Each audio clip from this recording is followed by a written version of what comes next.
Every time the common people go to watch the official beheadings, they always hold a white steamed bun in their hands, but they never eat it. Instead, they stare straight at the criminals on the execution ground, as if they were seeing some exquisite delicacy. The reason they hold the steamed bun is because of a legend from ancient times that steamed buns made with human blood can cure all illnesses. Normally, I don't oppose this kind of behavior, but today I was shocked and broke out in a cold sweat, because there is a legend in the executioner's profession that beheading more than 100 people brings bad luck. So 99 heads is already the limit for an executioner. If the number exceeds this, there may be consequences. So when I, Li Zhaoshang, chopped off the 99th head yesterday, I requested to seal the knife from the county magistrate. Just as Li Zhaoshang was preparing to go to the temple, there was a sudden sound of hurried footsteps outside. Is Li Gu at home? Open the door. The county magistrate is calling for you. Hearing the voice outside, Li Zhaoshang was stunned. He had already requested leave from the county magistrate today after sealing the knife. So why was he being urgently summoned?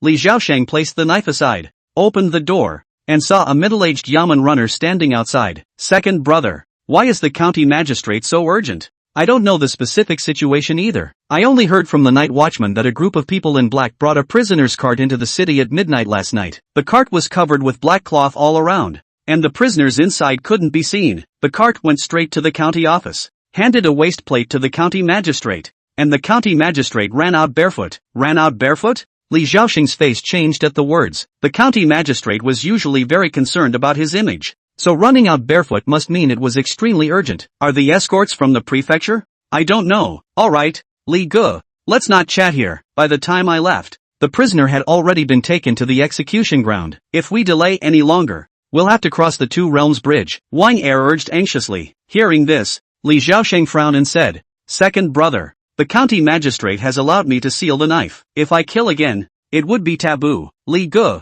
you can't worry about that now. Before leaving, the county magistrate asked me to tell you that your transfer certificate has not been stamped yet. After today's matter is settled, go to the rear yamen to get it. There was nothing unclear about this statement. Li Zhaoshang had to go on this trip. However, he couldn't understand why the county magistrate, who had always been kind to him, was acting like this. Was it because of the prisoner who arrived overnight? Li Zhaoshang thought as he removed the red cloth from the ghost head knife in his hand. It seemed like he wouldn't be able to seal the knife today. Li Zhaoshang wrapped the ghost head knife in cloth, carried it on his back, and hurried to the execution ground with Wang Er. When Li Zhaoshang arrived at the execution ground, he saw a prisoner in a convict's uniform kneeling on the execution platform from a distance. However, the person sitting in the execution shed was not the county magistrate he was familiar with, but a middle-aged man in a black robe with rust spots. The people surrounding the execution ground, responsible for guarding, were all unfamiliar black-clothed individuals, not the usual officials from the yamen. Looking around,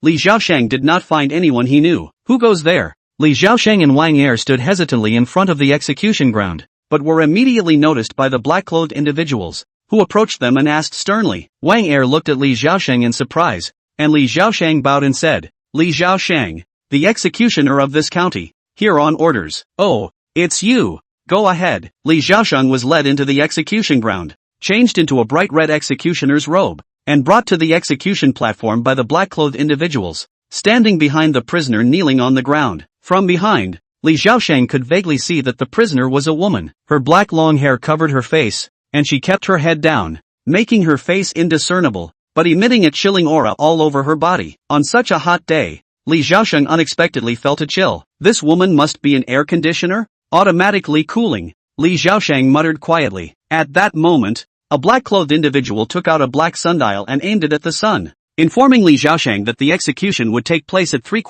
noon. noon was a significant time, as generally, executions did not wait until that time, and only the most heinous criminals were executed at that precise moment. This was because individuals with such severe crimes were believed to have a strong negative fate, and their spirits could cause trouble after death. So executing them at noon was considered auspicious. This time marked the moment when the sunlight was strongest and shadows were shortest during the day, allowing the sun's energy to dispel the prisoner's negative energy and prevent any evil spirits from arising. After waiting for some time, when the sun was at its zenith, the black-clothed individual nodded at the black-clothed middle-aged man sitting in the execution position. The middle-aged man picked up a red bamboo sign from the table in front of him and threw it to the ground. Execute! As the bamboo sign hit the ground, a black-clothed individual approached with a tray. On the tray was a bowl of rice, with the bowl made of cracked porcelain and chopsticks inserted as if offering incense. This meal was called the long rest meal. Next to the meal was a plate with a piece of hairy pork, half-cooked and barely boiled in water. This half-cooked meat was called decapitation meat. Beside the meat was a jug of wine named farewell wine. These 3 items were brought over, and Li Zhaosheng inserted the chopsticks into the meat, following the custom of smearing a bit of meat near the prisoner's mouth, symbolizing their last meal in the mortal realm, before pouring a jug of wine for the prisoner. After drinking the farewell wine, the person was sent off. Li Zhaosheng approached the woman with the hairy meat near her mouth. Normally, this was just a formality, and no one would actually eat the meat, as it was not something a normal person would consume. However, today was different. As soon as the meat was brought to the woman's mouth, she took a bite, and with a sound, the blood that had not been drained from the meat flowed out instantly, dripping down from the corner of her mouth. Li Zhaosheng's hair stood on end, feeling a chill run down his spine. This was not something a normal person would do. The woman finished eating the raw meat in a few bites, then hoarsely uttered a word. Li Zhaosheng's hand trembled, but he quickly picked up the wine jug and fed the woman, ready to strike her with the jug if she made any unusual movements. Fortunately, the woman finished the wine without saying another word. Next, Jiang Yu saw Lubu weaving through the crowd of jackals by himself. A stern light flashed in his eyes as his figure traveled through the camp like a bolt of lightning cutting through the darkness. Every turn he made, every step he took, seemed to contain endless power. His hands were sometimes as swift as an eagle's claw to grab and sometimes as fierce as a tiger's swing, each strike carrying a thunderous momentum. Although the jackals were numerous, they looked unbeatable in front of Lubu. Their weapons were dwarfed by Lubu's powerful aura. Every attack was skillfully avoided or easily defeated by Lubu. In front of Lubu, the jackals actually looked so weak and powerless. Jiang Yu could even hear a piece of screams resounding from the jackalese camp from afar. Eventually, under Lubu's valiant attack, the jackals scattered and fled. It was also at this instant that a grand sound resounded through the surrounding area. Regional announcement: congratulations to Lord Jiang Yu for successfully occupying the level 1 small jackal camp. White. Regional announcement: Lord Jiang Yu has successfully taken the first occupation of the region. Rewarded with 200 units of wood, 200 units of stone, 200 units of food, 200 units of iron ore, and 200 units of coins. Jiang Yu looked at the announcement panel in front of him and felt very excited. He, Kong Wu, took the first possession. Also got a first possession bonus. So many resources. It's a blast. Keep in mind that everyone starts with only 50 units of wood, stone, and food, but Shoujan actually gives 200 of each. Now there's no worry about not having the resources to build. Jiang Yu was excited, and at the same time, the regional channel had been instantly bristling. Regional channel, Haoren, Kangwu took the first possession. That's too awesome. Regional channel, Zhao Yu, didn't Jiang Yu recruit wasteful military generals? How did he take a camp so quickly? Regional channel, Gui Yang, it is worthy of being the first in the grade. Can studying well offset part of the bad luck? Regional channel, Wu Wei, Jiang Yu must have gotten lucky. The monster camp is very close to the territory. Regional channel, Zheng. Money, bull *******. What's the use of good luck? Without this technical strength still can't take the monster camp.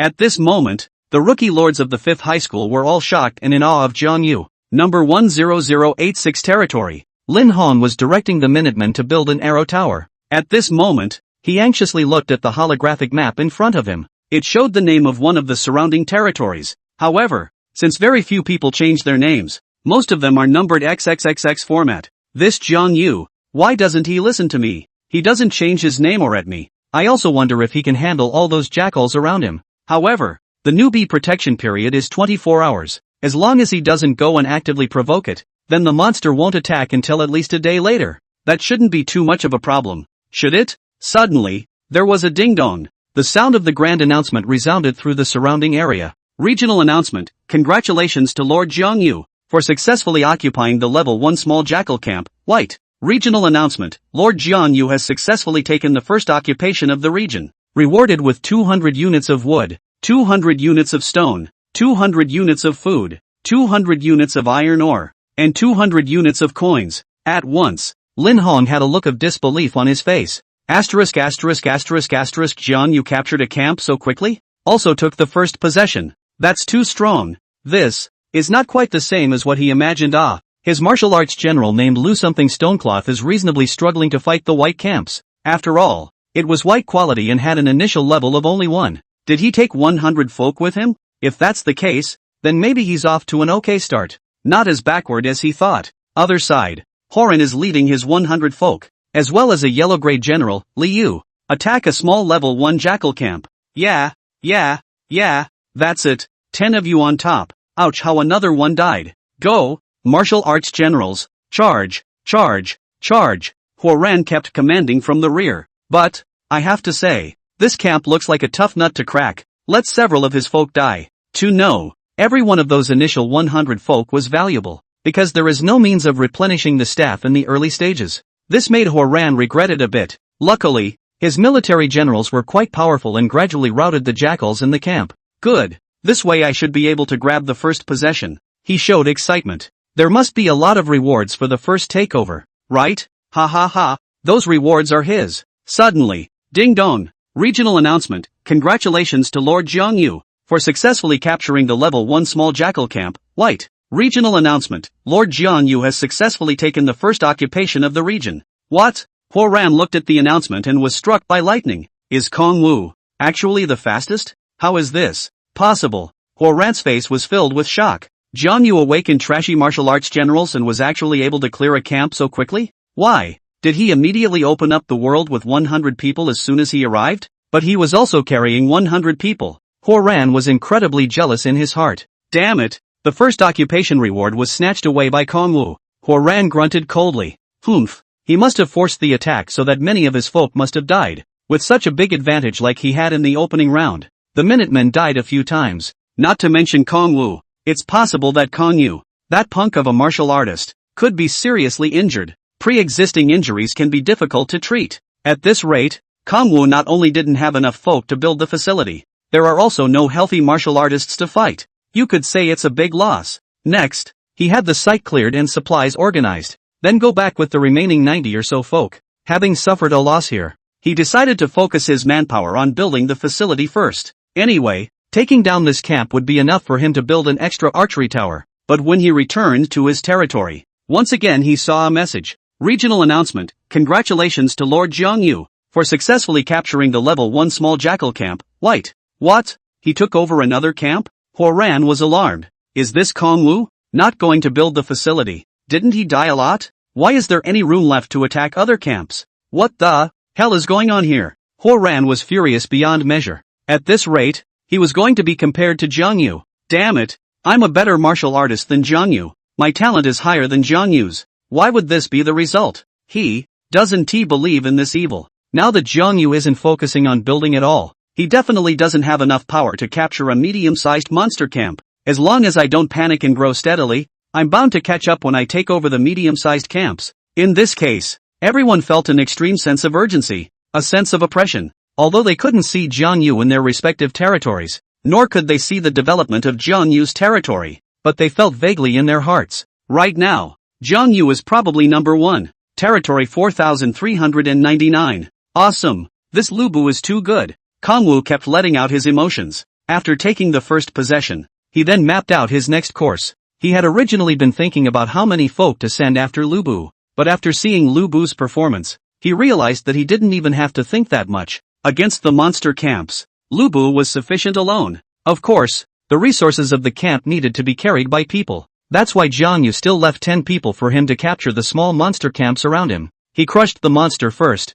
and then had these 10 folk carry the resources back to the territory. As for the remaining 90 civilian laborers, they went back to the territory with him to build facilities. So much for a two-pronged approach. Development must be rapid. As a result, Huo Ran and a group of other newbie lords, one after another, saw the announcement prompt of Jiang Yu occupying small monster camps. Right now, after those folk moved the resources from the monster camp back to territory 4399, Kong Wu also had them do a tally, capturing the first small monster camp. The territory harvested a total of 60 units of wood, 80 units of stone, 40 units of food, 30 units of iron ore, and 20 units of coins. Also included are 20 white quality long knives, and several pieces of white defense. That's what you get for taking over a small camp. Not as good as the first occupancy bonus though, but it's not less. If you send your own people to mine, not only do you have to find the collection point, but it is also time consuming. Let's just say that pre-opening resources come really fast.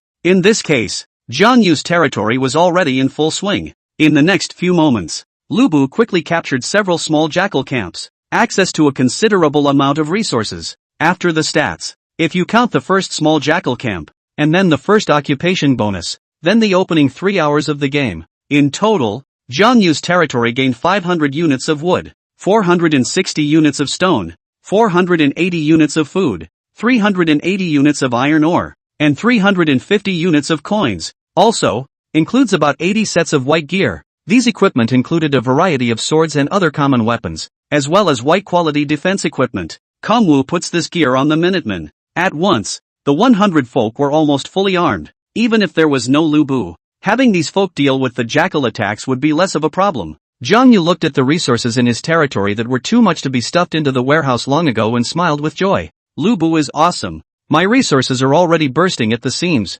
3 warehouses, each holding just 100 units of resources. His resources have long since overflowed, truly worthy of being the first fierce general of the 3 kingdoms. Then in that case, it's time to consider attacking the medium-sized monster camp. Medium-sized monster camps with more resources. But there are also more monsters. That's why Jiang Yu was worried that Lubu wouldn't be able to do much on his own. Better give him some manpower. And the Minutemen need to practice their leveling. Thinking of this, Jiang Yu recalled Lubu and then sent 50 heavily armed folk to him. These 50 folk were all armed with long white swords in one hand and white defense gear. It's kind of a nice force to be reckoned with. Lubu, can you capture a medium-sized camp with 50 of them? Jiang Yu asked. Lubu said, don't worry, Lord. The district's medium-sized monster camps can be wiped out by me. Lubu, alone. Since the Lord has given me 50 warriors, I will lead them straight to the dragon and wipe out the monsters. With that, Lupo set off with 50 folk. Looking at the remaining 50 people, Kongwu began to think about what would be better to build. Resources are now bursting at the seams. Then I need to build more warehouses. Supplies have to be put in storage. If food is left out for a long time, it will spoil. If the wood is left outside for a long time, it can easily get moldy when it gets wet in the rain. It's fine if it's stone, but stone takes up space and gets worn out after sitting for a long time. Of course, it is also possible to upgrade the warehouse. However, in order to upgrade your warehouse to level 2, you must first upgrade your base camp to level 2. In fact, the current resources were enough for him to upgrade his base camp, but upgrading it would require quite a lot of manpower. It also consumes more resources. It will inevitably affect the construction of other buildings. Right now, in addition to the warehouse, he had to hurry up and build defenses. For example, build a few more arrow towers. Otherwise there will be random monster attacks starting tomorrow. Unfortunately, my talent has nothing to do with architecture. Can't build special defense buildings. Of course, later on, if he recruits some people who are good at building, then it's also buildable. Since I only have basic buildings, I'll have to rely on numbers to win. The resources needed to build the archery towers are wood, stone and iron ore. The more difficult thing to do at the moment is the iron ore. Iron ore mining requires the construction of an iron ore plant. It's not easy to build an iron ore plant, so the only way to get iron ore in the early stages is to loot the surrounding camps. In that case, on the first day, you would have to rely on Lubu to loot the resources of the neighboring camps, and then use the looted resources to build facilities. I have a lot of resources anyway, so why don't I just raise my base camp to level 2 first? Kongwu looked towards the large tent in the center. This is his home base. Let's just say that the level 1 base camp is really rather sketchy. If you get to level 2, you can build the most basic barracks, but it will take at least 24 hours to ascend to the second book, and there will definitely be people coming to attack. During that time, Jiang Yu mused, there are less than 20 hours left in the 24-hour protection for newbies, and it takes 24 hours to upgrade the base camp, which means that the base camp may be attacked by others during the upgrade. But right now an upgrade should be the best time to do it. No one else has quite enough resources and shouldn't be moving up to second year so quickly. He was now upgraded, and with 24 hours of protection time for newbies, he was able to utilize at least 20 of those hours to get the base camp moving peacefully. Even if the rookie protection time passes, he will only have to guard the base camp for 4 hours. Okay, upgrade the base camp. Jiang Yu made a decision. Next, Jiang Yu commanded those 50 Minutemen to make a big effort to build a base camp, an archery tower, a warehouse, and a fence. Anyway, he had plenty of resources on hand now, so he could build as much as he could. Incidentally, building is not faster with more people. It has a cap. So 50 people is quite a lot, and you can build several buildings at once. About 2 hours later, there was a ding-dong. Regional announcement, congratulations to Lord Jiang Yu, for successfully capturing the level 1 medium jackal camp, white. Jiang Yu looked at the announcement panel with a smile on his face. Nice. Lubu finished the job. He opened the battle details and looked at them. A few folk were injured, but no one died. Very well, Bring back the wounded and send a couple of replacements. This will allow you to clear the medium-sized camps with no one killed in action. The only thing that worries people next is the large monster camp around everyone's territory. As the instructor said, this large monster camp looks dangerous. Maybe level 2. Wait until after. Let's wait for Lubu to clear the surrounding medium-sized monster camps first. Looking at Lubu's moving direction, Jiang Yu felt that it should not be far away from the next medium-sized camp being occupied. Meanwhile, regional channels. After seeing the announcement that Jiang Yu had captured the medium-sized monster camp, the surrounding newbie lords were all talking.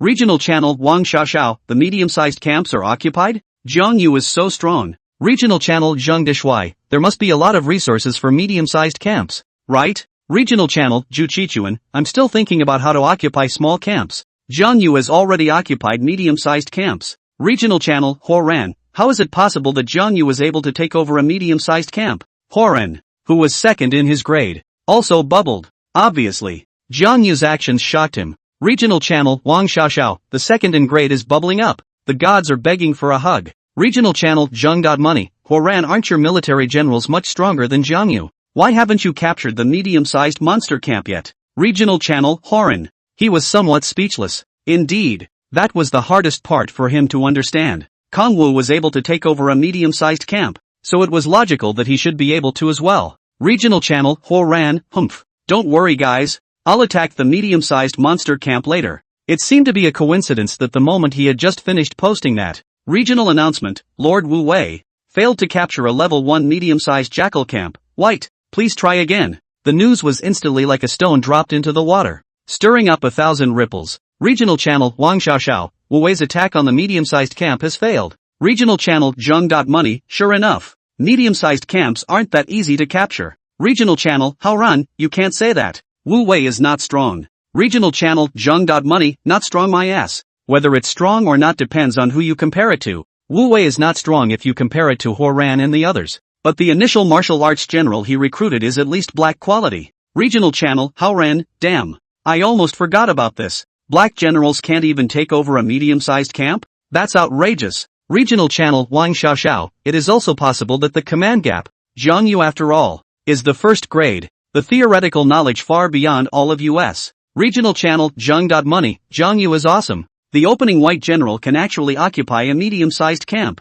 It is really a model for us. Huo Ran looked at the arguments and felt bad in his heart. Although Wu Wei's usual test scores were average, but the initial black warlord is certainly not weak. Even he had failed. So could he really succeed in taking over a medium-sized camp? No, I can't afford to be discouraged anymore.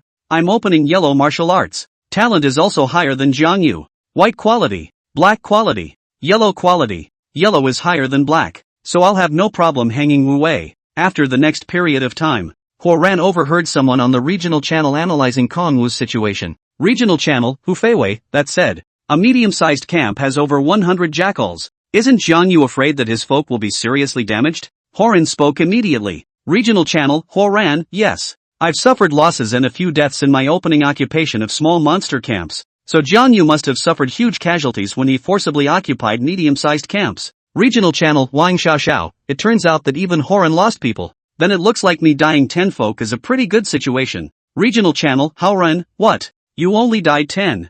I've now died more than 20 folk. Regional channel Wu Wei, TT, you guys don't say anymore. I just failed to attack the medium-sized camp. I died 30 folk in one wave. And now I only have 50 left. Regional channel Zheng.money, you lost a lot of money. Wu Wei, it seems that we have to live within our means. We can't forcefully attack the medium-sized camps. It's good to hit the small camps. And I don't know how many people died in that wave that Jiang Yu just had, but I don't think he should have any energy left to continue attacking the medium-sized camps. However, Zhang.money had just finished posting this large paragraph. Ding dong. Regional announcement, congratulations to Lord Jiang Yu for successfully capturing the level 1 medium jackal camp, white. In that instant, the chat channel went silent. Everyone looked incredulously at the announcement panel that suddenly popped up. Kongwu actually captured a medium-sized monster camp again? The chat channel immediately stirred up 1,000 waves. Regional channel Zheng.money, groove. Jiang Yu has occupied another medium-sized camp. This is too powerful.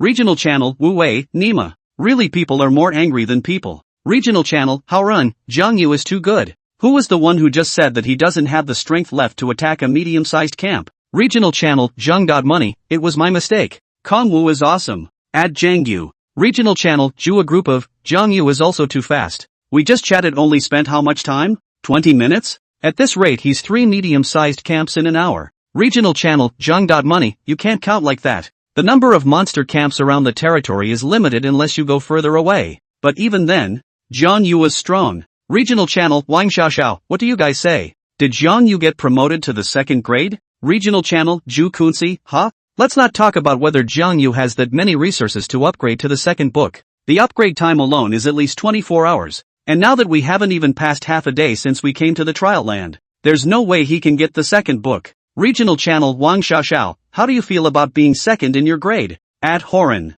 Regional channel, Horan. Huoran cursed in his heart. How could he look at it? Of course with his eyes. Seriously though, what's up with this Kongwu? Won't people die if he takes over a medium-sized camp? Or is it less dead? Next, it seemed like a lot of people were bored and had nothing better to do, and continued to talk about it in the chat channel. In fact, many lords are not busy, because after assigning tasks to the folk, they supervise the work for a bit at most, and spend the rest of the time just boring the water cluster. In this situation, many people were speculating about Jiang Yu's next move. Regional channel, how run, I think. I'm afraid that Jiang Yu is not going to hit that only large camp around the territory next. Yo! Regional channel, Wang Xiaoxiao, what? It's impossible. The monsters in the large camps around the newcomer's territory were at least 200 or more. With a minimum level of 2, Jiang Yu's military generals were only white quality. So how could he see that he couldn't beat them? Seeing this, Horan immediately took the floor. Regional channel, Horan, that's right.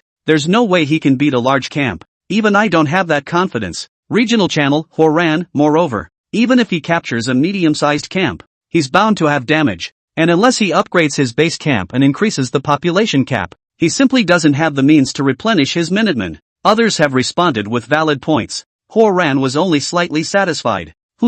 Horan, who had closed the area channel panel, still didn't look very good. He looked at the folk who were busy in the territory and frowned. It seemed like he had to find a way to capture the medium-sized monster camp as well in order to do so. Otherwise, he wouldn't be able to catch up with Jiang Yu at all. But large camps with 200 monsters are really harder to do. One can only develop the territory first. And so, in this case, the thousands of newbie lords in this area all began to get busy. They are clearing land and looting supplies while building defenses, or other structures. Finally, as the minutes ticked by, 24 hours of protection for newbies, it's over. This means that the first day of this rookie lord's trial has passed. Kongwu did his own tally. In those 24 hours, he had gained a total of 380 units of wood, 219 units of stone, 107 units of food, 803 units of iron ore, and 625 units of coins. Also, hundreds of white kits are included. Let's just say that Lubu did give it a go, and the resources were overflowing. However, Jiang Yu also realized that coins were the least of these resources. The coins were of little use to the monsters, so they didn't collect much. With so many resources, Jiang Yu had naturally built quite a few things. For example, stone fences. This thing is so consuming of stone resources that not many people even dare to build it, because if the wall does not form a circle, then building it is the same as not building it at all. But Jiang Yu was rich and generous and directly surrounded his territory with a fence. And in this circle of enclosures, right in the center, was the main camp, surrounded by several residences, and those 20 or so warehouses. This resulted in the trial only passing a day, and Jiang Yu's territory was in good shape. Even if he didn't count the water wells and counted all the archery towers, sentry towers, the total number of buildings in his territory exceeded 40. That's a quantity that, if anyone knew about it, would drop their jaws. So all I can do next is wait for the base camp to level 2? I remember that after the first day, the Lord's authority sends a censor to make the rounds. I wonder when that censor is coming. Thinking of this, Kongwu opened his Lord's panel and looked at it. Lord's name, Jiang Yu. Lord's talent, Chinese gods and generals. Territory name, number 4399, customizable. Territory level, 1, in the process of being upgraded. Population ceiling, 100. Territory population, 100 of 100. Territorial resources. Wood, 433 of 500. Stone, 325 out of 500. Food, 457 of 500. Iron ore, 228 of 300. Coins, 625/700. Water source, normal. Territorial buildings. Base camp, 1, fixed. Basic dwellings, 5. Basic warehouses, 25. Basic wells, 5. Defense buildings. Foundation wall, 16 units. Basic archery towers, 8+4, under construction. Basic sentry towers, 4. Soldier type. Civilian workers, average rank 1. Number 100. General, Lubu. That was the current data for his territory. Well, by the time these 4 archery towers are built, there will be almost enough archery towers. But he can't go up in population without upgrading his base camp. It does seem that upgrading the base camp first is necessary. I'll take my time next then. In the meantime, Earth, East Ocean City, 5th High School. At the entrance of the 5th High School, a stout principal with a kind smile was standing quietly, and behind him were dozens of teachers from the 5th High School. Their eyes revealed a sense of anticipation and respect, as if they were waiting for some important guest. Suddenly, not far away, a black car slowly drove up and stopped outside the school entrance. Seeing this scene, the principal of the 5th High School, Qi Yuan, had his spirits lifted. Coming, the censor is here. When these black sedans stopped and the doors opened, 10 censors in neat uniforms and serious looks got out in turn. They are the 10 censors in charge of the 5th High School this time. All of them came from the Lord's administration and were responsible for strictly scrutinizing and supervising the 5th High School's novice trials. The principal of the 5th High School, Qi Yuan, and the other teachers immediately greeted the censors and shook hands with them one by one. The censor at the head of the group attracted the attention of the principal, because the female censor was too young. It was a young, beautiful woman who looked to be in her early 20s. Her appearance immediately attracted the attention of the crowd. She wore a well-tailored, dark-colored uniform that was dignified and feminine at the same time. The golden lapel pin glistened in the sunlight, emphasizing the dignity and authority of the institution to which she belonged. Her face was clear, her skin was fair, and her bright eyes seemed to be able to see into people's hearts. And she always had a faint smile on her lips. It is dignified without losing its professionalism, but also carries a sense of graciousness and warmth. Of course, she has a body that dwarfs a bunch of female teachers. A uniform cannot wrap the proud snowy peaks, like relaxing the spring like bulging and protruding. Your Zithromax looked over at her. Hello, I'm the head of your 5th High School censorship operation, the beautiful censor Lin Jiang Yu said with a smile. Oh, hello, we're short on manpower for this operation, so we need your school's teachers to work together. Lin Jiang Yu said. No, the teachers we elected are all here. Absolutely fair, Principal Qi Yuan said. Normally speaking, with thousands of novice lords, 10 censors would certainly not be able to view them in a short period of time. As a result, the reviewers need the help of the teachers so that they can be more efficient. From this point on, the censor actually oversees more than just the newbie lords. There is also the duty of the supervising teacher included. This is because there have been cases of teachers tampering with students' grades in some schools. And in this situation, Lin Jiang Yu teleported into the novice trial place with the other 9 censors, as well as the teachers of the 5th High School. After coming to the place of trial, Lin Jiang Yu looked at the teacher of the 5th High School. Teachers, next we decentralize the review. By the way, I don't know much about your 5th High School yet. Do you have any top students in your school this year? We'll focus on patrolling their territory. Class 11 class teacher Su Waner spoke. The best performer in our school is Kong Wu, but before Su Waner could finish her sentence, Zhao Tianyi, the teacher of class 10 next door, immediately let out a cold snort. Mr. Su, although Jiang Yu has a good score, he only recruited white military generals in his opening round. The one our school should be concerned about this year should be Huo Ran from our class, but Huo Ran has recruited a yellow grade marshal general. At the 5th High School, the senior class of 1,000 students consists of 20 classes. The 10th and 11th classes are the only 2 classes that have been emphasized. And it just so happens that Jiang Yu, the first in his grade, is from class 11 and Huo Ran, the second in his grade, is from class 10. Both focus classes are also in competition with each other on weekdays. Su Waner stopped talking when she heard this. Kong Wu's recruitment of white military generals is really a major pain point for her. When Lin Jiang Yu saw this, he raised an eyebrow. A yellow-ranked military general? That's indeed not bad. The best generals that can be recruited by the primary recruitment order are the yellow generals. Lin Jiang Yu said. In that case, Jiang Yu and Huo Ran's territories will be patrolled by me personally, while the teachers and the rest of the censors go and patrol the other students' territories. With that, the tasks were assigned one by one. When the teachers had all left, Lin Jiang Yu noticed that one of the young censors who had stayed behind was yawning. I say, Han Zishuan, didn't you sleep last night? We're going to be busy all day today. Lin Jiang Yu looked at his colleague, whom he had known for many years, and said helplessly. Han Zishuan rubbed his eyes.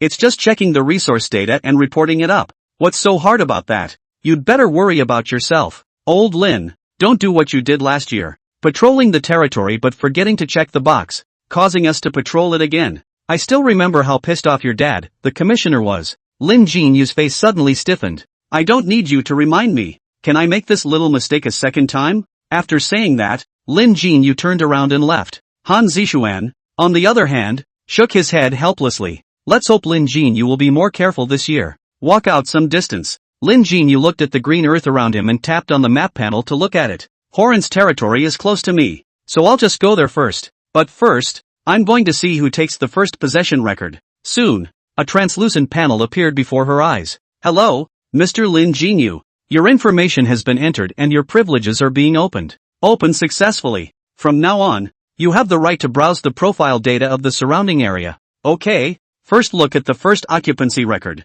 If that Horan had recruited a yellow-quality military general according to the teacher from the 5th high school, then he should most likely take the first possession. But, when she checked one of the earliest system announcements in this area, she immediately revealed a flash of shock. What? The first possession was taken by Jiang Yu? She recalled what Su Wan-er had just said to her and muttered. This Jiang Yu seems to be a top student of the 5th high school as well, but he recruited a white-ranked marshal general in the opening round. In this situation, he actually managed to grab the first possession? Or was he just lucky? Now that's interesting. Pity. She was now eager to visit Kongwu's territory. But Horan's territory was closer to her. Never mind. It doesn't take much time to patrol a territory anyway. I'll go see Horan's territory first, and then we'll see Kongwu's. System, your archery tower has been built. When Jiang Yu saw such a prompt, he understood that he had finished building another arrow tower. He looked at the base camp. There's less than 4 hours left. Good. As long as no one knows that my home base is being upgraded,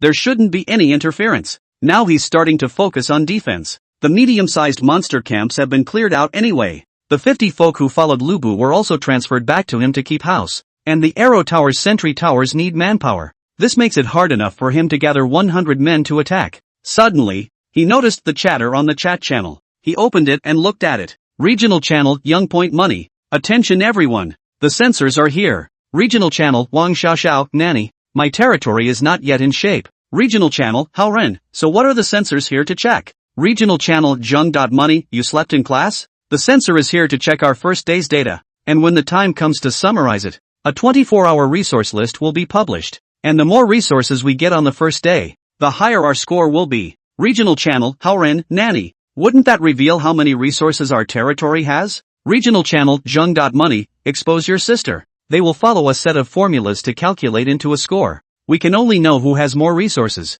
but the exact amount is not known. Regional channel Zheng.money. It's true that people with high rankings are dangerous, though, because they're likely to attract people to rob them. Regional channel Zheng.money. X Julie X. Oh, the censor covered his nose and left my territory. I'm finished. Regional channel Wang Xiaoxiao. So exaggerated. Is there in your territory? Isn't it time to clean it? Regional channel Zheng.money. Nanny. I have a bunch of dogs in my territory and a lot of dog. Should I clean it up? Regional channel Haorun. Suddenly, regional channel Horan. Ha ha ha. That beautiful censor gave me high praise. The channel exploded. Even Jiang Yu couldn't help but be curious to look on. Regional channel Horan. That beautiful censor is so good looking. When I become a great lord in the future, maybe I can. Regional channel Wu Wei. Don't why there. Come on. What did she say about you? Regional channel Horan. Of the 10 reviewers who have toured so far, I have the best record. But of course, that's not much of a reference. Regional channel Horan. However,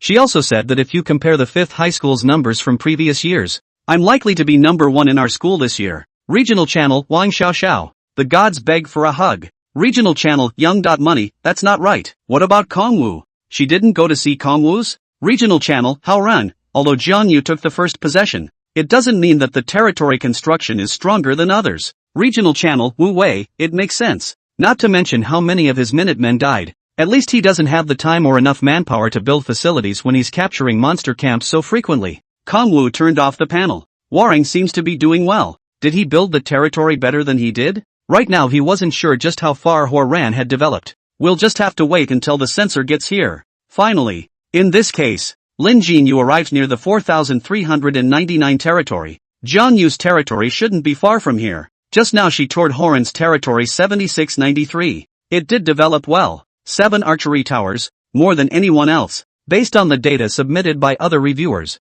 most of the newbie lords, at the moment, only have 3 to 5 arty towers, and Horan has even started building a fence. It's important to realize that a lot of people are afraid to build things like fences, although a single piece of fence consumes few resources, but to make a circle, it adds up to a lot. A fence that doesn't enclose a circle is the same as not being built, and there are a lot of resources for Horan. According to the data she pulled from the back office, in the opening 24 hours, he had gained a total of 285 units of wood, 197 units of stone, 1,088 units of food, 975 units of iron ore, and 189 units of coins. Also, includes 102 sets of white equipment. Civilian labor deaths 9, remaining civilian workers 91. So, as you can see, the folk of Holland are armed to the hilt. It's worthy of his strength as a yellow-grade initial martial general. Jiang Yu exclaimed. What about Kong Wu? Suddenly,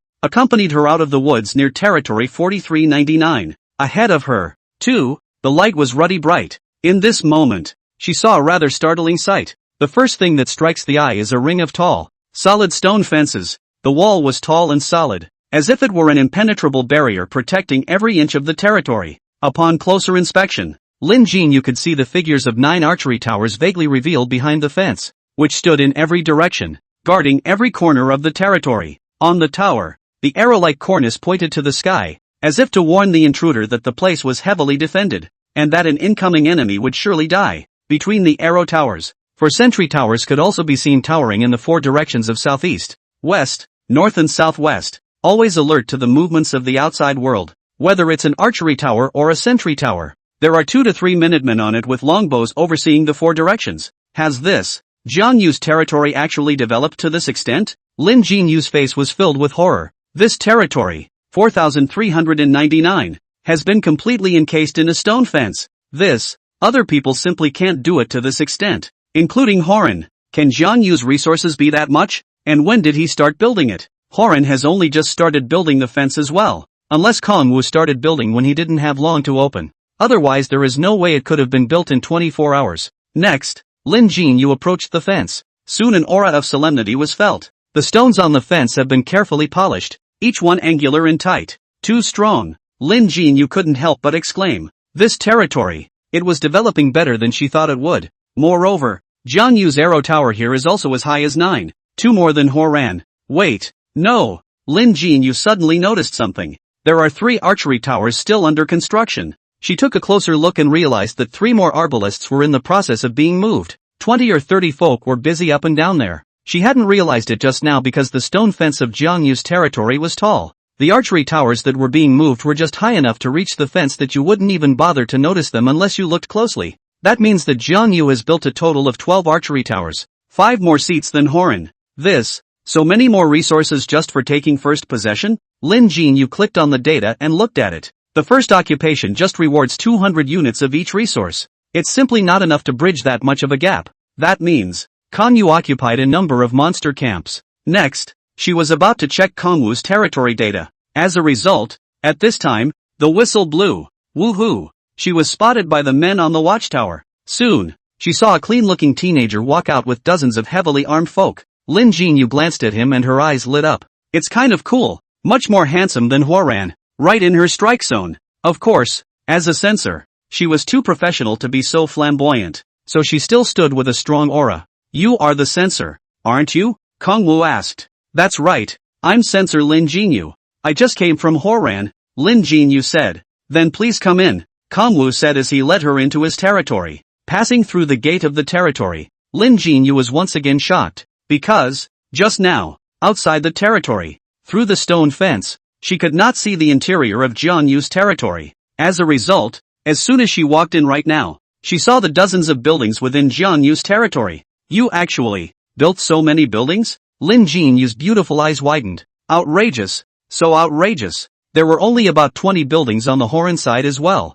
Jiang Yu here is afraid that there must be more than 40. Double the difference. Kong Wu let out a dry laugh. Actually, it's all a warehouse. Warehouse? Jiang Yu wandered back and forth within Jiang Yu's territory for about 10 minutes before she determined. Indeed, most of them are warehouses. What are you building so many warehouses for? Jiang Yu asked. This warehouse quantity is all out of balance. Who in their right mind has half of their territorial warehouse? Because there are a lot of resources. I can't put all the resources on the empty ground. Jiang Yu scratched his head. Resources. Almost forgot about that one. She's here to tally up the resources and summarize them up. Where is your home base? I need to get a reading. Here at Big Ben. She can utilize permissions to call up the backend to view the data. Of course, this is not to say that the world is a virtual one. This is actually the real world, and it's still part of the battlefield of the heavens. It was only that this place belonged to the great backwaters of the human realm, where humans had absolute control. In order to cultivate new lords, the humans divided such a piece of land in the back of the human realm,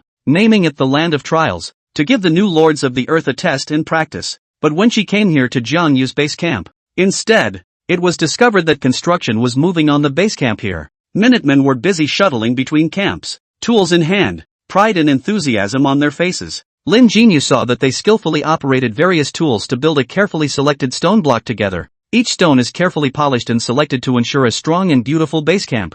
Lin Jinyu's face was full of shock. Your home base is upgrading? Oh my god. No way. The first day just ended and people are starting to move up to second? And so on. She noticed that the outline of the stone building had gradually become clearer for this base camp of Jiang Yu. The walls were high and solid, the doors and windows wide and bright. The Minutemen also arranged beautiful carvings and decorations around the base camp, adding to the solemnity of the whole building. This is not the kind of look that Big Ben could have had if they had just started construction. This Big Ben has been built for a long time. It's going to be finished building in a couple hours. Lin Jinyu was appalled inwardly. Just how much resources does this guy have? I'm afraid he wasn't upgrading his base camp not long after the opening. Thinking of this, she immediately read the territory's resource data from the base camp here. In the first 24 hours, Jiang Yu's territory has gained a total of 380 units of wood, 219 units of stone, 107 units of food, 803 units of iron ore, and 625 units of coins. Also, 308 sets of white equipment are included. When Lin Jinyu saw this data, he was directly stunned. So much. She thought Warang had enough resources. I didn't realize Kongwu was more. He wouldn't have emptied the monster camps around the territory, would he? Lin Jinyu clicked on the resource distribution map of the surrounding area and looked at it. It was soon to be seen. Except that the only large monster camp is still there. Most of those other small and medium monster camps are gone. A little farther away is the level 2 goblin camp. I remember there were a lot of medium-sized camps in Holland that hadn't been cleared yet. In this comparison, Jiang Yu was indeed strong. Well, but to be able to rake in so many resources, I don't know how many Jiang Yu Minzhou died. That said, I don't see any of his military generals here either. Did Jiang Yu's military generals take the other folk to loot the camp? She checked it out. Population 100, and not a single one of them died? You know, Holland is 9 dead folk. Finally, when Lin Jinyu made his rounds, she already understood how well Jiang Yu's territory was developing. It could be this big on the first day, let alone the 5th high school. Even in the entire East China Sea city, I'm afraid it's still a very top level. Okay, resource count complete. Data uploaded. Jiang Yu, you're great. Go for it. I have to patrol the other territories next, so I'll go first. Oh, Jiang Yu looked at Lin Jinyu. Did your censor leave after the review? That's not true. We'll still be staying for a few days next, though this is the trial. But essentially, the core purpose was still to train new lords for the humans, and then have them travel to the battlefield of the heavens to fight against the alien races. Therefore, it is also necessary for the censors to assist new lords who they feel have potential. Staying a few extra days is also a way to get a better look at them. And their group of reviewers will be responsible for the data processing of the next 2 lists. Resource list, prosperity list. Thinking of this, Lin Jinyu said, by the way, once we get the data submitted, we'll publish a 24-hour resource list. Although the resource list doesn't show specific resources, other people see that you have a lot of resources if they do, only to attack your territory. Now that the 24-hour protection period has expired, you should be careful. I know, Jiang Yu nodded solemnly. Under these circumstances, Lin Jinyu left, though she felt like she'd forgotten to do something, but couldn't remember how, so I didn't pay much attention to it. After a while, an announcement followed. Regional announcement, opening 24-hour resource list will be published soon. Moment. Thousands of newbie lords in the nearby area looked up. The 24-hour resource list is going to be published? Regional announcement. The 24-hour resource list only counts the cumulative number of resources gained by the lords in the opening 24 hours, which is converted into scores through a formula and then ranked. and is only used for reference. The chat channel was a bunch of hot air. Regional channel Xiang Yu, is this the same resource list that the reviewer was talking about?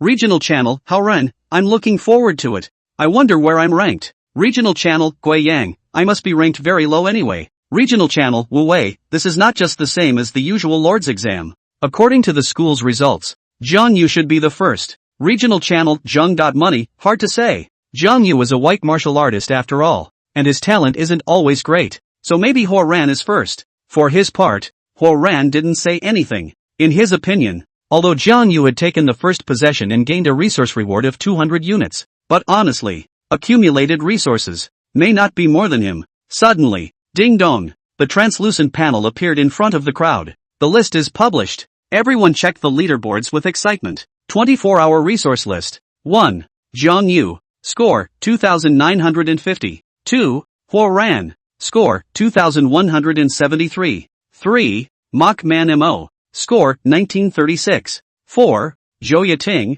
Score, 1889. 5. Lin Hong. Score, 1840. 6. Young. Money. Score, 1,757. 7. Zhang Zihan. Score, 1,699. 8. Chan Chi Ho. Score, 1,628. 9. Feng Tao. Score, 1,555. 10. Wang Xiao. Score, 1,470. When the crowd saw the chart, all frozen. The chat channel was also completely silent. About 5 seconds later, regional channel Young Point Money. Kong Wu first. Regional channel Haoran, is this for real? Jiang Yu clearly recruited white military generals and actually managed to top the resource list? Shocked. Regional channel Lin Hong, wow. Kong Wu is awesome. Regional channel Wu Wei, nanny. Jiang Yu's score is so much higher than Huo Ran's? Regional channel Wang Xiao, I 10th. Did not expect to earn some money. You a thick eyebrow actually ranked 6th. Regional channel Sun Yun, it's amazing. How did he do that? Does he have some secret technique? Regional channel Jiang Yu is too fierce. This efficiency is simply not humanly possible. Regional channel Zheng. Money, alas. Looks like we newbie lords still have a long way to go. We need to learn from great god Jiang Yu. Blah, blah, blah, blah, blah, blah, blah, blah, blah. Lin Hong was rather happy for Jiang Yu. No wonder he was so confident when he teleported. It seems he does have some discipline. It was just that Lin Hong was very puzzled as to how exactly Jiang Yu had done it. Could it have something to do with his talent? It's a pity that our Earth civilization prohibits the disclosure of talents to each other. Otherwise I would have asked him about it. On the other side, Huo Ran, who was ranked 2nd, was still looking at the list at this time. After he saw Jiang Yu first, he first showed a look of disbelief. Then soon, a nameless fire rose from the bottom of his heart. He had originally been at odds with Jiang Yu, and there had always been a subtle rivalry between the two. Now that he saw how easily Jiang Yu had reached the top, his jealousy and anger was as hard to contain as a volcanic eruption. Huo Ran's face first became gloomy, then his brows tightened and his eyes flashed with anger. He clenched his teeth and clenched his hands into fists, as if he wanted to vent all his anger. His chest rose and fell sharply, each breath heavy with anger. Damn it, how did this happen? Didn't that pretty censor say I was doing great? Why is the gap between me and Kong Wu so big? Looking at the chat channel, a bunch of people praising Jiang Yu, he became even more furious. He tapped the dialog box and crackled his output into the virtual keyboard. Regional channel Huo Ran, Jiang Yu is nothing. Just lucky. I'm not going to recognize his ranking. Regional channel Huo Ran, the number 1 spot on this list should be mine. I'm the true overlord.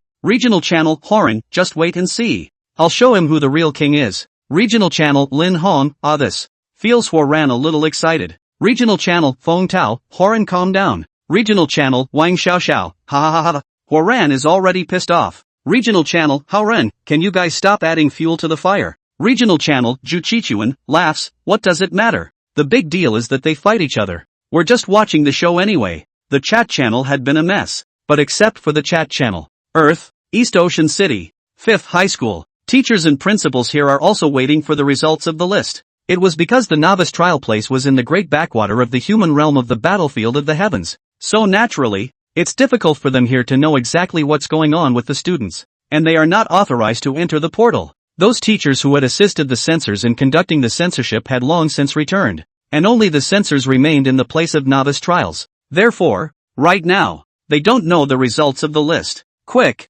the list is out. Refresh the site. Inside the office, Many teachers shouted. Soon, they saw the list from one of the subsites on the official website of the Lord's authority. When they saw the first place, they froze. What?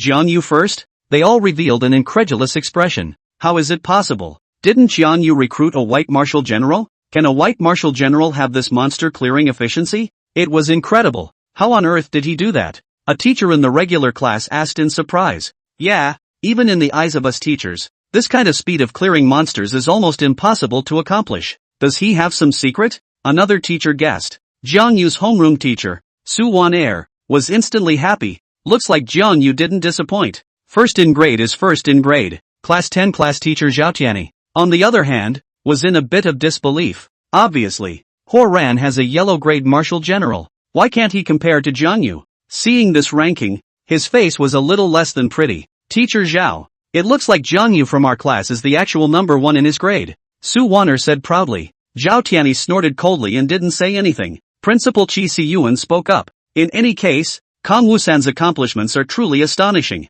Mr. Su, you can pass on your educational experience when you have time. It will be useful to our school. Su Wan'er was immediately embarrassed. What kind of educational experience is there? It's purely just that Kong Wu was awesome. To be honest, even she didn't know how Jiang Yu had managed to do this. Thinking of this, Su Wan'er immediately looked at Qi Siyuan. Principal, I thought you said the school would offer big scholarships to students who do well this year. What do you think of Kong Wu? Jiang Yu is really good, but it's still early in the trial. If he can get good results in the city, then I might consider awarding him the scholarship. Not everyone could travel to the battlefield of the heavens. Only those with good grades have a chance. So, if Kong Wu has good grades and is ranked okay in the city, then it means he has potential. The school's scholarship, then, is an investment in him. It's important to note that the scholarships Sawani is talking about are not scholarships in the usual sense. Scholarships from the school are in fact a resource of sorts for the lords. Jiang Yu's family is average and not as good as Huo Ran. So compared to Huo Ran, this investment is still useful to him. Su Wan'er said. Then, principal, if Jiang Yu becomes the top student, before Qi Siyuan could say anything, Zhao Tianyi next to him couldn't help but open his mouth. What? The top student? That's impossible. Qi Siyuan also laughed. Yeah, judging from previous years, we've never been able to get a high ranking in the city, even though we're also a key high school in the city. Nowhere near the first, third or seventh high school. Although Donghai City was just a city, it was one of the 4 major cities in the Dragon Kingdom. It doesn't have a province directly above it, so getting first place in the city is kind of tops. Su Wan'er bristled. I'm just saying, that's all. The teacher's argument is over. Jiang Yu, of course, didn't know that he had alarmed the school's top management. At that moment he looked at the base camp, which was in the process of being started, and fell into deep thought. Lin Jinyu was right. He was number 1 on the resource list. He was definitely noticeable. Someone might come and attack him.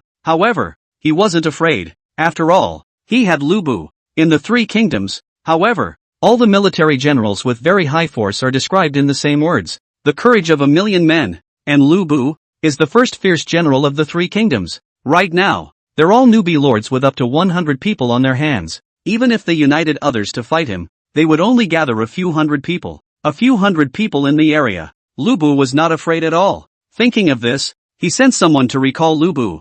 They also had the civilian laborers block the doors in and out with stone. After all, there is only one person who can't guard all 4 gates at once. But then, Lubu wouldn't be able to meet the enemy head-on. Moreover, after Lubu killed the opposite general, the opponent might see Lubu's bravery and thus flee en route. If you dare to come and beat me, don't even think about leaving. After thinking about it, he told Lubu to stand by with 50 folk in a certain patch of woods outside the territory. He told Lubu that whenever he saw the enemy coming, he would raid them from the rear. That way, the enemy shouldn't be able to escape easily. After some maneuvering, Jiang Yu was also full of confidence. This should be no problem now. At that moment, he saw Lin Hong send him a private message. After Kong Wu ascended the leaderboard, Lin Hong also managed to learn Jiang Yu's territory number, 4,399. Knowing this, he was able to contact Kong Wu. Lin Hong, Jiang Yu, you're really good. No wonder you don't need my help. Lin Hong, but be careful. You're number 1 on the resource list.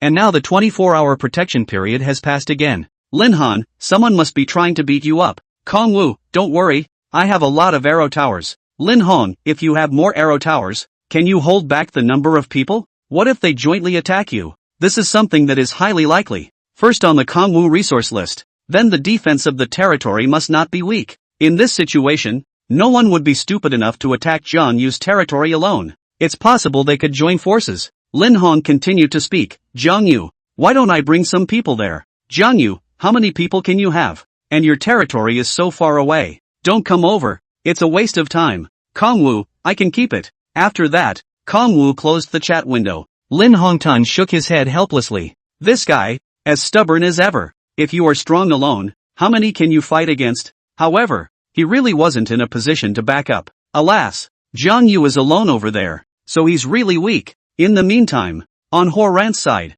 it was indeed as Jiang Yu and Lin Hong thought, thinking about how to attack Jiang Yu's territory. But he's not stupid. Jiang Yu was number 1 on the resource list though, but it must have consumed a lot of it. However, as long as I can capture his base camp, I can recover a portion of the resources by plundering. Even if you don't recycle it, it's not a bad idea to use his base camp as a stronghold. And of course, most importantly, he wants to eliminate Kongwu. Just take over Kongwu's base camp, then Kongwu is out. His novice lord trial was also considered a complete failure. That's what he wants to see. But surely I can't beat him with 91 folk. I'll have to join up with the others. It was not easy for him to estimate exactly how many people were united. Thinking of this, Huo Ran called for 10 Minutemen and also called his yellow Marshal General Li Yu over. Li Yu, take them to territory 4399 to scout it out. Be careful. Don't get caught by the sentry tower. Yes, soon.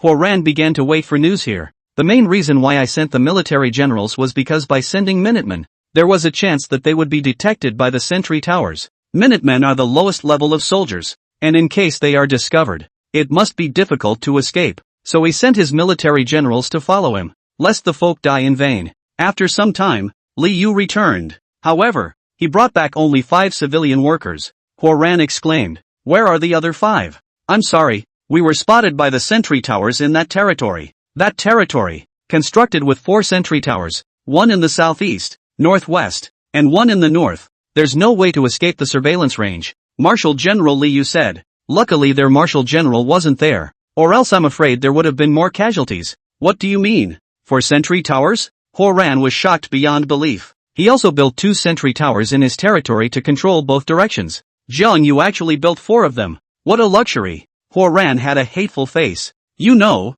just because Kongwu built 4 archery towers, it caused him to be short another 5 Minutemen. Damn, this is going to be an offense or not? If he slowly developed like this, he would definitely not be able to compare to Kongwu. Kongwu must be eliminated first. How is that territory of his developing? Huo Ran asked. Reporting back to Lord. Based on observation, that territory has 12 archery towers. What? 12 seats? Huo Ran was once again shocked. His territory was only 7 archery towers. But Jiang Yu actually built 12? Isn't he going to save some resources to upgrade the base camp? Huo Ran's pupils suddenly shrunk. Yeah, with all the resources Kongwu has, he's definitely going to upgrade the base camp. What's the situation at his home base? Li Yu replied. I've been making observations from the trees, and if I'm not mistaken, construction is moving on the main camp in territory 4399, and will be finished before long. What did you say? Huo Ran sniffed and completely sat down. Kongwu's base camp will be finished soon? How is this possible? It takes at least 24 hours for the base camp to rise to level 2. And that's if there are enough folk. When did Kongwu start upgrading Big Ben? I can't believe it's all going to be finished. Once Kongwu's base camp is up to level 2, then it will take a definite lead. Must eliminate Kongwu. No more than that. He'd have to interrupt his base camp to upgrade. Otherwise, others will lose the lead completely. However, it was difficult for him to attack Jiang Yu. Enough for 12 arrow towers. He only has about 80 people left on his hands, which is definitely not enough. The others must be united. If it was united with others, then he was quite confident, because, if they learn that Kongwu is going to be promoted to the 2nd grade soon, they're sure to sit on their hands as well. That's the competition. Gotta find the ones that are strong. Huo Ran opened the resource list and looked at it. Mo1 Wu. Zhou Yating can persuade Lin Hong and Jiang Yu to have a good relationship. Forget it. Feng Tao of the Ninth is not on good terms with Jiang Yu, so I don't think there's much of a problem. Great. Just pick from the top 10. And in this case, Huo Ran was also successful in persuading Mo1 Wu, Zhou Yating, and a few others. But when Huo Ran contacted Feng Tao, who was usually on good terms with him, on Feng Tao's side, however, something happened. Feng Tao, I'm sorry I'm being targeted by 4 regular classes on my side, so I can't help you this time. Huoran, it's fine. It's fine. You find a way to solve your own problems first. Leave Jiang Yu to me to deal with. That said, is everything okay on your side? Feng Tao, humph. Just 4 stinky fish and shrimp. I've never even heard of them at school. Feng Tao, how dare you target my resources? You really don't want to live. Don't worry about it. I've recruited black-ranked martial arts generals for my opening, and all 4 of them are white-ranked martial arts generals,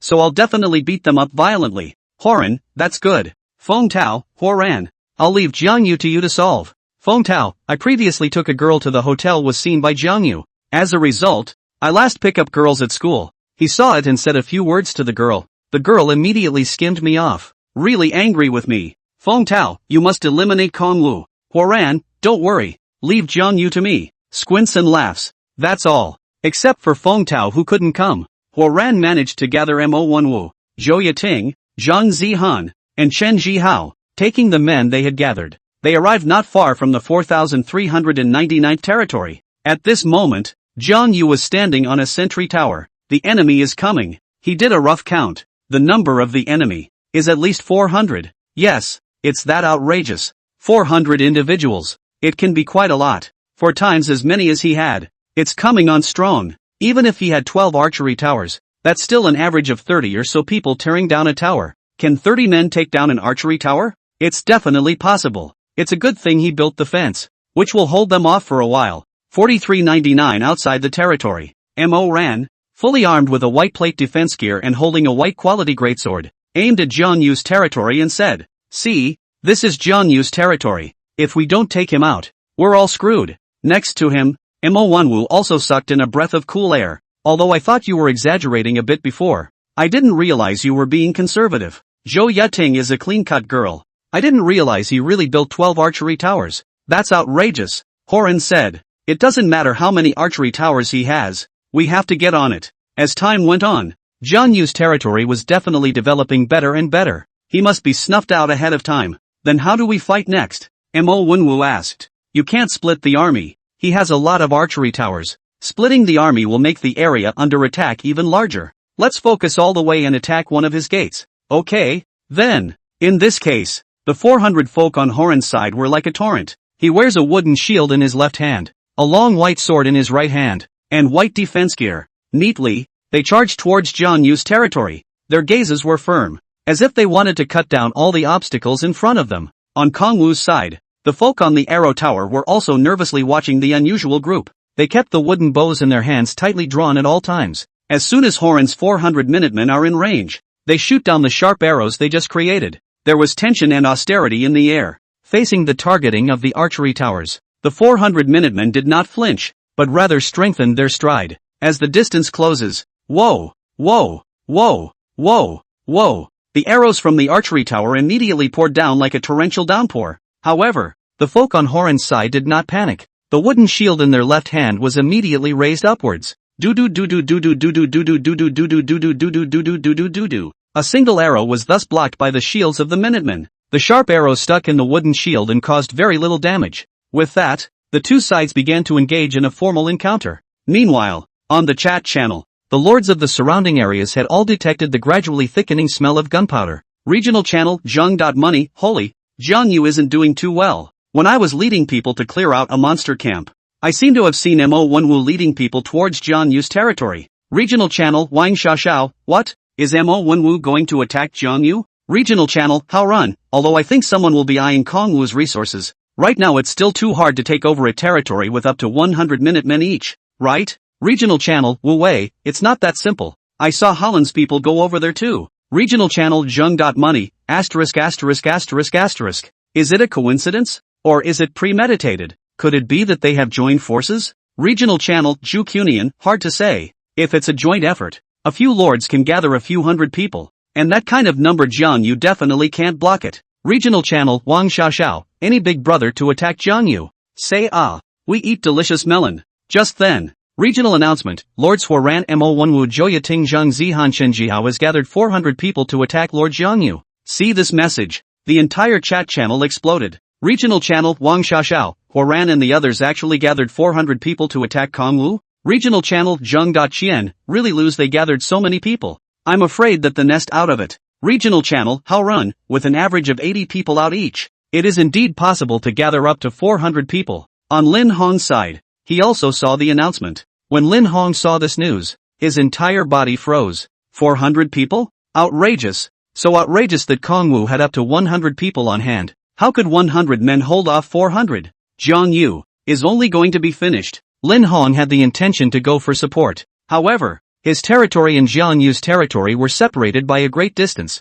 I'm afraid I won't be able to get there in time. Moreover, Huo Ran is 5 against 1. Even if he really arrived, I'm afraid it's useless. At this point, Huo Ran had already spoken on the channel. Regional channel, Huo Ran, humph. Jiang Yu, I've united Mo Wenwu, Zhou Yating, Zhang Zihan, and Chen Zhihao. Your time to die has come. The channel was once again hotly debated. Regional channel, Zheng. Money, alas. All of them are ranked in the top 10. Can the 5 lords unite? Jiang Yu to defend? Regional channel, Zhu Kunki, it's not a matter of whether or not they can defend it. They're trying to eliminate Kong Wu. Regional channel, Wang Xiaoxiao, it feels like Jiang Yu is going to fail. But, as the saying goes, one thing leads to another. Another announcement was unexpected. Regional announcement, Lords Han Liqiang, Wei Han, Gao Pang and Yi Xian have gathered 300 men to attack Lord Feng Tao. The channel blew up again. Regional channel, Wang Xiaoxiao, the protection period has just passed. Are you guys that intense? Regional channel, Wu Wei, this is a good show.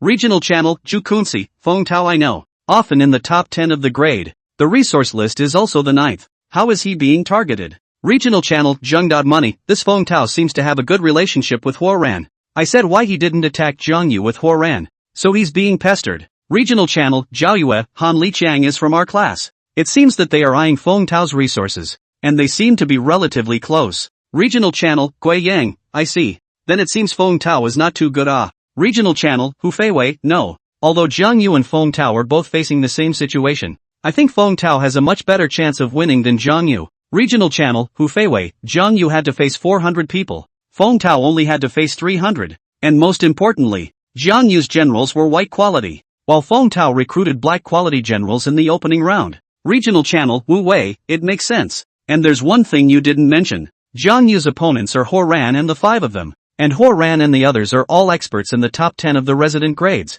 Whereas Feng Tao's opponents are all students from the regular classes with average grades. Regional channel, Wang Xiaoxiao, so if you look at it this way wouldn't Jiang Yu be more likely to be eliminated than Feng Tao? That's all. Along with that, the newbie lords in the nearby area saw 2 announcements ringing out from the system one after the other. The channel was also hotly debated. They were clearly not very optimistic about Jiang Yu and Feng Tao's situation. After all, since the beginning of time, it is hard to beat 4 hands with 2 fists. Not to mention the fact that their opponents were outnumbered by a whopping 3 to 4 times. If Jiang Yu and Feng Tao had losses on someone's hand on the first day, that screwed up 5 times. This disparity in numbers, it's too big. But if you analyze it carefully, then it could be realized that Feng Tao was still in a much better position than Jiang Yu.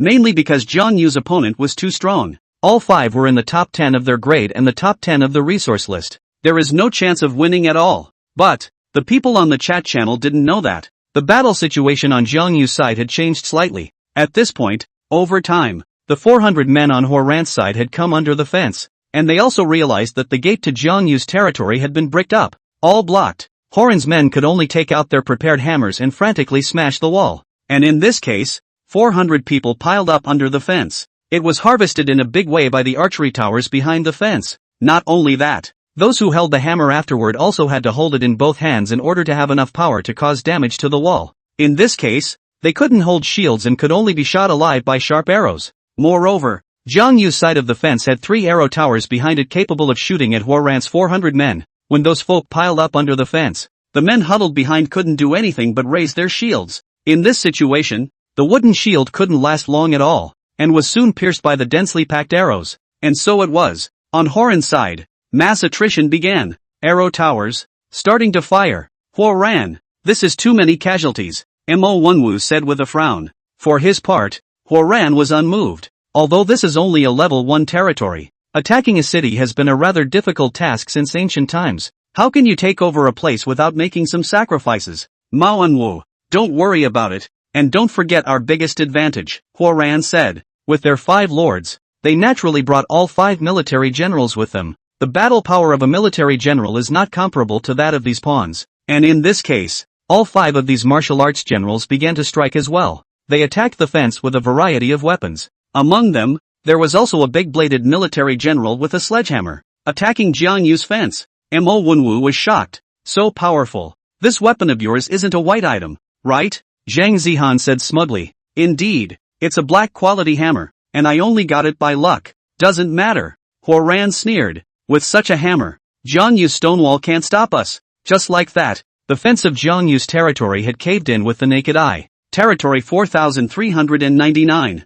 Jiang Yu stood on a sentry tower and looked at the battlefield in front of him. Very well, counting the time, Lubu should be arriving. In fact, after seeing Huo Ran and the others arrive, he had already had someone sneak out from the other side to look for Lubu. It's just that he was worried that Lubu would be discovered, so he arranged for Lubu to stand by in the nearby woods. According to the time, Lubu is going to arrive. Finally, Guan Yu, who was standing on the sentry tower, saw Lubu in the distance. Boom! There was a loud bang, and a puff of flying smoke. The fence of Jiang Yu's territory finally couldn't hold back the huge onslaught of the 5 military generals and collapsed out of the way. The wall is broken. Horan perked up.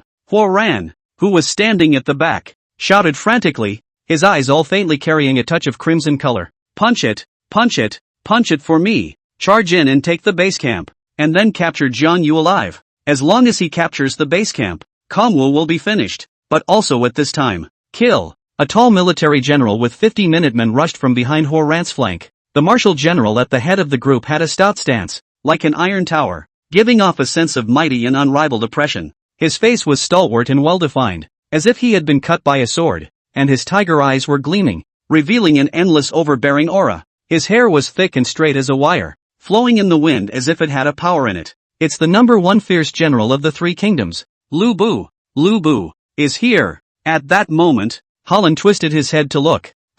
Is that Jiang Yu's military general? On second thought, Jiang Yu hadn't sent out any of his military generals until now. It wasn't that he hadn't considered this. It was just that Jiang Yu's territory was wrapped in a wall, and in this situation, he definitely wouldn't rashly send out his own military generals, because it's easy to get mobbed by him. Right now, he saw Jiang Yu's military general rushing out from the side and rear. He realized that Jiang Yu actually did not place his martial arts generals within the territory. Want to raid back and forth? What a little sculpture. 400 of them, in front of this force. No tactics make sense. At the thought, Warang shouted, all hands to the rear. The enemy is coming. Mo Wenwu's face was serious. Is Jiang Yu planning to sneak up on us from behind? A good idea indeed, because it would put them on their backs. It's fine. I'll have my military general stalled at Lubu. Zhou Yiting said indifferently. Her martial arts are only white quality, but Lubu is also a white pin, so stalling Lubu for a while shouldn't be too much of a problem. Soon, Zhou Yiting's military generals blocked Lubu's way with more than 60 minutemen. Lubu then glanced at him coldly. It was a lance-wielding military general, clad in battle robes and looking valiant. He looked at Lubu and drank. I am Zhao Taixian. I have come to meet you for a while today. However, Lubu ignored him and directly rushed towards him with 50 folk. I am not interested in the names of curmudgeons. Zhao Taixian was furious as he charged towards Lubu and tried to stab him with his lance. However, Lubu snorted coldly as he moved faster than Zhao Taixian. Only Lubu's figure flickered, dodging the lance's attack like a ghost. Then, he gripped the sword with both hands and swung it forward violently. In that moment, it was as if the air had been sliced. A sharp blade light flashed by, and before Zhao Taixian could react, he felt a huge force coming at him. Amidst the splattering of blood, his lance was instantly knocked away, and his person flew out backwards with it, falling heavily to the ground. Zhao Taixian don't want to spit out blood. His eyes were wide as he looked at Lubu, who was standing on the battlefield in the distance with his head held high, as if he wanted to say something, but he couldn't say anything, and after a few seconds of struggling, with a thud, he lay completely on the ground. Zhao Taixian, on this occasion, lost his life. Lubu killed the opposite general in seconds. It was also the moment Zhao Taixian breathed his last. An announcement appeared in front of everyone. Regional announcement, General Zhao Taixian of Lord Zhou Yiting was killed in action during the attack on Lord Xiang Yu. It was a moment to see the result, whether it was Huo Ran or Mo Wenwu, Zhou Yiting or Zhang Zihan or Chen Jiao, all frozen. Their eyes widened in disbelief as they watched the scene. What the hell? What the hell? Zhou Yiting's white pin martial general, Zhao Taixian, was killed in seconds by Jiang Yu's martial general? Why? Although Zhou Yiting's Zhao Taixian wasn't much stronger, but again, They are both white-ranked military generals. There is no reason to be killed in seconds, right? And Zhou Yuting let out a scream when she reacted. No, Zhao Taixian, her only military general, Zhao Taixian, is dead, killed by Kong Wu's martial arts in seconds. Zhou Yuting, is that Zhao Taixian of yours a civil general? Huo Ran asked. How can that be? You should know he's a military general just by looking at his name. Zhou Yuting shouted. Then, said Huo Ran, a million times more puzzled. Why was Zhao Taixian killed by Jiang Yu's martial arts general in seconds? Same time, inside the chat channel, compared to Huo Ran's and their shock. At this point in the chat channel, it was something else that was shocking. Regional announcement, Lord Fengtao's general, Zhou Mango, was killed in action during defense. Yes, just now. The announcement prompt of Fengtao's martial arts general being killed in action suddenly popped up. This was a shock to a lot of people. Regional channel, Wang Xiaoxiao, Nanny, Fengtao's military general is hanging up? Regional channel, Zheng Point Money, alas. It seems that the sea of people tactics is difficult to resist. A fight for really too difficult it. Regional channel, Jiang Yu, Fengtao's generals are black quality, and all 4 of his opponents are white. So he can't even beat them? Regional channel, Gui Yang, 2 fists can't beat 4 hands understand. A king can't beat 5 bronze are still a thing. Regional channel, Lin Hong, in that case, wouldn't Jiang Yu be in danger? It was important to realize that through the previous discussion, they had come to the conclusion that Fengtao's chances of winning were higher than Jiang Yu's. But even so, Fengtao's military general still hung up. I'm afraid Fengtao will win this battle as well. Lin Hong let out a sigh. Now, is Kong Wu really going to fail? Suddenly, regional announcement, General, Zhao Taixian, of Lord Zhou Yuting was killed in action during the attack on Lord Xiang Yu. Lin Hong snapped his head up. Zhou Yuting's military general was killed in action? Lin Hong opened his own eyes wide. What's up with this? Fengtao's military general, who had the best chance of winning, died. However, Jiang Yu's side instead decimated a military general from the opposite side. This is simply baffling. Have to say though, after seeing this message, Lin Hong was also slightly relieved. Right now, he couldn't see the situation in Jiang Yu's territory, so he felt very anxious. Since Jiang Yu had killed Zhou Yuting's military general, that means the war is still stable, right? He didn't expect Jiang Yu to destroy all of Huo Ran and the others, as long as we can repel Huo Ran's attack on them. After all, there are many enemies and we are weak, can't ask for too much. On the other side, after seeing the news of Zhou Yuting's martial arts general's death in battle, the entire chat channel was also instantly detonated. Regional channel, Hao Ren, Zhou Yuting's warlord died? Regional channel, Zhu Qiqi, what's the situation? The 5 of them have the absolute advantage, and they're actually dying martial arts generals? Regional channel, Gui Yang, yes. I thought this battle Huo Ran they lost some folk at most.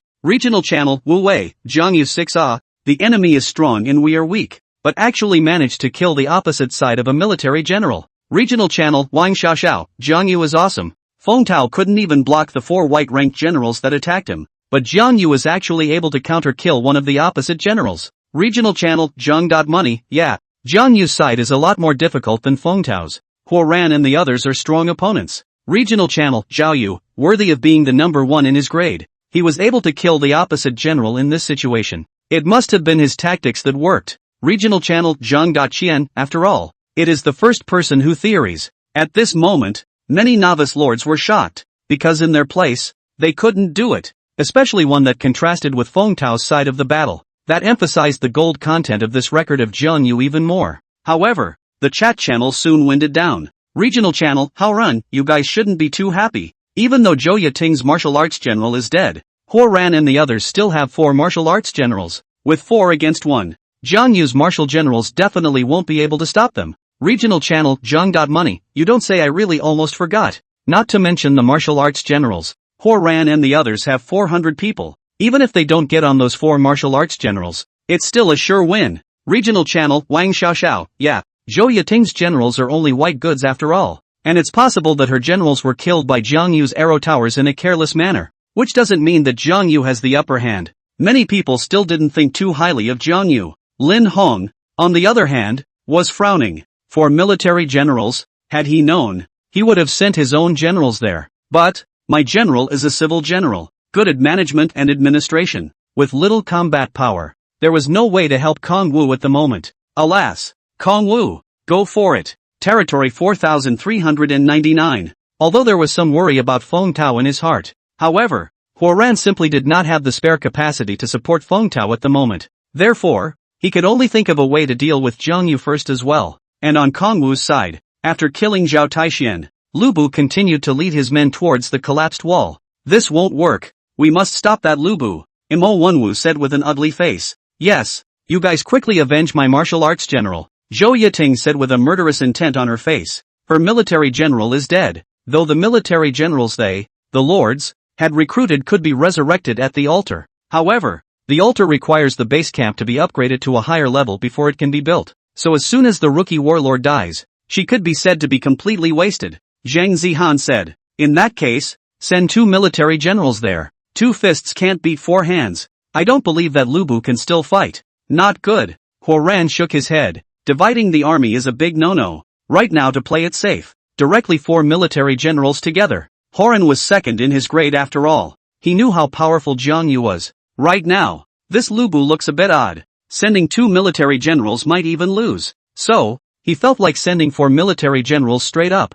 It's okay. Mo Wenwu felt that Huoran, as the second in his grade, had a theoretical level of battlefield command that was considered quite high. Just listen to what he has to say. And so it was, including Li Yu of Huoran, the 4 military generals. All of them withdrew from Jiang Yu's territory and turned their heads to meet Lubu. Seeing the oncoming 4 military generals blocking the way, Lubu also stopped in his tracks. Li Yu was the most powerful of these 4 military generals, and he bellowed at Lubu. The coming general will give his name. I will not cut down nameless people under my sword. Lubu sneered. I am Lubu, the character Fengxian. The 4 of you go together, and also let me see what you are capable of, and dare to fight against me. Lubu. After finishing his speech, Lubu strides towards the opposite side of the room. His gaze was cold and determined, as if he was ready for the challenge. The 4 military generals led by Li Yu were also ready one after another. They wore different battle armor and held various types of weapons as they charged towards Lubu aggressively. The battle was imminent. Only Lubu took a deep breath, and his figure instantly became erratic, as if he had transformed into a ghost. His twin swords drew a blazing trajectory in the air, and crisp air-popping sounds rang out frequently. The first incoming warlord held a huge battle axe and roared as he charged at Lubu. However, Lubu circled around behind him with amazing speed and swung his sword. Swish! A huge amount of blood immediately splashed from the back of this military general, and then with a thud, he fell straight to the ground. The huge battle axe traced an arc in the air and smashed heavily on the ground with a deafening sound. Seek death. Seeing this, the second tall and thin military general immediately waved the long sword in his hand and attacked Lubu. However, Lubu flashed to his flank with a faster speed, and with a dang sound, cut off his long sword. Immediately after that, Lubu slashed him again with his left hand. The 3rd martial general, Huang Tianba, and the 4th martial general, Li Yu, were horrified at the sight. This Lubu was actually as strong as he was, instantly killing 2 military generals on their side in the blink of an eye. Let's go together, Li Yu shouted. They understood that against an opponent like Lubu, they had to join forces in order to have a chance of survival. Thus, they wielded their weapons and launched an even fiercer attack on Lubu. However, Lubu was not affected at all. His figure was like the wind, and his blade was like a god. Each swing of the sword accurately hit the enemy general's vitals. His movements were swift and sharp, his twin swords dancing in the air. Each swing brought up a biting wind sound. His figure flickered in and out of the sunlight, weaving through the battlefield like a bolt of lightning. The battlefield resounded with the crisp sounds of weapons clashing, accompanied by the roars and screams of the military generals. The figure of Lubu danced across the battlefield, and every attack was like a thunderous force that made people's jaws drop. In just a few moments, both Li Yu and Huang Tianba also fell to the ground. To this point, all 4 enemy generals fell to the ground. The bodies of these 4 military generals were scattered across the battlefield, their blood staining the earth red. The entire battlefield instantly fell into silence, with only Lubu's figure standing alone in the sunlight. Seeing 4 of the enemy's military generals fall to the ground, the 50 folk behind Lubu were also happy and bellowed. They had applauded Lubu's bravery, and their cheers rose and fell. Lubu, on the other hand, remained calm and dignified, his gaze firm and deep, as if proclaiming his invincibility. Watch this scene. The 5 Huoran people were all dumbfounded. The whole thing just took less than 2 minutes. And that's 2 minutes. They had witnessed the military generals under their command being beheaded as easily as scarecrows in front of Lubu. The shock within them was beyond words. For a moment, it was as if they were frozen in place, their eyes filled with fear and disbelief. Mo Wenwu's mouth was slightly open, as if he wanted to shout, but his voice was stuck in his throat and he couldn't make a single sound. His eyes were glazed over with disbelief, as if he had seen some incredible miracle. Zhang Zihan, on the other hand, was pale and her hands were trembling. He had originally thought that the martial artists under his command would be able to fight with Lubu, but the reality was so cruel that it was unacceptable. He felt his heart beating frantically, as if it was going to jump out of his chest. Chen Zhihao, on the other hand, clenched his teeth, his eyes flashing with anger and unwillingness. He felt that his dignity had been ruthlessly trampled under Lubu's feet, a humiliation that he could barely bear. Huo Ran, who was among the five, was frozen in place, his eyes empty. It was as if he had been completely crushed by the battle and had lost all his courage and confidence. He didn't know how to face such a situation or how to deal with an opponent like Lubu. The shock and fear in the hearts of the five of them were intertwined, forming an unnameable and complex emotion. They never thought it would come to this. It had also never occurred to Jiang Yu that his initial martial arts general, Lubu, would be so powerful. He had consecutively decapitated 4 of their military generals without being injured himself in the slightest. How can this be the strength of a white-ranked military general? Is it true that Kong Wu didn't turn it on? That's all. Along with their 4 military generals were decapitated. A system prompt also appeared in the regional channel right after it. Regional announcement: Lord Mo1 Wu's general, Yun Kangwolf, was killed in action during the attack on Lord Jiang Yu. Regional announcement: Lord Zhang Zihan's general, Huang Tianba, was killed in action during the attack on Lord Jiang Yu. Regional announcement: Lord Chen Jihao's general, Wang Jianxin, was killed in action during the attack on Lord Jiang Yu. Regional announcement: Lord Huo Ran's general, Li Yu, was killed in action during the attack on Lord Jiang Yu. When these 4 announcements appeared within the channel in succession, the entire chat channel, too, was completely dead silent. 1 second, 2 seconds, 3 seconds. The entire regional channel had unexpectedly turned into a puddle of stagnant water at this moment. Not a single person who sent a message, but anyone who sees these alert announcements. None of them were staring at the translucent panel in front of them with open mouths and wide eyes. The whole of them, all of them, felt as if their throats were blocked by something, and nothing came out of their mouths. Huo Ran, they actually killed 4 martial arts generals in a row? How is this possible? They're a full 4 military generals. Can't beat one of Kong Wu's military generals? Finally, a few seconds later, the chat channel made huge waves. Regional channel, how run, what's going on? 4 generals killed in battle one after another. Regional channel, how ren, if you count Zhao Taishan from last week's Yiting, then all 5 of Huo Ran's and their generals have been killed in action. Regional channel, how ren, this is outrageous. Regional channel, Jiang Yu is awesome. He even killed the 4 opposite generals in a fight. Regional channel, Zhu Qiqi, against all odds. Huo Ran and the others won't lose this battle, right? No way. They're a full 400 people. Regional channel, Zhang.money, it's unbelievable. Can you show us the specific details?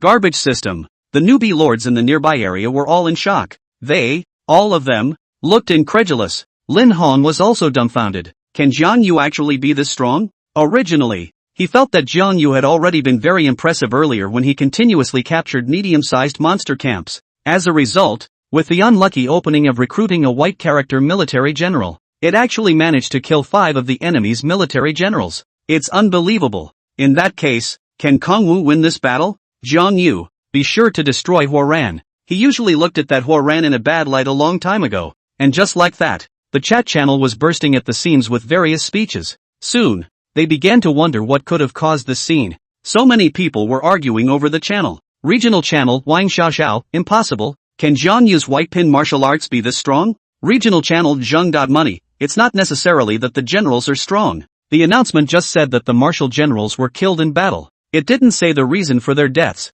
And it's possible that Huo Ran and their martial generals were killed by Jiang Yu's defenses. Regional channel, Gui Yang, makes sense. Looks like Jiang Yu has constructed quite a few defense buildings. Regional channel, Wu Wei, what do you guys think? Can Huo Ran and the others still win? When Wu Wei said this, the group was quiet for a split second. Regional channel, Zhang.money, you're not talking nonsense. If those 5 military generals were all killed by Jiang Yu's defenses, then Jiang Yu's defenses were more or less demolished a few times, right? Regional channel, Zhang.money, if that's the case, then Huo Ran and the others still have the numerical advantage. And 400 people is no joke. Regional channel, Wang Xiaoxiao, yeah, even if there are still martial arts generals on Jiang Yu's side. But how many minions can a white-ranked martial arts general deal with? Martial generals are stronger than ordinary minions. But white-ranked martial generals can't be too much stronger. And those 10,000 enemy martial generals are all at least purple epic quality or above. Regional channel, Wang Xiaoxiao, even if Jiang Yu's military generals were yellow quality,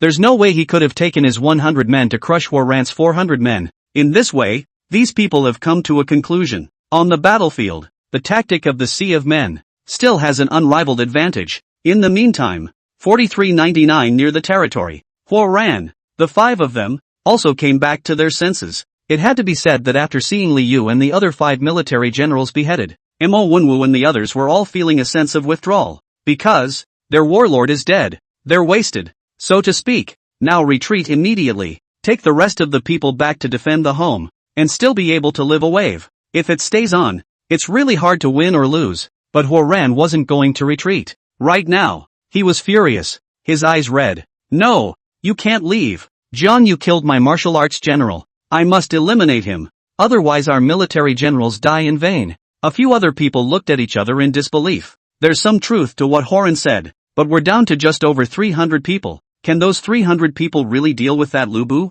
Mo Wenwu wasn't very confident. Horan said coldly, no matter how powerful Jiang Yu's martial arts generals are, they can't possibly crush 300 of us. In any case, there is a limit to how powerful a warlord can be in battle. Even if Jiang Yu's generals were very powerful, the primary recruitment order, at most, could only recruit yellow-gray generals, and no matter how high the force of a yellow-ranked general is, it's impossible for him to reach the level of 90 points. So, with 300 of them, they can definitely kill Lubu. Of course, their own casualties may be high, but there's no way around it. Right now, if they just retreated, it was equivalent to nothing. Blood loss. Moreover, if we retreat like this, we will definitely have to divide our troops and go home at that time. Once Jiang Yu fights over with his martial arts generals, do you think we can hold it? Huoran woke up the dreamer with a single word, directly causing Mo Wenwu's few people to come to their senses. Yeah, now a few of them gather folk and still have over 300. Once the troops are split up to go home,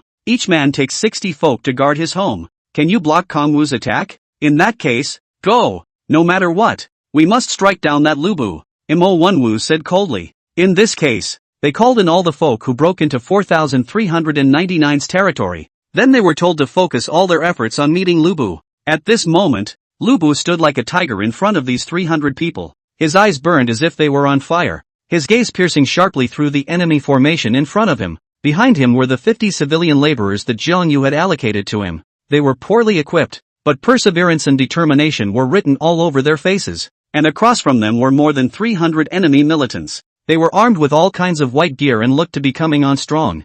Lubu looked at this scene and also let out a cold smile. A mere dirt cheap dog. How dare you stop me? Lubu finished speaking, then took a deep breath, as if his body was surrounded by an invisible air current. He wielded his dual swords like two bolts of lightning cutting through the sky, rushing towards these 300 folk with a thunderous momentum. It was accompanied by a mixture of killing cries from both sides. The battle, too, had officially begun. Next, every flash of Lubu's blade was accompanied by a heaven-shattering roar, as if it was going to tear apart the entire battlefield. And behind him, the 50 civilian laborers charged resolutely toward the enemy's 300-odd men. Though they were not as powerful as Lubu, they were no less courageous and determined. They brandished their weapons and fought alongside Lubu. The battlefield resounded with an ear-splitting sound of clashing metal, accompanied by the cries of the Minutemen and the screams of the enemy. Hor and their folk tried to organize an effective resistance. However, under the courageous attack of Lubu and 50 Minutemen, their defense line was easily crushed like straw blown away by a gale. For a time, the battlefield resounded with cries of terror and despair, despite Kongwu's mediocre folk-fighting prowess. But these 50 folk, driven by Lubu, were also undaunted. They fought with all their might, either holding lances, wielding short swords, or throwing javelins. Their figures moved quickly across the battlefield, each attack precise and powerful. Not only that, the twin swords held by Lubu were also like two whirlwinds, wreaking havoc on the battlefield. Every swing of his sword could take away several enemy lives. His figure flickered rapidly across the battlefield, triggering a wave of panic and despair with every appearance. In this case, the enemy, 300, is also beginning to attrition in large numbers. 300, 250, 200. The 300 men were all killed or wounded at once. Seeing this situation, the remaining folk on Horan's side all panicked. Without a military general to lead the charge, their morale was already inferior to the folk on Jiang Yu's side, not to mention the fact that Jiang Yu had the courageous Lubu on his side. And so it was. The remaining folk on Horan's side simply dropped their weapons and ran. Seeing this scene, Horan and the others were dumbfounded. Run away? Their folk actually ran away? How? The Minutemen have run away. What about them? Hey, don't run. What are we going to do if you run away? But no matter how much Huo ran and the others shouted, it was useless. With these 110 folk running around, the results of this battle are also out. The 300 men of Huo Ran were strongly defeated by Lubu and the 50 folk. The moment they were crushed, the beeps were also ringing in the ears of all the newbie lords in the surrounding area. But note that the announcements are too. Yes, while Kong Yu's side was splitting the winners and losers, the results from Feng Tao's side also came out. Regional announcement: Lords Han Liqiang, Wei Han, Gao Peng, and Yi Xian have gathered 300 men to attack Lord Feng Tao successfully. Lord Feng Tao's defense has failed. Regional announcement: Lords Huoran Mo Wenwu Zhouyating Zhang Zihan Shenjiao failed to gather 400 people to attack Lord Jiang Yu. Lord Jiang Yu's defense is successful.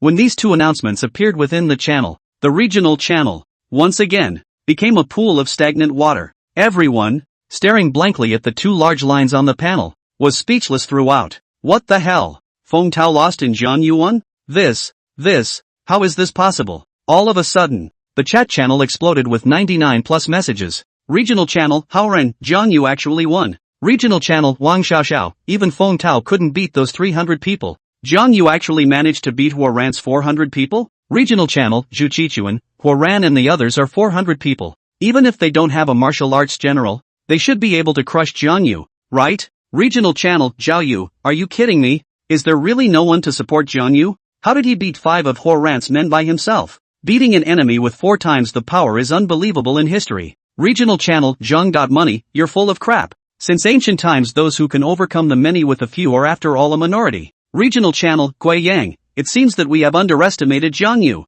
who has deep pockets of strength. Regional channel: Sun Yun, I want to learn from Kong Wu. He has my admiration. And when Jiang Yu's tablemate, Lin Hong, saw it, he was also dumbfounded. Kong Wu won? That's how you win? No. How does this work? That's too good to be true. It's hard to figure out how. How did this win? You know Feng Tao, who had the highest chance of winning, didn't even win. This is incredible. That's all. The thousands of newbie lords in the nearby area were all shocked. Territory 4399. We won. After routing Huo Ran and their 300 plus folk, the battlefield was littered with weapons and equipment discarded by the enemy Minutemen, while those led by Lubu cheered in victory. Their faces were beaming with pride and joy. At this moment, it was as if they had become the heroes of the entire battlefield. Huo Ran and the others, on the other hand, were staring blankly. Each of them looked as if they had lost their souls, staring blankly at the scene. This, Mo Wenwu already doesn't know what to say. We lost? Huo Ran seemed to be unable to accept the scene before him. They, with 5 military generals and 400 Minutemen, attacked a territory with only 100 Minutemen. I can't believe it. You lost? Why is that? Why? Why on earth? Huo Ran roared violently. Because you're not as good as me. Of course. At this time, Jiang Yu's voice came from not far away. After seeing Lubu rout the enemy, he too came out from within his territory and arrived here. And next to him, Lubu and the rest of the folk. Seeing Jiang Yu appear, Mo Wenwu's few people immediately panicked. After all, they were now defeated. There was no way to fight against Jiang Yu. But once they thought that the newcomer trials prohibited killing, they also slightly put their hearts down. Their lives were worry-free, and the only thing they needed to worry about was whether they would be eliminated by Jiang Yu. Jiang Yu. Huo Ran glared at Jiang Yu. Why are your military generals so powerful? Is it possible that it was you guys who wasted it? Jiang Yu said indifferently. Well, Lubu was indeed awesome, but that obviously couldn't be told to them. Anyway, you guys failed. All of you eliminate yourselves for me, Jiang Yu said. No, Kong Wu, don't eliminate me. As long as you don't eliminate me, I can share time for 2 with you at your base camp. Zhou Yating suddenly said shyly, attempting to seduce Jiang Yu with a beauty trick. Jiang Yu was a bit speechless. Zhou Yating was a girl, yes, but with average looks. Where did she get this confidence? Mo Wenwu, on the other hand, said, Jiang Yu, if you don't eliminate me, I can give you resources on a regular basis. Alright, cut the crap, all of you. Come with me. Your territory. I'll take it myself. Next, Jiang Yu had a few folk escort Huo Ran's 5, then set out with Lubu and the remaining 30 folk to take over their base camp. Yes, there were still a lot of casualties from that battle just now. Civilian labor injuries 20. The enemy was, after all, several times more numerous, and casualties were inevitable. But Jiang Yu is acceptable. You can't force too much with less. Consider the possibility of others picking up the slack as well. So Jiang Yu first took Lubu to the territory of Huo Ran, who was second only to him in resources. although Huo Ran's territory was well built. But that battle just now brought them out in full force. Each of them put out 80 minutemen to attack him, resulting in only a few people left in their base camp. In this case, there were only a few people standing on top of the archery tower shooting arrows from their main camp. Plus, none of their main camps have complete fences. It led to the easy capture of their base camp. Of course, a number of folk from the earlier battle had fled back to their respective home bases. There is a possibility that these Minutemen will go negative. That's when Kongwu would take the 5 Huo Ran people and threaten them. Get them to give up their resistance. In this case, newbie lords in the neighborhood just saw this message alert. Regional announcement. Lord Jiang Yu has captured Lord Huo Ran's territory 7693. Lord Jiang Yu chose, plunder, and gained a large amount of resources. Regional announcement. Lord Jiang Yu has captured Lord Zhou Yating's territory number 15886. Lord Jiang Yu has chosen, plunder, and gained a large amount of resources. Regional announcement. Lord Jiang Yu occupies Lord Zhang Zihan's. 5 tips in all. The chat channel, once again, was hot. Regional channel, Zhu Qichuan, ******** Jiang Yu has taken all 5 of their territories. Regional channel, Hao Ren, it's normal. It's me, I do the same thing. But I'm surprised no one is picking up the slack. Regional channel, Jiang Yu, who dares to pick up the slack? In case we run into Jiang Yu, we'll be in trouble. Regional channel, Gui Yang, it seems that we have underestimated Jiang Yu, who has deep pockets of strength. Regional channel, Zhang Money, that being said, Jiang Yu chose to loot all of them and didn't choose occupy yet. After capturing an enemy base camp, there are usually multiple options. The 2 most common of these are occupation and pillage. If you choose to occupy it, then the territory is officially yours. You're like having an extra territory and expanding your sphere of influence. But in doing so, the pressure on your defense increases. If you have enough generals, that's okay. Generals can be sent for defense, but they only have one initial warlord. So this is a good time to go with looting as well. If looting is chosen, then it means you've given up this territory you've just captured. But relatively, you have access to resources. Those buildings in the territory that have been constructed can be demolished, returning a portion of the resources. This was another reason why Huo Ran chose to attack Jiang Yu. Jiang Yu had the most resources, which meant that he used more resources to build. As long as Huo Ran could beat Jiang Yu and then plunder Jiang Yu's territory, then he could get most of Jiang Yu's resources. It's not just getting the remnants of the resources in his warehouse. Of course, it was currently Jiang Yu who had one, so the resources of these 5 people belonged to him through and through. Regional channel, Hao Ren, normal. If it were me, I'd loot it too. Regional channel, Jiang Yu, TSK. Huo Ran and the 5 of them are all in the top 10 of the resource list. This is a big profit for Jiang Yu. Regional channel, Zhu Qiqi, yeah. And I don't know how many resources the 5 of them can have combined. Regional channel, Gui Yang, words. Huo Ran they just eliminated. Regional channel, Zhang Money, that's certainly true. According to the rules, they should be teleported out of the novice trial land. Regional channel, Hao Ren, this is now our 5th high school is only the strongest Jiang Yu. I do not know how far he can go, how to perform in the city. Regional channel, Zhang Money, don't think about so many useless things. In a few days, the regional channel in our area will officially access the entire East Sea City trial area. And by then the competition will have expanded and the pressure will be even greater. Regional channel, Zhang Money, we have to clear out our resources in the next few days, or else we'll be robbed by soldiers sent from other schools. Regional channel, Zhang Money, those small and medium-sized camps don't matter. But the large monster camps are important strategic level resource points and won't be refreshed, so they must all be taken. Regional channel, Jiang Yu, why don't we just jointly attack the monster camp? As for Jiang Yu, just leave him alone. They couldn't care less if they wanted to. Regional channel, Zhu Kunci, good idea. Let's jointly attack the large camps and then divide the resources in the camps for mutual aid and benefit. With that, these people began to discuss a joint attack on the monster camp.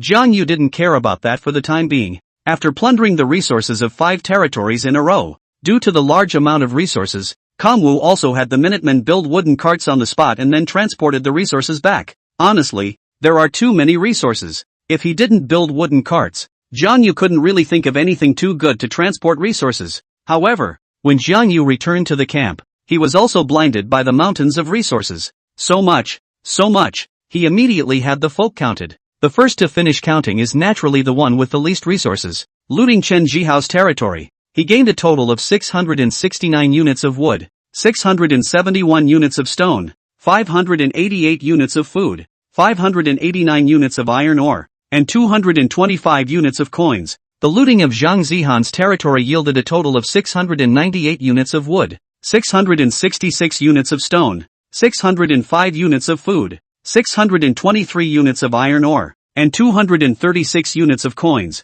The looting of Zhou Yuting's territory yielded a total of 712 units of wood, 673 units of stone, 619 units of food, 625 units of iron ore, and 256 units of coins. The looting of Mo Wenwu's territory resulted in a total of 736 units of wood, 699 units of stone, 582 units of food, 650 units of iron ore, and 257 units of coins. The looting of Horan's territory yielded a total of 845 units of wood, 797 units of stone, 622 units of food, 655 units of iron ore, and 389 units of coin. Also included are hundreds of sets of white gear, and as many as 120 civilian prisoners. These Minutemen were the ones who survived after those 400 Minutemen fled. Then again, they were captured alive by Jiang Yu in their respective territories. To be honest, there are quite a few. It is logical that these folk should be killed more appropriately. Jiang Yu, however, intended to take them under his wing. It couldn't be helped. Although Lubu had managed to take 50 Minutemen and crush Huoran's several hundred men, but it's also a loss of 20 folk themselves, and his base camp is about to go up 2 levels. It's also time to think about increasing the labor force, whether it's here or in the battlefield of the heavens. None of the population came out of nowhere, so it's better to pay more attention to this aspect. Next, Jiang Yu tallied up. After plundering 5 territories, in total, he gained 660 units of wood, 506 units of stone, 16 units of food, 142 units of iron ore, and 363 units of coin. This harvest can be quite huge. Together with his original resources, the total resources of his current territory were 4,093 units of wood, 3,831 units of stone, 3,473 units of food, 3,370 units of iron ore, and 1,988 units of coins. That's an amazing number of resources that would shock anyone if they saw it, because there are too many. Let's just say that developing a territory normally is far less rewarding than looting other people's camps. However, these are all the territories of the top 10 on the list after all. Anyone else probably wouldn't have achieved that. Plundering some people's territories might not be as much as the resources Lubu would get if he went and captured a medium-sized monster camp. Very well, this resource will be saved for the construction of other facilities after the base camp is upgraded. As for the 120 folk, save it for slowly persuading them. Those who don't want to stay and join him, just cut them off. Earth, East Ocean City, 5th High School. As the time for Kong Wu to be promoted to the 2nd grade draws nearer and nearer, the teachers of the 5th High School are also keeping the webpage of the Lord's Authority up to date. It was the only place from which they were able to learn something about the students in the land of novice trials. Zhao Tianyi said, Mr. Su, if you have this effort, why don't you prepare more lessons? It's not up to us to intervene on how the students are doing anyway. Su Wanair thought about it and felt that what he said was somewhat reasonable. What she didn't know, however, was that Zhao Tianyi was sneering madly in his heart. The wind will destroy the wood where the trees stand. Jiang Yu was number 1 on the resource list and would definitely be targeted. By then, it might be targeted and thus eliminated. Just then, a teacher barged in at the office door. Teachers, it's bad. Our school's portal teleported back 5 students. What? Su Wanner was shocked. Teleporting back 5 students? So much? Generally speaking, when you are eliminated from the novice trial ground, you go back from wherever you came from. Therefore, 5 students appearing in the school's portal means that 5 more students have been eliminated. Actually, these 5 were not the first 5. Since the first day, a number of people had been defeated in the attack on the monster camp. Monster attacks also occur after the first day after the newbie protection period. Some people were also eliminated because they failed to resist the monster's attack. But, after all, it was the first day, so it's just the scattered ones that get eliminated. Usually just 1 or 2 teleport back at a time. All of them are famously bad students in the school, with grade rankings that are basically at the bottom of the list. Right now, the portal teleported back 5 people in one breath, which meant that these 5 people must have been caught up in some big event. Which 5 people were the ones who teleported back? Su Wanair asked. Teacher Su, it's Huoran,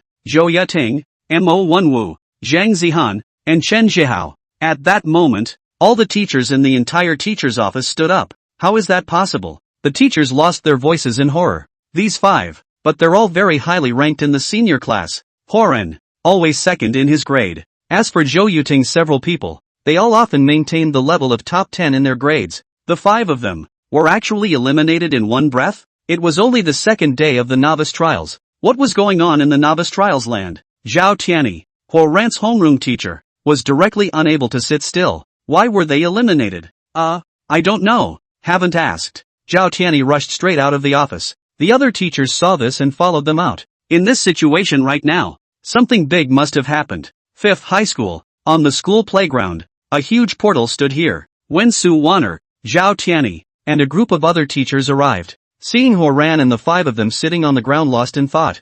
Huo Ran, are you guys okay? Zhao Tianyi shouted. Teacher. Huo Ran looked up at Zhao Tianyi. Huo Ran, what happened to you guys in the novice trial land? Zhao Tianyi asked. Who were you guys eliminated by? Hearing the question, Huorang's head snapped up. It's Jiang Yu.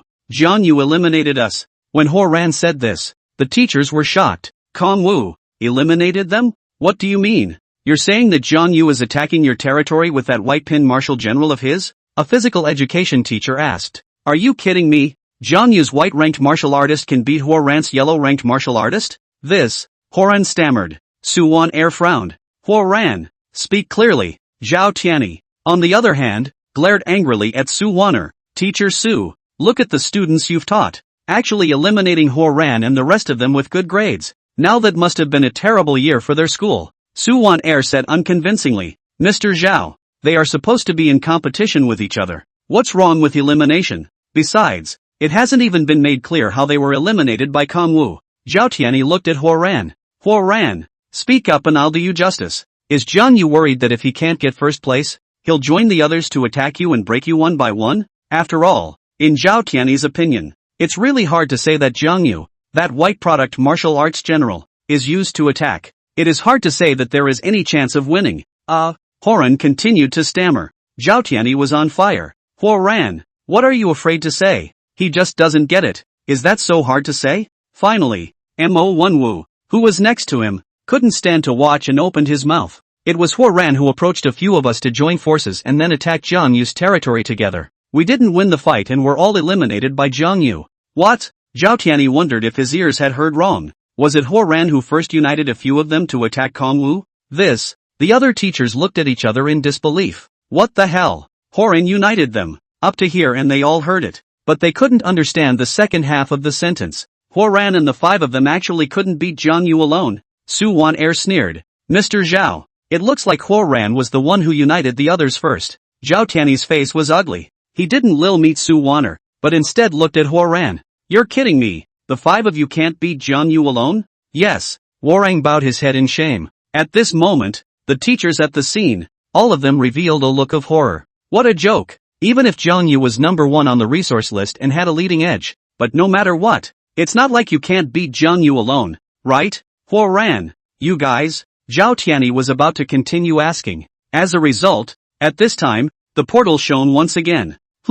Someone teleported back again? The teachers turned their heads. Huo Ran seemed to think of something, but by this time, the portal had teleported the man. Swish, a rather stocky boy appeared in front of the teachers. Feng Tao? Zhao Tianyi was once again shocked when he saw Feng Tao. It was actually Feng Tao from their class, because class 10 and class 11 are key classes. The top 10 in the grade come from these two classes. Huo Ran and Feng Tao, on the other hand, were both students of his 10th class. Now, Zhao Tianyi was once again furious. Feng Tao, were you also eliminated by Jiang Yu? He felt that Jiang Yu was targeting their class 10. Not, Feng Tao said with an ugly face. However, he saw Huo Ran and understood why Zhao Tianyi said that. He had also seen the announcement prompt of Jiang Yu's victory before he teleported over. To be honest, he was angry and confused. Although Jiang Yu was number 1 on the resource list and number 1 in his grade, but he's not bad. As a result, he didn't win against an attack of 300 men, and Kong Wu won against an attack of 400 men instead. Doesn't this show that there is a huge gulf between him and Kong Wu? It was hard for him to accept. Of course, the matter of his defeat at the hands of a few regular class students. Again, it's hard to accept. Anyway, it's overwhelming through and through. Next, Feng Tao felt disgraced, so he casually explained and left with Huo Ran and the others. And the teachers were even more shocked when they learned the reason for Feng Tao's elimination. Although I don't know how the exact details of the battle went, Kong Yu's performance was really unexpected, said a teacher in charge of the territory operation and management subject. That's right, It's actually normal for Feng Tao to be defeated. After all, more people is an advantage. The teacher in charge of the subject of Lord Strategy said, but Huo Ran's side attacked with more people, and as a result, Jiang Yu won instead. Let's just say that there is, indeed, a huge gap between people. That's all. With Huo Ran eliminated, the teachers realized that the 5th high school could only hope for Kongwu this year. It's a bit overwhelming though, but the reality is such that they are forced to accept it. And Kongwu is number 1 in his grade. So while the opening recruit is a bit worse for a military general, maybe he's got some talent. In the future, when he builds the Hall of Heroes, he may be able to recruit stronger generals. And so it was. Along with the passing of each second of time, it was less than half an hour before Jiang Yu was promoted to the 2nd grade. And at this time, outside the 4,399 territory, an uninvited guest has appeared. Jiang Yu's territory. It should be here. A young man who appeared a bit lazy scratched his head and looked at the map panel in front of him. Ugh, I blame old Lin. He sighed. Why? Is he here? The reason is simple. Although the resource list has been published, the resource list was tallied without any errors. But, in the middle of the review afterwards, Han Zishuan found there was a man's territory in the immediate area that didn't seem to be patrolled. That would be territory 4,399. At the back, there is no check mark. By definition, this is very unusual. If the territory is not patrolled, then who reports the resource data? Therefore, there is only one possibility. That guy forgot to check the box. Needless to say, Han Zishuan already knew who had done this. Lin Yu. She's making the same old mistakes as last year. However, right now this situation is not much better than last year. It was then that I realized she hadn't ticked the box, before the resource list came out. It led to a number of censors not knowing exactly which territory she had toured, so the hands and feet made a fresh round. This year it's fine if you do. The resource list is already out there. The only territory she forgot to tick was Kongwu's. Han Zishuan will just fill her in. But when Han Zishuan saw that the Lord of Territory 4399 was Jiang Yu, he was just going to check it out for himself. The main thing is that Kongwu isn't quite like everyone else. He had just seen the announcement of Jiang Yu defeating Huo Ran and the others. Very much to his surprise, so to speak. It's rare to win a fight against such adversity. So, he's going to check it out. After all, for Lin Yu, even if the resource data has been reported, there is still a possibility of error. Just as Han Zishuan was thinking, Jiang Yu had already walked up to him with Lubu and dozens of folk. You are? Kongwu looked at him. Oh, I'm Censor Han Zishuan. This is my ID. Han Zishuan took out his ID. Wasn't it already reviewed? Jiang Yu was puzzled. Was it Lin Yu who toured you? Right. Han Zishuan nodded. You don't know. Lin Yu she. Forget it. If this was publicized, I'm afraid Lin Yu would have to find her father, the director, to fire him. I'm just passing through, just popping in to do my rounds. Should be no problem? Sure, no problem. Please. Although Kongwu didn't know why a second censor was here, he wasn't too concerned. Soon, Han Zishuan followed Jiang Yu into territory 4399. At once, Han Zishuan was startled. You've got this territory. In style. It was currently only the 2nd day of the trial, and Jiang Yu's territory had actually been constructed to this extent. There are 12 arrow towers alone. The amount, it's simply amazing. He glanced at the data reported by Lin Yu, who had previously reported 9 plus 3 seats. The plus 3 at the end represents the under construction state. No wonder it's a 12-seater. Say you hear a lot of warehouses. Not you, this full of resources is what the hell. As he walked around the corner, he was surprised to see an amazing sight. There was hardly even a place to stand within Jiang Yu's territory, especially here in the warehouse. The warehouse was not only full, not to mention, the roadway between the warehouse and the warehouse was also filled with all kinds of wood and stone resources. Much better. What a great resource. How did you pile up so many resources here? Han Zishuan said in shock. Resources can wear out if you leave them outside for a long time. Kongwu said shyly. I can't help it. The warehouse isn't big enough to fill it, so I put it here temporarily. These resources were all obtained from his plundering of the Huo Ran 5's territory. The numbers are enormous. Even if he has 25 warehouses in his territory, both are difficult to fill. So Kongwu had to put these resources on the ground temporarily. His base camp is about to be upgraded anyway. Wait for the base camp to be upgraded and use the resources to build immediately. That makes it okay. And, after the base camp upgrade, his basic warehouse can also be upgraded to hold more resources. Therefore,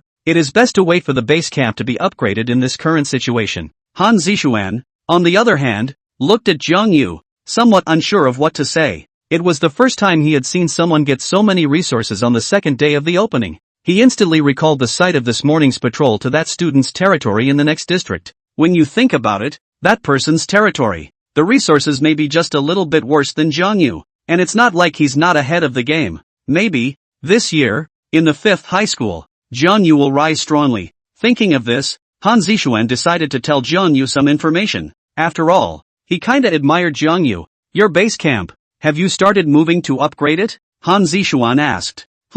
Work has already begun, Kang Wu replied. Very well, Han Zixuan nodded, but I still have to tell you that there are people outside of people, and there is a sky outside of the sky. With his hands behind his back, he paced around Kang Wu's territory, which was clogged with resources. We, the 10 censors, are only in charge of your 5th high school's censorship matters, though, sometimes, however, there is a shortage of reviewers. This is the time when we, the reviewers, temporarily back up understaffed areas. Jiang Yu was a bit unsure. Why was Han Zixuan talking to him about this? Han Zixuan continued. How much do you know about 7th high? Well, the 7th high school is a strong school. Every year the top student of Donghai City is born either in the 7th high school or in the 1st high school and the 3rd high school. Han Zixuan nodded. I went to temporarily back up my co-workers yesterday to patrol the area next door to you. In the 7th high school, Jiang Yu's heart fluttered. Next door area. The land of the novice trials is vast. After all, it houses millions of new lords across the country,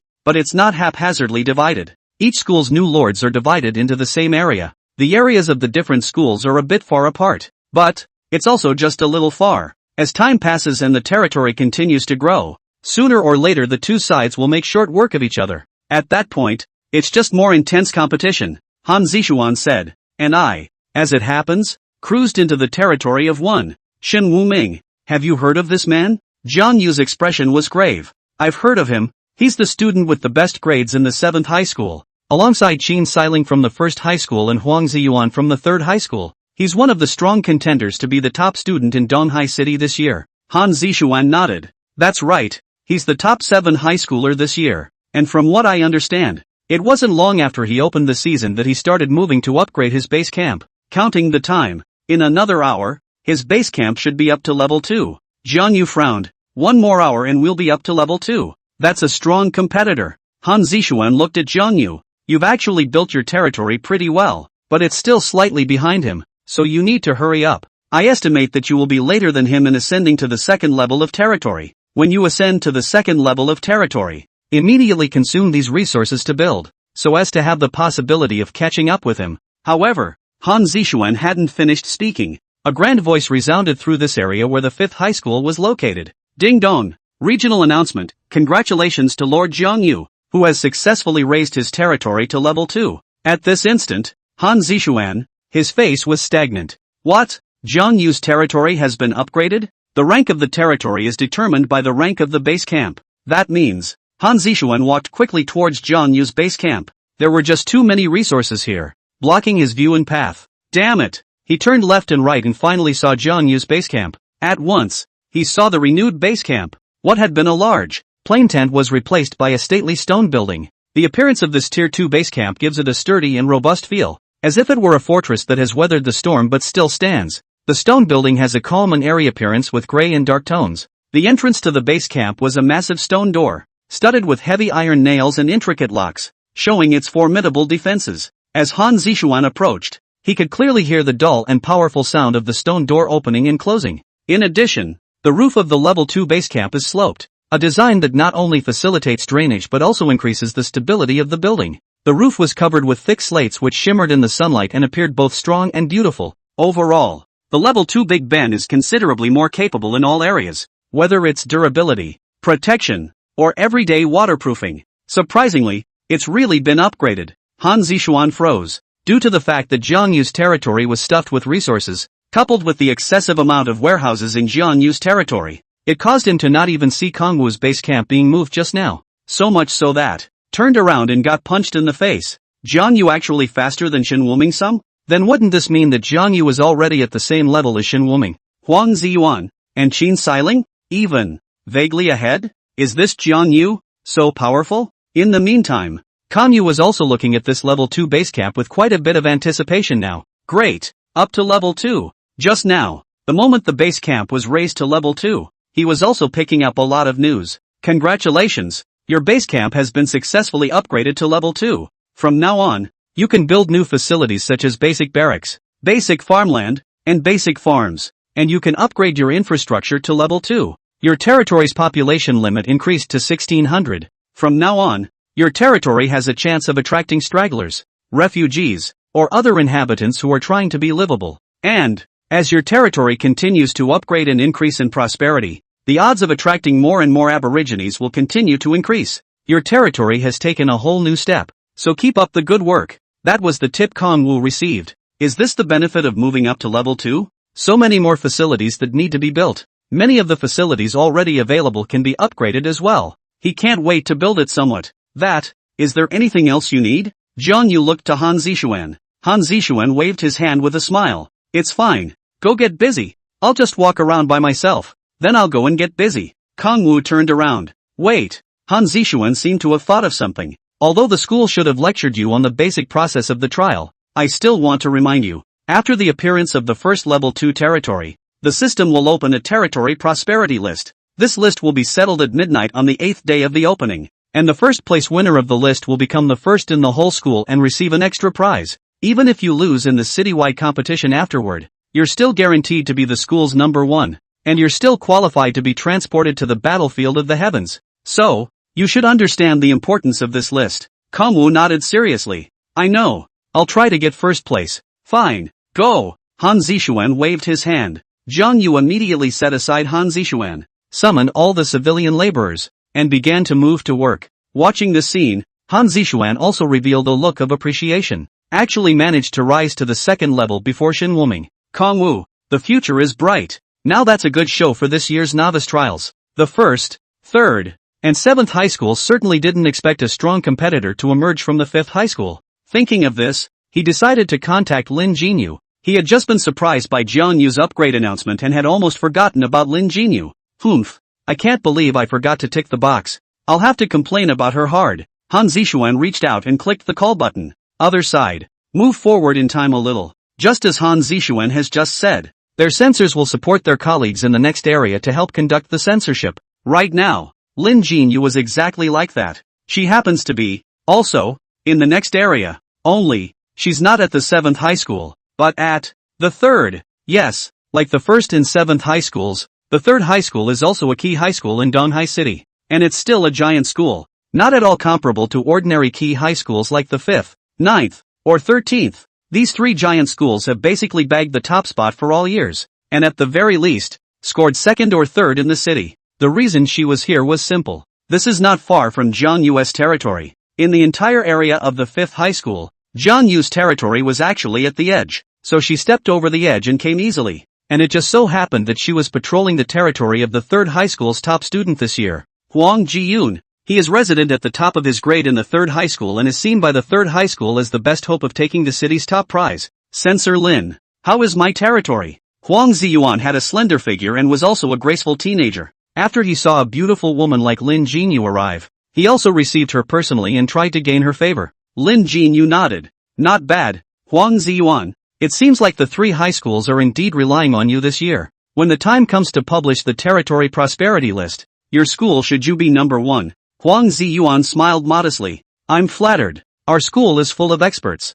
and I wouldn't dare to say that I would definitely crush the others. But, Lin Jinyu wanted to say. But, Huang Ziyuan froze. Lin Jinyu looked towards Huang Ziyuan's base camp, which was still in motion. Doing the math, the timing of your promotion to the 2nd grade is about the same as Jiang Yu's. Kong Wu? Huang Jiyuan frowned as he pondered over the students of the 3rd high school in his mind and realized that he had no impression at all. Could it be from the 1st or 7th high school? But he hadn't heard of it either. He had heard of Xin Wuming from the 7th high school, and he had also heard of Qin Xiling from the 1st high school. The only one who hadn't heard of this Jiang Yu. Lin Jinyu said with a smile. It's normal that you don't know. He's the best of the year in the 5th high school. Your territory, and he should be about the same level. What? Huang Ziyuan instantly showed a look of disbelief.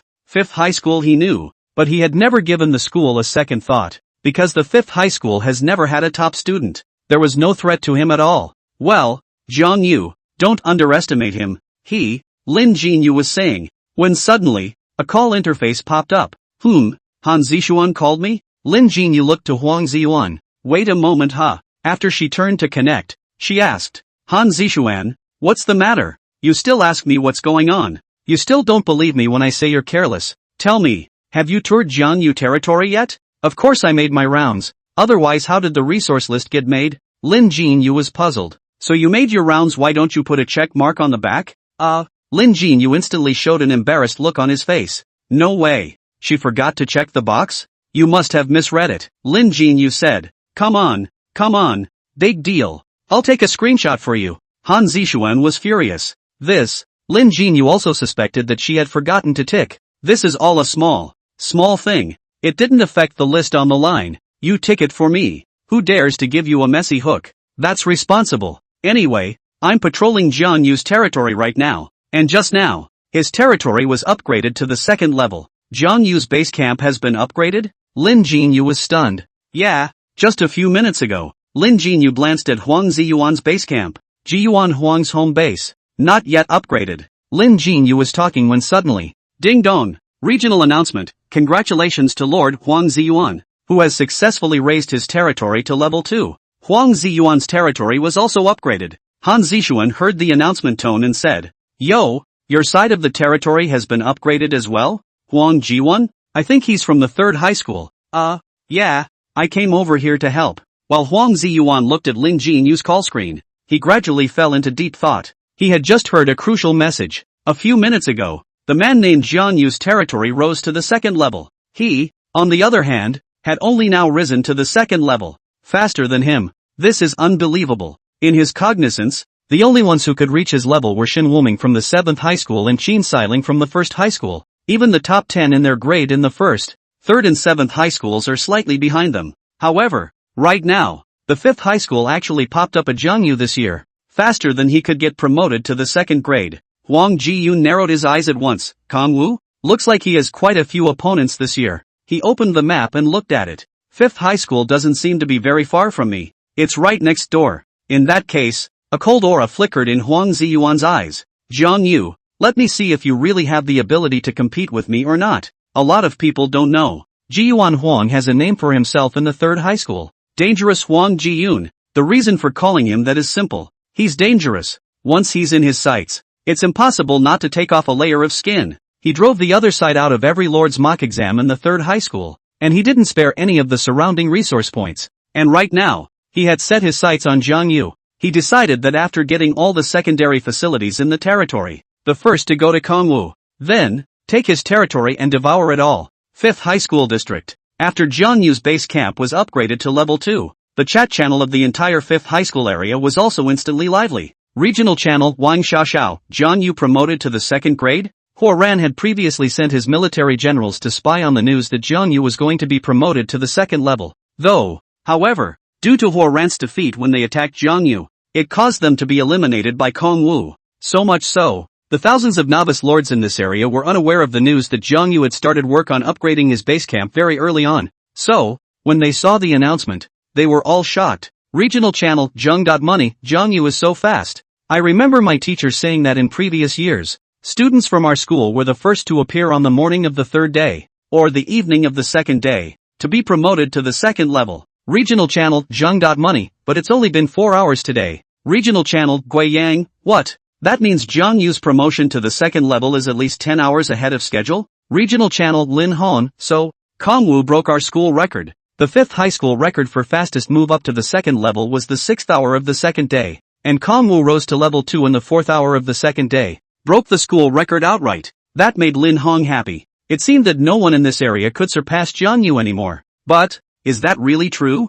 Humph. I can't be left behind. He looked at his territory. If anyone else had come here to inspect, they would have been shocked, because Lin Hong's territory is not prosperous, at least it is also vibrant. In his territory, a tall wall surrounded the land, strong and sturdy. Behind the fence, archery towers and sentry towers were arranged in a staggered manner, like a pair of vigilant eyes, always watching the surrounding wind and grass. Inside the territory, there was even a busy and orderly construction scene. Many migrant workers, dressed in rough clothing and wearing bucket hats, were busy traveling through the construction site. They sweated and built houses with their hands, brick by brick. Some folk were carrying masonry, while others were mixing mud. Overall a thriving look. Kangwu must have been shocked when he saw it. Lin Hong was thinking. Suddenly, a grand announcement resounded through the 5th high school novice area. Regional announcement, the first Tier 2 territory has appeared. And the territory prosperity list will be announced in 48 hours. Regional announcement, this list will be settled at midnight on the 8th day, when the regional rankings will be officially decided. So please keep up the good work, all the novice lords. The channel was heatedly buzzing. Regional channel Wang Xiaoxiao, here we go. The prosperity list is coming soon. Regional channel Jiao Yue is the comparison of the prosperity of the territory. Regional channel Gui Yang, this still need to compare. Surely Jiang Yu first Regional channel Zheng. Money, not necessarily. Guan Yu recruited a military general. And there are a few people who opened the game by recruiting a civilian general, which would be very favorable to them. There are 3 major sessions of the Newcomer Lords trial, which millions of newcomer lords across the country participate in. The first session is a regional competition, where each school is usually divided into a region. Take first place in this area, then bail out of the battlefield of the heavens. Then, the first session ended and the second session of the competition officially began. In this area, compete with other masters in the same province/city. The person who takes first place is the top student in each province/city. Of course, it's the third session that gets the most attention. In the third session, those who ranked high in the second session, as well as the territories, would be teleported to the final place of trial, make the final competition. And the person who took the first place this time is the national champion. If only the top-ranked people were qualified to travel to the battlefield of the heavens, then there simply weren't many people who could be teleported. Therefore, as long as they ranked high in the first session and their base camps were not occupied by others, they were basically qualified to travel to the battlefield of the heavens. And taking the top spot in the second segment can lead to key investments from the province/city. The third link that's even more so. So it's not like you can rest on your laurels if you get first place in the first session. It's best to get investment. This will develop comfortably in the battlefield of the gods opening. Right now, the crowd has only just started a short time ago, so the first session isn't over yet, and the first link is mainly compared to the prosperity of the territory. Therefore, if you recruit a civilian general in the opening round, instead, there will be some advantages, but, is also hard to tell. Even if you recruit generals in the beginning, as long as the generals are strong enough to loot a lot of resources for construction, the prosperity of the territory can't be any worse. At this time, Jiang Yu also saw the announcement of the prosperity ranking. 48 hours, or 2 days from now. His next goal, then, was to make sure he took the top spot on the list. However, although Lubu was strong, he was not good at territory management and construction after all. Despite his top grade, he remembers good words. There were so many 2 or 3 disciplines that Lin Hong was not weaker than him, even, sometimes, a point or 2 above him. For example, territorial landscaping and structural layout is a class in which he not only scored high on his weekday exams, but even received some national awards. It was a good thing that they didn't need to beautify the territory at the moment, so Lin Hong couldn't utilize his strengths in this area for the time being. But if he could hold out until the third part of the trial, then there was a chance for his abilities to be utilized, because in the third part of the trial, there will definitely be the gorgeous contest as part of the test. It mainly examines the appearance of their territories as lords. This is a must-have every year. In short, Kangwu was able to take first place in his grade because he scored high in every subject and had no shortcomings. And Lin Han was different. Although Lin Hong is also in the top 10 of his grade, there are subjects he is good at and subjects he is not good at. Apart from the beautification aspect, Lin Hong was best at territory operation and management, getting full marks from time to time. And the Lord's business and management skills play a crucial role in the prosperity of the territory. Plus his opening recruit was a blackpin civilian general. Lin Hong had unexpectedly become the most threatening person to him for a moment. Luckily, I was prepared. More than 120 Minutemen had been captured from the 5 Horan men earlier. Not to say all of them, as long as he could absorb some of them, then he could easily surpass the others in terms of the number of folk. In that case, Lin Hong's development efficiency still couldn't catch up with him. I also don't know how Lubu's interrogation of those captive folk is going. I hope Holland and their folk don't get uneducated. Just then, Lubu took a big step towards him. My lord, the group of prisoners have been interrogated. A total of 82 people would like to join us. Jiang Yu was overjoyed at his words. 82. This brings the total number of folk in his territory to over 160. Good. This way the labor force in my territory will be more than Lin Hong's, built more efficiently, too, than anyone else. For them at the moment, their territory population is capped at 100, so there's no way the Minutemen could have more than 100 people. Actually, Jiang Yu was still very wary of Lin Hong. After all, He understood Lin Hong's level, so he was also going to seize the opportunity to take advantage of being the first to rise to level 2, and hurry up to snowball and build up his territory to the point where he was far ahead of the pack. Next, Kong Wu, who had plenty of civilian labor, began to bury his head in the sand and build. He first chose to build barracks. To build a basic barracks, you need 250 wood, 500 stone, 250 food, 350 iron ore, and 250 coins. I have to say, the resources spent were quite a bit, but right now, Jiang Yu has a lot of resources and is not at all false, and he decisively allows people to build. At once, he saw a group of civilian laborers begin to start work. There is no doubt that barracks are important to any new lord. Whether or not you can pop soldiers in the opening game all depends on the barracks. Although what is currently being built is only the most basic barracks. However, it can already be used initially to train folk. Let the civilian laborers advance into common soldiers. In this way, Jiang Yu was considered to have initially gained true base power. Civilian labor, after all, is not the regular workforce. Noteworthy, the upgrade and advancement of soldiers are not the same thing. In the case of civilian laborers, training to become soldiers is advanced. He had a Minuteman in his hand, and right now, as the base camp rose to level 2, the Minuteman's level could rise to level 2 as well. Troop upgrades can be accomplished with enough experience points.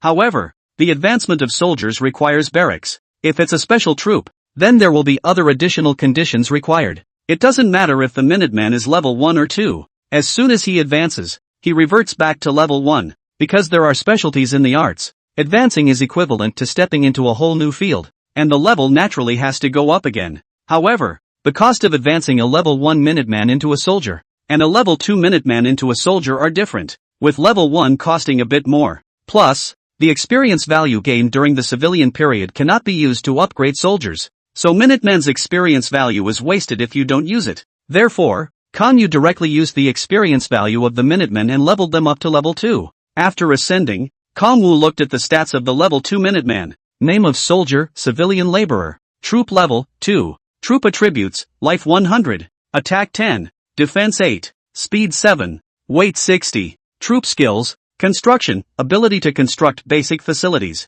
Soldier's equipment, normal long sword, white/normal axe, white. Normal clothes, white. Normal shoes, white. Soldier type description, the most basic unit, with basic combat power, and can also be used for basic construction. The attributes have improved quite a bit. Jiang Yu nodded in satisfaction. Next, just wait for the barracks to be built. Then they are allowed to go to the barracks to train, and then they can advance to become soldiers, except for the Minutemen. He also incidentally converted the experience value that Lubu had accumulated earlier, raising him to level 2. Although Lubu was detected as a white item in this world, he was indeed an authentic mythic quality martial artist. After all, his talent was mythic level, and the military generals he recruited were naturally mythic level as well, so the attributes at level 2 are pretty amazing as well. Playing the same level 2 opponents is not a problem at all. Controlled variable method, same level, higher grade attribute crushes. However, Lubu also unlocked 2 skills when he reached level 2. Yes, it's unlocked. Because of the different worlds,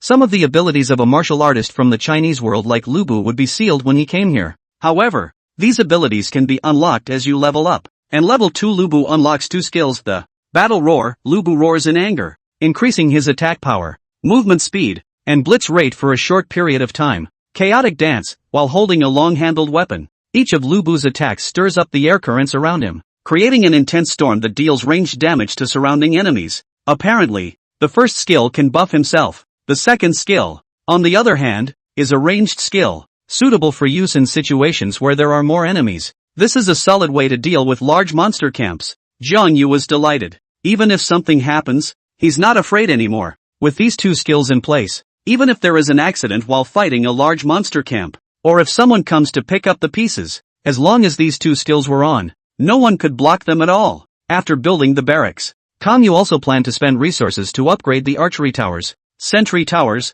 and fences. After upgrading, the basic archery towers will become primary archery towers, and the basic sentry towers will become primary sentry towers, and the fences will become primary fences. All performance, too, will be significantly improved. However, the large number of archery towers, sentry towers, and fences results in a considerable amount of resources spent. A level 1 basic arrow tower upgraded to a level 2 primary arrow tower requires 150 wood, 200 stone, 150 food, 100 iron ore, and 50 coins. For 12 archery towers, a total of 1, 800 wood, 2, 400 stone, 1, 800 food, 1, 200 iron ore, and 600 coins are needed. I didn't realize that it would cost so many resources after the base camp was upgraded to level 2. Forget it, we can't use up the resources all at once. Let's upgrade some of the archery towers first and talk about the rest later. As for farmland, if the farmland is cleared, then an additional income can be earned.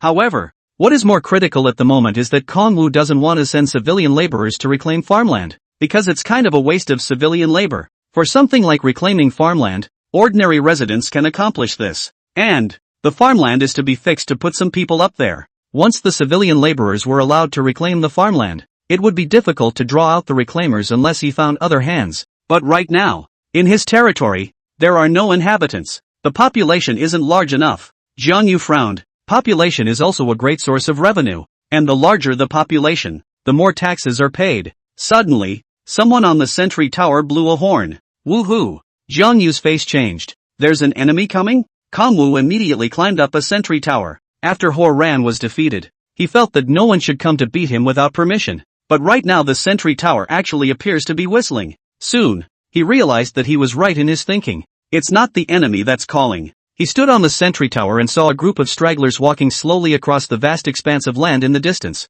Their figures seemed small and fragile in the distance. This group of stragglers, like a flowing scroll, slowly unfolded on the vast expanse of land. They are old or young, male or female. Tiredness and helplessness were written all over their faces. Their steps were heavy and slow, as if each step carried a heavy load of suffering and endless hope. Their clothes were tattered, colorful yet disorganized, like an oil painting eroded by age. Some were in rags, revealing their scrawny bodies. Some of them have a look of confusion and helplessness in their eyes. Some had a firm gaze on their heads. Some wore tattered hats, while others were bare, letting the wind blow their disheveled hair. The vicissitudes of life are written all over their faces. The stragglers are coming? Zhang Yu immediately showed a happy face. Great! There's stragglers coming! Zhang Yu immediately jumped down from the sentry tower and led his men out of the territory gate to greet them. I didn't expect stragglers so soon. This is a great opportunity. Although this group of stragglers is not many young adults, however, the rest of the population can also act as become the population of the territory. In this way, the territory began to be populated. With residents, the farmland can be left to them to take care of. Soon, the group of stragglers came in front of Jiang Yu. This lordship, one of the leaders was an old man who looked respected and should be the leader of these stragglers. I see so many of you. What is this happening? Jiang Yu asked. I am the mayor of the Zhao family village. A group of robbers came to the village and burned and looted. We had to escape. Kongwu mused. Robbers? That means there's still a possibility that there's a bandit stronghold or something like that around the territory. This is important information. If you have no other place to go, how about coming to my territory? Jiang Yu said. The village chief looked towards Kongwu's territory. A ring of tall fences blocked it, allowing him to see only the 12 archery towers behind them. At this time, the fence was being moved, raised and thickened, and the archery tower was being moved in a flourishing manner. Can you provide us with adequate housing? Lord? No problem, Jiang Yu said cheerfully, but you guys came suddenly and it will take some time to build the houses, so until they are completed, I can only condescend to you camping within my territory. That's no problem. We spent the whole trip camped out. In this way, Jiang Yu successfully received a group of stragglers. The group of stragglers numbered more than 140, of which more than 40 were young and strong. Kongwu enlisted them all as Minutemen and managed to increase the number of Minutemen in the territory to 200. That's a quantity that's arguably way ahead of the curve. For the first place in the prosperity list, Jiang Yu was even more confident. For the next few hours, Jiang Yu commanded the civilian laborers to build houses for the stragglers to increase the upper limit of the territory's residential population. Although it was only 140 or so stragglers, there were quite a few houses to build, and the time required was not short. Right now the barracks are still under construction, so none of the Minutemen have been able to upgrade to soldiers yet and can continue with the construction tasks. After dealing with the task of building the residence, Jiang Yu intends to expand his territory. With the Big Ben upgrade, the number of buildings that can be built at the secondary base camp has increased a lot. There's a bit of a shortage of space within the enclosure. To expand, the fence would have to be moved outward, which is another expense. And with the fence moving out, there won't be enough fences, in which case they'll have to be built again. In doing so, he found himself with almost empty resources at hand. What a horrible consumption of resources for a second-tier territory. He had plundered the territories of the 5 Huoran people and actually spent it all at once. It looks like we'll have to attack the large camps to make it work. What the instructor said he remembered. Around every novice lord, there is a large monster camp. If there is a monster attack event, then the odds are that it is this large monster camp that is responsible for it. Because only large camps have enough monsters to assign men to attack while staying in their own camps. Jiang Yu looked at the only resources he had left and made a decision. When the barracks are built, I'll have the Minutemen go to the barracks for training, make them soldiers, and then have Lubu take them to attack the large camps. It's best to be the first to take the large camps. This is because large camps have first occupancy announcements. This will have an extra bonus given by the system. And these rewards are crucial for the next building of the territory. It can even be said that it can determine success or failure in one fell swoop. So for the first occupation of the large monster camp, Zhang Yu was also determined to win. But right now, this time of development, it's better to let Lubu go first to scavenge the resources of small and medium-sized monster camps. It's just that, at the moment, all the small and medium-sized monster camps around his territory are basically gone. The only thing he could do was to go farther away to loot the camps of monsters that were relatively high in level. For example, 2-level small and medium-sized camps. It's not impossible to plunder other people's territories. But, the resources of the other people's territories are probably not more than those of Huoran and the few of them. And this bit of mosquito leg is something he doesn't see at all. Moreover, their territories were constructed with arrow towers. And their defense capability was even higher than that of small and medium-sized monster camps. If the level 2 small and medium-sized camps are, with Lubu's current battle power, 1 person, it is not a big problem. Not to mention, he's now up to level 2. At level 1, Lubu could sweep level 1 small monster camps by himself. A level 2 Lubu should have no trouble sweeping a level 2 small monster camp. But if the level 2 medium-sized camp is, Jiang Yu feels that it is better to let Lubu bring some manpower. After thinking about it, Jiang Yu decided to let Lubu go alone first to sweep the small level 2 camps around the territory. Medium-sized camps will come afterward,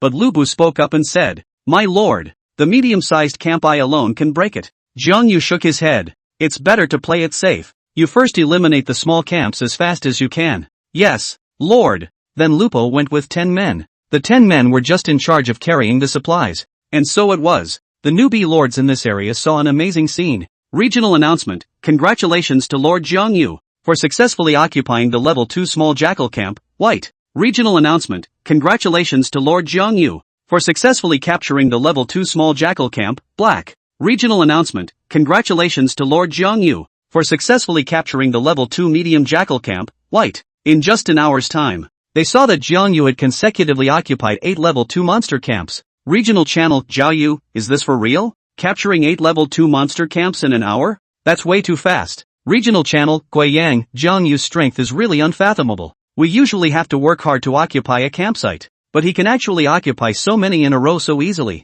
It's really admirable. Regional channel, Hufeiwei, and there are black products in the camp he occupied, generally at the same level. Black items are harder to fight than white items. Regional channel, Wang Xiaoxiao, level 2 camps are not like level 1 camps. The number of monsters in a level 2 small camp is at least 50. There are only 20 to 30 monsters in a level 1 small camp. So that's a big difference. Regional channel, Zhu Kunci, not only is it strength, but Jiang Yu's luck must be very good as well. Being able to find so many level 2 monster camps within an hour and successfully occupying them all. This is simply the chosen one. Regional channel, Wang Xiaoxiao, Jiang Yu is Jiang Yu. This strength is really out of reach. It seems that we have to learn more from him in the future to see how to improve their own strength. The discussion in the regional channel grew more and more heated, and the other newbie lords voiced their opinions as well. Some of them marveled at Jiang Yu's powerful strength, while others admired Jiang Yu's learning. Others said they wanted to learn from Kongwu to improve their command. But soon, they also sensed a hint of something wrong. Regional channel, Haoren, no. He's just risen to level 2 and he's so desperate to scavenge for resources? Didn't he just loot Waran and their territory? He shouldn't be lacking in resources. Regional channel, Zhang Money, Yao. He's not going to run out of resources so soon. Is it possible that the second level territories need quite a bit of resources for construction? Regional channel, Haoran, in that case I'll have to hurry up and continue attacking the monster camps to make it work.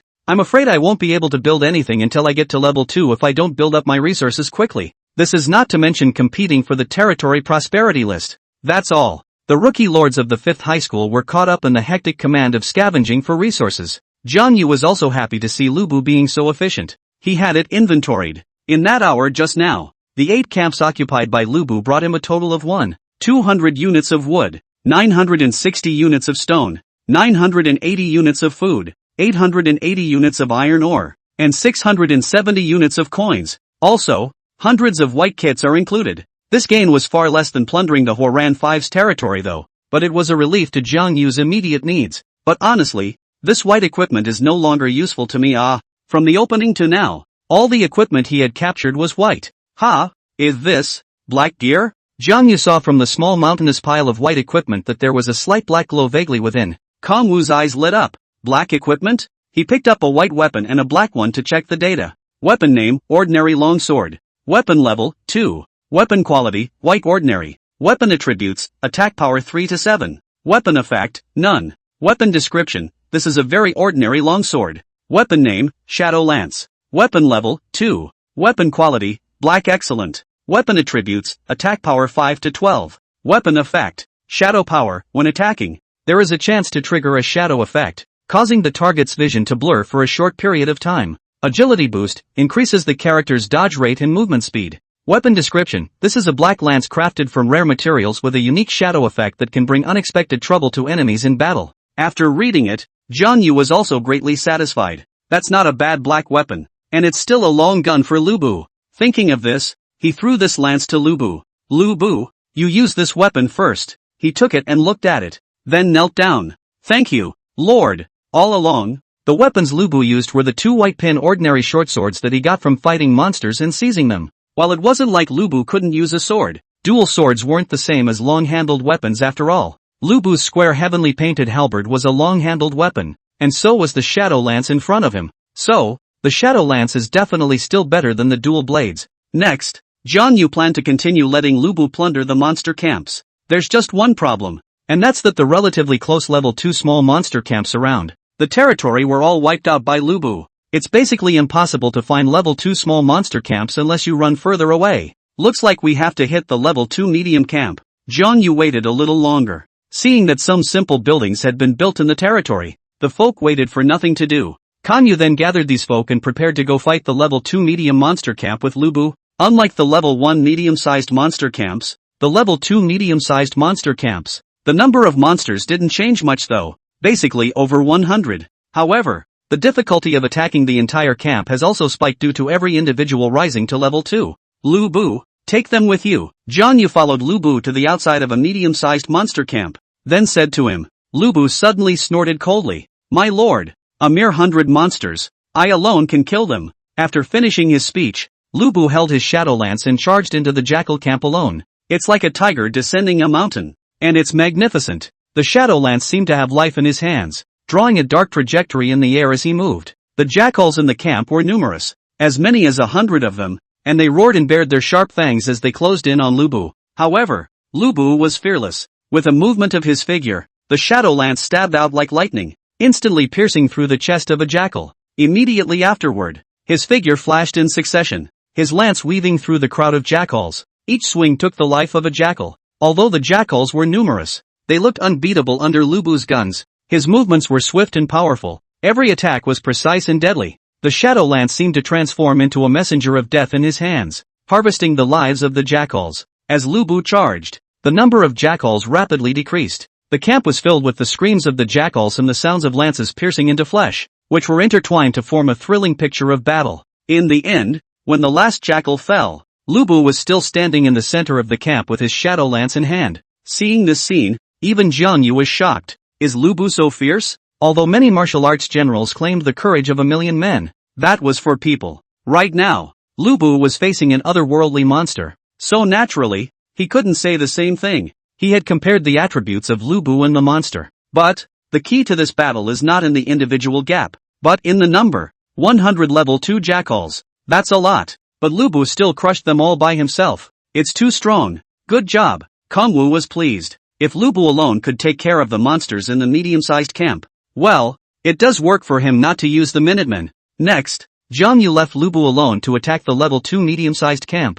Still, he left over 20 people for Lubu. These people are used to hold down the line and also serve the purpose of carrying resources. So the next thing many people saw was a flurry of announcements. Regional announcement, congratulations to Lord Jiang Yu. for successfully capturing the level 2 medium jackal camp, white. Regional announcement, congratulations to Lord Jiang Yu, for successfully capturing the level 2 medium jackal camp, black. But at the same time, they saw the announcements of some others. Regional announcement, Lord Zhu Bunch, failed to capture the level 2 medium-sized jackal camp, black. Please try again. Regional announcement, Lord Wu Wei, failed to capture the level 2 medium jackal camp, white. Please try again. At this instant, many people were in an uproar. Regional channel, Zheng.money, what the hell? Even though I know that Jiang Yu was able to take over level 2 camps so quickly and consecutively because he's awesome, but why can't you guys even beat them? This is too outrageous. Regional channel, Zhu, a group of, really will say sarcasm. If you have the ability to fight to see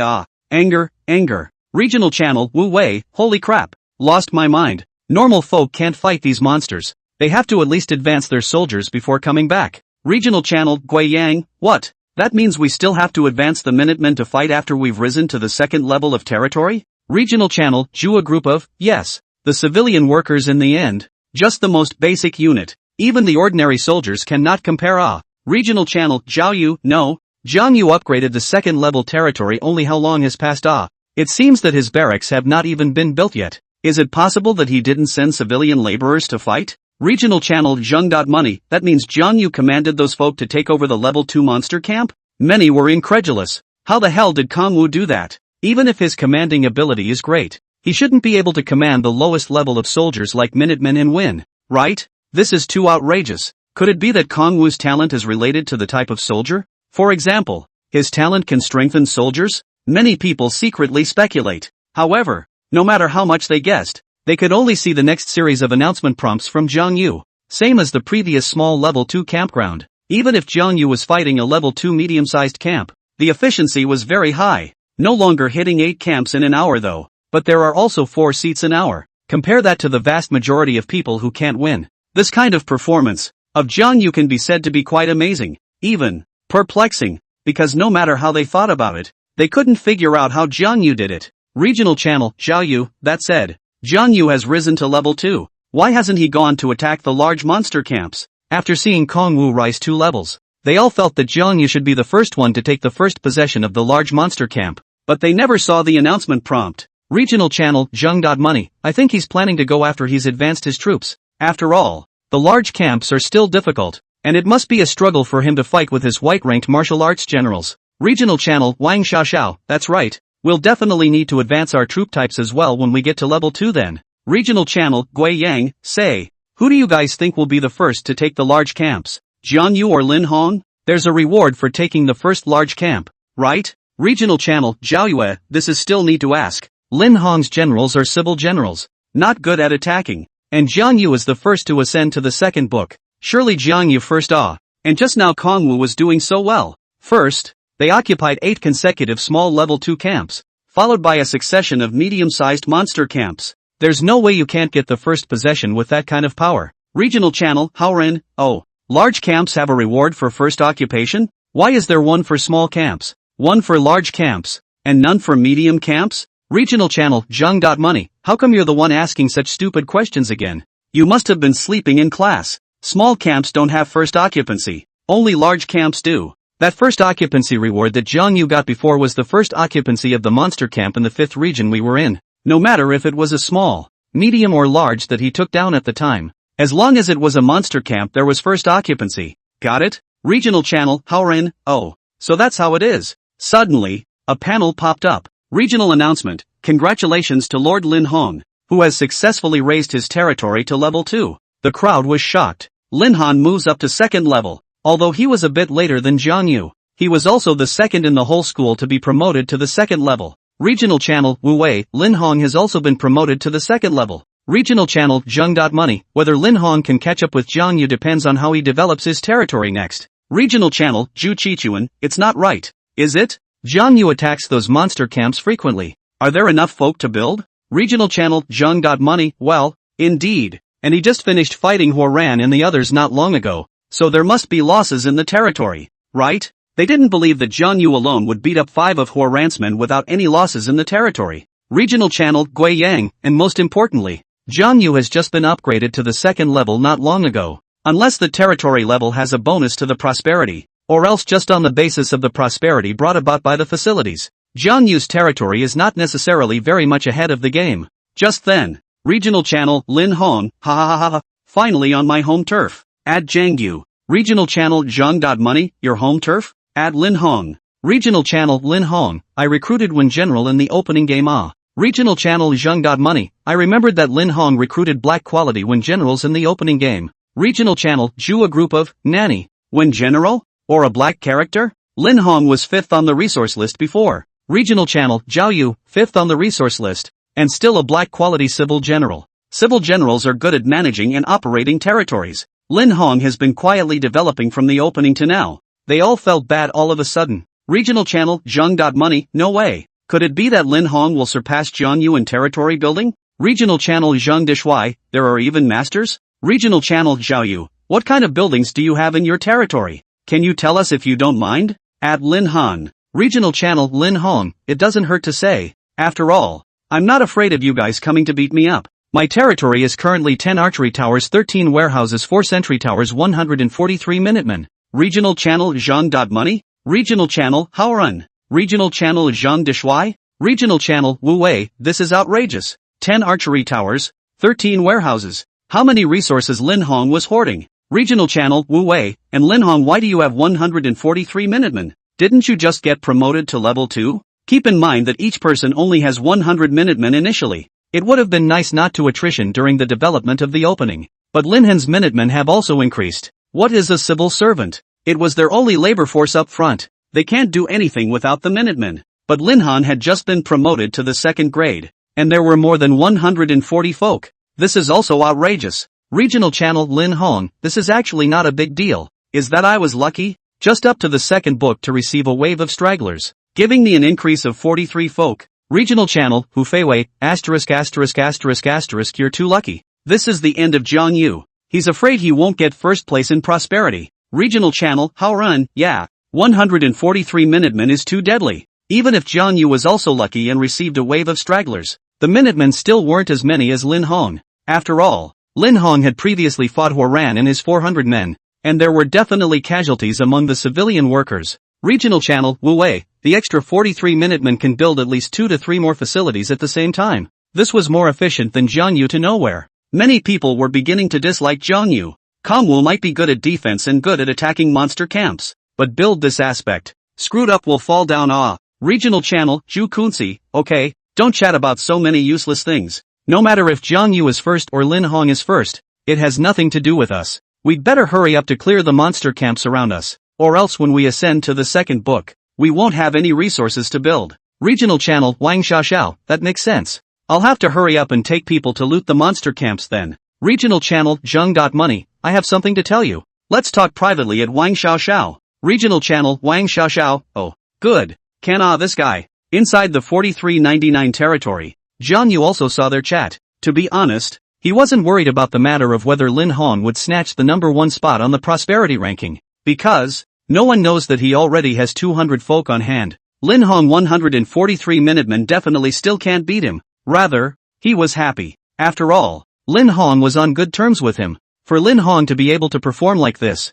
in the future they might be able to conquer the heavens and the worlds together. They're kinda paying attention to me though. Looks like he's going to have to work a little harder on that too. Otherwise it's still possible to be outclassed. After all, there is a mountain outside of a man. Must be vigilant. He also had his people take an inventory immediately after he returned. Attacking the medium-sized monster camps around the territory gave him a total of 750 units of wood, 543 units of stone, 684 units of food, 419 units of iron ore, and 825 units of coins. This wave of income is still not as good as the resources of the 5 Huoran people though, but is really quite a lot too. This means, next don't say advancement of civilian laborers to become soldiers. Even if you continue to build other buildings, it's not a big problem. If it can be built before the prosperity list is published, that number 1 position in prosperity was bound to be his. Okay, when the barracks are completed,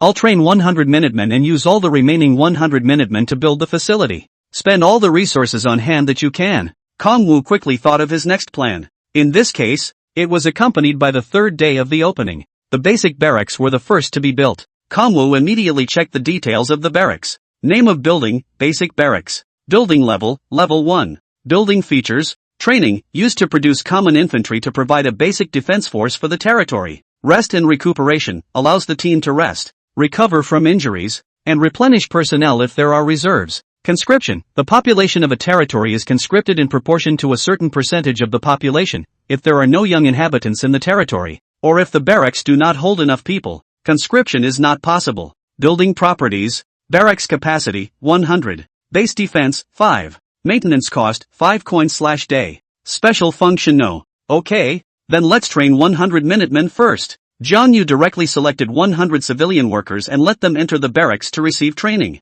It takes 5 coins to train 1 Minuteman to become a soldier. 100 Minutemen is 500 coins. It's fortunate that Lubu was sent to attack the medium-sized monster camp. Otherwise he might not even be able to get the 500 coins. Let's just say there are fewer coin resources in monster camps. And currently the only thing left around his territory with more resources was that large kobold camp. The others are small randomly refreshed jackal camps. We must go and fight off that large monster camp. To do so, Jiang Yu thought to himself. When the soldiers were trained, he had Lubu lead them to fight large monster camps. With Lubu's force and newly unlocked skills, I don't think it will be much of a problem. Next Kongwu began to get the civilian workers to train in the barracks. Kongwu saw that the greater the number of soldiers trained, the longer it took. Well, it actually takes a day and a half to train 100 soldiers. It's been a bit long. However, in a day and a half, no one else should be able to catch up. The others had risen to second-level territory later than him, and unless they weren't training folk, they should be sending out troops at a far slower rate than he was. In this case, a day and a half went by. It's been a day and a half. All of the new lords in the 5th high school region are in peace, but only scratches the surface. As the countdown to the 7-day competition continues to approach, many are also competing in secret, and the competition is fierce. Only, they didn't go for an explicit attack like Huo ran before them. After all, right now they are competing for the prosperity list. Therefore, they compete in the construction of territories. They are building like crazy. Many people, however, are experiencing a lack of resources, so the competition turned into a competition to loot monster camps. Although no one attacked other people's territories, there were more instances of encounters breaking out at monster camps instead. And to top it off, for them, they probably can't beat a level 2 medium monster camp without upgrading their troops. And upgrades take time. So much so that quite a few of them began to compete for the resources of the level 1 camps, as well as the smaller level 2 camps. Although level 1 small and medium-sized camps do not have many resources, the resources of level 1 large camps and level 2 small camps are still very considerable in their eyes. Only, none of this had anything to do with Jiang Yu. His next goal was to attack the large level 2 monster camp next to the territory, as well as take the number 1 spot in the territory's prosperity. He didn't care about the petty fights. So, during this time, he also utilized those remaining 100 folk to build up the territory well. Although there were only 100 Minutemen left, he had plenty of resources, so he opened many more construction projects. For example, expanding the territory, filling in the missing fences, then upgrading the fences, upgrading all the archery towers, sentry towers, etc. When you do the math, it's amazing that he's opened up more than 50 build projects. Of course, that's taking the fence into account. 1 unit of fence counts as 1 project, and he builds 20 units of fence, which is 20 projects. There were actually only a few civilian laborers responsible for building the wall. Few. Fortunately, I let Lubu scavenge a lot of resources. Otherwise, the resources of Huoran's 5 people alone were not quite enough. A day and a half later, Kongwu's training of 100 soldiers was complete. He immediately checked the soldiers' stats. Soldier type name, common soldier. Troop level, level 1. Troop attributes, life 150, attack 15, defense 12, speed 8, weight 80. Troop skills, construction, specializes in the most basic of construction abilities. Soldier's equipment, common long sword, white, common armor, white, common shoes, white. Troop type description, since this troop type is derived from the civilian laborer advancement, it has the ability to build basic facilities. Not bad, indeed much better than the Minutemen. The attributes of this level 1 soldier are stronger than those of any level 2 Minuteman. Besides, he hadn't been idle for a day and a half. According to the results of the probe he sent, that large camp near his territory had about 100 level 2 kobolds and 100 level 1 kobolds. With a monster camp of this level, it's hard to say that 100 soldiers are a sure win. But Kongwu thinks he can win solidly because he has Lubu. The others don't. So I'll just follow the original plan. As far as first possession, Such things are subject to a certain amount of luck. Whether or not you can grab it is up to God. Still, he wanted to try and compete. Okay, ready to go. Now that the soldiers have been trained, it's time to go. Jiang Yu counted the time. The other people promoted to the second grade later than him. So, he actually still has the lead right now, as long as Lubu could take down the monster camp in a short period of time. This, on the contrary, was the least of his worries. After all, Lubu's force was here. In this case, Jiang Yu arranged for the remaining 100 folk to stay behind while allowing them to continue constructing the unfinished buildings. Since Kongwu had previously drawn 100 people to the barracks for training, it led to a decrease in the efficiency of building a whole bunch of buildings under construction in his territory. Not a big problem though, because he was the first to rise to the second level, so the timing is still ahead of everyone else. According to his calculations, the 50+ builds will be completed today, and there's absolutely no problem getting them done in time for the list to be published. So he was in no hurry. Although 100 people are gone, 100 folk in the territory is not a small number. After all, many people's territories haven't risen to the second level until now. After arranging these, he took Lubu, along with 100 soldiers, and prepared to depart. But also at this time, an unexpected prompt appeared in front of the crowd. Area alert, Lords Zhang Daqian and Wang Xiaoxiao have gathered 100 soldiers to attack the large level 2 Jackal camp, Black. When this message appeared in front of the crowd, the entire 5th high school trial area was shaken. They looked at the prompt dead on, their faces showing incomparable horror. Zhang Daqian and Wang Xiaoxiao teamed up to attack a large monster camp? The system announcements and message alerts for the newcomer trial place are different.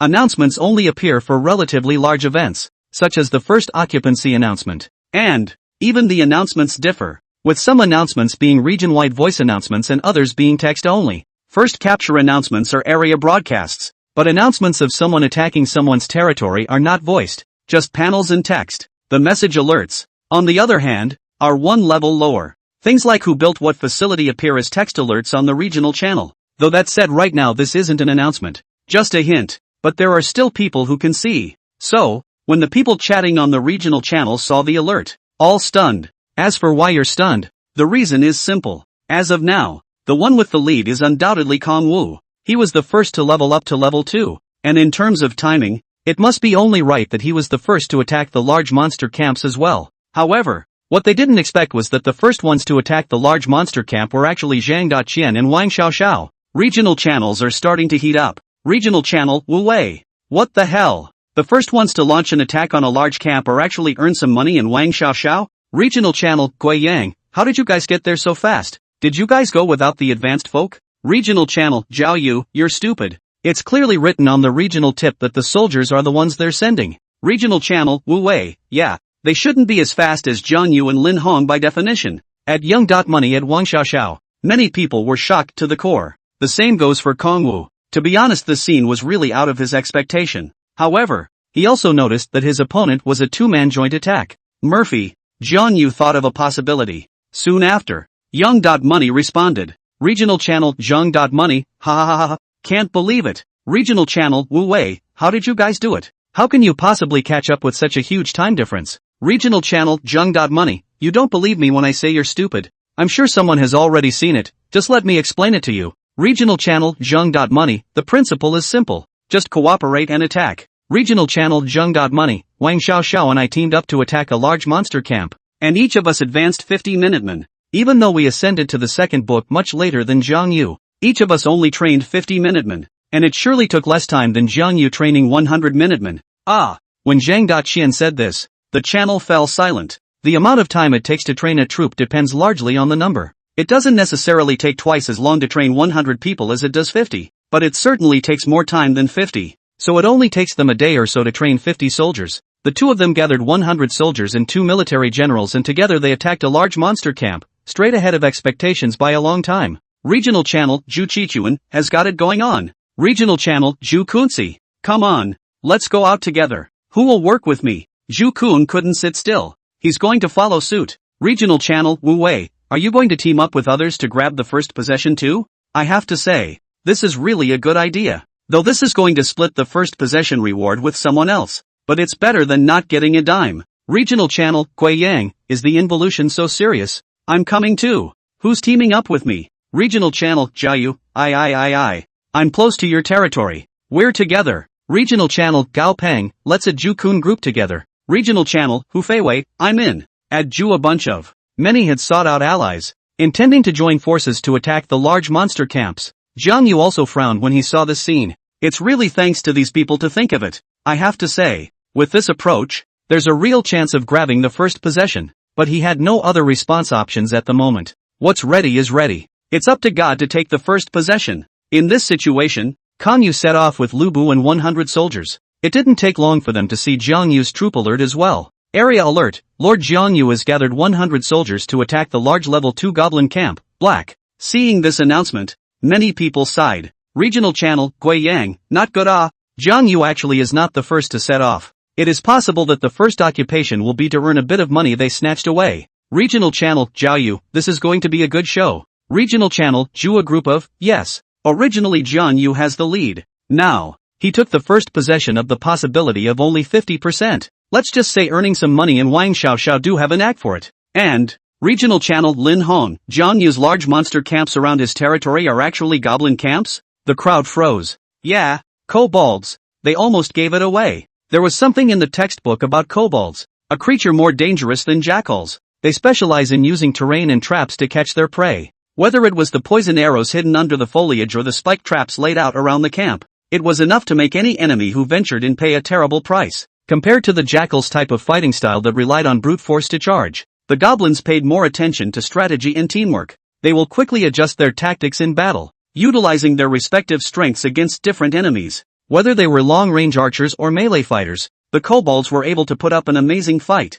It's safe to say that level 2 goblin camps are definitely harder to beat than level 2 jackal camps. Regional channel, Wu Wei, this is dangerous for Jiang Yu. The large camps near his territory would have to be jackal camps. Then the chances of winning would be higher. Regional channel, Zhu Kunsi, okay. What kind of camp Jiang Yu is fighting has little to do with us in the end. I'm going to unite with other people to attack large monster camps, so I won't chat much. As the saying goes, the sky is the limit. Just as a group of Zhu planned to follow Zhang Daqian's example and theirs, an astonishing thing reappeared before the eyes of the crowd. A hint appeared in front of everyone's eyes once again. If it was just an ordinary system prompt, then naturally it couldn't have shocked them. But the problem is that although these tips are ordinary, the number of them appearing is quite a lot, even more than a little shocking. System alert, Lord Lin Hong has successfully built a basic residence, ×2. System alert, Lord Lin Hong has successfully constructed a basic fence, ×23. System alert, Lord Lin Hong has successfully upgraded the basic residence to the primary residence, ×5. A total of 30 tips came in a flurry. See the flurry of build message alerts. The newbie lords in the entire surrounding area were appalled. What the hell? What the hell? Lin Han actually completed 30 builds in a row? Nima's is also too anticlimactic. The entire chat channel, at this moment, completely exploded. Regional channel, Zheng.money, what is Lin Hong up to? At Lin Han. Regional channel, Haoren, holy, is this the horror of 143 Minutemen? It's only been a day and a half. Is that all Lin Han built? Regional channel, Wang Xiao, in fact, most of them are fences, and 1 unit length of fences does not consume much resources. Regional channel, Lin Hong, looks like the first place in this prosperity list is mine, confident. Regional channel, How Run, you're talking crap. If you don't take first place in this situation, I'm going to eat. Completing 30 consecutive builds and that still doesn't get you first place in prosperity? There's no goddamned way. But they quickly thought of Jiang Yu again. Although in the past 2 days, Jiang Yu had also constructed some things, such as the barracks. However, the number is far from Lin Hong. At least, in today's wave, Lin Hong completed 30 builds, so Jiang Yu wouldn't be able to catch up no matter what. Lin Han is the one who had 143 miners as soon as he was promoted to the second level. Regional channel, Gui Yang, it's really adding insult to injury. Jiang Yu was already robbed first, and now Lin Hong has surpassed him in construction. This prosperity first position, Jiang Yu has lost Regional channel, Zhao Yu, this is so deadly. It won't be long before the prosperity list comes out. Although today is only the 4th day of the opening, there are still a few days to go before the list closes at midnight on the 8th day. But, right now Jiang Yu has already left the territory with his troops. Lords and generals are not in their territories, and they simply cannot effectively manage their territories, much less give orders to build. In this case, Lin Hong gained an absolute territorial construction advantage. As long as Lin Han plays well behind him and doesn't make any mistakes in management, then, will be snowballed by Lin Hong. At that time, I am only afraid that the first place in the entire region will be Lin Hong's dark horse. Lin Hong is a real dark horse. Regional channel Lin Hong, Jiang Yu. This first one is my dad. Add Jiang Yu. Obviously, Lin Hong was also confident about this. He had waited for this moment. But, just at this moment, a whole bunch of regional tips actually reappeared. System alert, Lord Jiang Yu has successfully constructed a basic dwelling. ×5. System alert, Lord Jiang Yu has successfully upgraded the basic residence to a primary residence. ×5. System alert, Lord Jiang Yu has successfully constructed the basic wall. ×20. System alert, Lord Jiang Yu has successfully upgraded the basic enclosure to a primary enclosure. ×14. System alert, Lord Jiang Yu has successfully upgraded the basic arrow tower to a primary arrow tower. ×6. A whole 50 tips appeared in the corner of the chat channel. At this moment, the entire 5th high school region's rookie lords were all shaken at heart. They were standing in their own territories at this time, or they were standing on wild lands with their folk. One by one, their eyes widened in disbelief, their eyes staring deathly at the system prompts within the chat channel, revealing an incredulous expression, unable to say anything, also due to their dullness, causing the entire chat channel, in this instant, to go completely dead silent, because, in front of their eyes, the screen had been filled with Jiang Yu's tips, the whole 50 tips. They have, so far, never seen so many regional message alerts. 50 bars, the whole 50. Finally, 7 or 8 seconds later, the regional channel, 2, instantly erupted with hundreds of speeches. Regional channel Wang Xiaoxiao, how is it possible that there are actually more than Lin Hong? How could Jiang Yu build so much in 2 days? Regional channel Zhao Yu, yeah. I don't think Jiang Yu has as many folk as Lin Hong. Right? Regional channel Zhukunki, you can see that he has built and upgraded a lot of residential houses. He has definitely increased his population. Regional channel Zhang.money, yes. In fact, it can be estimated that out of Jiang Yu's 50 messages, the number of messages about dwellings reached as many as 10, of which 5 were upgrades and 5 were constructions, which means that he currently has 5 basic dwellings and 5 primary dwellings, housing a population of 250. Regional channel Zhang.money, but I'm not sure if he's going to upgrade these 5 just built dwellings afterward as well. If he goes ahead with the upgrades, it means that his territory can accommodate a population of 300. Regional channel Lin Hong, yes, there are definitely stragglers coming to his territory, and there's likely more than one wave. According to my estimation, the labor force in his territory is no less than 200 people. Regional channel Zhang.money, regional channel Haorun, regional channel Wang Xiaoxiao. The entire chat channel went mute. 200 laborers?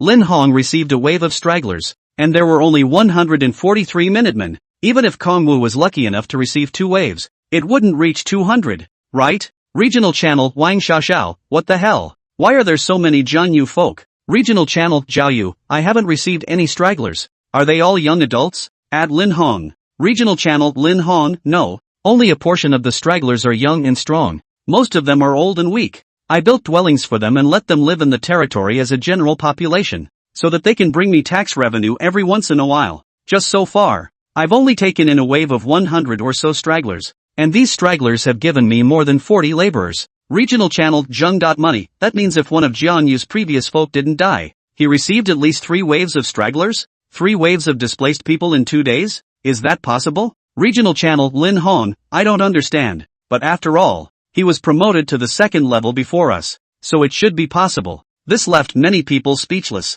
Originally, they felt that Lin Hong 143 a labor force, even if the promotion to the 2nd level was later than Jiang Yu, definitely could have surpassed him in building after that as well. But now it seems, it's that they're overthinking it. Jiang Yu 200 laborers. Lin Hong cannot be compared to a regional channel Haoren. Now it feels like it doesn't matter even if Kongwu doesn't take the first possession. Regional channel Guiyang, yeah. After all, what's being compared now is territory construction. As long as Jiang Yu can take the resources in the large monster camps, the first place in the prosperity list will definitely be his. Regional channel Zhao Yu, moreover, Jiang Yu is not necessarily unable to get the first possession. He still has a chance. After all, earn some money, they are not much ahead of Jiang Yu. The chat channel was full of all sorts of chatter. Also at that moment, a ding-dong announcement came in. Regional announcement, the list of the prosperity of the region's territories is officially announced. Many people gave a gasp of surprise. The list is going to be announced soon. Not waiting for them to speak in the chat channel, a translucent panel pop-up window appeared right in front of them. Territory prosperity rankings. 1. Jiang Yu, prosperity, 825. 2. Lin Hong, Prosperity, 606. 3. Wang Xiao, Prosperity, 556. 4. Young.money, Prosperity, 553. 5. Shu Group, Prosperity, 541. 6. Wei Han, Prosperity, 536. 7. Go Peng, Prosperity, 532. 8. Hu Fiwei, Prosperity, 521. 9. Wu Wei, Prosperity, 517. 10. Han Liqiang, Prosperity, 508. When the lords of the 5th high school saw the list, all stunned, after seeing Jiang Yu's 50 consecutive area tips, their hearts had actually expected it. But even so, their hearts were still shocked. Kong Wu took first place again, first on the resource list. The territory prosperity ranking is also number 1. It's too strong. This is too strong.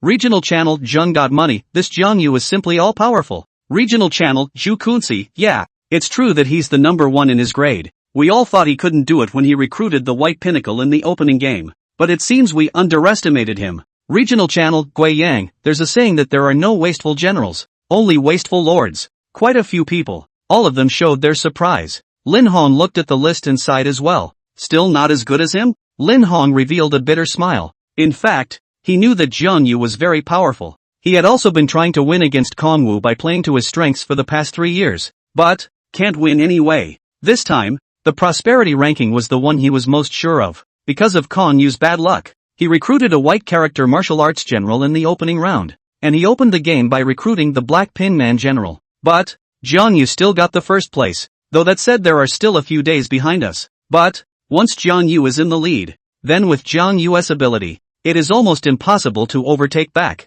Even if Jiang Yu didn't manage to grab the reward for the first occupation of a large level 2 camp afterward, nor will it affect the prosperity ranking of his territory. With his strength, as long as he could take down the large monster camp and obtain the resources in the camp, then developing the territory and keeping it number 1 in prosperity is absolutely solid. Regional channel, Zhu Kunci, so can anyone estimate how much resources Kong Wu consumed in total to build this wave? Tell me so I can have a bottom in mind. Regional channel, Zheng.money, yeah, building so many in a row. I don't know how many resources will be consumed, and we're definitely all going to be building all of these things in time as well, so we can use that as a reference. Regional channel, Haoren, looks like it's my turn to take the stage. I got a perfect score in math. Regional channel, Haoren, 6 archery towers are upgraded, requiring a total of 900 wood, 1,200 stone, 900 food, 600 iron ore, and 300 coins. Regional channel, Haoren, 5 basic dwellings, requires 1,500 wood,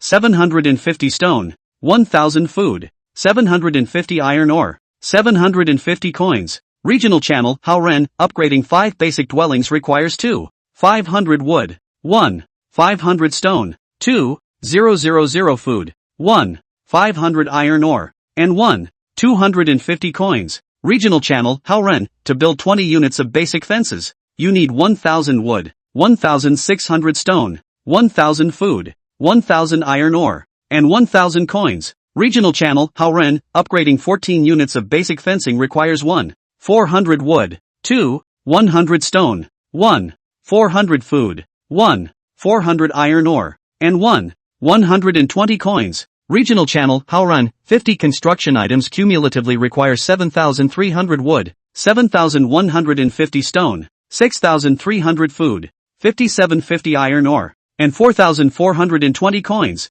When the crowd saw the calculations Haoren posted, one was stunned. Days. Kong Wu actually consumed so many resources. That's too scary. 7,000 for lumber and stone, and 4, 5, 6,000 for the rest. They have never before seen so much resource consumption. Regional channel, Jukunki, 6666 at Haoren. I just casually asked. I didn't think you'd actually figure it out. Regional channel, Haoren, I can't promise to be right. Regional channel, Gui Yang, it doesn't matter. Even if there is an error, this amount is estimated to be very different. Regional channel, Zheng.money, I believe in this result. But where did Jiang Yu get so many resources? The single resource I've gained from my territory since I started the game is estimated to be only in the order of 3 to 4,000. The gap is just too big. Regional channel, Zhao Yu, yeah, it's horrible. Except for Lin Hong who can get close to Jiang Yu's level. No one else is expected to be able to. Regional channel, Lin Hong, I actually gained much less resources than Jiang Yu.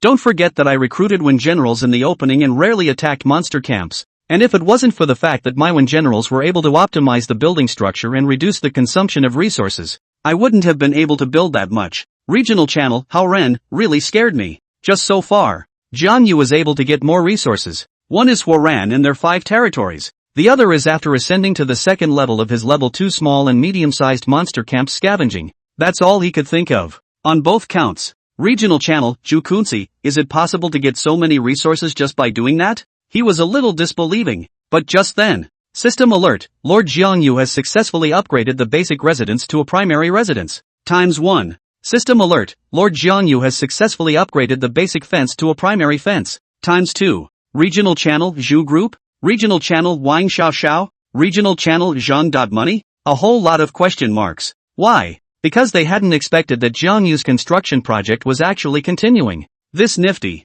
Turns out the estimate they just made was still conservative. Regional channel, Zhang Money, indeed. It's just a coincidence that 50 tips just appeared in a row. Different buildings have different construction and upgrade times, so we might still have some buildings that are still under construction or being upgraded. Regional channel, Hao Ren, speaking of which, I've calculated the area of Jiang Yu's territory in passing. Jiang Yu has just built 20 units of enclosure and upgraded the enclosure to a total of 16 units, as the built and upgraded enclosures are simultaneous. Which means that Jiang Yu's enclosure has a total length of 36 units, and if his territory is square, then the enclosure could be a 9 by 9 unit area of land. Regional channel, Zhu Kunzi, ha, 9 by 9? You're not mistaken, are you? Seriously, a 9 by 9 area is too big of a range. His territory was only about 5 by 5 at the moment. Not even a third of Jiang Yu's area. Everyone else was also very shocked. How many construction projects had Jiang Yu opened up? He actually had to make the fence enclose a 9 by 9 area. Predictable. How much of a shock Jiang Yu brought to them, the newbie lords, with this series of construction tips, but they are not the only ones who are shocked at the moment. Earth, East Ocean City, 5th High School. 2 days had passed since the last time we saw Huoran and the others eliminated. School was in session as usual for the 2 days, but the teachers of the senior class of the 5th High School were still refreshing the information of the list on the official website of the Lord's Authority from time to time. After Huoran and the others were eliminated, right now they could only hope for Jiang Yu. Of course, the prerequisite was that Jiang Yu first took the first place in the prosperity ranking. After all, right now the first part of the Novice Lord trial wasn't even over yet. If you can't even get to the top of the prosperity list, not to mention competing with other major high school students, definitely can't argue with that. Inside the classroom office, Zhao Tianyi, the teacher of class 10, was instead less concerned about the results of the students at hand. After Huoran's 5 were eliminated, their 10th class suffered a huge blow, and there was no one left to count on. But Lu Wei's, the teacher in charge of the territory operation and management class of the 2 key classes, was constantly refreshing the website, as was Su Wanner, the teacher of class 11. When Zhao Tianyi saw this scene, he was a bit curious. Mr. Lu, I can understand Mr. Su wanting to know Jiang Yu's ranking. Why are you so anxious to know Jiang Yu's ranking as well? In Zhao Tianyi's opinion, the only reason they were paying such attention was because they wanted to see Jiang Yu's ranking, but Lu Yu's reply was unexpected to Zhao Tianyi. It's not Kongwu's ranking I want to know. Zhao Tianyi froze. Want to know more than Kongwu's ranking? Then he understood even less. Now who else could they count on in 5th High but Kongwu? Then, Mr. Lu, who are you trying to see ranked? Lu Yuza laughed. Of course it's Lin Hong. Lin Hong? Zhao Tianyi frowned. Lin Hong and Jiang Yu were from class 11 class, so Zhao Tianyi wasn't familiar with them. Su Wanner was also stunned when she heard this. Teacher Lu, are you so concerned about Lin Hong? Because Lin Hong is better at your class? That's for sure. Lu Yuza proudly laughed. In all the years I've been teaching, the student who is most proficient in my subject is, honestly, only Lin Hong. It was obvious that he appreciated Lin Hong very much. But Jiang Yu's grades in this class aren't that bad, right? Usually it's at most 1 to 2 points lower than Lin Hong. Su Wan'er was puzzled. Lu Yuza shook his head. Sometimes a 1-point difference can be immense. Although many of you are favorable to Jiang Yu, the first session of the competition is the territory prosperity, and this aspect is Lin Hong's forte. Not to mention, Jiang Yu opened by recruiting a white-ranked military general and Lin Hong recruited a black-ranked civilian general. Su Wan'er frowned at once. She'd almost forgotten about it. As they put too much attention on Kongwu, it caused them to forget that Lin Hong's man would be a black item. Although it is true that the black quality is no better than the yellow quality. But how about black quality is a step above white quality? Even if Jiang Yu could block the attack of Huoran's 5, in terms of territory construction, is not necessarily comparable to Lin Hong Suwon airside. Alas, Lin Hong is actually not bad, but Lin Hong is a bit biased. For our school, right now, we need more all-around students like Kong Wu. Jiang Yu was the only possibility to counteract Shen Wuming, Huang Ziyuan, and Qin Xiling. If Lin Han takes first place on the prosperity list, that would mean Kong Wu would be behind in the second session. It was even more impossible to resist Huang Ziyuan and the others. Suddenly, a teacher exclaimed, "The list is out." Suwon Air and Lu Yuza immediately refreshed the webpage. Soon they saw the rankings. The first place is indeed Jiang Yu. Suwon was instantly happy when she saw it. Kong Wu got first place. What a debut. Next he just needs to hold on to this ranking. Then he's the final winner in the first session. Lu Yuza, on the other hand, was in a million pieces when he saw the list. How come? Obviously Lin Hong recruited the civil generals in the opening rounds, so it's reasonable that his territory's prosperity should be no worse than Jiang Yu's. Suwon Air frowned. This was indeed a problem. Building a territory requires the most resources. Maybe Lin Hong's civil generals aren't good at offense and don't get enough resources. As the classroom teacher, that was all she could think of at the moment.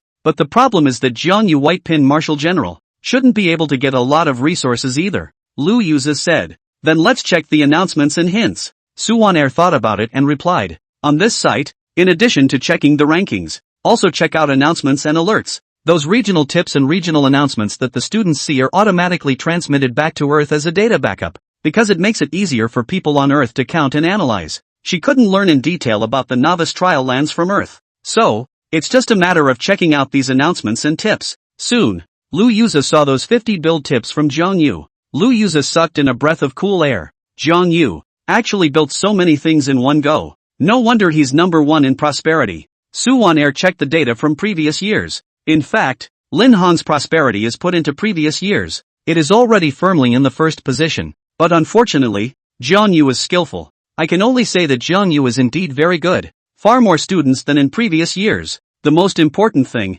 of course, is the back-end statistics. The 50 construction projects cumulatively require 7,300 wood, 7,150 stone, 6,300 food, 5,750 iron ore, and 4,420 coins. Lu Yuza was shocked. How did Jiang Yu, a white-grade marshal general, get so many resources? Yeah, did he explode a lot of soldiers? Suwon Air said. Lu Yuza shook his head. It takes resources to pop soldiers, and it takes even more to populate them adequately. Other than Huang Ziyuan, Shen Wuming, and Qin Xiling, I don't think anyone else should be able to do it. It's really worthy of being the number one in his grade. Maybe, he really has hope to compete with Huang Ziyuan and the others. Suwon Air nodded. But counting the time, there are still a few days before the list is settled. Guan Yu will have to maintain the number one spot until the list is settled. Whether or not he can become the true number one depends on his final ranking at the time. Moreover, to keep the number one position, the large level 2 monster camps around everyone's territory are a must-hit.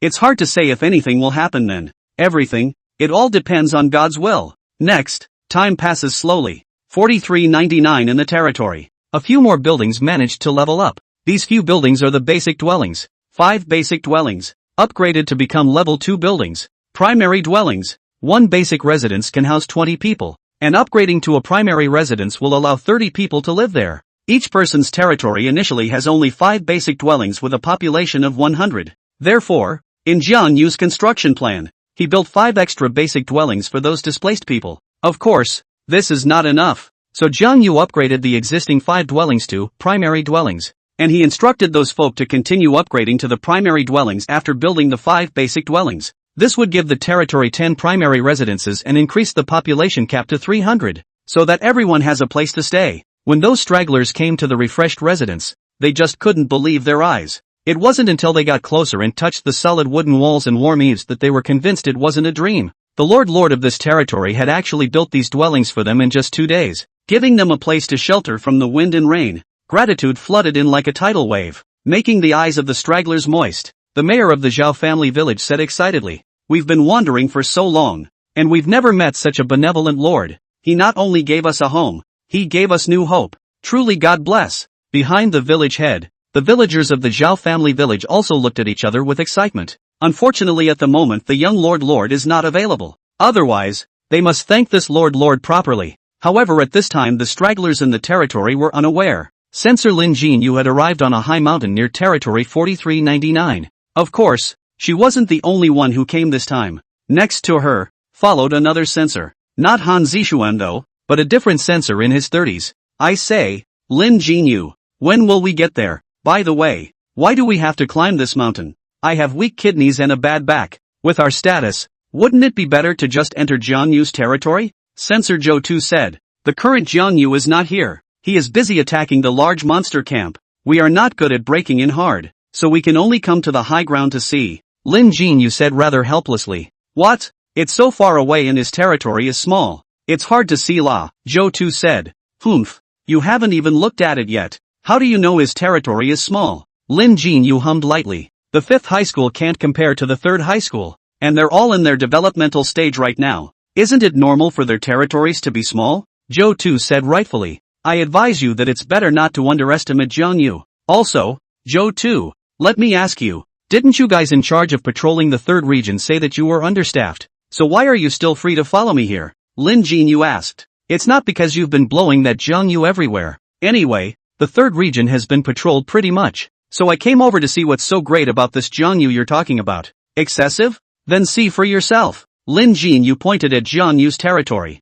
Zhou Tu, who had come to the top of the mountain, immediately looked over. At that moment, he revealed a shocked look. At this moment, he stood at the peak of a high mountain, overlooking the distant territory of 4399. Looking at it from a high place, territory 4399 looked like a miniature kingdom, displaying a prosperous scene. Zhou Tu's eyes were first drawn to the 36-unit-long fence. The walls were strong and high, as if they were an impenetrable barrier, guarding the peace within the territory. Immediately after, his sight fell on the archery towers within the territory. 6 upgraded archery towers towered high above, looming grandly, as if they were the guardian gods of the territory. The arrows of the archery towers glittered coldly in the sunlight, revealing an overpowering aura. The other 6 unupgraded archery towers are slightly less impressive, but still held their positions and provided a solid defense for the territory. 10 primary residences are staggered under the shelter of the arroyo. Although they look plain and unassuming, they reveal a sense of warmth and peace. However, what shocked Zhou Tu the most was the number of people in the territory. He could clearly see that the population in the territory had reached a staggering 300. The number far exceeded his expectations. Zhou Tu's heart was filled with shock and doubt. He couldn't believe it. In this unbelievably ordinary area, it is surprising that the territory hides such great potential and strength. This territory is the territory of the best student of the 5th high school this year? Sure enough, is extraordinary, Zhou Tu said in surprise. He used his permission to tap to check the details of the 4399 territory. TSK. He actually constructed so many buildings in one breath. At this level, it feels like it's almost as good as Huang Ziyuan and the others. Needless to say, Zhou Tu was very shocked. He had previously been in charge of patrolling that area of the 3rd high school, so he understood what the approximate caliber of the students of the 3rd high school was. It's really a notch better than the 5th high school, but Jiang Yu's territory is already infinitely close to that level of Huang Ziyuan in them. Lin Yu glanced at Jiang Yu's territory and said, surprising indeed. Last time I was here, the territory wasn't this big. With 9 units of wall on each side, this has expanded to at least 5 times its original size. The cumulative acquisition of nearly 10,000 individual resources, a population of 300, and a total labor force of 200 is amazing. It's just that currently Jiang Yu seems to have gone to fight a large camp, so it's not good to go in and visit for the time being. Alas, Zhou Tu instantly thought of something. A large monster camp? Speaking of which, it looks like Huang Ziyuan is also going to fight a large monster camp nearby. Do you think they'll run into each other? Lin Yu was instantly shocked. What are you saying? This is the 5th region. Why would Huang Ziyuan come here? Isn't Huang Ziyuan's territory at the edge of the border between Region 5 and Region 3? What's so strange about coming here? Zhou Tu asked rhetorically. But the second session hasn't even opened yet, and now that the first session hasn't even ended, he wants to eliminate Jiang Yu? Lin Yu said in shock. Aren't you thinking too much? It's still a matter of whether he can meet Jiang Yu or not, Zhou Tu said without a care in the world. That being said, I'm still going to take a look, Lin Yu said. It's fine to go and watch, but you should remember, right, that we censors are not allowed to intervene. Shoto took a few moments to be serious. Of course I know, I'm just going to take a look, Lin Yu said. You are really stubborn. Zhou Tu shook his head helplessly. Even if we take a step back and say that they really met, then Jiang Yu will definitely not be able to beat Huang Ziyuan. You appreciate Jiang Yu so much. You'll definitely be disappointed to see this scene, so you might as well not go. What did you say? Lin Jinyu instantly rounded her eyes. Who told you that Jiang Yu will definitely lose? Lin Jinyu's temper came up. The reason she wanted to see it was besides wanting to get a good laugh. There's another reason to worry. Yes, she does worry about Kongwu.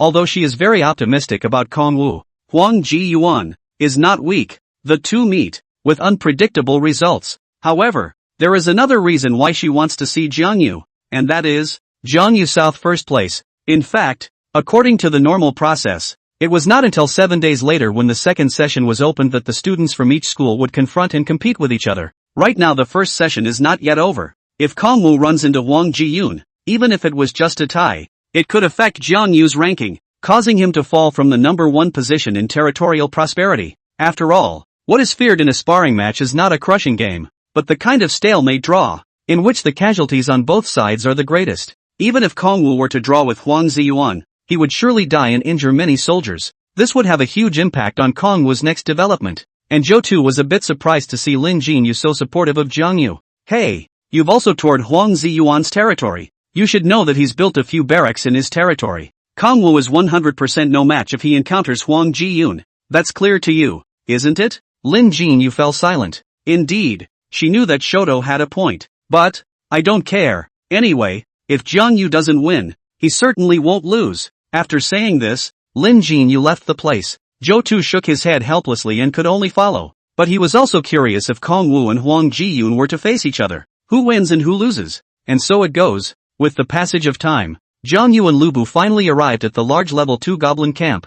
Kongwu knew that many people were talking about him, but he was busy rushing, so he just glanced at the chat channel and the prosperity list and turned it off. He was not surprised to be able to become number 1 on the prosperity list. It was all something he had expected. After all, he 200 folk. The thousands of resources that Lubu had scrounged up were no joke. But now that we've got first place, then the next step is to maintain the number 1 spot. Just keep the first until the end of the 7-day period. Then the first session, he is the biggest winner. Of course, it's not easy to stay in first place, because of Lin Hong. Lin Hong still possessed no small threat even if he was second. Today is the 4th day of the opening round, with less than 3 days to go before the end of the 7 days. He also had to focus on these 3 days, scavenging for resources that he could then use to build, or else he would definitely be caught up by Lin Hong. In this way, the biggest level 2 monster camp near the territory in front of him became a must-occupy place. It's a place with abundant resources, and if we don't take it, we won't have enough to sustain the next 3 days.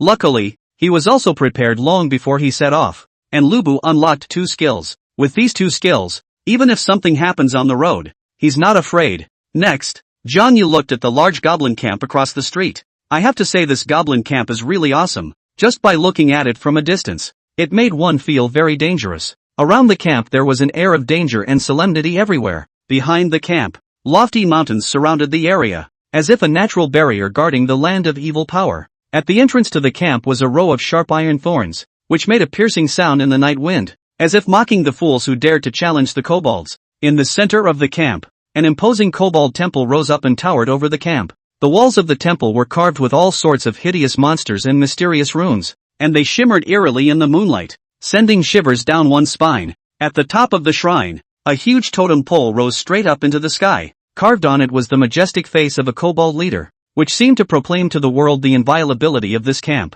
The entire camp, whether it was the architecture or the layout, exuded an aura of danger and power. Kongwu checked out the camp. Name of camp, Kobold Camp. Camp quality, Black Excellent. Camp level, 2. Camp size, large level 2 Kobold Camp. Arguably, a world away from the jackal camps they had faced before. Not only is this camp ranked as high as level 2, the camp is huge. 100 or so level 2 kobolds, 100 or so level 1 kobolds. Normally speaking, Jiang Yu's 100 soldiers had absolutely no chance of winning. However, the people of this world had no idea of the power of the Chinese divine generals, let alone the power of Lubu.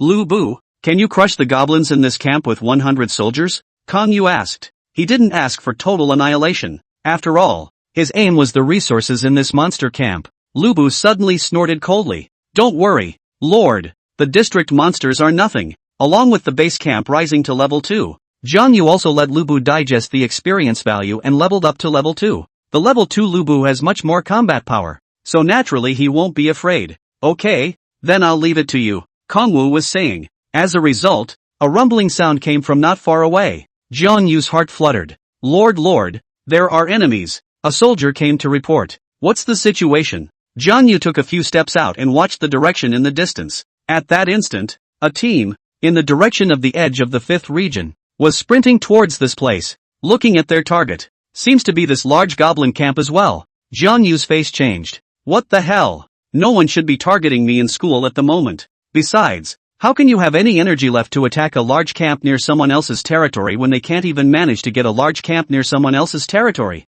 Most importantly, stretching past it in this direction should be other school areas. Jiang Yu's heart sank, and the feeling of disfavor instantly spread throughout his body. Could it be that someone from another school called? In the meantime, just as Kongwu encountered an unexpected situation, many people in the chat channel were still talking about Zhang Yu and Lin Hong's territory construction. Suddenly, a prompt appeared in the channel. Area alert, Lord Zhu Kun, Gao Peng, and Hu Feiwei have gathered 120 soldiers to attack the large level 2 jackal camp, Black. When the people in the channel who were chatting saw this message, all at once it was quiet. Soon, regional channel, Wu Wei, Shu, a group of them really joined forces. Regional channel, Hao Run, they actually joined forces with 3 people, and 120 soldiers. It was a bit out of their league, because, while the joint attack scenario is good, but joining forces means dividing up resources. There is only one first occupation reward. Split it between 2 people, then each person only gets 1/2. 3, that's a third. 1/3 honestly, may have been less. Regional channel, Zhao Yu, but I understand. 3 people dividing it up is better than not getting a dime. And 3 people means 3 generals and a better chance of winning. Regional channel, Guiyang, I can only say that joining forces is indeed a good program. However, the next hint shocked them once again. Because, the change came. Regional alert, when Lords Chu Gunch, Gao Peng, and Hu Feiwei gathered 120 soldiers to attack the large level 2 jackal camp, Black. They encountered Region 7 Lords Chu Tianyi attacked. Regional alert, when Lord Jiang Yu gathered 100 soldiers to attack the level 2 large goblin camp, Black. He was attacked by Region 3 Lord Huang Ziyuan. When people in the 5th high school area saw these 2 messages, the entire channel became dead silent. In fact, they've seen quite a few announcements and tips. Just like just now, Zhang Yu and Lin Hong came with dozens of text alerts in a row, and they were already not surprised, but when they saw the 2 tips, they were still stunned, because it was really out of all of their expectations. It's not uncommon to be attacked by others while fighting monster camps, but, in their area, even if they were attacked and picked up, they were all from their own school. And these 2 announcements say, heck, they're from the next area over. What's that supposed to mean? The second session hasn't opened yet, has it? It's not time for the major colleges to compete, is it? Why are they calling from next door? The so-called 3rd region refers to the area that is actually the 3rd high school, and Region 7, which is the 7th high school. That is to say, a group of Zhu and the others encountered the people from the 7th high school, and Kong Wu encountered the 3rd high school. The chat channel instantly became chaotic. Regional channel, Hao Run, what the hell? Region 7 Chu Tianyi, Region 3 Huang Ziyuan? Whose generals are these? Regional channel, Guiyang, I don't know whose ministry, but I've heard of that Huang Ziyuan. He's a genius from the 3rd high school next door. A strong contender for the top spot in Donghai City this year. Regional channel, Zhao Yu, what? This Huang Ziyuan is so powerful? Regional channel, Guiyang, yes. This Huang Ziyuan is on the same level as Shen Wuming of the 7th high school and Xin Sailing of the 1st high school. Everyone in the top 10 of our school's grades should know about him. And only people with less than stellar grades don't bother with that. Regional channel, Lin Hong, Jiang Yu was really unlucky. Originally he just need to take the level 2 large campsite peacefully. It is a sure win. Lin Hong also spoke. After seeing Jiang Yu's prosperity first, anyone would think that if Jiang Yu took the resources of the large level 2 camp next, even if he didn't grab the first possession, the first place in the region would be his. But who would have thought that when he went to attack the camp, he was attacked by people from the next school. Moreover, the one who attacked him was, surprisingly, the strongest person in the 3rd high school, Ji Yuan Huang. To be honest, even though Kongwu was the top of his grade in the 5th high school, but, the 5th high school is just an ordinary key high school, still can't compare to strong schools like the 1st, 3rd and 7th high schools. This made it so that many people felt that Jiang Yu was not a match for Huang Ziyuan. Plus right now Jiang Yu is attacking the monster camp. Huang Ziyuan such an interference. Jiang Yu could be said to have no chance of winning. Regional channel Zhang Dishuai, Egu, damn the 3rd high school, actually ran to attack us. Regional channel Guiyang, Zhu, a group of people are not bubbling. It seems that the situation is very serious. Regional channel Zhang.money, ha ha ha ha. Doesn't that mean that the first possession is mine? Many people were startled. Yeah, Kongwu was originally later than Zhang.qian and the others. Now as soon as Huang Ziyuan comes to interfere, that first occupation is bound to be Yang.money for them. Regional channel Zhang Dishui, Jiang Yu is really losing out. Regional channel Haoren, yeah, it was already a sure thing to take the first place. Now I'm afraid. Regional channel Zhao Yu, most importantly, Jiang Yu and Huang Ziyuan bumped into each other, and he was bound to be no match for Huang Ziyuan. Rather, it would be better to say that a group of Zhu have a better chance of winning. Regional channel Guiyang, if Jiang Yu can escape back to his territory, then it should be fine. He can rely on his territory's defenses for defense. But once he is defeated by Huang Ziyuan, resulting in the elimination of his soldiers, he will really be finished. The first place ranking will definitely not be maintained. Many people began to worry about Jiang Yu. After all, right now the next school over is calling. They are also on the same page. Lin Hong was also very worried at this time. Originally, Jiang Yu was very powerful. Even if the martial arts general was only a white product, he could still secure the first place in the whole school. But it's going to be because of Huang Ji-yun's appearance that Kongwu won't get first place. Even if he takes first place, he won't be happy. To be honest, he still admired Jiang Yu. But even so, Huang Ziyuan reputation. He is difficult to Jiang Yu hold any confidence. Jiang Yu, when it's time to retreat, it's time to retreat. Lin Hong sighed. But, Huang Ji-yun is so powerful. Can Kongwu just say he can back off? Outside the large level 2 kobold camp. At this time, Jiang Yu was also confronting Huang Ziyuan. The prompt just popped up while they were facing each other. There are only 4,399 territories around here. Are you Jiang Yu? Huang Jiyun had a slender figure and looked at Kongwu with a smile on his face. It was as if Jiang Yu was not worth mentioning in front of him. And Jiang Yu was incredibly vigilant. Jiyuan Huang. This person he had usually heard of was the best in the third high school. It was just that he didn't understand why Huang Ziyuan had come here. But I have to say, this Huang Ziyuan is really powerful, because he actually had 200 soldiers on hand. The whole 200. The amount is beyond appalling. Because, even Kongwu only had 100 ordinary soldiers at the moment. Kongwu thought that he was no slower than anyone else in getting to the second grade, but he only had 100 soldiers. So, there's only one more possibility. This Huang Ziyuan, after rising to the second level, built 2 barracks at the same time, opening double barracks. After building 2 barracks, he trained 100 Minutemen in each barracks to advance them to soldiers. 200 soldiers just arrived. He's really giving it up. The opening double barracks are really good for popping troops, but the resources used in it, and the number of civilian laborers used in it, is fully twice as much as others. It was also really thanks to Huang Ziyuan that he was willing to spend so many resources and consume so much labor. Jiang Yu, how about you automatically retreat? This camp is mine, and I won't beat you? Huang Ziyuan smiled. Jiang Yu sneered. Don't think I haven't heard all that about you. You're two-faced and often do one thing in front of people and another behind their backs. You said you wouldn't hit me, and when you take this camp, you're bound to go back on your word and attack my territory. Either that, or you catch us from behind while I'm leading the men away and attack from behind. After all, once I return to the territory, it won't be easy for you to take it down. Huang Ziyuan's smile faltered. Mr. Kongwu, I spoke to you in a nice voice and this is how you reply to me? Then it looks like I'll just have to take care of you and the kobolds in this camp. Together In fact, the words that Huang Jiyuan had just said were indeed guessed by Kongwu. That's what he thought. He just didn't realize that his reputation had spread to other schools. Could it be because he did it too hard in the school simulation? Humph. That's just it. He grunted inwardly. The reason he just said that. Mainly because it was more troublesome for him to deal with Kongwu alone while also dealing with the kobolds in the large camp. So he's trying to break it down individually.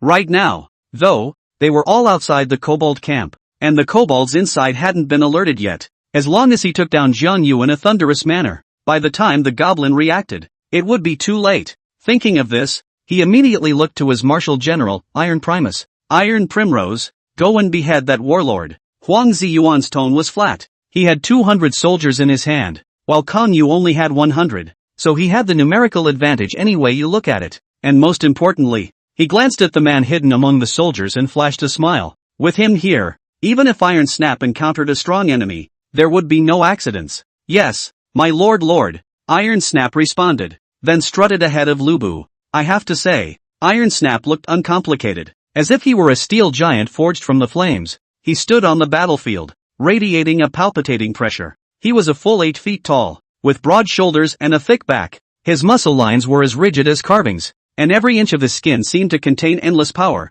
His face was stalwart, as sharp and angular as a knife. A pair of tiger eyes, deep and sharp, as if they could penetrate the hearts of people and recognize all falsehoods. When he gazed at his enemies, the cold light that flashed in his eyes was enough to chill any enemy. Huang Ziyuan said, "How about just letting the martial artists split the difference?" "Good." Jiang Yu didn't refuse. A short fight is bound to result in casualties among the soldiers. In the early stages, no lord wants to see such a scene. And to Jiang Yu, if things could all be solved with Lubu, then he would be more than happy to do so. However, in order to prevent accidents, Jiang Yu probed the iron snapdragon and realized that he could only see the quality and not the specific attributes. Yellow Pinto. It's on the same level as Huo Ran's military general. Lubu, cut him down. Jiang Yu snorted coldly. Huo Ran's 5 men's military generals were all beheaded by Lubu. So what's a yellow character in the district? Don't worry, my lord. I will take his head. Lubu sneered, and with a single movement of his body, he charged towards Iron Snap like thunder. The shadow lance in his hand instantly transformed into a black lightning bolt, cutting through space and aiming straight for Iron Snap's vitals. When Iron Snap saw this, he was shocked, and he swung his battle axe as hard as he could in an attempt to parry the fatal blow. However, the shadow lance was as spiritual as if it had a spirit, skillfully avoiding the chop of the battle axe and stabbing straight at Iron Snap's chest. However, it was at this time that a figure rushed out from amongst Huang Ziyuan's 200 soldiers. The figure was like a ghost, with a swift figure that instantly circled around to Lubu's rear. Jiang Yu was stunned. 2 military generals? Watch out! Jiang Yu shouted, then immediately probed that martial artist. At the same time, Lubu was quick on his feet and without turning around, he stabbed backward with his shadow lance in his hand and managed to repel the suddenly attacking military general. It was also at this time that Jiang Yu saw the basic information of that martial artist. Like Iron Primrose, it is also a yellow quality general. The name is Shao Knight's Shadow. However, this was not where Kongwu was shocked. Yellow quality, not a big deal. The key is, why Huang Ziyuan has 2 military generals? How did you get 2 military generals? Jiang Yu frowned. Huang Ziyuan raised his eyebrows and didn't answer. You're a bit of an interesting martial general. A mere white product actually dodged the joint siege of 2 of my generals. That's his usual tactic. When fighting someone, make them think he only has 1 military general. In fact, the other one was hiding in the shadows. When the time comes to show up by surprise, you can directly combine your efforts to kill the opposite military general, catching the opposite side off guard. It's just that this tactic is surprisingly ineffective with Kongwu. It took him a little by surprise, but he wasn't worried. So what if we're found out? Could he, 2 yellow-ranked martial arts generals, still not be able to defeat a mere white-ranked martial arts general? You don't need to know. You only need to know that today, you will definitely be eliminated by me. Along with the fall of Huang Ziyuan's words, his 2 military generals, Iron Snap, and Shao Knight's Shadow once again joined forces to attack. Jiang Yu, on the other hand, had a stoic face. Lubu, cut them down. These 2 military generals of Huang Ziyuan. One of them was of immense strength and the other one had strange body techniques, and they were also considered fierce generals who could be feared on the battlefield. But there was no way it could be a match for Lubu. He saw Iron Snap holding a huge axe, like a tiger descending from the mountain, and slashing at Lubu with an axe that was as powerful as a rainbow. Shao Nightshade, on the other hand, had a fluttering figure, and the long sword in his hand turned into a ray of cold light, aiming straight for Lubu's vitals. The two worked quite well together. However, Lubu didn't mess up in the slightest. He held a shadow lance, and when he faced Iron Snap's huge axe, he flicked it to dissolve it into nothing. As for Shao Nightshade's attacks, he was even more comfortable, and every time he swung his lance out, he was able to accurately defeat the opponent's attack. When Tai Snap and Shao Nightshadow saw this, their hearts couldn't help but sink. They had thought that they would be able to easily defeat Lubu by joining forces, but they didn't realize that their opponent's strength was so terrifying. Just then, Lubu suddenly moved. His figure was as swift as thunder, instantly passing through the siege of Tai Snap and Shao Nightshadow and arriving behind them. Speed as flying. The shadow lance in his hand swung out violently, and a black lightning bolt cut through the night sky, aiming straight for the backs of the 2 men. Tai Snap and Shao Nightshadow were shocked. They tried to dodge, but it was too late.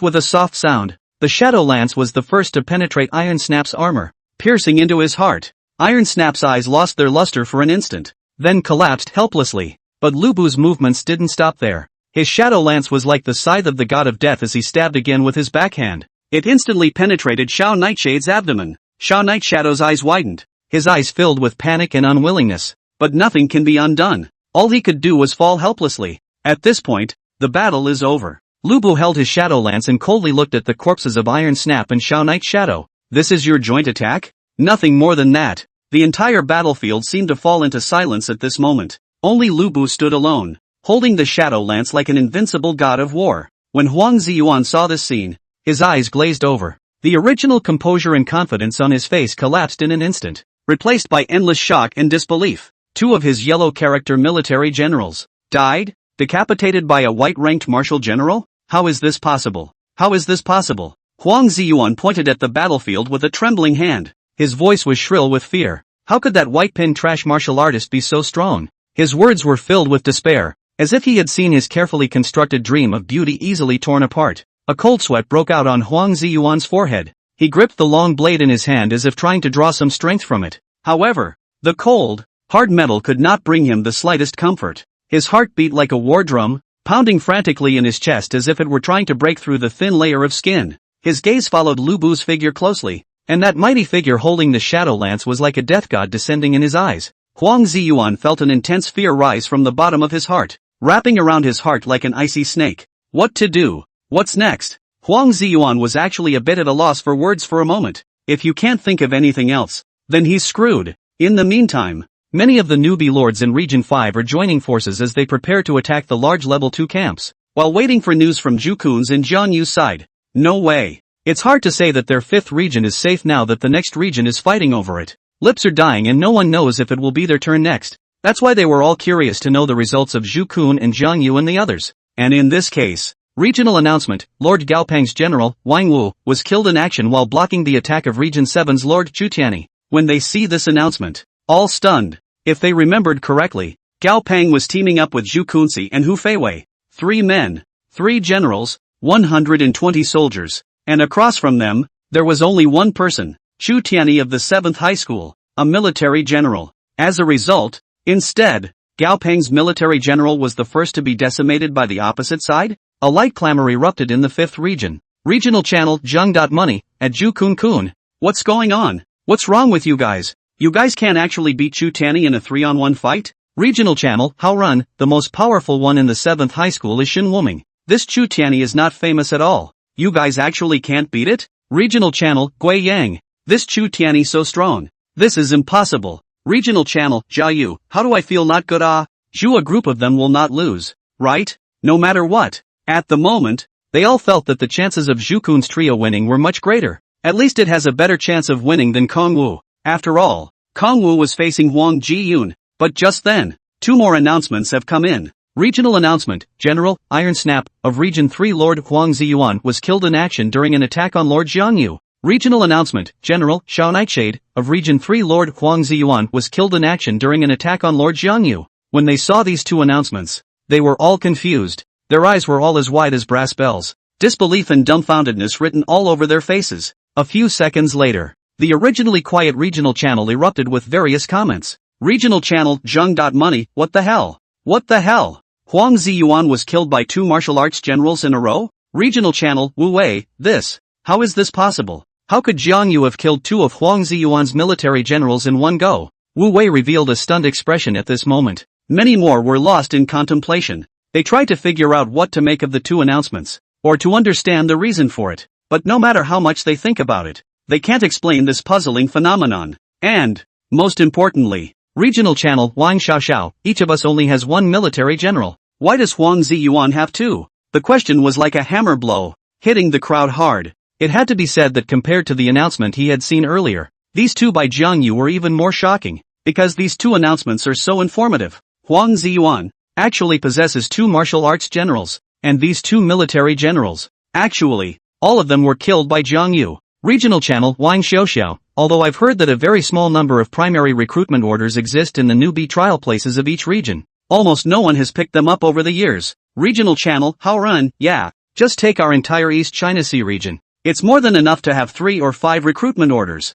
Regional channel Wu Wei, I can't believe there's such a thing. But even if you pick up a recruitment order, there's no place for you to recruit, right? It's impossible for anyone to build a hall of heroes at the novice trial stage. It's a good thing that the territory can reach level 5. Regional channel Zheng.money, someone is not listening in class again. But it really isn't anything important. the primary recruiting order exists. On top of that, in every major region, a small number of abandoned halls of heroes also exists. It's just that most people can't find them. Regional channel Wu Wei, abandoned hall of heroes? Regional channel Zhang Money. Well, these abandoned halls of heroes can only be recruited one time, and will be completely damaged after that. So it's not like it's impossible for Huang Ziyuan to get his hands on 2 military generals. Now they were all speechless. Huang Ziyuan's luck is too good. Found one primary recruitment order and also found an abandoned hall of heroes. But, from the announcement, even if Huang Ziyuan was incredibly lucky, these 2 military generals were still taken out by Jiang Yu. That's too strong. Let's just say that people are more angry than people. A bunch of them clearly dominate and as a result don't look very good. Jiang Yu was at an incomparable disadvantage. But he actually killed 2 of Huang Ziyuan's military generals in succession. At this time, Lin Hong couldn't help but speak as well. Regional channel Lin Hong, I just clicked on the names of Huang Ziyuan's 2 generals to take a look and realized that they're actually both yellow products. Regional channel Wang Xiaoxiao, it's still true. The ones Jiang Yu took out were actually 2 of Huang Ziyuan's yellow-ranked martial generals. One must know that previously, Jiang Yu had only killed that one yellow-ranked martial general of Huo Rance when he faced Huo Rance attack. But today, he actually solved 2 in one breath. There was no need to say anything about the combat power of 2 yellow-ranked martial generals. With the same level, the higher quality crushes the attributes. That is to say, Huang Ziyuan's 2 yellow-ranked martial generals. Their combat power was far stronger than the 5 martial generals that Huo Ran and the others had in the beginning. But even so, the 2 yellow-ranked military generals were still killed in battle. It puzzled them. How on earth did Kong Wu do it? Regional channel, how run, Jiang Yu is still strong. Right now he was actually able to defeat both of Huang Ziyuan's military generals without territorial defenses. He can say that he's a sure winner. Regional channel, Zhang Money, when you say it like this, I find that he seems to have wasted Huang Ziyuan. 2 martial arts generals died in battle. Huang Ziyuan next. I am afraid that it will be a drop in the bucket. Maybe even be eliminated. Regional channel, Gui Yang, doesn't this mean Jiang Yu is just as likely to take the top spot as Huang Ziyuan and Shen Wuming and the rest of them? They didn't know what to say at once. It had always been their 5th high school, never expecting any top students. The number of students who are ranked in the top 100 in the city is lucky to get to 10. And right now, Jiang Yu actually wasted Huang Ziyuan. Maybe Jiang Yu really has the possibility of taking the first prize in Donghai City. That's all. Their expectations for Jiang Yu climbed rapidly. It goes straight up to the likelihood of taking the top spot. But soon, some people began to pour cold water on it. Regional channel Jiao Yu, I'd say you guys aren't overstating things? Even if Huang Ziyuan's general is killed in battle, his soldiers are still here. Regional channel Lin Hong, even if Huang Ziyun has soldiers, he has 100 at most, which is comparable to Kong Wu. So what makes Kong Wu lose? Regional channel Gui Yang, that's right. Huang Ziyuan's biggest card is gone. What is he going to fight with Jiang Yu? Regional channel Jiao Yu, I just think Huang Ziyuan should not be so simple. Regional channel Hao Ren, Huang Ziyuan is even more powerful. But it's actually just like that. You guys shouldn't deify Huang Ziyuan too much. A bunch of people refuted Jiao Yu. However, the next message alert, it made everyone freeze. The news came out of nowhere, so to speak. Regional alert, Region 3 Lord Huang Ziyuan attacked Lord Jiang Yu with 200 soldiers and 200 kobolds from a large level 2 kobold camp, black.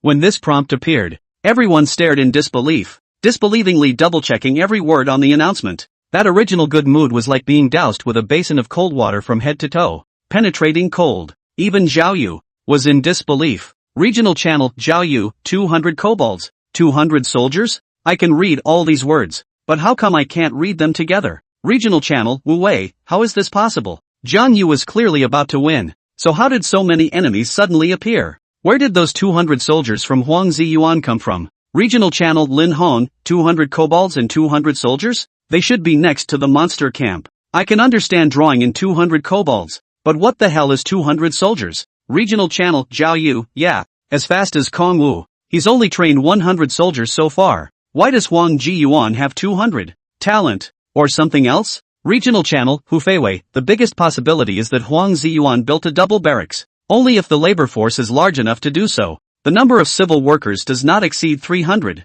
Huang Ziyuan would not get it like this. Too scary this Huang Ziyuan. Regional channel Jiao Yu, 300 Minutemen? Is this the genius of the 3rd high school? Regional channel Gui Yang, moreover. Not only does Huang Ziyuan have twice as many soldiers as Jiang Yu, he actually drives tigers and swallows wolves, attacking Jiang Yu along with the kobolds. Regional channel Hu Feiwei, yeah, This Huang Ziyuan is too despicable. How dare he seduce the goblins to jointly attack Jiang Yu at a time like this? Regional channel, Haoren, I'm afraid Jiang Yu is in for a rough ride this time. 200 soldiers plus 200 kobolds. This is no joke. We thought he could win easily before, but now it seems we were too naive. Huang Ziyuan, worthy of being Huang Ziyuan. Regional channel, Gui Yang, I did not expect Zhao Yu's concern is right. This Huang Ziyuan, how he is so contrary. At this moment, Lin Hong's face was also all written with worry and uneasiness. They were originally full of confidence and expectations for Jiang Yu, but now that confidence has been shattered by the harshness of reality.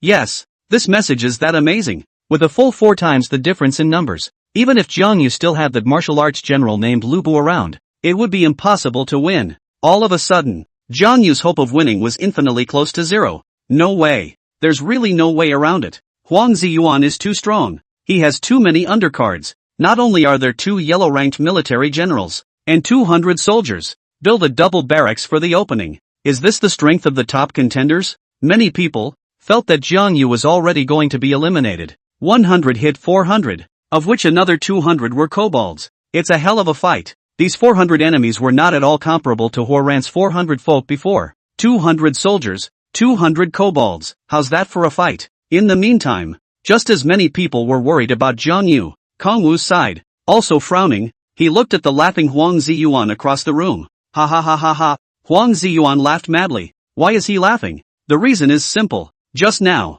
he managed to come up with a way to deal with Jiang Yu. He told the soldiers under his hand to go and pretend to attack the goblin camp next to him, lure all the kobolds out of the kobold camp. Then he would charge at Kong Yu's group with these kobolds. In this way, his scheme to drive the wolf from the tiger can be realized. And most importantly, it was still a young plot that Jiang Yu had to take. If Kong Wu retreated, then Huang Ji-yun would take the opportunity to take the large goblin camp. This way Kong Wu's first possession is gone. That's why that area tip just came up. At this moment, Jiang Yu looked at Huang Ziyuan and snorted coldly. Masculinity? It's a good idea indeed. But I'm a force to be reckoned with. Although they were outnumbered, Lubu still had unused cards. Lubu, you lead everyone and crush the goblins and enemy soldiers. Yes, Lord. Soon, Lubu, holding his shadow lance, led Jiang Yu's 100 soldiers and charged into Huang Ziyuan's group of 200 soldiers with great vigor. After killing in, Lubu took a deep breath before violently erupting into a roar. Kill! Lubu unleashed his first skill, War Cry. This roar was like a fierce tiger descending from a mountain, shaking the entire battlefield. This is the first skill Lubu unlocks. With the battle roar, Lubu's attack power, movement speed, and strike rate instantly increased to a whole new level. The shadow lance in his hand seemed to be affected by this power as well, emitting a dark light as if it wanted to devour everything. When Huang Ziyuan saw it, he was also shocked. Skills? Your warlord unlocked skills so quickly? A yellow-ranked martial arts general wouldn't be able to unlock his first skill until at least level 3. So why was Jiang Yu's white-ranked martial arts general unlocking a skill right now? Damn it, Jiang Yu, don't think that you can win against me just because your generals have skills. A mere skill that enhances nothing more than the combat power of the martial general alone, with little to no effect on the overall battlefield. But, right now the battle is not over. Lubu brandished the shadow lance in his hand and unleashed his second skill, Chaotic Dance. Chaotic Dance allows each of Lubu's attacks to stir up air currents, creating an intense storm that deals ranged damage to surrounding enemies, just right for the situation at hand. Thus, Kong Wu and Huang Ji-yun saw, every time Lubu swung his shadow lance, it was accompanied by a strong gust of air. These air currents quickly converged together to form a violent storm. Storms rage across the battlefield, swirling enemies in and dealing massive ranged damage. One by one, the kobolds were seen to be lifted to the ground by the air currents, some rolling into a ball, some fleeing in a mess. When Huang Ziyuan saw this scene, his entire body was stunned. How is it possible? Second skill? Lubu had just unleashed a skill that had already shocked him greatly. But, right now, Jiang Yu's martial artist had actually unleashed a second skill. How is this possible? A white-ranked martial artist with 2 skills at level 2? What the hell? Is this really a white-piece martial artist? Epic warriors don't even do that, do they? Or is this Jiang Yu's talent? He can empower martial arts skills? Is Kong Wu actually very talented? Yeah, that's right. Screw it really. If he wasn't very talented, he wouldn't have been able to take the number 1 position in prosperity in the 5th region. But it's useless to think about that right now. Huang Ji-yuan stared at Jiang Yu with an ugly face. Jiang Yu, die for me. 200 kobolds plus 200 soldiers. He didn't believe that he couldn't solve Jiang Yu's district of 100. But, No matter how much Huang Jiyuan prayed in his heart, the situation didn't seem to be going the way he had in mind. The weapons of his group of soldiers were so pale and powerless in front of Lubu that they could not pose any threat to him. Those green-skinned goblins were also blown around under the impact of Lubu's chaotic dance skill, and were unable to stand still. Whether it was his soldiers or the kobolds in the monster camp, all were unable to organize an effective counterattack under the ravages of the storm. They only felt as if they were bound by an invisible force, unable to move. Whenever Lubu's shadow lance traced a dark trajectory in the air, all accompanied by the screams and falls of soldiers and kobolds, Huang Ziyuan's soldiers began to panic. Their formation became disorganized, and their original fighting spirit wore down under Lubu's strong attacks. They're trying to find a breakthrough, but Lubu was like an impeccable god of war. No matter how hard they tried, they could not break through his defenses. Huang Ziyuan's soldiers could only watch as Lubu waved his lance recklessly on the battlefield, defeating them one by one. The 100 soldiers behind Lubu were not idle either. They fought bravely to kill the enemy and cooperated with Lubu to push all the enemies step by step towards extinction. Eventually, Huang Ziyuan's 200 soldiers and 200 kobolds were all routed. After the battle ended, Lubu stood above the ruins with his shadow lance in hand, his gaze like a torch, although Kongwu's soldiers suffered a lot of casualties as well. But, in the end, they won. And as Huang Ziyuan watched this scene, his entire body froze. It was as if something was blocking his throat, and he couldn't speak for half a day. At the same time, his heart was instantly taken over by an intense shock. It was as if an invisible force had hit him hard in the chest, making him almost breathless. 200 kobolds and 200 soldiers combined couldn't even defeat Jiang Yu's 100 men? Why is that? Why is that? Huang Ziyuan had trouble understanding. Right now he was staring in disbelief at what he was seeing. The kobolds and soldiers who had once been quite powerful in his eyes. At the moment, they were like wheat that had been cut down, and fell in a pool of blood in pieces. Shock surged through his heart like a huge wave, leaving him unable to calm down. He had never seen such a powerful battle. In the battle just now, Lubu was like an invincible god of war, and every swing of his spear was accompanied by the fall of kobolds and soldiers. That kind of dominance and power to turn the tide of battle with one's own strength caused Huang Ziyuan to feel a deep fear. Shock was evident on his face as his face turned pale and a cold sweat oozed from his forehead. He couldn't imagine how he would react if Lubu's spear was pointed at him. The feeling of powerlessness and despair almost broke him. Losing, he flopped down and sat on the floor. He lost completely. The military general is gone. The soldiers are gone too. What's the point of just having a territory left? Moreover, Jiang Yu definitely wouldn't let him go back to his territory. Lubu, grab him! Jiang Yu bellowed, not waiting for Huang Ziyuan to react. Lubu had arrived in front of Huang Ziyuan, looking down on him. Then, Huang Jiyun felt his pants getting wet. Kongwu walked over, smelled the odor, and frowned. This guy pissed himself? Humph. The district Huang Ziyuan is nothing more than that. Come on some men, escort him back. The others count the loot and carry it back to the territory. Kongwu commanded the remaining soldiers to carry out the aftermath. Just as Kongwu's side crushed Huang Jiyun, on the Region 5 chat channel, many people are still talking and analyzing in various ways. Why? It wasn't because of that hint that Kongwu had just been attacked by Huang Jiyun and the goblins. Regional channel Lin Hong, I hope Kongwu won't be captured. See Lin Hen's message. Everyone else was shocked as well. Yeah, if Jiang Yu is captured, then it can be said that the defeat is certain. It was also fortunate that this was the novice trial, and the rules did not allow for the killing of lords. Otherwise, if the front line of the battlefield of the heavens, it would be a probable event for a human lord to be captured and killed by the enemy.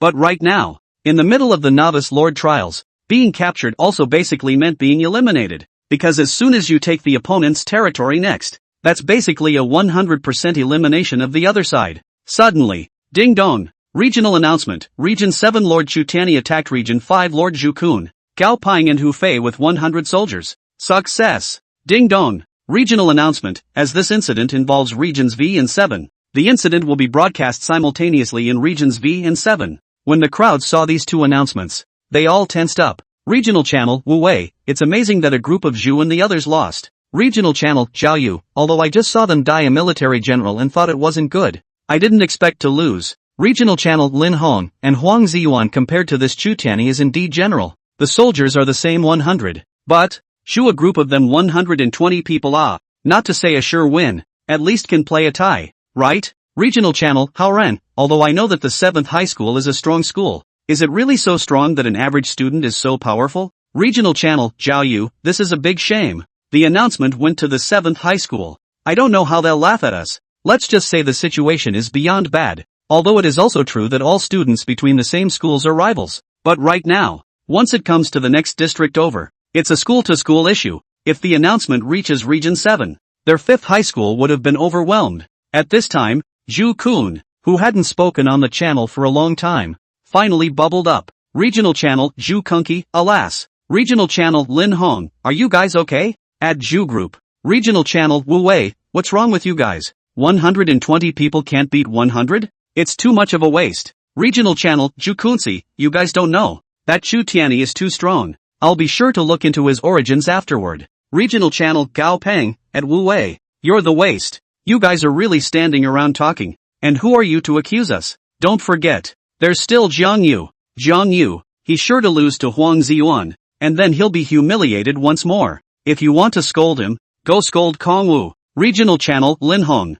I'm afraid this Gao Peng isn't in a bad mood because the martial arts general hung up, but his words also reminded these people. Kong Wu. Yeah, if Kong Wu loses, the announcement will also have to go over to the 3rd high school. This is really embarrassing. But, also at this time, a flurry of announcements came out of nowhere. Ding dong. Regional announcement, failed attack on Lord Jiang Yu by Region 3 Lord Huang Ziyuan with 200 soldiers and 200 kobolds from a large level 2 kobold camp, black. Ding dong. Regional announcement, Region 5 Lord Jiang Yu has captured Region 3 Lord Huang Ziyuan. Ding dong. Regional announcement, as this incident involves Regions 3 and V, the incident will be broadcast simultaneously in Regions 3 and V. Ding dong. Regional announcement, congratulations to Lord Jiang Yu for successfully occupying the level 2 large goblin camp, black. Ding dong. Regional announcement, Lord Jiang Yu has successfully taken the first occupation of a large regional camp, rewarding 2,000 units of wood, 2,000 units of stone, 2,000 units of food, 2,000 units of iron ore, and 2,000 units of coins. 5 consecutive announcements are coming in strong. When these 5 announcements appeared accompanied by a grandiose voice, the effect was as powerful as dropping a bomb in Region 5. All of the people in Region 5 were shocked speechless by this sudden announcement. Somewhere in the wilderness of the 5th region, a group of Zhu, who had just been defeated, stared wide-eyed. His face was pale and his lips trembled, as if he wanted to say something, but he couldn't spit out a single word. He clenched his fists with disbelief in his eyes. Kong Wu actually captured Huang Ziyun? How is this possible? How is this possible? Who is Wang Qiyum? He's the top talent in the 3rd high school, a strong contender for this year's Donghai City Scholarship, an existence on the same level as Shen Wuming and Qin Xiling. Kong Wu actually managed to capture Huang Ziyun? If this news gets back to the school, I don't think the principal will believe it. Next to him, Gao Peng was frozen in place, his eyes rounded, as if he was fixed by the information in the announcement. His face was a shade of green and white, obviously suffering a great shock inside. Jiang Yu, a military general, killed 2 of Huang Ziyuan's military generals, not to mention, surprisingly, he also defeated a total of 400 enemies of the Huang Ziyuan goblins with 100 troops. It was unbelievable. He didn't even know what to say anymore. Zhao Yu, who was located within her territory, covered her mouth. She couldn't believe what she was seeing. Kong Wu, breaking in such a shocking way. She had been very unimpressed with Kong Wu's situation. As a result, 5 consecutive announcements carrying regional broadcasts slammed into her eyes right now. It made her all but compelled to believe this shocking fact. How on earth did Kong Wu do that? He actually captured the legendary Huang Ziyun of the 3rd high school. It's amazing, isn't it? Inside territory 10086, Lin Hong then took a deep breath and tried to calm his inner excitement. There was admiration in his eyes. Not bad for his friend. At the same time, he also understands that this year's big test, 5th high school, is really going to rise. No, to be precise, it was Kong Wu who was going to rise. Hu Feiwei, on the other hand, revealed a bitter smile as he shook his head, as if lamenting his insignificance. He knew that the gap between himself and Jiang Yu, I'm afraid, was already too big to be described in words. Gui Yang, on the other hand, stared blankly at the announcement with envy and yearning in his eyes. He hoped that he could one day become a legend in the 5th district like Jiang Yu. Just like that, the entire 5th region was immersed in the shock brought about by these 5 consecutive announcements. They can't put into words what they feel inside. They can only silently bear the shock and change that all this brings. This time, the entire 5th region was silent for a long time. They seemed to take a long time to come back to their senses. Finally, a minute or so later, the entire 5th region, boiling over, they, finally, reacted. Regional channel, Haorun, Jiang Yu v587. With a record like that, it's like a new era for the 5th high school. Our school is lucky to have Yu. Regional channel, Hu Feiwei, this is unbelievable. Jiang Yu actually captured Huang Ziyuan. He also crushed 400 enemies. This is not something that can be explained by strength. He must be overly resourceful. It's really admirable. Regional channel, Zhu Kunci. It's true that people are more angry than people. Maybe it really isn't Chu Tianyi who is strong, but we are too good. It seems like we'll have to learn more from Jiang Yu in the future. Such a battle record is not something that ordinary people can achieve. Regional channel, Zhao Yu, it's really enviable. Not only is Jiang Yu strong, but he also gets so many rewards. If only I could have such a battle record. The entire 5th region's newbie lords were shocked by this series of announcements. But right now, after they had calmed down, they had the time to think about what was going on. Regional channel, Lin Hong. So how in the world did Jiang Yu do it? 100 soldiers crushed 400 enemies, of which 200 kobolds. This is a kobold, not a jackal. Regional channel, Hao Run, yeah, even if he has a great general, there's no way he could do something like that. Regional channel, Zhao Yu, is the difference between having a general and not having one really that big? Regional channel, Gui Yang, don't forget, each of us has a talent. Although the talent is kept secret, it's not likely that Jiang Yu's talent is awesome. Regional channel, Lin Hong, well, it's not impossible. One could only say that Jiang Yu's battle record was too amazing. But then another announcement appeared. It's just that this announcement isn't so amazing. Set against the backdrop of Kong Wu's 5 consecutive announcements, it even seems a little flat. Regional announcement, congratulations to Lord Zhang Daqian and Wang Xiaoxiao for successfully occupying the large level 2 Jackal Camp, Black. However, when they saw the announcement, just remembered something. Regional channel Lin Hong, if I remember correctly, it looks like they were the first to set out to attack the large camp. Regional channel Hao Run, almost forgot about them. Zhang Daqian and Wang Xiaoxiao were indeed the first to depart. At that time, they used the joint method, which almost made the crowd think that the first occupation would be robbed by Zhang Daqian and the others. As a result, Jiang Yu was actually able to take the first occupancy reward one step ahead of them after encountering an attack from a strong enemy like Huang Ziyuan. Simply horrible. Regional channel, Zhao Yu, on second thought. Earn some money and Wang Xiaoxiao haven't spoken on the channel for a long time. No wonder. I guess they were busy attacking the camp at the time. Regional channel, Gui Yang, you guys are pulling too much. At Cheng. Money. Zhang Daqian and Wang Xiaoxiao hadn't spoken for a while. Indeed it was because the fight against the monster camp came to a head. But, honestly, just as they were about to take over the monster camp, the series of announcements they saw from Jiang Yu also made them almost faint on the ground. Originally, they were overjoyed to see Jiang Yu being pestered by Huang Ziyuan. It didn't matter if Kong Wu won or lost to Huang Ziyun. None of them cared. And they were even a little happy about it, because it meant that Kong Wu definitely couldn't beat them in terms of time. In that case, the first possession reward is theirs. As a result, Kong Wu took the first possession despite facing an attack by Huang Ziyun. It's outrageous. It was clear that Kong Wu had left a bit later than them. It was clear that Kong Wu had encountered a strong enemy like Huang Ziyun. Ming Kong Wu's 100 soldiers faced 400 enemies. But in this case, he still got the first possession. Although there may be an element of luck involved. But, if you don't have this strength, it's useless to be lucky. Ugh, really shouldn't have grabbed the first possession with Kong Wu? Zhang Daqian sighed. Wang Xiaoxiao next to him said, forget it if you can't rob it. I still feel good about the way we jointly fight the large monster camps anyway. The two of us teaming up is definitely more efficient than before. After we hit this camp, then you have to come help me hit the next one. When we hit both camps, and you do the math, you'll realize how much faster it is than the original step-by-step approach. Zhang Daqian thought about it and nodded. Indeed. Come on. I'm going to hit that large camp next to your territory. With that, the newbie lords of the 5th region began to head towards the large camps near their territories. Although Kong Wu performed amazingly, but they still had to keep going to the perimeter to capture monster camps and gain resources. In the meantime, except for the people in the 5th region who were shocked at Jiang Yu's battle results, located in the 3rd region to the northeast, and likewise saw those announcements just now. Needless to say, when the people in the 3rd region saw these two announcements, they were all shocked. Regional announcement, failed attack on Lord Jiang Yu by Region 3 Lord Huang Ziyuan with 200 soldiers and 200 kobolds from a large level 2 kobold camp, Black. Regional announcement, Region 5 Lord Jiang Yu has captured Region 3 Lord Huang Ziyuan. These are the two announcements that people in Region 3 saw. Because Jiang Yu's occupation of the monster camp belonged to something within the area of the 5th district. Until the second session opens, this information belongs to Zone 5 and therefore will not be played to Zone 3. But, because these two announcements came so suddenly, that the students of the 3rd high school were stunned. As these two shocking announcements rolled out in front of everyone in Region 3, the entire 3rd region was plunged into silence. they opened their own eyes wide, revealing disbelief. Region 3, inside the base camp of a territory. Wang Yan sat in his base camp. His position as the second in his grade in the third high school this year was similar to that of Huo Ran before him. However, status does not mean strength, even if Wang Yan is only the second. In the third high school grade, his strength is something that Huang Ziyuan does not dare to underestimate.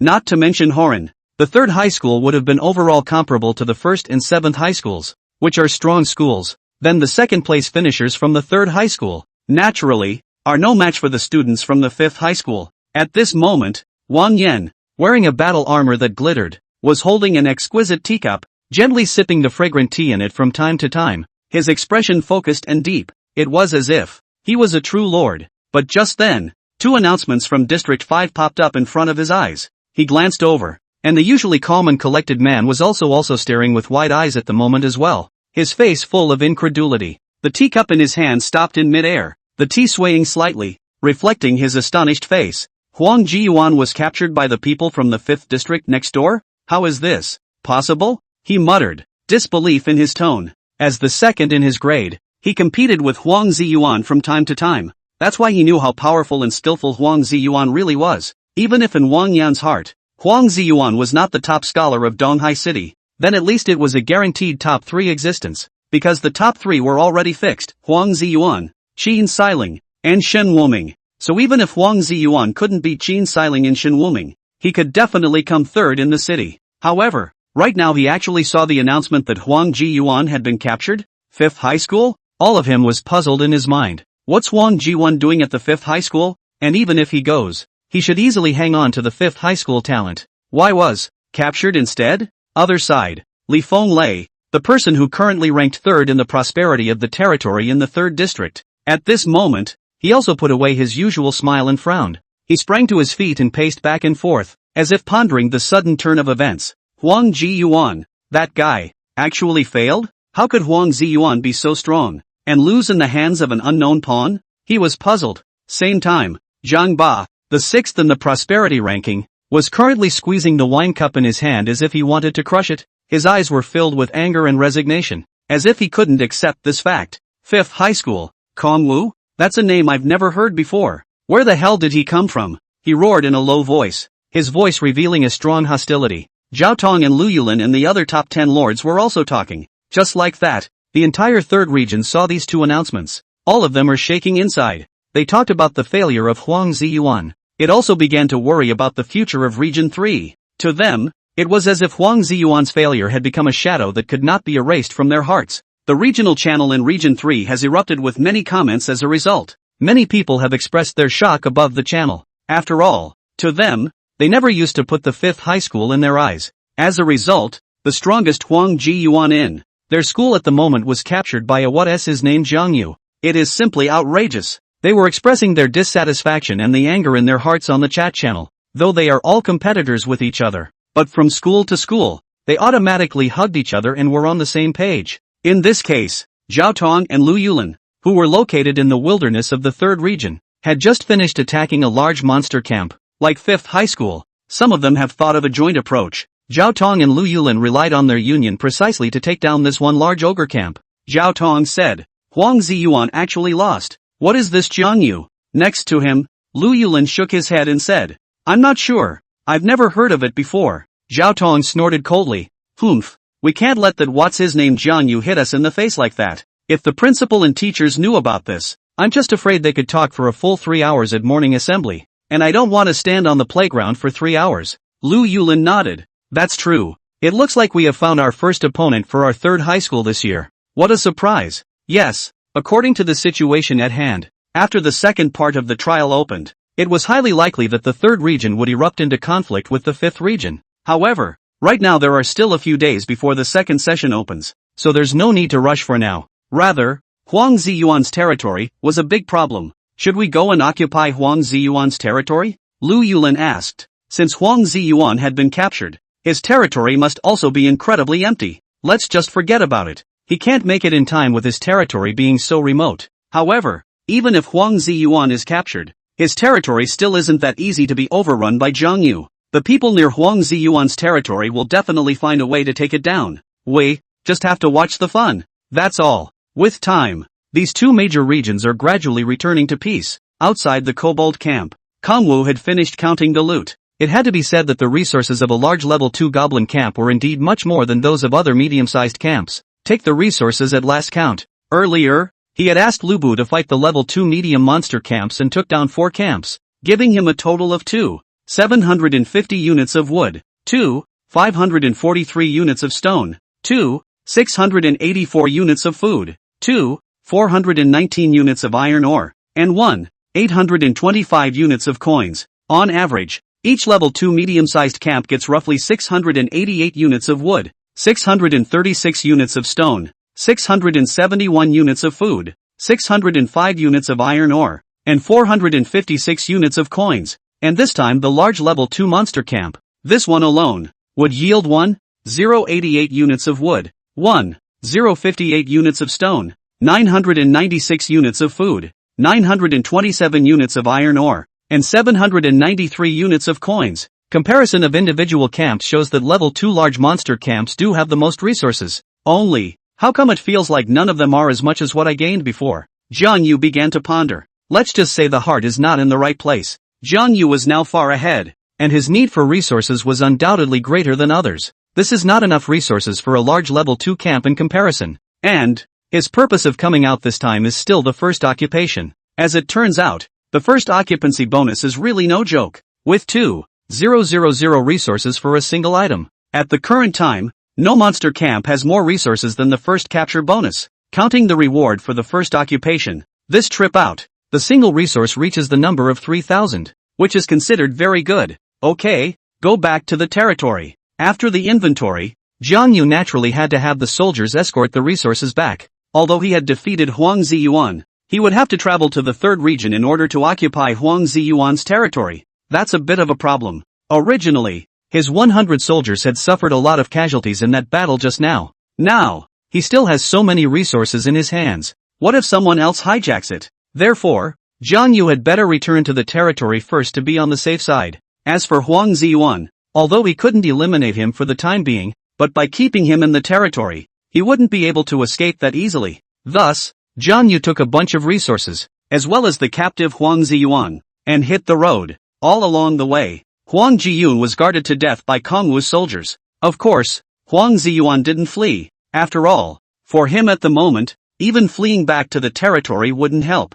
and he couldn't stop thinking about it along the way. He pondered why exactly he had lost. Sure enough, that military general of Jiang Yu's isn't simple. Lubu, on second thought, I've never heard of this person in history. Even if he was the top student in the third high school, it was impossible for him to memorize all the historical figures, not to mention Lubu's quality is white, so it's perfectly normal not to have heard of it. But in terms of the performance of that battle just now, Lubu's combat power is definitely more than just a white product. Either that, or Lubu was very strong and White Pin is just using some means to disguise himself. Either that, or with Jiang Yu's talent boost, Lubu has become stronger. These are the two possibilities according to Huang Ziyuan. Huang Ziyun, what are you thinking about? Kongwu asked as he glanced at Huang Ziyun. Humph, you won me only by relying on talent or that martial artist of yours. Otherwise how could you be my opponent? Huang Ziyuan said in a cold voice. Kongwu smiled. Is it possible that I'm not worse than you in other ways? Never. Huang Ziyuan was very confident. Kongwu was helpless. It seems like Huang Ziyuan doesn't admit defeat easily even when he's defeated. Forget it, don't bother with him. After some time, Jiang Yu managed to return to the territory. Needless to say, at this point in time, the territory of 4,399 has changed drastically. Many of the construction projects were not completed before he left. This time back, most of those buildings were finished. It was important to realize that Jiang Yu's territory had completed more than 50 construction projects in one breath. Therefore, even Jiang Yu himself felt that his territory had changed its face. However, the one who was even more shocked was Huang Ziyuan. He thought a lot about the reasons why he lost to Kongwu along the way, but it never occurred to him that he would lose to Jiang Yu in this aspect of territory construction. However, when he walked into territory 4399, his entire body froze. The wall loomed large around the territory of 4,399. These fences are tall and thick, revealing an impenetrable hardness. Inside the territory, 10 dwellings are staggered. Every residence has been built and upgraded to a primary residence. The dwellings are rustic and elegant, with thick thatched roofs and walls built of sturdy stone and wood. The overall house is made of steel tubes for structural support and is very sturdy. And at the edge of the territory, 12 archery towers rose up. These towers towered over the territory, each one equipped with fine weaponry and guarding the peace of the territory. At the top of the archery tower, the flag fluttered, showing the glory and majesty of the territory. What is most gratifying is that after the homes were built, the territory's entire population of 300 had a place to live. These residents live busy and organized lives, some working among the farmland, others resting in their homes. The entire territory of 4,399 was a thriving scene. Of course, what shocked Huang Ziyuan the most was the size of Jiang Yu's territory. The 9x9 footprint is a bit larger than even his 8x8 territory, more so than him. Now Huang Ziyuan finally understood Jiang Yu's strength. Let's just say that Kong Wu is really something. Seeing my territory, what do you think, Mr. Huang Ziyuan? Kong Wu asked as he smiled and came next to him. Huang Ziyuan's face was ugly and he didn't say anything. He does have feelings, but he doesn't want to talk about them. Yes, he's convinced now. It's not a good idea to disobey. Zhang Yu was better than him both in terms of battle power and territory construction. With such strength, it was only right to crush him. Alas, it seems that this time our third high school is going to meet its match. Huang Ziyuan sighed in his heart. However, it's useless to dwell on that at the moment. Moreover, Zhang Yu's appearance was bound to catch Qin Wuming and Qin Xiling off guard as well. Thinking of this, he was somewhat eager to see Qin Xiling and Qin Wuming's expressions when they ran into Zhang Yu. Unfortunately, he shouldn't be able to see it. And so on. Is there really no chance of seeing it? The opportunity is definitely there. Only, Huang Ziyuan seems torn. Do we really have to do this? If that's all it takes to get eliminated, then, in his life, he would never have the chance to leave Earth and travel to the battlefield of the heavens. Choosing the words of Kong Wu, Huang Ziyuan glanced at Zhang Yu. With his strength, how far could he go in the battlefield of the heavens? Should have gotten farther than he did, right? Thinking of this, Huang Ziyuan gritted his teeth and said, Kong Wu, you hire me. Zhang Yu was stunned. At the same time, near the large kobold camp, two silhouettes appeared here. Sure enough, is it still too late? Lin Jinyu sighed. Yes, the visitors were none other than the censors Lin Jinyu and Zhou Tu, but they were still a step too late. After Lin Jinyu learned that Huang Ziyuan had come to the 5th district, she also wanted to come and see how the two of them exchanged blows. Unfortunately, didn't get to see it. Plus, when they went to Jiang Yu's territory earlier, Jiang Yu was not there. At that time they could only go to climb a high mountain near the 4399 territory and look at it from above. The route that caused them to rush from that mountain to the large goblin camp was different from Jiang Yu's return route. It puts them on the wrong side of the road halfway with the returning Kong Wu. At this moment, Zhou Tu was also looking at the surroundings with a shocked expression. Standing outside the kobold camp, a messy battlefield came into his eyes. The once verdant grass was now red with blood, and the air was thick with the sickening odor of blood. On this battlefield, the corpses of 200 kobolds were mixed with the remains of 200 soldiers, creating a gruesome picture. The corpses of the kobolds were short and twisted, their green skin harsh in the sunlight, their weapons strewn about, some clutching broken swords or broken spears in their hands. Around the battlefield, felled trees fell to the ground, scorched black marks showing that the place had once experienced a fierce battle. The kobold camp in the distance had been reduced to rubble, leaving only broken walls and smoldering ashes. Although he had come late, Zhou Tu could already imagine just how tragic that earlier battle had been. It's unbelievable. Jiang Yu was actually able to beat Huang Ziyuan in this situation.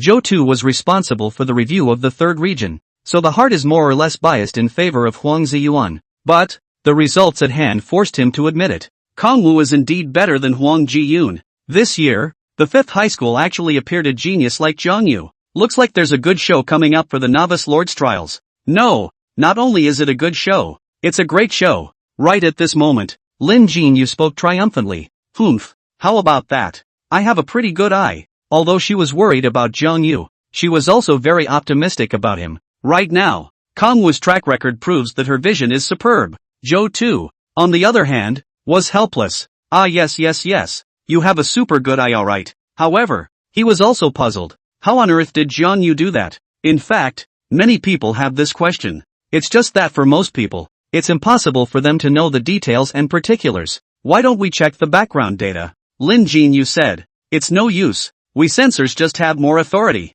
It is also thanks to the fact that this is the back of the human realm that we have such access. Otherwise, put it on the front line. That would be a real battlefield where you die and we live. Zhou Tu said. Never mind then. What should we do now? Should you go back? Shoto is, after all, the censor of the 3rd district. What's the rush? I haven't toured Jiang Yu's territory yet, Zhou Tu said. You're still going? Jiang Yu was speechless. Nonsense. Jiang Yu should have returned to his territory. Now we can definitely go in. After Zhou Tu finished speaking, he turned around and walked towards the 4,399 territory. Jiang Yu could only follow. Territory 4,399. Employment? Kongwu didn't expect Huang Jiyun to say such things. As a lord, he could indeed hire people from Earth to help him build and manage his territory together. But Huang Ziyuan is at least a genius. He's actually willing to join his forces? Jiang Yu, if I'm eliminated like this, I'll never have the chance to travel to the battlefield of the heavens in the future.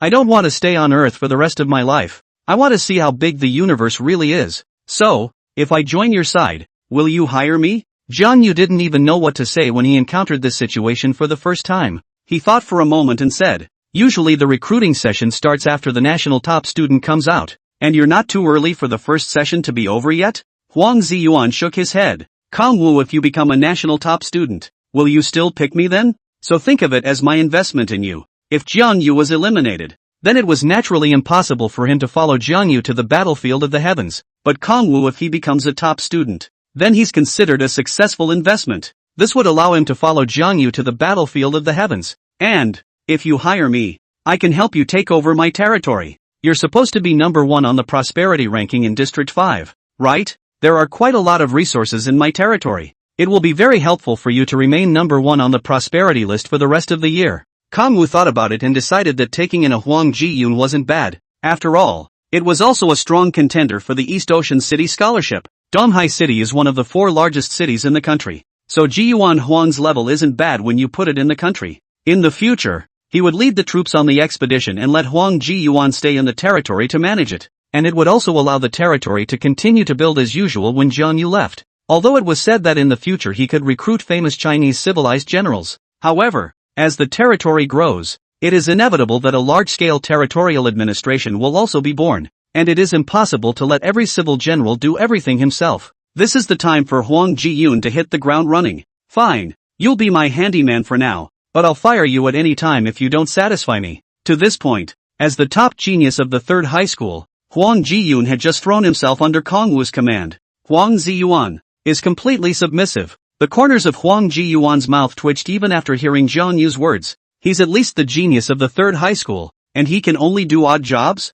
Did Kongwu think that every general he recruited was great? Humph. Just wait. When you recruit the civil generals, then we'll see whether my management skills or your civil general's management skills are better, Kongwu said as he looked at Huang Jiyun. Let's sign the agreement. However, the employment is contingent on you not being a lord. That means I'll have to eliminate you before I can make a pact with you. In fact, Jiang Yu, after capturing Huang Ziyuan, also thinking about how to occupy Huang Ziyuan's territory. After all, it was hard to capture Huang Ziyuan. Wouldn't it be a loss not to occupy his territory? Rules-wise, the only way to eliminate him completely is to territorialize him, and he certainly has a lot of resources in his territory, not to mention the fact that right now Huang Ziyuan was subservient to him. At most, lords and lords can sign some alliance, trade, cooperation and so on. They can't sign an employment agreement, because as long as the Great Seal of the Lord is there, then he is the Lord, and as long as he is the Lord, it is hard to say that he will not betray in the future.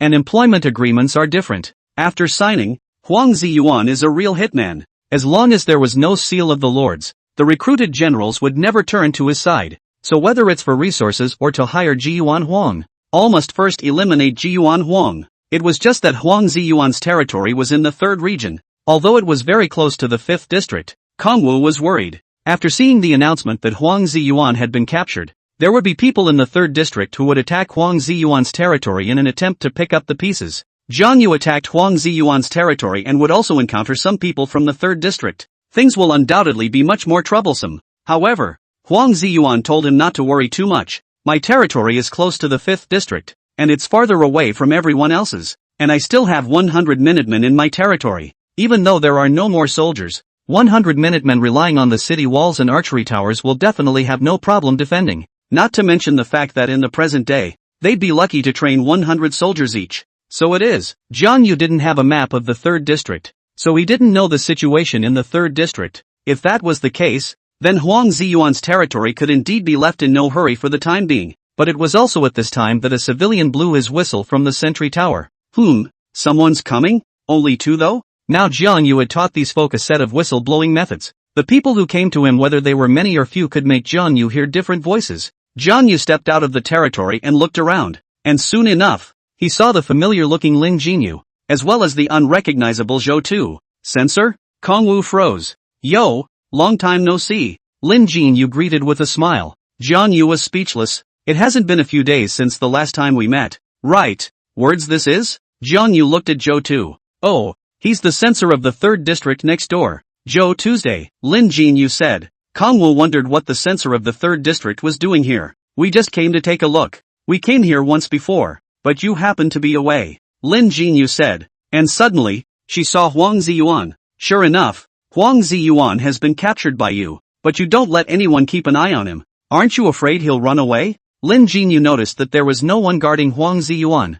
Jiang Yu smiled. It's fine. He can't run away, and he's already decided to be hired by me. With Lubu's speed, how fast can Huang Ziyuan run? However, when Lin Jinyu heard this, she was directly stunned. What do you mean? Huang Ji-yun was hired by you? What the hell? Employment? It's only the first session of the trial and there's already a hiring thing going on? She looked to Huang Ziyuan. Huang Ji-yuan, you want to become Jiang Yu's henchman? Huang Ziyuan also smiled awkwardly when he saw Lin Jinyu. Censor Lin, is the case? I have decided. Lin Jinyu and Zhou Tu immediately looked at each other. Lin Jinyu and Zhou Tu, who are censors, are shocked to learn that Huang Jiyuan has voluntarily submitted to Jiang Yu and become his hired hand. Lin Jinyu pursed her lips tightly, her brows locked, and a wave of unbelievable surprise welled up in her heart. How is this possible? She muttered, her voice revealing an incredulous tremor. In her mind, Huang Ziyuan had always been the best in the 3rd region, but now he had been reduced to being someone else's laborer. Zhou Tu, who was the 3rd district censor, was even more stunned. He stared at Jiang Yu in front of him with wide eyes, as if he wanted to see through him. Obviously, he was deeply shaken by the news. Huang Ziyuan, how did you make such a choice? Zhou Tu's tone was filled with doubt and incomprehension. Don't ask too many questions. Lin Jinyu took the initiative to speak up for Jiang Yu. Perhaps Huang Jiyun made this decision out of some sort of consideration. But this explanation is hardly convincing to Shoto. What kind of consideration could make him give up his territory and dignity to become someone else's hired hand? But Zhou Tu didn't ask much, since this is Huang Ziyuan's decision. That, in the end, has nothing to do with them, and censors are not allowed to intervene in trials. However, they also knew that this matter of Huang Ziyuan submitting to Jiang Yu would bring far-reaching effects to the 3rd region. Let's not even talk about the 3rd and 5th high schools. If the entire East Sea region knew that Huang Ziyuan had submitted to Jiang Yu, it's bound to make waves. Suddenly, Jiang Yu spoke. This is something I don't want anyone else to know about.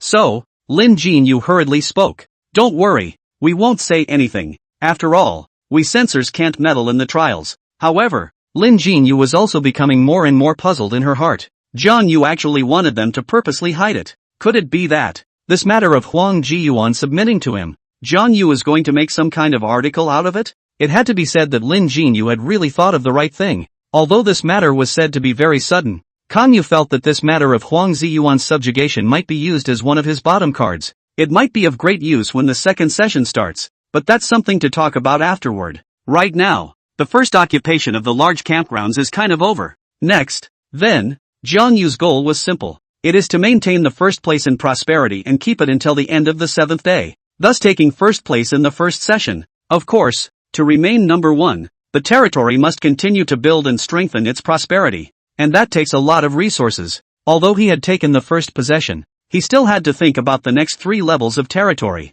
To raise a level 3 base camp, you need 5,000 units of wood, 4,000 units of stone, 4,500 units of food, 4,000 units of iron ore, and 3,000 units of coins. With so many resources, it's hard to hoard them at the moment. Therefore, the resources of Huang Ziyuan's territory appeared to be essential. In this case, Jiang Yu had to find a way to take down Huang Ziyuan's territory no matter what. Next, Kong Wu begins to discuss with Huang Jiyun how to take his territory. As for Lin Jinyu and Zhou Tu, Jiang Yu let them roam around his territory. Inside the base camp of territory 4399, Kong Wu opened his mouth and said to Huang Jiyun, since your territory is separated from the others by a great distance, there shouldn't be anyone attacking your territory, right? Huang Ziyuan shook his head. No, precisely because it's far away. There will instead be people who want to try to attack my territory. Oh, Kongwu raised an eyebrow. As I just said, even though I lost to you, I still have 100 folk in my territory. They're relying on the defenses to defend themselves, and it's hard to take them down with people who have trained 100 soldiers normally. Therefore, they think just the same. You can't attack. Jiang Yu nodded. This time is their chance to pick up the pieces. Right. So there will definitely be someone who will bring troops to attack my territory. Huang Ziyuan said. They think that if you can't attack for a long time, they can just sit back and reap the benefits. But at this point they don't realize that I've made the decision to be hired by you. So here's your chance. You take me with you to my territory. And with me, I'll open the door directly for you and let you in. This way you can capture my base camp without losing a single soldier or a single second. In this case, I'm only afraid that before they even arrive at my territory, they will see the announcement that the territory has been occupied. Kongwu nodded. Then let's do it. Scramble. I'll bring my men to occupy your territory immediately. Wait. Huang Ziyuan suddenly called a halt. What's wrong? Kongwu looked at Huang Jiyun. Although it's possible I'm overthinking it, there's a guy named Zhang Fei next to my territory. He is not the nearest to me, but he acquired a couple dozen horses from a meadow yesterday. Horse? Zhang Yu was startled. At this stage, can anyone actually get a horse? And he's actually quite lucky. He's got all those horses. He could put together a cavalry team, and if he rode after them, he'd definitely catch up with you. So, you'd better get ahead of yourself. Kongwu thought about it and nodded. In that case, I'll have the soldiers change their weapons, all of them to lances and bows. It's the only thing that can counter the cavalry at the moment. Next, Jiang Yu took stock of his current manpower. Needless to say, the casualties from that battle with Huang Ziyuan were still high. Only 60 of the 100 soldiers are left. But it's not as if the remaining 60 soldiers didn't get the benefit of the doubt. Having survived a 100 versus 400 battle, they had also accumulated a lot of experience value. It shouldn't take long to get to level 2. As soon as you get to level 2, then naturally the combat power will increase greatly. In this case, Kongwu set off with Lubu, Huang Jiyun, and 60 soldiers, and just after Kongwu departed, many people in the 5th region, too, were talking about something about him. Regional channel Zheng.money, alas, it seems that Jiang Yu is bound to be number 1, but speaking of which, hasn't he captured Huang Ziyuan, so will he go and occupy or loot Huang Ziyuan's territory? Regional channel Wang Xiaoxiao, it's hard to say. Huang Ziyuan's territory is in the 3rd region after all. Rashly going forward in case he is targeted by the people in the 3rd region. Something may happen. Regional channel Lin Hong, I do not want him to go. After all, for his eyes, even if not go, the first place is set. Regional channel Zhu Qichuan, however, it is impossible to eliminate Huang Ziyuan without going to knock out his territory. And if he can eliminate Huang Ziyuan, it will be very helpful to him in the 2nd session. The others were silent. Indeed, they all knew how powerful Huang Ziyuan was. Now Kongwu was firmly in 1st place for the 5th high school. If we can eliminate Jiyuan Huang again, then in the 2nd session, Kongwu had one less big enemy. But, there are dangers. Once Jiang Yu was attacked in the 3rd region, then no one could save him. At this time, Jiang Yu instead couldn't even secure 1st place in the 5th district. It simply doesn't pay for itself. So, they all felt that it was better to play it safe at the moment. The more dominant you are, the more stable you have to be. In the meantime, Region 3, the people of the 5th region discussed the occasion. Many people in Region 3 are also talking about it. But apart from the arguments, to the southwest of the 3rd region, a team, too, was constantly advancing towards Huang Ziyuan's territory. The 2 ordinary rookie lords of the 3rd high school, Shi Mingyuan and Lin Wenhao, walked side by side, leading 200 soldiers as they marched vastly across the wide plains. Shi Mingyuan was tall, clad in silver armor, and wore a long sword at his waist, making him look heroic. His stride was steady and strong,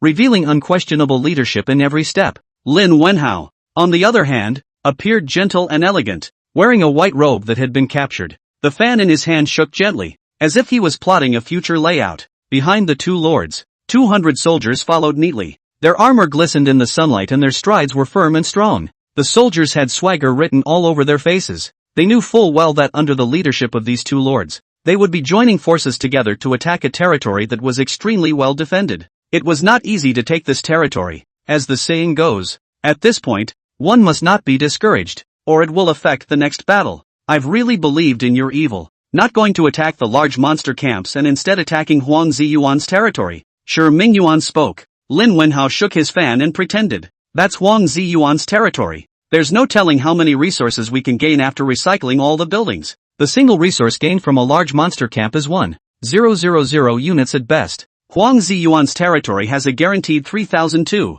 Sure, Mingyuan didn't say anything. Indeed, after all, it was Huang Ziyuan's territory, not anyone else's. He was the number one in prosperity in the third region, and his territory was the most prosperous in the entire third region. Once they plundered Huang Ziyuan's territory, the harvest would be absolutely enormous. But, we're so far away from Huang Ziyuan's territory, by the time we get there, the yellow flowers will be cold, right? Sure, Mingyuan said worriedly. Didn't I tell you? Huang Ziyuan was able to open a double barracks because he had a large labor force. Lin Wenhao was still fanning himself. He has 300 laborers, 200 were trained by him as soldiers, and there are still more than 100 civilian workers left in the territory. There must be quite a few defense facilities in Huang Ziyuan's territory, and with the 100 Minutemen, it won't be easy to take it down. Sure, Mingyuan said, but that Jiang Yu has defeated even Huang Ziyuan. He's so strong that he might have the strength to quickly take down Huang Ziyuan's territory. Lin Wenhao said with a smile,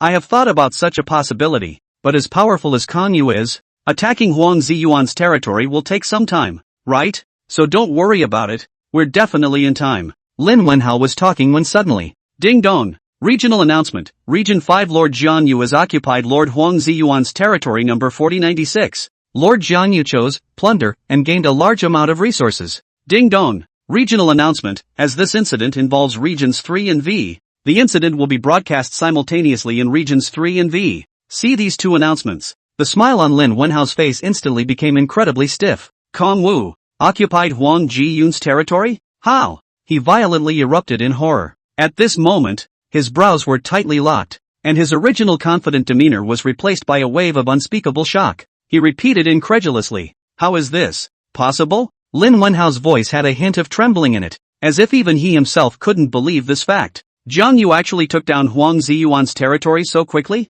Next to him, Sure Mingyuan was equally shocked, although it was said that Lin Wenhao was a bit of a paperweight in his eyes. However, Lin Wenhao was the best at the subject of strategy and tactics in school and often got full marks. This was a major reason why he trusted Lin Wenhao and thus chose to give up attacking the large monster camps and instead came to occupy Huang Ziyuan's territory. The results. Lin Wenhao are really on paper. No, Lin Wenhao's statement was something he found logical. It's just that Kong Wu was just too shocking. It actually managed to take out Huang Ziyuan's territory in one go. Could it be that Huang Ziyuan's territory is very well fought? So it's first come, first served? A moment of silence followed. Lin Wenhao took a deep breath, trying to calm his inner shock. He clenched his fists as if looking for an outlet for his loss and anger. How could this be? He muttered, his voice filled with resignation and anger. We clearly calculated the time. How could we let him get the jump on us? Yeah, did Kong Wu train a lot of soldiers? But that's impossible, unless he also opened with a double barracks like Huang Ziyuan.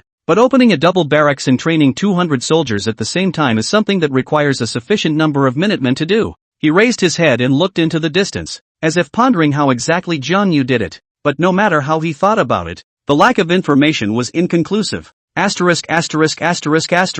They were still a relatively long distance away from the location of Huang Ziyuan's territory, and they definitely couldn't make it there now. Same time, after those two announcements had just appeared, the entire third region once again set off a wide range of discussions. Regional channel, Wang Yan, what's going on here? Jiang Yu actually occupied Huang Ziyuan's territory? He's actually letting resources flow into other regions, and no one nearby is attacking Huang Ziyuan's territory? Regional channel, Li Feng Lei, I remember Sure Mingyuan and Lin Wenhao were nearby. Didn't you guys go? At Sure Mingyuan at Lin Wenhao. Regional channel, Sure Mingyuan, we went there. Very early, but Jiang Yu still took Huang Ziyuan's territory before us. It's as if Huang Ziyuan's territory was breached all of a sudden. Regional channel, Wang Yan, what? Regional channel, Li Feng Lei, is this Jiang Yu that strong? Many people looked shocked. At this moment, looking at the two sisters in the channel, Zhao Tong and Lu Yulin were also shocked. Jiang Yu actually took down Huang Ziyuan's territory so quickly? Lu Yulin frowned.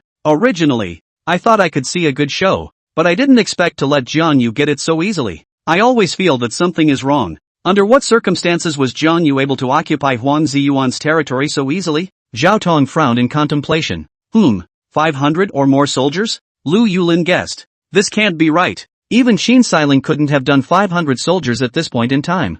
Zhao Tong shook her head. Yeah, could this Jiang Yu have unleashed some special natural ability, talent? Zhao Tong froze, then nodded. Yes, that's right, it should be talent. As of now, everyone's biggest secret is still talent. So, if something unbelievable happens, the first thing many people think of is talent. This Jiang Yu, no matter what his talent is, it must not be low. Zhao Tong frowned deeply. For her, another powerful enemy had undoubtedly appeared. It seems that we can no longer hold on to the mindset of watching the show. In the second session, we must find a way to mess up this Jiang Yu. That's all. Everyone in the third region was shocked. But soon, they also began to think about how to deal with this Jiang Yu. For those who are farther away, they are naturally too far away to do anything about it. We'll just have to wait until the second session starts. But not for those who are close by. They might still have a chance to intercept Jiang Yu. This was the case with Lin Wenhao at this time. If only we had horses. Lin Wenhao said with an ugly face as he was still thinking about how to deal with Jiang Yu. If you have a horse, you can catch up quickly. But horses are hard to find at the moment. Even if only one could be found and bestowed on a military general, it would allow the general to explode with a great deal of battle power. And generally horses live in grasslands. It's hard without terrain like this. Wait, it's not like we don't have terrain like grasslands in the 3rd district. It's just a smaller area. And the lot of horses on that prairie were all taken by that fellow. Sure, Ming Yuan's tiger body shook. You mean Zhang Fei? You want him to go after Kongwu? That's right. Right now, Jiang Yu should still be there in Huang Ziyuan's territory. Carrying the supplies is bound to slow them down. Even if they use wooden carts to carry them, with the speed of the horses, they will still be able to catch up. But there aren't many horses he's plundered. Lin Wenhao shook his head. It doesn't matter, as long as he can intercept Jiang Yu for a while and wait for us to arrive. Even if Jiang Yu defeated Huang Ziyuan, he must have lost some of his own soldiers. In this case, stopping him is not a difficult task. And with the cavalry's onslaught, Kong Yu definitely can't handle it. At that time, the three of us, the 3 military generals, together with his subsequent arriving soldiers, plus the cavalry, totaling 300 troops, Jiang Yu will definitely be captured alive by us. Sure, Ming Yuan's eyes glowed. If you do this, according to what Lin Wenhao said, there is indeed a great possibility of taking down that Jiang Yu. Lin Wenhao said excitedly. I'll contact that guy. Jiang Yu has already slapped our 3rd district's face twice. This time, we must not let him go. That's what the 3rd region responds to. One could only say that Jiang Yu had slapped the 3rd district twice in a row, causing many people in the 3rd district to feel very dissatisfied. In the meantime, Region V. At this time they also saw the announcement that had just been made. Regional channel Zheng.money, Kongwu took down Huang Jiyuan's territory? Regional channel Haoran, Jiang Yu, is too powerful too, taking over Huang Ziyuan's territory so quickly and choosing to loot it. Regional channel Lin Hong, he actually went really bold as usual.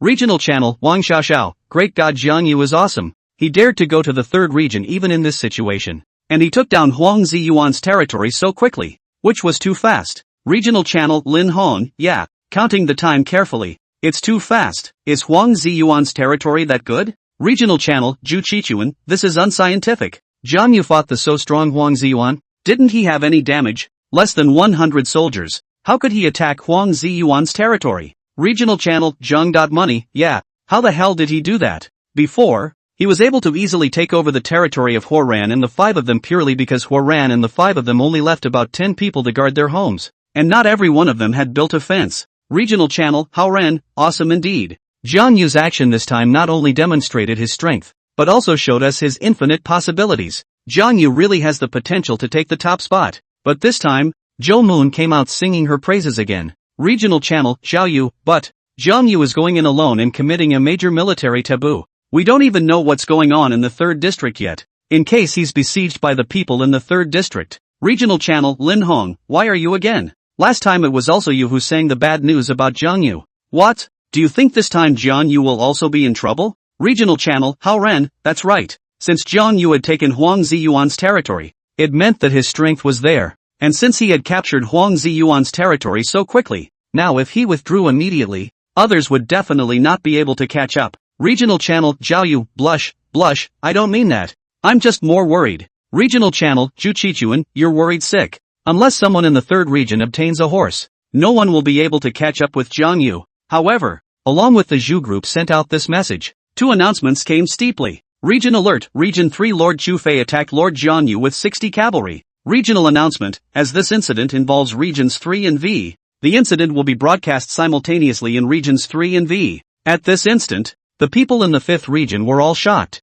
Cavalry? I can't believe someone can have a horse as a warhorse. This is only the 4th day of the season. Hao Ren's eyes widened in disbelief as he quickly spoke in the area channel. Regional channel, Hao Ren. Zhang Fei actually had a horse. How is this possible? We've never even seen the shadow of a horse. And he's actually able to form a cavalry unit. Lin Hong was also shocked as he frowned tightly. Regional channel, Lin Hong, now Jiang Yu is in danger. The impact of the cavalry is no joke. I hope Jiang Yu has a plan to deal with it. Regional channel, Zhang Money. Zhang Fei, this is going against the heavens. A cavalryman with horses. That's simply an overlord on the battlefield. Jiang Yu, you have to be careful. Add Jiang Yu. Regional channel, Zhao Yu, this Zhang Fei is really deep. I've never heard of this person. How do I feel more powerful than Huang Ziyuan? Regional channel, Hu Feiwei, the 3rd high school is really a strong school. They not only have Huang Ziyuan, actually even other people can have such a powerful cavalry team. Although Jiang Yu's strength is not bad, but in the face of the onslaught of cavalry,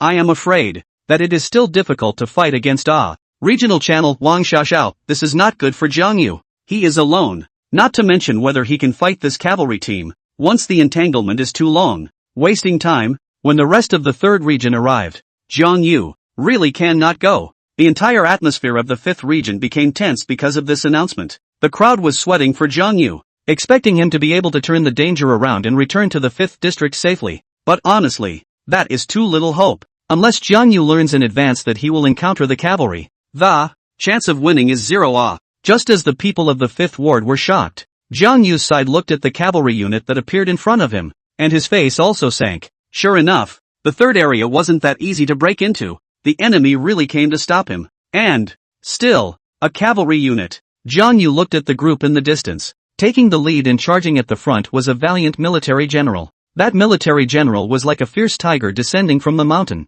He rode a majestic warhorse, and his horse's hooves stepped on the ground and rumbled like a thunderous tremor. That military general was stout and muscular like iron, clad in heavy armor, holding a huge battle axe, the blade of which flashed with a cold light. His gaze was sharp as an eagle, staring ahead as if he wanted to cleave through any obstacles that stood in his way. Behind him followed a cavalcade of 60 men. They rode equally majestic warhorses, wielded spears or swords, and were clad in battle armor. The sound of their horses' hooves was neatly harmonized, as if it was a stirring war song that echoed across the battlefield. This cavalry swept in like a raging wind and rain, and was so powerful that no one could stop it. Their eyes were full of desire for victory and disdain for their enemies, as if under their iron hooves, all enemies would be reduced to pieces. As they approached, the ground seemed to tremble, and the air was heavy with the smell of murder and dust. The enemy, coming on strong, even if there were only 60 people. In terms of momentum, it far crushed Huang Ziyuan, who had 200 soldiers in his hands before.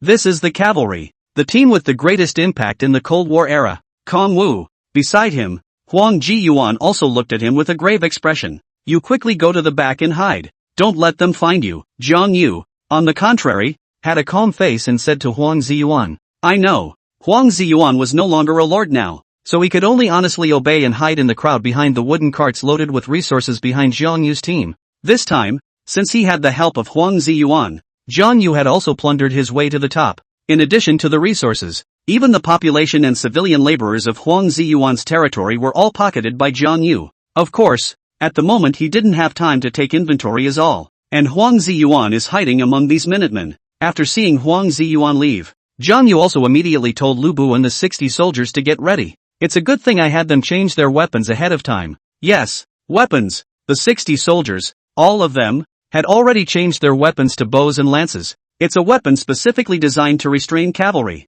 Now it seems that taking in Jiyuan Huang was the right choice. Without collecting Huang Ziyuan, whether he could get the resources of his territory or not was not to be mentioned. And when he encountered the cavalry team in front of him, it would probably be difficult to fight through. Lubu, prepare for defense. Yes, Lord. In this case, Lubu already had 60 soldiers in formation. The lancers were at the front, while behind them were archers and crossbowmen. At my command, when the enemy is in range, release arrows immediately. Lubu shouted. 60 soldiers, ready to go. In the meantime, among the 60 cavalrymen who made this valiant charge, a tall, well-built young man, also mounted on a horse. His name is Zhang Fei. At his 3rd high school, he wasn't in the top 10 of his grade and was very average academically. However, He loved all kinds of sports and often played basketball with his classmates, and it just so happened that his family owned horses, so he was good at riding them too. Right now, he had found dozens of horses in the grasslands near his territory, which could be said to have allowed him to completely put his advantage to use. In all, there were over 60 horses and more than 60 cavalrymen. At this point in time, it's safe to say that it's invincible. Humph.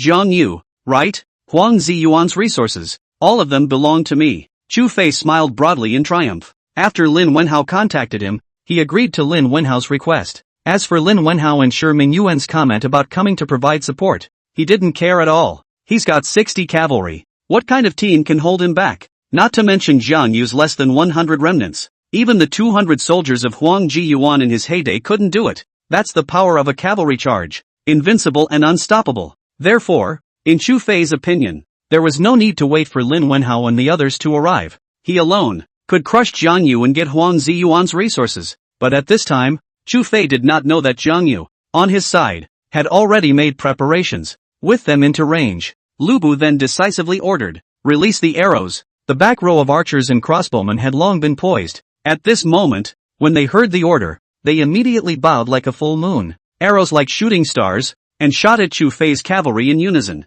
For a while, arrows rained down like rain, falling densely on the cavalry. Chu Fei's cavalrymen were caught off guard and were hit by arrows and fell off their horses. The screams and horse neighs intertwined to form a chaotic wave of sound. The cavalry of 60 men immediately lost a dozen men. When Chu Fei saw this, he was furious. What's going on here? Zhang Yu came out to take over Huang Ziyuan's territory and actually prepared so many archers? But at the moment, as cavalry, they couldn't possibly stop. He roared, "Damn it, keep charging me." He waved the spear in his hand and continued to lead the remaining cavalry to charge. What awaited them, however, was a much tighter defense. Only Jiang Yu's soldiers were seen in formation, and the rows of lancers had already been lined up. They were armed with long spears, their tips like forests, lined up at the front, forming rows of spikes. When Chu Fei's cavalry rushed close, Jiang Yu's soldiers shouted in unison and thrust their lances forward in unison. This stab was as powerful and sharp as a bamboo. Chu Fei's cavalrymen were simply unable to withstand this mountainous array of lances, and were instantly picked off their horses, with the entire group in great disarray. At this time, the battlefield was already a mess. Chu Fei's cavalry suffered heavy losses, and those remaining were all wounded and their horses exhausted. And Lubu began to command his soldiers to take advantage of the situation and pursue the attack, aiming to completely crush this incoming cavalry. Jiang Yu stood at a high place, his gaze like a torch as he looked at the chaotic situation on the battlefield. The corner of his mouth hooked into a cold smile. He knew that they had won this battle. Huang Ziyuan came out from the rear ranks. "Luckily you told me in advance." Kongwu looked at Huang Ziyun. Yes, if it wasn't for Huang Ziyuan letting him prepare in advance, he might have suffered a loss today. Huang Ziyuan smiled faintly. "Consider it as my meeting gift to you. But since Chu Fei was able to come here, it should have been someone else who called him over. Surrender all of Chu Fei's horses, as many as we can collect, and then let's speed away immediately, lest the others catch up with us." Kongwu nodded. Next, he asked Lubu to lead the men to collect all the horses of those cavalrymen of Chu Fei who had been routed. As for Chu Fei, he ran away on his horse, so fast that Jiang Yu didn't bother with him. With that, an announcement reappeared. And when this announcement appeared, the entire third region was completely silent. Ding dong! Regional alert! Region 5 Lord Jiang Yu with 60 soldiers has defeated Lord Chu Fei and his 60 cavalry. Regional announcement: as this incident involves Regions 3 and V, the incident will be broadcast simultaneously in Regions 3 and V. As soon as the announcement came out, the atmosphere in the third region instantly froze. The originally noisy channel had become dead silent at the moment. Wang Yan, Li Fenglei, Zhang Ba and the others, who were originally sitting or standing, were all as motionless as if they were immobilized at this moment. Wang Yan, who was originally ranked second in the third region and was now ranked first, stared at the announcement on the screen with wide eyes and disbelief written all over his face. He rubbed his eyes furiously to make sure he hadn't misread it, but the shock in his heart was like a huge wave. "How is this possible?" Wang Yan muttered, a hint of trembling in his voice. He couldn't imagine that Chu Fei, who was like a god of war in their eyes, would actually fail. Although Chu Fei's grades were average, he was one of those students who excelled in sports. Putting it in ancient times, he was definitely a brave military general. However, Chu Fei actually lost. On the other side, Li Fenglei, who was originally third and was now second, was frowning tightly. There was a puzzled gleam in his eye. He knew Chu Fei's strength on the horse, and even more so, He knew the power of those 60 cavalrymen. However, it was this kind of power that actually failed to defeat Jiang Yu. This made Li Feng feel very puzzled, and at the same time, he also felt a deep scorn for Jiang Yu's strength. Kong Wu only has 60 ordinary soldiers. You managed to crush 60 of Chu Fei's cavalry? How is this possible? This is not scientific. Zhang Ba, who was currently ranked third, then stood up violently with a changing expression on his face. He was both shocked and angered. In his opinion, Chu Fei's failure was not only his personal failure, but also the failure of the third region. This frustration was unacceptable to Zhang Ba, and he clenched his fists as if he wanted to vent out this anger. The entire third region was shaken by this announcement. They couldn't believe Chu Fei's defeat, and even more so, they couldn't imagine just how far Jiang Yu's strength had reached. At this moment, their hearts were filled with curiosity and scorn for Jiang Yu, and at the same time, they began to re-examine this fifth region lord that they had once ignored. Where exactly is Kong Wu? Same time, still halfway down the road, Lin Wenhao and Shi Mingyuan saw this announcement and also came to a violent stop. Both eyes flicked to the announcement. The content on the announcement panel caused their eyes to instantly widen, and the shock in their hearts surged like a huge wave. How is this possible? Lin Wenhao's voice had a hint of trembling in it as he couldn't believe his eyes. Shi Mingyuan was also stunned, and after he rubbed his eyes and reconfirmed that the contents of the announcement were correct, he couldn't help but suck in a breath of cool air. He knew the power of cavalry on the battlefield. It was almost an invincible existence. However, it was such a powerful force that was still easily crushed by Jiang Yu. This Jiang Yu is actually so powerful. Lin Wenhao's voice was thick with disbelief. He had never thought that Jiang Yu could actually be this powerful. Originally, he had planned to have Chu Fei stall Jiang Yu. Then he himself would bring people to catch up with Jiang Yu and surround him with Chu Fei. As a result, before they could arrive, Chu Fei was crushed. Shi Mingyuan also had a grave expression on his face as he said in a deep voice, "It seems we all underestimated this Jiang Yu before. Not only was he able to eliminate Huang Ziyuan, he was also able to defeat Chu Fei's cavalry team. This is definitely not something an ordinary person can do." The two looked at each other, both seeing deep scorn and awe in the other's eyes. "It seems that we lost again this time. And we haven't even seen his face," said Shi Mingyuan. "Humph. In the second session, we must find a way to mess with him first," Lin Wenhao said unconvincingly. "As you wish. I think there should be a lot of people who want to mess with Kong Wu. But well, did you forget the second part of the process?" Lin Wenhao was stunned. "You mean monster attack?"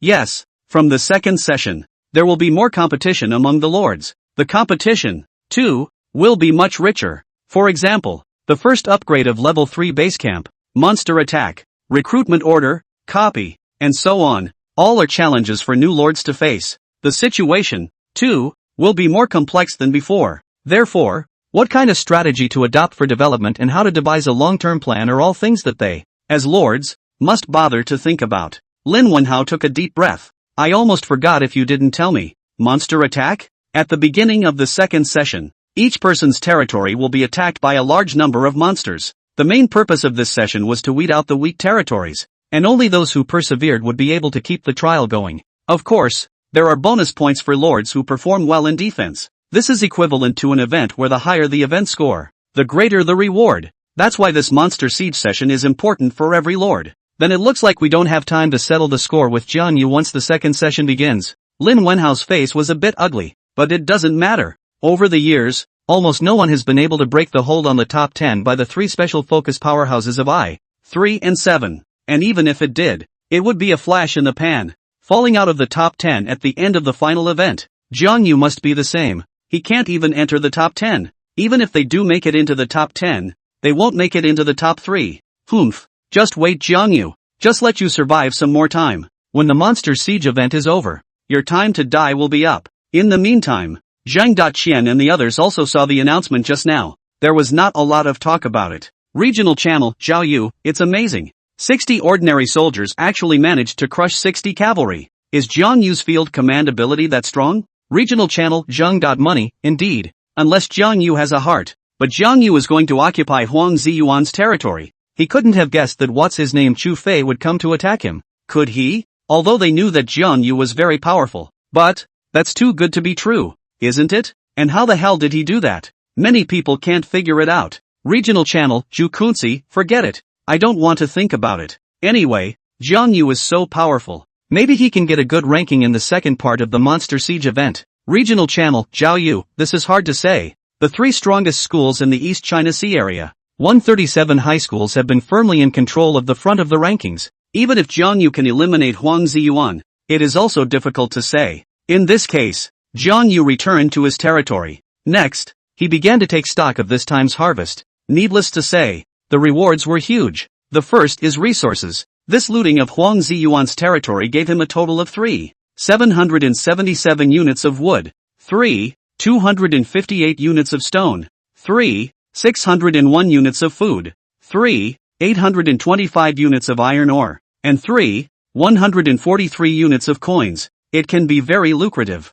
After all, it was the territory that was number 1 on the prosperity list of the third region, and even if they chose to plunder it, they could still recover a lot of resources. Of course, it also included the remaining resources in Huang Ziyuan's warehouse. Secondly, there are other gains to be made besides resources, and this part of the harvest was what Jiang Yu considered to be the biggest harvest of the trip. Huang Ziyuan's 100 civilian workers, all defected. After all, with Huang Ziyuan's help, these civil workers naturally followed Jiang Yu without any resistance. For these folk, they're the equivalent of a new boss. Add to that the fact that their own lords were not in the mood to resist, and that made their handful of folk even less so. So Huang Ziyuan, the 100 Minutemen realistically all joined Kong Wu's camp. Once again, in addition to these 100 folk, there were other takeaways from this trip. Residents of, in the territory of Huang Ziyuan. Yes, it's hard to pillage enemy territory normally, with things like population being pillaged. However, with the help of Huang Ziyuan, the residents of Huang Ziyuan's territory had no choice but to follow Jiang Yu and migrate naturally. Of course, when Jiang Yu plundered Huoran and the others before, there weren't many residents in their territory. Basically all of them were civilian laborers, so the situation is still different. Right now, after Jiang Yu's count, there are more than 150 residents of Huang Ziyuan's territory brought back this time. Currently, Kong Wu, who had returned to the territory, found that all of the territory's civilian workers had all been trained as soldiers. In fact, the population of his territory was originally 300, but then he fought a battle with Huang Ziyuan and lost 40 people. Thus, currently his territory has 160 soldiers and 100 inhabitants, with a total population of 260, counting the Minutemen and residents plundered from Huang Ziyuan's territory. Kong Yu's territory had 160 soldiers, 100 Minutemen, and 250 residents, totaling a population of 510. The total population has nearly doubled. Right now, the population of his territory can be very large, even, possibly, the most in the entire Eastern Sea region. After all, he had plundered Huang Ziyuan's territory. As for Huang Ziyuan, he was the recognized top 3 in the hearts of the newbie lords of the East Sea district, and a strong contender for the top spot in East Sea City. With a population of 510, it's time to build homes again. Doesn't matter though. Start by taking down a large level 2 monster camp. Counting the first battle rewards, he had accumulated 6,865 units of wood, 6,316 units of stone, 6,597 units of food, 6,752 units of iron ore, and 5,936 units of coins. Very much so. It's definitely more than enough to build a home. Finally, there were the horses captured from that Zhang Fei, though there weren't many as all. About a dozen or so, less than 20 horses. With these kinds of numbers, there is no way to build a strong cavalry unit.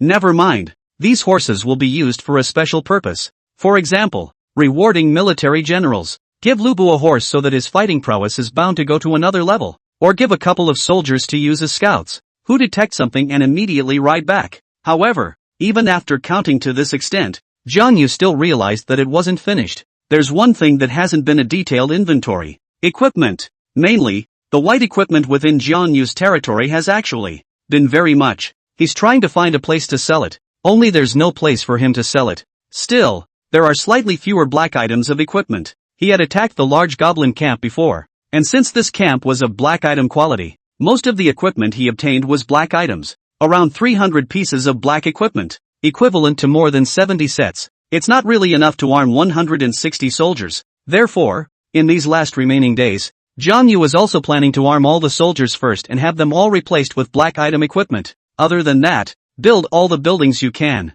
and find a way to get to level 2 in all of them. Take for example the residential homes. With the population growing to 510, more homes must be built. But Kong Wu also found a problem. Building homes and upgrading them with current resources is not much of a problem. But, once you bring it to use on residential homes, you won't have the resources to upgrade your tertiary base camp. Jiang Yu briefly calculated that the current residential houses in the territory could accommodate a population of 300, and that 7 more upgraded residential houses were needed to accommodate a population of 510. To build 7 basic dwellings, you need 100 wood, 50 stone, 400 food, 50 iron ore, and 50 coins. Upgrading 7 basic dwellings requires 500 wood, 100 stone, 800 food, 100 iron ore, and 750 coins. Asterisk.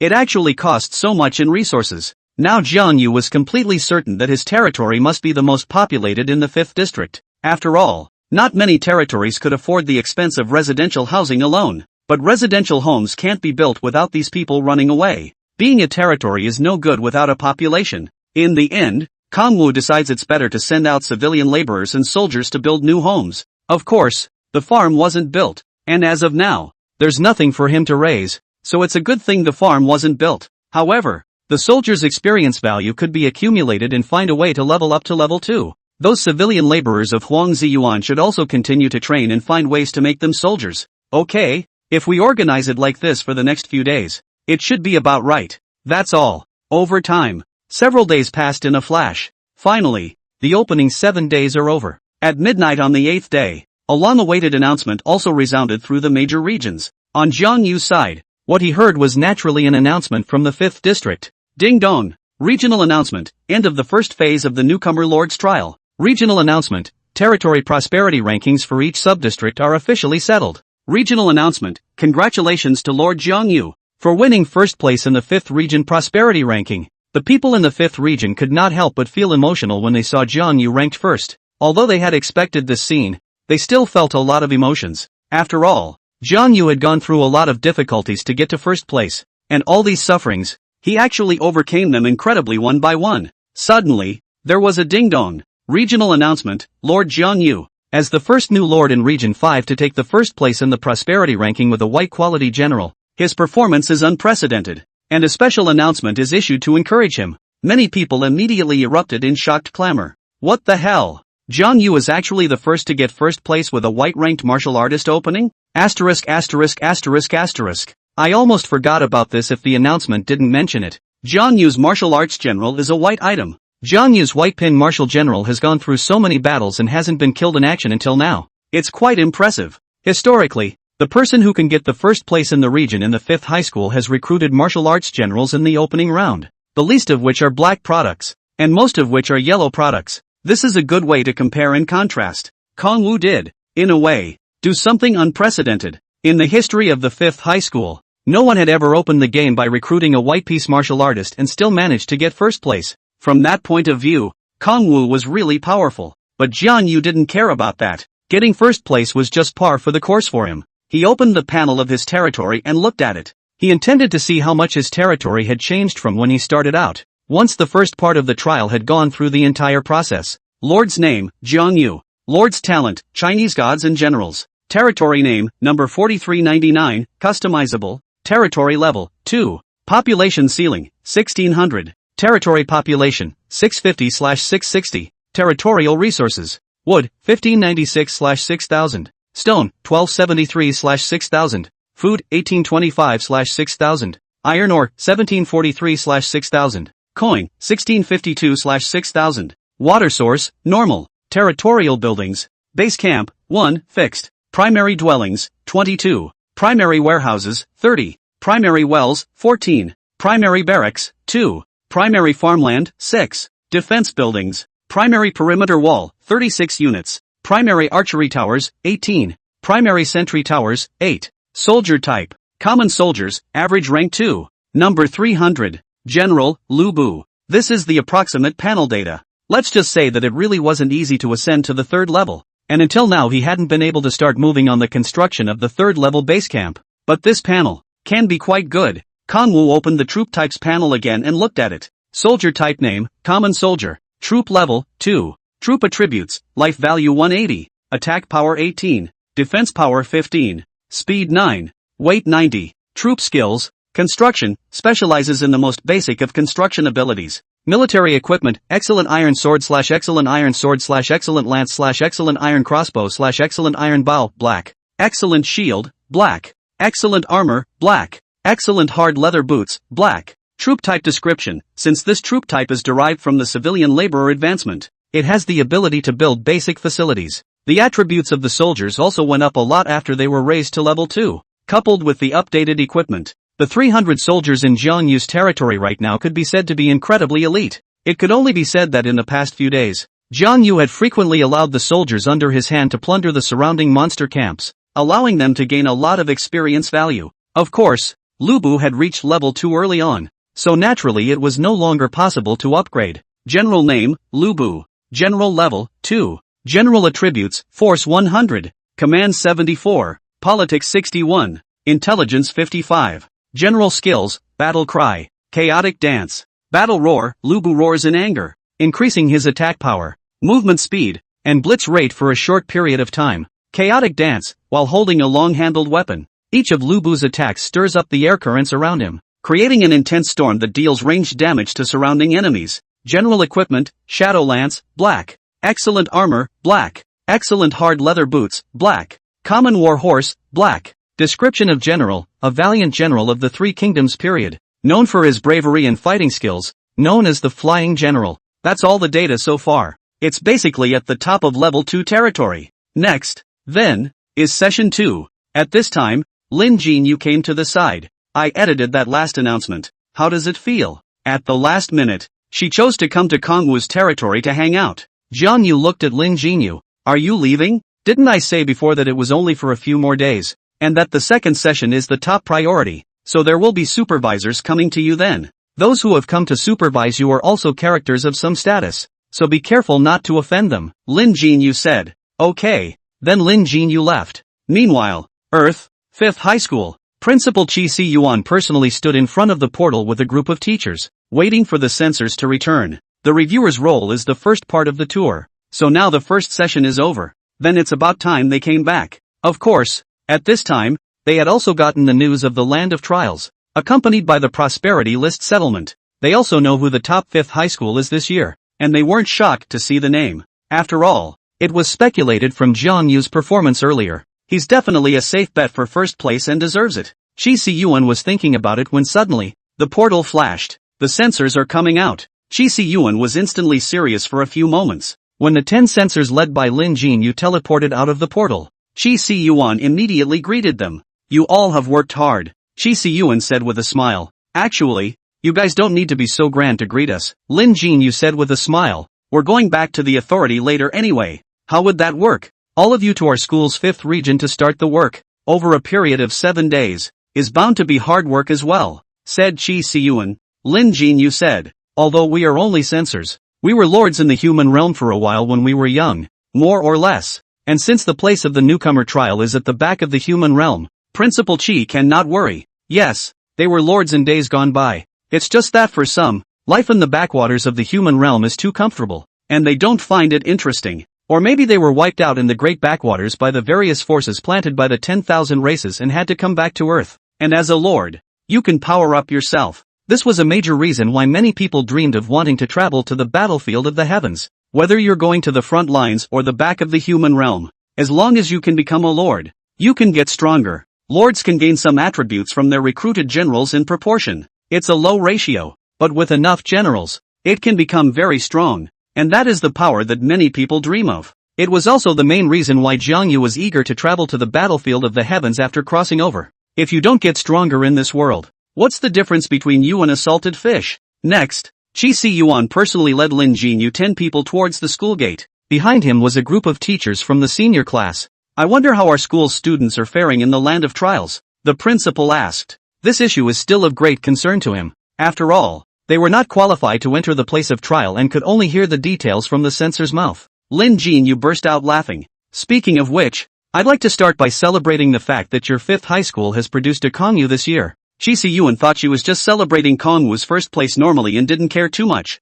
Hey, Jiang Yu has been the first in his grade for the past 3 years. Right now he got the first place in the first session. and it is worthy of the hard work and effort he has put in. What? Principal Qi doesn't know yet? Jiang Yu was surprised. No what? Qi Si Yuan froze. Did something happen to Kong Wu? Kong Wu eliminated Huang Ji-yun from the 3rd high school. She didn't say anything about Huang Ji-yun having signed an agreement with Kong Wu. But even so, Qi Si Yuan's expression remained instantly frozen, his eyes glaring as if he couldn't believe his ears. What? Kong Wu eliminated Huang Ji-yun? Jiang Yu's sentence was so informative that his brain surprisingly didn't react for a moment. As the principal of the 5th high school, he had certainly heard of Huang Ziyuan from the 3rd high school. Huang Ziyuan was the top student of the 3rd high school and a strong contender for the top prize in Donghai City this year. Arguably, well, a notch above the rest of the student body. Even though Jiang Yu was the number 1 in his grade in the 5th high school, Qi Si Yuan never thought that Jiang Yu could be compared to Huang Ji Yuan.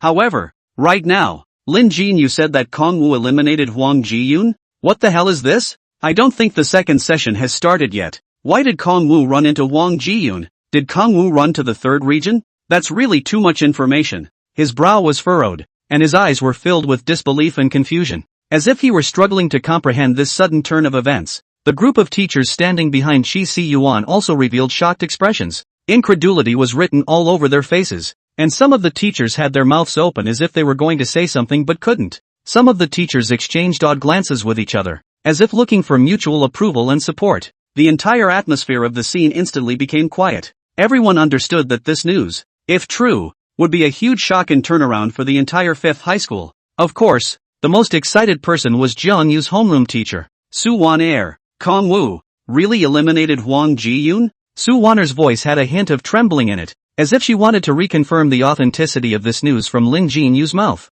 For the matter of Jiang Yu taking the 1st place, the teachers in the school actually felt normal. After all, from a few days ago, when Jiang Yu first got the 1st place in the prosperity ranking, they felt that this 1st place of Jiang Yu was basically secure. So they weren't shocked when they saw Jiang Yu get the 1st place in the 1st session. But, what the hell is Kong Wu eliminating Huang Ji-yun? Why did things go this far? Seeing the very shocked expressions of Qi Si Yuan and the others, Jiang Yu also smiled. I'm also surprised by this matter, but it's a fact. You guys should be able to find it if you have time to carefully look for the announcement record on the official website. To put it simply, it's that Huang Ziyuan came to the 5th district first, and then happened to run into Jiang Yu attacking a large monster camp, and as a result, Jiang Yu cleaned up both the monsters and Huang Ziyuan, and also captured Huang Ziyuan. Qi Si Yuan was so shocked that he couldn't speak. What the hell? Why did he not quite understand Jiang Yu's words? Kong Wu was fighting a large monster camp and was run into by Huang Ji-yun, and then Huang Ji-yun didn't win and Kong Wu did?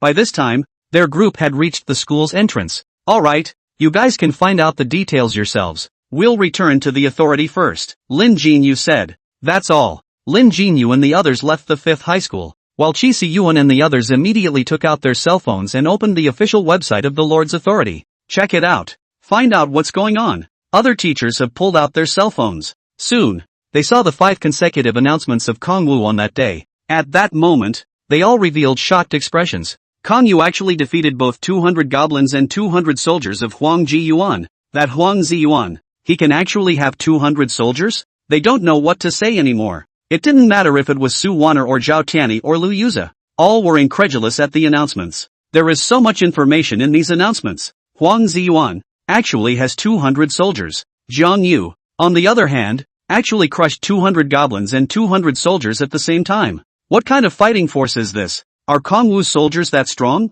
Now Qi Si Yuan knew why Jiang Yu was celebrating. It is indeed worth celebrating. Because, if Jiang Yu was able to eliminate Huang Ziyuan, that meant that Jiang Yu had already reached the level of Qin Xiling, Shen Wuming, and Huang Ziyuan, and possessed the possibility of getting the first prize in Donghai City. It's the first time ever in the history of 5th high school. Thinking of this, Qi Si Yuan made up his mind. Kong Wu's performance was very good, so I decided to take this year's scholarship and give it to him. Along with Qi Si Yuan's words, the other teachers were also shocked. In the past, Qi Si Yuan had to wait until the results of the second session to make a decision. Is it decided so soon now? Qi Si Yuan said. No matter how Jiang Yu is ranked in the city afterward, it will definitely not be too low. Scholarships for investing in his future are bound to be no loss. When Su Wan-er heard that, she was also instantly happy. Jiang Yu now got the first place in the first session, which meant that he had bailed out of the battlefield of the heavens. Next, even if he was immediately eliminated,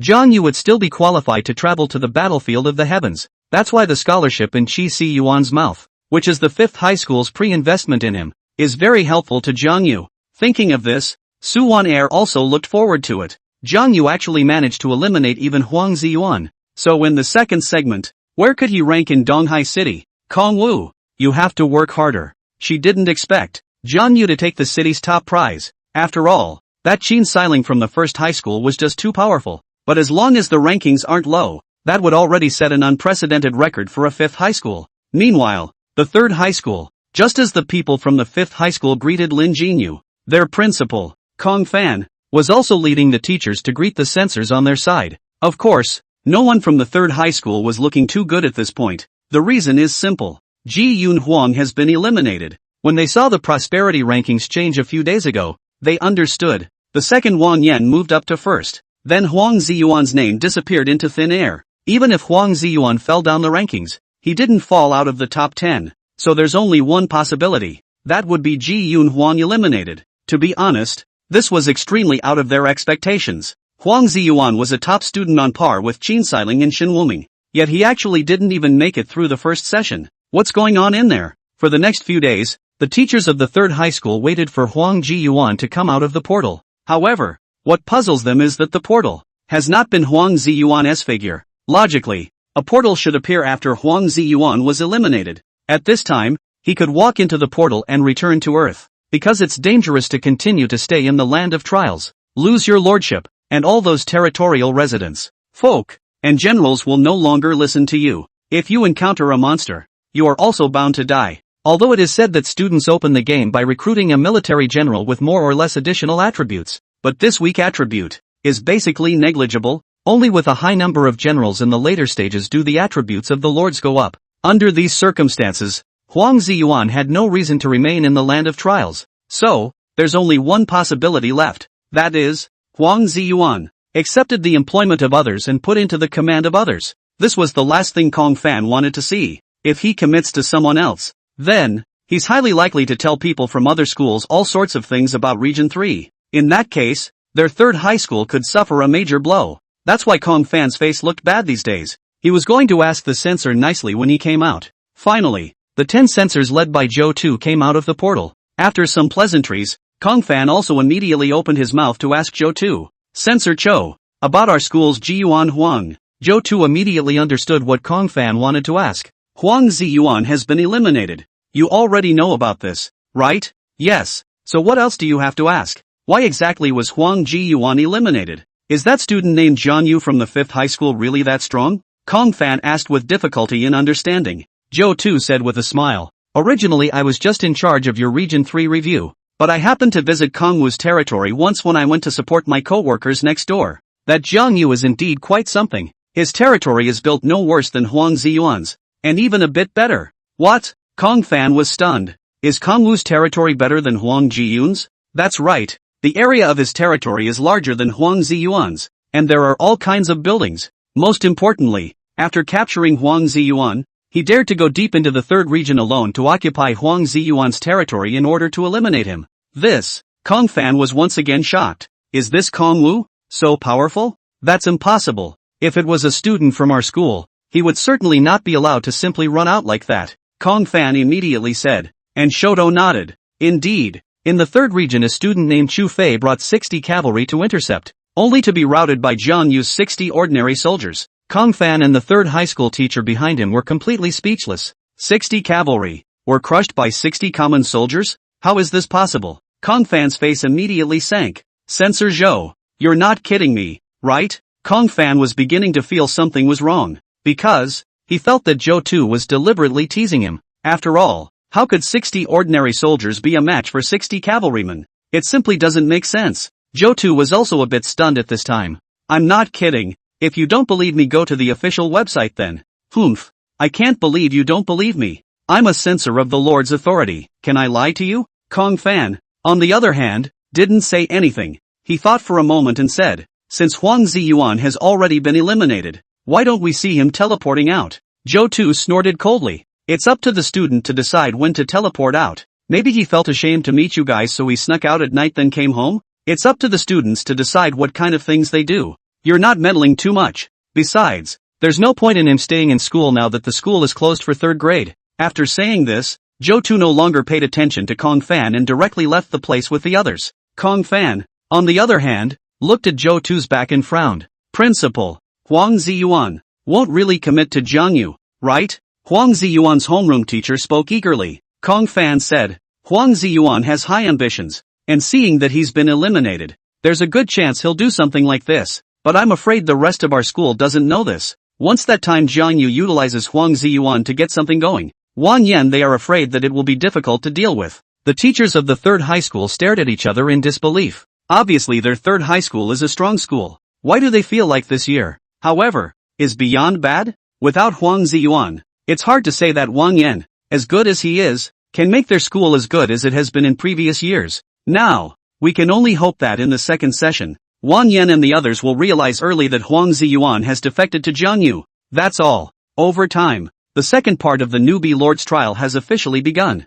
A place of trial for newcomers. An announcement began to echo overhead. And this announcement, no longer like the previous one, is only broadcast in the region. This announcement directly covers the entire East China Sea region. Ding dong! Announcement from the Eastern Sea region. The first phase of the newcomer lord's trial is over, and the second phase has officially begun. Announcement from the East Sea region. From now on, all regional chat channels are officially connected to the East Sea region. Announcement from East Ocean District. New event, Monster Attack, is coming soon. Activity description. This area was originally entrenched by various monsters. Due to the arrival of humans and the construction of territories, resulting in a large reduction in the territory of the monsters. In order to regain the lost territory, the monsters are about to launch an attack against the major territories. Announcement from the Eastern Sea region. Please work hard to defend your territories. Once a territory is occupied by monsters, it means total elimination. Announcement of the Eastern Sea region. Those who successfully guard 10 rounds of this event are considered qualified.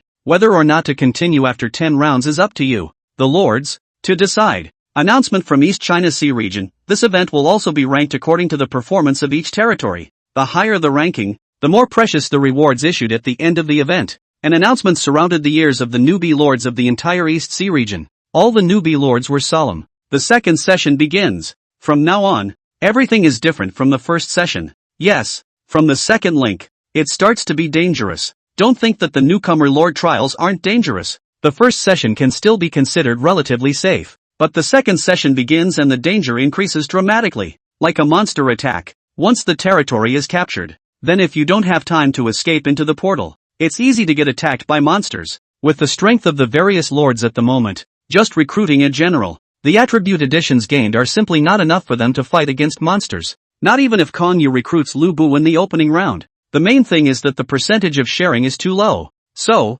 for this event, they have to be more careful than ever before to do so. However, Jiang Yu is still very confident compared to the others. He currently has 300 soldiers in his territory, and the levels are all up to level 2. That kind of defense is certainly enough to take a high ranking. The key is to hit number 1. Therefore, Jiang Yu still spent some resources to build more walls and archery towers. At the same time, he came up with a solution, taking advantage of the fact that the number of his soldiers is dominant. During the monster attack, take some of his soldiers out and take the initiative to attack and plunder the resources of the monster camp. This will not only increase the performance of the campaign, but will also give you enough resources to use to upgrade your level 3 base camp. That shouldn't be too much of a problem to take first place. Okay, let's hit the event rankings next while trying to hoard resources to build a base camp. Right now, there was still some time before the monsters arrived, so Kong Wu opened the channel and looked at it. As expected, the channel changed dramatically. 9 high white little life, wow. Now the channel can see everyone's school yeah.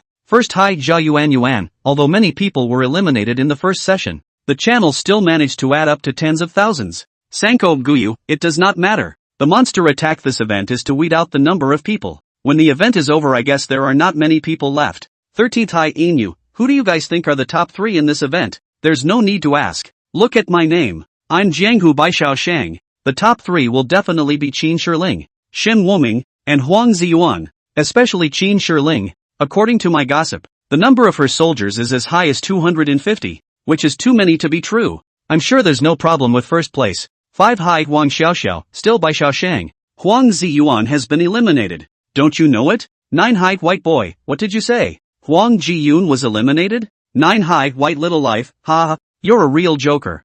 5 hide Wang Xiaoxiao, I'm not kidding. Ji Yuan Huan was eliminated by Kong Yu from our school. 9 hide white boy, Jiang Yu, who is he? And why have I never heard of him? 5 hide Wang Xiaoxiao, you are alone. Wang Xiaoxiao then stopped talking.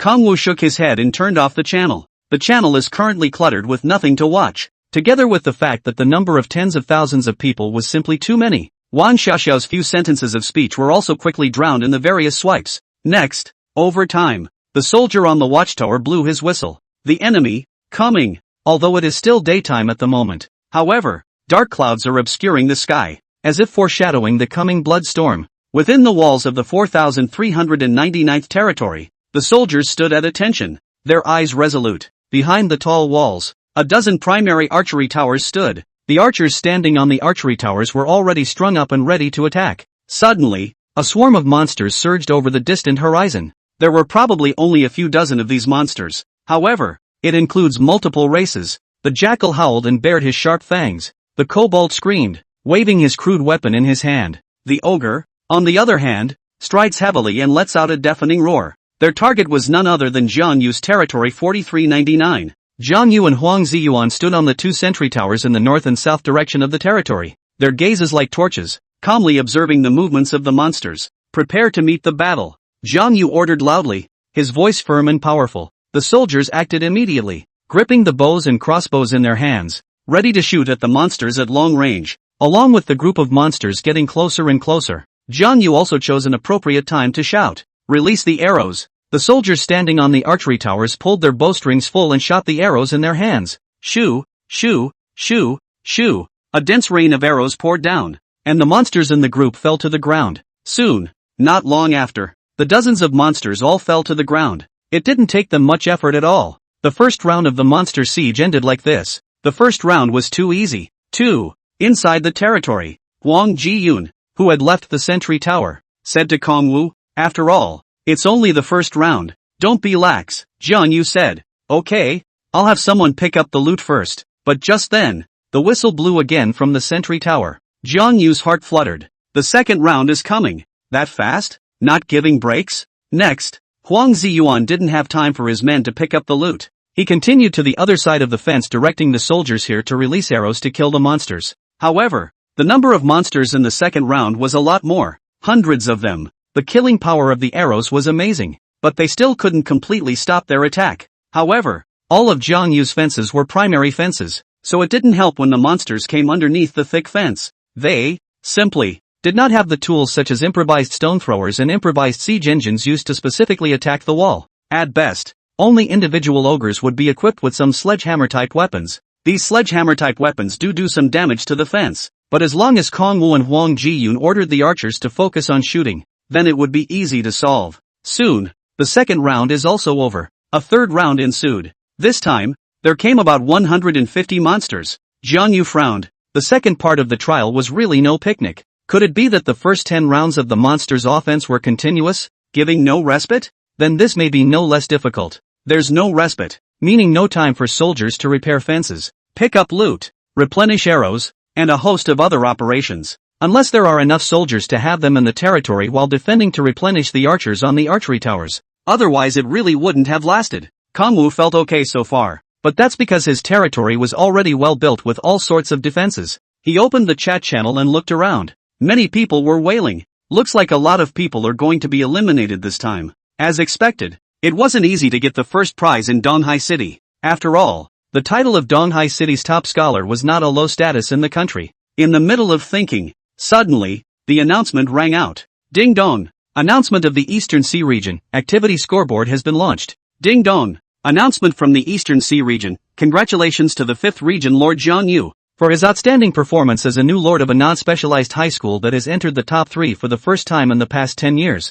Hereby announced that he is hereby congratulated. Please keep up the good work. Ding dong. Announcement from the Eastern Sea Region. Congratulations to the 15th Region Lord Han Yuxiang for his outstanding performance as the 15th Region High School Rookie Lord who entered the top 10 for the first time in the past 5 years. Hereby announced, please keep up the good work. At this instant, the entire East Sea Region heck broke out in an uproar. What the hell is this? First time in 10 years? Top 3? For the first time in 5 years. Top 10? Who's so great? They have opened the leaderboards and looked at them. 1. First High School, Xian Xiling. 4 rounds, points 1002. 2. 7th High School, Xin Wuming. 4 rounds, points 988. 3. 5th High School, Kong Wu. 3 rounds, 901 points. 4. First High School, Zilch. 3 rounds, 785 points. 5. Third High School, Wang Yan. 3 rounds, points 746.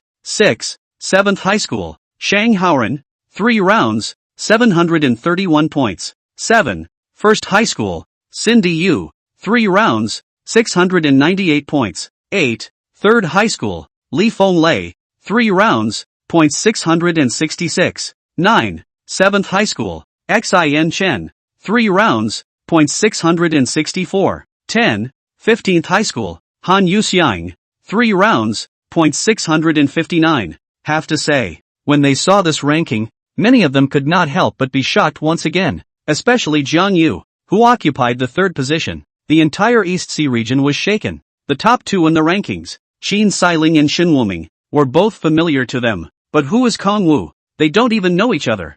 5th High School? Although the 5th High School is also a key high school, it's not as important as the 3 special high schools, 3 and 7, right? Where's Jian Huang? Jian Huang should be in the top 3 as a 7th high schooler. Why isn't he in the top 10? And most importantly, various East Coast district rankings from previous years. Basically, it's all held by the 1st, 3rd, and 7th high schools. It shows how strong the 1st, 3rd and 7th high schools are. They are not only strong individually, but also as a whole. It turned out to be the scene when came up this year. There are actually 2 non-special emphasis students in the top 10. In fact, like Han Yuxiang of the 15th high school, there were occasionally 1 or 2 of them in previous years. However, those are occasional top 10, far from top 3. But Kong Wu, as a rookie lord of a non-specialized high school, came up in the top 3. What kind of scary dark horse is this? It's too much of a contrast. Many people couldn't help but send out various comments. I go, 137 is worthy of being an old and strong school.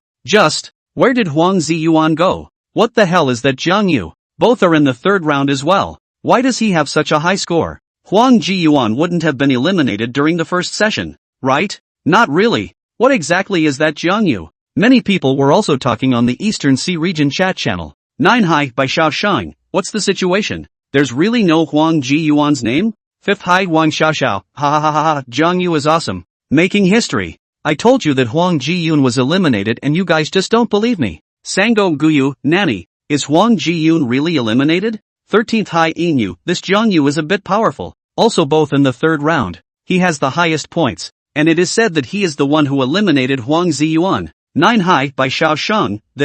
What is this Jiang Yu? Actually able to eliminate Huang Ziyuan. 15 High Han Yuxiang. I'll go. I thought I was good enough. But I didn't realize that someone was even better than me and managed to eliminate Huang Ziyuan. Many people were incredulous at Jiang Yu's performance. They were especially shocked when they learned that Jiang Yu had eliminated Huang Ziyuan. They didn't believe Wang Xiaoxiao when she said that Jiang Yu eliminated Huang Ziyuan earlier. Now that the event rankings are out, they are forced to believe it. East Sea Region. A certain territory in the 1st region. It was a vast area and the territory was prosperous. In the center of the territory loomed a large base camp, stately and elegant in style. Arrow towers and sentry towers were staggered around the base camp. The archers above kept shooting an arrow towards the monsters attacking outside the territory. Within such a territory, a young girl had a tall figure with full and erect peaks. Her face was delicate and picturesque, and between her eyebrows there was an intelligence and spirituality, as if she was able to perceive everything in the world. A head of long, shiny black hair was casually draped behind her shoulders,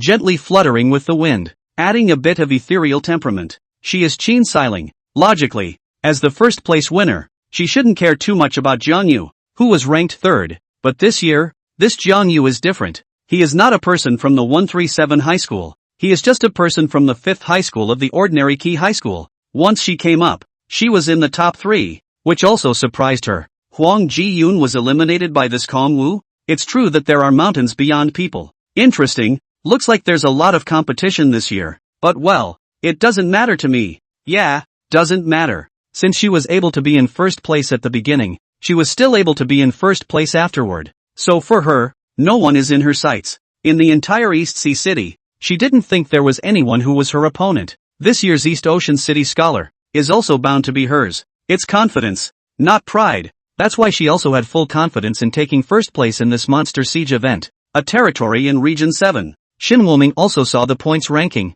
He was a little stunned. Kongwu? He also didn't expect Huang Jiyun to be eliminated by Kongwu. He knew how strong Huang Ziyuan was, so there was a great deal of shock at this scene. Was this Jiang Yu too strong? Or was Huang Jiyuan too careless? Humph, Jiang Yu is it? Then let me see if you really have this strength that rivals me in Qinxiling. It's only third after all. Is it hard for him to surpass himself? Of course, Jiang Yu didn't know what these two were thinking at this time. He is still honestly defending his territory. However, he did see some useful information from the leaderboard. Qinxiling and Xin Wuming actually have 4 rounds already. They obviously started at the same time. That means they were destroying monsters faster than the others, and the subsequent monster attacks were not giving them time to breathe. This resulted in Qinxiling and Xin Wuming being ahead of him. I didn't realize that the speed of destroying monsters was factored in. They wouldn't have let the soldiers leave the fence and go outside, would they? This does eliminate the monsters quickly and leaves the enclosure more unscathed. But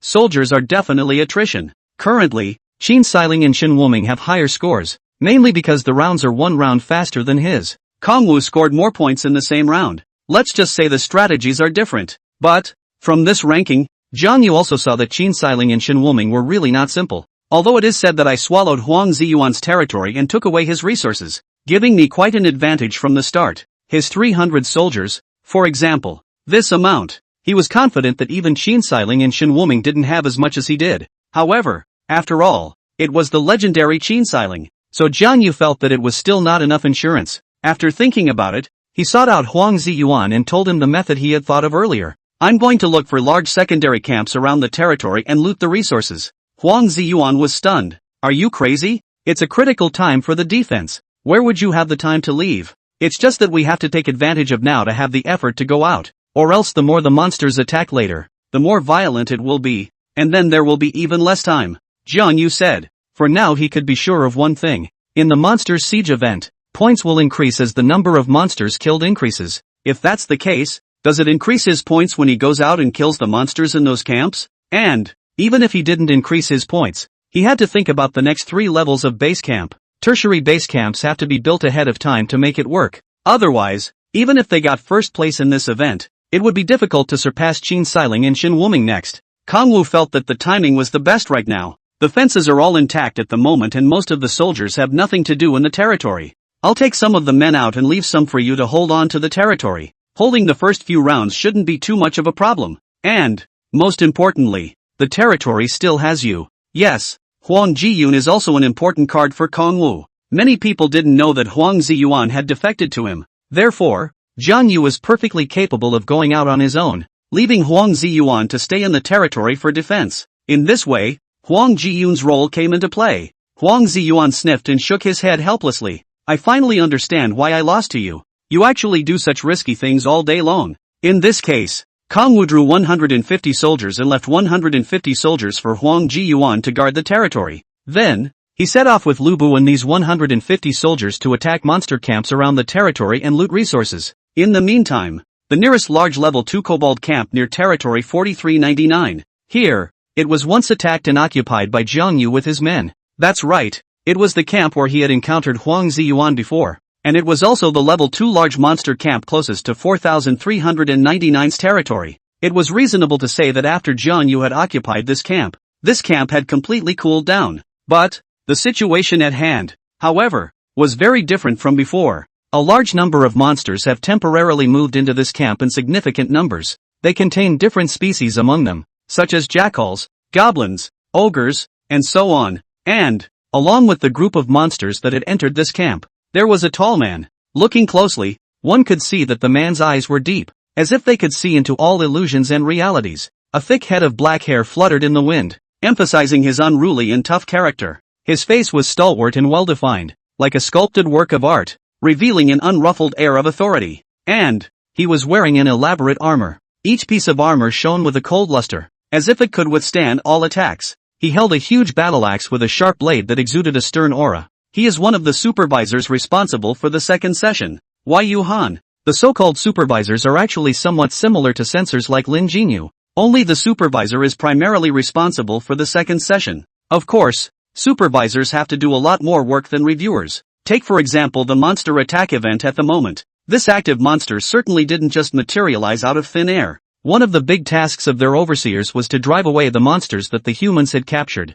Then drive the monsters here and have them attack the territory of these newbie lords. This led to the formation of this one event. At this moment, Yu Han was overseeing these monsters, making them attack several nearby territories. Asterisk asterisk asterisk asterisk. Hurry up! This is your only chance to kill us humans. Fight well. The quantity must be as specified. Or don't blame me. Yu Han's voice was loud, and every time he opened his mouth, it was as if he could stun every monster in the place. And next to Yu Han, a tall-bodied jackal seemed to look rather shrewd, and it turned to Yu Han, surprisingly spitting out human words. Yu Han, you humans are using us jackals as training material for your newbie lords. Such evil behavior will be punished by heaven. Johann was unimpressed by the jackal's words. Wrath of God? Really? We've been doing this for years. Why didn't I see it? And so many of the races of the heavens have done this. Why don't you go and rebuke them? This jackal was furious. Johann, our jackal people clan is at least a great clan among the 10,000 clans of the heavens. Sooner or later, the strongest of our clan will attack your human realm. When Johann heard this, he burst out laughing. A great clan? Jackals, the great clan, you say? Ha ha ha, what a laugh. Your jackal people clan is the lowest level of existence amongst the 10,000 clans. And the only advantage you have is that your numbers are large. How dare you have the nerve to call yourselves a great clan? Why don't you go and ask the several great clans of gods, demons, immortals, demons, and underworlds to see what they think of your jackal people clan? If you jackals are a great clan, then rats are a great clan on our planet. This jackal was instantly furious and was about to reach out and draw the weapon behind him to attack Johann. But Johann turned a blind eye as he spoke. If you dare to make a move, your hometown, your subclan of this clan will be completely extinct. So think carefully. Habit the jackal stopped moving at once. However, the veins on his forehead throbbed wildly, showing how much excitement Johan's words had brought him. This is the world of the heavens. Weak races can only be eaten by human beings on the chopping block. Suddenly, Johann sensed something. There's a human team headed this way. He was surprised. Shouldn't they be on defense right now? Why would someone bring someone here at this hour? He opened the map and looked at it. 4399 territory direction. Lord, Jiang Yu? Good lord. This Jiang Yu doesn't seem too simple. He checked Jiang Yu's basic information. First place in the first session of Region 5? Kind of interesting. Looks like, has a good thing going for the second session this year. But he obviously couldn't let Kongwu find out that he was here. Come with me, Johann said to Habit. Then these people of mine, whether these clans of yours attack those territories of their own accord, or whether they are actively fought over and destroyed by them, isn't the result the same? It would be better if the other side took the initiative to find them. You have a better chance of winning. Harbath thought about it and thought so. There were over 300 monsters gathered in one camp here, and that lord who brought his troops here would surely die. They can still rely on the walls for defense in their own territories. To take the initiative to fight now is simply looking for death. Thinking of this, he followed Johann away. Sure enough, I was right. The monster came out from here. Guan Yu looked at the large monster camp ahead. On the way he thought about it, if the monsters attacking the territory were coming from nearby, then they would most likely reside in a nearby monster camp, since it would take quite a bit of time for them to build a camp from scratch on an empty lot. This is unlikely. But, it feels like there are a bit too many monsters in this camp. Jiang Yu looked at the large level 2 goblin camp in the distance, but once he thought that he had Lubu with him, Jiang Yu was not afraid, accompanied him and Lubu and 150 soldiers to the vicinity of the camp. Kongwu also checked the attributes of these monsters. Monster name, Jackal. Monster level, 2. Monster attributes, life value 170. Attack power 20. Defense power 12. Speed 12. Weight 60. Monster skills, none. Monster equipment, excellent iron sword / excellent iron sword / excellent lance / excellent iron crossbow / excellent iron bow, black. Excellent shield, black. Excellent armor, black. Excellent hard leather boots, black. Monster description, one of the most numerous races in the world of the heavens and the earth. But the individual combat power is not outstanding, so it is reduced to the existence of the bottom tier. Are they all level 2 monsters? It's just that the number is unknown. However, there is a cap on the number of monsters each camp can hold, so Jiang Yu wasn't afraid that the number of monsters here would be too much. In this situation, Guan Yu asked Lubu to attack with 150 soldiers. Only Lubu led 150 elite soldiers and killed the monster camp like a gale. He held a shadow lance and was clad in black battle armor. His eyes were firm and sharp, revealing an unbeatable dominance. since Jiang Yu had previously given Lubu a horse as a mount. Right now, Lubu was riding on a warhorse, and his combat power instantly increased. He wielded his shadow lance, each strike carrying a thunderous momentum. Inside the monster camp, jackals, goblins, ogres, and various other monsters roared as they tried to stop Lubu's attack. However, under Lubu's left and right charges, it was as if they were turned into lambs to the slaughter. Lubu's lance was like lightning as it traveled through the group of monsters, each stabbing blow accompanied by the monster's screams and fall to the ground. The soldiers followed closely behind, and they cooperated well and attacked in an orderly manner, forcing the monsters back. The camp was ablaze with fire, and the shouts and killings shook the sky, as if the entire heaven and earth were shaken by this wariness. Kongwu looked stunned. I didn't realize Lubu was so powerful with a horse. I'm afraid that Lubu's combat power has skyrocketed another level. Just like that, under Lubu's various charges, the monster camp was completely destroyed. It was unknown how many monsters were slaughtered by Lubu and the soldiers. When Yuhan and Habit, who were hidden in the shadows, saw this scene, they also revealed shocked faces. His originally calm and steady mountain-like face was now covered in shock. I'm still thinking about why this Jiang Yu dared to fight this camp with a white-ranked martial general and 150 soldiers. So his martial arts strength is this strong. Next to him, Hobart the Jackal witnessed the scene. His beast pupils flashed with ferocity and greed. But at this moment, they were replaced by surprise and unwillingness. He opened his fang-filled mouth and let out a low growl, as if venting the anger and resentment in his heart. Hobart slapped the ground with his rough paws in indignation. What's wrong with this human lord that he managed to slaughter so many of my people? This camp has a full 300 monsters. I can't believe he was crushed with 150 soldiers. Damn. Sooner or later I'm going to get him. His tone revealed a hint of danger, as if he was already calculating how to deal with this Jiang Yu who had suddenly appeared. But next to him, Johann noticed this. What do you want to do with him? Don't you forget, there's me watching you. Habit was too afraid to speak at once. That's all. Both Johann and Habit, the two hidden men and jackals, coincidentally began to pay attention to this newcomer lord named Zhang Yu. Same time, after Kongwu crushed the monster swarm in this camp, two announcements also appeared in front of everyone's eyes in an unseemly manner. Ding dong! Eastern Sea Region announcement. Congratulations to Region 5 Lord Jiang Yu for successfully capturing the Level 2 large mixed monster camp, Black. Ding dong! Eastern Sea Region announcement. Due to Region 5 Lord Jiang Yu annihilating 300 monsters within the Level 2 large mixed monster camp, the 6th round of monster attacks in his territory number 4399 will be cancelled. And to top it off, these two announcements were followed by others. Eastern Sea Region announcement. 11th Region Lord Cheng Hao has failed to defend his territory and is officially eliminated. Eastern Sea Region announcement. 6th Region Lord the Sloppy Tiger failed to defend his territory and was killed by monsters because he was too late to enter the portal. Eastern Sea Region announcement. 18th Region Lord Tianti failed to defend his territory and was killed by monsters because he was too late to enter the portal. When the newbie lords in the entire Eastern Sea region saw this series of announcements, all of them were in an uproar. The kind of shock that made every lord's mouth open and eyes widen. Asterisk asterisk asterisk asterisk what the hell? We fought to the death and as a result this Jiang Yu ran outside and occupied a monster camp? Aren't the monsters attacking the territory right now? So why does that Jiang Yu have the effort to run out and take over the monster camp? Who helped him defend the territory? A military general? This monster offense rounds can still be cancelled? It's simply unheard of. I've never heard of it before. Yeah, the teachers didn't even tell us about this situation. A camp of 300 monsters? Are you kidding me? He actually beat that? Who can have 300 soldiers now? And doesn't he need to divide his troops to guard the territory? They all couldn't help but make horrified noises. In the 9th region, Bai Shang, who often spoke on the channel, was also staring wide-eyed at this moment. His mouth opened slightly, as if he wanted to say something, but he was too shocked to speak. Bai Shang rubbed his eyes, reconfirming the authenticity of the announcement, but his heart was in a state of flux. Kongwo? Before today, he hadn't heard of this person, Jiang Yu, but earlier, seeing that Jiang Yu was ranked 3rd in the event, he was also considered to be initially acquainted with Jiang Yu. To be honest, he still had doubts about Jiang Yu's strength. He had knowledge of Huang Ziyuan's strength. It was very strong,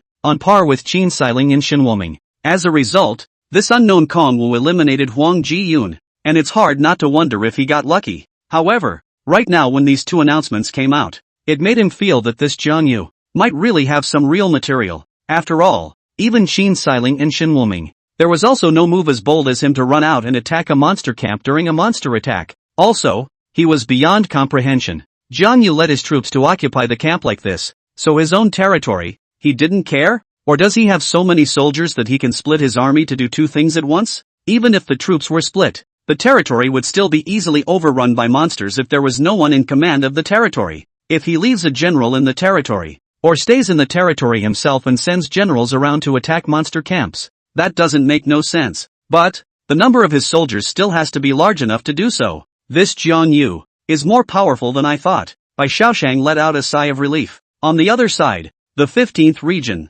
Han Yu Xiang, who was ranked 10th in the event, was also touted by many as one of the dark horses of the year. After all, the 15th high school wasn't even a key high school, but Han Yu Xiang actually managed to get into the top 10. But it was such a dark horse that was frowning at the moment, his gaze fixed on the bulletin board. His face shifted, both in surprise and resignation. He took a deep breath and tried to say something, but eventually fell silent. During the monster's attack, Kang Wu even had the spare energy to do such a thing. No wonder he was able to defeat Huang Ziyuan. A very thoughtful man indeed. And equally surprised were Qin Xiling and Xin Wuming. In the first region, Qin Xiling looked at the announcement, and her pretty face was finally serious. This Jiang Yu, she was also a bit surprised. Eliminating the monster camps around the territory actually interrupts some of the monster attacks. Apparently, the two announcements gave her no shortage of tips. Of course she was most shocked by Jiang Yu, who was actually able to come up with this kind of trick. Well, it's actually not like no one has done this in past years,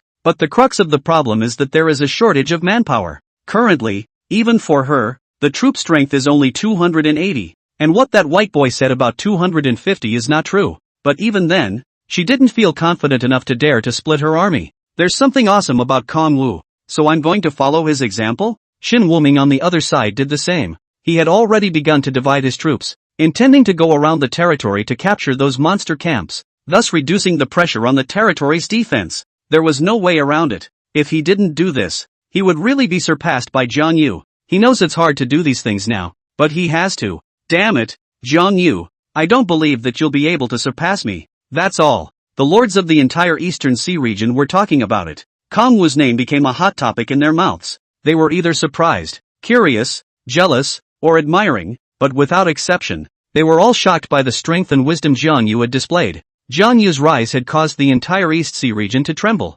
Phew, finally over. Jiang Yu's side naturally had no time to pay attention to the various discussions on the channel. After occupying the camp, he also had his men count the loot. But honestly, he really didn't expect to be able to temporarily cancel 2 more rounds of monster attacks. What a surprise! In that battle just now, the soldiers also had notable casualties of dozens of dead and wounded. The main thing is that there are more monsters than expected. Fully 300 or more. But the benefits are not without merit. The offense had 1 less round. However, they are currently suffering from a 4th round monster attack. Why is the missing round 6? I destroyed 300 monsters. Does that mean there will be exactly 300 monsters in round 6? Regardless, with 1 less round of offense, the pressure on Jiyuan Huang's side is definitely greatly reduced. And most importantly, Qin Xiling and Xin Wuming were originally 1 round ahead of them. Now that Jiang Yu has 1 less round, then he can be on par with Qin Xiling and Xin Wuming in terms of rounds. On top of that, Jiang Yu had gained quite a few resources on this trip out.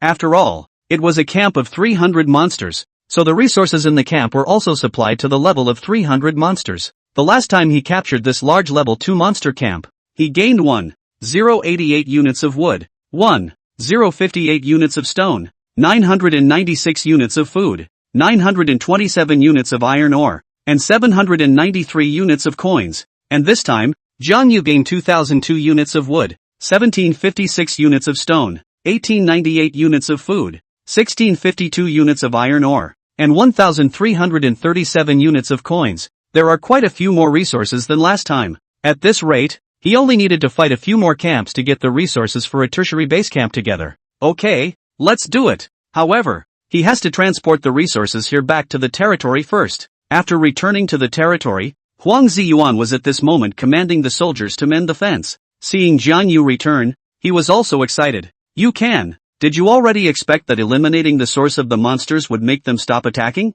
Kang Wu was helpless. You're overthinking it. The elimination of the 6th round offense was purely accidental. Anyway, after round 5 is done it's round 7, so keep your eyes peeled. Don't worry, with 1 less round of monster attacks, the territory's losses will follow. Huang Ziyuan said confidently. I'm sure I can hold it. That's all. After Kang Wu left, Huang Ziyuan continued to command the 150 soldiers in his territory to defend against the 5th round of monster attacks. The total number of monsters in this attack was about 250. Then if you speculate like this, Huang Ziyuan began to calculate in his mind. Round 6, 300 monsters. Round 7, 350 monsters, and so on from there. It should look like this. It was also thanks to the fact that these monsters didn't come in one breath, or else they would add up to more than 1,000, and no one would be able to beat them at this stage, except for Jiang Yu's territory. Of course, Jiang Yu had Lubu with him, and with over 1,000 monsters, he still had a chance to fight them off.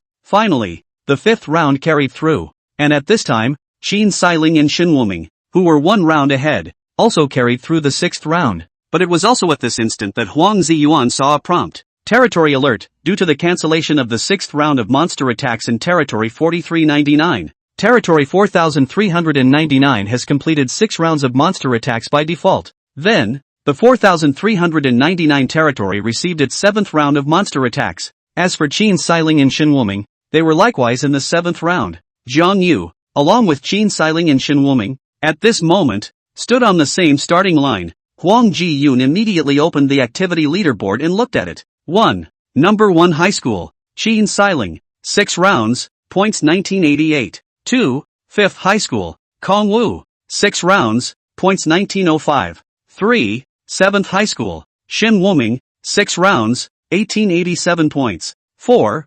1st High School, Zilch, 5 rounds, 679 points. 5. 3rd High School, Wang Yan, 5 rounds, points 1651. 6. 7th High School, Shang Haoren, 5 rounds, points 1616. 7. 1st High School, Cindy Yu, 5 rounds, 1699 points. 8. 3rd High School, Li Feng Lei, 5 rounds, 675 points. 9. 7th High School, Xin Chen, 5 rounds, points 1652. 10. 15th High School, Han Yuxiang, 5 rounds, points 1643. Huang Ziyuan got excited. Jiang Yu has surpassed Xin Wuming. I really didn't expect it, but his strategy of going out and looting the camps was the right one. Now he's in 2nd place. It's not far from 1st. Of course, Huang Ziyuan also found out. Obviously, they were all in the same round, but Jiang Yu's score actually wasn't the highest, and was still a head weaker than Qin Xiling. Could it be because Kong Wu went out to attack, resulting in a slightly larger loss of soldiers? Huang Ziyuan guessed. Previously, when Jiang Yu was ranked 3rd, he was able to achieve the highest score in the same round because at that time, all the soldiers were inside the enclosure and basically didn't fold. And now, Jiang Yu has risen in the rankings though, but because of the depreciation of soldiers due to going out on offense, the performance in this area will definitely be lowered a bit. But Huang Jiwan found it acceptable. There are no two ways about it in this world. Right now, Jiang Yu is already good enough to come up with this method that could make the rankings rise, as long as he continues to attack the surrounding monster camps. Then, sooner or later, he would surpass Qin Xiling and come to the number 1 position. Even if it didn't work, with the existing heritage of Jiang Yu's territory, definitely get 1st place as well. Suddenly, Huang Ziyuan realized that the leaderboards had undergone some more changes. Also touted as a dark horse, 15 high schools Han Yuxiang actually fell out of the top 10. Looks like this dark horse named Han Yuxiang isn't too good. Huang Ziyuan laughed. Jiang Yu was originally 3rd and advanced 1 place, surpassing Xin Wuming to become 2nd. As a result, Han Yuxiang actually fell from 10th to 11th, and I don't know if he can return to the top 10 after that. Kong Wu, it's really something. Same time, the other lords of the Eastern Sea region saw the leaderboard. Both were also too shocked to speak. Because, for them, the name Jiang Yu, the opening leap from 3rd to 2nd, rising strong like a shining star, it was straight ahead of the 1st place finisher, Qin Xiling. Kong Wu, really awesome. However, Kong Wu came in 2nd. Xin Wuming also finally couldn't hold it together. At this moment, he was not in the territory, but with his own soldiers, he was outside a monster camp. Humph, I don't believe I can't overtake you. Just wait, when I destroy this camp, I'll be back in 2nd. So next, many lords defended their territories while observing the movements of the major top-rank lords. After a while, 1st High Jia Yuan, significant information. 20 minutes ago one of the soldiers I sent out for reconnaissance saw that Xin Wuming seemed to have sent his troops out of the territory, and seemed to be preparing to look for monster camps in the neighborhood. 9 High White Xiaosheng. What? Looks like Shen Wuming is planning to follow Jiang Yu's example. I'll have to keep that in my little book of Jianghu by Xiaoshang. 16 Hai Huayu. I don't know if Qin Xiling did this. If she didn't do it, there is a possibility that she will be surpassed by Jiang Yu. Suddenly, just then, two announcements went off in quick succession. Ding dong. Eastern Sea Region announcement.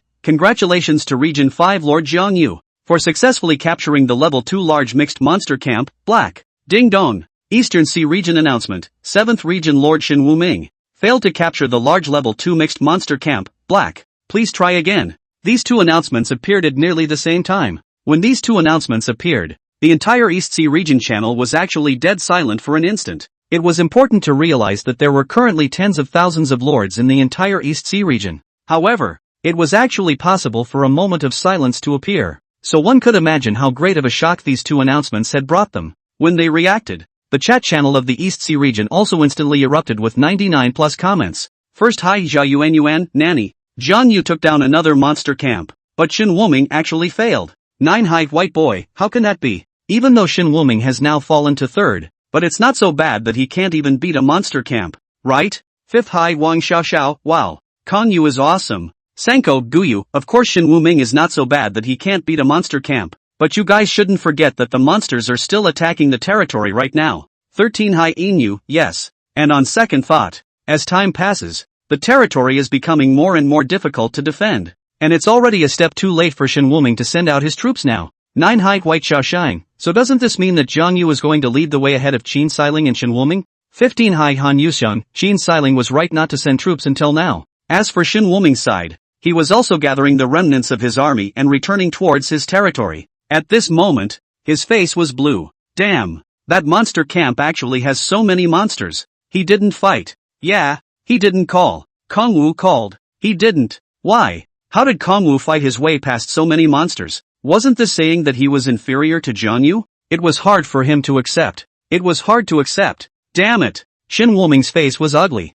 What's he gonna do next? Now he was third, having failed to attack the camp and lost dozens of soldiers instead. Returning to the territory now, there's no telling how many rounds it will last. It could be said that this monster siege event, he was already wasted. It would be nice to pass. One can only hope for competition after the monster attack. Kong Wu, just wait. I will regroup and surpass you after that. And in this case, finally, the 10th round of the monster siege came. This is the final round to test their eligibility. And this 10th round, the total number of monsters is 500. At this point, a number of people had already started calling out on the channel. 6th Hai Jiang Xiyuan, help. My archery towers are half destroyed. 5 Hai Wang Xiaoxiao, it's so hard. I'm dying. 5 Hai Zhang. Money, at Wangxi Axio. I'm about the same, but I should have a chance to make it through 10 rounds. 4 Hai Pei Yang, help. Which big brother to send troops to support me? 19 Hai Fu Tianyu, you're thinking about fart eating. Who has that spare capacity to protect you at the moment?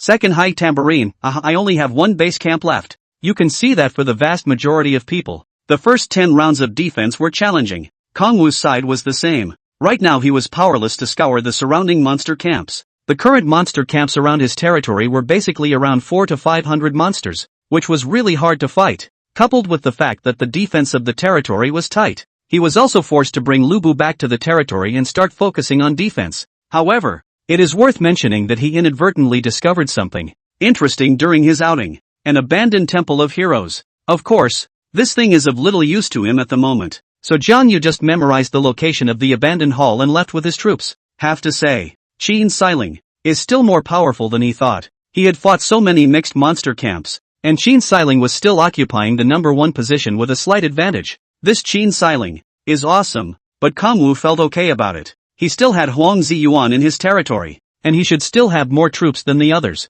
In this case, had little problem getting first, and so it was, after fighting the monster for about half an hour, managed to hold on for the 10th round. It was also at this time that Kong Wu heard a prompt. Eastern Sea Region alert. Congratulations to Lord Jiang Yu for holding out for 10 rounds and reaching the qualifying goal. This is just a prompt, not an announcement, so there is no voice. But soon, another prompt appeared before Jiang Yu's eyes. East China Sea Zone alert. From now on you can independently choose whether to continue to hold on. Choose yes and the 11th round will be opened. Choose no and your activity will end early. Please make a decision within 60 seconds. Yes. Jiang Yu did not hesitate. It's a choice that has to be made to hit the rankings. According to the rules, After 10 rounds, each round can be continued at your own choice. If you choose to continue and persevere to success, then you add one more round to your score and earn more event points. But, if you choose to continue to hold on to it yourself, but ultimately don't, that's a risk you have to take on your own. It would have gotten through 10 rounds and you'd have qualified.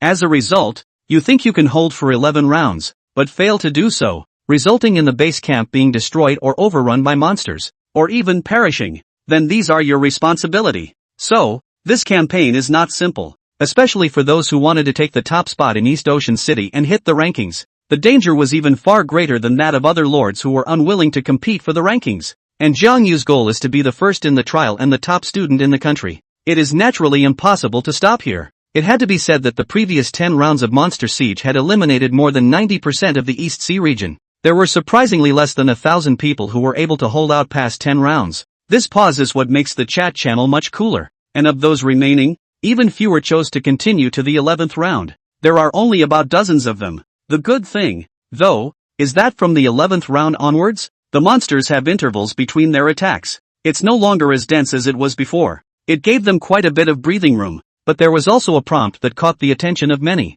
Eastern Sea Region Alert, 7th Region Lord Shen Wuming has given up guarding the 11th round of attack. The activity is qualified, and the result is fixed, 10 rounds. Many people were shocked. Shen Wuming can't do this? It seems that the failed attack on the monster camp just now has dealt him a huge blow. It's up to Qin Xiling and Jiang Yu next. Next, over time. Here comes the monster of round 11. The number of monsters had increased to 550 at this point. That's a very large number to say the least. And Kongwu's fence is starting to take some damage. Also in this situation, a figure suddenly jumped down from an arrow tower behind the territory's wall. He was unstoppable as he held a shadow lance and was clad in black battle armor. It was Lubu. There was a cold glint in his eyes, as if he wanted to slaughter all of these monsters. Lubu charged into the monsters alone, each swing of his halberd accompanied by the screams of the monsters and splashes of blood. His movements were swift and powerful, as if he were an unrivaled god of war. The monsters looked so vulnerable in front of him, and one by one they fell under his lance.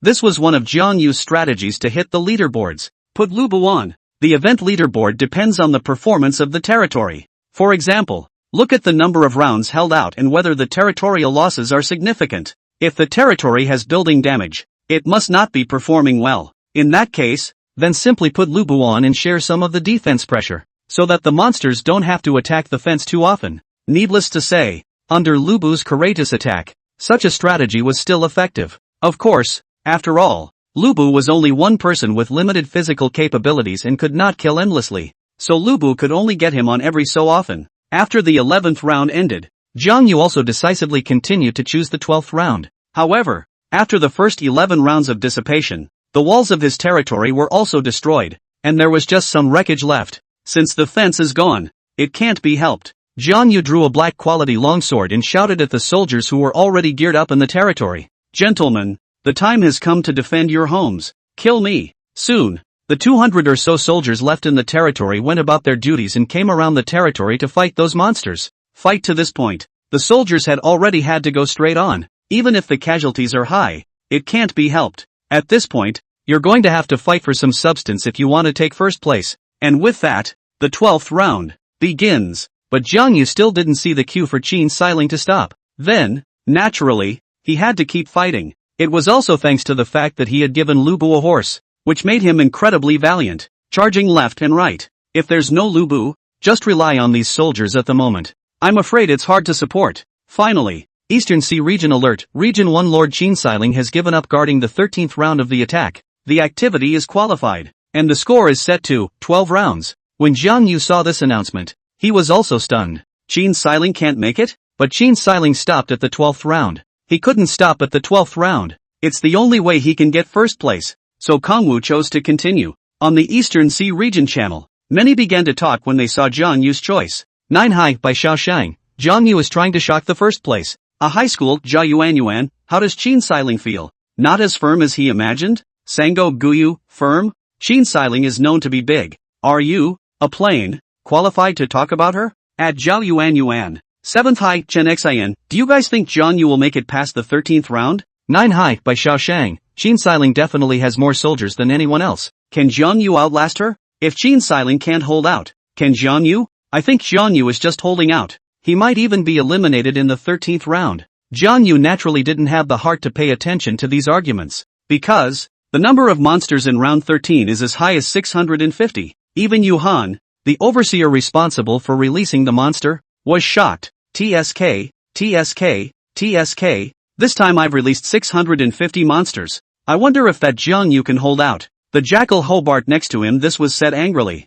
This Jiang Yu is really out of his depth. My clan will definitely kill him completely. Then come and watch, Johan said faintly. He was still very optimistic about Jiang Yu. Other people didn't know, but he did know. That martial arts general of Jiang Yu's wasn't as simple as it looked. And in this case, the 13th round for Kongwu has begun. Region I. Qin Xiling looked at the somewhat wretched territory and sighed as well. I've done my best. Jiang Yu, can you make it past the 13th round? Time, minute by minute, passed. It was clear to many that they couldn't see Kongwu's defense, but, somehow, the hours seemed long and hard. Finally, an unknown number of minutes passed. An announcement followed. Eastern Sea Region Alert, Region 5 Lord Jiang Yu has given up guarding the 14th round of attacks. The activity is qualified, and the score is set to 13 rounds. Announcement from Tokai District, the last man's holdout has ceased, and the event is officially over. In this instant, the entire East Sea region was quiet. Then a panel popped up of its own accord.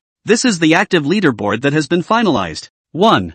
5th High School, Kongwu, 13 rounds, 5,888 points. 2. 1st High School, Qin Xiling, 12 rounds, 4,976 points. 3. 1st High School, Zilch, 11 rounds, 4,213 points. 4. 7th High School, Shanghaoren, 11th round, 4,189 points. 5. 3rd High School, Wang Yan, 11th round, 4,152 points. 6. 1st High School, Cindy Yu, 11 rounds, 4,100 points. 7. 3rd High School, Li Fenglei, 11 rounds, 4,077 points. 8. 15th High School, Han Yuxiang, 11th round, 4,051 points. 9. 7th High School, Xin Chen, 11th round, points 4,008. 10. 7th High School, Chu Tinyat, 11th round, 3,982 points. But it still doesn't end after the charts. Ding dong. Announcement from the East Sea region. Congratulations to the 5th region Lord Jiang Yu, as the new lord of a non-specialized high school who got the first place for the first time in the past 10 years, for his outstanding performance in breaking the history, and this announcement is hereby made as an encouragement. Ding dong. Announcement from the Eastern Sea region. Congratulations to the 15th region Lord Han Yuxiang, as the 15th region high school rookie lord who entered the top 10 for the first time in the past 5 years, for his outstanding performance. This announcement is hereby made for encouragement. As they looked at the series of announcements, and this leaderboard that would no longer change, the entire East Sea region was also heatedly erupting into an uproar. Activity over. Jiang Yu, surpassing Qin Xiling, became number 1. This instant, the entire East Sea region was shocked. Keep in mind that the second part of the trial has just begun. As a result, Jiang Yu became number 1 as soon as he came up. Not only was Huang Jiyuan eliminated by him, even that legendary Qin Xiling was crushed by him. Many were incredulous. How is this possible? Jiang Yu actually did it. Yushili from the 1st high school couldn't help but exclaim out in shock. Shock and disbelief written all over her face. It's a miracle that a rookie lord from a non-specialized high school was able to get first place. Shanghaoren from the 7th high school couldn't help but exclaim as well, a shocking light flickering in his eyes. The name Jiang Yu will go down in the annals of the East Sea region and become a legend amongst the reserve students. The supervisors hidden in all corners of the Eastern Sea district also showed their appreciation. They're veteran supervisors who have been doing this for years. They were present at the trials every year, so they knew more about the East Sea region than ordinary students. In the case of this situation of Jiang Yu's eyes, he did break the history of the East Sea district, and many people on the chat channel were talking about it. 7 high schools, Chen Xian, no way. Is the 5th high school going to rise this year? 13th High Inu, it feels like this year is more complicated and confusing than previous years. Sanko, Guyu, how on earth did Jiang Yu do that? It actually lasted longer than Qin Xiling. 1st High Jia Yuan, hey, Qin Xiling actually came second. I don't know how she feels now. Zhou Gao, by Xiao Shang, I didn't expect that by Xiao Shang of Jianghu, would also have a day of looking away. 16th High Wahoo, it's not really that Kongwu is strong, it's that our batch is very weak this year. I remember last year's first place could have held out for 14 rounds. 9 High White Boy, huh? What nonsense are you talking about? week this year? Qin Shiling is known as the best new lord of the East China Sea district in 3 years. Jiang Yu stopped at 13 rounds only because Qin Shiling did not continue. Rather, Qin Shiling stopped at 12 rounds, which made me a little surprised. Could she be preparing for the next competition? The lords of the East Sea region were talking, and their evaluations of Jiang Yu began to become mixed. Some people praised Jiang Yu for his exceptional talent and strength, a rare genius. Some people thought that Jiang Yu was just lucky and got the first place by chance. Others expressed their admiration and envy for Jiang Yu, wishing that they too could achieve such splendor like him. Many people could see that those who felt that Jiang Yu was just lucky were mostly jealous, regardless of how the outside world evaluated it. Jiang Yu's name had already resounded throughout the entire Eastern Sea region. His rise has not only broken the monopoly of the newbie lords of special focus high schools, it also opened everyone's eyes to the potential and possibilities of other ordinary newbie lords. Region 3. Wang Yan, Li Fenglei, Lin Wenhao, and Shi Mingyuan also saw this scene, especially Lin Wenhao and Shi Mingyuan. When they saw the leaderboards, they all revealed a look of disbelief. In their eyes, they had originally planned for the second session to last through the monster attack event first. Then he'll go back to Kongwu to settle the score. After all, they don't think Kongwu can break the hold that the first, third, and seventh high schools have on the rankings. As a result, right now, Jiang Yu unexpectedly got the unprecedented first place. It even broke the all-time record for the Eastern Sea area. Simply, it's just an abject slap in their face. Damn it, how did Jiang Yu even manage to surpass Qin Shiling? That Qin Shiling was blown off so hard. So that's it? Lin Wenhao was so angry that his chest rose and fell. He had planned to unite with the others to attack Kongwu after the event. But how could he do it now? Shi Mingyuan seemed to think of something. Yeah, now that the event has just ended and Jiang Yu is holding out for 13 rounds of monster attacks, the territory's walls are definitely gone. Not many defenses are estimated to be left, and even more troops have been lost. This is the best time to eliminate Jiang Yu. Lin Wenhao also thought of this, and he gritted his teeth. No, others will think so too, like Qin Shiling and Shin Wuming. Moreover, right now the other people's territories are no better. It's hard to say what troops they can spare to attack Jiang Yu. Most importantly, if Qin Shiling and Shin Wuming really split their forces to attack Jiang Yu, there won't be many people left in their territories, and at that time, there may be other people attacking their territories and eliminating them. So next, the entire Eastern Sea region will be quiet instead. During this time the territories have been busy repairing fences, engaging in production and development, as well as figuring out how to upgrade their territories to level 3. This was Lin Wenhao's prediction for this next period of time. Then we have no way to deal with Jiang Yu? Shi Mingyuan asked. Lin Wenhao shook his head with an ugly face. Let's just say that I underestimated this event, and now we don't even have the spare capacity to attack Jiang Yu. Lin Wenhao was talking when suddenly, ding dong! Announcement from Donghai District, monster attack event rewards will soon be given out based on rankings.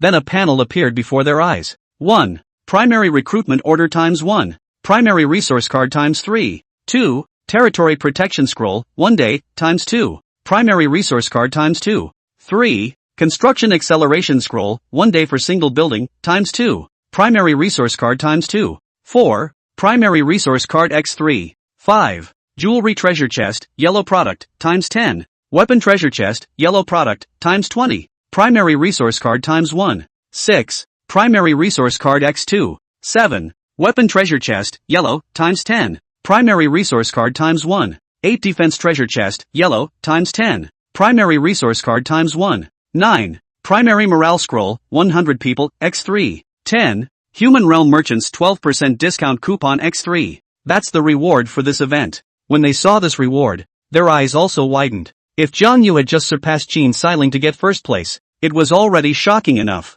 Then as soon as this reward was announced, the newbie lords of the entire East Sea region couldn't help but vibrate. Because, the first place reward, is actually a piece of primary recruitment order. What does a recruitment order mean? Meaning you can, with it, recruit generals. Recruitment orders are precious props throughout the universe. Though that said, right now this is just a primary recruitment order. However, Jiang Yu obtained a piece of primary recruitment order, meaning he could recruit a second general. In this way, he will have 2 generals, as it were, and the others have only 1 general. In terms of the number of generals, it's safe to say that it's way ahead of the game. Not only that, there is 1 more person in the general. There could also be an extra person to divide up the labor in terms of managing the territory and building it up. If Jiang Yu draws out a civil general, then, he could have the civil generals build up the territory and take the military generals out on campaigns himself. If Jiang Yu's second general remains a military general, he could also leave one of the military generals to guard the house and take the other one out himself.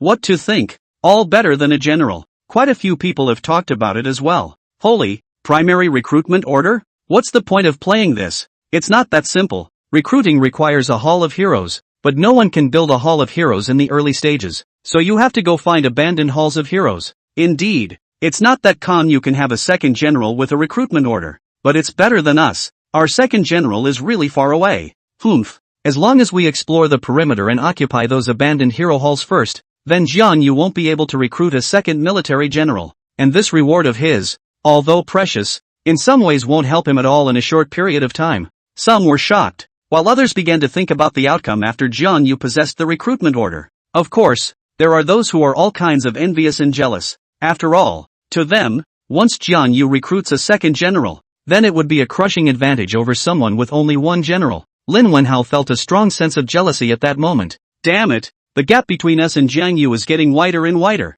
It gave him a sense of frustration. Lin Wenhao, take it easy, Shi Mingyuan spoke up. Since you said it'll be quiet for a while next, let's recuperate as well. Let's get up to level 3 territory first. Moreover, if there's an emergency, it should be Qin Sailing and Shen Wuming who are in a hurry. If they launch an attack against Jiang Yu, then we can also reap the benefits. After all, our third region is closer to Jiang Yu's territory. Lin Wenhao looked at Shi Mingyuan and nodded. Right now, that's really all that can be done. In this case, those in the top 10 rankings were waiting for the rewards to be handed out. Going by what you learned in school, the second part of the awarding of rewards should be the responsibility of the supervisor. That's why Kong Wu was also waiting for the overseer to arrive in the territory. Of course, before that, he started with an inventory. This time, the monster attacked the city, and both the soldiers and the territories lost quite a lot. First of all, it was the soldiers, the original 300 soldiers. Surprisingly, there were only more than 150 left,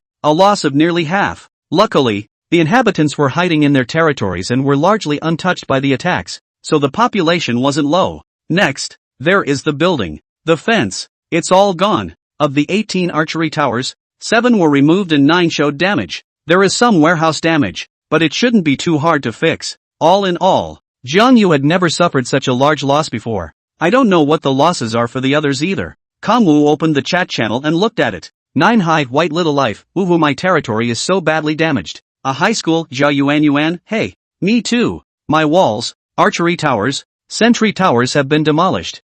Only 60 soldiers left. How can I say this? 16 Hai Huayu, I'm okay. There are still 90 soldiers left. Just that the buildings in my territory have been destroyed too much. And even the base camp has only 40% durability left. Sanko Guyu, stop it. I'm worse off than all of you. There's only 1 base camp and 20 soldiers left. Nothing else. 9 Hi White Little Life, you're miserable. It looks like those people have suffered a lot of losses as well. Jiang Yu closed the chat channel. In this comparison, Jiang Yu realized that the loss of his territory did not seem to be very big. That's not bad. In that case, he wouldn't have to worry about these people immediately joining forces to attack him. Yes, Kangwu learned his lesson. Previously, Huoran was the one who attacked together with others after the resource list was announced. Therefore, Jiang Yu also had to confirm if there was any possibility of others joining forces to besiege him. If not, he wants to do something. Upgrade base camp. Yes, he's finally going to start upgrading Big Ben. During the previous defense, he led Lubu to attack the monster camps around the territory and gained a total of 635 units of wood, 816 units of stone, 073 units of food, 518 units of iron ore, and 949 units of coins. These resources are enough to move up to a level 3 base camp. But before, Jiang Yu did not rise, mainly because of the shortage of manpower. His Minutemen were trained as soldiers, so all his soldiers are available for construction. But the problem is that the soldiers are busy defending the territory. There is simply no way to spare the manpower to carry out the construction. So upgrading the base camp was put on hold until now. Right now, the event is over and it's time to upgrade. Next, Jiang Yu began to command his soldiers to upgrade. Build, upgrade. At this time, the announcement or prompt didn't pop up. Generally speaking, in the second session, announcements and hints are only made if something bigger has been accomplished.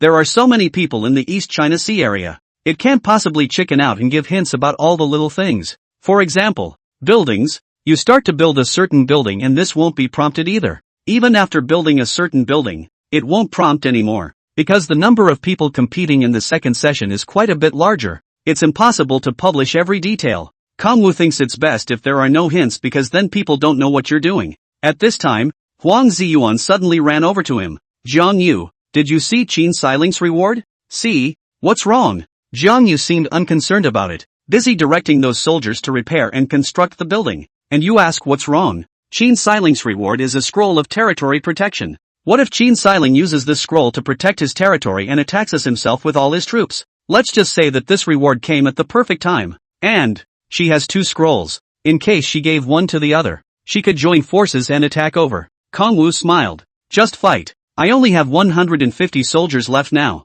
but it's still more than the vast majority, right? Huang Ziyuan said sharply. But you can't stay in the territory all the time. Once you go out, then they take advantage of the emptiness of the territory to fight over. Aren't you still there? Jiang Yu looked at Huang Ziyuan. Although I may not be able to leave too many soldiers for you, I won't be taking my troops out of here for a while until I finish upgrading my territory. When that time comes, I'm going to try to fight the level 3 monster camps. And you're relying on the level 3 walls and archery towers. Won't you still be able to defend it? Huang Ziyuan thought for a moment before nodding. After dismissing Huang Jiyun, Kongwu's smile disappeared. In fact, what Huang Ziyuan thought he had also envisioned. But he had to think more than Huang Ziyuan. Kongwu tends to plan for the worst, so he would assume what he would do when a large group of people hit him, though that's unlikely. But still, beware. If it had been anyone else, there would have been no solution. After all, an increase in the number of soldiers doesn't happen overnight. In this case, then,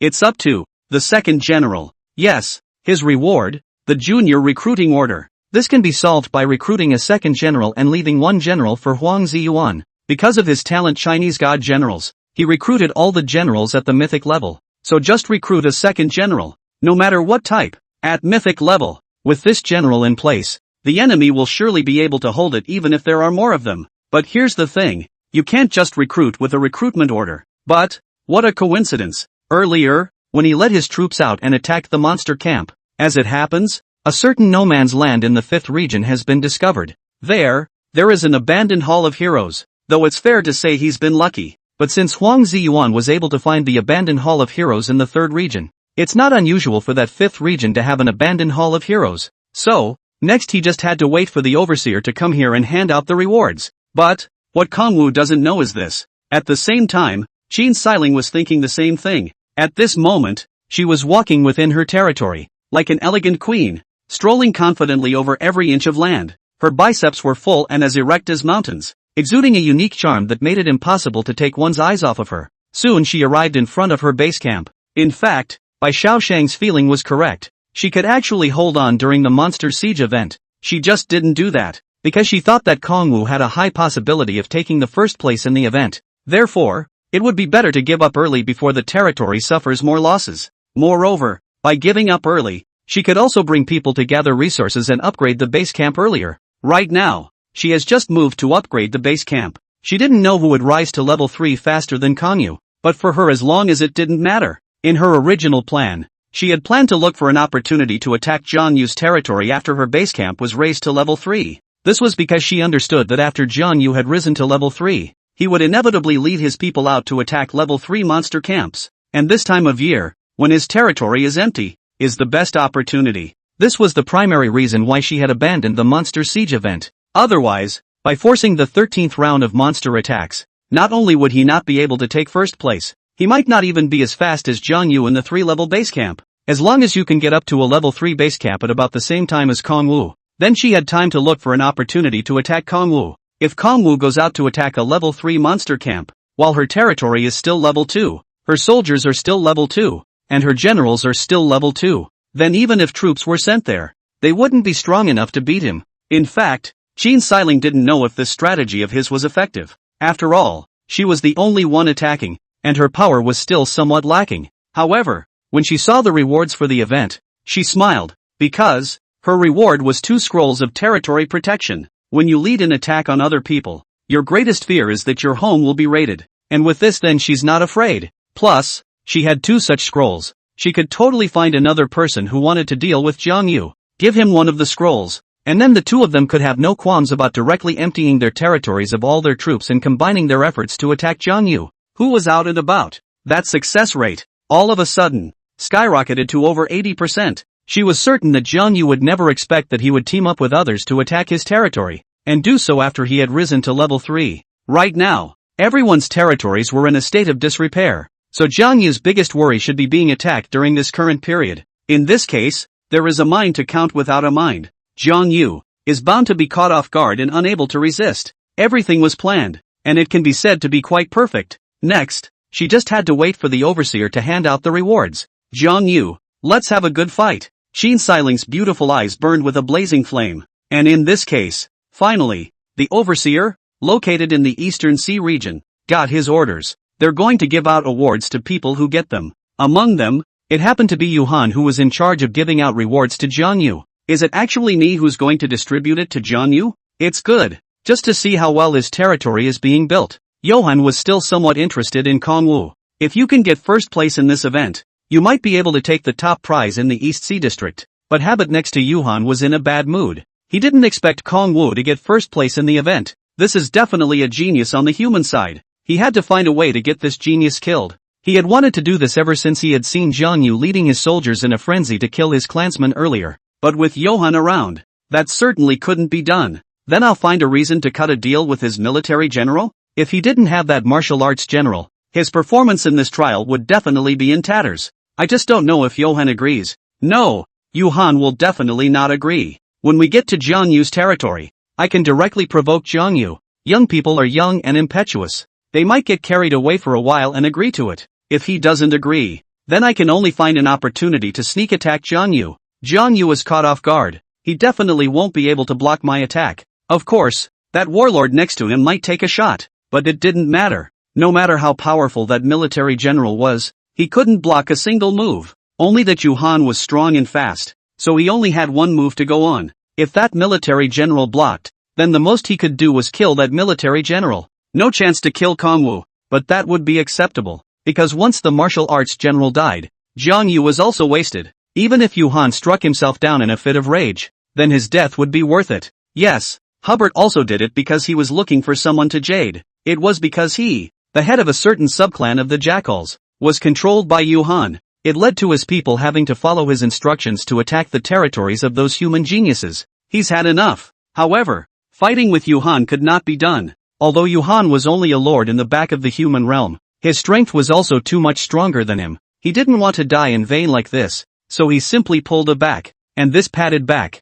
he wanted Kongwu to be, or Kongwu's martial arts general as well. As long as it results in one less genius in the human race, it's all worth it. As for the question of whether to beat Lubu, he never thought about it. He was considered a high force in the Jackal clan. He looked at his attributes and his force was as high as 89. Force, unity, politics, and intelligence are all at full value of 100. You can imagine how high this force is for him. In his opinion, it was impossible for Lubu to be stronger than him in terms of force, because Lubu was just a white pin. No matter how strong the white product was, it had its limits. Maybe that Lubu was more than enough to deal with normal jackals, but against him, the head of a clan, with high physical strength, it is simply impossible to win. With that, Yuhan walked towards Kong Yu's territory, and unbeknownst to him, Habit was already planning an attack on Jiang Yu with his heart in the right place. Same time, since the transmission of information in the universe is very slow, so it takes some time to send a message from the land of trials to Earth. At this time, as the place of trial was preparing to give out rewards to the students, on this side of the planet, someone finally saw the results of the second session of the Monster Siege event in the land of trials. Earth, 5th High School, all the senior teachers, including Principal Qi Siyuan, were all nervously refreshing the webpage in the office. Although Kongwu got the first place in the first session, making them happy, but honestly, that's just even keeping in line with his usual behavior. Because in school, Kongwu was always first in his grade. Not so for the second session. The second session, however, is a competition between students from all over the city. Not to mention the fact that Donghai City is also one of the 4 major cities and is a world-renowned international metropolis. This competitive pressure is simply not comparable to the average city. Plus the presence of Qin Xiling, as well as Shin Wuming and these people. It was really hard to get Qi Si Yuan and the others to hold out any hope. But, Kongwu, this year, is still performing very well. Therefore, they didn't expect Jiang Yu to rank very high. As long as they could break some of the 5th high school's all-time records,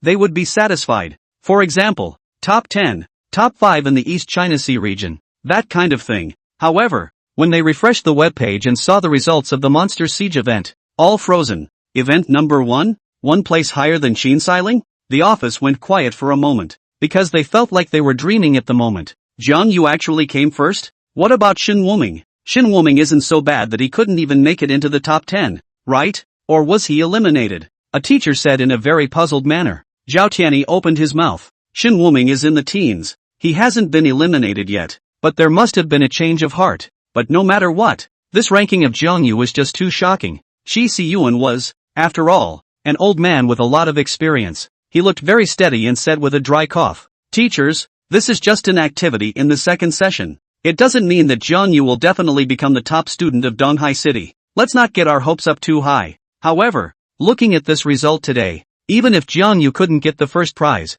the ranking wouldn't be too low as all. It can be said that Kongwu did break the history of the 5th high school. East Ocean City, the other direction. This is the Lord's authority. Located in the bustling part of the city, its appearance is solemn and modern. The facade of the building features a dark glass curtain wall that reflects the surrounding light and shadows, resembling a technological castle. Inside this solemn and efficient building, Lin Jinyu sat in front of her desk with a focused expression, her fingers jumping lightly on the keyboard. She is incredibly efficient and displays a professional charisma. Soon, Lin Jinyu seemed to be tired of working and couldn't help but stretch. Lin Jinyu's figure was elegant and upright, with exquisite curves, especially her double peaks, full and incomparable, like two peaks. This stretching suddenly showed a unique charm. Seeing that it was time for her lunch break, she stepped out of her office and prepared to go to dinner. Just then, she saw Qin Wei, the deputy director of the Lord's administration. "Yo, Uncle Qin went to dinner?" Lin Jinyu greeted very easily.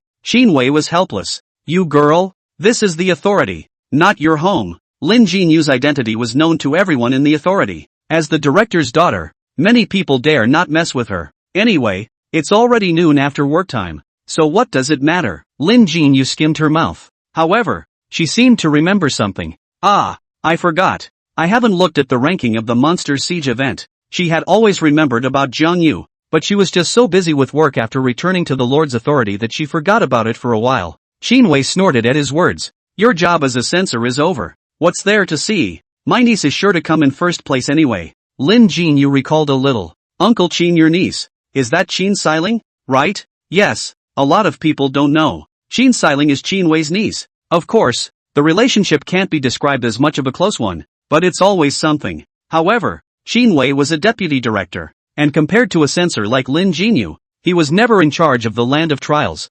Therefore, there was also no opportunity to intervene in the trial, much less give Qin Xiling any assistance in any way. One could only say that Qin Xiling's strength was here, and he didn't need the help of others at all. This made Qin Wei feel quite proud of this niece. It also gave Qin Wei a lot of confidence in her. But Lin Jinyu said with a smile, "I'm just afraid that's not necessarily true. Your niece may not necessarily come first in this event, and even if she does, she may not come first in the second part of the trial." Qin Wei suddenly raised his eyebrows. Oh, he couldn't help but laugh out loud. "You girl, don't joke. My niece has been ranked first in her grade in the first high school. You should understand what the concept of being first in your grade for 3 years in the first high school is, right? Number 1 high school, the top of the top 3 schools. It is said that the internal competition is incomparably fierce. The first high school running exercises on weekdays, giving the impression that it is like training soldiers. The intensity is extremely high, and once even on the hot search. In past years, the number 1 high school grade 1 throne has changed hands on a regular basis.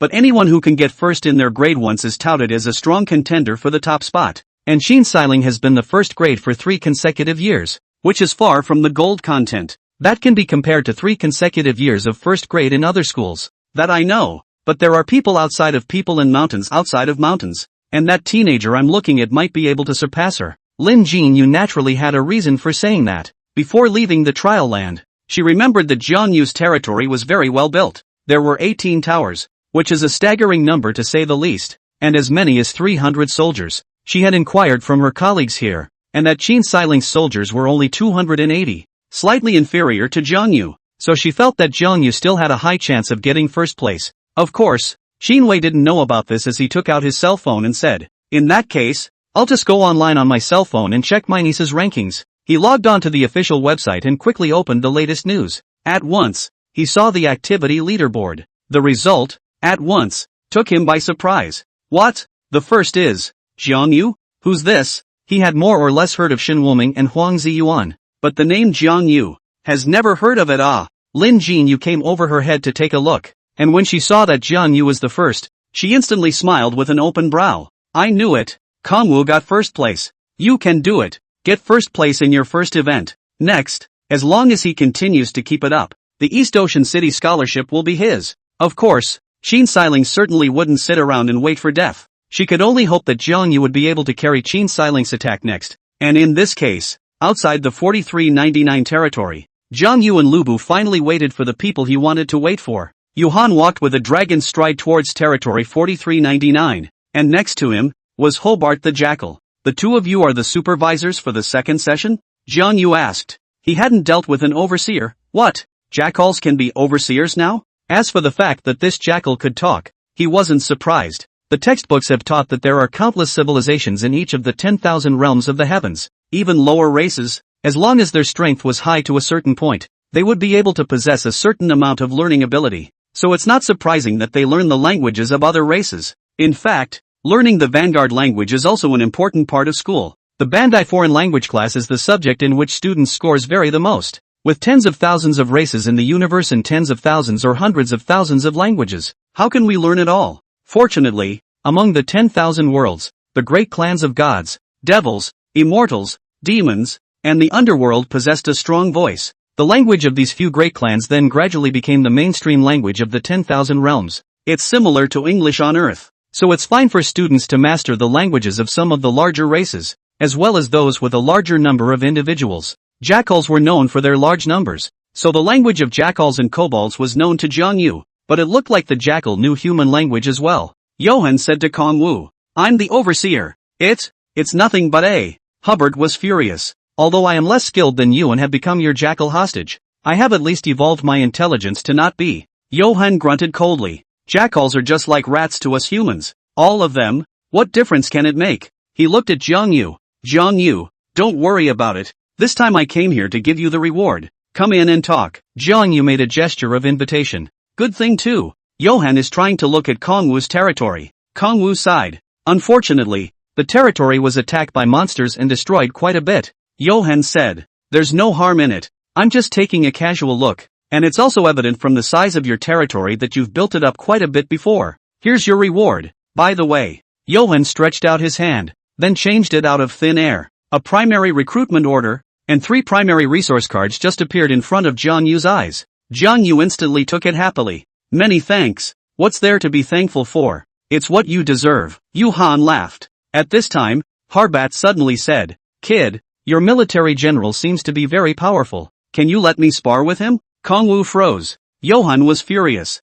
Shut up. There is no part for you in this trial. Harbathan bristled. After seeing Jiang Yu consecutively occupy the monster camps and kill a large number of his clansmen, he hated Jiang Yu to the bone as well. But with Yuhan around, it was hard to realize his idea. As expected, can we only find a chance to sneak attack? But that military general of his is in. It seems that the only way to kill him is to kill that military general of his. At this point, Yuhan snorted. He could see that this Harbard held a grudge against Jiang Yu. That's why he wanted to challenge Jiang Yu's martial arts. Therefore, he categorically would not agree to Habit's request. Jiang Yu, don't pay attention to him. He is my hostage so that we can order those monsters to attack your territory through him. Essentially speaking, it is impossible for him to be involved in this trial. Jiang Yu thought about it and nodded. He certainly wasn't going to have nothing to do with pitting Lupo against Harbinger. Just why did this Habit look at him with such a sinister look? Could it be because he'd led his troops to kill a lot of jackals in the meantime? Well, not unlikely. Looks like it's better to be careful next. Luckily, Lubu was right next to him. Lubu, Force 100, security all around. Next, they wandered around in the middle of Jiang Yu's territory. Johan commented, it's relatively simple to build, but when you get up to the 3rd level of territory, there's a lot more you can build. As the lord of the back of the human realm, he was naturally experienced. In this case, Jiang Yu and Yuhan walked side by side at the front end of the territory, and the two of them discussed the future construction plans of the territory enthusiastically. As the owner of the territory, Jiang Yu's eyes shone with wisdom and determination. Johan, on the other hand, as a supervisor, makes various recommendations in a critical manner. Behind them, Lubu followed silently, his figure tall and erect, as if an unshakable mountain. His gaze was cold, always alert to the movements around him, and Habit the jackal, cunning and ferocious, lurked in Johan's shadow, looking for the right moment. It's now! Suddenly, Habit found an opportunity as he stormed up like lightning and launched a fierce sneak attack at Jiang Yu. His claws flashed with a cold light, aiming straight for Jiang Yu's vitals. However, just for a moment, Lubu's eyes are quick. With a movement of his body, he instantly blocked Jiang Yu's body. Only Lubu shook the shadow lance in his hand, and the tip of the lance accurately met Habit's claws. Clang! A sharp metallic clash sounded, and Harbatha's attack was easily blocked by Lubu. Immediately afterward, Lubu flicked his lance, and a powerful lance sliced through the air, stabbing straight at Habit's throat. Harbatha's eyes widened in horror. He tried to dodge, but Lubu's shots were too fast for him to react. The spear instantly pierced through his throat, and blood spurted out. In that instant, Harbath revealed a look of disbelief. How possible? Yes, how is that possible? He Force 89 He was actually easily killed by this martial arts general in front of him. Why? Could it be that? Does this general have a force value of 90 or more? That's a level that can only be achieved by a legendary quality or higher martial artist. This Lubu in front of me, isn't he just a white product? But Harbath hadn't the heart to think about too many things anymore. With his life force rapidly draining away, Habit's body shook a few times and fell heavily to the ground, never moving again. The whole process was fleeting. As the scene happened so quickly, Johann could only look at what was in front of him in shock. He couldn't believe his eyes. That Lubu, who had been following them all along, had killed this ferocious jackalman patriarch so easily, so strong. Johann couldn't help but marvel, although he had seen Lubu fight, but Lubu was dealing with either regular goblins or regular jackals. All of them are like miscellaneous soldiers. It is difficult to emphasize Lubu's strong single combat power. Right now, he was also incredibly surprised to see Lubu strike down Habit. He knew that Lubu was powerful, but he didn't expect Lubu to be this powerful. Jiang Yu turned back and his eyes widened as well. He looked at Habit, who had fallen to the ground, and Lubu, who was standing behind him, and he was relieved. He patted Lubu's shoulder and said, "Lubu, you've done well. Well done." Luckily, Lubu was there, or else he wouldn't have been able to prevent this jackal's attack. Lubu responded with a powerful air. It is Lubu's duty to protect the Lord. Johann, who was next to him, said, "You're a great martial artist. Do you know what kind of fight this jackal is? His force is quite high, possessing a force equal to that of an epic-level martial artist. Moreover, he's as high as level 3, and your martial arts general is still only level 2, and you were actually able to cut him down, crossing the level to decapitate such a strong jackal clan leader. It's too strong." Jiang Yu, on the other hand, smiled blandly. "A mere jackal man. It's not even worth a fight. It's just that his death won't affect your overseer's mission." "Will it?" Johann said. "With him dead, I won't be able to coerce the other jackals, but the monster siege event is over, so there shouldn't be too much of an impact." "That's right." Kongwu nodded. "That's good. But," he started rubbing his hands together, "you see, you were in charge of this jackal, and you ended up mismanaging it. If it wasn't for my martial arts general being strong enough, I might have already died, and by then the one thing that will be directly affected is the entire trial." Johann wasn't stupid. He heard the implication. "You kid, you want to make amends, don't you?" He was somewhat helpless. Habit's death had no effect on the trial, but it still had some effect on him, because if Habit hadn't died, and he was allowed to live a few more years, he could still be used in the trials in the coming years. Now that Habit is dead, he'll have to capture another jackal with significant status before next year's trials. Otherwise next year's trials monster siege event will be a big problem. Right now, his problem hadn't been solved, and Jiang Yu's side was coming back to demand compensation. He said thoughtfully, "I see you're building a base camp, so this should work for you." He directly threw Jiang Yu a scroll. "How about a construction acceleration scroll that allows a building to be constructed a day ahead of schedule?" Jiang Yu was instantly delighted. Good. This stuff is good. If it's for base camp, then base camp can be built a day earlier. A day early. That's a huge lead. In that case, that Jiang Yu wasn't a loss. Hubbard just attacked. It was fine. Anyway, he has Lubu. Okay, I have other things to do, so I'll go first. Johann dragged up Habit's body and turned to leave the territory. Jiang Yu sent Johann off for a bit, then returned to the territory. It was at this time that Huang Ziyuan came over and said, "Jiang Yu, I didn't expect you, Lubu, to be so strong." He was also around to see Habit attack this scene. To be honest, he was given a cold sweat. Of course, he was shocked. Although Lubu had once easily killed 2 military generals under his hand. But honestly, Huang Ziyuan didn't expect Lubu's force to be that strong. After all, that overseer had just said that the jackal had the force of an epic martial artist. But Jiang Yu's Lubu is a white product. Is bugged? Display error? Jiang Yu, on the other hand, ignored Huang Ziyuan's shock. He first checked what was in his hand. Primary recruitment order, 3 primary resource cards, and a construction acceleration scroll. That's basically all the takeaways from the last few days. He went through them one by one. Since the item was already in his possession, he could see the sale price and thus deduce the general value of the prop. Primary recruitment order can be used to recruit generals of white, black or yellow quality. Value, hard to measure. Primary resource card, it contains 1,000 units of wood, 1,000 units of stone, 1,000 units of food, 1,000 units of iron ore, and 1,000 units of coins. Value, about 5,000 coins. Construction acceleration scroll, 1 day for a single building, allows any one building to reduce its construction/upgrade time by 1 day. Only one construction acceleration scroll can be used for a single building. Value, approximately 8,000 coins. It turns out you can only use one construction acceleration scroll for a building. Kangwu thought for a moment,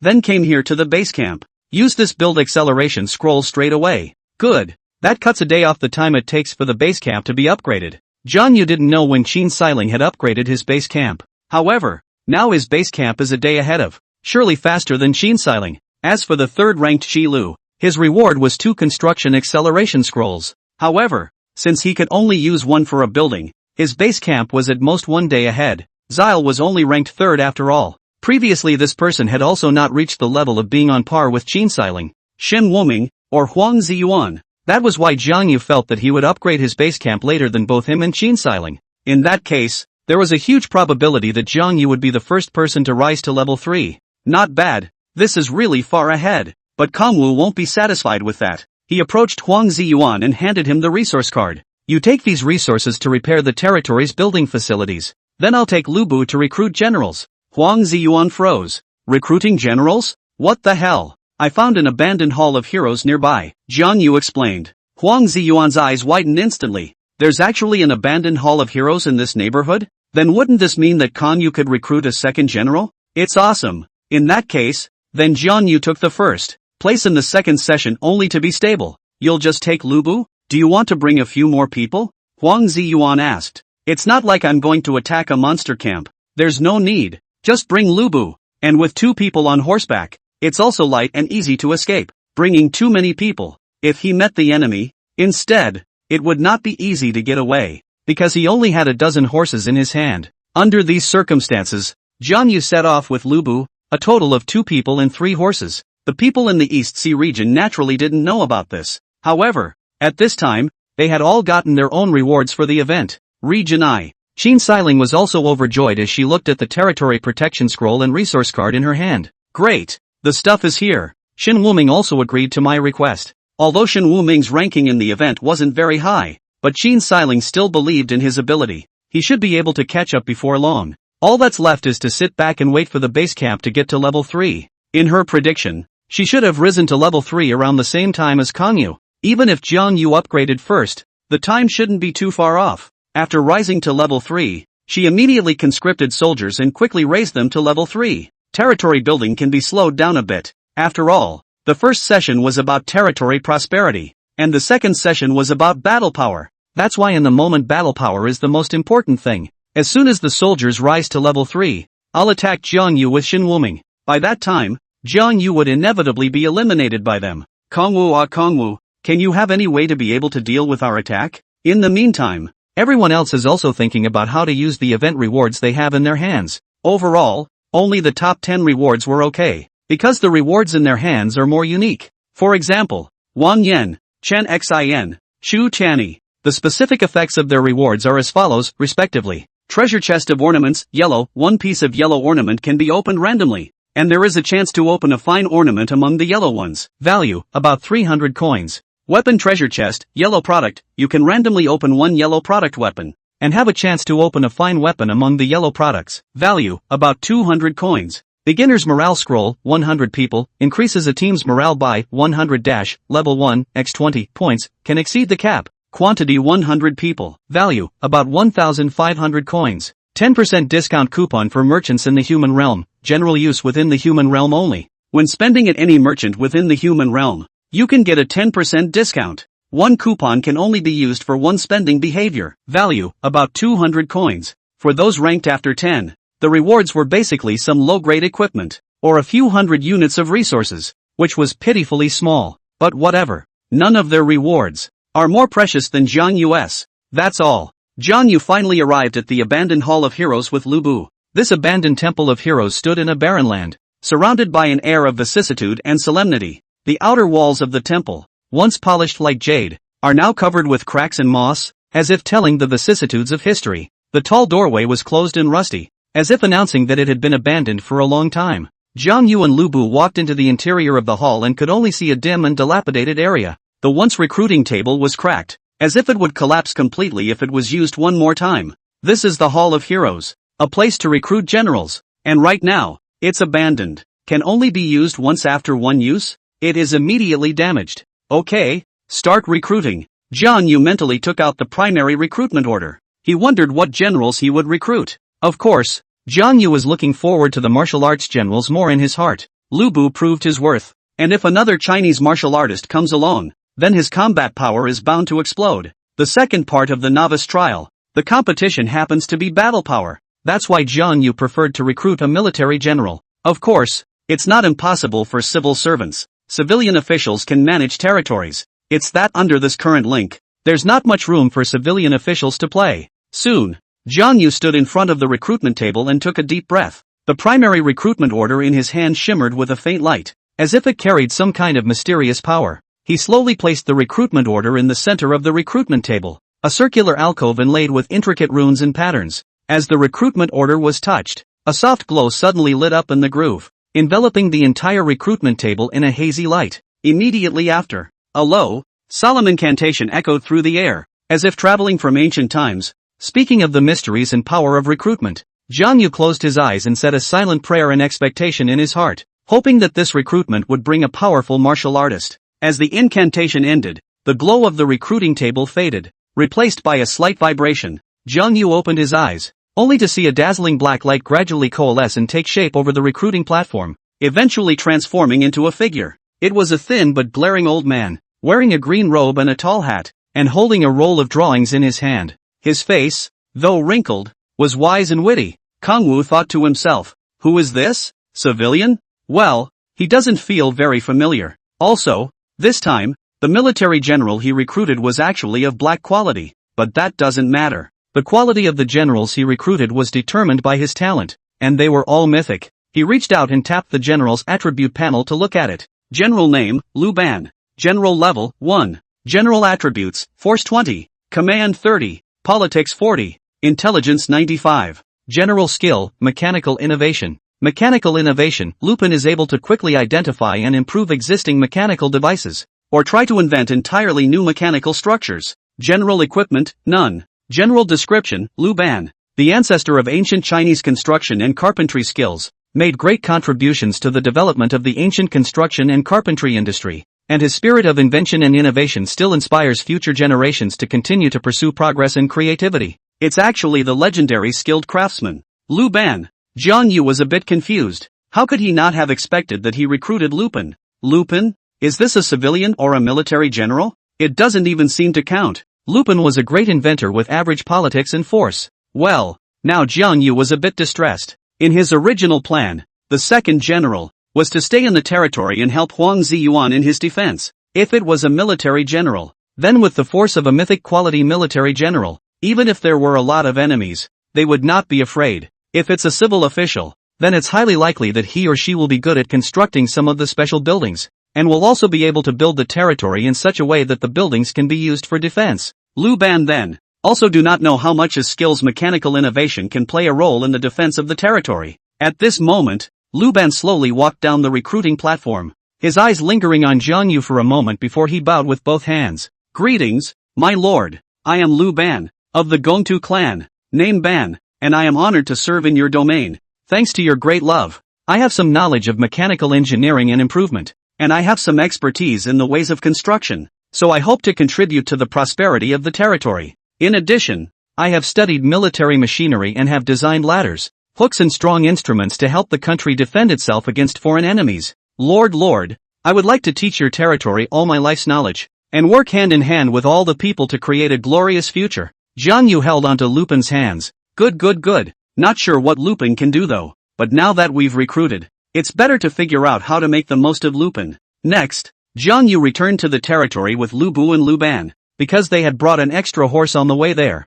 they didn't have to worry about running out of horses on the return trip. After returning to the territory, Huang Ziyuan came up with gusto, wanting to see who Jiang Yu had recruited. As a result, he was in a daze. Lupin? Who's this? I don't think he's ever heard of it. Which dynasty's characters? And this Lupin seems to be a black product. And with black products, the number is already a bit less than white products. He's not so much of a schoolteacher that he hasn't heard of it. When he learned that Lupin was good at inventing, Huang Ziyuan was even more disappointed. What use was an inventor of black goods? What could be invented with superpowers? If it's a military general, then at least the pressure of defending the territory can be shared. Even if he's a black-ranked civil official, there's always a place for him to be useful in building up his territory. This Lupin, neither considered a man of letters nor a man of arms. That's not as good as him. Huang Ziyuan.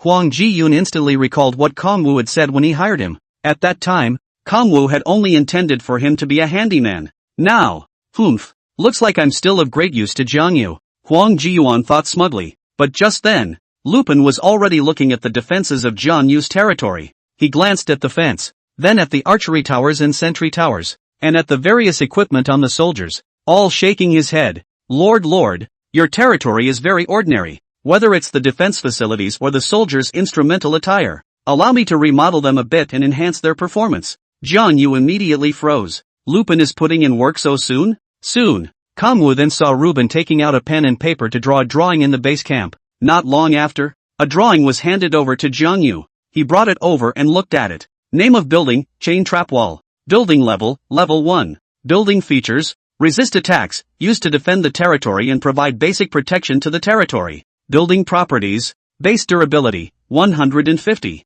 Base defense, 20. Trap damage, 20. Maintenance cost, 7 coin/day unit. Special function, Lupin's improved design for normal fences incorporates a chain trap mechanism. These traps can be hidden spikes, sliding stone slabs, secret doors, or triggered poison arrows, etc. Once an enemy tries to climb or destroy the fence, these traps will activate and inflict additional massive damage to the enemy. Seeing the design drawings of this enclosure, Jiang Yu was greatly pleased. This is actually a brand new enclosure design drawing. In order to experience the effect of Lupin's remodeling, Kongwu opened the properties of the original enclosure to look at it. Name of building, primary enclosure. Building level, 2. Building features, resist attacks, used to defend the territory and provide basic protection to the territory. Building properties, base durability, 150. Base defense, 15. Maintenance costs, 5 coin/day unit. Special function no. After Jiang Yu looked at it, he immediately felt that the previous fence was trashy. Lupin designed fences with all the attributes of a level 1 are more powerful than a level 2 beginner's fence. I wonder what Reuben's effect would be if he got this fence up to level 2. Garbage. The previous fence was garbage. How did he build all those garbage enclosures? Huang Ziyuan. Go. Have the current fences all remodeled according to this drawing. All the fences built in the future will also follow this chain trap fence. Jiang Yu immediately said, this fence is too strong. He's going to take all the fences around the territory and build them like this. The enclosure that possessed the mechanism trap was satisfactory to him, but he soon realized that Huang Ziyuan was looking at the drawings in a daze. What's wrong with you, HM? Oh, it's alright. Huang Ziyuan came back to his senses, but he still couldn't help but show a shocked look. Yes, Lupin's drawings blew him away as well. This Lupin was even more powerful than he had imagined. I can't believe I invented this. You know, it's an invention, or a temporary invention. Not something he brought with him. Those generals who come with their own specialty buildings will have their specialty buildings reflected in the skill bar. And Lupin's skill is mechanical innovation, which doesn't come with any specialty buildings. What does that mean? This means that there are more things he can invent in the future. And those generals who come with their own specialty buildings are limited. But inventions, however, have infinite possibilities. This Reuben is awesome. And in this case, Huang Ziyuan was also excited to command those soldiers to build the wall invented by Luban. and Lupin went on to conceive the next defense. Watching Lupin pondering there, Jiang Yu was also very satisfied. Although Lupin was neither a civil nor a military general, but letting him transform the defense facilities of the territory can still provide a fairly good defense effect. Sort of met his expectations. Humph. I'll see who dares to fight over here. The visitor would not say that he would surely die, but he would certainly suffer a great loss. Next, Jiang Yu's territory was suddenly in full swing, and Lupin is easily remodeling the same thing again. One could only say that the initial territory facilities were too simple for him to remodel casually. By the time you get to the big end, the difficulty of remodeling climbs dramatically. This is due to the increasing complexity of the building structure, which can take a lot of time to conceptualize. But that's all late in the game. Right now, Kangwu continued to look at the drawings that Ruben had transformed out. Name of building, multi-purpose sentry tower. Building level, level 1. Building features, reconnaissance alert, used to look around the territory and provide basic early warning of the territory. Building properties, base durability, 80. Base defense, 20. Field of view, 350 units of distance. Maintenance costs, 15 coins/day. Special function, sentry towers are usually used for observing and reporting enemy dynamics. Lupin has transformed them into multifunctional sentry towers, which, in addition to the basic observation function, will be equipped with a thrower to throw incendiary materials, smoke bombs, and so on, in order to disrupt and deter the enemy. As a comparison, the attributes of the previous primary sentry tower in Jiang Yu's territory were as follows. Name of building, primary sentry tower. Building level, 2. Building features, reconnaissance alert, used to look around the territory and provide basic early warning of the territory. Building properties, base durability, 50. Base defense, 15. Field of view, 300 units of distance. Maintenance cost, 10 coins/day. Special function no. In terms of functionality, Lupin's sentry tower is quite a bit better than the primary sentry tower. Jiang Yu was ecstatic. Now he could go out without worrying. By the time he finished building the defenses that Lupin had designed, the defense of his territory was bound to be incomparable to that of other territories. Humph. Let's see who will attack me. How dare you hit him? You're really asking for it. In this case, 5 days passed. During these 5 days, Zhang Yu occasionally took Lubu around to plunder the resources of the level 2 monster camps. It was also thanks to those 3 primary resource cards. Otherwise Zhang Yu really didn't know where to get the resources for construction. But even so, Zhang Yu was still caught in a resource crunch. And in this case, Zhang Yu's base camp, finally upgraded. Congratulations, your base camp has been successfully upgraded to level 3. From now on, you can build new facilities such as the basic lumberyard, basic market, basic horse farm, basic bow and arrow workshop, and basic blacksmith shop, and you can upgrade your infrastructure to level 3. Your territory's population limit has increased to 100. From now on, the probability of your territory attracting stragglers, refugees or other residents trying to migrate is further increased. And, from now on, passing caravans will be attracted to your territory. And when they come to your territory, you can trade with them. Your territory has taken a whole new step. So keep up the good work. Kangwu watched with a flurry of excitement. Great. Level 3. Moving up to level 3, he unlocked more buildings. Take the blacksmith store. For example, a blacksmith store can be used to build weapons and equipment, and at the same time, it can be used to repair, maintain, and care for those weapons and equipment that have worn out their durability.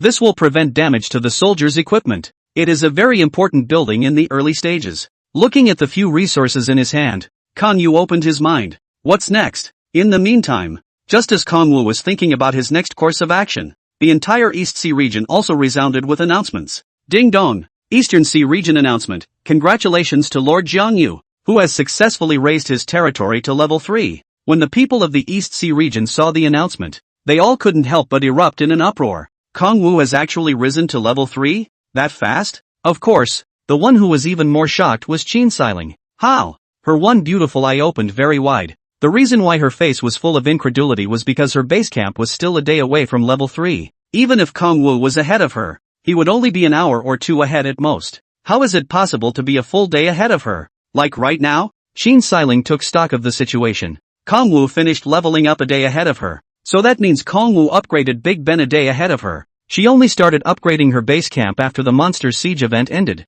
So, Jiang Yu had people moving to upgrade before the Monster Siege event was even over? This can't be. Once the Monster Siege event has persisted beyond 10 rounds, the pressure from the monsters will be extreme. And the upgrades to the base camp required nearly 100 people to move. How can he have so many hands? However, Xiang Yu couldn't think of any other possibilities. After all, Jiang Yu also did not build the acceleration scroll. Wait, build acceleration scrolls? Did Xiang Yu remembered that the construction acceleration scroll was the reward of the third-ranked Qilu. So far only Zile has gained this. Could it be that Qilu gave Jiang Yu the construction acceleration scroll? It's not so bad. Qilu and Jiang Yu are so far apart. And Zile is also from the first high school. There is absolutely no reason to give such a precious reward to someone from another school. After thinking about it, Xiang Yu opened the chat panel, intending to have a private chat with Qilu. Qilu, did you give Jiang Yu your build acceleration scroll? Sheila, what? What did I give Kongwu?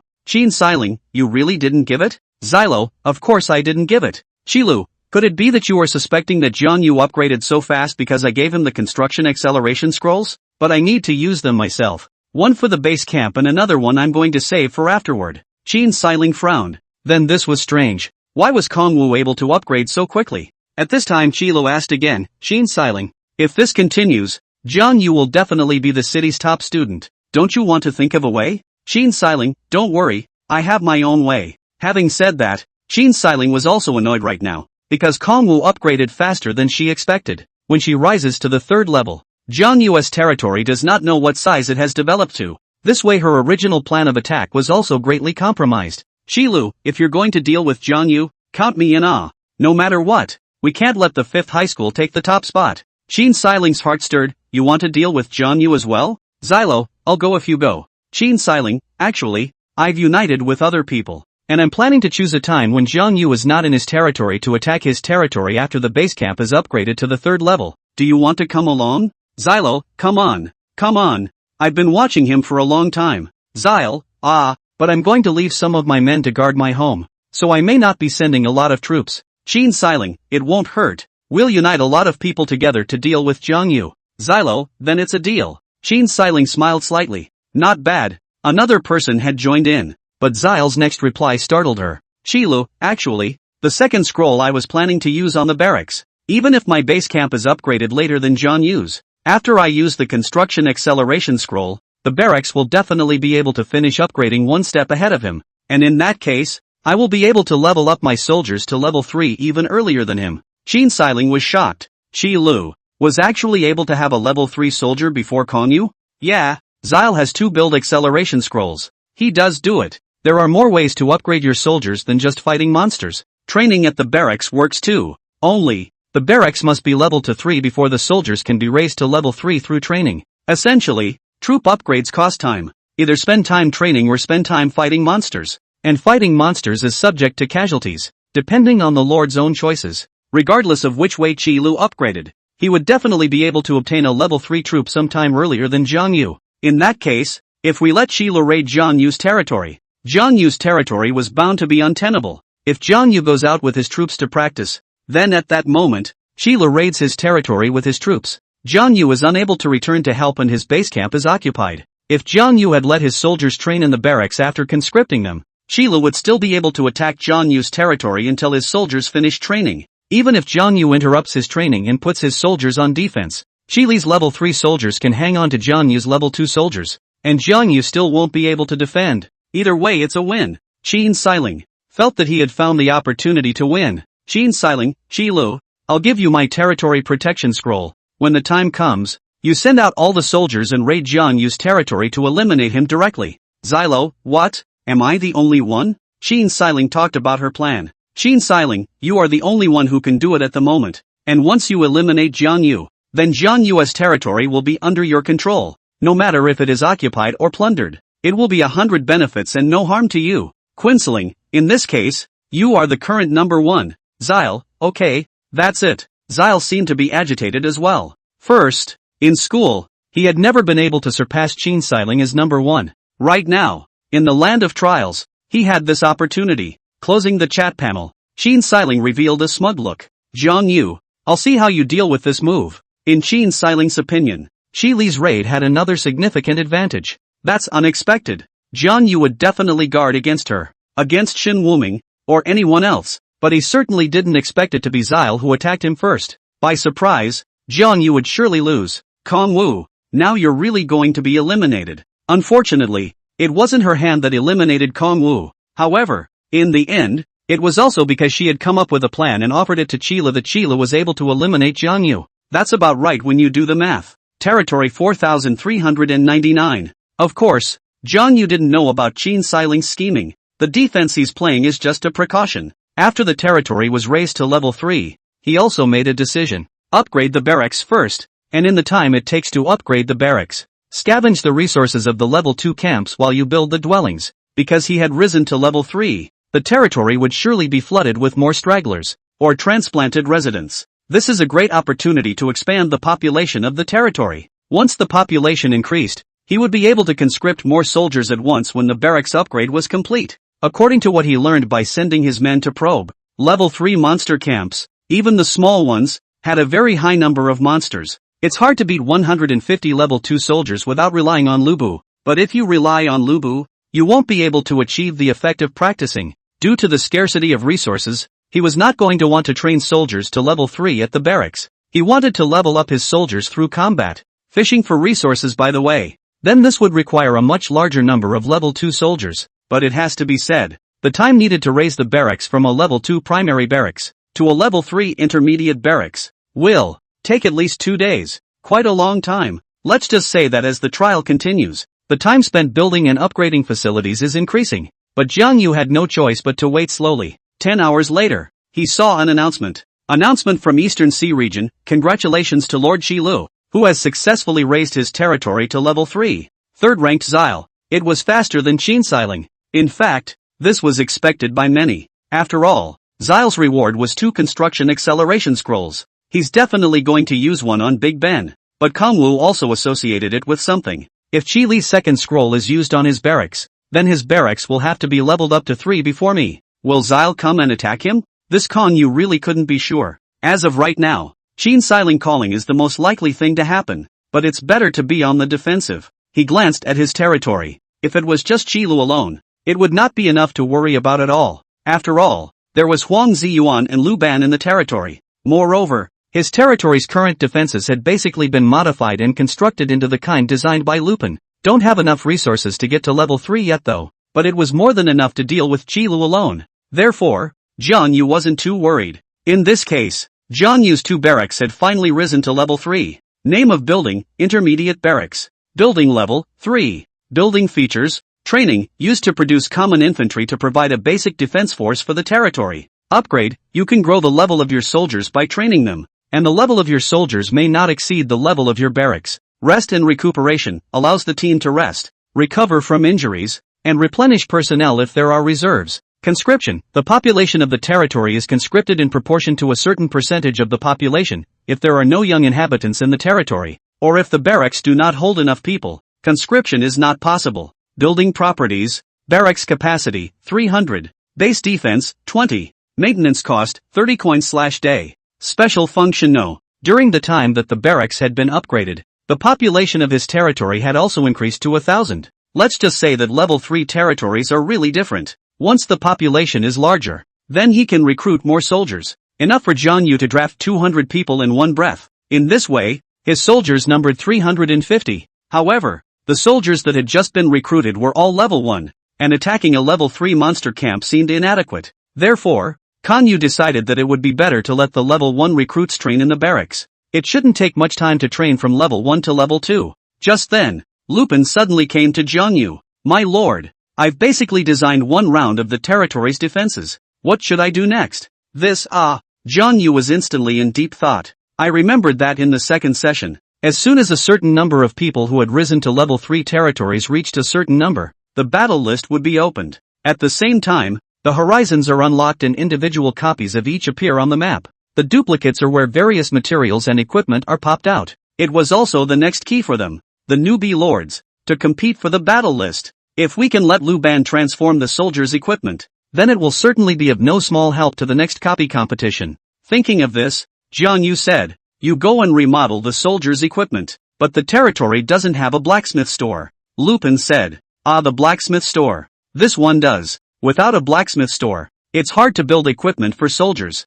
In fact, the equipment that could be produced by the blacksmith stores in level 3 territories were quite ordinary. so Jiang Yu was planning to build the blacksmith store afterward. But if we let Lu Ban remodel the soldiers' equipment, and then let the blacksmith store carry out production, the soldiers' combat power can certainly be greatly increased. But right now, the territory's resources were insufficient, and he had to prioritize training his soldiers to attack the level 3 camps. I'll build the blacksmith store as soon as possible next, so you can start by remodeling and designing your existing equipment. Lu Ban was authorized and immediately went down to work. Looking at Lupin's back, Jiang Yu was also contemplating what would happen afterward. Copy competition. Battle list. Never mind. We'll talk about this afterward. Right now it was better to find a way to get resources from the level 3 camps, or else they wouldn't be able to build the level 3 territories at all. Under these circumstances, time once again passed slowly. Finally, Jiang Yu's soldiers were upgraded. A total of 350 level 2 soldiers.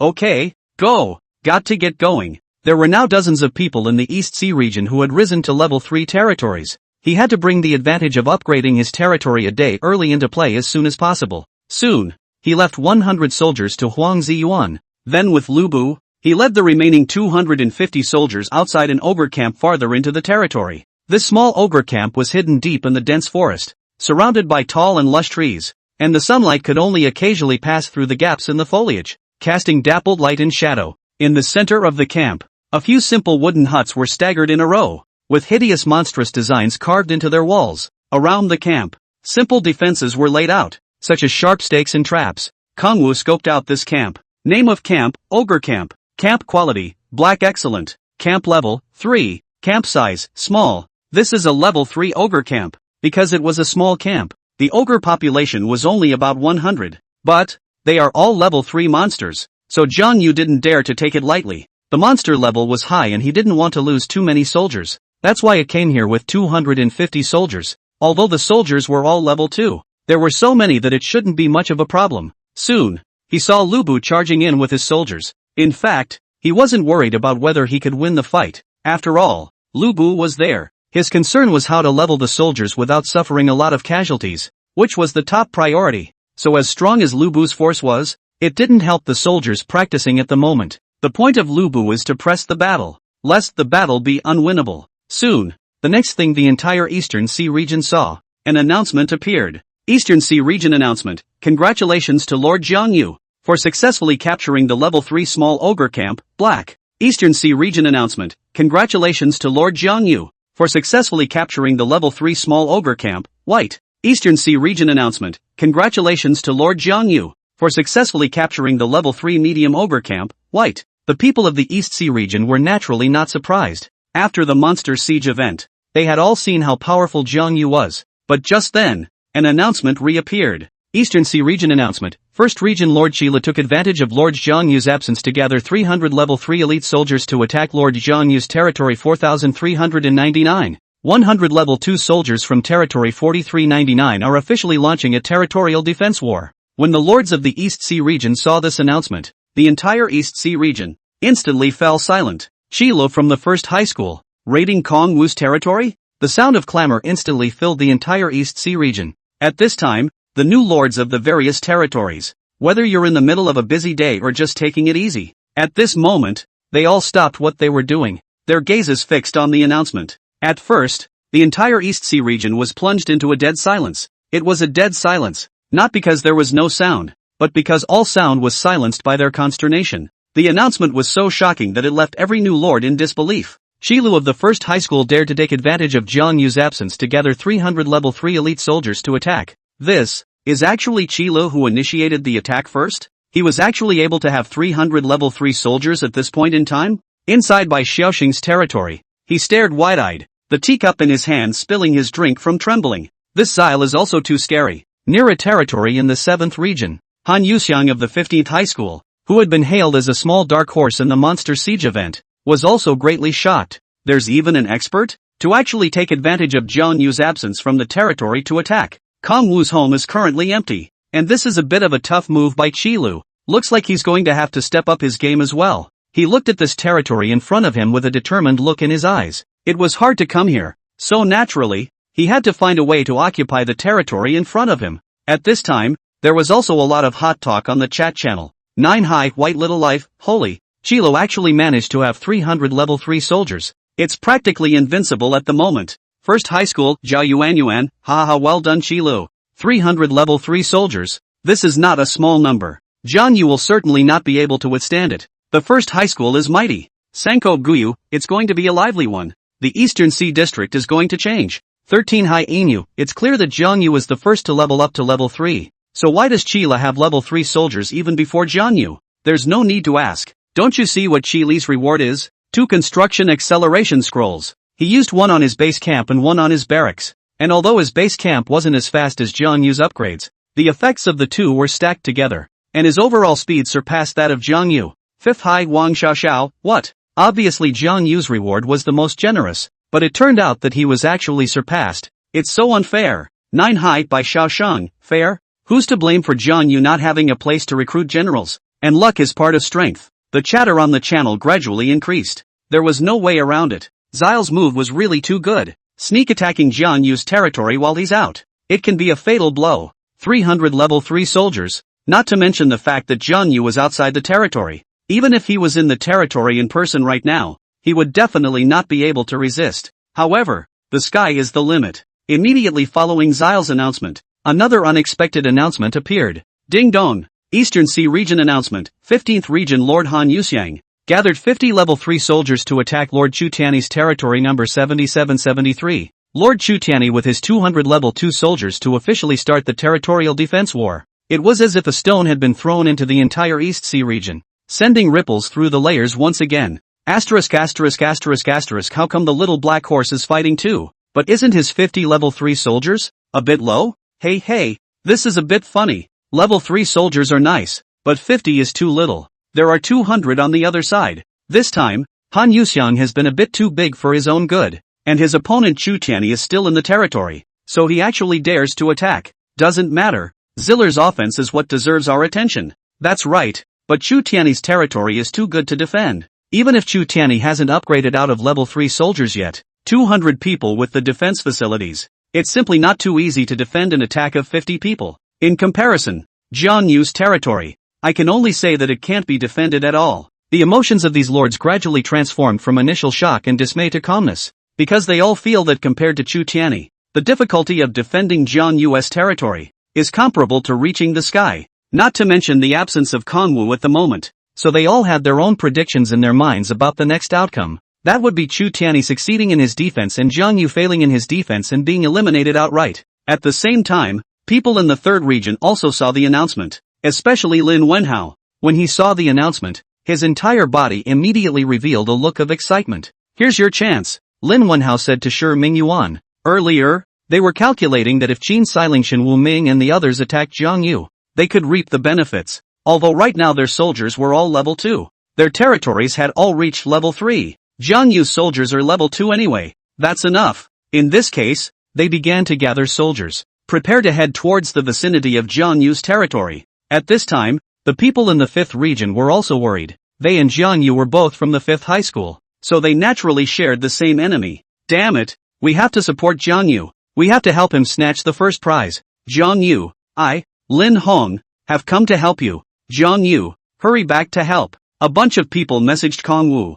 Jiang Yu also shook his head helplessly. In fact, he didn't need support at all. After all, he wasn't unprepared for this. He was about to retort. But just then something seemed to occur to him. Is it really just Xile trying to attack me? Could there be Qin Xiling behind this? He was deep in thought. A minute later, he sent a message to the rest of the 5th high school. He said that they could come and back him up, but then the time would be slightly later. After sending the message, Jiang Yu didn't immediately interrupt his attack on the monster camp, planning to wait until this camp is fought before returning to support the territory. Good. Although Xile's offense was unexpected, after seeing Lin Hong, Zhang Daqian, Wang Xiao and the rest of them trying to come to his support, Jiang Yu had a sudden thought and came up with a good counterattack plan. Very well, let's do this. Let the battle come harder. Jiang Yu revealed a look of excitement. He looked toward territory 4399. Jiyuan Huang. The beginning of this great battle depends on you. Territory 4399. At this time,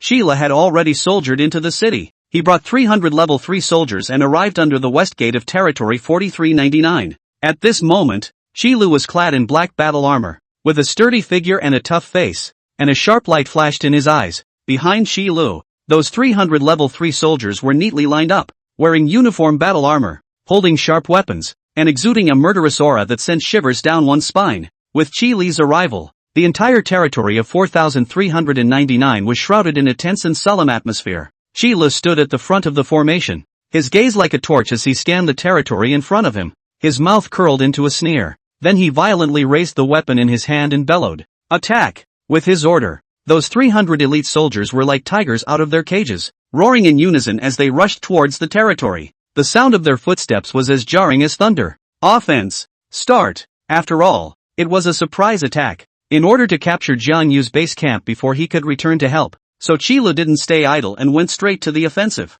Only 300 elite soldiers were seen rushing towards Jiang Yu's territory in a furious manner. Greed and fervor flashed in their eyes, as if they had seen the light of victory. However, they hadn't anticipated that Jiang Yu's territory wasn't as easily breakable as they had imagined. When they arrived at the outskirts of the territory, they only saw a tall fence standing in front of them. Unlike ordinary fences, it exuded an eerie aura. Qi Lu and his soldiers were so overwhelmed by the desire for victory that they didn't think carefully about the wonders of it, and directly began their fierce attack. Soldiers, armed, struggled to scale the fence and attempted to climb over it. The moment they touched the fence, the ground suddenly shook violently. Hidden spikes sprung up like rain, instantly piercing through the bodies of multiple soldiers. Blood stained the ground, and screams rose and fell. Seeing this scene, Qi Lu immediately exuded shock. What the hell? What the hell is the fence in Kanghua's territory? Are these fences even trapped? It's true that there will be people who will be working all kinds of trap mechanisms around the territory, but are basically some very crude trap mechanisms. And in school classes, teachers are very much discouraging this, because, as a territory continues to grow in population, it continues to grow in soldiers. Whether you engage in traps and mechanisms outside the territory, or inside the territory, it's easy to accidentally injure those residents as well as soldiers. Only very elaborate trap mechanisms can ensure that they are not misplaced. But schools don't teach this stuff, because there are specialties in the arts. Everything has to be learned by the lords. What do you need those generals for? It is more important for students to learn how to be a good lord. Of course, there's another reason besides that. That is, delicate traps and mechanisms that are very complicated to make. Even if the lords would mess with this stuff, it's a waste of time. So basically, no one will be screwing around like that. Right now, Qi Li didn't expect that Jiang Yu would actually engage in these sidetracks in his territory. At this time, Qi Li's military general, Zhao Feng, ran over to him and said,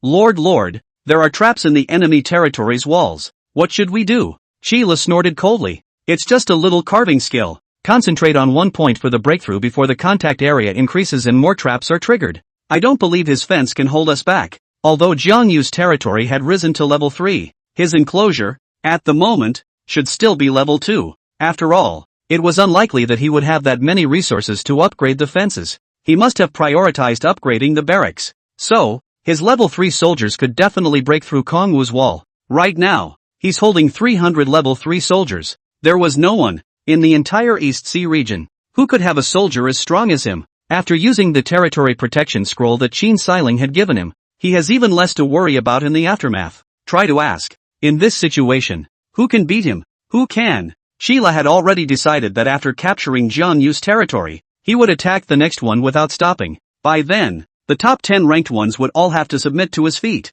Keep attacking me, Qi Li shouted. At this moment, within the territory, Huang Ziyuan quietly watched the scene. That was quite a fight. But it's also time to fight back. Huang Ziyuan came to the back of the fence. All stand by. When the enemy attempts to scale the fence, immediately turn on the mechanism. Yes, that's the beauty of having one person in unified command of the territory. Without someone to command, even if there were soldiers, it would be a scattered mess. Next, Zile continued to attack. But it was also at this point that the wall designed by Lupin came into its true power. All kinds of organ traps began to emerge. The flagstones under the fence began to slide. Some of the soldiers were unsteady on their feet and fell into the traps, erupting into all sorts of screams. Beneath the sliding slabs of stone were deep pits and sharp blades. Once the soldiers fell in, there was no chance of survival. The surviving soldiers, on the other hand, were scared out of their wits at the moment. They wanted to escape, but they realized that the fence had several more hidden doors at some point. Shoo shoo shoo. Poison arrows were shot from the dark door, and the arrows carried a strong poison, so that once you were hit, you would slowly die in agony. Less than 10 minutes. Shi Li's 300 elite soldiers then suffered heavy losses amidst the machine traps of this chain trap enclosure. All of a sudden, there were less than 200 people left. Many of their corpses fell across the ground, and blood stained the edges of 4,399's territory. Sheila stood at the side and witnessed all of this, his entire face showing disbelief. Damn, why are the mechanisms of these enclosures so many and so poisonous? His soldiers lost more than 100 people at once. Hey, climb up for me, Zhang kept yelling, but the soldiers who fell never managed to get up again. At this point he couldn't have imagined it. It's amazing that one's carefully planned offense would be hindered right from the start. It's only a level 2 fence in the district. Why is that? In fact, it was mainly due to the fact that Zhang had underestimated the walls of the 4,399th territory. It was important to realize that currently, Jiang Yu had already built all of the territory's walls into this kind of Luban's design, and got them all up to level 2. Previously, what Kong Wu and Huang Jiyun had seen were only the parameters at level 1. Right now, the chain trap enclosure, which had been upgraded to level 2, had even stronger attributes. Name of building, chain trap wall. Building level, 2. Building features, resist attacks, used to defend the territory and provide basic protection to the territory. Building properties, base durability, 250. Base defense, 30. Trap damage, 30. Maintenance cost, 10 coin/day unit. Special function, Lupin's improved design of the ordinary enclosure incorporates a serial trap mechanism, which can be hidden spikes, sliding stone slabs, hidden doors, or triggered poison arrows, etc. As a comparison, a level 1 chain trap enclosure has a base durability of only 150 points, and a defense and trap damage of 20 points, and after rising to level 2, the durability increases to 250 points. Defense and trap damage have also been increased to 30 points, if it's a regular fence. Level 2 primary fence 150 durability points, 20 defense points, no trap damage. Right now, the base camp was upgraded to level 3, so Kong Yu could also build level 3 intermediate fences, but he didn't build it, though he could still preview the parameters of a level 3 intermediate fence. Level 3 intermediate fence durability 250 points, defense 30 points. In other words, Lupin's chain trap enclosure already had the strength of a level 3 normal enclosure. On top of that, it additionally has the damage from traps. This was a major reason why the chain trap enclosure was able to hold back Zhang's soldiers. Plus, the archery towers in the territory had been remodeled by Lupin, and the archery towers have been consistently outputting, with the damage brought by the traps of the enclosure. Qilu's 300 level 3 soldiers are simply difficult to resist. Soon, as time passed, the Qilu soldiers were less than half of their original number, more than half dead or wounded. Watching this scene, Qili's face was hard to see. To be honest, the fight was fine at first. From a certain point, his soldiers took heavy casualties all at once, catching him off guard. What's going on? His soldiers were level 3. Why couldn't he even break through a mere level 2 fence? Zhang was hard to understand. At this time, Zhao Feng, Qili's military general, ran over covered in blood. What should we do now? My lord, what should we do? What are you guys doing? How come you can't even break through the level 2 fence? Qili's face was incomparably gloomy as he drank. Zhao Feng said, reporting back to the lord. The enemy has too many wall traps, more trouble than a normal fence. I don't want to hear your explanation. Immediately lead the retreat. Zhao, on the other hand, hadn't lost his mind. He could see that he was defeated. Retreat is the best option right now. He's still in martial arts anyway. It didn't matter how many soldiers were lost as long as the generals were still around. All were able to make a comeback. But just then,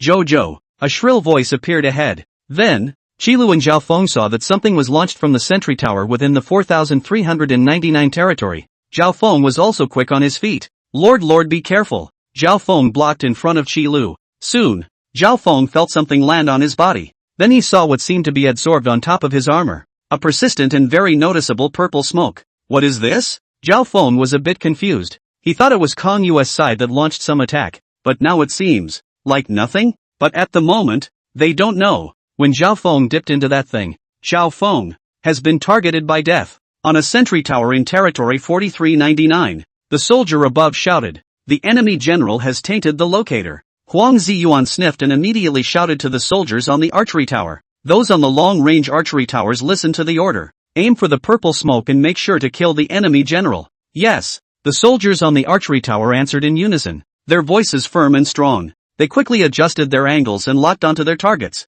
The large bows and crossbows in their hands already poised to fire. Zhao Feng was still persuading Qila to retreat at this point, and the purple smoke on his body looked particularly harsh in the sunlight. However, he didn't seem to notice the deadly threat. Suddenly, a sharp cracking sound rang out, only to see several arrows crossing the sky like meteors, heading straight for Zhao Feng. Only then did Zhao Feng notice that something was wrong. He tried to dodge, but those arrows seemed to be able to pinpoint his position, and no matter how much he moved, he couldn't get away. Whoosh, whoosh, whoosh. Crossbow arrows shot at Zhao Feng one after another. Although the armor on his body was sturdy, it also seemed to be overwhelmed in front of such a dense rain of arrows. Zhao Feng's figure began to stagger, and his face turned pale. Seeing this scene, Zhao Feng kept running in the direction away from territory 4399. My lord, I'm being targeted. Retreat. This battle, they had lost. But just then, an arrow was like a rocket, directly penetrating the gap in his armor and ruthlessly piercing into his chest. Zhao Feng's eyes widened as if he couldn't believe that he would die like this.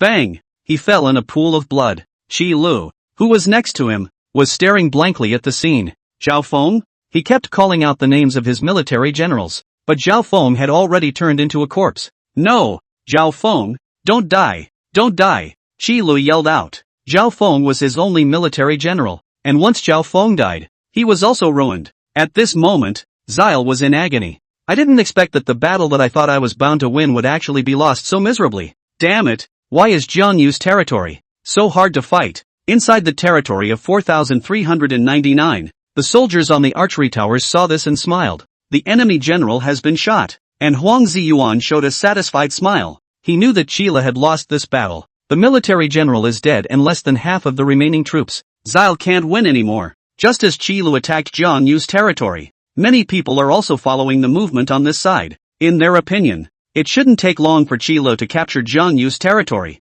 This way Qi Lu didn't need to meet up with Jiang Yu and could just eliminate him. It was as if Qi Lu had single-handedly grasped Jiang Yu's Achilles heel. It's just not cool. However, an unexpected announcement rang out at this time. Ding dong! Eastern Sea Region announcement. Second Region Lord Tan Bowen has taken advantage of Lord Qila's absence to gather 200 level 2 soldiers to attack Lord Qila's territory number 5136. Territory 5136 has no soldiers to defend. Many people clamored lightly. Many people looked at the announcement in shock, seemingly unable to believe their eyes. Qila just attacked Jiang Yu's territory. I didn't expect to receive retribution so soon. The storm clouds are rising again. You beat me and I beat him. Endlessly. Tan Bowen is really bold this time. How dare he attack Qi Li's territory while he's away? But the most bold one is still Qi Lu, who actually didn't leave anyone to guard his home. Amidst the shock of many, there was no shortage of gloating voices. After all, a snipe is a snipe. They may find profit in it.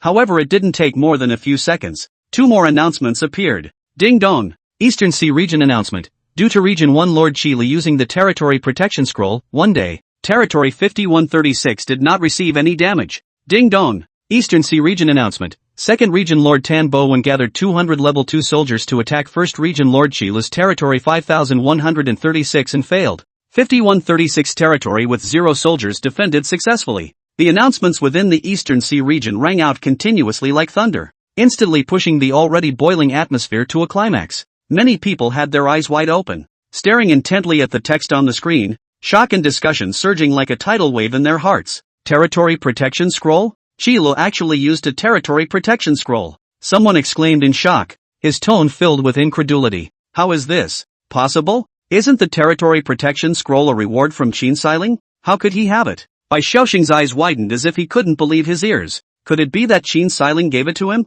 Could it be that Qi Li's attack was at the behest of Qin Xiling? Chen Xin, who ranked 9th in the Monster Siege event, also spoke up. In that case, won't Tamborine's attack become a joke? Qi Li's territory was completely unharmed. His tone was filled with admiration for Qi Lu. The East Sea region was filled with chatter as the newbie lords were discussing Qi Li's move on their channels. They all felt that Qi Lu was on the verge of a rise. But the next 2 announcements appalled them even more. Announcement from the East Sea region, General Tang Buju of Region 7 Lord Chutiani was killed in action during defense. Eastern Sea region announcement, 15th region Lord Han Yuxiang gathered 50 level 3 soldiers to attack 7th region Lord Chutiani's territory 7773 successfully. 7773's 200 level 2 soldiers failed in its defense, and Lord Chutiani was eliminated. Now, almost everyone froze. All of them had their eyes wide open, their faces showing disbelief. What the hell? What the hell? Before, none of them had taken Han Yuxiang's actions to heart.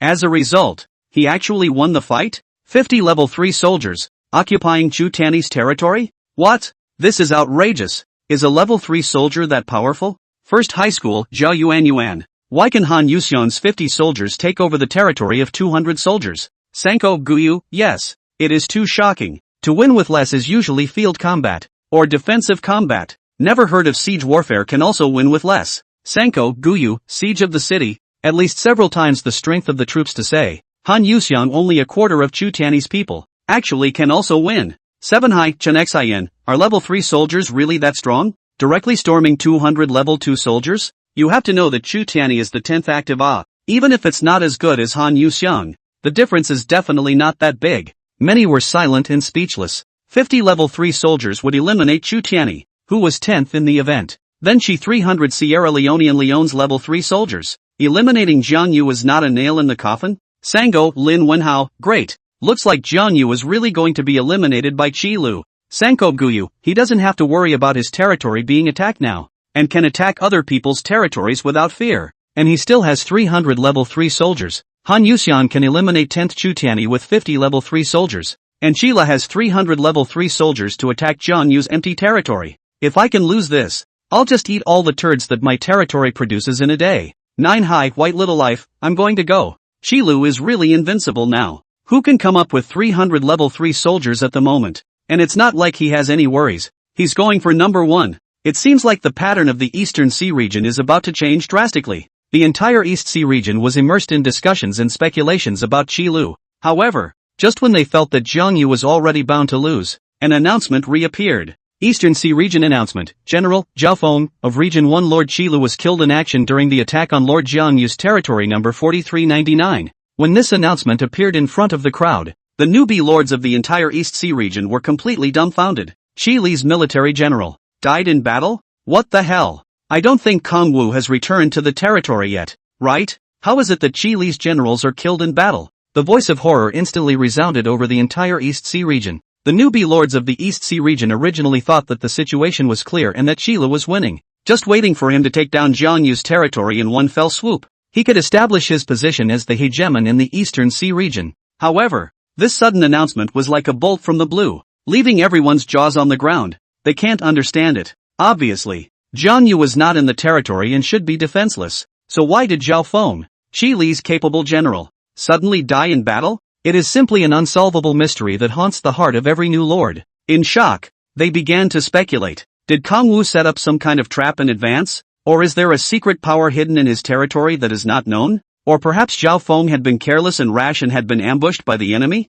But no matter how much they speculated, they couldn't come up with a reasonable explanation. After all, in everyone's opinion, Jiang Yu's territory should be empty and defenseless at this time. For a while, the newbie lords of the Eastern Sea region were all confused by this sudden turn of events. They began to re-examine this seemingly calm situation and also began to reassess Jiang Yu, a seemingly insignificant opponent. After all, someone who could make Qi Li's military generals die in battle was definitely not a simple character. As for Jiang Yu, he had once again become the center of attention of the lords of the Eastern Sea region because of this unexpected event. Many people were talking about it on the channel. 9 High by Xiao Shang, I'm going to go. Qi Li won't be able to occupy Jiang Yu's territory, right? 15 High Han Yuxiang, impossible. Qi Li Ku are all level 3 soldiers. But then another announcement popped up. When this announcement appeared, the East Sea region was once again quiet. Eastern Sea region announcement, 1st Region Lord Qi Li gathered 300 level 3 soldiers to attack 5th Region Lord Jiang Yu's territory 4399 and failed.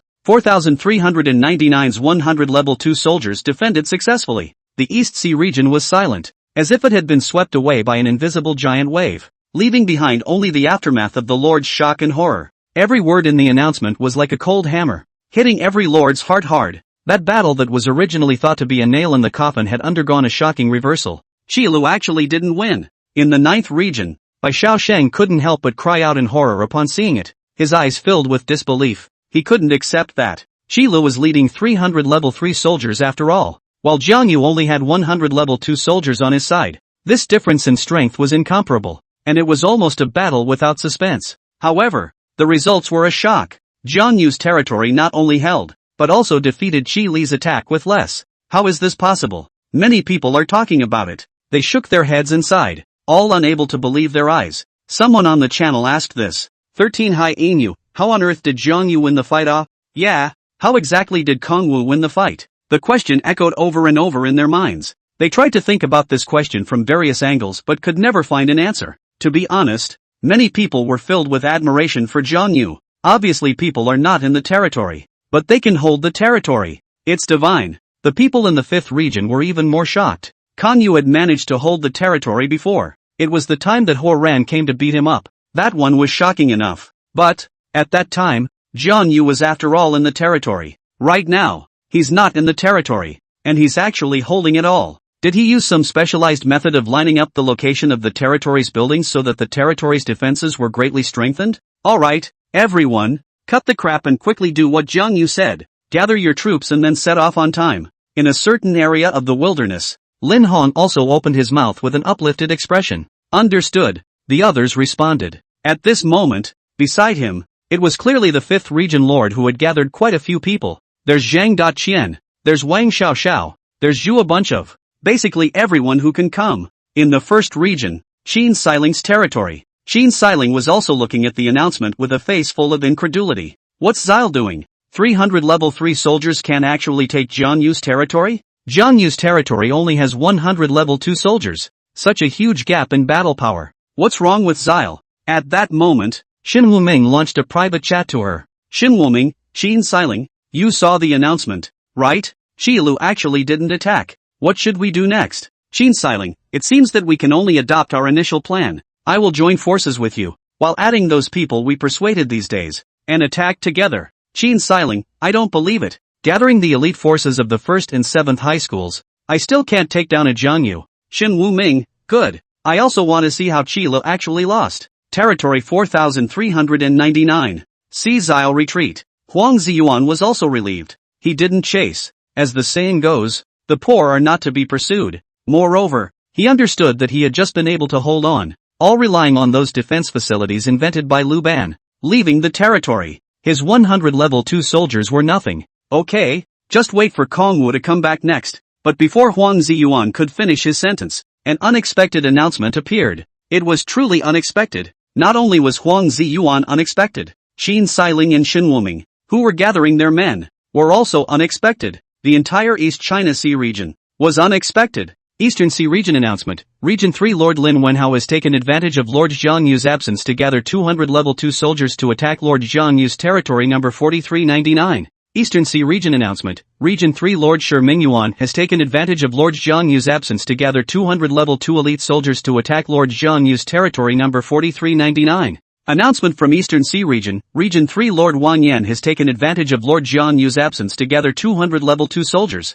Eastern Sea region announcement. Region 3 Lord Li Feng Lei has taken advantage of Lord Jiang Yu's absence to gather 150 level 2 soldiers. Announcement from Eastern Sea region. Region 3 Lord Zhang Ba has taken advantage of Lord Jiang Yu's absence to gather 150 level 2 soldiers. A dozen announcements in a row appeared at the same time. The dozen or so announcements, all of them offensive. Moreover, the spearheads all pointed at Jiang Yu's territory. The offense, all from the 3rd high school. The troop strength shown on the dozen or so announcements added up to as many as 2,000. At this moment, the entire East Sea region, the sound of clamor resounded through the heavens. This such a vast scene directly stunned everyone. He actually sent out 2,000 soldiers to attack Kong Wu's territory. Is this 3rd high school dumped? What's going on here? Are the 3 highs crazy? 2,000 people. This must be at least 20 times the strength of Kong Wu, right? 20 times How Jiang Yu can win This 3rd high school is determined to make Jiang Yu eliminated.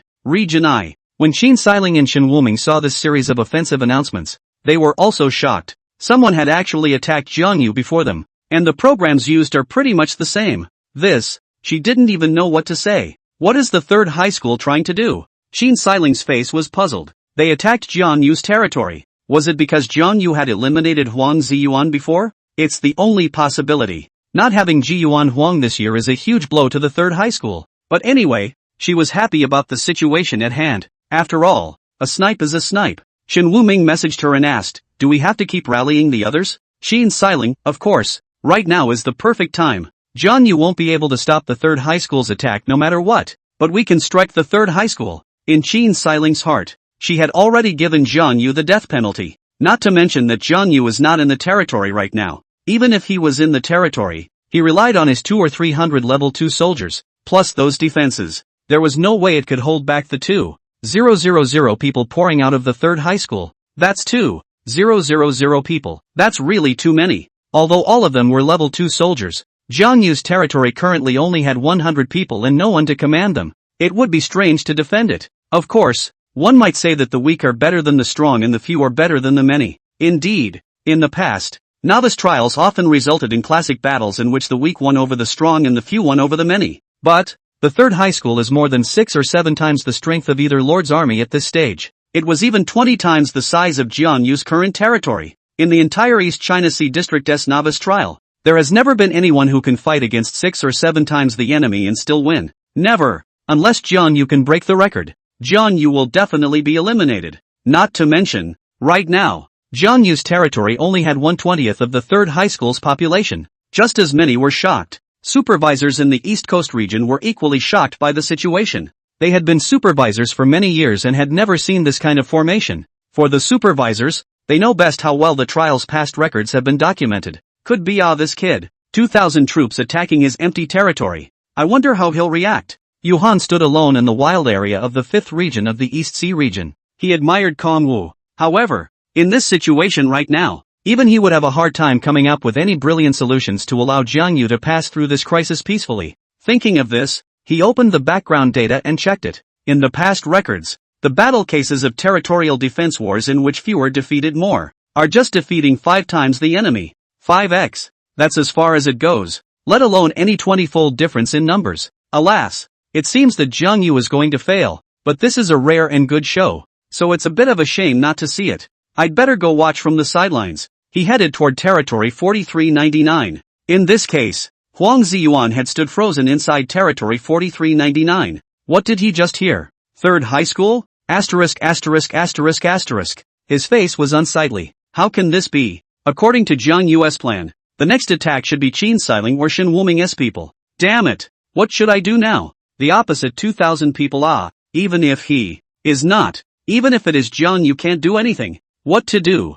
Huang Ziyuan paced back and forth in the territory. If Jiang Yu was eliminated here, then he had no hope of traveling to the battlefield of the heavens. At this time, he suddenly recalled what Jiang Yu had said to him before he set off. Huang Ziyuan, many people don't know that you're in my territory right now. So if something unexpected happens, such as the people from the third high school calling, then your presence will definitely shock them. Maybe you can use that to your advantage. Yes, he, Huang Ziyuan, was originally from the third high school and knew Wang Yan and the others very well. He was the only one who could solve this crisis at the moment. Thinking of this, Huang Ziyuan immediately went to the top of a sentry tower. He was going to stall for a while. As great as Rubin's designs are, they are certainly limited. Therefore, he had to stall for time until Jiang Yu returned. In that case, there's a silver lining. Same time, 4399 outside the territory. The third high school's Wang Yan, Lin Wenhao, and a dozen other lords led more than 2,000 soldiers like an unstoppable torrent that swept in and surrounded the 4,399th territory.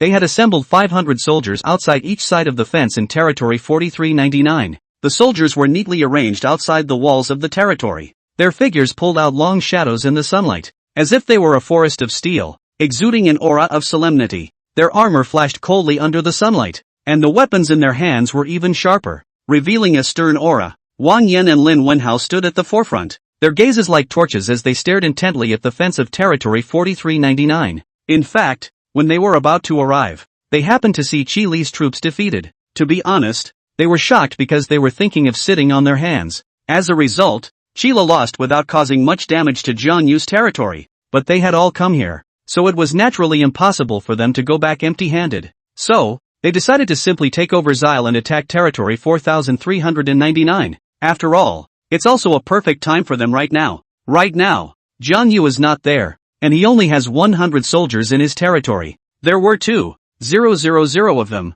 20 times the number of Jiang Yu. It wouldn't take much time at all to take Jiang Yu's territory. Even if these 100 people in Jiang Yu's territory were heavenly soldiers and generals, it wouldn't work. That's what's so great about 2,000 soldiers. Since ancient times on the battlefield, superiority in numbers is everything. Most of the so-called victories of the few over the many are also won by relying on localized numerical superiority. Humph. Get me into. Wang Yan began to give orders. But just at this time, a horn sounded from a sentry tower on the 4399 territory.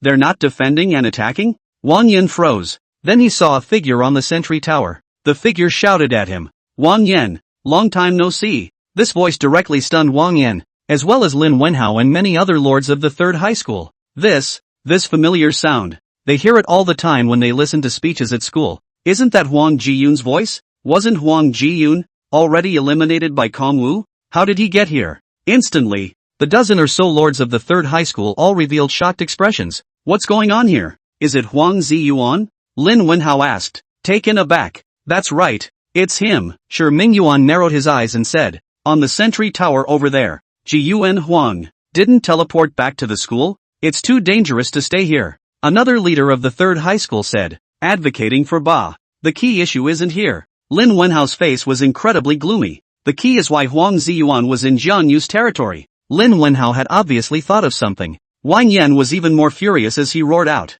Huang Ziyuan, you defected to Jiang Yu? When he said this, everyone in the third high school was stunned. Huang Jiyun defected to Kong Wu? How is this possible? Impossible. Huang Ziyuan was eliminated by Jiang Yu. He should harbor a grudge. How could he defect to Jiang Yu? Li Fenglei, who was ranked 7th in the Monster Siege event, showed a look of disbelief. Moreover, Huang Ziyuan is a proud person. What did Zhang Yu do to Huang Ziyuan? Can he make Huang Jiyuan work for him willingly? He was a million times more confused. Lin Wenhao shook his fan frantically. There's nothing impossible. It's precisely because Huang Ziyuan is unwilling that he's most likely to defect to Jiang Yu instead. The more powerful Jiang Yu is, the more he can be brought to unimaginable heights. Wang Yan was instantly enraged. Huang Ziyuan this traitor. He stepped forward some distance and questioned loudly in the direction of Huang Ziyuan. Huang Jiyuan, what the hell are you doing? You actually defected to Jiang Yu? Delegate to eliminate your enemy.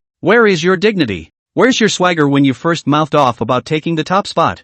Huang Ziyuan looked at Wang Yan with a calm expression. This is just a trial. And the place we are at is just the great backwater of the human realm, not the front line of the battlefield of the heavens. So what you said about haters and stuff doesn't really count.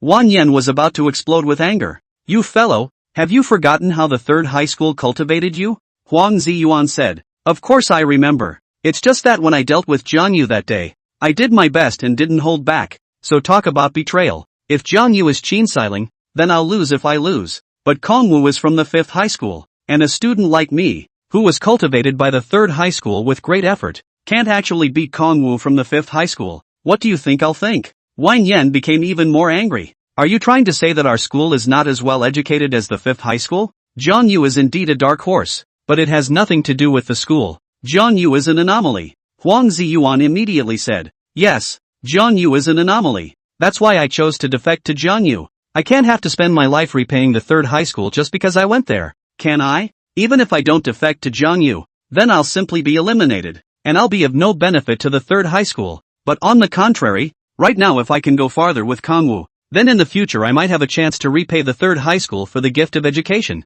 The time for you to repay your favor is now. Wang Yan snapped. As long as you immediately open the gate of your territory and allow Jiang Yu to be eliminated by us, then we can forget about this matter of you defecting to Jiang Yu. Huang Ziyuan burst out laughing. Neither of them will be blamed? Who do you think you are to say you're past it? You. Wang Yan exploded with anger. The others spoke up. Alright Wang Yan, cut the crap. He must have signed an employment agreement with Kong Wu. It's useless for you to do that. Lin Wenhao even opened his mouth. He's just stalling for time. Stalling for time? Wang Yan froze. Lin Wenhao shook his fan and said, otherwise, what do you think Huang Ziyuan is doing all of a sudden? Originally he was hiding well. Is it bad to keep hiding? Wang Yan's face became more and more gloomy. Stalling for time, right? In that case, we will directly demolish Jiang Yu's territory, and see what he will do then. When Huang Ziyuan saw this scene, his naturally hanging hands were also clenched into fists. No, we can't let them attack. Once 2,000 people attack, with Luban's renovated defense facilities and 100 soldiers. It can't last long. Thinking of this, Huang Ziyuan immediately shouted, you guys need to think this through. Once the attack is launched, the entire 3rd high school will be granulated this year and all of you will be eliminated. Wang Yan, you'll be the culprit when the time comes. When Huang Ziyuan said this, the dozen or so lords of the third high school immediately looked at each other. What does he mean by that? They'll be eliminated? Bull asterisk asterisk asterisk asterisk. With so many of them, how could they possibly be eliminated? Lin Wenhao, on the other hand, frowned. Don't listen to his nonsense. Huang Ziyuan has always been able to speak well. He is just delaying. You just know how to stall and delay. And you really think you're a wise man with a fan? Have you never wondered why Zhao lost? Huang Ziyuan spoke sharply, not giving them any time to think at all. I'll speak plainly with you. Jiang Yu has long felt that Qin Xiling or Shen Wuming would come to attack him, so he made preparations in advance, and even prepared a big gift against Qin Xiling, Shen Wuming and the others. Lin Wenhao's face was ugly, while Shi Mingyuan, Li Fenglei and the others beside him were pondering. Indeed, they could see that Huang Ziyuan was stalling for time, waiting for Jiang Yu to return. But there's something really fishy about Zil's defeat as well. Damn it, give me an attack. This is the perfect time to eliminate Jiang Yu. Lin Wenhao was naturally furious when he saw Huang Ziyuan taunting him like this, but Shi Mingyuan stopped him at that moment. Wait, I think we might as well listen. We have 2,000 people after all. Even if Jiang Yu returns to the territory, there's no way he'll be a match for us. What did you say? Lin Wenhao's face was ugly. Didn't we agree not to hesitate once we attacked? Shi Mingyuan said. Indeed, but Qi Li's defeat is really a bit unbelievable. That's 300 level 3 soldiers. Han Yushang could have eliminated Event 10th with 50 level 3s. Not to mention the 300 that Zile has. It's certainly invincible in the moment. Seeing the third high school's people begin to implode, Huang Jiwan was also slightly relieved. Good. That's it. As long as you can slow them down, that's considered a victory. He peeked at the time. Strange. Why isn't Jiang Yu back yet? Counting the time. It should be about time. In the meantime, on the other side, there were plenty of people who felt it was about time. For example, the other lords of the East China Sea region. They kept an eye on the various alerts on the channel and the announcement panels that could pop up at any time. The reason they are so concerned is also simple. They were all waiting for the announcement that Jiang Yu's territory was occupied. After all, the third high school sent out 2,000 people to attack Kongwu's territory. Each person puts out 200 pawns or 150 pawns, leaving only 50 to 100 pawns to guard the house. It can be said that on this scale, Jiang Yu's territory will never be able to withstand it. It was already a miracle that his territory was able to hold off Qi Li's attack before. Right now, it was absolutely impossible to block the combined attacks of the third high school. Absolutely not. However, 10 minutes had now passed. The announcement still hasn't gone off. 13 Hai Inu, something's not right. How long does it take for 2,000 people to occupy a territory? 9 Hai White Little Life, that's bound to be a short time. 5 minutes at the most, right? This is 2,000 people. They can tear down Jiang Yu's territory with their bare hands. 15 Hai Han Yuxiang, but time seems to be slightly too long. Bai Shang looked at the comments and closed the panel. Somehow, his brow furrowed. By the book, it shouldn't take long for 2,000 soldiers to occupy a territory of 100 soldiers. But why? Has not moved at all until now? Isn't taking a little too long for those in the third high school? Is it possible that the overall command of 2,000 men is more difficult than one might think? Or did something happen? Bai Shang was puzzled. Next, the site returns to territory 4399. Huang Jiyun continued to address the people from the third high school. The great gift prepared by Jiang Yu was originally for Qin Xiling, but your appearance was indeed an accident. So, once Jiang Yu uses the great gift on you guys, what do you think the outcome will be? Seeing that the others were unwilling to attack, Lin Wenhao could only stop as he spoke coldly. Even if it's used on us, is it hard to believe that he can swallow 2,000 of us in one breath? Yes, 2,000 is really too many. Even if Jiang Yu had made preparations in advance, there was no way he could have eaten 2,000 of them. Huang Ziyuan smiled slightly. Whether or not you can or not, once Jiang Yu uses his tactics on you guys, the one who will end up catching the fish will be Qin Xiling. By then, the result of the East Sea District trial will be that the third high school will be completely wiped out and the first high school will win big. And the culprit of everything is Wang Yan. You guys, Wang Yan's and their faces immediately turned ugly. According to Huang Ziyuan's meaning, Qin Xiling will attack here next? And the scale of the attack launched by Qin Xiling should not be small. Otherwise, Huang Ziyuan wouldn't have said that Qin Xiling was a fisherman. I have to say that Huang Ziyuan's argument was sort of justified. But, so what? With 2,000 of us, it won't take long at all to occupy Jiang Yu's territory. We're not afraid of Qin Xiling's people even if they come. If we really can't, we'll immediately retreat back after eliminating Jiang Yu. Lin Wenhao shook his fan frantically. Huang Ziyuan's heart sank. Lin Wenhao had a point. In fact, Huang Ziyuan didn't expect much delay. Everything was just trying his best. He gestured behind his back to the soldiers of the territory. Looks like we'll just have to tough it out for the rest of the day. But also at this time, there was suddenly some movement from the north of the territory. The commotion quickly went from small to large. It swept in like a raging storm and shook everyone to their core. Huang Ziyuan twisted his head to look. At that moment, he saw a mighty military general, clad in battle armor, holding a lance, riding a majestic warhorse, as if the god of war had descended, charging from the direction of the north. His gaze was like a torch, radiating determination and coldness, and every swing of his gun was accompanied by the screams of his enemies and the splattering of blood. Behind him were nearly 200 soldiers. They were armed with sharp blades and clad in heavy armor. Their steps were firm and powerful, and each charge swept through the enemy's position like a wild tide. Their shouts of murder shook the heavens and the earth, as if they wanted to turn the entire territory upside down.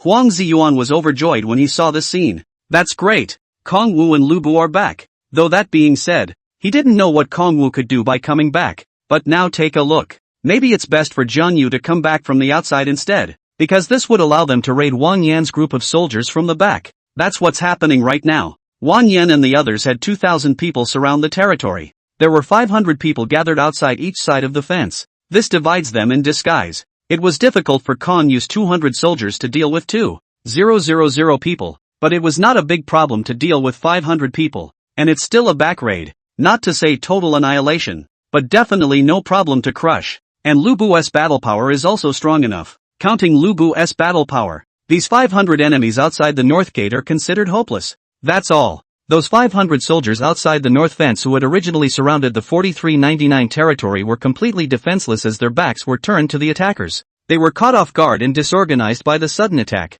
For a while, the battlefield was filled with swords, blood and flesh, screams and shouts. Those soldiers tried to organize a counterattack in panic and terror, but their efforts paled in the face of such a powerful enemy. Soon they were crushed by the unstoppable rush. Eventually, when the battle ended, the entire northern edge of the territory had been dyed red with blood. The soldiers who had surrounded the territory were only a few remnants left, fleeing around in terror. At this time, Wang Yan and Lin Wenhao were also very shocked as they rushed to the north of territory 4399. When they witnessed this scene, the shock that welled up in their hearts was like the waves of the sea. They watched as the nearly 200 soldiers led by Jiang Yu rushed towards the northern fence like a tiger descending from a mountain. The unstoppable rush seemed to tear through all obstacles. The 500 soldiers that had originally surrounded the northern edge of 4399's territory were even easily crushed like papier-mâché under this onslaught, scattering in all directions without the ability to fight back. This sudden turn of events made Wang Yan and the others' jaws drop as they couldn't believe their eyes.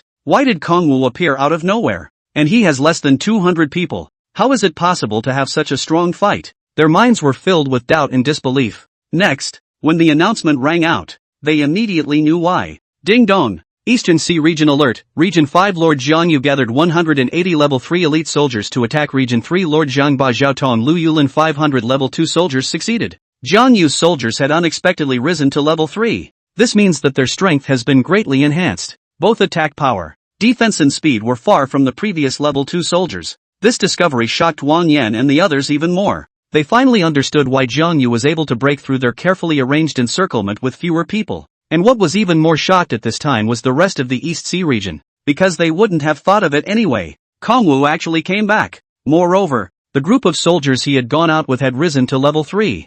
15th High School, Han Yu Xiang, Jiang Yu actually came back. It's been almost 20 minutes. What's that group from the 3rd High School doing? 13 High Emu, Jiang Yu's soldiers seem to have risen to Level 3. Do they level up so fast by fighting monsters and practicing? Fighting monsters and practicing leveling does rise faster. After all, it is a battle through life and death. But, even if they are Level 3 soldiers, 180 people beating 500 people is too unbelievable. 1st High School, Jia Yuan, I'm going to go. So that leaves only 500 people in the 3rd High School. Why don't I feel good about this? 9 High Schools, White Junior, actually, the most important question is why the people from the 3rd High School delayed the fight. What were they doing for the whole 20 minutes? At this time, the people from the 3rd High School finally spoke up. Sango, Lu Yulin, don't ask. It's not that we don't want to fight, but we saw Wang Jiyun in Kong Wu's territory. At this instant, everyone who saw this news was appalled. Kong Wu's territory. Saw Wang Jiyun? It was a bit too much information for them to react to for a while.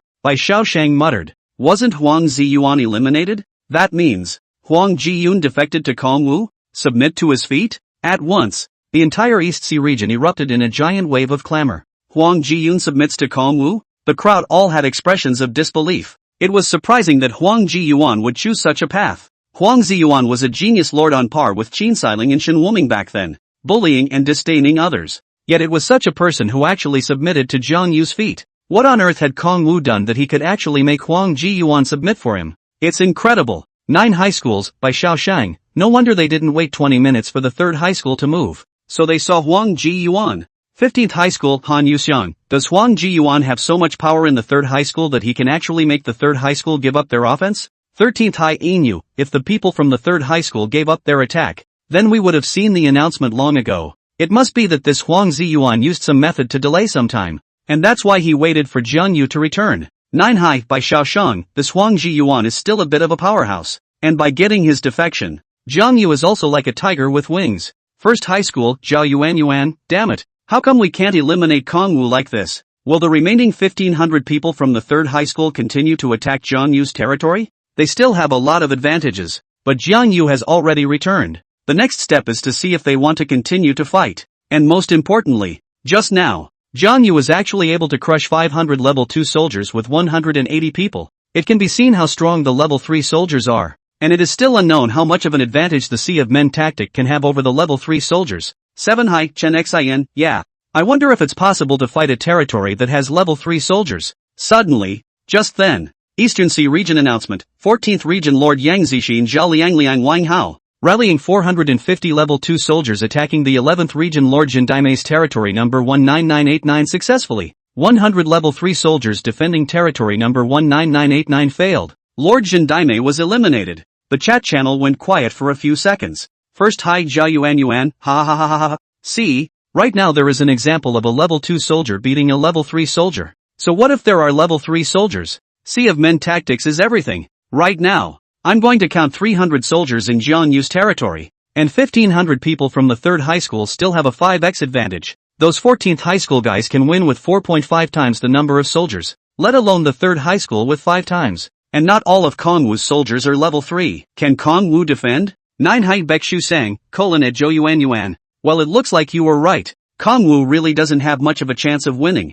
In this case, quite a few people have begun to watch the results on the 4399 territory side. Are they, or are they not, going to continue the offense? Of course, if they continued to attack, Jiang Yu would definitely die. As long as the numbers are large enough, they can still be crushed. At this time, territory 4399. Huang Jiyuan was also happy to see Jiang Yu and a group of soldiers entering the gate.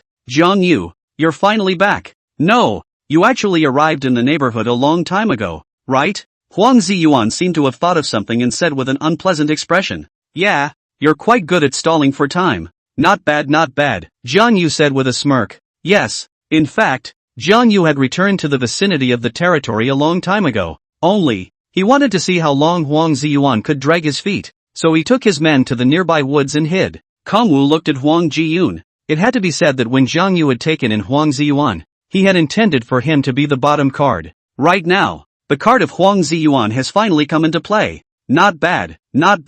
What should we do next? Should we just use the method we used against Qin Xiling? Huang Ziyuan asked. Jiang Yu shook his head. Lin Hong and the others haven't finished assembling. Right now it's better to rely on ourselves first. But Wang Yan and his men still have 500 people. Can we hold them? And you clearly took 250 men out to attack the monster camp. But as a result, you only have 180 soldiers left right now. Who said I only have 180 soldiers left? Jiang Yu laughed. Actually, there's still more than 220 left. And those 40 people left are at the very back of the team, responsible for escorting the resources. Huang Ziyuan was stunned. Escorting resources? Soon, Huang Ziyuan saw such a scene. 40 elite soldiers, like a steel torrent, entered the northern gate of the 4399 territory with great vigor. They wore armor and iron helmets. Their steps were firm and strong, and they exuded an aura of solemnity. Each person was pulling a cart full of resources, and those vehicles were lined up like a long dragon snaking its way across the ground.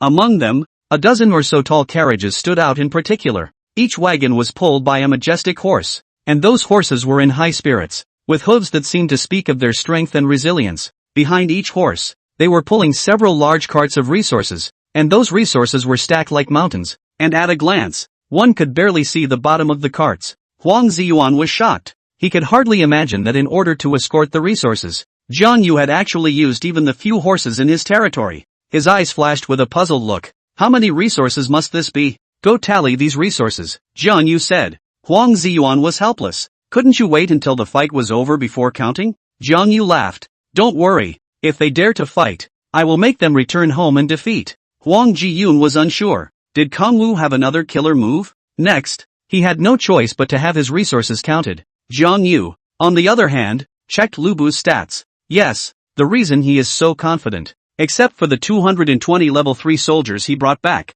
there's another very important reason. Lubu has risen to level 3. General name, Lubu. General level, 3. General attributes, Force 100. Command 74. Politics 61. Intelligence 55. General skills, Battle Roar. Chaotic Dance. Unparalleled Charge. Battle Roar, Lubu roars in anger, increasing his attack power, movement speed, and blitz rate for a short period of time. Chaotic Dance, while holding a long-handled weapon. Each of Lubu's attacks stirs up the air currents around him, creating an intense storm that deals ranged damage to surrounding enemies. Peerless Charge, Lubu leads his cavalry in a charge, boosting his movement speed and attack power for a short period of time, causing a huge impact on the enemy army. General equipment, Blazing Sun Lance, yellow. Flowing Light Armor, yellow. Wind Racing Shoes, yellow. Common War Horse, black. Description of General, a valiant general of the Three Kingdoms period, known for his bravery and fighting skills, known as the Flying General. Level 3 Lubu,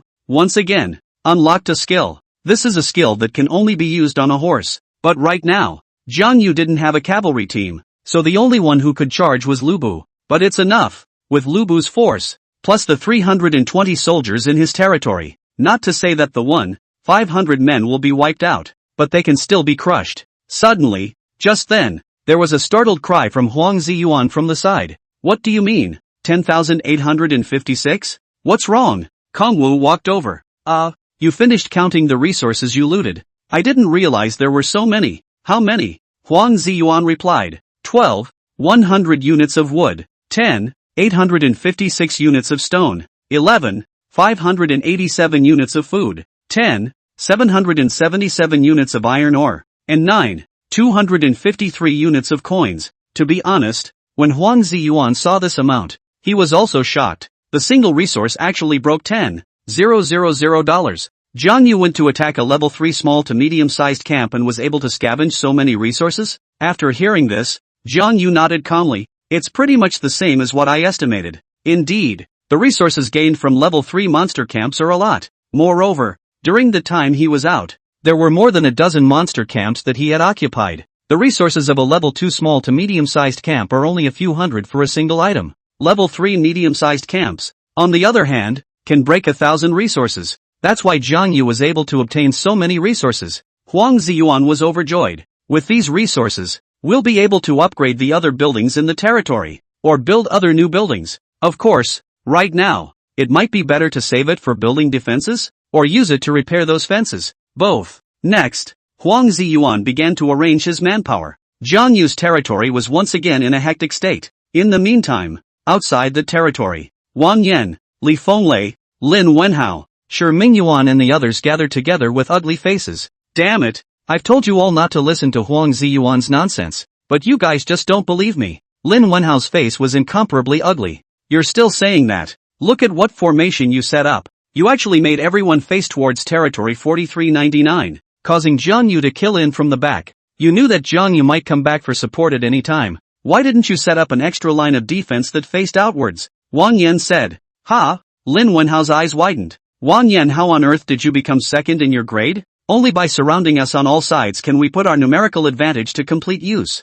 We agreed at the beginning not to hesitate to attack directly. That's why I set up this formation. It's you guys who had to listen to Huang Ziyuan's nonsense there, causing him to successfully stall for time. If I let 2,000 people focus on one point to make a breakthrough, then many of them will be crammed in the back with nothing to do, and will be shot by Jiang Yu's arrow towers for no reason at all. All of you stop arguing. Li Fenglei's head was as big as a bucket. Right now Jiang Yu has returned to the territory. What should we do next? Continue the attack or retreat? After all, Qin Xiling may come next. Lin Wenhao gritted his teeth and said, of course it's to continue attacking. Even if Qin Xiling did call, it wouldn't be that fast. It would definitely take her quite some time to gather her manpower. Right now, we still have a fivefold numerical advantage. Eliminating Jiang Yu will definitely be no problem. In that case, let's raise our hands and vote. More than half will continue the attack, Wang Yin said. Then he took the lead in putting up his hand. Then Lin Wenhao naturally raised his hand. Zhang Ba,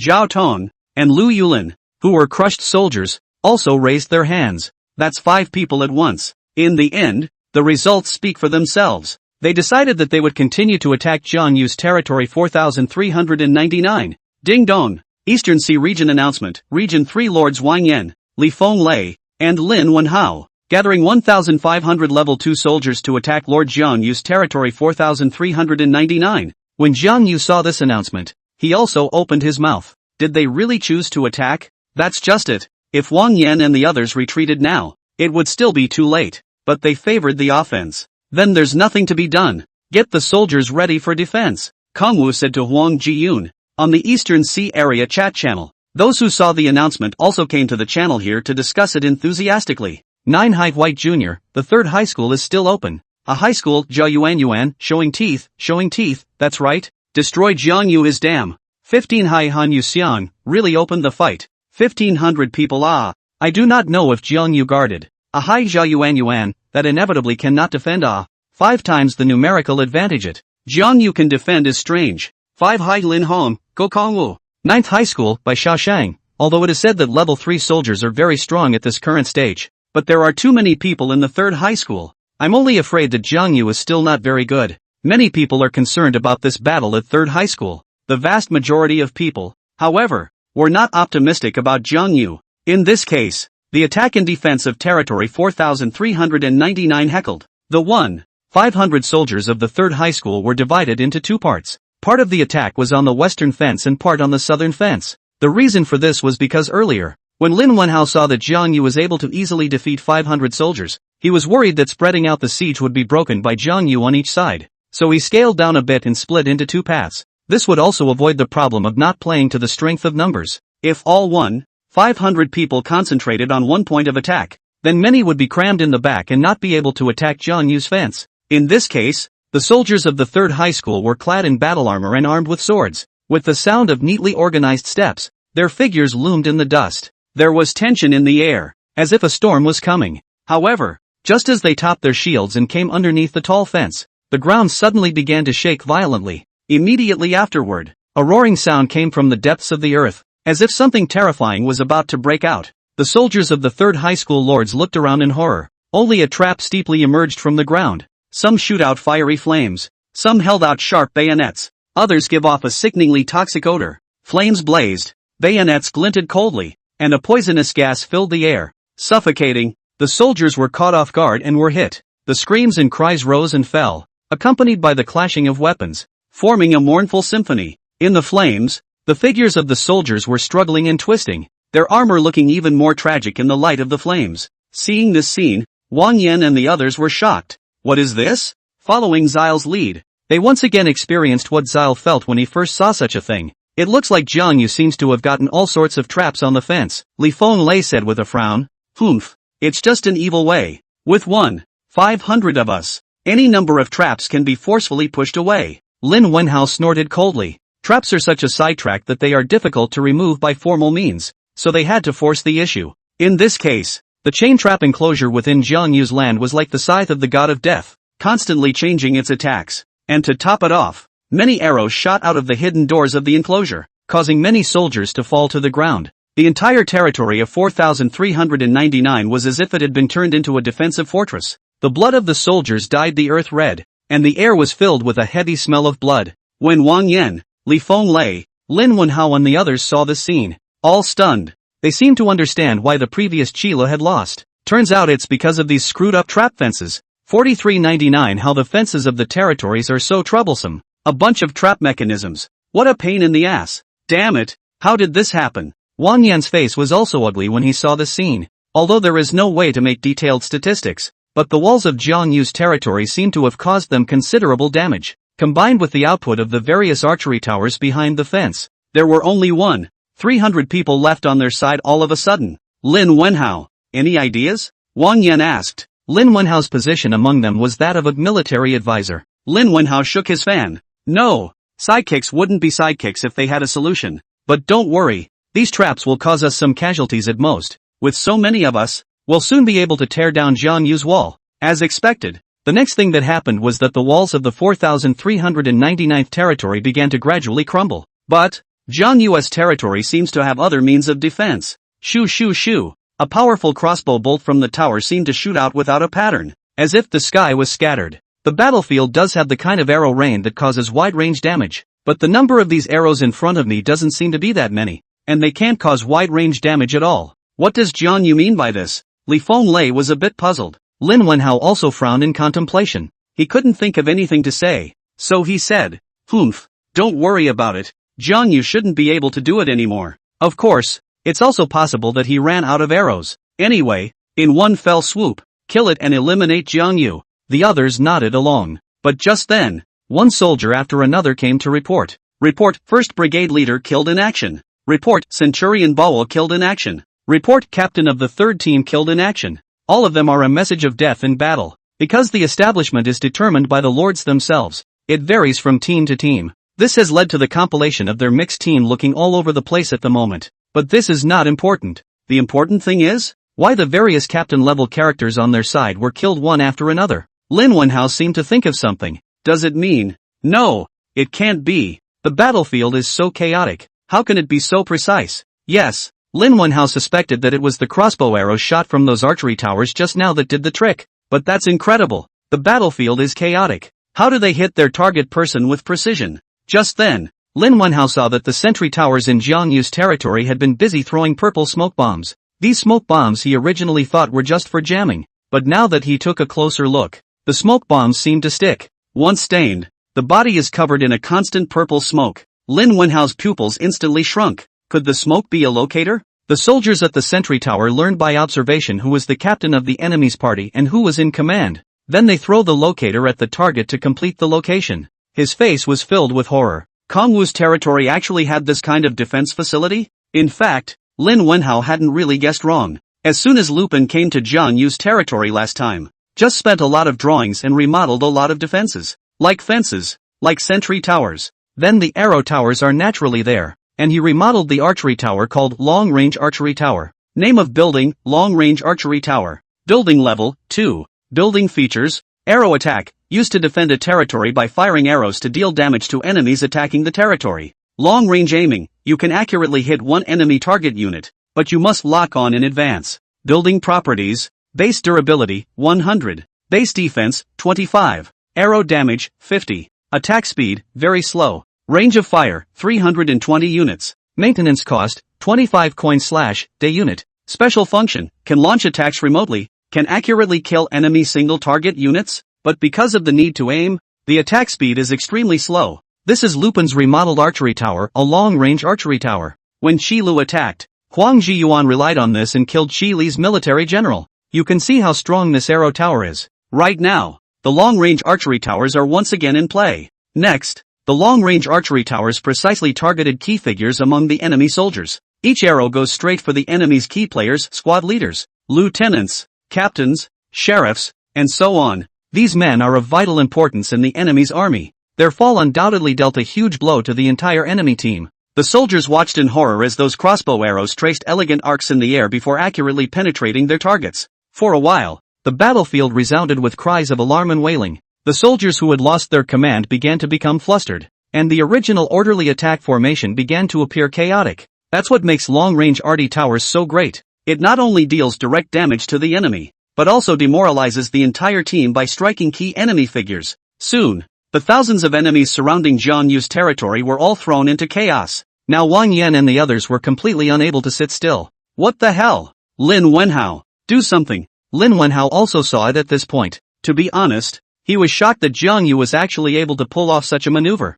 It's not like they can't win this battle, is it? But he was very reluctant to retreat just like that. Seeing this scene, Jiang Yu understood that his chance had come. 4399 in the territory. Lubu, I'm counting on you. Jiang Yu looked towards Lubu, and all the soldiers in the territory behind Lubu. Lubu rode on his horse and said boldly, "Don't worry, my lord. Bu has traveled the world and has never been afraid? Though the enemy is many today, the lance in my hand has long been hungry and thirsty. My lord just need to wait at ease in the territory, and watch me lead my elite troops to kill him without leaving a single piece of armor." Soon, Lubu led more than 320 soldiers in Jiang Yu's territory and killed them through the west gate. This was Jiang Yu's command to take advantage of the enemy's confusion and kill them strongly. Moreover, there were 220 level 3 soldiers in his 320 soldiers, which were not at all comparable to these level 2 soldiers in front of him. In this situation, Lubu gave an order and more than 320 soldiers sprinted out of the west gate like a tiger descending from a mountain.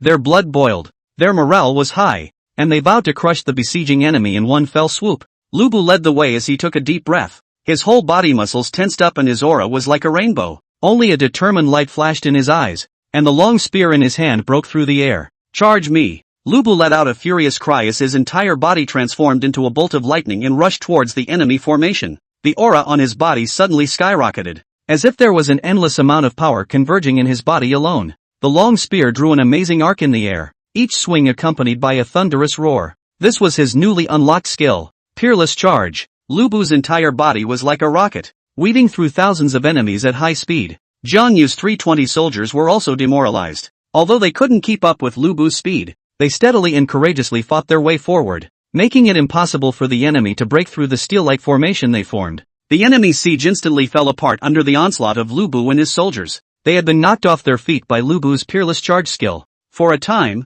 the battlefield was filled with wailing, and the enemy fled in rout. Huang Ziyuan, who was on the sentry tower, saw the scene and immediately revealed a stunned expression. With this rush, Lubu actually directly routed the enemy in one fell swoop. Huang Ziyuan was very shocked. Is Lubu so strong? Even if Lubu is up to level 3, this kind of battle power that weaves back and forth among thousands of enemy troops can't possibly be achieved by a white product, right? And Lubu seems to have 3 skills already. 3 skills at level 3. What kind of grade of martial artist is this? One could only say that Jiang Yu was indeed strong and invincible. No wonder he thought he could hold off the 3rd high school offense by virtue of himself. With Lubu around, I'm afraid he won't be weak when facing 10,000 people. On the other side, the lords of the 3rd high school, whether it was Wang Yan, Li Fenglei, or Lin Wenhao, they were all frozen at this point as well. Their eyes were filled with shock and disbelief. Wang Yan's eyes widened as he looked at the figure on the battlefield that was shuttling like a rocket,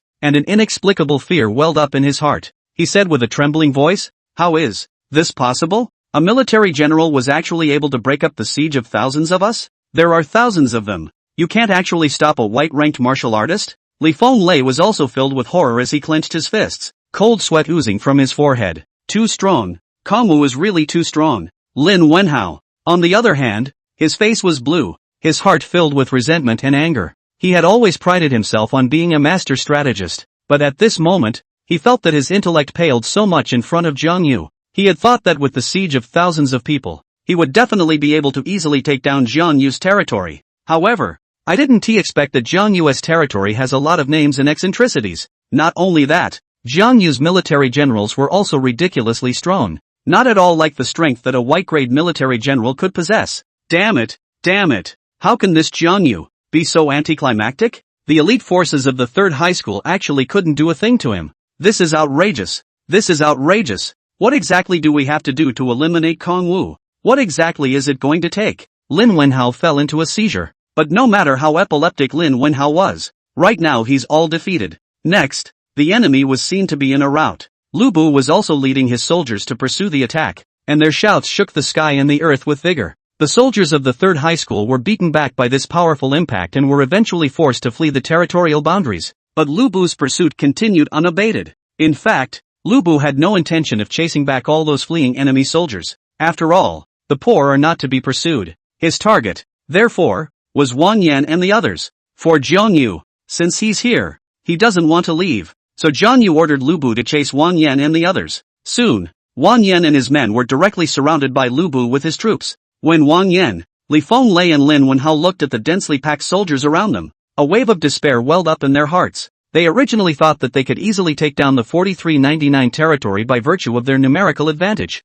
but they did not expect to end up in such a situation. Wang Yan's face was pale as he clenched his fists, but his fingers were trembling slightly. He had never imagined that he would be eliminated here. and his heart was filled with resentment and remorse. Li Fenglei, on the other hand, lowered his head and did not say a word, his eyes filled with loss and confusion. Lin Wenhao, on the other hand, was staring blankly at everything around him, as if he couldn't accept this cruel reality. Their original fighting spirit and confidence completely collapsed at this moment. They knew that there was no longer any possibility of escape for them. One can only watch as their territory is taken over and they have to be the loser of the battle. In this moment, they deeply realized the pain and helplessness of failure. They began to reflect on their faults and mistakes, but it was all beyond repair. Just then, Kong Wu appeared in front of them, and next to him was Huang Jiyun. You guys are so big. You almost disrupted my plans, Jiang Yu said with a smile. Jiang Yu, Lin Wenhao said with hatred on his face and gritted his teeth. Jiang Yu was helpless.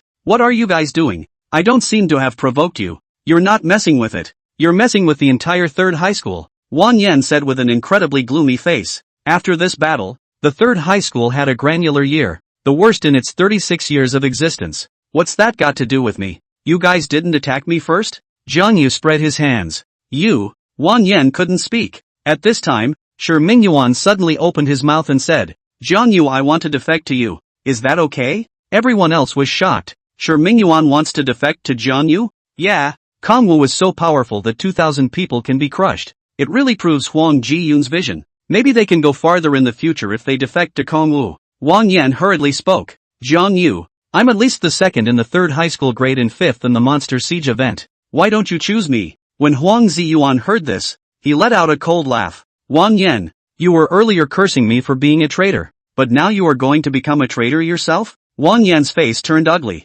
Kong Wu smiled at the sight. Sorry, I don't take everyone. From now on you are my prisoners. Come back to the territory with me. In this instant, Wang Yan and the others were as if their hearts were dead. That's when they realized. It turned out that in Jiang Yu's heart, they were not useful at all. At this point, the battle is over. It was reasonable to say that it was hard to crush the elite of the third high school, and right now was the best time to attack. After all, once these 2,000 soldiers of the third high school were crushed, the territories of a bunch of people from the third high school were all empty. Although their territories are defended by 50 to 100 troops, but for Jiang Yu, fighting was naturally no big deal. However, Jiang Yu knew that there was a major event coming up next, and didn't have that kind of effort to plunder their territory, so hurry back to the territory to have the fence repaired. Meanwhile, the chat channel. Many people were still hotly discussing Jiang Yu's side of things. 9 high schools, White Junior. I wonder how the battle for the third high school is going. First High Jiayuan, this Jiang Yu is quite capable of carrying on.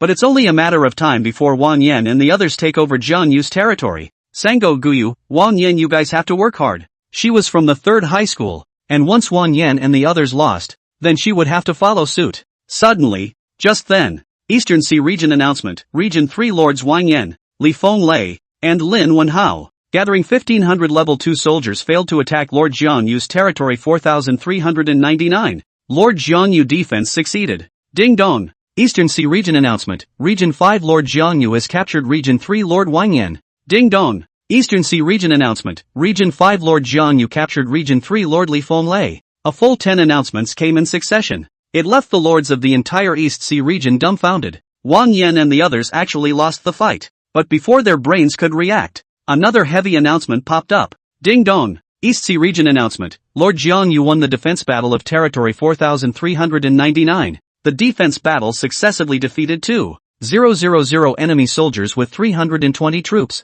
setting a new record for the East Sea region's territorial defense battle of winning with fewer soldiers. In this instant, the entire East Sea region was dead silent. Countless people stared blankly at the announcement panel in front of them with their eyes and mouths wide open. I don't know how long it's been. The East Sea region heatedly erupted in a burst of shocked clamor. Jiang Yu actually won the fight and set a record. How is this possible? In the novice trials, the territory defense battle can be fought like this? Is this true? It can't be a system error, right? How can one person possibly fend off so many enemies? Many people were incredulous, even counting Jiang Yu and his soldiers who arrived later. His troop strength totaled only about 320. However, he routed 2,000 soldiers from the third high school before and after. Is this for real? However, the information on the announcement is ironclad and unquestionable. Jiang Yu's name and his battle results were prominently displayed on the announcement panel. Many people began to think about how Kong Wu did it. 9 high, white little life, Jiang Yu, is so horrible that he actually broke the record. First high school, Jia Yuan, how is it possible? This is a 6 times difference in numbers. Jiang Yu can even win this? I don't believe it. I don't believe it. 15 Gao Han Yuxiang, this son is as terrifying as he is. 8 Hai Jiang Dong, Jiang Yu's big brother is mighty. 5 Hai Lin Hong, ha ha ha ha. I knew Jiang Yu was the best. It used to be 4x when he beat Huo Ran. Now it's 6x. 9 Hai by Xiao Shang, I don't know how Jiang Yu did it. It's awesome. Many people made all sorts of gasps and comments about it. Although currently, Jiang Yu hadn't fought the legendary Qin Xiling directly. However, with regards to the strength that Jiang Yu is currently displaying, I'm afraid that it was something that Qin Xiling couldn't even reach, except for Bai Xiaoshang and the others. Many of the overseers in the Eastern Sea region were equally shocked. After all, Jiang Yu had broken the record. This means that even they have never seen anything like this. Right now, they witnessed the scene of winning 6 times the enemy with less, which can be said to be unprecedented. Yuhan was standing outside of territory 4399 at that moment. He looked at Jiang Yu, who was busily directing the soldiers to repair the fence, and also showed appreciation. Perhaps, this year, our East Sea City has hoped that there will be a Heaven's Remarkable Lord. Heaven's Pride. That was a fancy name for a true genius at the national level. Although Donghai City is one of the 4 major cities. However, compared to the population of a province, Donghai City is still quite poor. So much so that every year, in the 3rd session, when competing with lords from all over the country, the top 4 cities all look very inadequate. But if it's Kongwu, maybe it will allow East Ocean City to emerge in the 3rd part of the trial. But it's too early to talk about this. The 2nd session isn't over yet. The next event is the copy rating, right? It looks like this is Qin Xiling's advantage. That's all. In the land of trials, almost everyone was shocked at Jiang Yu's performance, but due to delays on this side of the planet, at this time, the people of East Sea City had yet to receive the news that Jiang Yu had set a record. Rather, many people were feeling worried for Jiang Yu. Donghai City, the 5th high school. Inside the teacher's office of the 5th high school, Su Wanner was concentrating on preparing the content of the lecture. The sunlight poured through the window onto her desk, softening her silhouette. As the youngest homeroom teacher in the 5th high school, she was young, beautiful and slim. Her twin peaks, in particular, were like 2 erect peaks, beautifully curved and, so much so that one could not ignore them. If there was any question as to who was currently the most worried about Jiang Yu in Donghai City, it was undoubtedly the teachers on the side of the 5th high school, as well as the principal, Qi Siyuan. After all, after the 1st session, the only one from their school who could hold a hand was Jiang Yu. Jiang Yu, on the other hand, seemed to be able to defeat even Huang Ziyuan. Evidently, Kongwu still possesses the hope of taking the top spot. As expected, he got 1st place in the earlier monster attack event. But, right now the 2nd session is not over, so the deer in the headlights is not yet known. The 2nd part of the ranking is mainly based on the battle ranking after the settlement. They don't know if the battle list has been published by now, so they didn't dare to expect too much from Jiang Yu. Otherwise, Jiang Yu would definitely be disappointed if he didn't get the 1st prize by then. However, Qi Siyuan, as well as Jiang Yu's homeroom teacher, Su Wanner, all felt that as long as Jiang Yu could get the top 3, then they would all be happy. Yes, the first 3 are enough. There's no need to take the top spot. But it was not so long ago. They saw a flurry of news refreshed on the official website of the Lord's Authority. These messages, all of them, came from some announcements and hints from the land of trials. Looking at these announcements and hints, the entire 5th high school's senior management was as if they had been struck by lightning. All of them were stunned. A dozen or so students from the 3rd high school joined forces and gathered a full 2,000 soldiers to attack Jiang Yu's territory. Their shock was at its peak at this moment. At that time, the principal, Qi Siyuan, was sitting in front of his desk, his eyes glued to the announcement on the screen. His face blue. His hands were clenched into fists, as if he was trying to control his anger. As the principal of the 5th high school, he had a certain understanding of this Jiang Yu's strength, but he never imagined that Kongwu would face such a great challenge. Damn Kong fan! Qi Siyuan was so furious that his body was trembling and his voice looked a little hoarse, but he still cursed the principal of the 3rd high school in a broken voice. Jiang Yu, how could he possibly withstand so many enemies? The vice principal and a few teachers next to him were also looking at each other. They were equally incredulous. In their opinion, although Jiang Yu had some talent and strength, the possibility of victory was almost nil in the face of such a disparity in numbers. Once Jiang Yu lost, then elimination was a sure thing. Let's not talk about 1st place. Top 3. All of Kongwu's accomplishments will be empty words. Jiang Yu's homeroom teacher, Su Wan'er, was also in a state of confusion at the moment. She had always thought highly of this student as having extraordinary potential and talent. But now, seeing Jiang Yu in such a desperate situation, her heart was filled with worry and anxiety. Principal, what should we do now? Su Wan asked anxiously. Jiang Yu he will be fine, right? Shi Si Yuan was silent for a moment, then shook his head helplessly. All we can do now is pray. I hope Jiang Yu can perform a miracle. But honestly, I don't hold much hope for him. Other teachers have expressed the same concern and despair. From their point of view, Jiang Yu's elimination seemed to be a foregone conclusion as he faced such a powerful enemy. However, after a while, just as they were feeling desperate, a new announcement was once again refreshed from the official website of the Lord's authority. East Sea Region announcement. Lord Jiang Yu won the defense battle of Territory 4399. This defense battle has successively defeated 2,000 enemy soldiers with 320 troops, setting a new record for territorial defense battles in the East Sea region. At this moment, the entire 5th high school's senior management was once again shocked to the point of no return. They couldn't believe their eyes, let alone the miraculous result. Kong Wu won. The moment this announcement was refreshed, it was as if the entire 5th high school's senior management was struck by lightning, and for a moment they were unable to speak. Principal Qi Si Yuan's eyes widened as he stared intently at the text on the screen, as if he wanted to see through it. His heart was beating wildly, the feeling of shock and disbelief almost preventing him from breathing. Su Wan'er was even so excited that she almost cried out.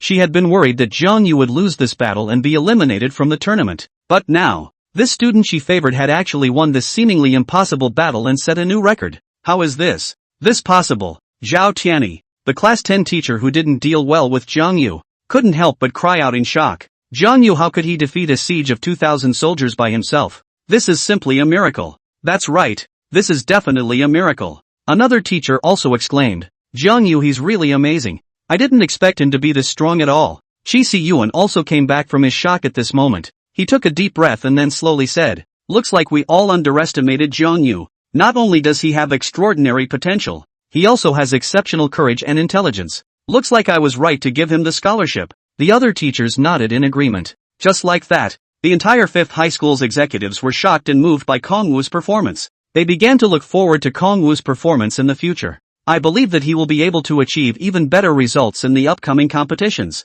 However, they were also puzzled as to how exactly Jiang Yu did it. There is no specific information, so they can't do a battle analysis of this classic defense of doing more with less. However, the next thing that the 5th high school executives didn't expect was this. A shocking piece of news surprisingly began to spread like wildfire in East Ocean City. And this message, to a certain extent, explained how Jiang Yu was able to crush those 2,000 people from the 3rd high school. This message is, Huang Ji1 defected to Kong Wu. The news spread and immediately caused a lot of buzz among the general public. People were speculating why this once strong contender for the top prize in Donghai City would choose to defect to an unheard of student. The executives of the 5th high school were even more shocked after learning the news. They looked at each other as if they couldn't believe their ears. Jiang Yu, he actually managed to subdue Huang Ziyuan? Qi Si Yuan's eyes widened, his tone filled with incredulity. How is this possible? Other school executives and teachers were also stunned and puzzled. In their opinion, Huang Ziyuan was the top ranker of the 3rd high school, and both his strength and status were extraordinary. As for Jiang Yu, although he did not perform well in the trial, it's too sci-fi to make someone like Huang Ziyuan defect to himself. As far as I know, Huang Ziyuan is high-minded and proud. How did Jiang Yu manage to subdue him? Su Wan frowned. Anyway, this news is good news for us. Lu Yuza, the teacher of territory management and administration, said, with Huang Ziyuan joining us, Jiang Yu's power will be even stronger. Our 5th high school will also be able to have a greater advantage in the next trials. They nodded in agreement. Although the news that Kong Wu had subdued Huang Ji-yun had shocked them, it had also brought hope and confidence to the 5th high school. Next, they looked up the source of the message online. As it turns out, the news came from the mouth of a student who had just been eliminated from the program. This student was accidentally eliminated by a monster in the land of trials, and before he was eliminated, he just happened to see the announcement of Kong Wu's win and the news that Huang Ji-yun had defected to Kong Wu. In this way, this shocking news continued to ferment within the city of Donghai, triggering attention and discussion on the internet. The name Jiang Yu had also begun to rise to prominence amongst the younger generation of Donghai City, just like Qin Xiling, Shen Woming, and Huang Ziyuan, and had become a highly regarded existence. Meanwhile, the 3rd high school. What? Jiang Yu actually won the fight? Kong Fan, the principal of the 3rd high school, his originally composed face became distorted at the moment. He rose violently from his position. his hands clenched into fists as if to vent all his anger. Jiang Yu, he actually won the fight? Kong Fan's voice was filled with incredulity. How is this possible? Wang Yan and the others had gathered 2,000 soldiers. His words revealed endless anger and resentment. In his opinion, the third high school, as one of the 3 strongest schools in Donghai City, was only rivaled by the 1st and 7th high schools. But now, this Jiang Yu from the 5th high school had defeated Wang Yan's well-organized attack, which was a huge humiliation for their 3rd high school. So Huang Ziyuan defected to Jiang Yu.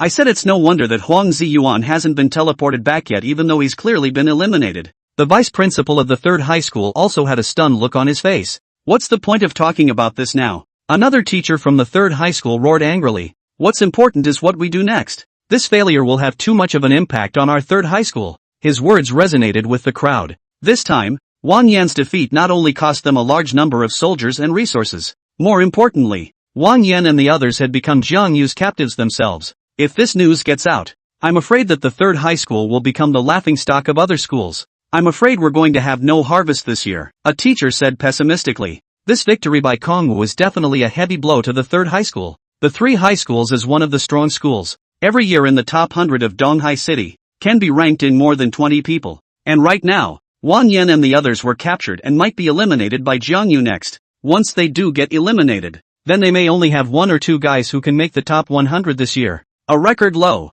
Thinking of this, Kong Fan's face became even more gloomy. He knew that this teacher was telling the truth. The 3rd high school has really sucked this year. If nothing outstanding follows, then they fear they really will have to record their lowest result in the 36 years of the school's existence. The blow was certainly huge for the 3rd high school. They had always been the best in East Ocean City. And now, they had to face this cruel reality. And it's all thanks to Jiang Yu. This famous 5th high school student had turned out to be a nightmare for their 3rd high school. That's all. Jiang Yu's name began to spread throughout the entire East Sea City region. He had finally taken the first step on the path that a heavenly pride must take, fame. There must be a reason why a heavenly pride can be a heavenly pride. Like being strong, like being resourceful. But if that's all you've got, it's not enough, because these 2 things can make you a hermit and a high achiever. Therefore, if Jiang Yu wanted to become a heavenly pride, he had to spread his reputation first. And right now, along with him breaking the record of the Eastern Sea region in one fell swoop, crushing 2,000 people with weakness, he's kind of managed to come into his own.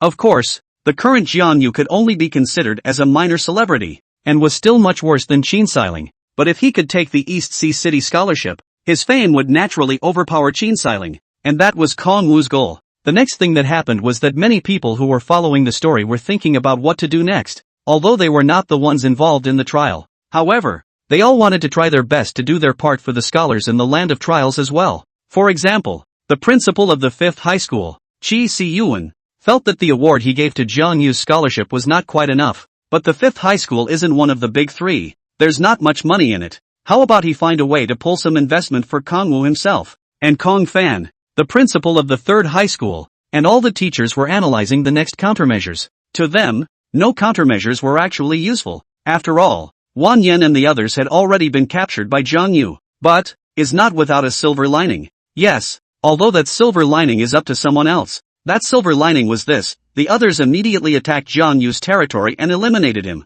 At this time, Wang Yan and the others captured by Jiang Yu would have the opportunity to escape and return to their own territory. In that case, that 3rd high school has a saving grace this year. But, to be honest, Jiang Yu had crushed even 2,000 of them. How many people would have to be gathered to break through Jiang Yu's territory? So, when Kong Fan and the others saw the result, there was also a growing sense of despair. I have to say that Jiang Yu's performance in defeating 2,000 enemies this time, truly shocking. But, even though the 5th high school, the 3rd high school, and many other colleges and universities, as well as quite a few censors from the Lord's authority were shocked by Kongwu's performance, however, there were still people within the East Sea City who were completely oblivious to Jiang Yu. Even, it seemed to never put Jiang Yu in his eyes. And this man, at this very moment, is within the 1st high school. The 1st high school, as the strongest special key high school in Donghai City, has always been known for its excellent quality of education and its long history. As one of the 3 strongest schools in East Ocean City,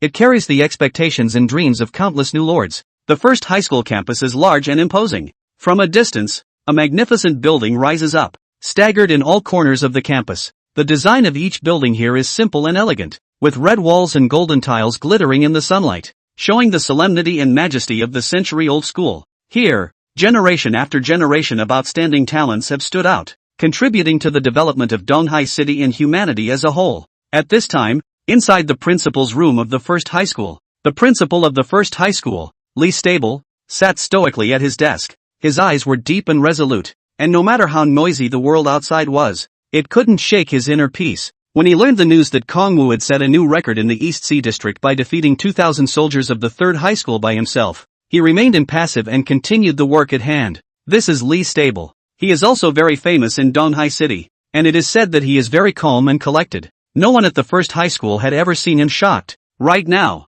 he was the same. Even if Jiang Yu had taken first place in the Monster Siege event, even if Kong Wu crushed 2,000 people from the third high school, he remained unperturbed. However, what makes the contrast very stark is this. Next to him, the vice principal and numerous teachers seemed unusually emotional. They were on fire with anxiety, their faces pale, their eyes full of unbelief and panic. Some time ago, the first place in the Monster Siege event was taken by Jiang Yu from the 5th high school, which had already shocked them. Right now, Jiang Yu had crushed the elite forces of the 3rd high school, which made them feel that Jiang Yu was the strongest dark horse in the Eastern Sea region since 10 years. Although Qin Xiling from his own school was the top of his grade for 3 consecutive years and also the strongest candidate for the East Sea Scholarship. However, facing the suddenly rising Jiang Yu, Qin Xiling was not necessarily a match for him. This worry and uneasiness spread in their minds, preventing them from being still. But Stable Li doesn't seem too worried. I say you guys, what's the point of panicking? I think you've all seen the performance of student Qin Xiling within the school. A mere student from the 5th high school scares you all like this? Li Stable spoke indifferently. He seemed to have complete confidence in Qin Xiling, believing that his student had enough strength and wisdom to handle any challenge. Headmaster, monster attack activity. Qin Shiling but did not get the first A. Before this, Qin Shiling in the school continued for 3 years grade first. This is the first time A. What first time? Even student Qin Xiling didn't get first place in all awards in the school. Li Stable shook his head. The reason why Qin Xiling has been able to consistently remain first in her grade is because the position of first in her grade is the most important to her. So but for any important test or competition, she was a solid first. And does monster attack, the event, matter? It doesn't matter. The second session looks at the battle power list. Right now the battle power list isn't even out. What's your hurry? The vice principal and the other teachers looked at each other in disbelief. It does seem to be true when you put it that way. They were slightly more settled in their hearts. But, they seemed to want to say something else.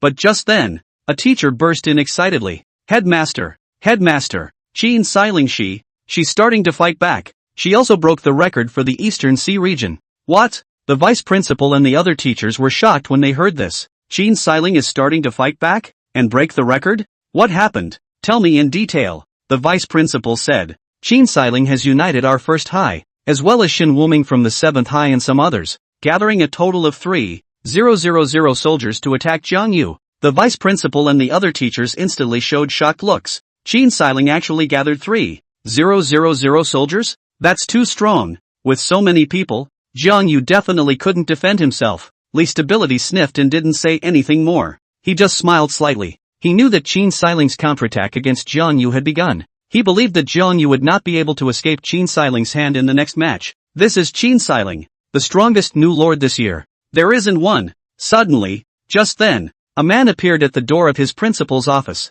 The man was very unfamiliar to the vice principal and the other teachers, but it was very familiar to Li Stable. For this man, too, was an old friend of his. Zhang Liang, aren't you the referee of the 3rd session? What are you doing back on Earth? The vice principal and the teacher were both shocked. Referee? Referee for the 3rd session? This is not a simple person then. The 3rd session is a national level competition, and anyone who can be a referee is not simple either. At the very least, they were also great lords with heads amongst the human realm's backwaters. Zhang Yang, a person with a flamboyant personality just like his name, opened his mouth with a bright smile. Anyway, the 3rd session hasn't started yet, so what does it matter? Li Stable shook his head. So what did you come to see me about?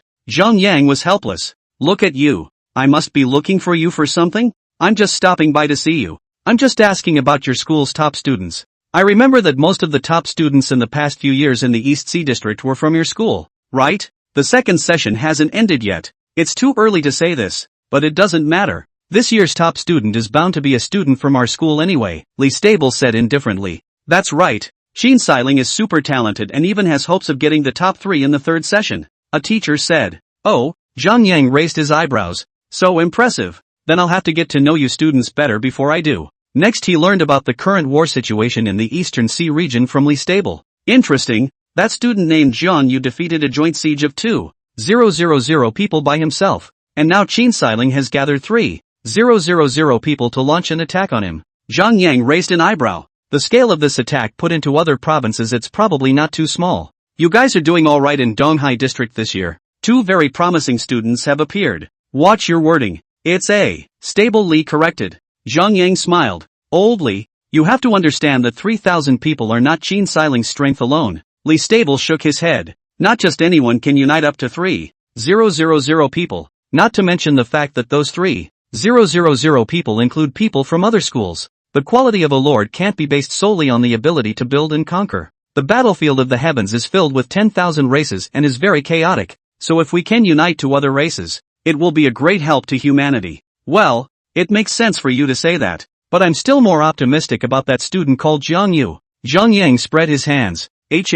Li Stable was a bit surprised and puzzled. You favor Jiang Yu? It was obvious that Jiang Yu was about to be eliminated right now, so why did Zhang Yang favor Jiang Yu? Well, since Jiang Yu can hold off 2,000 people, does 3,000 make a difference to him? Of course there is. Li Stable put down the paper in his hand. 3,000 is a full 1,000 more than 2,000. And Guan Yu just finished fighting the 3rd high school. His morale is bound to be tired. Even if his soldiers had time to rest, the loss of troops must be quite a lot. In this situation, Jiang Yu has no chance of winning no matter how he thinks about it. That's just as well. We'll just wait and see. I reckon we'll be able to tell the difference today anyway. Zhang Yang smiled as he sat on the sofa in the principal's office. Li Stable grunted. This Zhang Yang, he's really annoying. In Li Stable's opinion, he just had nothing to do. Couldn't really find it. So I ran to him. But, doesn't matter. No matter how Zhang Yang favored Jiang Yu, he always believed in Qin Xiling. He had infinite confidence in Qin Xiling.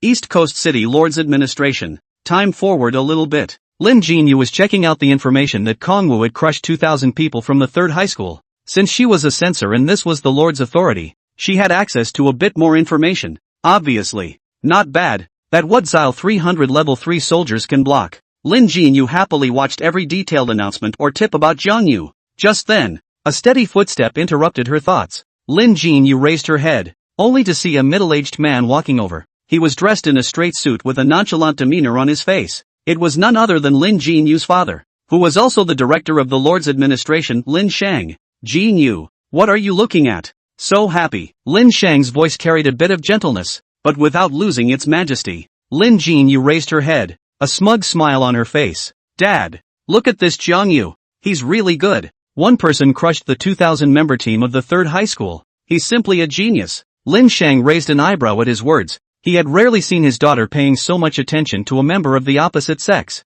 He asked, secretly wondering in his mind, the one who was most likely to take the top prize this year should be that number 1 high school's Qin Xiling, right? Although this Jiang Yu's performance was not bad, it seemed to be a bit difficult to surpass Qin Xiling. However, Lin Jinyu said firmly, no, Dad, I think the most likely one would be Kongwu. You don't know.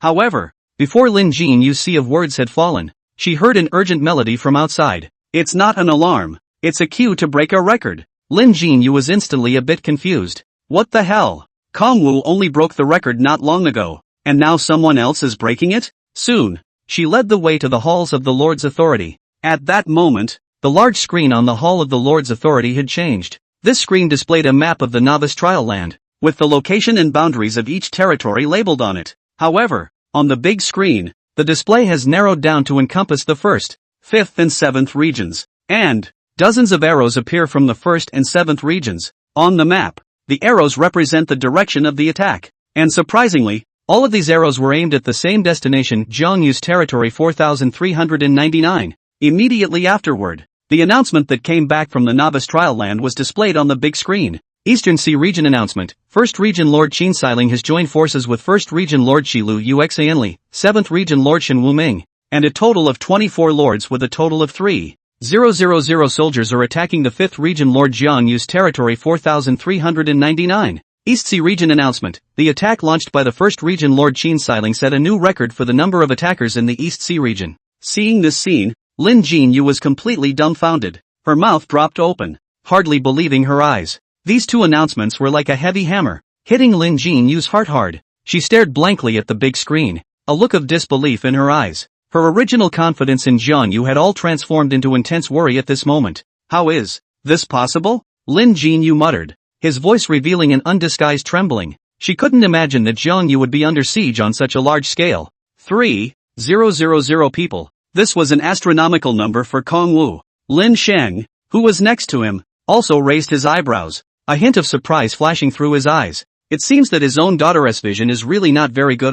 This Qin Xiling really lives up to his name, and has the qualifications of a scholar. However, the scale of this offense is really the first time he's encountered it since taking office. Lin Sheng looked deeply at his daughter. He knew how she felt at this moment. He gently patted Lin Yu's shoulder, trying to comfort her. Jiang Yu, don't worry. Since this Jiang Yu was able to crush the 2,000 member team of the 3rd high school, it means he has a notable strength. Maybe he'll be able to turn it around. Lin Yu was slightly relieved, but at this time, Deputy Director Qin Wei also appeared. He gave a chuckle. You don't know, Lin Bureaus, but my niece Qin Xiling is the number 1 in her grade for 3 consecutive years. A newcomer Lord Genius. She has gathered so many lords and soldiers. How can Jiang Yu possibly resist? It looks like this year's Donghai District Scholar is my niece's. Ha ha ha ha ha ha ha. Qin Wei smiled very happily. Lin Sheng was silent for a while. He knew that Qin Wei had a point. This offense is truly a life and death test for Kong Wu. He sighed slightly. This is the age of the lords. Cruel and realistic. Lin Yu instantly fell into silence as she prayed for Jiang Yu in her heart. She knew that the outcome of this battle would determine Jiang Yu's fate. If that's all it takes, then Jiang Yu really lost a lot of money. Ming, good job on getting this far. Kong Wu, you have to cheer up. That's all. Jiang Yu's reputation grew even bigger in Donghai City. The reason lies in this attack by Qin Xiling. Qin Xiling launched an unprecedented attack that directly put her on the hot search. It also includes Kong Wu's name. It could be said that Qin Xiling drove Jiang Yu's fame. Many people who don't know what's going on inside are starting to wonder. 2. Who is Kong Wu? How come I've never heard of him before? Soon, people on the internet began to learn some basic information about Jiang Yu. At once, they felt sorry for Jiang Yu. Alas, it's a pity that what was clearly a dark horse still ended up being targeted by the strongest genius lord ever. Qin Xiling. Is Qin Xiling really that powerful? How did she unite so many people? Counting the time. It's been a while since the monster attacked the city. No wonder Qin Xiling is only attacking now. I guess he was busy uniting the others before. Jiang Yu must have never imagined that Qin Xiling could unite so many people. I'm afraid it's already too late for him even if he asks others to support him now. The first prize winner of this year's grand examination has already come out, and it's bound to be Qin Shiling. Many people, after various reviews and analyses, all felt that the 3,000 people gathered by Qin Xiling were too terrifying. Kong Wu, the only ending is to be eliminated. When the principal of the 5th high school, Qi Siyuan, as well as many of the teachers saw the result, they were all dizzy as well, because they could never have imagined that Jiang Yu's situation had suddenly deteriorated to such a point. It's like a hospital that originally checked you out for a benign tumor, only to have the hospital tell you not long afterward that the machine made a mistake and it's malignant. Now Qi Siyuan and the others had to fall into despair. 3,000 people. How could Jiang Yu possibly beat them? Obviously a good seed. Is it finally going to be eliminated? 3rd high school side. Principal Kong Fan, on the other hand, was ecstatic when he saw the news. He really didn't expect his vision to become a reality. Qin Xiling had actually gathered a full 3,000 people. He couldn't believe it. Qin Xiling's 3,000 people couldn't beat a mere Jiang Yu. As long as Jiang Yu was eliminated, Wang Yan and the others would still be saved. Although Qin Xiling might have captured Wang Yan and the others, Wang Yan and the others had every chance to take advantage of the chaos to escape. Anyway, it's better than cheapening Jiang Yu. He couldn't get enough of Jiang Yu right now. There was no shame in losing to Qin Xiling, who was famous and had been a renowned genius lord for 3 years. But Kong Wu is totally a little person who came out of nook and cranny. Losing to him is the real shame. Humph. Qi Siyuan. Jiang Yu will be eliminated soon. I'll see what you can do, Kong Fan said with a cold smile on his face. In this case, more and more people in Donghai City began to pay attention to the battle in the Novice Trial Land, the back of the human realm, the place of Novice Trials. At this moment, Jiang Yu was still looking at the string of announcements that had just popped up. Eastern Sea Region announcement. Region 1 Lord Qin Xiling has gathered 250 level 2 soldiers to attack Lord Jiang Yu's territory number 4399. Eastern Sea Region announcement. Region 1 Lord Yu Xinli has assembled 150 level 2 elite soldiers to attack Lord Jiang Yu's territory number 4399. Eastern Sea Region announcement, 7th Region Lord Shen Wuming gathering 200 level 2 soldiers. There are still a lot of people, Jiang Yu said with emotion. You can still laugh. Huang Ziyuan said anxiously. Qin Shiling is simply heaven-defying. She actually gathered 3,000 people to attack us. One slip and they're all over the place. Jiang Yu, it's about time to start moving, isn't it? Huang Ziyuan said. Yes, Kongwu had long been prepared for the moment at hand. This was the great gift that Jiang Yu had given to Qin Shiling that Huang Ziyuan had said earlier. Then I'll send a message to them. Fortunately I'm more or less prestigious now. Lin Hong and the others were able to pour out. Next, Kongwu began to contact the others. Soon, an announcement followed the attack of Qin Shiling's group and appeared once again. In the meantime, the chat channel was buzzing with many people. The joint attack launched by Qin Shiling just now directly caused the East Sea Region chat channel to instantly go 99+. 9 high by Xiao Shang, holy cow. It's really a mountain higher than a mountain. Qin Shiling also broke the record. Only it's the record of offense. 3,000 people. It's horrible. First high school, Zhao Yuan, haha. I'm in it too. Suffer death Jiang Yu. 15 high, Han Yuxiang. The situation is really getting confusing. I'm kind of shaking. 8 high Jiang Dong, Jiang Yu big brother go duck. Qin Shiling deserves to be called Qin Shiling. This year's top student is bound to be her. But just then, Eastern Sea Region announcement, Region 5 Lord Lin Hong has gathered 300 level 2 soldiers to attack Region 1 Lord Yu Xinli's team of 150 level 2 soldiers. Eastern Sea Region announcement, 5th Region Lord Zhu Kunki has gathered 250 level 2 soldiers to attack 1st Region Lord Zhao Yuan's 200 level 2 soldiers. Announcement from the Eastern Sea Region, Region 5 Lord Zheng Daqian has gathered 250 level 2 soldiers to attack Region 1 Lord Qila's 50 level 3 soldiers. Eastern Sea Region announcement, Region 5 Lord Wang Xiaoxiao has gathered 200 level 2 soldiers to attack Region 7 Lord Shang Haoren's 150 level 2 soldiers. The flurry of offensive announcements resumed. The announcements totaled a dozen or so and included a total of more than 500 people. And all of these people were lords of the 5th region. It could be said that as long as the 5th region hadn't been eliminated yet, but all those with a little bit of achievement had gone out. However, in addition to these announcements, there were surprisingly 2 summarizing announcements. Announcement from Eastern Sea Region, 5th Region Lord Jiang Yu has joined forces with 5th Region Lords Lin Hong, Zhang Daqian, Wang Xiaoxiao Zhu Kunki, and a total of 14 other lords with a total of 500 soldiers to participate in the defensive battle of the 5th region. East Sea Region announcement, the 5th Region Lord Jiang Yu officially opened the 5th Region attack and defense battle. This battle involves a total of 500 people from both the enemy and us, setting a record for the highest scale in the East Sea Region. At this moment, the entire East Sea Region seemed to be enveloped by an invisible force, falling into a suffocating silence. It took a long time for them to respond. They all couldn't help but open their mouths and mutter to themselves. Kongwu, actually prepared for this? Yes. Kongwu was definitely prepared for this. Otherwise he couldn't have rushed to make such a scene at this time.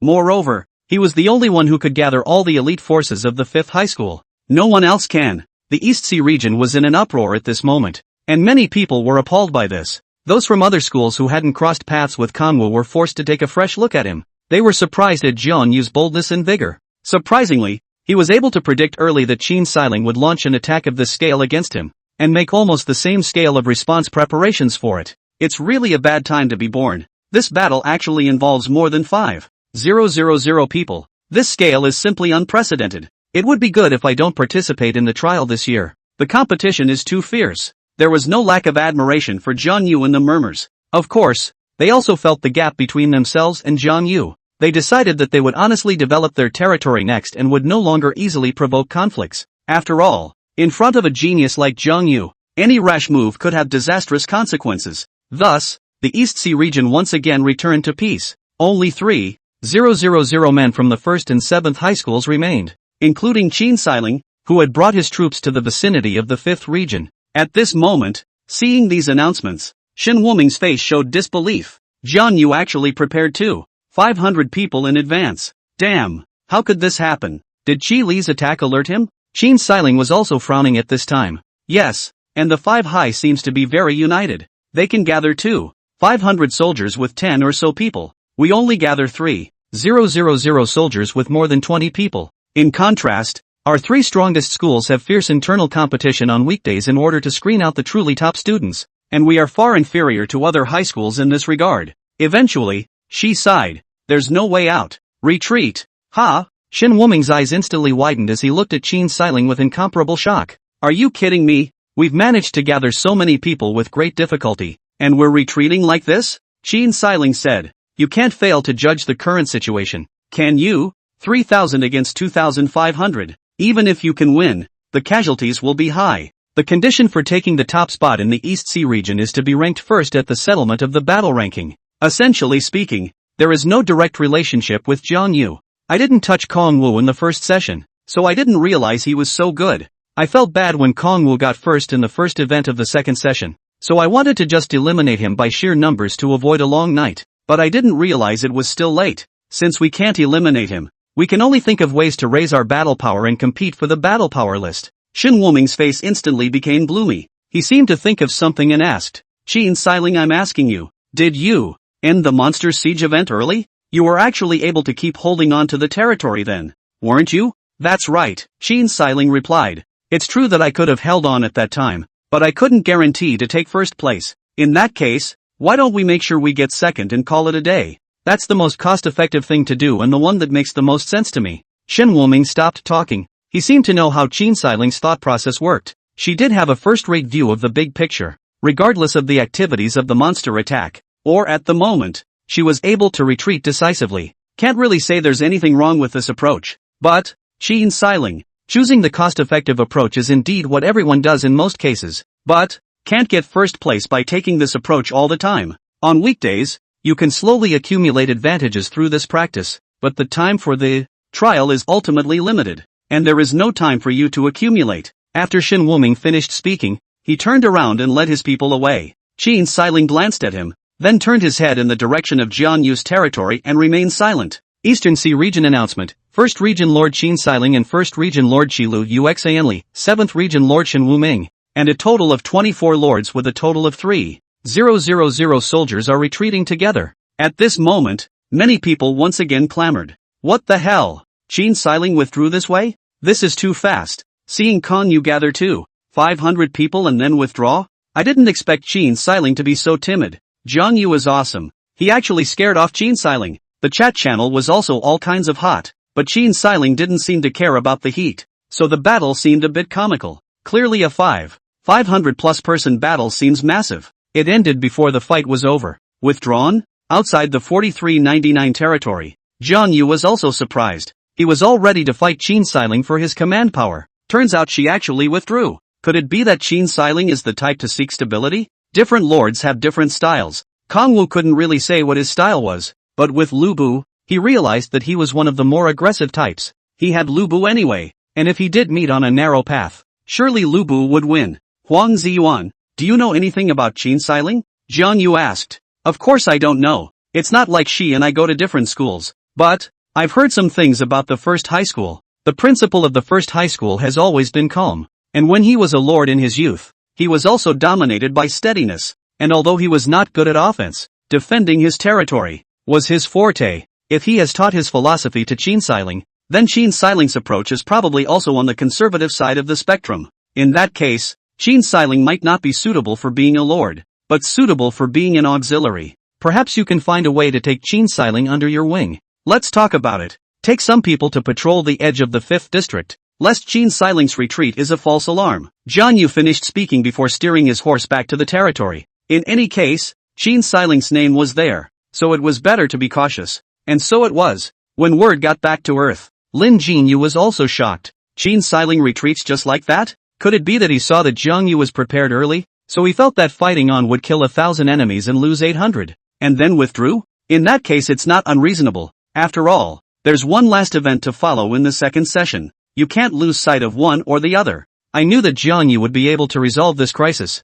Lin Jinyu was happy. Dad, how was it? Jiang Yu was great, right? Lin Jinyu said happily. Lin Sheng narrowed his eyes as he looked at the announcement on the big screen about Qin Xiling withdrawing his troops and said, the duel of masters is often a battle of consciousness, which is the case in this scene right now. It's just that I didn't expect to see this kind of encounter in the second session. This Jiang Yu, not to mention anything else, the consciousness is definitely quite excellent. It's not that whoever dominates a specific particular fight will dominate overall. Sometimes awareness is important. It's like a 5v5 canyon versus canyon game where awareness is often more important than maneuvering. Oh, Jiang Yu, you do have a vision. It seems that this year in our East Sea City, the first prize winner is either Bai Qi or Jiang Yu's. If he remembered well, the second session should be down to the last event. It's almost time to decide the final winner. Lin Shang couldn't help but look forward to it. It seemed like this year's novice trial deserved some more attention from him, especially this student named Kong Wu. The message was received with the Lord's authority. The news of Qin Shiling's withdrawal quickly spread through the major universities. All of a sudden, in the major colleges and universities, many students who were paying attention to the trial couldn't help but talk about it in various ways. I'll be damned. Qin Shiling actually retreated. That's weird. 3,000 to 2,500 could actually be a fight. Not necessarily. If we really fight, it's hard to know whether we'll win or lose. And even if we win, we'll lose a lot of money ourselves. First high school, principal's office. When Li Stable and the others received this news, the first one to open his mouth in shock was the vice-chancellor. What? Jiang Yu gathered 2,500 people and then Qin Shiling retreated? The teachers in the room were also talking about it. How is this possible? Jiang Yu actually predicted student Qin Shiling's massive attack in advance? Yeah, it must have taken Qin Shiling a lot of time to gather so many people. She should have started this action right after the Monster Siege event. It's reasonable to say that even if Jiang Yu could have predicted it, he should have predicted Qin Shiling's own attack at the most. It's impossible to think that Qin Shiling would have gathered so many people. The teachers' voices rose and fell, shock and disbelief written on every face. The principal, Li Stable, was sitting in front of his desk, and although he had a calm character, it was inevitable that he would be affected in some way at this moment. He frowned slightly, his eyes looking deep into the window as if he was thinking about something. Although he tried his best to remain calm, the crowd could notice that the corners of his mouth were slightly twitching and his face was not very pretty. Zhang Liang, Li Stable's best friend, laughed out loud when he heard the vice principal and the teacher's comments and patted Li Stable's shoulder and said, "See old Li, how's that? I have a good eye, don't I?" Li Stable turned his head and looked at Zhang Liang's smug look. His face became more and more ugly. Zhang Liang continued, "Your student is as overly stable as you were when you were young.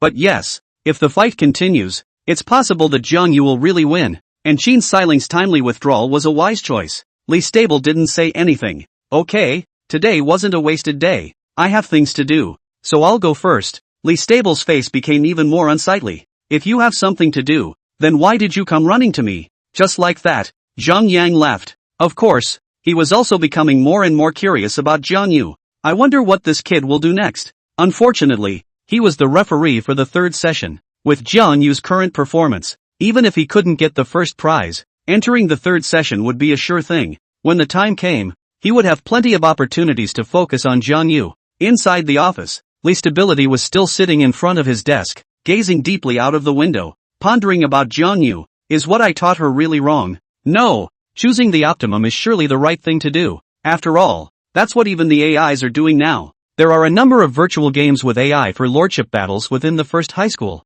These games have been played by both him and the students. The AI's choice is often the optimal solution, which gives the highest win rate. Therefore, Qin Shiling's retreat was the right thing to do. She will definitely be able to get the first place at the end. In addition to the first high school, the third and fifth high schools also got the news. Needless to say, the principal of the third high school, Kong Fan, was naturally overwhelmed with despair, because Qin Shiling's retreat meant that Wang Yan and the others were completely hopeless. All of them were going to be eliminated on Jiang Yu's back. Qi Si Yuan, on the other hand, was thoroughly excited. He snapped to a decision. He's going to go to his old connections and pull some investment for Kong Wu. Pull as much as you can. Absolutely not letting Jiang Yu die just before he gets to the front lines of the battlefield of the heavens. Jiang Yu didn't realize that Donghai City was paying more and more attention to him. Along with Huang Ziyuan's patrol with his men, he had confirmed that Qin Shiling had really retreated. Retreating? Then it's scavenging time next. Search for what? That's certainly a trophy.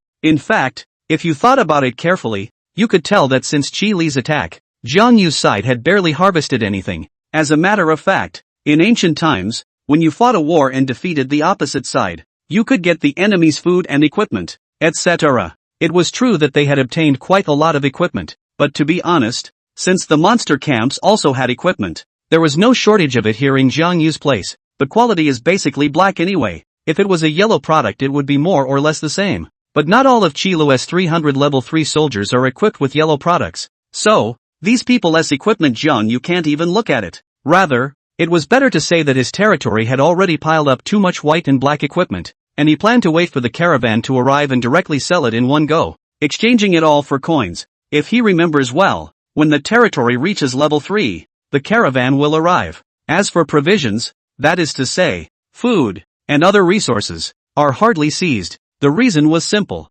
Ancient marches and battles tended to be long, but right now it was a trial, and the distance between each territory wasn't really that long. So basically they didn't bring any food with them, and naturally Jiang Yu couldn't seize any useful supplies, which can only be looted from the territory. Therefore, Jiang Yu decided to lead his troops to attack the third region and raid all of Wangyan's and their territories. No, simply scoured the entire third region in one fell swoop. Anyway, along with the defeat of Wangyan and the others, the third region was already incredibly empty. When you fight now, naturally no one can beat you. At this moment, Huang Ziyuan looked at the map and said, Qin Xiling didn't choose to retreat towards the third region side yet. If Qin Xiling marched that way when she retreated, she would at least be able to harvest a wave of resources from the third region. Definitely no loss for her. Kong Wu said, the first region and the third region are in different directions after all. If she goes that way to attack the third region and scavenge the resources that originally belonged to me, she'll be getting further and further away from the first region.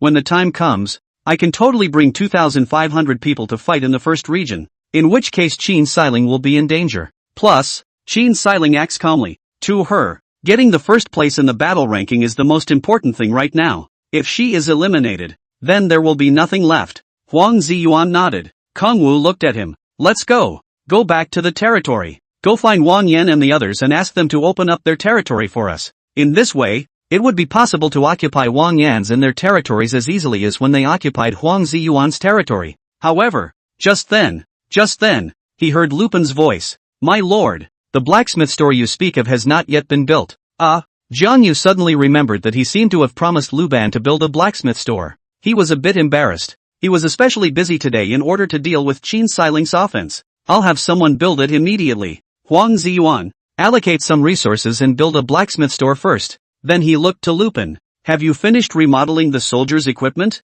Of course, the drawings are all here. And among other things, I've designed a few new things. Something new? Kong Wu brought it over and looked at it. Soon, he gasped. Portable ladder? That's good. Although I see that your territory also has a ladder. But it's too common, so I've remodeled it to make it portable and easy to make. Of course, as a price, this thing is not very durable. Jiang Yu instantly understood the benefits of this thing. Cheap and easy to manufacture means it can be produced in large quantities, and it is very portable. So in the future, soldiers will not have to carry ladders to advance bulky. On second thought, he vaguely remembered that historically Luban seemed to have invented the ladder. I can't believe he forgot about this one. Next, Jiang Yu looked at the ladder designed by Luban. Instrument name, portable ladder. Instrument rating, 2. Instrument quality, black excellent. Instrument attributes, durability 30, defense 5. Equipment effect climbing. Description of instrument, a siege weapon specially designed for climbing towering city walls.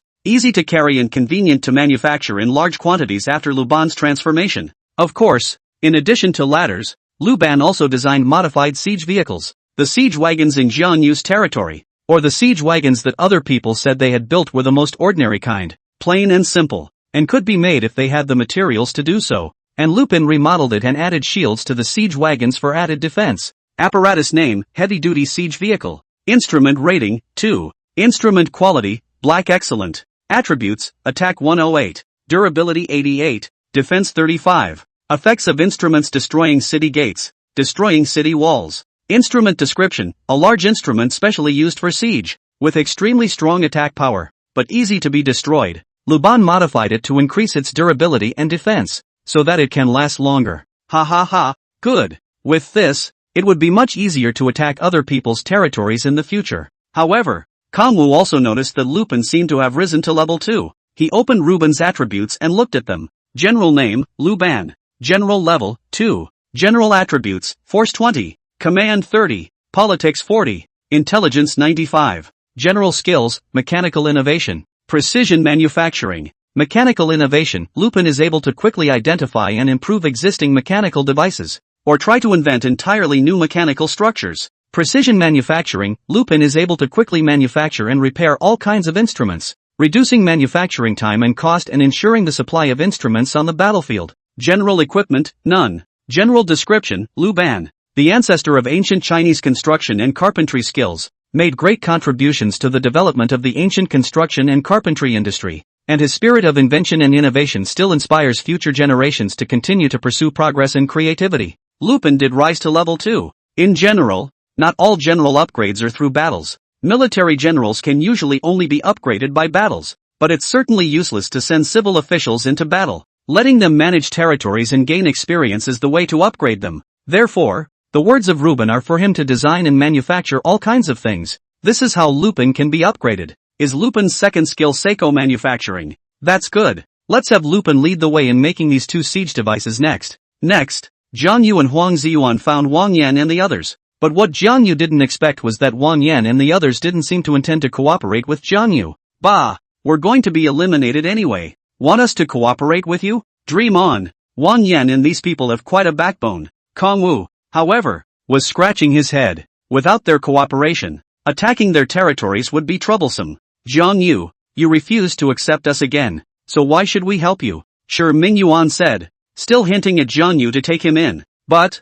I don't want to collect so many useless. Jiang Yu spread his hands. What? You're saying we're useless? Wang Yan was furious. It's true that they lost, but they weren't so bad as to be judged as useless by Kong Wu, were they? Jiang Yu, they're useless. What about us? We're pretty good looking, aren't we? There were 2 girls among Wang Yan's group, and they gave secret glances, signaling that Jiang Yu could get benefits by accepting them. Kong Wu glanced at the barren biceps. You're too peaceful. The 2 girls spit out blood. We're still considered flat? How big do you want it? Like Qin Shiling? Jiang Yu, it's not like I know how old Qin Shiling is, but it better be like Shui Changlan. What did you say? Shui Changlan? The girls were stunned. Shui Changlan, the national first prize winner 4 years ago. A generation of genius girls who had once fought against the pride of 10,000 races on the battlefield of the heavens, was the idol in the hearts of countless teenage girls. Even Kong Wu has her posters in his house. It was just that Shui Qinglan had retreated from the front lines of the battlefield of the heavens 2 years ago for unknown reasons. This has been hotly debated for quite some time. Shui Qinglan is said to be 70H. How can we compare? The 2 girls said. The corner of Huang Ziyuan's mouth twitched next to him. Can you guys get down to business? Wang Yan laughed coldly all of a sudden. Humph. How about it? Jiang Yu, hire us. We'll help you open the gates of your territory. And it'll also make it easier for you to receive the resources of our territory. How about it? This is a good deal, isn't it? Not really. Kong Wu turned around and walked away. In fact, Jiang Yu felt that Wang Yan's level was quite okay, but the problem was that Jiang Yu didn't know Wang Yan and his people. So even if they had to hire some people, they would choose from these more familiar people among Lin Hong and the others. Wang Yan immediately snorted coldly. Jiang Yu, without our help, even if you can take our territory, the casualties will be high. But Jiang Yu ignored them and turned away. Although it was true that he could take Wang Yan and the others, he was going to pay Wang Yan and the others. Of course, the salary wasn't as simple as money, so Kong Wu was very interested in the quality of the recruiters. Besides, is he really that worried about casualties? No, just wait for Lu Ban to build the portable ladder and the heavy siege vehicle. Attacking Wang Yan and their territory was simple. Jiang Yu just thought that plundering their territory's resources would be troublesome. Of course, Wang Yan and the others did not know this. Thus, in this situation, Wang Yan quickly saw an announcement that shocked him beyond belief. Eastern Sea Region announcement. 5th Region Lord Jiang Yu occupied 3rd Region Lord Shi Mingyuan's territory number 1136. Lord Jiang Yu chose, plunder, and gained a large amount of resources.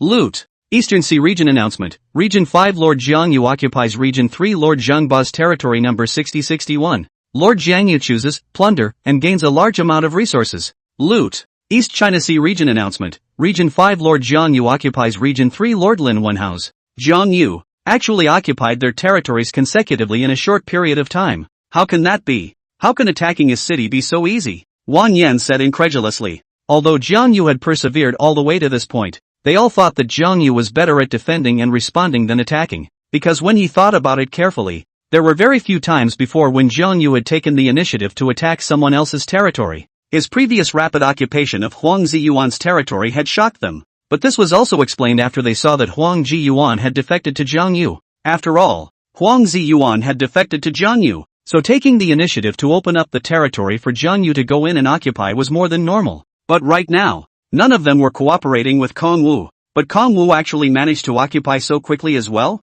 Is it that all of us who stayed in the territory are too few? Sure, Mingyuan sighed. They didn't bring out all the soldiers. The territories mostly kept 50 to 100 soldiers. Although the people we keep to guard our home aren't that many. With the defense facilities, it's definitely enough for Jiang Yu to drink a pot of water. Wang Yan said with an ugly face. Don't think about it so much. I can see the portal in front of me. I'll go first. One of them walked into the portal and returned to Earth. Eliminated just like this? Wang Yan's heart was unwilling. But there's nothing to be done about it anymore. Just like that, with Wang Yan helplessly walking into the portal. Within Jiang Yu's territory, Wang Yan and the others had all disappeared. But Kong Wu's offense continues. Since he was going to sweep through the third region, he certainly wouldn't stop. So next, the people of the East Sea region could only watch as announcement after announcement rang out, until Region 3 is swept away. When they saw this scene, they were all shocked and speechless. My god, all of Region 3 was swept. So the third high school is really grainy this year.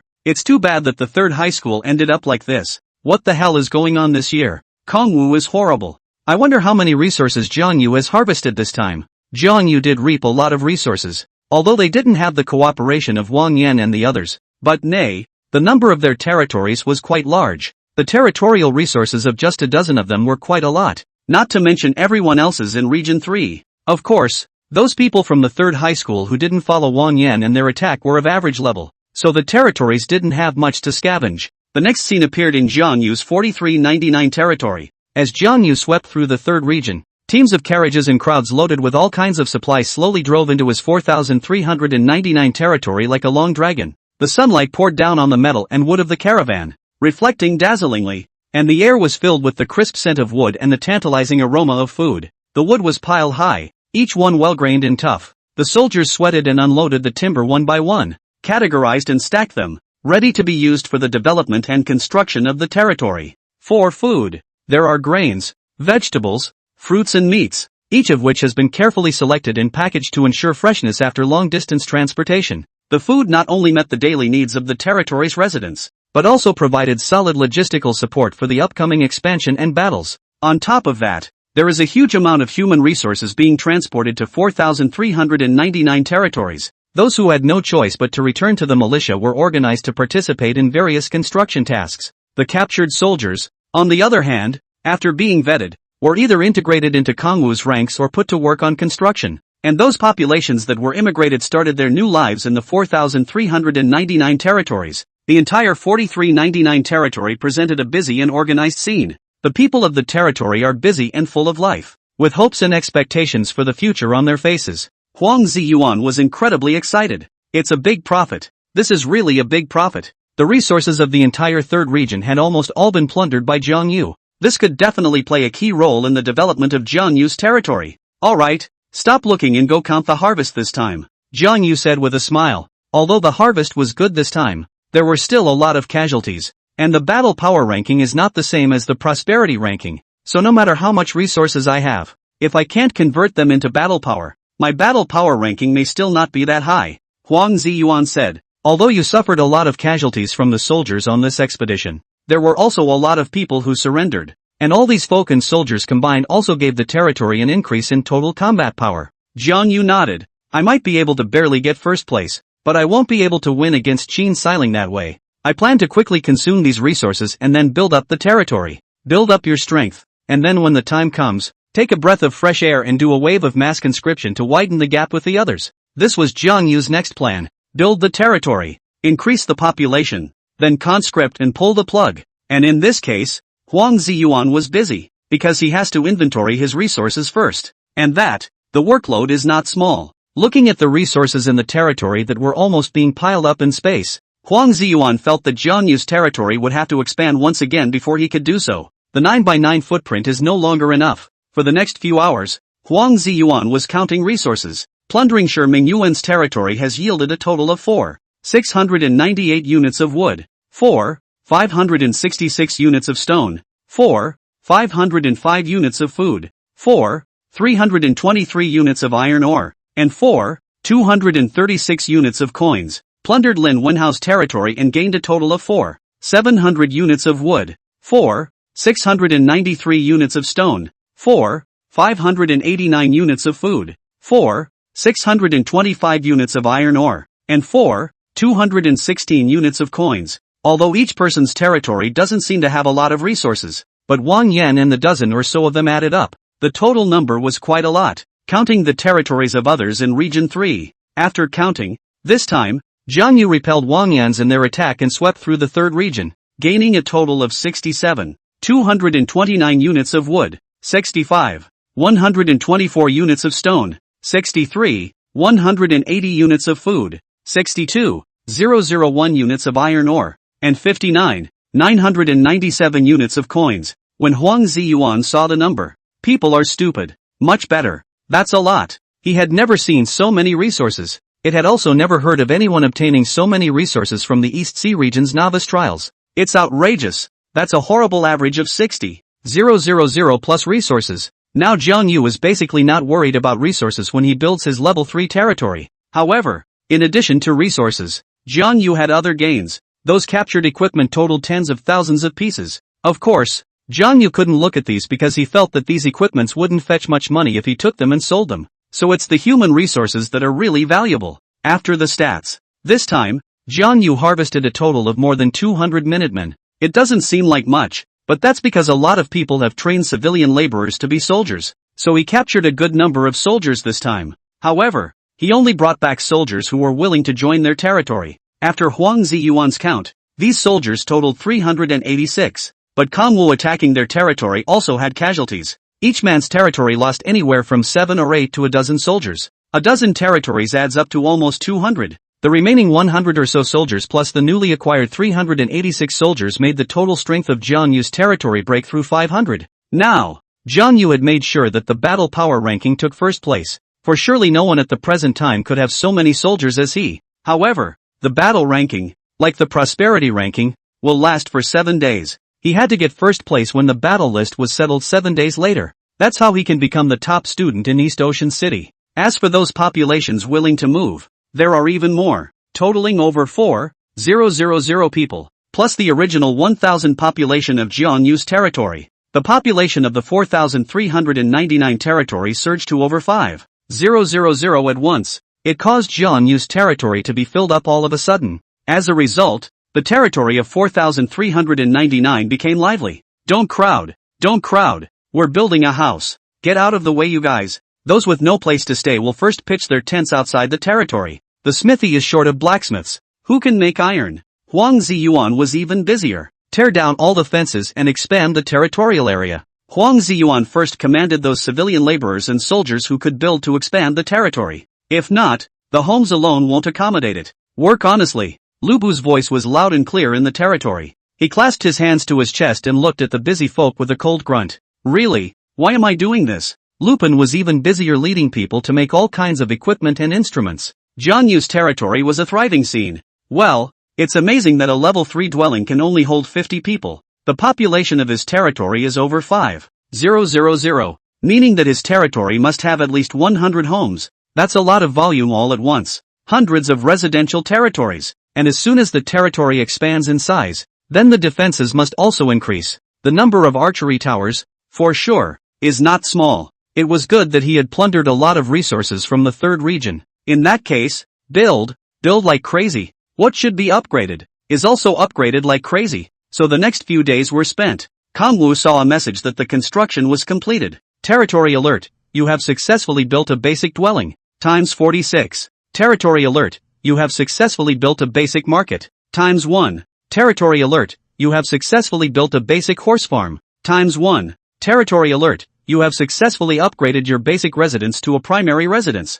times 52. Territory alert, you have successfully upgraded your primary residence to an intermediate residence, times 33. Territory alert, you have successfully built a basic lumber yard, times 1. Territory alert, you have successfully constructed a chain trap enclosure, times 49. Territory alert, you have successfully upgraded the chain trap enclosure to level 3, times 29. Territory alert, you've successfully upgraded the primary arrow tower to an intermediate arrow tower, times 13. Countless tips of construction completion appeared in front of Jiang Yu's eyes. Of course, no one else in the Eastern Sea region could see these hints. As the first session was construction-based, the assessment focused on the construction of the territory by the major newbie lords. So everyone who has finished building any facility will appear in small print on the chat channel. but the second session is primarily a test of combat power. So instead, such a setting has been eliminated, so no one else can see it. This was also the reason why Qi Lu, Wang Yin and the others looked incredibly shocked when they saw the chain trap enclosure when they attacked Jiang Yu's territory earlier. But, just because other people can't see the queue doesn't mean they won't send someone to scout it out. At this moment, there were people from various forces scouting in the woods right outside Jiang Yu's territory. Although Jiang Yu's multifunctional sentry tower had many functions, it was still difficult to deal with enemy scouts. After all, it was always unlikely that the soldiers on the sentry towers would fly out to kill those scouts. Moreover, right now, Jiang Yu's territory was under great construction, and even from a very long distance one could see Jiang Yu frantically constructing his territory. And one didn't need to get much closer at all to know what Jiang Yu had constructed. After all, thousands of people inside and outside the territory are busy constantly, inside and outside constantly coming in and out, looking at how those civil workers and soldiers go to use those resources. They can all roughly deduce what facilities Jiang Yu is building. As a result, quite a few people in the Eastern Sea region who had sent out scouts had gotten news from Jiang Yu's side. What do you mean? Kong Wu expanded his territory to 25 by 25? When Xin Siling received the news, she was also shocked beyond measure, her pair of beautiful eyes staring in disbelief. 25 by 25. So big. If she remembered well, Jiang Yu's previous territory was only 9 by 9 in size. How much did this expand the area at once? Xin Siling did the math. Jiang Yu's territory has instantly expanded to more than 7 times its original size. Xin Siling was dumbfounded. If this was placed in the Eastern Sea region, I'm afraid that it was an unprecedented size. It's too inflated. Kong Wu's territory is too inflated. Could he really get so many resources by sweeping through the third region? Xin Siling let out a long breath. How was she supposed to fight against Kong Wu's territory when it had been built to such an extent? Nope. Almost forgot again. The key to the second session is still the battle list. It doesn't help if the territory is prosperous and the war power doesn't go up. However, right now, she felt that the battle power of Jiang Yu's territory should still be a bit stronger than her. Alas, we can only wait for the replica event to open. It was her only chance.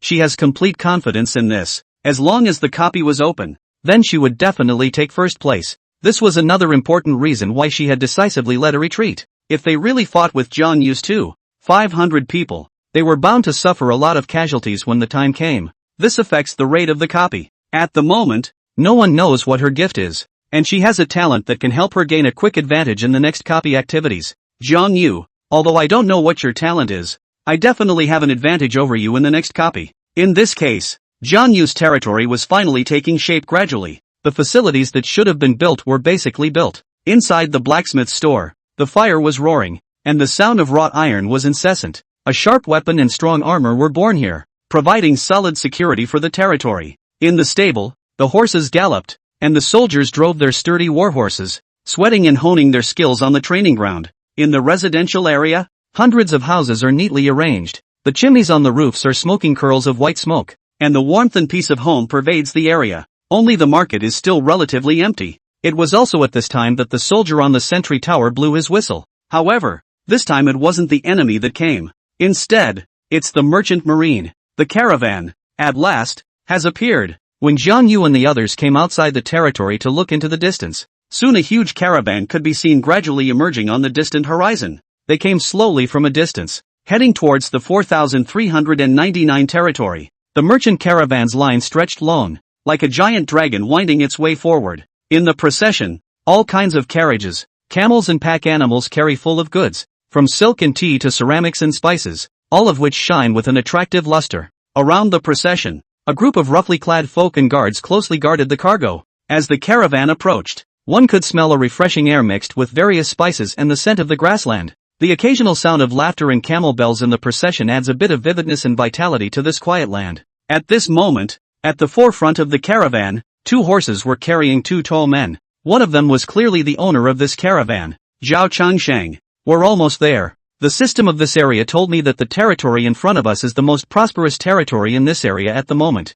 And when we get there, there should be enough places for us to rest. Zhao Changsheng said. The most prosperous territories? Humph. In the end it's just a novice trial. How prosperous can those students' territories be? The other man snorted disdainfully. Truth be told, he wouldn't have wanted to come if it weren't for the fact that they had to go through here for this shipment. AI. Don't say that. If it wasn't for the novice trials constantly cultivating and screening out our human geniuses, the human realm frontline wouldn't have been able to hold up a long time ago. Zhao Changsheng said. Anyway, remember the rules of the trial land. Don't break the rules and affect the trial. This time, we're just passing through. If the lord of that 4,399 territory wants to do business with us, just trade with him according to the market. I know no. Chen Ganlan waved his hand. When the merchant caravan finally entered the sight range of the 4,399 territory, the residents of the territory stepped out of their homes and curiously surrounded the far-flung merchant caravan. The children ran around excitedly trying to get closer to these strangers from far away.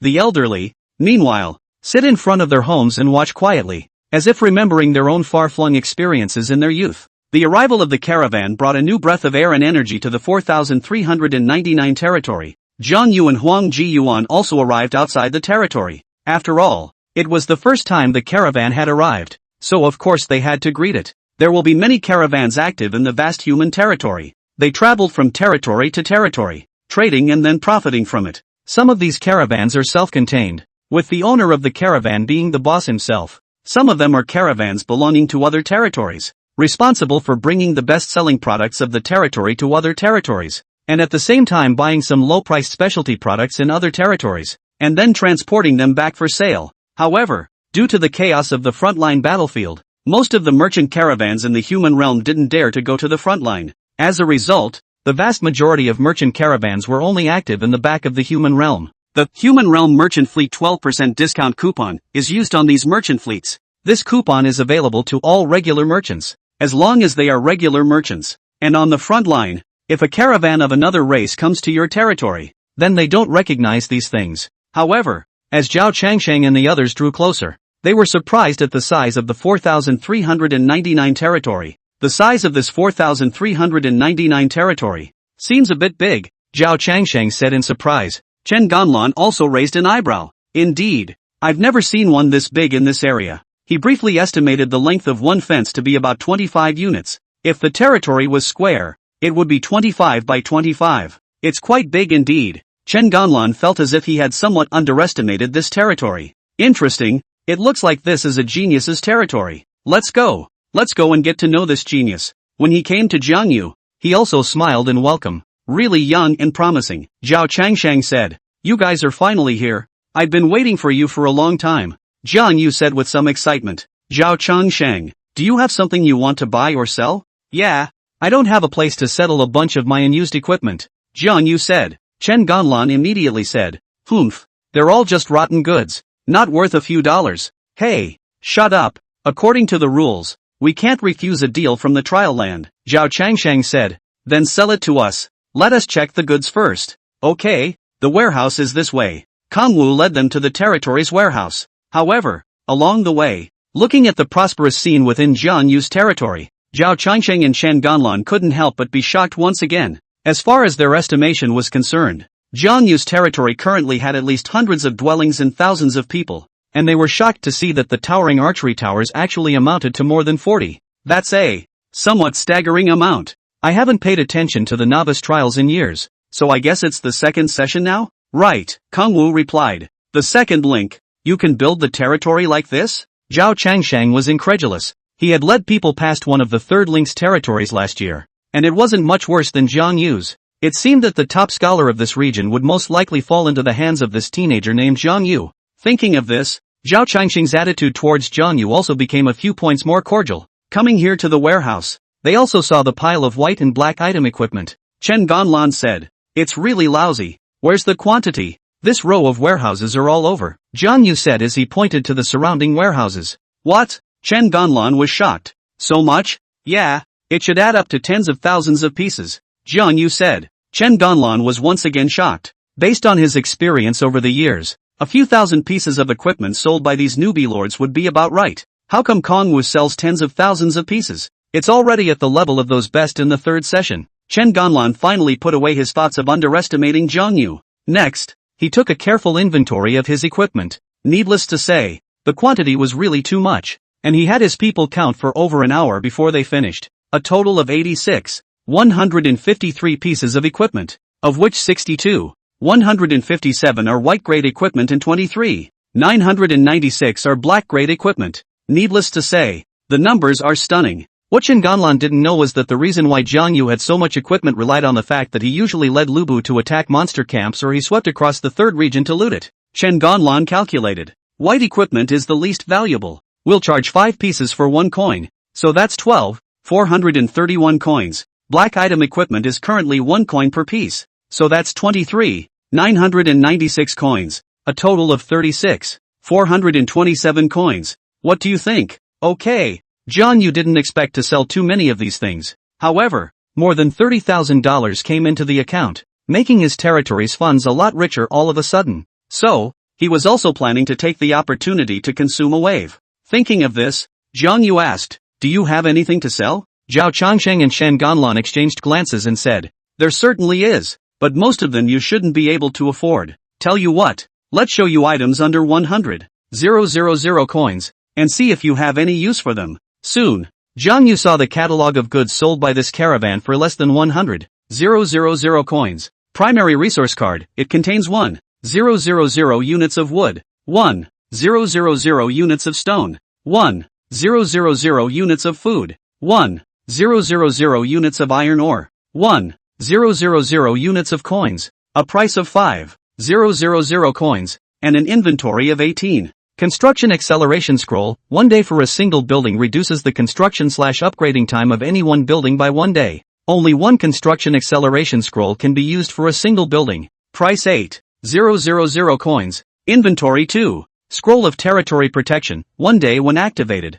The territory is protected from any damage for 1 day. Price 10,000 coins. Inventory 1. Trinket treasure chest, yellow item can randomly open 1 piece of yellow item trinket. Have a chance to open a fine trinket in yellow item. Price 300 coins. Inventory 15. Trinket treasure chest, blue item can randomly open 1 blue item trinket. Have a chance to open a fine trinket in blue item. Price 500 coins. Inventory 2. Weapon treasure chest, yellow item can randomly open 1 yellow item weapon. Have a chance to open a fine weapon in yellow item. Price 200 coins. Inventory 20. Weapon treasure chest, blue item can randomly open 1 blue item weapon. Have a chance to open a fine weapon among blue items. Price 400 coins. Inventory 5. Defense chest, yellow product open it to get a random yellow quality defense. There is a chance to open a fine defense in yellow product. Price 100 coins. Inventory 25. Defense chest, blue item open it to get a random blue quality defense. Have a chance to open a fine defense in blue item.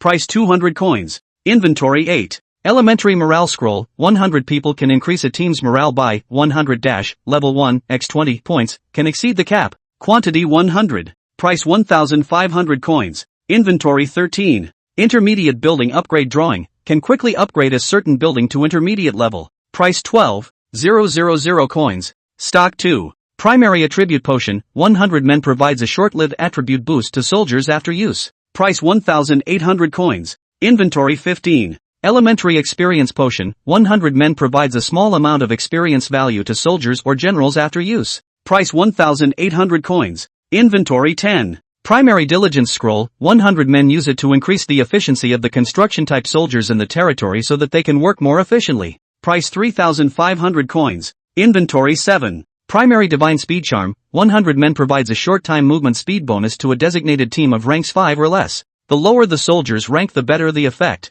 Price 2,500 coins. Inventory 19. Elementary special effect healing salve, 100 men can quickly heal minor injuries of soldiers of level 5/below level 5. 1 can be enough for 100 men. Price 1,400 coins. Stock 16. Random seed pack, contains seeds of many kinds of rare plants, which can be used for planting in the territory, with the possibility of planting ornamental plants, rare herbs, and rare materials. Price 6,500 coins. Stock 4. Building appearance drawing, change the appearance of one building, increase the aesthetics of the territory. Price 5,000 coins. Inventory 6. Refined steel blade, blue rare weapon. Soldier specific. Weapon that has reached the blue standard of standardization. Price 380 coins. Stock 3. Refined leggings, blue rare defense. Soldiers special. Up to the blue standard of defense. Price 150 coins. Stock 5. Water mist war robe, blue rare defense. Special for military generals.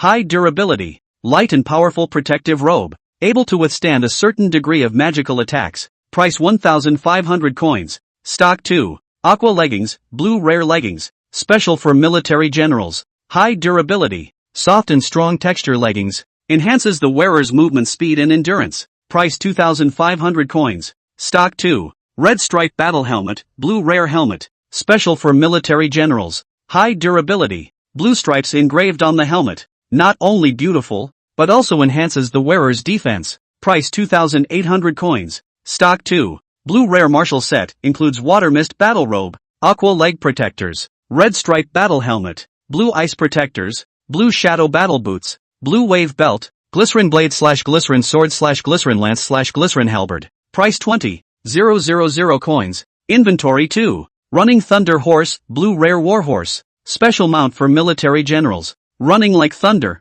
Price 10,000 coins. Inventory 1. Rare Resource Pack. Contains a certain amount of rare resources, such as gems, dragon scales, etc. Price 30,000 coins. Inventory 1. Primary Magic Rune. Can be set on equipment to provide additional magical attribute bonuses to the equipment. Price 28,000 coins. Inventory 3. Elementary Beast Taming Scroll. After using it, you have a chance to tame a beast creature in the wild to become a pet or mount. Price 55,000 coins. Inventory 1. Quite a lot of stuff, I must say. And to Jiang Yu's surprise, there was blue item equipment in it. It was important to realize that even at the present time, the number of yellow-grade equipment was very small. There are only a few large camps where some can be seized, but there simply wasn't enough to equip the soldiers, especially now that the number of Jiang Yu's soldiers had come up. That's even more inadequate. So, this is the time when side events become important. Side events can steadily obtain yellow equipment. As long as you are crazy about raiding copies and harvesting all kinds of equipment and materials,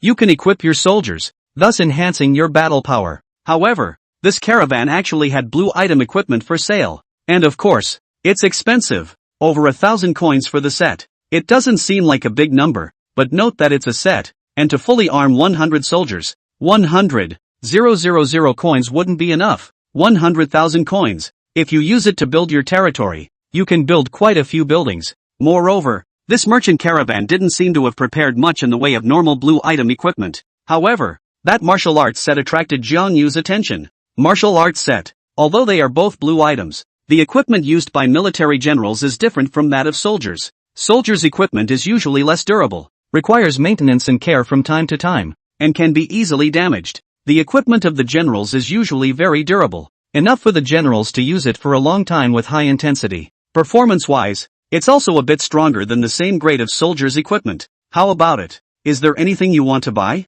Zhao Changsheng asked with a smile. You're also lucky. For most of the merchant caravans, they're actually not particularly willing to pass through this novice trial area of yours. Jiang Yu sniffed and froze. Why? Because you basically don't have much money, Zhao Changsheng said, so it's useless to come. Of course, the most important thing is that when you come to your area, you have to act according to the rules set by the system in this area, or else it will interfere with your trial. So yeah, coming here is the equivalent of us becoming NPCs and feeling bad about it. Plus, the novice trial areas are all hand-built and the land is modular in design. Just in case we don't make it in time and happen to be implicated in a teleportation that occurs in your territory, we'll still have to leave in a hurry with our people then. If you don't get out of there fast enough, you'll be teleported along with the territory to the final trial site for newcomers? It's always trouble. Fine. Jiang Yu had nothing to say. When you hear it like that, there really isn't much benefit to the caravan coming here. Then so that the arrival of this caravan at the moment is, on the contrary, an opportunity for him? If you can buy something useful here, then it is a unique advantage for him. Thinking of this, Jiang Yu made a decision. I'm going to buy the blue martial arts set, and that thrilling thunder horse. The sale of equipment had yielded more than 37,000 coins, which totaled 100,000 when counting what he had gained from the previous sweep of the third region, as well as the small amount of coins that the territory already had. But a lot had been spent in the past few days to build up the territory, so right now there were still over 60,000 left. As for why Jiang Yu chose the martial arts set, mainly to enhance Lubu. At the end of each copy, there is bound to be a boss. This boss is very strong individually. Whether you can beat it or not all depends on the generals. Especially difficult copies, the boss is even more powerful. It wouldn't be impossible to rely on human tactics to fight the boss, but that would result in high casualties among the soldiers. So, to dominate in this event, Lubu's battle power is crucial. As long as he can improve Lubu's battle power, then replica Hermes Birkenbag replica, he can always maintain the leading edge. In this way, Qin Xiling, no matter how powerful he is, will not be able to surpass his battle list ranking. As long as Xiang Yu can't surpass him, then he is the first place in this East China Sea region and the top student in East China Sea City. Zhao Changsheng sniffed and nodded. A martial arts set and horse. It looks like you're equipping your martial arts. A total of 30,000. The weapons of the set can be any one of them. What do you want for the swords? Guns and halberds? Needless to say, coming to this territory wasn't too bad for them. Opening his mouth for a 30,000 deal would certainly not have been possible in any other newcomer's territory. If it was any other newbie lord, at most, he would buy some cheap things like yellow treasure chests, various consumable scrolls, etc. To halberd, well, you wait, I'd better ask. Kongwu called out to Lubu. Soon, Lubu came walking with a dragon stride. What's the matter, Lord? Next to him, Chen Ganlan was shocked when he saw Lubu. What a strong aura. In this merchant team, Zhao Changsheng was the master of the merchant team, while Chen Ganlan was the leader of the merchant team's guards. In other words, Chen Ganlan possesses a certain amount of force. His force isn't too high, 82. However, as an escort for a merchant caravan, this force was sufficient. After all, it's not like it's on the front lines. Normally, escorting a caravan would at most encounter some bandits and robbers, mountain thieves, and wild monsters. Plus, Zhao Changsheng had paired Chen Ganlan with some higher quality equipment. In this case, even if he encountered a military general with a force of 85 or more, he could still fight off one or two of them. However, when he saw Lubu, his entire body could feel his body trembling, although he couldn't see Lubu's stats. As a general, that feeling of facing a strong man wouldn't lie. This military general of Jiang Yu is very strong, not normally strong. The force value is afraid to be over 90. Now Chen Ganlan was somewhat abashed. If it really came down to a fight, I'm afraid that he wouldn't necessarily be able to beat this military general. Zhao Changsheng noticed that Chen Ganlan was out of sorts, but he didn't say anything. Kongwu asks Lubu what weapon he specializes in. Lubu said that swords, spears and halberds were fine, but he was better at halberds. So Lubu chose the Ganlan halberd as his weapon. This was also the first time Lubu used a halberd weapon in this world. He looked greatly pleased. Thank you, Lord. Next, Jiang Yu spent some more coins and bought some consumables. For example, morale scrolls, special healing salves. When the time comes to make consecutive copies, if the soldiers get tired, you can use them. Just like that, after the things were bought, Jiang Yu spent more than 50,000 coins before and after. Among them, morale scrolls and special effect healing ointment. Kong Yu bought quite a few. Huang Jiyun, who was currently in charge of managing the books, wailed incessantly that Kongwu had spent so much money again. We'll be at the market for the next few days, so if the residents and soldiers of your territory want to trade, they can come to us as well. With that, the resettlement of the merchant caravan was completed, and Jiang Yu had them stationed there in the marketplace that had just been built not too long ago. After Kongwu left, Zhao Changsheng looked at Chen Ganlan. What just happened to you? Chen Ganlan spoke about Lubu. That military general is very strong. I may not be his match. And now that he has the blue product set, I feel like the bosses of the nightmare difficulty copies can be killed. Oh, Zhao Changsheng was also startled. Chen Ganlan's force was considered to be relatively high among the merchant escort leaders of the human realm. Many small and medium-sized merchant caravans would be lucky to find someone with a force value of over 70 to escort them. However, even so, Chen Ganlan still saw martial generals stronger than him in this newcomer lord's territory. No wonder this territory was so prosperous. It turned out that Jiang Yu had such a powerful military general. It seems that this newcomer lord called Jiang Yu is worth paying attention to in the future. That's all. As time continues to pass. Finally, announcement from East China Sea region, the number of level 3 territories has exceeded 300, and the list of territorial warpower will be announced soon. Announcement from the East Sea region, the list will be settled at midnight on the 8th day, when the regional rankings will be officially decided. So please keep up the good work, all the novice lords. Many people looked up. The war list is coming. Soon, the list panel appeared in front of their eyes. Territory power ranking. 1. 5th High School, Jiang Yu, battle value 12,581. 2. 1st High School, Qian Xiling, battle value 10,983. 3. 7th High School, Shin Wuming, battle value 9,816. 4. 7th High School, Shang Haoren, battle value 9,719. 5. 1st High School, Yu Xinli, battle value 9,644. 6. 1st High School, Zilch, battle value 9,585. 7. 7th High School, Chen Xin, battle value 9499. 8. 15th High School, Han Yu Xiang, battle value 9400. 9. 1st High School, Zhao Yuan, battle value 9322. 10. 6th High School, Wu Minshi, battle value 9217. This is the battle list ranking. Many people exclaimed again. Kong Wu, first. 9 high white small student, sure enough. Jiang Yu is the first. These days time we still cannot catch up? First high Zhao Yuan, damn. Xin Xiling is still second. Why is this Jiang Yu still first? 16th high Huo Wu, I think the first prize should go to Kong Wu. First high Zhao Yuan, fart. 2 events in the second session. The second event hasn't even started yet. Xin Xiling can definitely surpass Jiang Yu. 9 high by Xiao Shang, it's really not impossible. And on closer inspection, Jiang Yu doesn't seem to be leading by much. First high Zhao Yuan, that's right, with a gap of over 1,000. Xin Xiling can definitely catch up. At the same time, Jiang Yu looked at the leaderboards. Isn't the gap really that big? Kong Wu also knew why. Those guys are developing a war chest these days. But he was developing the territory. So the gap is much smaller. But never mind. He had originally planned for a wave of conscription after those residents who had moved over had stabilized. Now, too, it is time for the harvest. Huang Ziyuan, how's the conscription going? Jiang Yu asked. The barracks have recruited 300 men, and with the 200 folk who have finished training, the number of soldiers in the territory is now at 1,000. Yes, 1,000 soldiers, plus Lubu who was wearing a blue item of equipment, as well as the soldiers' equipment that Lu Ban had previously been told to design and remodel. After preparing so much, he couldn't believe that the first prize wasn't his. Next, Jiang Yu reopened the battle power list and looked at it. Territory power ranking. 1. 5th High School, Jiang Yu, battle value 18,376. 2.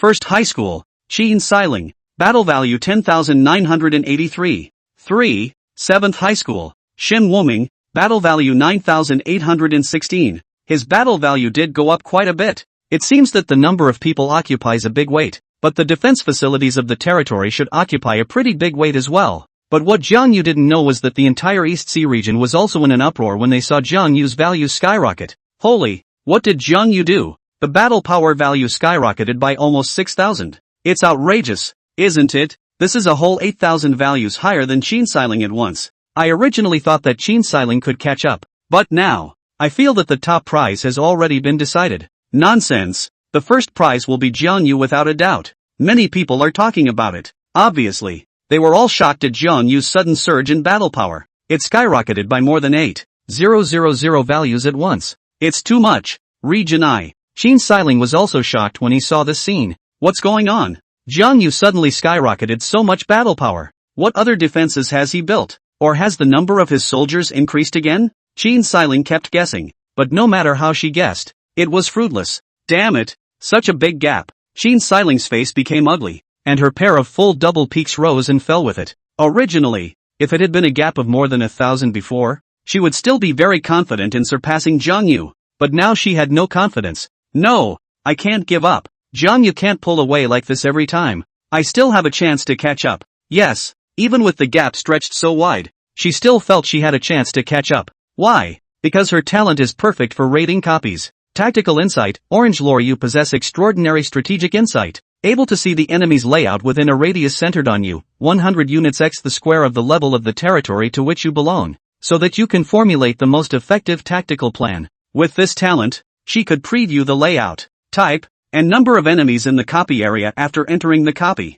It allowed her to plan the optimal attack route and battle strategy in advance. And, as the raiders get deeper, if the enemy's layout or skills change, she is able to instantly adjust her tactics to the new combat environment. That's where her confidence comes from. Orange Legend. This level of talent, even in the first high school, is rare in 100 years. She doesn't believe that Jiang Yu can compare. So in fact, there was talent involved in her retreat earlier. A battlefield of 3,000 versus 2,500 is too vast. It basically covers most of Region 5. And in the early stages, with a low level of territory, she has a limited range of insight. If it's commanding 1 to 2 teams in a small battle against the enemy, then her talent can make a huge difference. As for the replica, the area within the replica isn't small though. However, copies often had a whole process, with many routes and long processes. and this was the time when her talent was able to be thoroughly utilized. Moreover, the current scope of Qin Xiling's insight was an area with a radius of 900 units,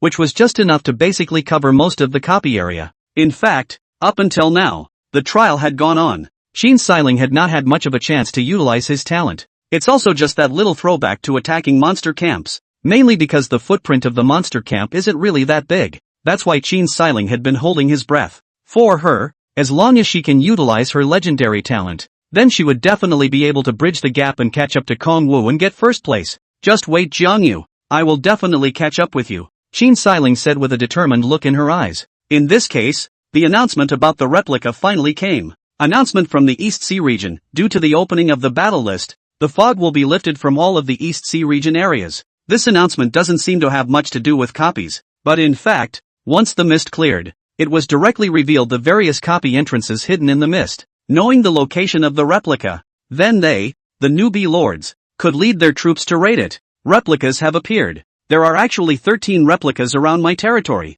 Normal. The replica entrance is equivalent to a portal, and we go to what is actually a foreign land. Down the book. Frantically brushing equipment. I'm lacking yellow clothes. Go. One step forward, one step back. Under these circumstances, the entire East Sea region had set off a fervor for copies. Kongwu also opened the map and looked at it. Good lord, there are a dozen duplicate entrances around my territory too. If it's a copy of the game, then everyone who enters the copy actually doesn't interfere with each other. But this wasn't a game after all, so only one team was allowed to enter a copy. After entering, unless the people inside came out, or the group was destroyed, no one else would be able to enter for a while. Thus, to ensure that they can have enough copies of the raid, supervisors are placing portals as appropriate. So don't worry about the copies being raided and finished. For them, copy raiding is only going to get harder. Zhang Yu looked at the dozen or so copies around his territory, which were mainly divided into 4 difficulties: easy, normal, difficult, nightmare. Simple difficulty has the highest number of monsters in it, and the monsters in it are all level 2, and the equipment, props, and materials that are popped out are mainly white and black items. Normal difficulty monsters have level 2 as well as level 3. And equipment props materials white, black and yellow. Hard difficulty monsters are all level 3, and equipment prop materials are all yellow. Nightmare difficulty monsters have level 3,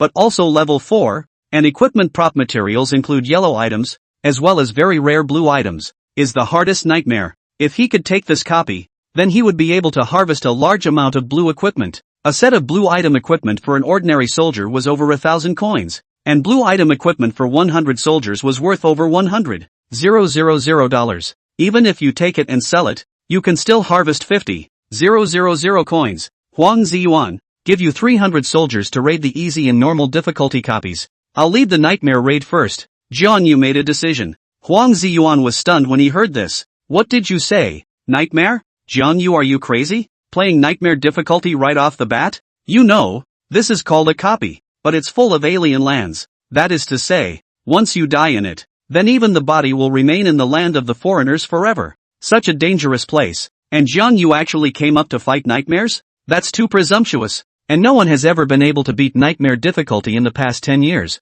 It's difficult at best. And you're number 1 on the battle list now anyway. So why be so aggressive? Jiang Yu waved his hand. It's fine. I've made a lot of preparations. Lubu had a force of 100 after all. In the past, those people could not get through. The most fundamental reason is that their highest generals are only yellow products. Force, well, estimated cannot even go up to 85. And I think by the time the other copies are finished, the soldiers will have lost their momentum. So coming up with the hardest copy is the best thing to do. Huang Ziyuan was thoughtful. In that case, don't give me soldiers, just bring 1,000 people in. Anyway, the nightmare copy is only 1 at the moment, and there's no rush for the lower difficulty copies. Alright, with that, Jiang Yu entered the copy with Lubu and 1,000 soldiers. Soon, along with Jiang Yu entering the copy portal, a prompt followed. Eastern Sea Region Alert, Region 5 Lord Jiang Yu has begun raiding the nightmare difficulty copy, Lost Ruins. At this instant, the entire East Sea region was in an uproar. Almost everyone was stunned. Kong Wu, actually come up with nightmare difficulty? What was he thinking? Too many. He clearly has the lead right now. And there was also a considerable gap with Qin Xiling. Well, just be steady in the next copy rating activity. This East Sea Scholar title is bound to be his. Results. He actually picked the highest difficulty copy to raid now. You are already number 1. Do you need to get so desperate? Ah? 9 Hi, by Xiao Shang. I'm sure it's not that Kong Wu doesn't understand these strategies. But how can I say this? Could Kong Wu possibly be a very adventurous person? A high school, Jiao Yuan, ha ha ha. What adventurous? Jiang Yu is stupid. If he died inside the nightmare copy, it is directly equivalent to giving the first prize to Qin Xiling. First Hai Jiao Yuan, even if he didn't die and just lost some soldiers, that would still have an impact on the copy rate afterward as well. And it's sure Liji's choice any way you look at it. 15 Hai Han Yu Xiang, not necessarily. Jiang Yu battle list first it. Maybe he has a lot of soldiers? Jiang Yu's troop strength is definitely more than ours. But how much more? Not too good to say. First Hai Jiao Yuan, more soldiers? That's not necessarily true. The territory's defense buildings also count as part of the battle power. Jiang Yu may have messed up the territory's defense. That's why the battle power value is high. Many people in the East Sea region were talking about this. Qin Xiling's brows were also furrowed when he saw the scene. I thought Jiang Yu would be more conservative, but I didn't expect him to be so aggressive. But then my chance has come. Even if Qin Xiling had a legendary grade talent, he wouldn't choose Nightmare right off the bat. In case he died, wouldn't that be a big loss? So she decided to rate a hard difficulty copy first. As a result, right now she saw that Kong Wu had chosen Nightmare. To her, Jiang Yu felt that no matter what preparations he made, it would be difficult to attack the Nightmare difficulty copy. However, Qin Xiling didn't think that Jiang Yu would die inside so easily. But getting routed by a monster in a Nightmare difficulty copy is something with high probability. Once Jiang Yu lost his troops, then her chance would come. Jiang Yu, I didn't think you'd give me the chance to surpass you. You made your own death. Then don't blame me for being rude. Since Kong Wu chose nightmares, that's a good way to find out. If Kong Wu dies, she's the top student. If Jiang Yu didn't die, she could also send someone to scout Jiang Yu's status afterward and assess just how many casualties the nightmare difficulty copy had inflicted on him. It's almost like 2 birds with 1 stone. As a result, the people of the Eastern Sea region quickly saw Qin Xiling's announcement. Eastern Sea region alert, Region 1 Lord Qin Xiling has begun rating the difficulty copy, Mysterious Ancient Castle. Did Qin Xiling choose hard difficulty? That's right. Jiang Yu is a nightmare as soon as he comes up. He's also too arrogant. In this case, along with many newbie lords leading their troops into the replica, the entire East Sea region gradually quieted down. But, just because the East Sea region was quiet, it didn't mean that there was no one there completely. At this moment, there were several figures that arrived near the 4,399th territory. They looked like they had powerful breaths one by one. Obviously, they have notable strength. One of them is clearly the supervisor, Wei Yuhan. He looked at the panel in front of him with a surprised face at that moment. Qin Xiling chose to be difficult, and Jiang Yu came up to fight Nightmare? The situation at hand was a bit out of his expectation. Johan, is this the territory of that what's his name Kong Yu? A woman next to him said. Yeah, I wanted you guys to meet him, but I didn't realize he was already inside. Johan said. Zhai Yuelan sneered. I've always been curious as to what kind of person could surpass my favored Qin Xiling. I didn't realize it was a stupid arrogant guy. Johan was helpless. I didn't know he was so aggressive, but he must have been sure before he went in. What kind of certainty can he have? In these 10 years, I've never seen anyone get through a nightmare copy. It did 10 years ago, but that didn't hit the ground running right off the bat. That man combined the power of quite a few lords to barely fight through, and lost quite a few men at the time. It's hard to say if they earned it or lost it yet. This is the nightmare copy. Very difficult. Yuhan said. In that case, let's wait here and see how the two of them perform. However, just at this time, a man next to him asked. Yuhan, no one has beaten this nightmare copy for over a decade. Right. Have you tested the situation inside? Although it is said that those alien races in the copy are trapped inside by us humans and don't get much development, it's hard to say if their strength will grow to the upper limit of level 4 in a decade or so. Yuhan's face changed instantly. I didn't check this nightmare copy. The copies of the novice trial place are uniformly administered by the overseer. After all, this wasn't a game. So the monsters in the copies, or those enemies in the Fey lands, were of such strength that they had to be strictly controlled. Otherwise, you can accidentally exceed the difficulty standard set by your copy. And over the years the overseers have checked basically easy, normal, and hard difficulty copies, because no one is rating the nightmare difficulty copies. So this copy of the Lost Ruins has not been checked for over a decade. Thinking about this, Yuhan was covered in cold sweat. It's over. I didn't expect Jiang Yu to choose a nightmare difficulty copy, so I didn't go in to check. I'm going in right now to call Kong Wu out immediately. But when Yuhan walked in front of the duplicate teleportation entrance, a powerful force banged out. directly bouncing him back. Yu Han, don't be in a hurry. Jiang Yu is already inside. Unless he succeeds in clearing the level or dies inside, you won't be able to get in. Another overseer said, quickly use the energy detector and estimate the energy fluctuation at the other end of the portal. Johann fumbled to find an instrument-like thing from his body and fired a beam of energy at the entrance of the replica. Soon, he saw some data displayed on the instrument. Johann immediately showed a stunned expression. Energy overload, all of the enemies. Individuals in the Lost Ruins are at level 4. The number is over 4,000. When Johann said this, the supervisors all looked at each other. According to the rules, for nightmare difficulty copies, the individual enemies should be partially level 3 and partially level 4. Quantity 1000 or more, not more than 2000. But according to the results of Johann's test, the enemies in this nightmare difficulty copy have evolved considerably over the past decade or so. Zhai Yuelan sneered. Yuhan, you're dead. If Jiang Yu dies inside, you can't eat it. Although she felt that Jiang Yu's behavior was a bit of a death wish, Jiang Yu's talent was still not low. Even if Jiang Yu couldn't get the first prize, it was still second, and was equally considered a genius. As a result, right now, Yuhan has screwed Jiang Yu, who had a one-line chance to pass. Because of his own mistakes, the nightmare was hard enough as it was.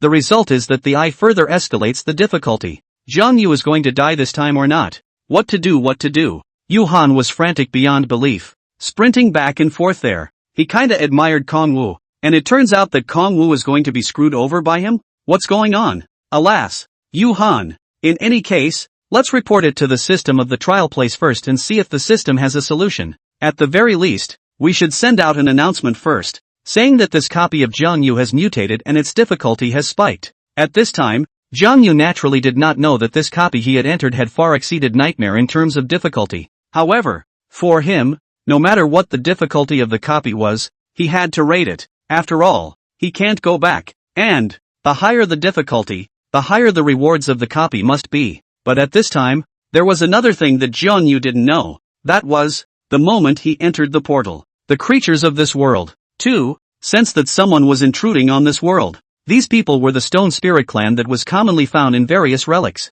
Stone Spirit creatures evolved from the ancient rocks and minerals found in the ruins. They have hard skin and are studded with various gems and ores. They usually make a living by absorbing energy from the ground, and specialize in digging tunnels underground to build huge underground cities. The Stone Spirit Society is highly hierarchical, ruled by a supreme king, under whom are divided different ranks of artisans, warriors and priests. At this moment, these Stone Spirit clansmen were also all furious when they felt the fluctuations in space. Rock Spirit Clan Chief Rock Jun broke said loudly, "Damn humans, imprisoning us here for more than 10 years in order to nurture their geniuses. Right now we've been waiting for more than 10 years, and finally someone has come in. This is our only chance. Kill all these geniuses and show the humans how powerful our Stone Spirit Clan is." Soon, the thousands of Stone Spirit clansmen in the middle of this relic area also shouted in unison, "Kill them all! Kill them all! Kill them all!" The sound of killing and shouting shook the sky and the earth. Their warriors of the Stone Spirit Clan were originally only level 3 or so,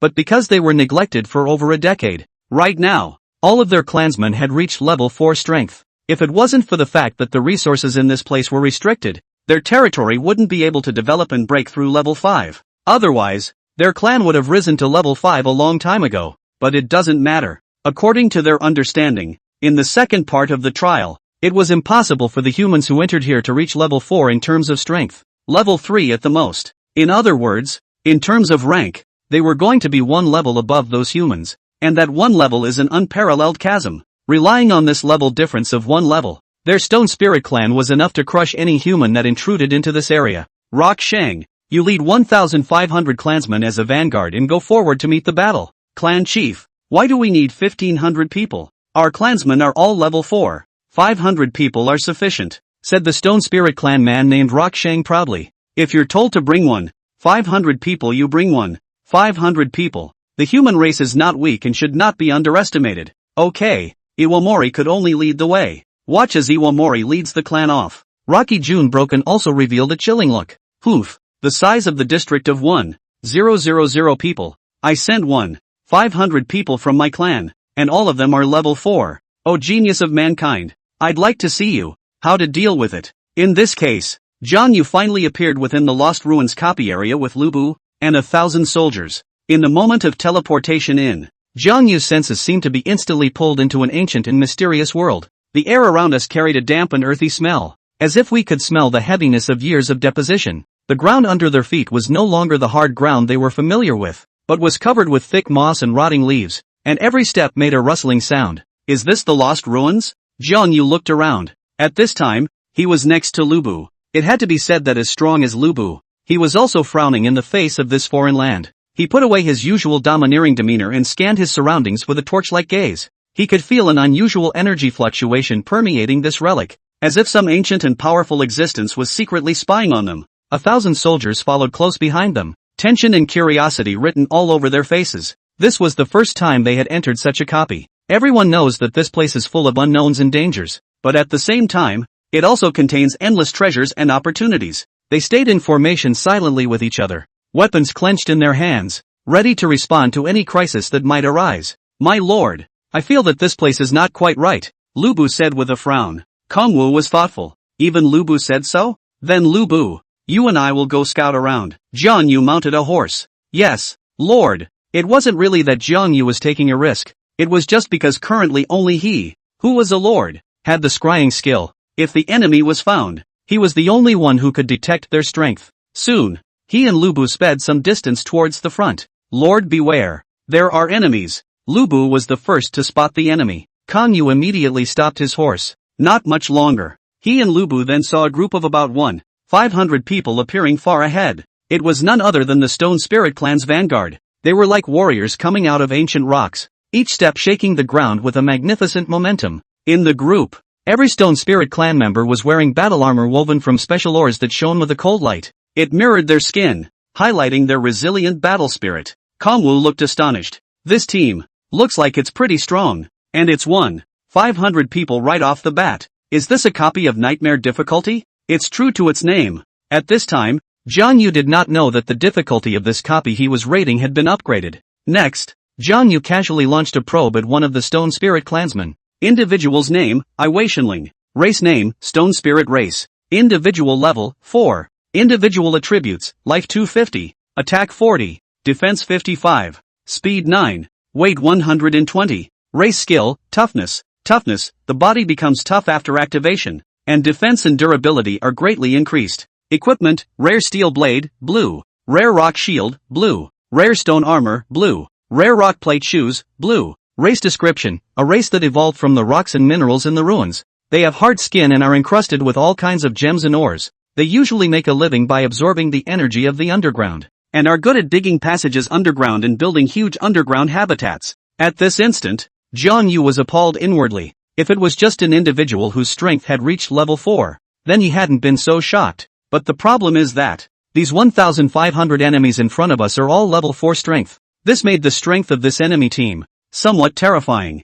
Jiang Yu didn't feel quite right at this point either. Is this really Nightmare Difficulty? Isn't Nightmare Difficulty all 3 and 4? Why are they all level 4? Does that mean they left all the level 3s behind and only sent out level 4s? If this was the case, then Jiang Yu could still accept it. But he was afraid that the enemies in this copy were all level 4. Next, Jiang Yu looked ahead. At the forefront of the enemy's front line was a burly Stone Spirit Clan member. His aura was powerful and majestic, and he was none other than the commander of this vanguard, Iwamori. His skin took on a deep bronze color, as if it contained the power of the earth. His eyes were like 2 brilliant jewels, flashing with a sharp light, as if they were able to see through all illusions. He held a stone shield in his left hand, and in his right hand he clutched a sledgehammer made of fine iron and precious stones. As Iwamori's aura was unfathomable, Kongwu couldn't find out anything either. It seems that this enemy general is not weak, but in terms of force, it's still Lubu who is stronger. Jiang Yu thought to himself. After all, Lubu's force reached the upper limit of 100.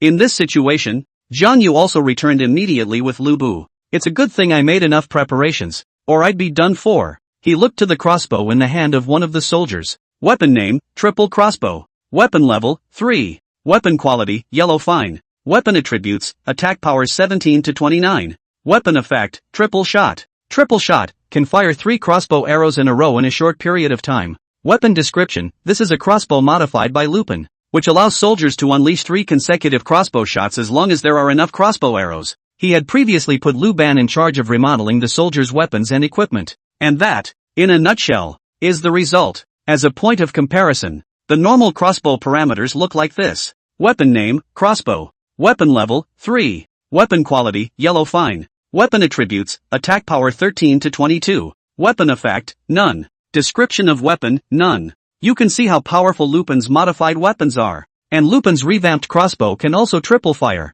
In the future, I'm only afraid that high-speed serialization will not be a problem. Of course, in addition to these, Luban also modified quite a few large weapons, such as strong crossbows. With his remodeling, the power was also greatly increased. Have all long-range archers ready to fire as soon as the enemy is in range, Jiang Yu ordered. Since the enemy was so strong, they had to prepare early. Soon, Jiang Yu and Lubu quickly had 1,000 soldiers set up a formation. The archers were all at the forefront, and as soon as they saw the enemy come into range, they would be the first to release their arrows. Jiang Yu also detected the shortcomings of the stone spirit race while probing. Although they were individually strong and had superb defense, they were slow, and none of them rode horses, seeing as how most of the stone spirit people were bulky. Then, the time it takes for them to go from being in range to being in front of them is not short, and this is the time for their output. So take this opportunity for a crazy wave of output. With such thinking, the formation of 1,000 soldiers was quickly arranged. Finally, as the enemy approached, Jiang Yu could clearly feel that powerful aura emanating from the stone spirit race's ranks. Their steps were firm and strong, and each step seemed to announce their arrival, causing the entire lost ruins to tremble. Release arrows. Seeing that the enemy was in range, Lubu shouted. With Lubu's order, the soldiers who had already been ready to fire quickly pulled the Luban's modified crossbow. There are many different types of bows and crossbows that Lupin has modified. Some have a long range while others are extremely accurate. Its arrows are even specially designed with armor-breaking and penetrating effects, only to see arrows pouring out like a torrential downpour, accompanied by sharp whistling sounds, cutting through the sky and stabbing straight at the stone spirit race's vanguard. Those stone spirit warriors, despite being clad in heavy armor, were as fragile as papier-mâché in front of the arrows of the Rubin crossbow. The arrows pierced through the armor and penetrated deep into the flesh and blood, instantly taking away several fresh lives. The stone spirit race team was in chaos. They had never seen such a sharp and dense rain of arrows, and for a while they were unable to organize an effective defense. Terror and panic spread through the group. The originally firm pace began to become disorganized, and some even turned to run away out of fear. Humans, despicable and shameless. Rock Shang, the stone spirit race commander, roared angrily. Clad in heavy armor and holding a huge shield, he attempted to rush forward through the rain of arrows. His voice echoed across the battlefield, full of anger and resentment. However, the rain of arrows did not stop, but instead shot at him more intensely. Although Iwamori was brave, he had to retreat under this intensive arrow attack. Although his huge shield was able to block some of the arrows, many of them still passed through the gaps and hit his body. The shortcomings of the Stone Spirit clan were exposed at this time. They wanted to get closer and close the distance to attack Jiang Yu's group, but they just can't go fast enough. Damn it! Rock Shang's face was incomparably ugly. Although he had expected the humans to shoot arrows, why were the arrows they shot so powerful and attacked so fast? This is simply not what was envisioned before. In addition to these crossbows, those large powerful crossbows are even more so. He could see several of the human soldiers teaming up to use a powerful crossbow, which had a relatively slow attack rate, but was immensely powerful. One arrow could have pierced the bodies of several of his clansmen. It's horrible. So he had no choice but to watch his people fall one by one. 1,400, 1,300, 1,200. This forward group of Iwamoris was all of a sudden down to just over 1,200 men. They, on the other hand, never managed to get much closer to Jiang Yu's team. Damn it, clansmen, charge. Just charge through and we're sure to tear them apart. The stone spirits were confident in their hard bodies. However, right at this moment, Jiang Yu saw that the time had come and let Lubu take the lead, leading 1,000 soldiers to launch a charge. They were armed with spears modified by Lupin and clad in iron armor modified by Lupin, and they rushed towards the Stone Spirit clan's front line with great force. Under Lubu's leadership, the soldiers were highly demoralized and courageous, and engaged in fierce melee combat with the Stone Spirit warriors. Iwasori was also furious at this time. Seek death. Clansmen, kill with me. This group of Stone Spirit clan members also charged as much as they could. The two teams were immediately like two torrents of water, violently crashing together, emitting earth-shattering shouts and killing sounds. To him, it was good for Jiang Yu that they didn't continue to shoot and instead took the initiative to rush over, because then he wouldn't have to bother with closing the distance with Jiang Yu and the others. However, Iwamori was soon confused again, because, as the two sides engage in a close-range melee, he found The melee weapons these humans used were not simple either. All of these human weapons were not quite like normal weapons. It was the first time the Stone Spirit clan had encountered such a weapon, and they were completely inexperienced in fighting against it. As a result, the people on the Stone Spirit clan's side were quickly suppressed and fell into a disadvantage. Jiang Yu watched the scene from the back and nodded in satisfaction. Still have to thank Lupin. Because of these melee weapons, Lupin had also redesigned them. For example, weapon name, Whirlwind Sword.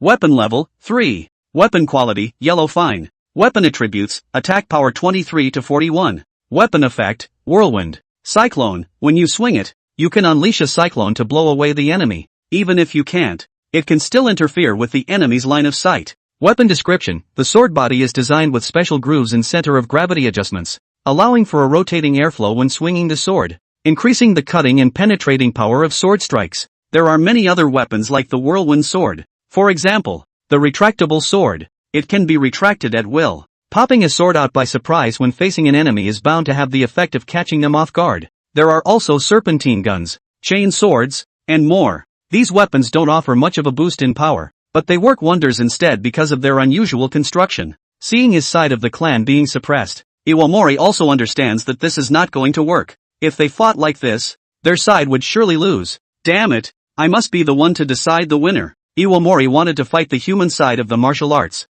If he won the fight, then there was still a chance to crush Jiang Yu's team under the surge of morale. However, he didn't realize that this idea of his integrating Jiang Yu was intended. After all, before entering this copy, Jiang Yu had spent a full 30,000 coins to acquire a full set of blue item equipment for Lubu. Combined with Lubu's force value of 100, no matter what Iwamori's force value was, he could crush it. In this case, Lubu led the way, riding that mighty thunder horse, like a god of war descending into the world. To Uweiseng's front, his blue rare equipment gleamed in the sunlight, flashing with a cold light. He held a Ganlan halberd, and each swing was accompanied by a thunderous momentum that made people not dare to look directly at him. Iwamori was also enraged at the sight. He bellowed and also rushed towards Lubu with a huge shield in hand. A powerful aura emanated from his body, and every step he took caused the ground to tremble, as if he wanted to shake the entire relic. His right hand clutched a huge warhammer, and every swing was accompanied by stone-cold power. With that, the two generals officially crossed paths. The figures of the two men intersected in the air, and their weapons collided with each other with an ear-piercing sound of metal clashing. Weapons from both sides collided, and the sound of clanging metal was unceasing. Lubu's war cry shook the sky and moved the earth, as if it was able to boost morale and increase the fighting strength of his side soldiers. His chaotic dance skill was even more powerful. Each swing of the Ganran halberd could bring up a storm, making it difficult for the enemy to get close. And Yanshang also displayed a skill unique to the Stone Spirit clan. His skin was as hard as stone, able to withstand most attacks. Each swing of his warhammer seemed to be able to shake mountains and rocks, causing Lubu to have to deal with it carefully as well. Humph, a bit of strength. Rocksheng narrowed his eyes at Lubu. Lubu's strength seemed to be stronger than he had imagined, but Iwamori has a force value of 92, and confidence belongs to no one. However, he didn't know that Lubu's force value was a staggering 100 points, far above him. After a dozen rounds, Lubu found a break and swung his halberd. Pust! The Ganlan halberd directly sent Iwamori's warhammer flying, followed by a halberd piercing through his chest. Iwamori's eyes widened, and the originally determined expression on his face froze in an instant, transforming into deep shock and disbelief. He felt a sharp pain coming from his chest and looked down, only to see a Kale halberd with light flowing through it penetrating his armor and stabbing straight into his chest. On the tip of that halberd, there were still a few drops of warm blood dripping down, slowly sliding down, leaving a shocking trajectory in the cold air. At this moment, Iwasheng's face showed a look of disbelief. He lost? He couldn't believe that he had lost so quickly and so miserably. His huge shield, his sledgehammer. It was as if they had all become useless ornaments in front of Lubu's Ganlan halberd. The defense that he had always been proud of was so unbearable in front of Lubu's amazing speed and strength. Iwamori's eyes were filled with remorse and resignation. His breaths were getting shorter and shorter, each one accompanied by intense pain. He felt that his life was rapidly passing and there was nothing he could do about it. He looked at Lubu in front of him, the god of war clad in Xian armor and holding a Ganlan halberd, and his heart was filled with endless fear and awe. Under the sky, there was such a strong martial artist. Eventually, Iwamori's vision began to blur and his consciousness faded. Iwamori's body then collapsed to the ground with a loud bang, dying of gas. Seeing this scene, Jiang Yu was also relieved. Once Iwamori died, then the winner of this battle had naturally come out. Next, When the Stone Spirit Clan team saw that Yin Shang had been killed, their morale plummeted and they began to retreat. Jiang Yu took the opportunity to command his soldiers to launch an onslaught, killing the Stone Spirit Clan for a while. Phew, it's over. Jiang Yu also let out a long breath. Right off the bat, it's a 2,000 plus person scale fight. Not bad for nightmare difficulty. He didn't immediately have his men count casualties and inventory the loot next. Instead, they shifted positions first. After all, right now, his soldiers were taking a lot of casualties as well. Got to move locations first, lest they be attacked again by these stone spirit people. In the meantime, somewhere in this side of the world, in an underground palace, Clan Chief, why don't you let the clansmen all go together? A Stone Spirit Clan member asked to the Stone Spirit Clan Chief. Rock June broken. Aijin replied with a broken smile. These humans are here for the relic treasures, and humans are cunning and love to sneak around and take the treasures, so someone has to guard them, and with Iwamori's strength, it shouldn't be difficult to crush this group of humans. Even if we can't be crushed, at least we won't be defeated, and when the rest of us get ready and go to support, those humans will inevitably. Suddenly, just then, a Stone Spirit Clan member came barging in. Patriarch, it's bad. The vanguard led by Iwamori is completely wiped out. Aijin broke and stood up violently. What did you say? His face instantly turned ironic, and disbelief flickered in his eyes. He stared tightly at the panting Stone Spirit Clan member, causing the Stone Spirit Clan member to gasp a little. Iwamori, the right-hand man under him, leading 500 clansmen of level 4 strength, would actually be completely wiped out? It was beyond his imagination. He shook his head incredulously, trying to find a hint of a joke on the clan member's face, but all he saw was fear. Aijin broke heart simply cannot accept such a fact. How could it be? How could Iwamori and the others not be able to defeat a mere 1,000 level 3 strength humans? Aijin broke roared angrily. His voice echoed in the underground palace, seeming unusually harsh. He felt his mind become confused. He was aware of Iwamori's strength. Only, he didn't understand. Iwamori's team were all clansmen of level 4 strength, so why did they lose to those humans who were far less powerful than them? Rock June Broken's mind was filled with doubts and incomprehension. Humph. They must have used some despicable and shameless method. Aijin Broke took a deep breath and tried to calm himself. He knew he couldn't just be crushed. He needed to think calmly, find out why he had failed and act quickly. He turned to look at the Stone Spirit Clan member and asked in a low voice, "Tell me, what really happened? How exactly did Iwamori and the others fail?" According to the report of the clansmen who fled back, they were fired upon by human arrows before they even got close to those humans, and the casualties were not small once they came up.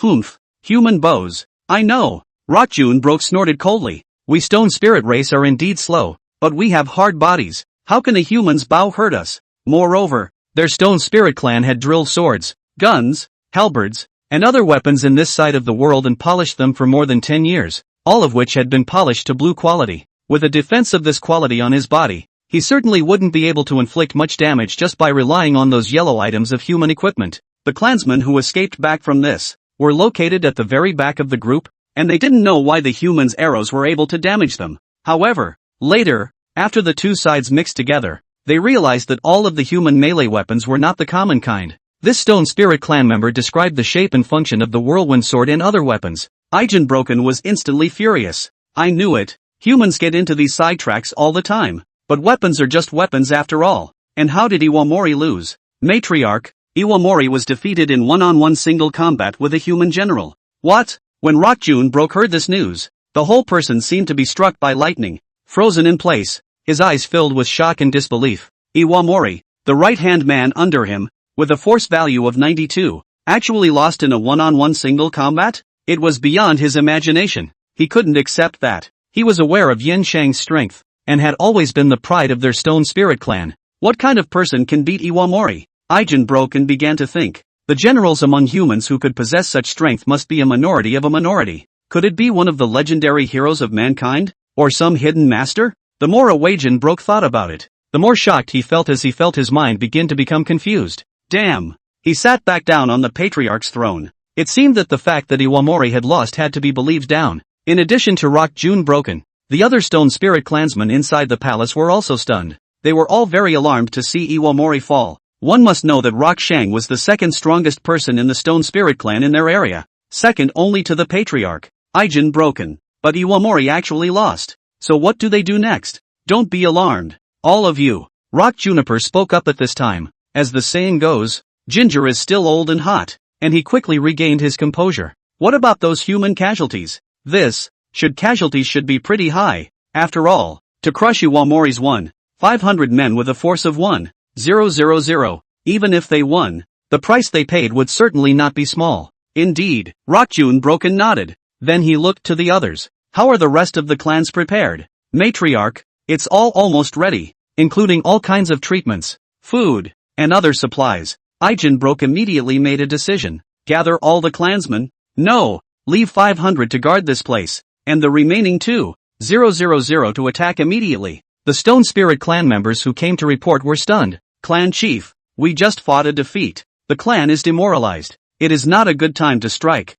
Broke and said, I understand what you're saying, but have you thought about the fact that there are only 1,000 humans when all is said and done? And after the huge casualties, how many are left that can fight? The clan member froze. Not to mention how many of them died. Even if very few died, as long as someone is injured, they won't be able to recover and form an effective fighting force in a short period of time. With only a few hundred of them available, we can certainly annihilate them. This is our best chance. If they wait for their wounded soldiers to recover from their injuries, it will be a much harder fight. We can't let Iwamori and the others' efforts go to waste. These words from Rockjun Broken seemed to make perfect sense, causing that clan member to get excited all of a sudden. I understand, Matriarch. I'll have the clan prepare now. Watching this clan member leave, Rockjun Broken old face also quickly sank. Humans, dare to kill Iwamori. See how I will annihilate all of you. He had already decided that all the humans who had entered this area would be killed. Not one of them would be left behind. Except Broken is plotting his next offense.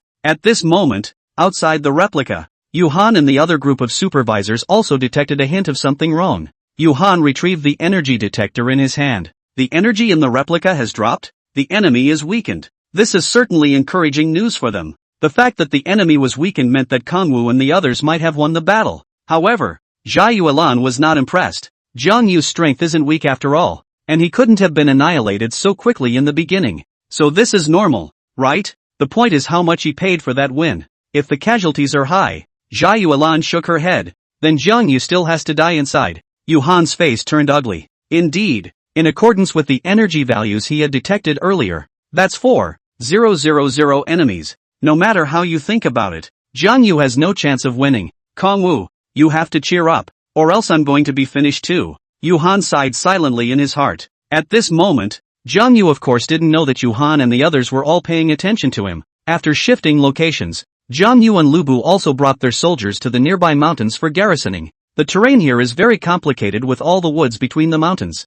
and it's not easy for the enemy to find it. There seems to be another canyon nearby, surrounded by mountains on 3 sides, and I wonder if there are any other exits from this canyon. Of course, he had left a few soldiers at the original location for scouting. If they saw the enemy coming, they would come back immediately and report. After setting up a temporary garrison camp here, he was also the one who immediately had the loot counted and the casualties of the soldiers counted. The first to be counted were the casualties of the soldiers. Although that battle had just been won, it had to be said that the soldiers had suffered a lot of casualties. Casualties numbered upwards of 500. It takes up half of the total number of people on the team. Of these, 108 were killed in action, and the remaining 400 were wounded to varying degrees. Let's just say the enemy is indeed strong. It made his available battle force over 500 at once. Good thing I was prepared. He had bought the special effect healing ointment from Zhao Changqing's caravan earlier. It can heal minor injuries quickly. Not with a serious injury, but it's not impossible to use. It just takes longer for the injury to heal. Lubu, use all these ointments. Gotta hurry up and heal all the injured people first. Otherwise, when the enemy came to attack, then he wouldn't have enough manpower to deal with it. Yeah, what if the enemy hits? We don't even know what's going on with this copy right now. This is good terrain. Maybe we can use it. Kangwu began to think about his next move. It was also at this time that a soldier came to report that the booty count was complete. They had suffered many casualties this time, but the harvest was also huge. The soldier told Jiang Yu that this battle had allowed them to capture a full 1,000 sets of blue-grade equipment. When Jiang Yu heard this number, his entire body was stunned. 1,000 sets of blue equipment. What kind of concept is that? At Zhao Changqing's merchant team, a set of standardized blue product equipment for soldiers cost about 1,000 coins. Of course, the set of equipment they captured from the stone spirits was incomplete. For example, there are no trinkets, just basic weapons, armor,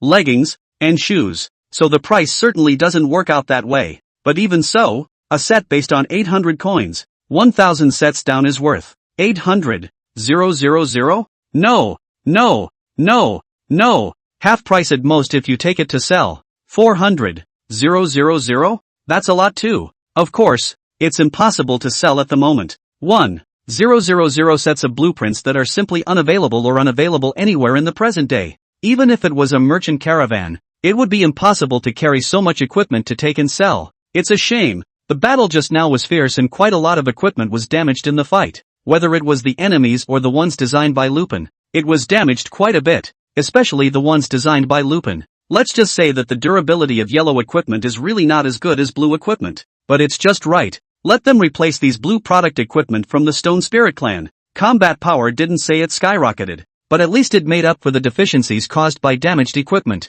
That way we're not behind in terms of equipment. And in terms of numbers, with a special healing salve, it also heals most of the injured. Well, not bad. Jiang Yu estimated that after using the ointment, the available battle force on hand was about 800 people. As for the seriously wounded soldiers, let them find a place to rest. Report. At this time, another soldier came to report. Kamwu noticed that this soldier was the one he had left behind to scout the original spot earlier. The enemy has come to where we fought before, the soldier said. Coming so soon? Zhang Yu frowned. It seems like they want to take advantage of the fact that we just went through a battle and our soldiers suffered high casualties to directly crush us. But as Kamwu also found out, morale was a problem. Having just been through a battle, the soldiers' morale was depleted. Well, luckily I was well prepared. Yeah, right. Jiang Yu was really glad that he had bought many things from the merchant caravan before. In addition to the special effect healing salve, Kang Yu also purchased a morale scroll. Perhaps, this is also our chance.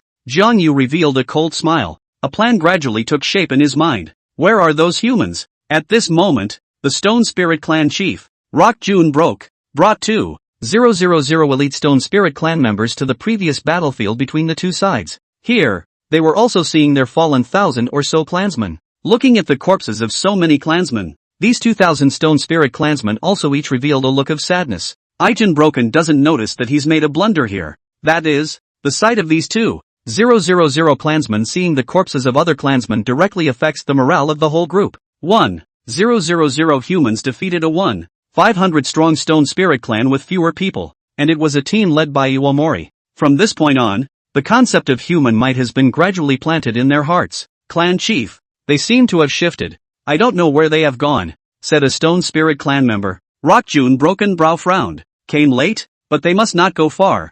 Send people to search. He couldn't let go of the opportunity at hand. He had to take advantage of these humans' unsteady foothold and simply crush them, lest the night be long. Soon, a team of Stone Spirit clan members were sent out to search for Jiang Yu and their whereabouts. Not long after, a group of Stone Spirit clan members came to report. Clan chief, they've been spotted. Where is it? Let's go after it. Iwaijin Broke quickly launched a pursuit with these 2,000 men. It had to be said that Aijin Broke they were chasing after them very quickly. This was also very normal. In Rock Jun Broken's perspective, he saw that Jiang Yu's team was demoralized and tired, so naturally they could not run fast. Moreover, these humans he was chasing were basically uninjured, though he didn't know where the injured human soldier had gone, but he didn't care. Guess the wounded soldiers are hiding in some corner to nurse their wounds. Anyway, they were already wounded, so they would find a chance to clear out a bit afterward and be done with it. The next thing Aijin Broke saw was Jiang Yu fleeing into a canyon with a narrow entrance with his men. Matriarch, this is the abandoned canyon, surrounded by mountains on three sides. This is the only access road, and they're dead if they go in. It's just that the entrance to this canyon is so narrow that it can't accommodate too many people passing through at the same time, and it wouldn't be good if they were attacked while entering. Abandoned Canyon was the name they had taken. After all, their group of stone spirits had been occupying this area for over 10 years. They knew exactly what terrain was around them. Humph, get in there. It's not enough to trap them inside. They must all be annihilated in the canyon. As for attacking, right now where do they have enough people to carry out an attack? He estimated it. The group of humans they were chasing was just over 400. It was pretty much the only usable battle force left in this group of humans. The others, I think, are injured. Are they going to let the wounded soldiers come and attack? In this situation, Rock Jun Broke had the clansmen under his hand line up and enter the canyon. In fact, the entrance to this canyon wasn't that narrow in the opinion of Rock Juniper, so it would only take about a few minutes for them to all enter the canyon. However, Their people had not yet entered the canyon completely. Outside the canyon, a flying general galloped in. Behind him was a spirited group of over 300 soldiers. This flying general was riding a surprising thunder horse and rushed into the vast ranks of the stone spirit race like a bolt of lightning. The thunder horse let out a long neigh, and its hooves flew like flies, rolling up a cloud of dust. The flying general held a long halberd, with a cold light flashing, and an aura like a rainbow. It was Lubu. At this moment, the people of the Stone Spirit clan were lining up, preparing to enter the canyon. Completely not anticipating such a turn of events, their ranks were rushed by Lubu, and their originally neat ranks were cut off and formed into two parts. Rock Junebroken stood not far away and witnessed all of this, and his eyes were suddenly filled with shock. What? He was completely surprised that at such a time, the human actually dared to initiate an attack. As he watched Lubu rampage through his people, invincible, a strong uneasiness welled up in his heart. How is this possible? Muttered Rock Junebroken, a tremor in his voice. According to his estimation, the group of uninjured human soldiers should have all entered the canyon. Where did this group of spirited soldiers in front of us come from? Those two groups combined are over 800 people. Hadn't Iwamori fought them before, and it hadn't even damaged them? However, just then, he saw the flying general rush to him. He looked up, only to see the flying general with a cold smile on his face and a strong killing intent flashing in his eyes. Junebroken's heart suddenly tightened, for he perceived it. This human military general was rushing to him. What the hell is going on here? Iwagen broke the feeling that there was some kind of conspiracy in this. He wondered if he had fallen for some human ploy, but whatever. Right now, their team had all been split in half. He made a brief estimate. The Stone Spirit clan that had entered the canyon so far was around 800 people. There are 200 people left outside. The 800 tribesmen who entered the canyon were left alone to face the 400 or 500 human soldiers who had just fled. Although the numerical advantage wasn't great, in terms of momentum, it was definitely stronger on their side. So Junebroken felt that the battle in the canyon, even if he couldn't win, holding on for a while wouldn't be too much of a problem. As for the canyon beyond, right now, the 200 clansmen he led were going to face this human warlord in front of him as well as his 300 soldiers. Then that's an even bigger advantage. 4 times the strength of his troops, not to mention. Rock Junebroke also thought that his force would not be lower than the human warlord in front of him. He glanced at his panel. General's name, Iwagen Broken. General level, 4. General attributes, Force 94. Command 70. Politics 66. Intelligence 63. General skills, Toughness. Rock manipulation. Rock body. Toughness, the body becomes tough after activation, and defense and durability are greatly increased. Rock manipulation, he is able to manipulate the rocks around him to move, deform, or solidify them as he wishes, thus building a strong defense for himself or forming a powerful offensive weapon. Rocked body, when needed. Rock Junebreaker can partially or fully rock his body, making it rock hard, as a way to increase his defense and even withstand powerful physical attacks. General equipment, Stone Spirit War Sword, blue. Stone Spirit Rock Shield, blue. Stone Spirit Armor, blue. Stone Spirit Rock Shoes, blue. General description, the leader of the Stone Spirit clan in the Lost Ruins area. The leader of the Stone Spirit clan is the person with the highest force, so the force of Rock Junebroken is the strongest force of the Stone Spirit clan in this area, and his individual combat strength should not be underestimated. Ijen broke down his heart at once. He has a force of 94, with such a high force value. He didn't believe that this human warlord in front of him could still kill him, and with so many people under his hand, a human warlord wouldn't stand a chance. Clansmen, kill all the humans in front of you. That way we can get into the canyon and free the others. Along with a command from Rock Junebroken, the battle was imminent. At this moment, Lubu stood in the center of the battlefield,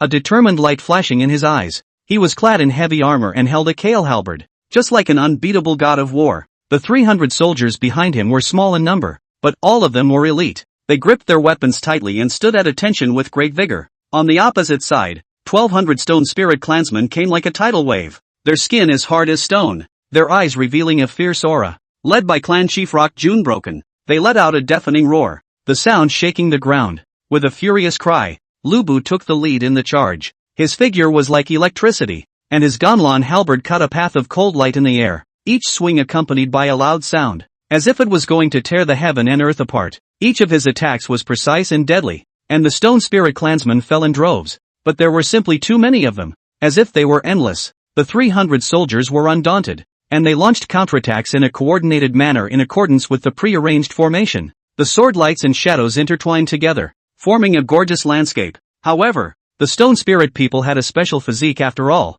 Their bodies were as hard as a rock, and it was difficult for ordinary weapons to cause damage to them. Even when injured, they recover quickly and continue to fight. The battle went on with exceptional ferocity, with both sides going back and forth without giving way to each other. Although Lubu was incredibly brave, he also felt a hint of pressure. But luckily, Jiang Yu had given him the task of holding on for a while. Therefore, he could rely on his strong force for support. Skills such as battle cry and chaos dance erupted frequently. All of a sudden, in Lubu's surroundings, the people of the stone spirit race immediately dared not approach. Fighting has broken out outside the canyon, and Jiang Yu inside the canyon wasn't idle either. This was the ploy he came up with after learning of the stone spirit clan's attack. Capitalize on the fact that the other side misjudged the amount of combat power available on their side. Draw the enemy to this nearby canyon with only one entrance and exit, and then achieve a split operation. There's no way around it. 2,000 enemies is still too many. That's more than the previous one.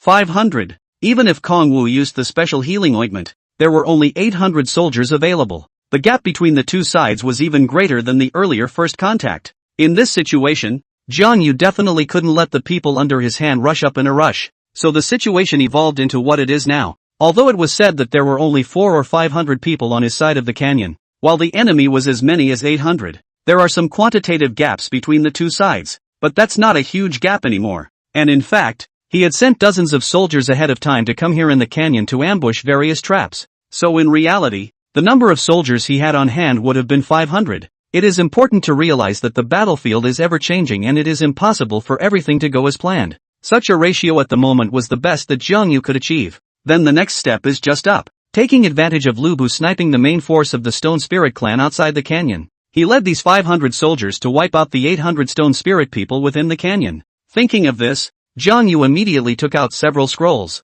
This was a beginner's morale scroll that he had bought from Zhao Changsheng's merchant caravan. One restores morale to 100 soldiers. He had 500 soldiers under his hand, and Kong Yu also used 5 of them in one breath. These scrolls, each one of them, contained the power of galvanizing morale. As the scrolls unfolded one by one, an invisible force spread out, as if a spring breeze had brushed across the earth, awakening the sleeping vitality. The 500 soldiers under his hand felt this influx of power and were instantly energized. Their fatigue and depression swept away. Their eyes were rekindled with the will to fight, and their chests were filled with ambition. It was as if at this moment, they were no longer ordinary soldiers, but had become fearless warriors, ready to meet any challenge. Seeing this, Jiang Yu nodded in his heart. Seems like the reel worked pretty well. For thousands of coins, let's just say Kong Wu spends money like water. Next, Jiang Yu raised his longsword high and bellowed, "Brothers, charge with me and wipe out all these stone spirit clansmen." The soldiers responded in unison, their voices shaking the sky.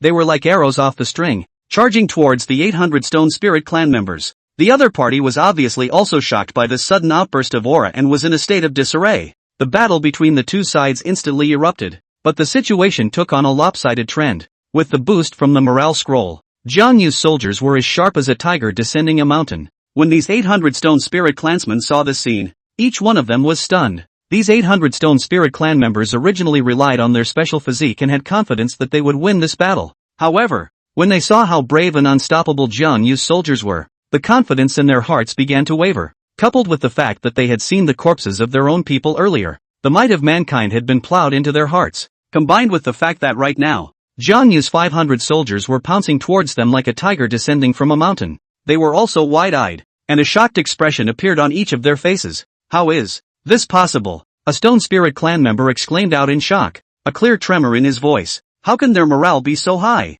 What do we do?" The other stone spirit clan member's face was pale and his voice was filled with fear. As the battle continued, more and more of the stone spirit clan felt fear. Their bodies, which were originally as hard as stone, actually began to crack under the onslaught of Jiang Yu's soldiers. Every time they were hit, it would cause them to feel excruciating pain. That feeling of powerlessness that could not be resisted filled their hearts with even more despair. That's all. With high morale and strong beliefs, Jiang Yu's soldiers continued to repel the enemy. Those stone spirit clansmen, on the other hand, were in shock and fear, moving step by step towards their destiny of defeat. Although these stone spirit clansmen had special physical qualities, they also appeared to be overwhelmed by such a fierce attack. Their defenses were broken through again and again, and their formations were rushed to pieces. The battle went exceptionally grueling, but Jiang Yu's soldiers grew more and more courageous. With high morale and conviction, they kept pushing the enemy back. Eventually, after a grueling battle, they finally wiped out all 800 of these stone spirit clansmen.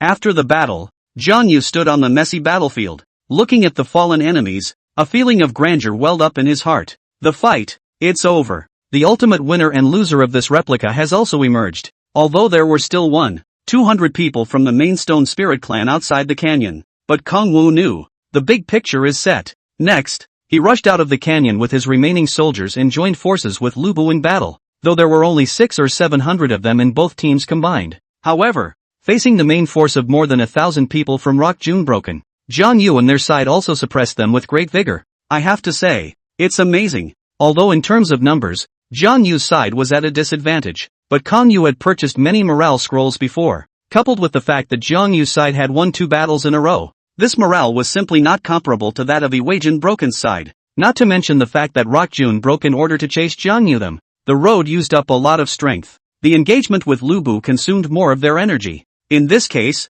their morale is also far from Jiang Yu's side. Most importantly, although the force of Wei Junebroken was high, it still wasn't as high as Lubu's. The two great generals on both sides fought for dozens of rounds. Lubu also managed to kill Rock Junebreak on the spot. So, the dust has settled. Within this copy of the Lost Ruins, the main force of the Stone Spirit clan had basically been crushed. Although they still had a few hundred men left to guard the ruins, there were many of these men of advanced age, and quite a few of them of younger ages as well. So, the result of this naturally goes without saying. Along with Jiang Yu crushing all the Stone Spirit clansmen in the replica area, he had also managed to clear this nightmare difficulty copy. Seeing this result, Jiang Yu also exhaled a long breath. Really? This is a nightmare? It's harder than I thought. Although he managed to get through, the soldiers suffered great casualties. We'll just have to see if the loot from this copy can make up for my losses. Next, Jiang Yu had his men count the soldiers' casualties while scavenging all the loot in this area. Anyway, the enemies had all been routed,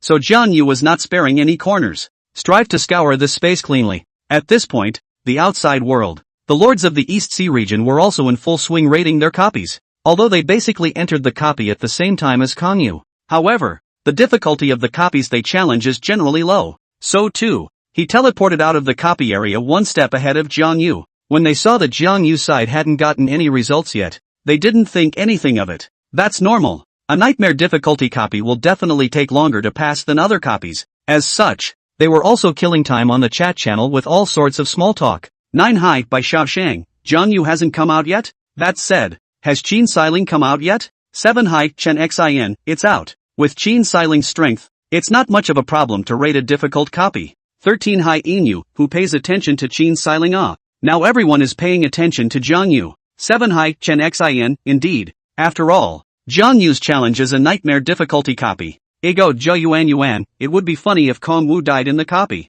16 Hai Weiyu, I can only say that you're overthinking it. Jiang Yu is after all the strongest among us. Suddenly, just then, Eastern Sea Region announcement, the nightmare difficulty copy, Lost Ruins, rated by Region 5 Lord Jiang Yu has mutated, and the difficulty factor of the copy has risen significantly. At once, the entire chat channel was deserted. The East Sea Region also instantly fell into dead silence. The originally lively East Sea Region was as if it had been frozen at this moment, with no one making a sound. Everyone was stunned by the sudden announcement, as if they were struck by lightning, and stood frozen in place. They do pay attention to Kong Wu, but they could never have expected to wait for such an announcement. The difficulty factor of the replica has risen dramatically? How is this possible? Jiang Yu he can still come out? Moments later, the chat channel finally exploded. All sorts of murmurs rose and fell like a tidal wave. 9 Hi White Little Life, a copy can still mutate? What the hell kind of setting is this? 7 Hi Chen Xin, yeah. I've never heard of a copy where the difficulty can still go up during the raid.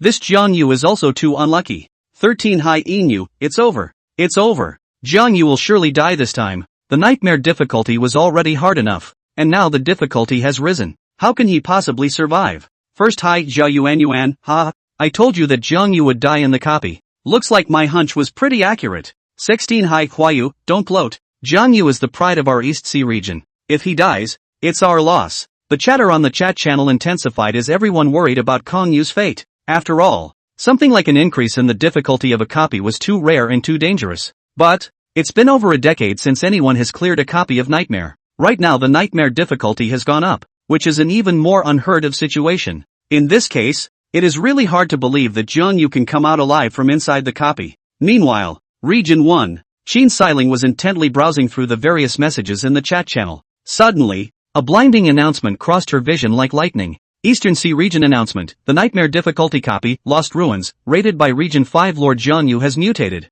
and the difficulty factor of the copy has risen significantly. Her gaze froze momentarily, her pupils reflecting the large lines as if she wanted to carve them into her heart. Xiang Yu sighed softly, and that voice carried a bit of helplessness and emotion. She had always seen Kongwu as a competitor and always wanted to surpass him, but at this moment, when she saw this announcement, the competitive fire in her heart was instantly replaced by an inexplicable emotion. Jiang Yu, you are also too unlucky, she murmured, her brows furrowed as if she was feeling sorry for what had happened to Jiang Yu. At the same time, she believed in her heart that it was no longer possible for Jiang Yu to come out of the copy alive. Although she didn't know why the copy had mutated, her intuition told her that it was definitely not good. Jiang Yu's luck, it seemed, was really a bit poor. Xiang Yu took a deep breath and threw away the distractions in his mind. She realized that now was not the time to be sentimental. What she needs to do is to adjust her condition as soon as possible to be ready for the next race. Once Jiang Yu died, then she would be the top student in Donghai City.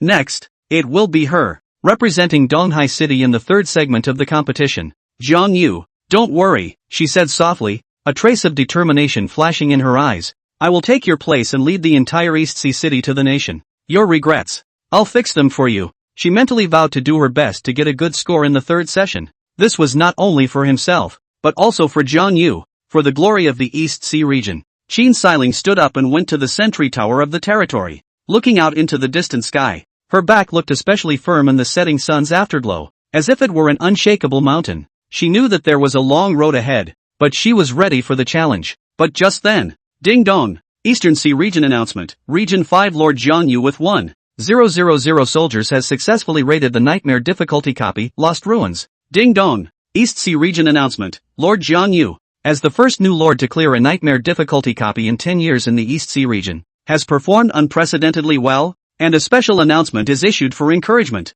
Two even more dazzling announcements exploded throughout the entire East Sea region, shaking everyone's hearts like thunderbolts from a clear sky. These two announcements were like two bolts of lightning breaking through the sky, instantly lighting up the entire East Sea region. Xiang Yu's gaze was originally still immersed in the distant sky, but the appearance of these two announcements caused her gaze to deaden on the announcement panel that suddenly popped up. How is this possible? Xiang Yu's voice carried a hint of trembling, her face filled with shock and disbelief. Jiang Yu he actually passed? She muttered as if she couldn't believe her eyes. All along, Xiang Yu had regarded Jiang Yu as a competitor, and she had always believed that she was better than Jiang Yu in certain aspects. However, at this moment, when she saw that Jiang Yu had successfully raided the Nightmare difficulty copy and had also received such a high honor, her heart felt as if it had been hit by a huge wave, and she couldn't calm down for a long time. How the hell did he do that? Xiang Yu's voice was filled with doubt and shock. Nightmare copies are hard enough as it is, not to mention the fact that the current copy has mutated, making the difficulty factor rise dramatically. However, Jiang Yu managed to clear the level under such circumstances, which was nothing short of a miracle. Xiang Yu's heart was filled with complex emotions. There was both admiration and envy for Jiang Yu, as well as resignation and loss for himself. In the meantime, when the people of the East Sea region saw these two announcements, the entire East Sea region also fell silent once again. Everyone was staring dead on at the announcement that suddenly popped up just like Xiang Yu. A minute later, the sound of clamor was like a wave, undulating back and forth throughout the entire East Sea region. What the hell? Didn't the copy mutate? How come Jiang Yu even passed it? Asterisk. Terrifying as it is, actually even the Nightmare copy that has mutated can't defeat Jiang Yu. Doesn't this mean that Jiang Yu is even more powerful than the predecessor who cleared the Nightmare copy more than 10 years ago? It's so awesome. Jiang Yu is going to break through the sky. The messages in the chat channel were also scrolling fast at this time. 15 Hi Han Yuxiang. This Nima. This is also too terrible, right? This can pass. Invincible. 9 Hi by Xiaoshang. I don't know what to say anymore. It feels like Kongwu is no longer in the same world as us. 7 Hi Chen Xin. Damn. Why can't I watch someone else's process of placing a copy? I want to know how Jiang Yu won. 13 Hi Yu. Jiang Yu actually has 1,000 soldiers? No wonder he was able to take the number 1 spot on the battle ranking and beat the Nightmare. He's really powerful. 7 Hai Chen Xin, indeed. As of now, no one can reach the number of soldiers that Jiang Yu has. First Hai Jia Yuan, damn it, Jiang Yu doesn't even die here? Why is his life so hard? 16 Huo Yu. That's all. Many people were shocked by it. In fact, even if there is no mutation going on, they will also think Kongwu is awesome. However, right now, Jiang Yu had actually beaten the nightmare difficulty copy that had mutated. This gold content directly skyrocketed by an unknown number of levels. I'm afraid it's not an exaggeration to say that he's the strongest Eastern Sea region scholar in history. Yes, along with Jiang Yu beating the nightmare difficulty copy, many people now felt that the East Sea scholar was bound to be Jiang Yu's, because the gap, it's just too big. That's all. Jiang Yu's passage through the Lost Relic had many people talking. The overseers outside the Lost Ruins copy were all wide-eyed and speechless. As veteran overseers, they had witnessed the challenges and failures of countless new lords. But today, Jiang Yu's performance had shocked them like never before. Yu Han, the overseer who usually always seemed calm and collected, couldn't help but open his mouth wide at this moment, as if he was trying to swallow all of this unbelievable fact. His eyes were filled with shock, as if he had seen some incredible miracle. This was even more so for Supervisor Zhai Yuran, who had never favored Jiang Yu and only favored Qin Siling.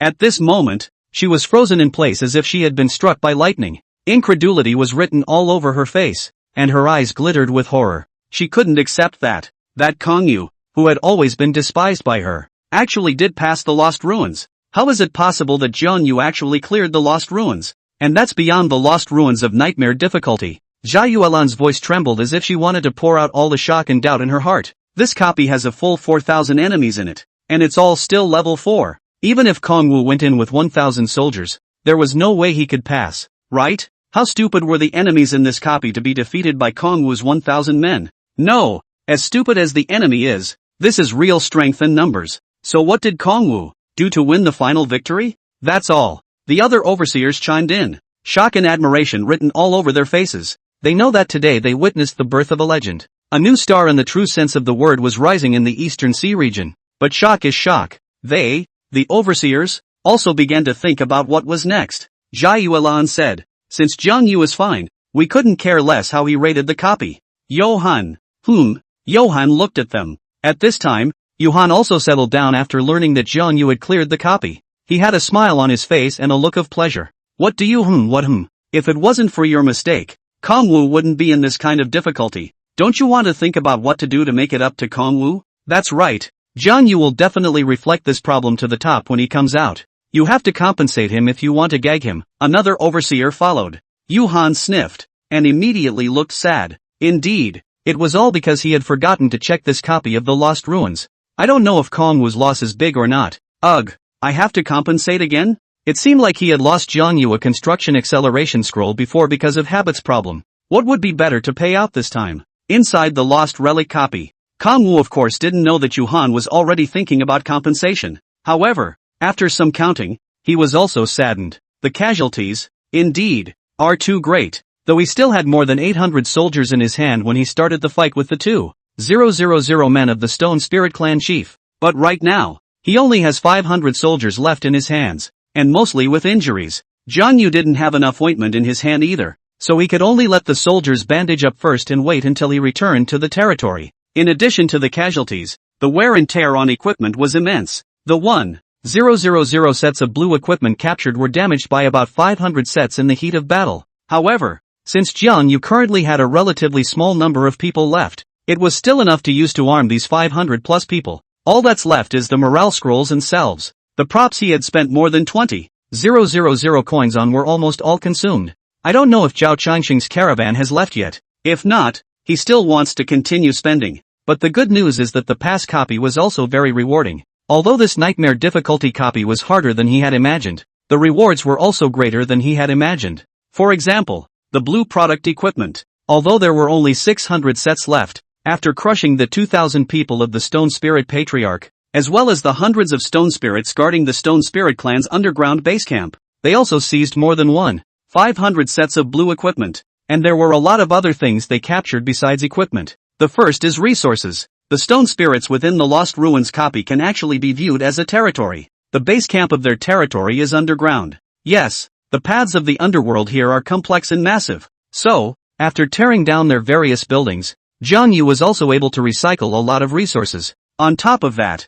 they have a lot of resources in their warehouse. After counting, Jiang Yu had harvested a total of 184 361 units of wood, 271, 554 units of stone, 226, 463 units of food, 200, 555 units of iron ore, and 151, 594 units of coins from this pass through the duplicates. Seeing this number, even Jiang Yu felt very shocked, because he had never seen so many resources. He had swept through the third region before, but he had only gained a single amount of resources of around 60,000, and this copy actually gave him more than 100, 000 to 200, 000 single resources directly. Scary as hell. But on second thought, the stone spirits here were the equivalent of a level 4 territory, so it's normal to have this amount of resources. Let's just say that the fact that he captured a level 4 territory when he was only level 3 was really quite incredible when you think about it.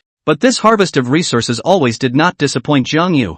This amount of resources, not to mention the East Sea Scholar, may be very useful for the next third session of the competition. Apart from resources, the next best thing is some props. The stone spirit people had also invented some props, but they were bulky and inconvenient to carry. It was good that Jiang Yu had found many design drawings in their territory. Yes, the stoners designed the drawings. Included are some of their specialty buildings, the stone spirit defense towers, siege equipment Shirling siege wagon and Shirling ladder, defense equipment stone spirit set and so on. The main thing that the stone spirit people had designed was a thick and hard one. If Jiang Yu built and produced these things according to their design, the defense of the territory, the defense of the soldiers would definitely increase greatly. But the price is that the consumption of stone will be very high, and they can also be very space-consuming and bulky. But Kong Wu thought, you can take these drawings to Lupin and see if he can improve them. Finally, there are some materials. The Stone Spirit clan had survived the lost ruins for more than a decade. The surrounding area is also explored to the hilt,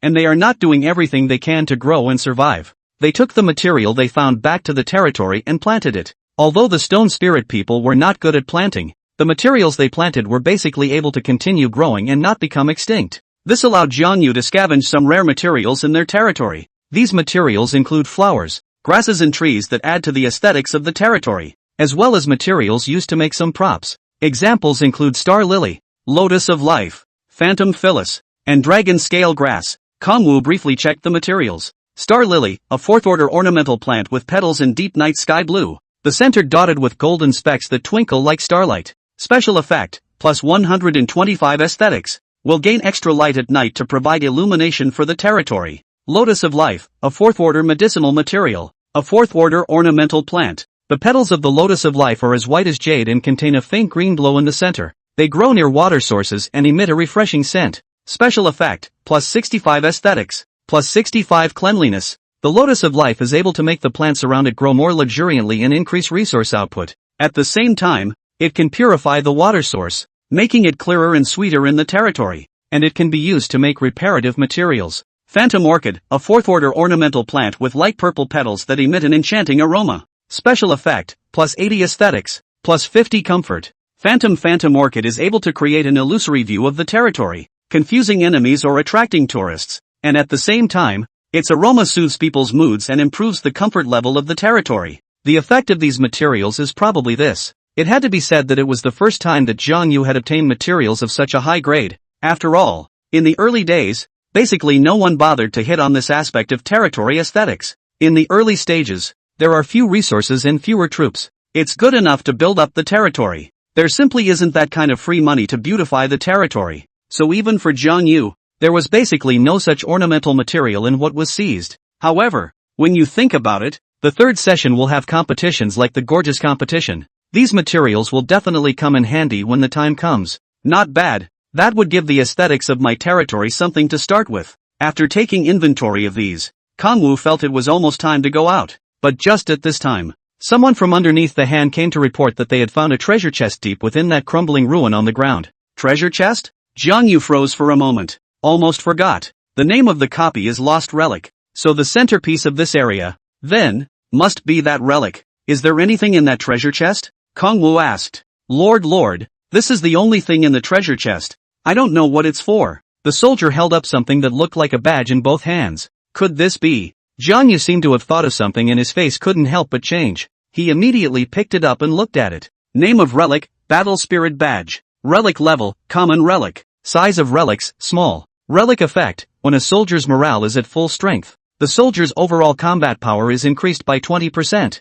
and can be applied to up to 1,000 soldiers. Jiang Yu read it and was ecstatic. I can't believe it's really a relic. At this moment, Jiang Yu felt even happier than when he had just counted his harvest. Yes, that's what makes this relic so valuable. Even if he had harvested more than 100,000 resources, even if he had harvested a bunch of drawings, even if he had harvested a bunch of materials, in his eyes, all of them are not as good as this relic in front of him. There are two things that are most precious to a lord. One is a recruitment order and the other is a relic. By relics, I mean precious treasures that have been handed down through history, but because this world is different from the previous one, the history is also different. Moreover, many powerful relics were found by humans from the battlefield of the heavens. It was originally the territory of other races. Naturally, the vast majority of relics are of no concern to humans in terms of provenance, nor do they need to know, or there is no way to understand it at all. So, except for those research scholars, for most lords it is enough to focus on the effects of relics. So did Kong Wu. And relics are valuable because they have a permanent effect, and they can be stacked with other relics. That is, as long as you have a higher number of relics, you're stronger. So even relics with relatively small effects can become just as powerful if you have enough of them. It's the same as the number of generals. There are enough generals to be able to do more. That's why relics and recruitment orders are the two most valuable props. However, even with permanent effects, relics come in all sizes. Relics are generally categorized as small, medium, large, super large, etc., according to the scale of the effect. In the case of this relic that Kong Wu had obtained right now, as it only had a range of 1,000 soldiers, it is therefore considered a small relic. But even so, small relics are exceptionally valuable things, even if it was placed in the battlefield of the heavens. Not to mention the fact that right now he was still in the middle of the novice trials. I didn't think I'd be so lucky to get such a relic. I remember that last year's national top student only got one small relic. The main reason why that scholar was able to become a scholar was because he was lucky enough to get his hands on that small relic. But I'm only in my second session. Needless to say, this relic had become Jiang Yu's most important card in the novice trial. Judging from the effects of this badge, as long as the morale is at full strength, the overall combat power of the soldiers will increase by 20%. That basically only works for the first fight, because usually, only the first battle starts with full morale. Or I keep a morale scroll at the ready to restore my soldiers' morale to fight with this relic. In this way, no matter who Jiang Yu had clashed with, the first fight was all in his favor. If he had a morale scroll, then there was a chance that he could use this relic to his advantage afterwards as well. Not bad, coupled with Lubu's fighting prowess. That's basically the first fight unbeatable, unless the opposite side has a very huge numerical advantage. That's all. Jiang Yu's harvest was thoroughly inventoried. I have to say, has been extremely rewarding. Unprecedentedly huge. It was beyond his imagination. Huge amount of resources, materials, plus an unexpected piece of relic. Kong Wu can say that he is very satisfied. Okay, time to get out. After finding the relics, Jiang Yu had the soldiers search the ruins again. But it's true that you can't search for anything else. Kong Wu had to leave the copy outside the duplicate teleportation entrance. Well, what's the best way to compensate Kong Wu? Johann was still thinking. Johann, have you thought it through? Jiang Yu's loss is definitely greater than we thought, Jia Yuan said. After all, this was only a copy of nightmare difficulty after all. In order to limit the size of the alien enemies inside, the humans have limited the resources in the replica area so that they cannot upgrade to a level 5 base camp. So the resources that Jiang Yu could obtain were definitely very limited. At best, it's the reward level of a nightmare copy. And now the enemy is higher than expected. Then Kong Wu's losses must have been greater than expected as well. Johann sniffed and also had an immense headache. Alas, as a lord in the back of the harem realm with nothing to do on weekdays, I thought of coming as an overseer to earn some extra money for the territory. But I didn't expect to commit such a blunder. Looks like I worked this part-time job for nothing. Johann was talking when suddenly, the replica teleportation port next to it flickered with light. An overseer said, Kong Wu is coming out. Soon they saw a scene that was startling beyond measure. The hundreds of soldiers, led by Jiang Yu, trooped out from the duplicate teleportation port. Behind them was a fully loaded wagon. These carriages were like moving treasure troves, exuding a tantalizing aura. Basic resources such as timber, stone and iron ore are piled high and shine in their natural splendor. The amount of food and coins neatly placed in the car was staggering. Even more remarkable are the rare and precious materials. The star lily glistens in the sunlight and each petal seems to hold the secrets of the stars. The lotus of life lies quietly in the car, and its presence seems to bring life and vitality to the land. The dragon scale grass, on the other hand, emitted a faint dragon's breath, which even made all these powerful overseers feel the intimidation from the giant dragon. However, nothing is more shocking than those 1,500 sets of blue equipment.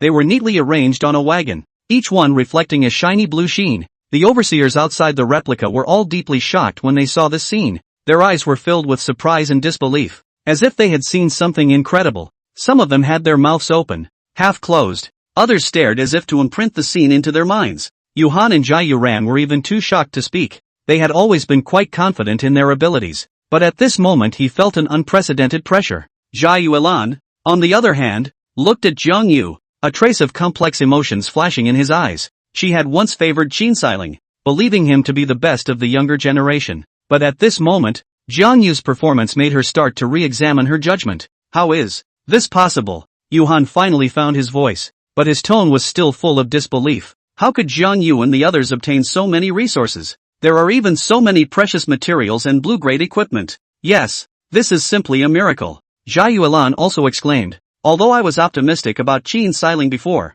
I didn't expect Jiang Yu to be able to achieve this level of success. His ability is truly beyond my imagination. And, can a nightmare difficulty copy really scavenge so many rewards? I blame Johan for not checking it out. It would have been nice to check it out to find out how far the foreigners in it had developed in the last 10 years or so. At this time, Jiang Yu also didn't expect a whole bunch of people waiting outside the copy. Why are Johan and the others here? Are all the people next to him supervisors too? You guys. Kong Wu looked to Johan. Yuhan immediately said, Jiang Yu, you came out. We were all waiting for you. Waiting for me? Jiang Yu froze. His eyes rolled. Was there something wrong with this copy? He thought for a moment and said, strangely enough, I feel that the difficulty of this copy is a bit beyond imagination. Johan's heart stuttered. If Kong Wu said that the difficulty of this copy was okay, then maybe he didn't need to compensate that much. But Kong Wu saying this means that his compensation could be quite a lot. While wearing a smile on his face, Yuhan shouted MMP in his heart.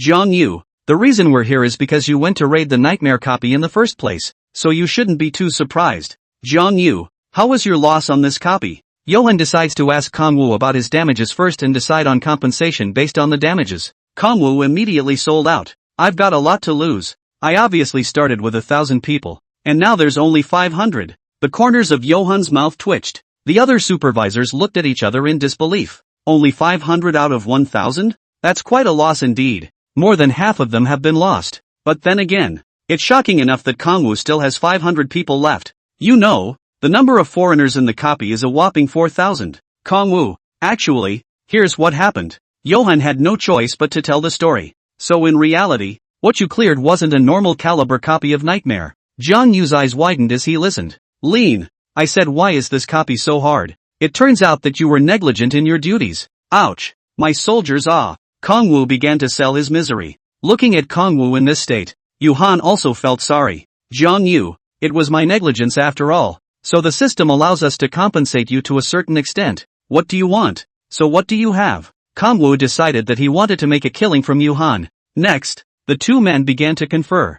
Yuhan came to the land of trials because he was alone. So it's impossible to carry a lot of resources on your body. Don't even think about that aspect, Kong Wu. But he still has some props on him. Just like the last scroll he gave Kong Wu. This kind of prop is easy to carry. So basically everything he has on him is this kind of prop. I have 4 primary magic runes on me. The market price is over 100,000 coins. What do you think? Primary magic runes? Jiang Yu recalled. He remembered that in Zhao Changsheng's merchant fleet, the price of a primary magic rune was 28,000 coins. 4 of them did add up to more than 100,000. That's fine, but how am I supposed to expand my army now? When people die, there's nothing left. This is really a big problem for Kong Wu. The population of his territory reached over 5,000 though, but the last conscription had exhausted all those of the right age. So don't look at his current population. It's also unlikely to want to continue the draft. Of course, Jiang Yu said this to get Yuhan to raise the stakes.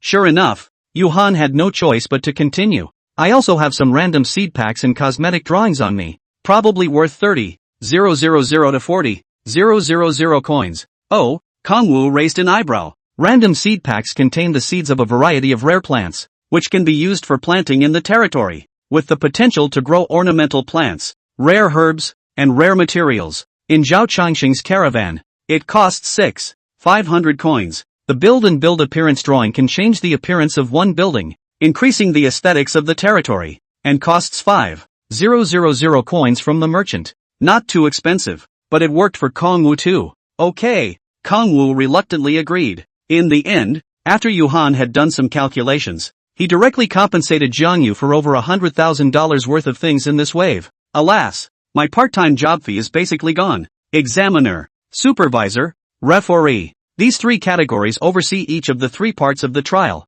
so their paychecks are different. Censors are naturally the lowest. Also, a censor's salary is basically not something the lords need. Like Lin Jinyu, she wasn't currently a lord, so giving her coins or some props would be useless. But supervisors are a different story. The overseers and referees were chosen from some of the powerful lords at the back of the human realm, so these things work for them. Johan is the supervisor and oversees the second session, so the part-time rate from the system is not too high or too low. Now the compensation to Jiang Yu is almost finished, but Kong Wu didn't care about that. After all, it was only right that Johan compensate him for these things. Moreover, right now, with a relic in his possession, he had gained an additional harvest from Yuhan. It's literally making a fortune. However, this huge haul instead made Jiang Yu's ambition even greater. Perhaps he can try to move up to level 4 territory. Although the Stone Spirit people didn't have enough territory resources for them to upgrade to a level 5 territory. However, these resources obtained from the Stone Spirit clan's territory were more than enough to raise Jiang Yu's territory to level 4.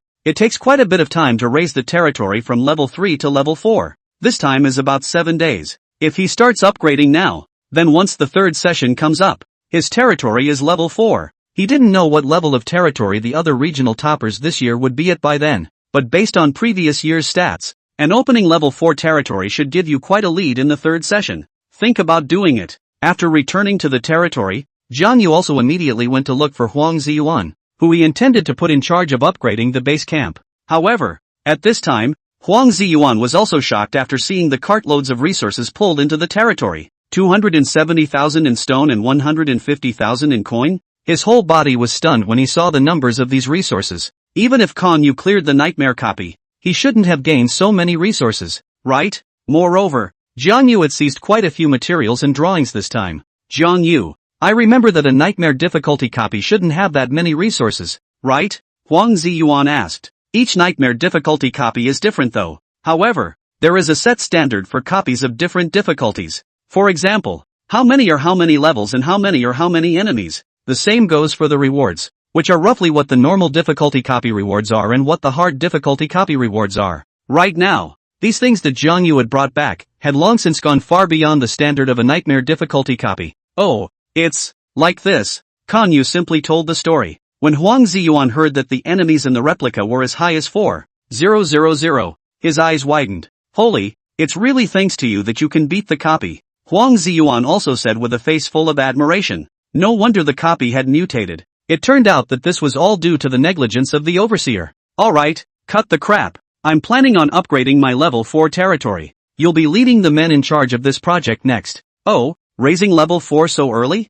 Huang Ziyuan was also a bit surprised. What about otherwise? It's a waste to keep the resources. The buildings in the current level 3 territories are pretty much built out. Huang Ziyuan thought about it and nodded. It's also true that you currently occupy the number 1 spot on the battle power ranking, and you've opened up a rather huge gap with the second Qinsiling. You're also the only one who has the strength to raise the territory to level 4 while not being surpassed by Qinsiling. After instructing the matter to Huang Ziyuan, Jiang Yu also came to the market and found Zhao Changsheng and the others. Because Zhao Changsheng and the others weren't participating in the trial, they couldn't see the system announcement for this area. Based on the talk of some people in the territory, all they knew was that Jiang Yu had gone to make a copy. However, they were not sure exactly what difficulty copy they had played. You're just in time. We're leaving soon, said Zhao Changsheng. Jiang Yu was shocked. So soon? Actually, we have stayed long enough. If we stay any longer, we may not be able to arrive at our destination at the time we expected, said Zhao Changsheng. Chen Ganlan smiled and said, what do you want to buy? Little brother, I remember you've pretty much spent all your money before, right? I just placed a copy today and have money in my hand again, Jiang Yu said. Seized 150,000 coins from the stone spirits. Leave 50,000 for Huang Ziyuan to upgrade his level 4 territory. So right now Jiang Yu still had 100,000 coins in his hand. This amount, put into yesterday, was a number that Jiang Yu wouldn't dare to imagine. Since he had 100,000 coins, Jiang Yu wasn't going to keep them and try to buy as many things as possible. As for the cost after the territory is raised to level 4, it is not that there are other low difficulty copies, and there were still nearly 7 days until the end of the second session. Enough time for him to slowly accumulate resources. Here, let's see what we need to buy. Zhao Changsheng gave Jiang Yu a list, still the same one he had seen before. The most expensive was the beginner beast taming scroll, 55,000 coins. How many morale scrolls do you have left? I'll take them all, Jiang Yu said. Zhao Changsheng said, there aren't many primary morale scrolls left if they are. So, Jiang Yu frowned. The scroll of morale was still important to him at the moment, as it could be used in conjunction with that relic he had acquired, the badge of wariness. Then is there a higher level morale scroll? Jiang Yu asked. Zhao Changsheng and Shen Ganlan looked at each other. Advanced morale scrolls? That's certainly there, but it's a very expensive price, Zhao Changsheng said. And to be honest, the beginner's morale scroll is enough for you students at this stage. It's basically useful as long as the soldier's level doesn't exceed 5. Intermediate morale scrolls are usually used when they're above level 5. If you really need it, we have primary morale scrolls for a 1,000 man size, but the price is not low, more than 10,000 coins apiece. What is your budget? Well, currently I have 100,000 available on hand. Jiang Yu wasn't afraid to tell Zhao Changsheng. 100,000 coins must mean nothing to them. Jiang Yu was going to consume it all anyway, and by then they would know exactly how much money Jiang Yu had in his pockets. However, when Zhao Changsheng and Shen Ganlan heard the words, they immediately revealed shock. 100,000? You just spent tens of thousands of dollars with us yesterday. Why do you have another 100,000 today? 100,000 wasn't much to them, but it had only been less than a day, and Jiang Yu had gotten so many coins? Jiang Yu pointed to the soldiers in the territory who were transferring the Star Lily and the Lotus of Life from their wagons and using them to decorate the territory. Just beat a nightmare copy. You actually beat the nightmare copy? Zhao Changsheng was still a bit surprised. His daughter had participated in the trial the year before, so he knew something about the trial. His daughter hadn't even dared to touch the nightmare copy for a moment, but it turned out that Jiang Yu had directly beaten the nightmare? Zhao Changsheng said thoughtfully. In that case, we'll open you up to a more advanced list. Soon. Jiang Yu saw a different list of items than yesterday. Territory Protection Scroll, 3 days when activated. The territory is protected from any damage for 3 days. Price 100,000 coins. Inventory 3. Elementary Morale Scroll, 1,000 men can increase a team's morale by 100 level 1 x 20 points, can exceed the cap. Quantity 1,000 men.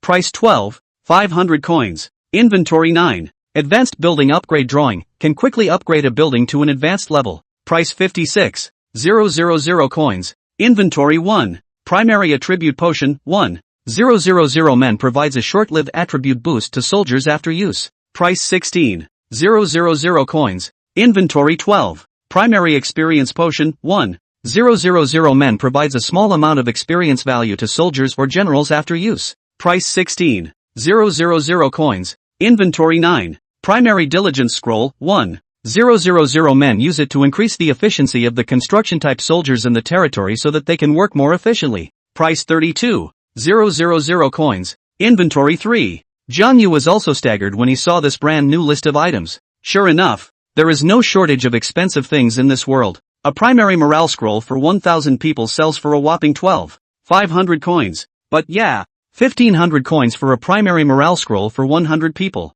10 times the number of people. So theoretically it should cost 15,000 coins. Now at 12,500, it's already equivalent to a discount. However, with the 100,000 coins in Jiang Yu's hand, it was surprising that he was only able to buy 8 sheets only. It is really too little. I'll buy many sheets in one go. Can I get a better deal? Jiang Yu said. Zhao Changsheng was puzzled. Do you have to have the morale scroll? Don't you want to order anything else? Generally speaking, props that can heal a soldier's injuries tend to be the most important. Morale is something that can be restored by finding a place to station yourself. Well, for me morale scrolls are most useful, especially with that battle spirit badge. Something like morale is actually a very subtle thing. Sometimes with your back against the wall, your morale can be high or low. If your team wins a battle, then morale will return some, but not to full. However, if your team wins 3 battles in a row in a short period of time, then morale goes straight back to full if you continue to win the next one.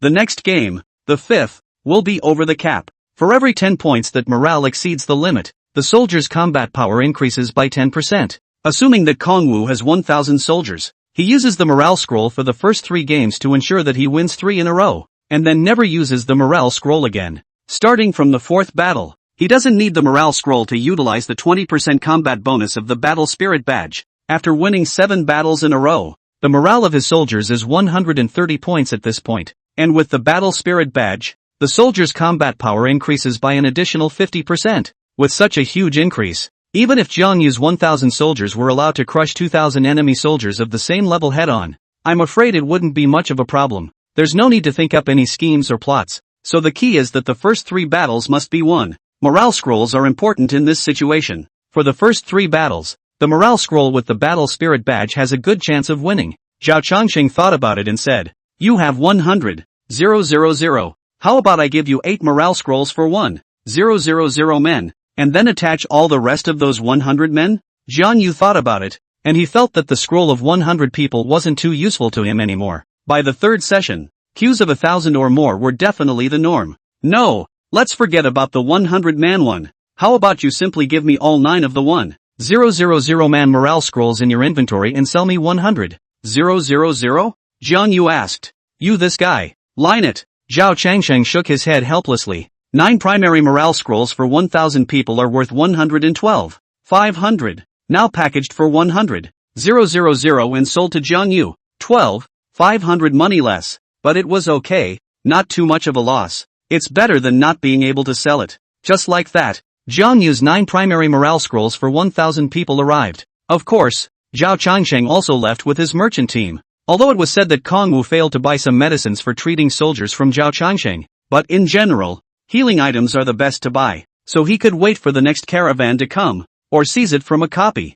None of the problems are too big. In this case, 7 days also passed in a flash. During these few days, no matter how hard Qin Xiling tried, he was never able to surpass Jiang Yu. However, Qin Xiling's performance also surprised Jiang Yu a bit, as she had actually cleared a nightmare copy, so the gap has been pulled back a bit by her as well, but the gap is still wide. In these few days, Jiang Yu only had 500 soldiers left, but it was not a big problem to use it to get through the low difficulty copies, and during these few days, Jiang Yu was also idle and swept through some of the surrounding areas, plundering the population of other territories. This increased the number of Jiang Yu's soldiers a bit more. There were, of course, a number of stragglers who came to the city in admiration. Many people's territories were overrun by wild monsters, and the inhabitants of the territories had no place to live, so they had to flee out. This also creates stragglers. In the end, when the 7 days were over, Jiang Yu's number of soldiers reached 200. During that time, at his request,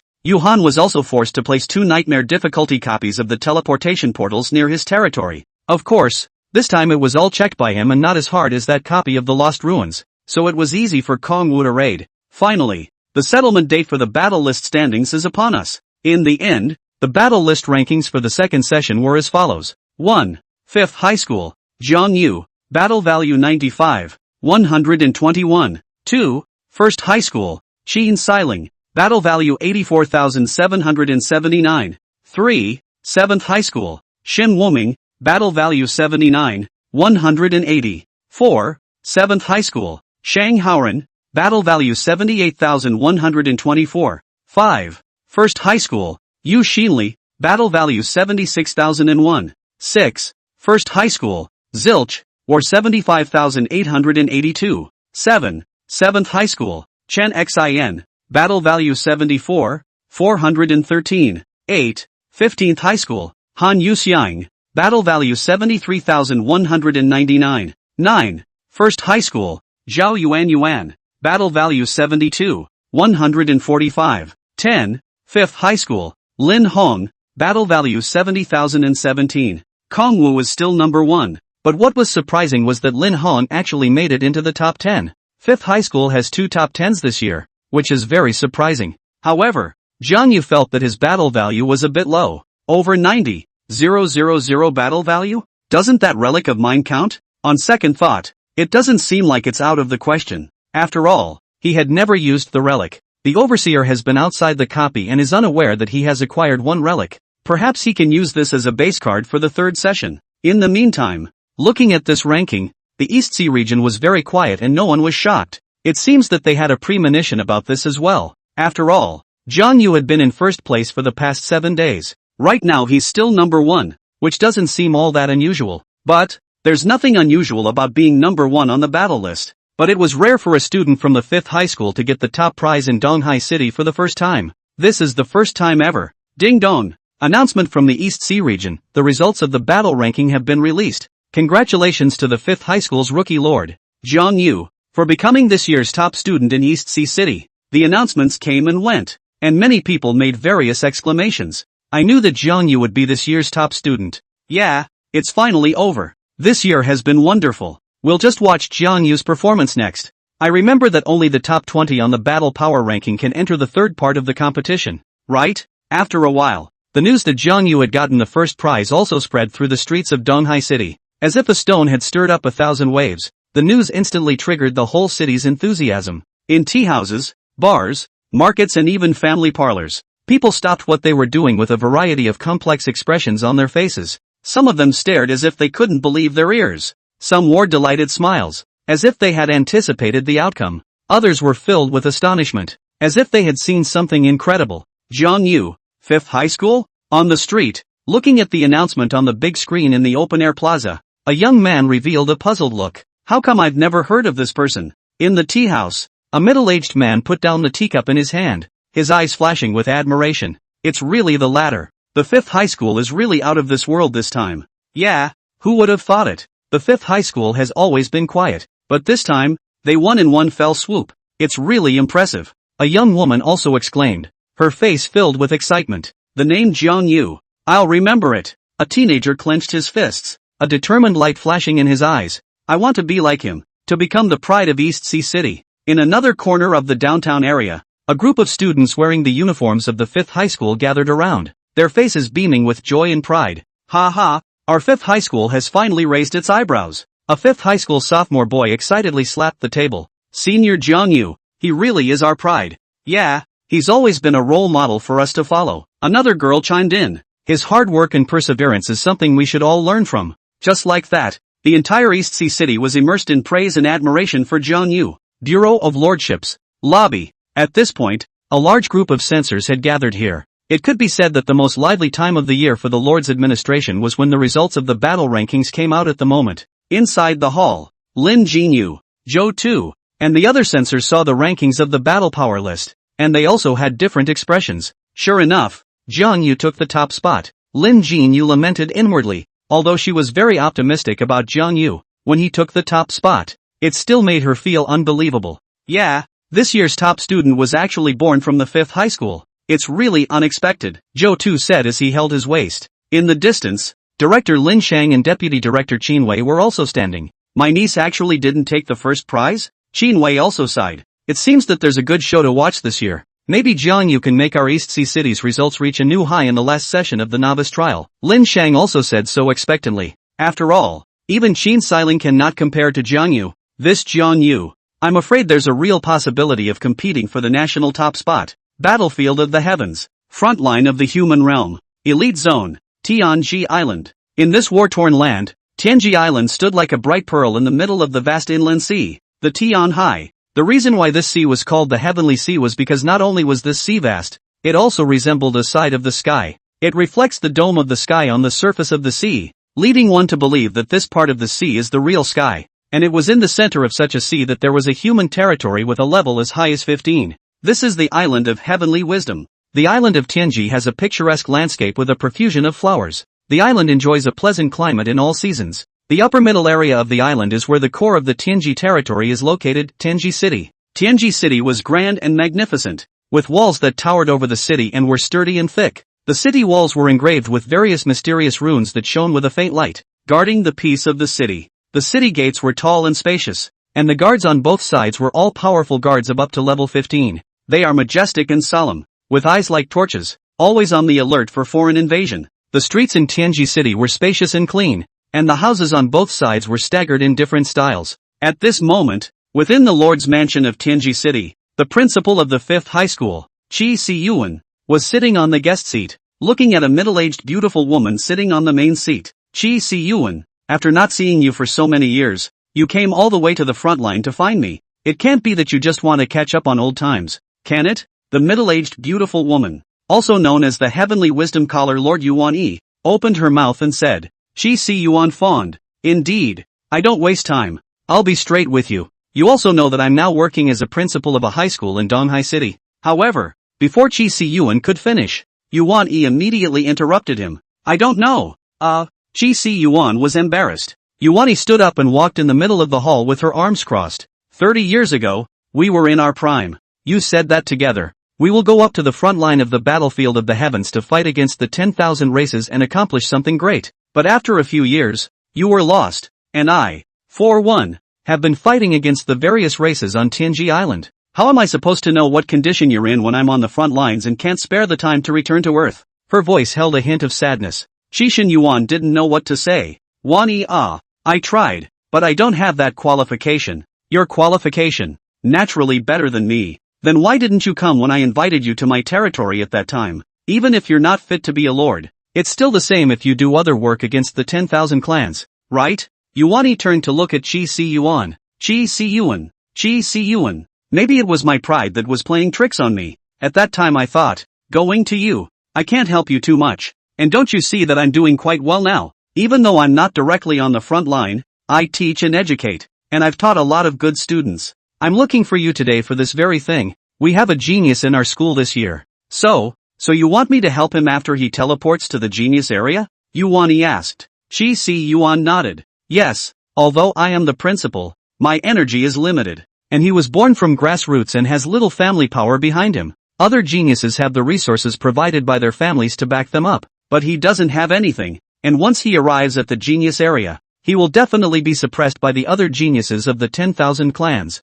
Then what does this matter have to do with me? Yuan said without mercy. This, Qi Si Yuan lowered his head. Indeed, in the end, Yuan had no obligation to help Jiang Yu. Just understand it as an investment. I am here to pull investment, and we are all human races, and fighting against the 10,000 races is the first priority. At present, Qi Si Yuan said dryly. Yuan glanced at Qi Si Yuan and sighed. Qi Si Yuan, I won't help him for your sake. If he really is a genius, then prove it to me. You say he's a genius. He has to be a top student at least, right? This, due to the complexity of the situation at the front line and the long distance, Qi Si Yuan also set off a few days earlier and passed through multiple portal transit points before arriving at the Tianji territory. Right now, the second session should be long over, but Qi Si Yuan wasn't sure if Jiang Yu could take the top spot. In his heart Jiang Yu was either number 1 or number 2, even if it is the second, that is also a genius. But Yuan said that at least the top student has to be a bit high.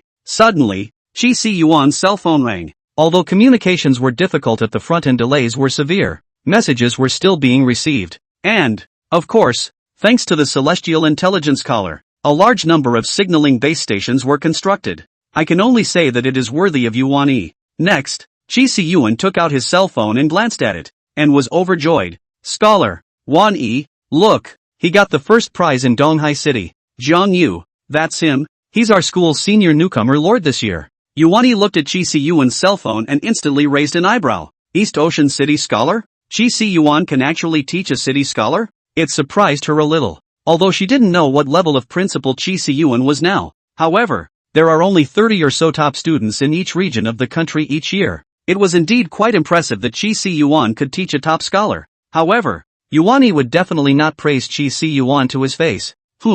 Maybe that student was already gifted. And you really know how to put a smile on your face when you're a principal not a teacher. Yuan said with a cold snort. Qi Si Yuan didn't care. He smiled sarcastically. He does have amazing talent. All in all he should be able to satisfy you, right? Yuan said. You send me his information. She did come to be a bit interested as well. To be able to become the top scholar of East Ocean City, this talent was indeed not bad. Even if he couldn't get any good rankings in the third part of the next trial, he was still good enough to go to the genius area. Next, Qi Si Yuan sent Jiang Yu's information to Yuan. Yuan looked around and realized that Jiang Yu's family was indeed average and orphaned. Indeed, he has no power behind him to support. Yuan pondered for a while, then said, Qi Si Yuan, this student you found is really good. This is good. I'll give him 2 grades of investment. 2 tranches of investment? Qi Si Yuan froze. Well, he's currently the top student in East Sea City. I can give him the first rank. and when he reaches the genius area in the future,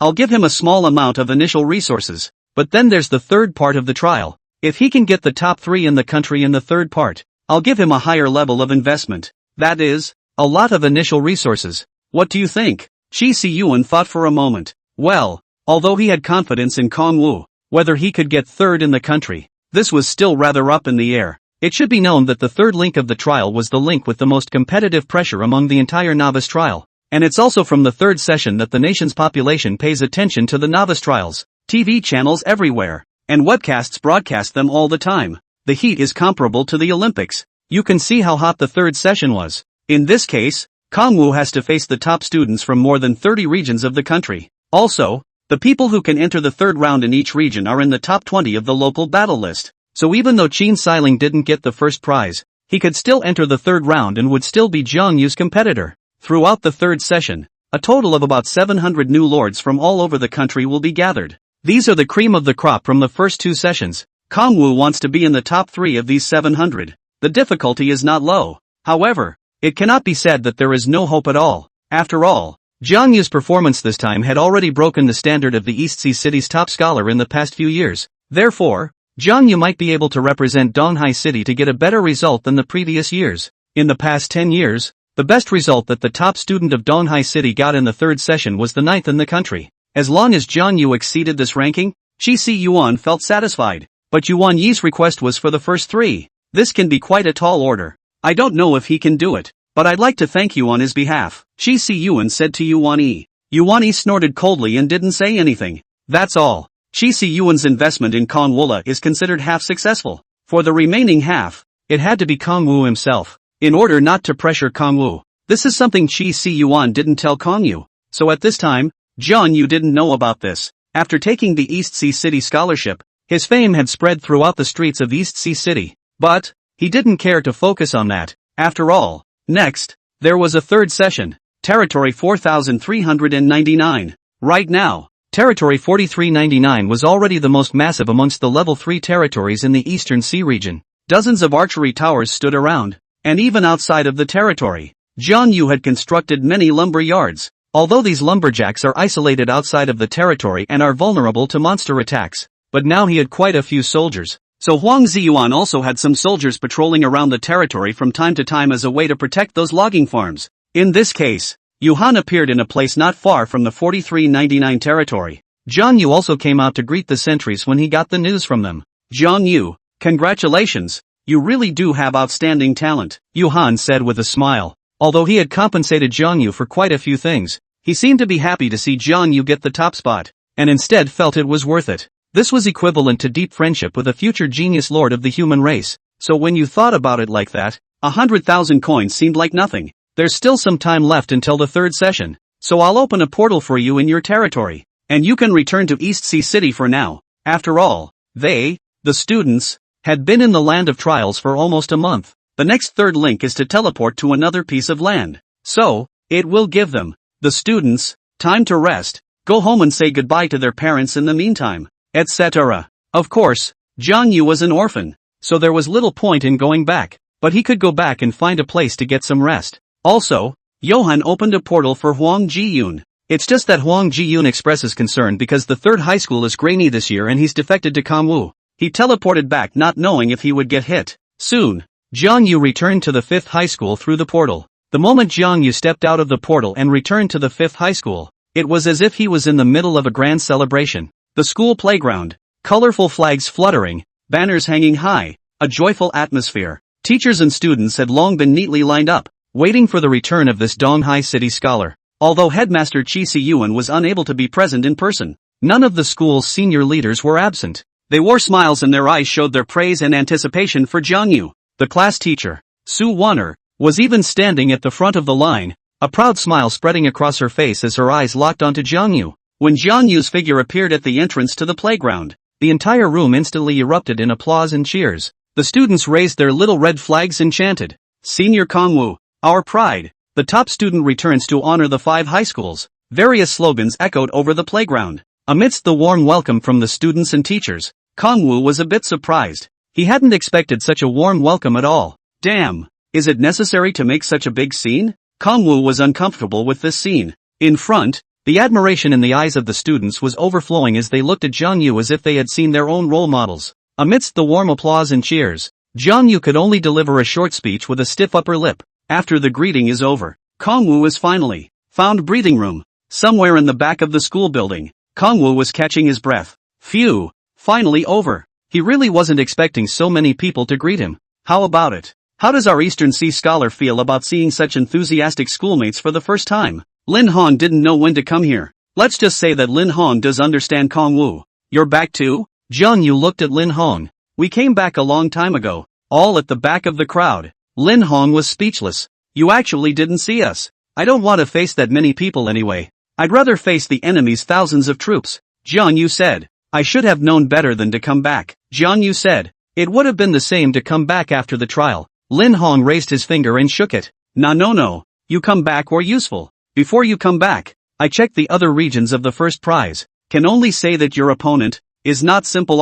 Jiang Yu froze. What? Are they all powerful? Nonsense. If you're the top student, are they not? Especially those top students from big provinces are far stronger than you think. You should know that the population of a province is quite a bit more than that of a city. And to be able to get the provincial champion in such an environment, the strength is ironically stronger than yours. Lin Hong took out his own cell phone as he spoke. What about? The list of the 30 or so first place winners is here. Kongwu took it over and looked at it. Pei Jiashu, Chang Xian, Zhuang Chenxi, Lin Ran, Han Yi, Su Jiayin, Lu Mo, Lai Xin, Xin Tian, Xiao Zishuan, Song Chenxi, Gu Siyuan, Chen Siki, Xia Jin, Zhong Ling, Fu Yu, Lu Chun, Jiang Mingyu, Tang Zishuan, Lu Xiaoxian, Duan Bowen, Meng Yuchen, Wei Tianyi, San Yuhuan, Fan Yushuan, Zhao Wanqing, Xin Yelan, Gao Xiaolei, Yuan Mengyao, Shang Tan, Moran Shiyun,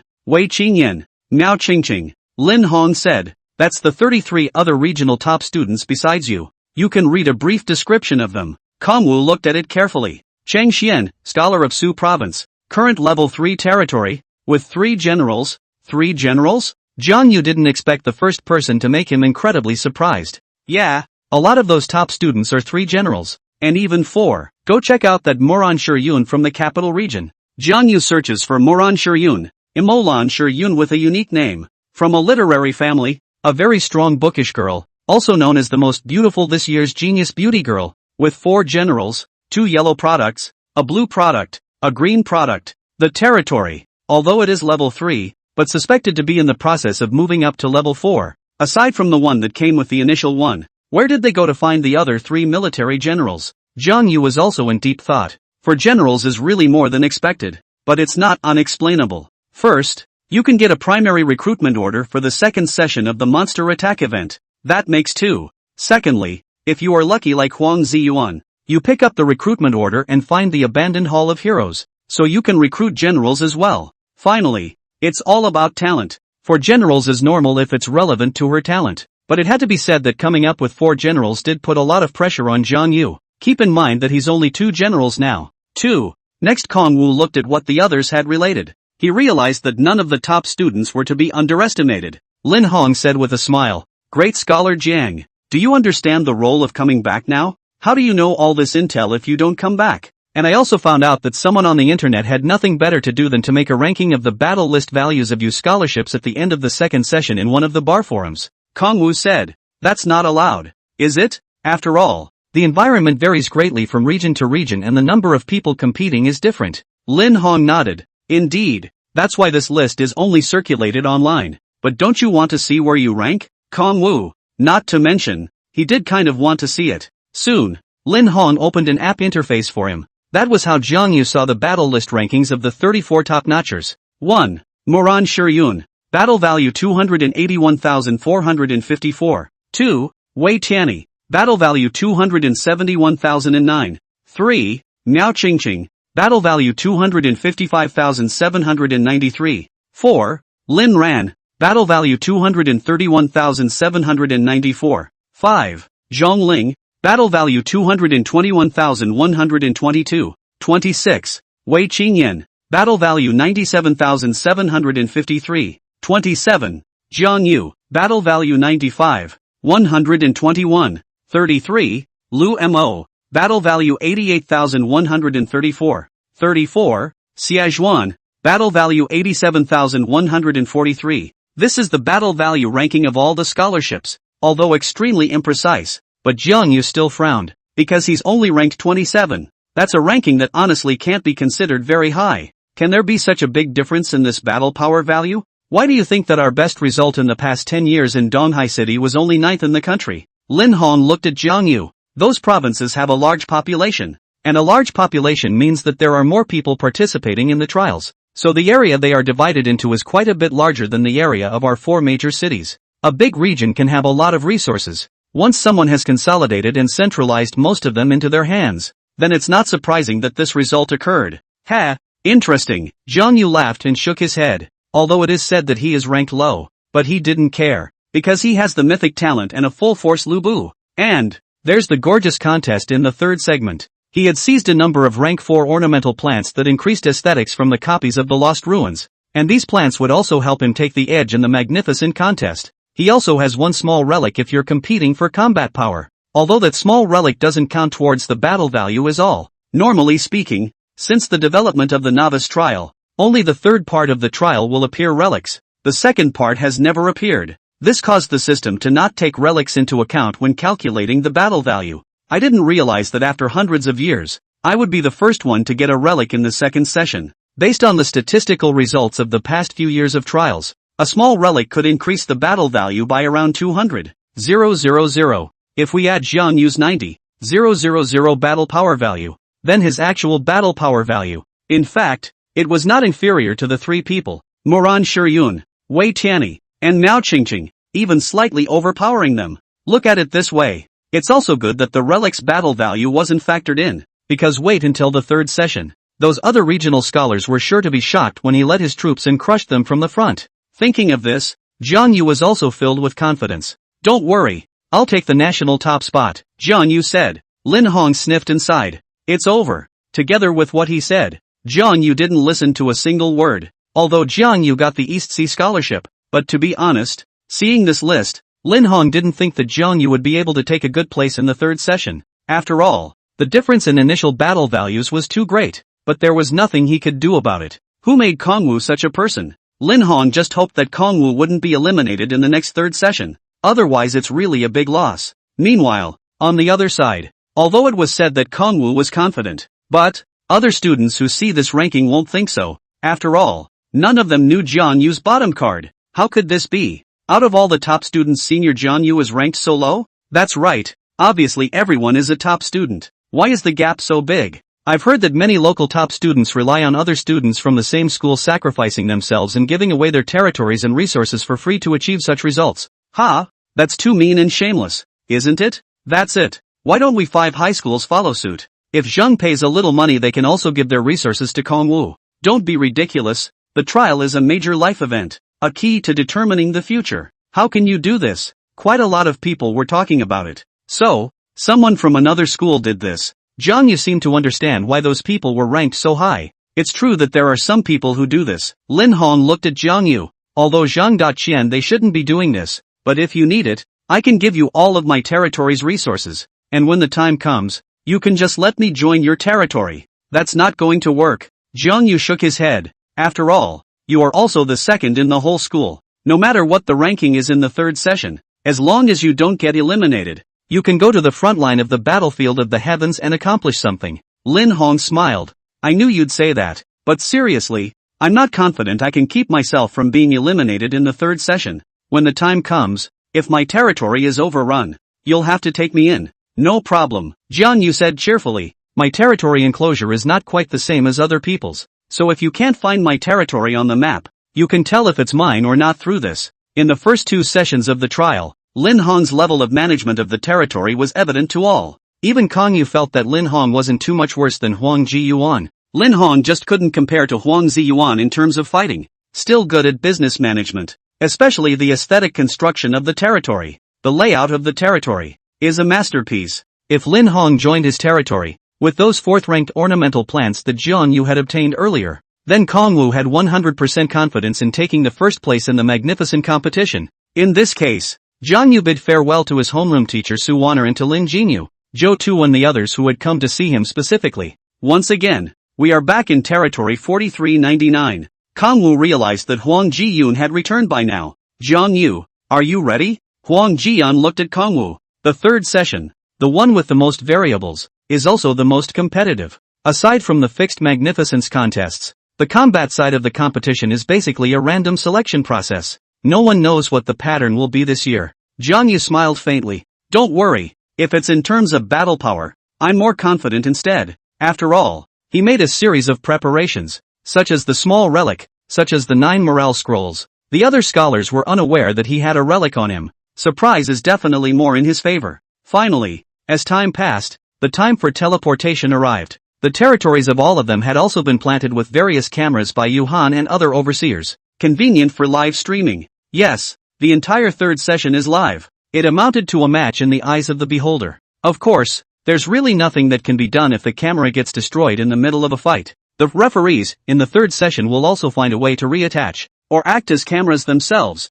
and broadcast live. When the transmission begins, the view of the transmission seemed like a flowing painting, full of fantasy and mystery. As Zhao Changshang had mentioned before, the areas of the novice trials all used a modularized design. Each person's territory was like a separate island suspended in the middle of the area. So, by teleporting the plot, the entire territory followed. Next, when the teleportation kicked in, the entire landmass began to tremble slightly, as if it was being pulled by an invisible force. Suddenly, a dazzling burst of light erupted from the center of the landmass, as if the sun had risen and shone brightly. Under this light, the air around the landmass began to distort, forming a brilliant track of light. These rails of light intertwined like a rainbow, wrapping the landmass as if cloaking it in a veil of mystery. Immediately afterward, the ground began to rise slowly, accompanied by a slight vibration and the sound of whistling wind. In the process, the buildings, plants and decorations on the plot remain in their original form, as if frozen in a moment. As the landmass continued to rise,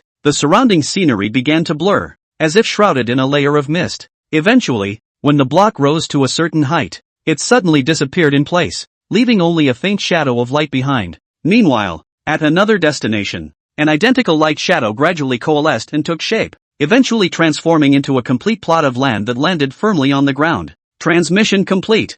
Jiang Yu opened his eyes and the first thing he saw was still a familiar sight. However, when he arrived at the sentry tower, he realized that the vista around him was completely different. This is the third session of the trial area, the final place of trial, a whole new unknown land. Soon, there was a ding-dong. The sound of the grand announcement rang out. Region-wide announcement, the second phase of the newcomer lord's trial is over, and the third phase has officially begun. The third phase of the competition has been drawn. Current competition theme, exploration. Project description, you have arrived in a new and unknown land, and on the map, the perimeter of your territory is full of mist. Your immediate task is to explore in the dark. However, hidden within the mists are all sorts of ferocious monster camps, thieves' cottages, powerful field bosses, and other people's territories. You may trigger an encounter at any time. Whether you prevent others from continuing exploration or abandon exploration of the current area is up to you. From now on, the chat channel will be revoked, and all announcements and alerts will no longer be broadcast or pop up. You don't know what's going on with the others, and you don't know if you're doing good or bad. The next time you hear the announcement will be the end of this quest competition. The competition lasts for 7 days. After 7 days, the competition will be ranked based on the exploration value. The higher the ranking, the more precious the rewards issued at the end of the activity. End of broadcast. Good luck. Inside this area of the final place of trial, the approximately 700 newbie lords from all over the world were all looking up at the sky, listening carefully to the system's AI voice coming from the sky. The rules for the first program of the third session were announced. Surprisingly, came up with Explore. Exploring this program has come up before. It's just, honestly, a pain in the ass to come up with this program this year. Why? Because when this program comes up, it's a two-way street. Channels are cancelled, announcements are cancelled, and you don't even know what ranking or score you are. And it's easy to trigger encounters in the field. By the time you want to retreat, it may be too late. In this case, there will be a lot of unexpected changes and the situation is not controllable at all. So luck is important in this program, unless you are really strong and can offset some of the bad luck. After hearing the rules, Huang Ziyuan also looked grave. The first program is exploration. Not good for us low-ranking territories. Jiang Yu, on the contrary, looked calm. What rankings? You're not talking about the scholar battle rankings that those people ranked privately, are you? That one is completely uninformative and not to be watched. Huang Ziyuan said. It's true that one isn't informative, but the value is a real representation of battle power. If you meet someone ranked higher than you in a field encounter, you definitely won't be able to beat them. And it's hard to say what schemes to play in the dark. This questing competition has to rely purely on its own hard power. He didn't realize that Kong Wu had one small relic on him. That's why he was also not too optimistic about Jiang Yu. Jiang Yu muttered, hard power? As it happens, he won small relic, 9 morale scrolls for 1,000 men, and there's no need for any ploys, any machinations. Alright, make your preparations and set off immediately for exploration,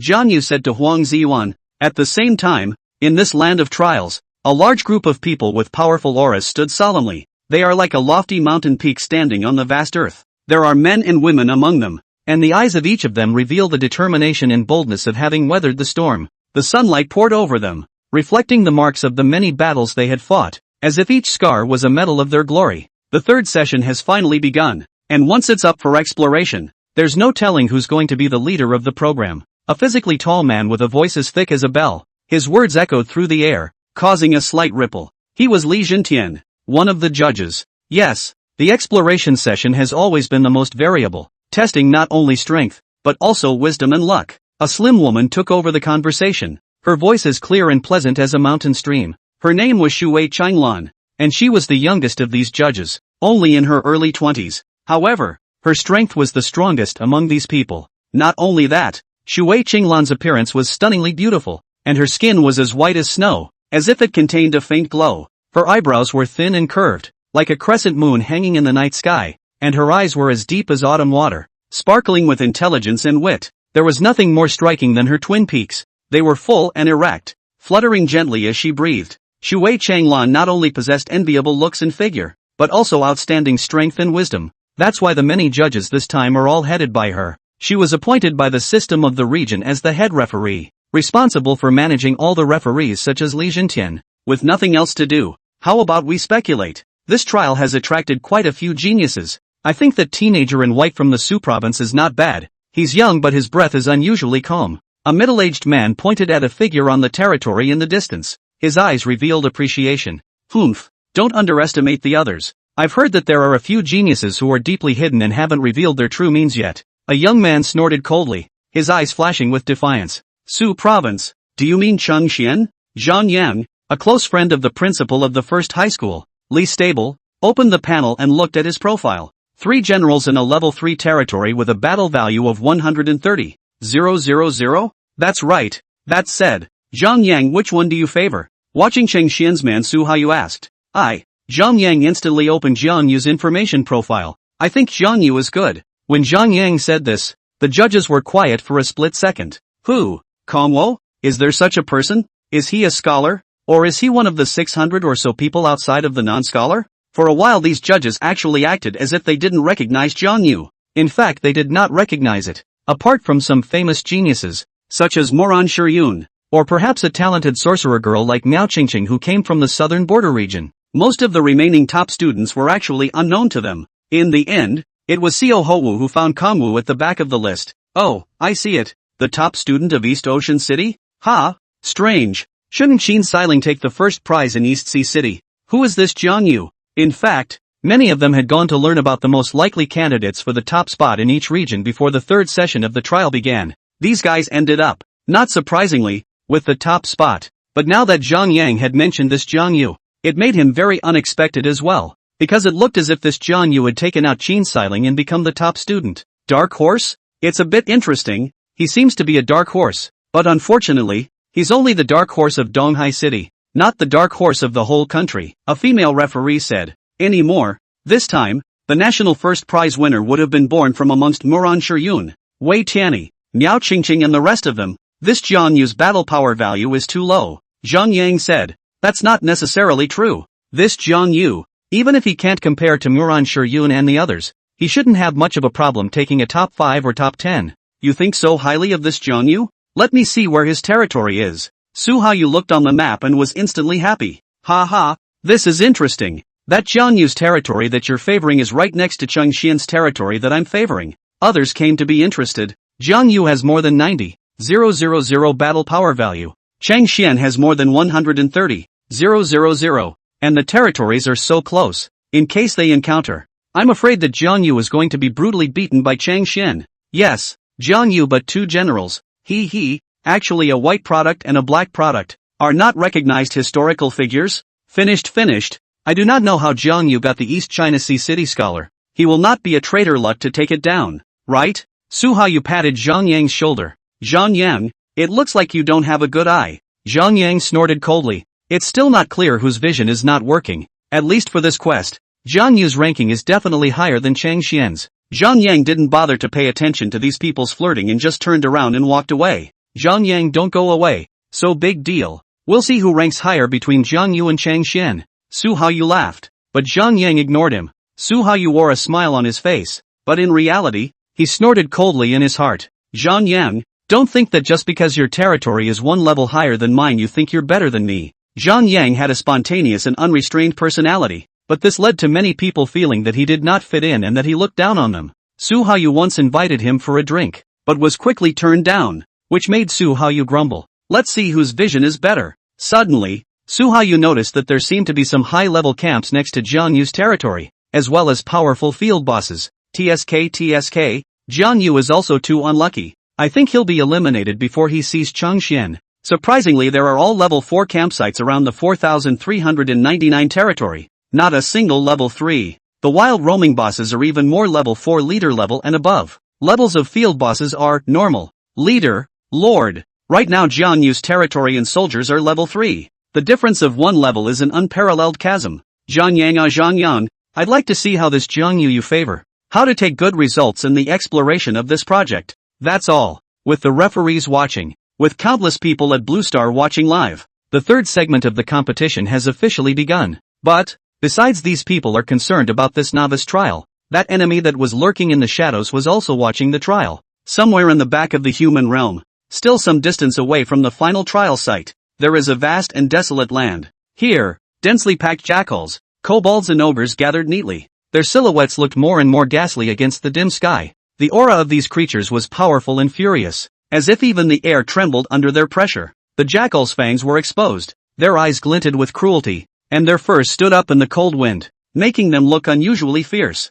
The kobolds were short and nimble, wielding a variety of weapons in their hands, and their laughter was shrill and piercing, chilling. The ogres, on the other hand, stood like giant mountains, their skin rough and hard, their muscles bulging like steel, as if they could make the earth tremble with every step. What was even more terrifying was that these races were interspersed with creatures with even greater battle power. The serpents were slender, their skin took on a deep, scaly appearance, and their eyes were cold and sharp, as if they were able to see into everything. The griffins, on the other hand, circled in the air, their feathers glistening with a metallic sheen, their sharp talons and beaks revealing a strong intent to kill. But what highlights their awesomeness even more is their strength. The individual strengths of these races were all extremely powerful, basically at the level of 5 or 6, and their hundreds of thousands of them forced the land to tremble. Finally sneaking into the back of the human realm. Damned humans, killing my people, and using our jackal clan, as well as other races, as a tool to cultivate their geniuses. This time, we're going to completely break the human race. Kill, advance towards the land of trials. Kill all the human geniuses this year, all of them. Hundreds of thousands of 5 or 6 level strong monster armies erupted into a sky-shattering roar. Just by standing here, they seem to be able to drown out all the newbie lords in the land of trials. Okay, I'll give you 200 soldiers to stay in the territory, and I'll set out with 1,000 men. In territory 4399, Jiang Yu, who had finished his preparations, was also ready to set off with his troops. Do your best, sighed Huang Ziyuan. Kangwu didn't say anything as he looked at the current territory's data. Lord's name, Jiang Yu. Lord's talent, Chinese gods and generals. Territory name, number 4399, customizable. Territory level, 3, in the process of being upgraded. Population ceiling, 8,100. Territory population, 6363/6400. Territorial resources. Timber, 155,464/160000. Stone, 217840/280000. Food, 171346/220000. Iron ore, 131704/160000. Coin, 143106/200000. Water source, normal. Territorial buildings. Base camp, 1, fixed. Intermediate level houses, 128. Intermediate warehouses, 102. Intermediate wells, 64. Intermediate barracks, 3. Intermediate farmland, 18. Mid-market, 1 seat. Intermediate racecourse, 1. Intermediate archery workshop, 1. Intermediate blacksmith store, 1. Intermediate logging sites, 4. Defense buildings. Level 3 chain link trap enclosure, 100 units. Level 3 long-range archery towers, 54. Level 3 multi-purpose sentry towers, 16. Soldier type. Common soldiers, average rank 3. Number 1200. Generals, Lubu, Lu Ban.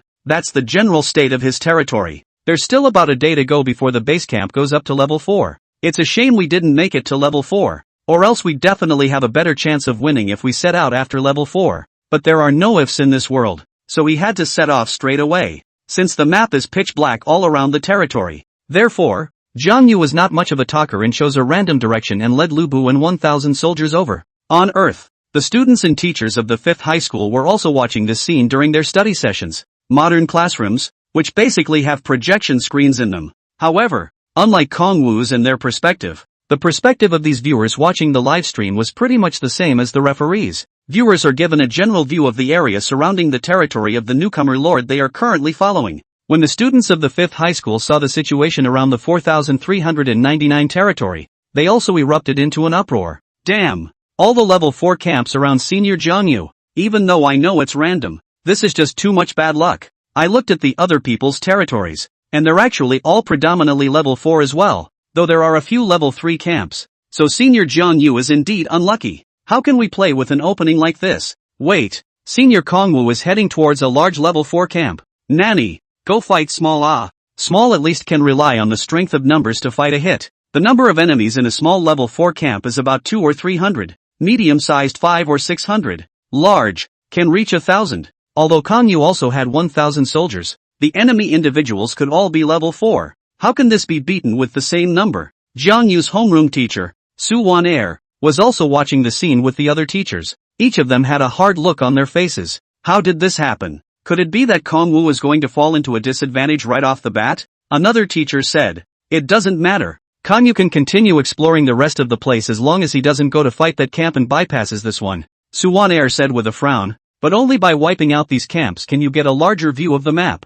Suddenly, they saw on the screen, Jiang Yu commanding 1,000 soldiers and having them launch a direct charge. There didn't seem to be the slightest hesitation. What? Kongwu went straight up? A gasp erupted throughout the teacher's office. They couldn't figure out why Jiang Yu had gone on so decisively. There is no chance of winning at all. In addition to the teachers, many of the students of the 5th high school were also looking at this scene with horror. Although they weren't very proficient in mastering the lessons related to the lords, they knew the basic process of the trials, as well as some of the basics. Large level 4 camps. Enemies are not only numerous, but also high in level. How could Senior Kongwu beat that? In this situation, they could only watch as Jiang Yu, the martial general named Lubu, led 1,000 soldiers to kill into that large level 4 thieves camp. Because the cameras aren't all over the place, so they can only see part of the picture. This led to their difficulty in judging the strengths and weaknesses of the enemy and us throughout the battle. Meanwhile, the land of trials. Jiang Yu stood on the far side of a large camp,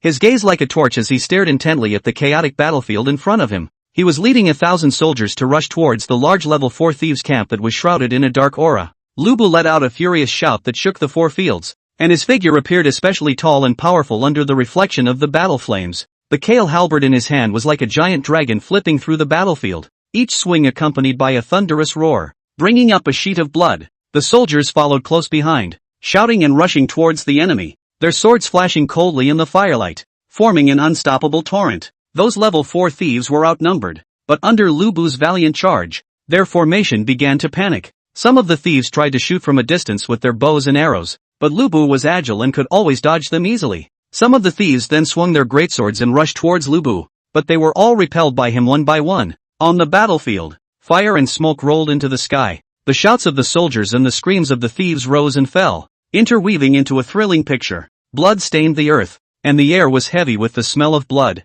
Lubu was like an undefeated deity in the battlefield, and every swing of his halberd was accompanied by the fall of his enemies. Very well, this relic is really useful. Jiang Yu watched the scene very carefully. Yes, he dared to just let Lubu lead his troops to break into the large level 4 camp in front of him. It was because of the small relic he possessed, the Battle Spirit Badge. With full morale at the start, soldiers' combat strength is increased by 20%. Plus Lubu currently has a full 3 skills, as well as the weaponry that Lupin had modified for the soldiers. Defeating the thieves of this camp was not a big problem. After all, the level 4 Stone Spirit Clansman couldn't even stop him in the first place. Not to mention the mere 1,000 normal level 4 thieves in front of them. He looked ahead of him at the situation of this camp. The name of camp, Thieves Camp. Camp quality, yellow fine. Camp level, 4. Camp size, large. Coming up with a level 4 camp was indeed something Kongwu didn't expect. Taking this camp was not much of a problem for him though. But these thieves are quite numerous. This will lead to more casualties among his soldiers.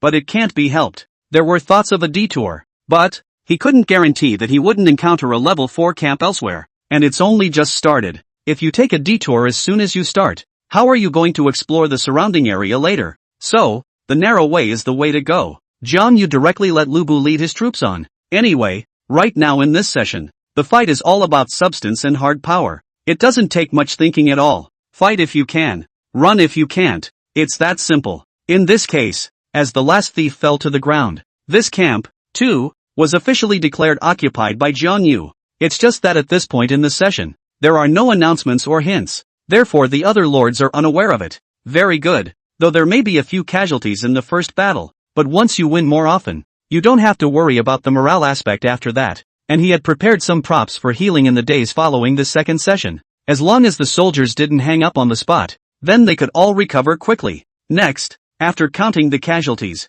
Zhang Yu also continued to advance with Lubu and the remaining 900 or so soldiers. But what he doesn't know is this: when the live feed was transmitted back to Earth, the entire 5th high school campus instantly boiled over. Students had gathered in classrooms, corridors, and playgrounds, and everyone's eyes were glued to the intense battle scenes shown on those screens. Senior Kongwu won the fight? A gasp exploded in the crowd, like a stone thrown into a lake, stirring up layers of ripples. The exclamation was like flipping some kind of switch, instantly triggering more exclamations and murmurs. How is this possible? Senior Jiang Yu actually really took down a large level 4 camp. A student's eyes widened, shock and admiration written all over his face. That's awesome. Senior Jiang Yu is simply our hero. Another student waved his fists excitedly as if he had participated in that battle. So how did Senior Kongwu win? We can't understand what we're watching with the incomplete picture. Inside the teacher's office, Su Wanner and a bunch of other teachers were also surprised. Kongwu won? Lu Yu's amused. How can this be? Level 3 soldiers beating level 4 soldiers with the same number of soldiers. Jiang Yu actually managed to crush them easily? It simply defies common sense. Yeah, even if Jiang Yu's soldiers have high morale, there shouldn't be such a crushing situation. Su Wanner said. I see that martial artist of Jiang Yu is very strong. Is it because of this? Lu Yuza shook his head. No matter how strong a military general is, his power is ultimately limited. It's still the overall quality of the soldiers that determines everything on the battlefield. Outside the large level 4 thieves camp, Su Haoyu arrived here without stopping. How is it possible that, not to mention forcibly defeating the thieves of a level 4 camp, they only lost a few dozen people? He looked at the announcement prompt that could only be seen by the referee, and his face was horrified. What the hell is going on here? Since he had hurried here only after seeing the announcement cue, so he was completely unaware of the details of the battle. It had to be said that this scene was really out of his expectation. In his perception, it would be impossible for Jiang Yu to win this battle. I guess I do have a good eye. This time Zhang Yang appeared next to Su Haoyu. Although Su Haoyu's face didn't change, he really didn't feel too good in his heart. He forced a smile and said, this Jiang Yu does have some discipline, but this is just the opening round. Who the deer will die for is yet to be seen. Zhang Yang nodded. Yeah, well, I'm just looking out for him anyway, so if he gets eliminated, he only has himself to blame and no one else. Zhang Yang left the place after saying that. Su Haoyu looked at Zhang Yang's back and his face sank. What the hell does this Zhang Yang mean? One can only say that Zhang Yang is eccentric and elusive. Humph. No matter how eccentric Zhang Yang is, Jiang Yu is definitely no match for Process Xian. No, Jiang Yu can't even beat those wild bosses. The bosses here can't be solved by a sea of people. If there is not a strong enough individual war power to match, for example, a very high force value of the military general, then it is absolutely unbeatable. That white-pin martial general of Jiang Yu seemed to have an okay force, but that's not enough. The force value of a white-ranked military general, paired with nearly 1,000 level 3 soldiers, at most, allowed him to take down the normal level boss. For the head level boss, white goods martial arts can be far from enough. Jiang Yu, let me see what else you have up your sleeve. Jiang Yu certainly didn't know that he was being watched by multiple parties at this time. After taking down that level 4 thieves camp, he also led his men onward. I have to say, taking that campground expands the view on the map so much at once. As he swept on like this, his exploration value would definitely increase. Fruity. Next he conquered 2 level 4 monster camps in succession. 1 medium, 1 small. Though not as strong as this large level 4 thieves camp just now, but the monsters inside are still all level 4. The good thing is that the number of these monsters is not that much, and Jiang Yu doesn't need to waste morale scrolls. Just directly let the soldiers force the attack. In this way, Jiang Yu's team of over 900 people also managed to win 3 games in a row. Great! If I continue to win the next game, my morale will be back to full and I won't need to use my morale scrolls. But also at this time, Lubu halted his horse. Lord, be careful. There is a strong enemy ahead. Jiang Yu frowned. Strong enemy? Yes, I can feel its aura. Only one, but a powerful one. Kong Wu froze. Could it be a boss? Next, Kong Wu told the soldiers to stop. He and Lubu both continued on cautiously, probing ahead. Their gazes gradually focused on a huge figure through the dense woods. It was actually a troll, and it was so huge that it could almost cover the sky. The troll was over 10 meters tall and muscular, as if each muscle contained endless power. Its skin took on a dull gray color and was covered in uneven bumps and scars that looked both terrifying and powerful. The troll's head was abnormally huge, and its 2 eyes were like red lanterns, flashing with a ferocious light. Its mouth opened extremely wide, revealing 2 rows of sharp fangs, as if it could tear its prey into pieces with one bite. On the troll's back, a pair of huge wings also grew. The feathers on the wings were as hard as steel, and each flap brought a strong wind pressure. On top of that, its arms were thick and powerful, and it held a huge wolf-tooth rod in its hands, which was stained with blood and dirt, and had obviously been through countless battles. Jiang Yu immediately frowned. This head boss doesn't look good. He probed the troll's stats, but probably because it was a boss, Jiang Yu could only see a portion of the stats. Boss name, Troll. Boss grade, Chieftain. Boss level, 4. Boss attributes. Life value, 10,000. Attack power, defense, speed, weight, boss skill, boss equipment, Frost Wolf's Fury, blue. Boss description, the overlord of this area. If you can kill it, it means that basically no one in this area can stop you. Good man. Not bad for a boss. 10,000 blood. In comparison, an average soldier currently had just over 200 blood. It's too big a gap. And when the viewers in front of the live screen saw this scene, they were all shocked. Is this the boss? The level 4 leader? I remember that the leader level is higher than the normal level. Right now this troll level is as high as level 4. No matter the grade or level, it's very high. Can Senior Jiang Yu beat it? Would a sea of men be useful for a boss like this? Just pile it up with soldiers. The students were talking. However, many people don't realize that the boss of the trial, there are traps set by the system within. The trap is the sea of people. Don't look at the boss as just one, but just this one was enough to rout thousands of soldiers. This is because these bosses are captured by powerful referees running to other races' territories. The judges then put various restrictions on their attributes, resulting in bosses that are unique to the trial. Although there is only one boss, the one who wants to rely on the tactics of a sea of people is definitely the one who loses in the end. Let's not talk about whether we can win or not. Even if we can win, the casualties of the soldiers will definitely be high. After all, a level 3 soldier's blood level was just over 200 at the moment, and to the boss, it was basically one punch and one little friend. With 1,000 soldiers together, it's estimated that there will be hundreds of deaths and injuries. In this case, even if you win the boss, what can you do? So seeing this scene, Su Yu also revealed a light smile. In his opinion, this boss was incomparably tricky for Jiang Yu. However, what Jiang Yu did next surprised him. He was seen leaving with the 900 or so soldiers in a roundabout way, leaving only his only military general behind. Su Yu froze for a moment. This Jiang Yu, what does it mean? Was he going to leave the martial arts general alone to fight this boss here? Su Yu frowned. Inside the teacher's office, Su Wanner and the other group of teachers were also shocked. It's good that Kong Wu knows that exploring the field bosses in this session is a trap, but what is he going to do? Leaving the martial arts general to fight the boss alone? How can this be beaten? At the end of the day, Jiang Yu's martial arts were only white goods, not to mention white goods, even the highest grade yellow goods military generals recruited by the primary recruitment order. It was also impossible to be a match for this boss. It'll last a couple rounds tops. By doing this, Jiang Yu was completely letting his own military generals die. However, it was impossible for their voices to reach Jiang Yu's ears. Next, they could only watch as Lubu, clad in iron armor and like a god of war descending, arrived in front of the boss. Needless to say, Lubu was imposing. The thrilling thunder horse he rode on had hair as shiny as black gold, and its four hooves stepped on the ground as if it carried a thunderous momentum. At the same time, he clutched the Ganlan halberd in his hand, its body glittering with cold light, and its tip was incomparably sharp, as if it could tear through all obstacles. Soon, the troll roared and waved the frost wolf's fury in his hand, launching a fierce attack on Lubu. That wolf tooth stick carried a whistling wind sound, as if it could shake heaven and earth. However, Lubu was not the least bit afraid. He galloped his horse, and his kale halberd drew a silver trajectory in the air, colliding with the troll's wolf-toothed stick with a deafening sound. For a while, the battlefield was rolling with smoke and fire. More than 10 rounds passed, and both sides were actually at a stalemate. The spectators in Donghai City who saw the scene couldn't help but erupt in shock. Jiang Yu's white-pin martial general was actually able to fight this boss, especially Guan Yu's martial artist named Lubu. He was like a god of war, fighting that troll. It's unbelievable. How? Isn't Senior Kong was general only a white character? I can't even find this general in my history textbook. Yeah, you don't say history textbooks. I can't even look it up on the internet. I found a few with the same name.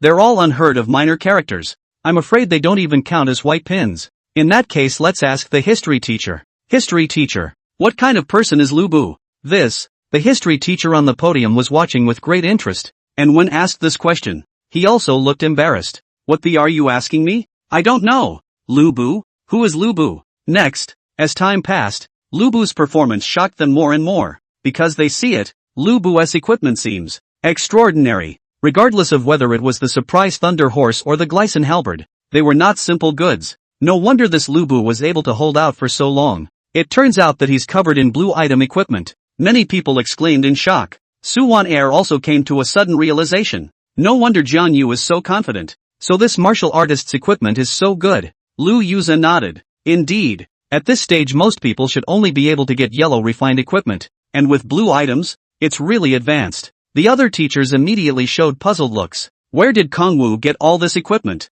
Bought it from a passing caravan? The probability is this. Or else he got it from the nightmare copy. Lu Yuza said. I remember him clearing the nightmare copy before, but with just the equipment. Could that martial artist kill this boss alone? Moreover, now Jiang Yu had no more martial artists. Even if he still has 900 soldiers, can he let him continue to overcome the enemy and capture those monster camps? Numerous teachers were showing signs of worry. In the land of trials, Jiang Yu continued to lead his troops forward. Okay, I'll leave the boss to Lubu. I'll continue to lead a sweep around the area next. Yes, after seeing the boss, he realized that relying on human tactics was not the best strategy. So he left the boss to Lubu alone and continued to lead his troops to clear the surrounding area. After all, efficiency is still important in this exploration race at the moment. Moreover, although it was said that Lubu had left the team for the time being, he still had the battle spirit badge on him. It still allows soldiers to crush strong enemies, but then I'd have to use a morale scroll. The next battle was the fourth.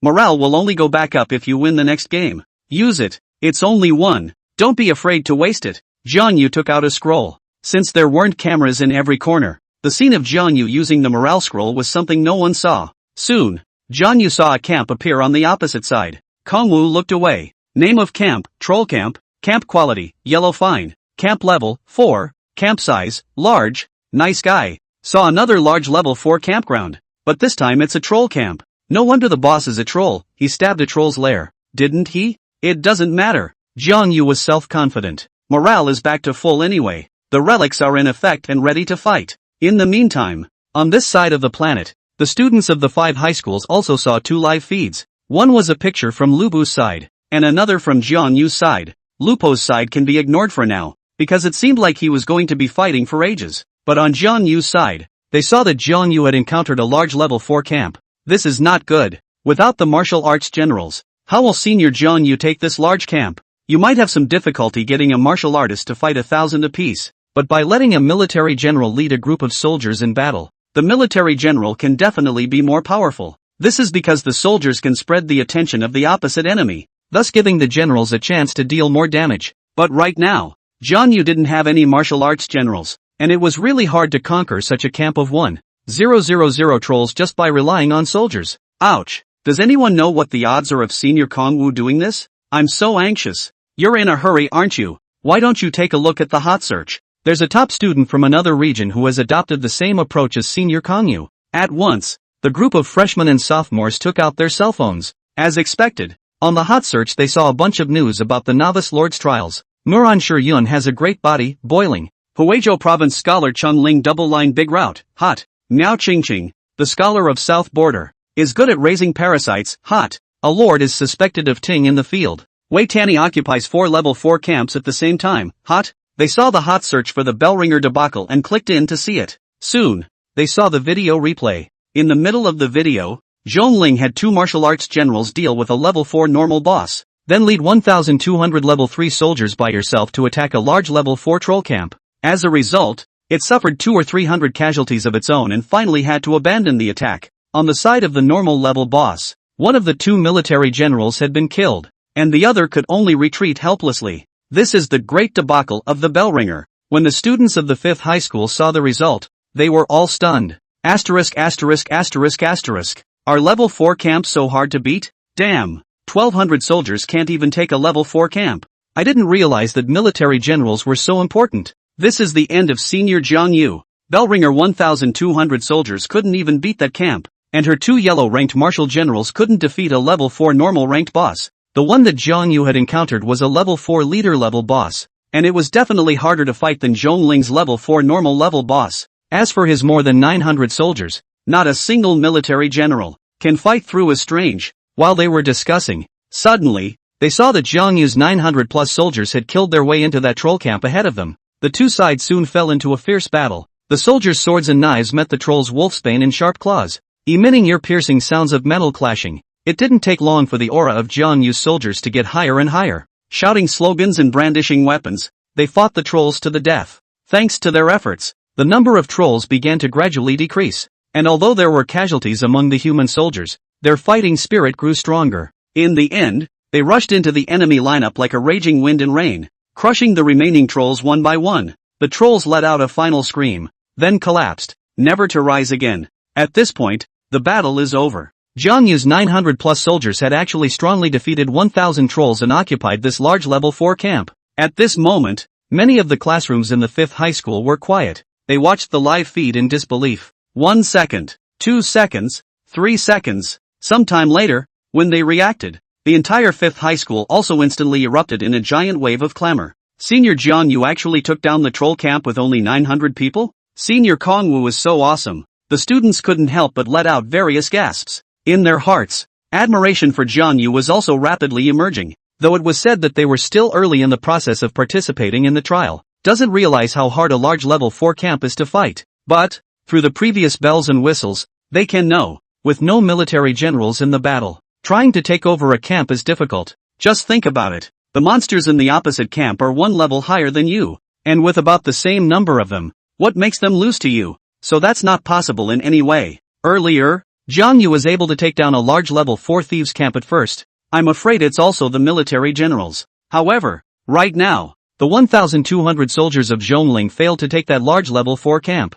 Kongwu took it down with just over 900 people. It's really so surprising. Why is it like this? Is this Zhong Ling's level bad? Does anyone know what Zhong Ling's battle value was in the second session? And where it ranked? Let me check. Zhong Ling's battle power value, 121593, is ranked 22. Then wouldn't she be better than Senior Kongwu? Humph. This shows that the battle power ranking is also false. Our Senior Jiang Yu is not inferior to the top students from other regions. Next, it didn't take long. The winners and losers on Lubu's side also came out. Although the process is longer, but Lubu, through the swift speed of the Thunder Horse, dodged a barrage of attacks from the boss, finally killed this troll boss. This time, the students of the 5 high schools were all convinced. One could only say that Jiang Yu was really too strong. This will both take the boss and level 4 camp at the same time. Any other top student would probably have a hard time doing that. Teacher's office. Teachers are already analyzing Kongwu's performance. To be honest, they were really curious as to why Jiang Yu was able to make it this far.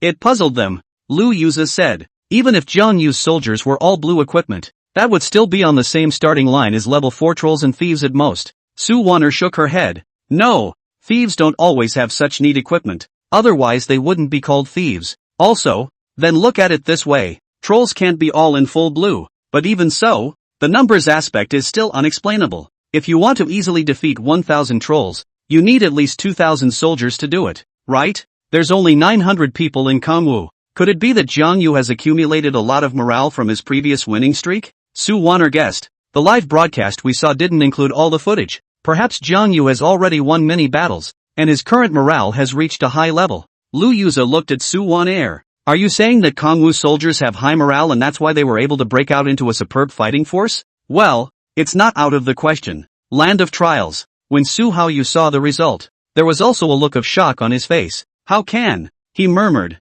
a tremor in his voice. His gaze was dead set on the battlefield below, as if he wanted to carve that shocking image into his eyes. Su Haoyu knew that capturing a large level 4 camp was never a simple matter. There were thousands of troll clans there, and even with the help of powerful military generals, they would not dare to challenge such a camp easily. However, Jiang Yu did it. With only 900 soldiers, he managed to take over the camp. This was simply beyond Su Haoyu's imagination. What shocked him even more was that Lubu was able to single-handedly kill the head boss. Although Lubu was courageous, he was only a white-ranked martial general and his strength was not outstanding. However, he defeated that powerful monster alone without any help. Su Haoyu's mind was filled with doubts and incomprehension. He couldn't figure out how Jiang Yu was able to take over a large level 4 camp with just 900 people without a martial artist. Why could a white piece martial artist kill a head boss single-handedly? His eyes scanned back and forth across the battlefield, trying to find answers. Soon, he seemed to sense something. The morale of Jiang Yu's soldiers is actually back to full?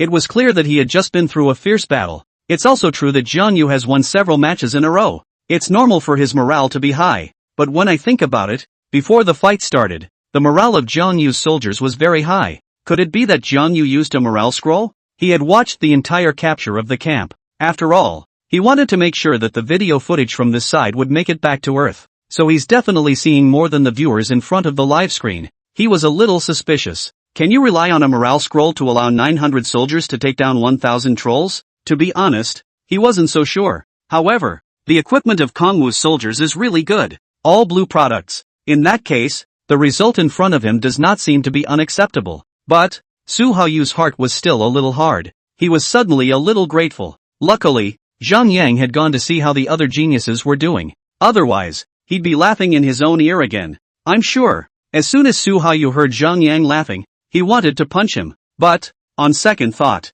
right now, Jiang Yu had won consecutive battles, and the soldiers' morale had built up. Every battle he fought next, as long as he was able to win, his morale would go back to full and even higher and higher. Thus, the whole team grows in combat effectiveness. It's safe to say, as long as you don't encounter anyone from other territories, Jiang Yu was just invincible in this area of the neighborhood. Su Haoyu muttered, that Zhang Yang guy really has a good eye. Am I looking the other way? After thinking about it, Su Haoyu reached out and flicked his hand in the air. Soon, 3 leaderboard panels popped up. 2 of those 3 lists are lists that explore this program. Yes, unlike the second session, there are 2 lists for exploring this program. One is the Exploration Value Leaderboard. The other one is Exploration Efficiency Leaderboard, plus the Potential List, which is independent of the Explore program. The referee can see a total of 3 lists backstage. The first one is well understood. The second one, if you will, is a bit more complicated. The so-called exploration efficiency is a ratio. The more area you explore per unit of time per unit of people, the more efficient you are. So strong lords are not necessarily the most efficient at exploring. As for the potential list, it has nothing to do with exploring this program. Even if the first program is not compared to exploration, the third session will have a potential list. By potential, I mean the amount of progress. Whoever makes the most progress in the third session has high potential. That's why this list is also called the Dark Horse list. Right now, since the third session has just begun, these 3 lists change so frequently that they are completely uninformative. However, those who are hardcore have shown signs of endurance, hovering at the front of the list from time to time. For example, Moran Shiyun, Wei Tianyi, and Mao Qingqing. For Jiang Yu's ranking, Su Haoyu did not expect it. Yes, even if Kangwu had a stunning start, Su Haoyu also didn't think that Jiang Yu's ranking would be high. Why? Because Chang Xian, whom he was optimistic about, had steadily appeared at the top of the exploration efficiency ranking and potential ranking, though he was a little surprised too. However, Su Haoyu felt that his vision was still stronger than Zhang Yang's. Zhang Yang has a good eye, and Kangwu is a good prospect, but one hill is higher than the other, and Chang Xian is the higher mountain.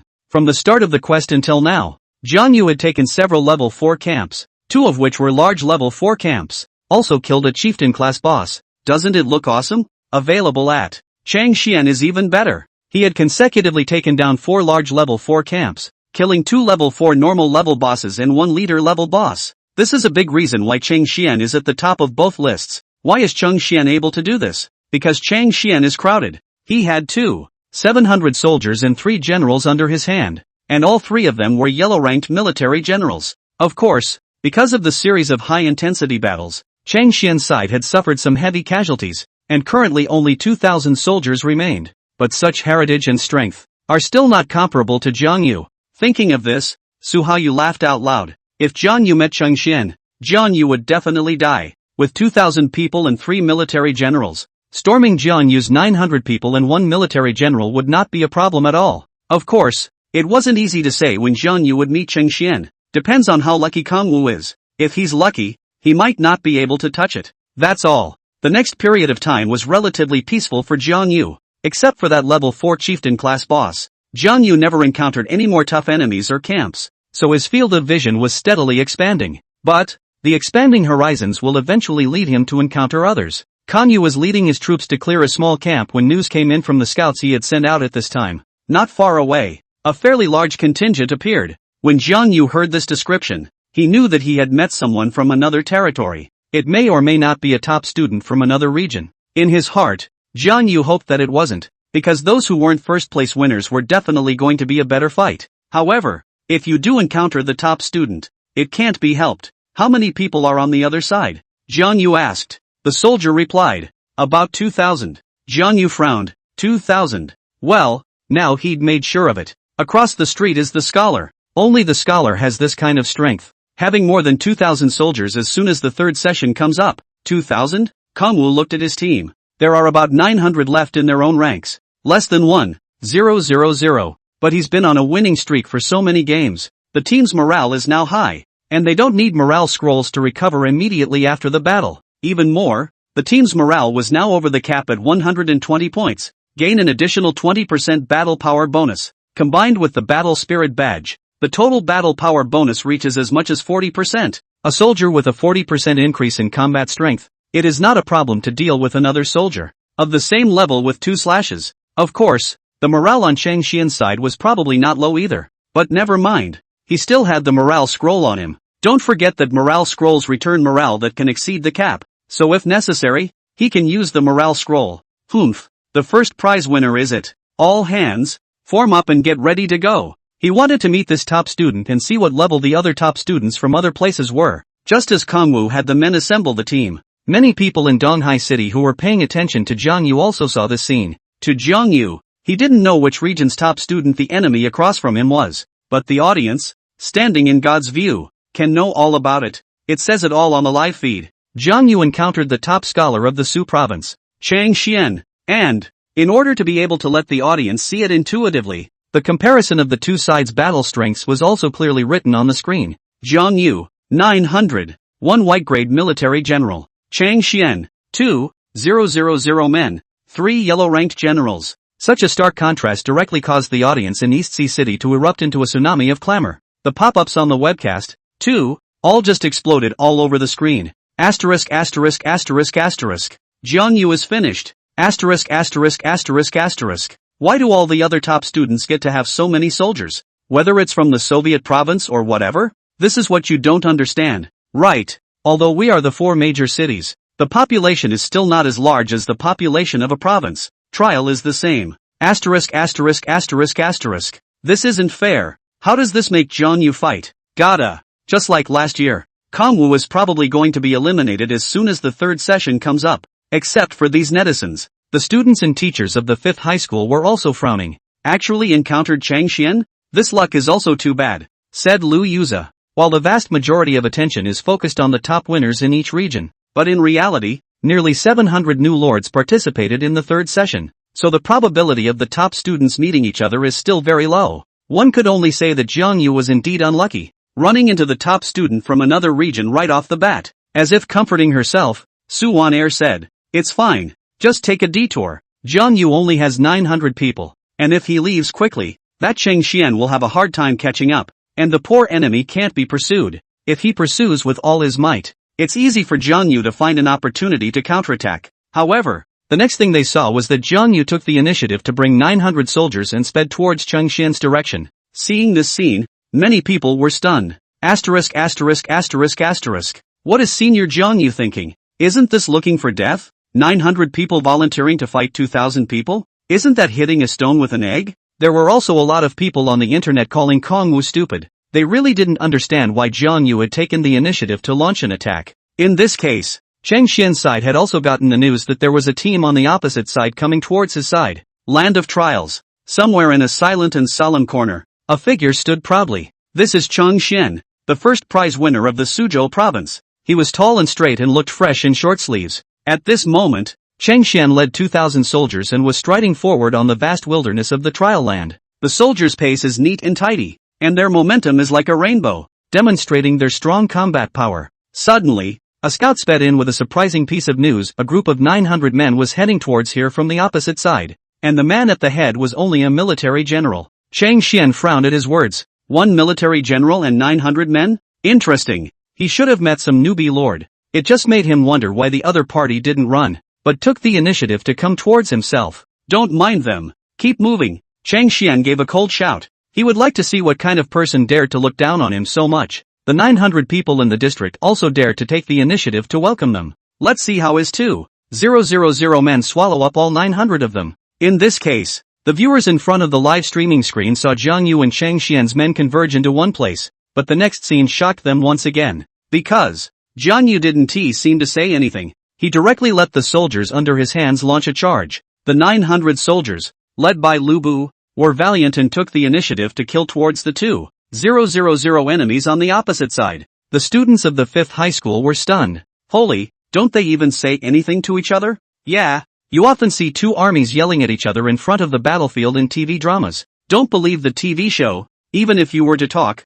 what could you say? That's true. On the scene, Cheng Xian froze for a moment when he saw Jiang Yu's 900 soldiers directly killing over. Immediately, a look of anger appeared on his face. Very well, don't blame me if you seek death. To be honest, he thought that the 900 people in front of him had taken the initiative to come forward, and that it was the newcomer lord on the other side who intended to discuss some matters with him. For example, 4 weeks of collaborative exploration. This is indeed possible in the midst of exploring this program. After all, the program of exploration was mainly based on the exploration value, which was the degree of exploration of the lords. Both sides are fighting each other, which by its nature means very little for exploration, and it's easy to lose both. Or, perhaps, to counteract them. The first years, the non-scholarship people teamed up with each other so that they wouldn't be unable to beat them if they encountered a scholar. Therefore, there are definitely people who choose to cooperate. Furthermore, the owner of this 900 soldier across the street is not a local top student,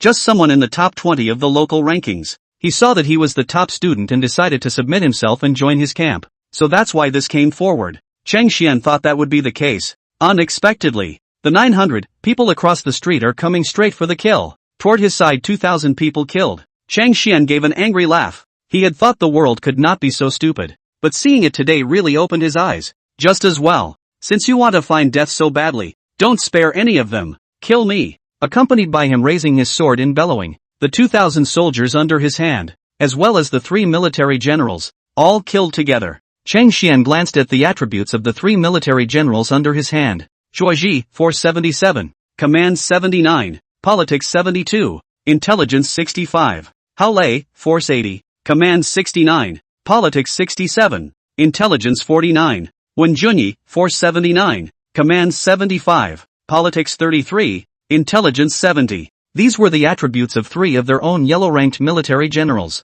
The opposite general seems to be a white item, with a force of 70 at the top of the day. It would surely be easily killed by the 3 military generals under his hand. In the meantime, in a wooded area not far away, Su Haoyu stood on the tree and watched the scene. At this time, Zhang Liang also appeared. He seemed to be a bit stronger, standing proudly with his feet on the leaves next to him. He watched the battle with his arms crossed and a smile on his face. Fine, fine. Direct action without saying a word. Ruthless. Su Haoyu frowned, then shook his head helplessly. If you want to be a tough guy, you need to be strong enough. Jiang Yu's district of 900 people actually took the initiative to charge when he encountered Chang Xian. This is completely adorable. General behavior, Zhang Liang said with a smile. Can't you see? Jiang Yu has won consecutive battles, the soldiers' morale is high, and their fighting strength certainly can't be calculated in 900. Huo Yu, of course I can see that, but Chang Xian's side's morale isn't low either, and there are fully twice as many people on his side as Jiang Yu's,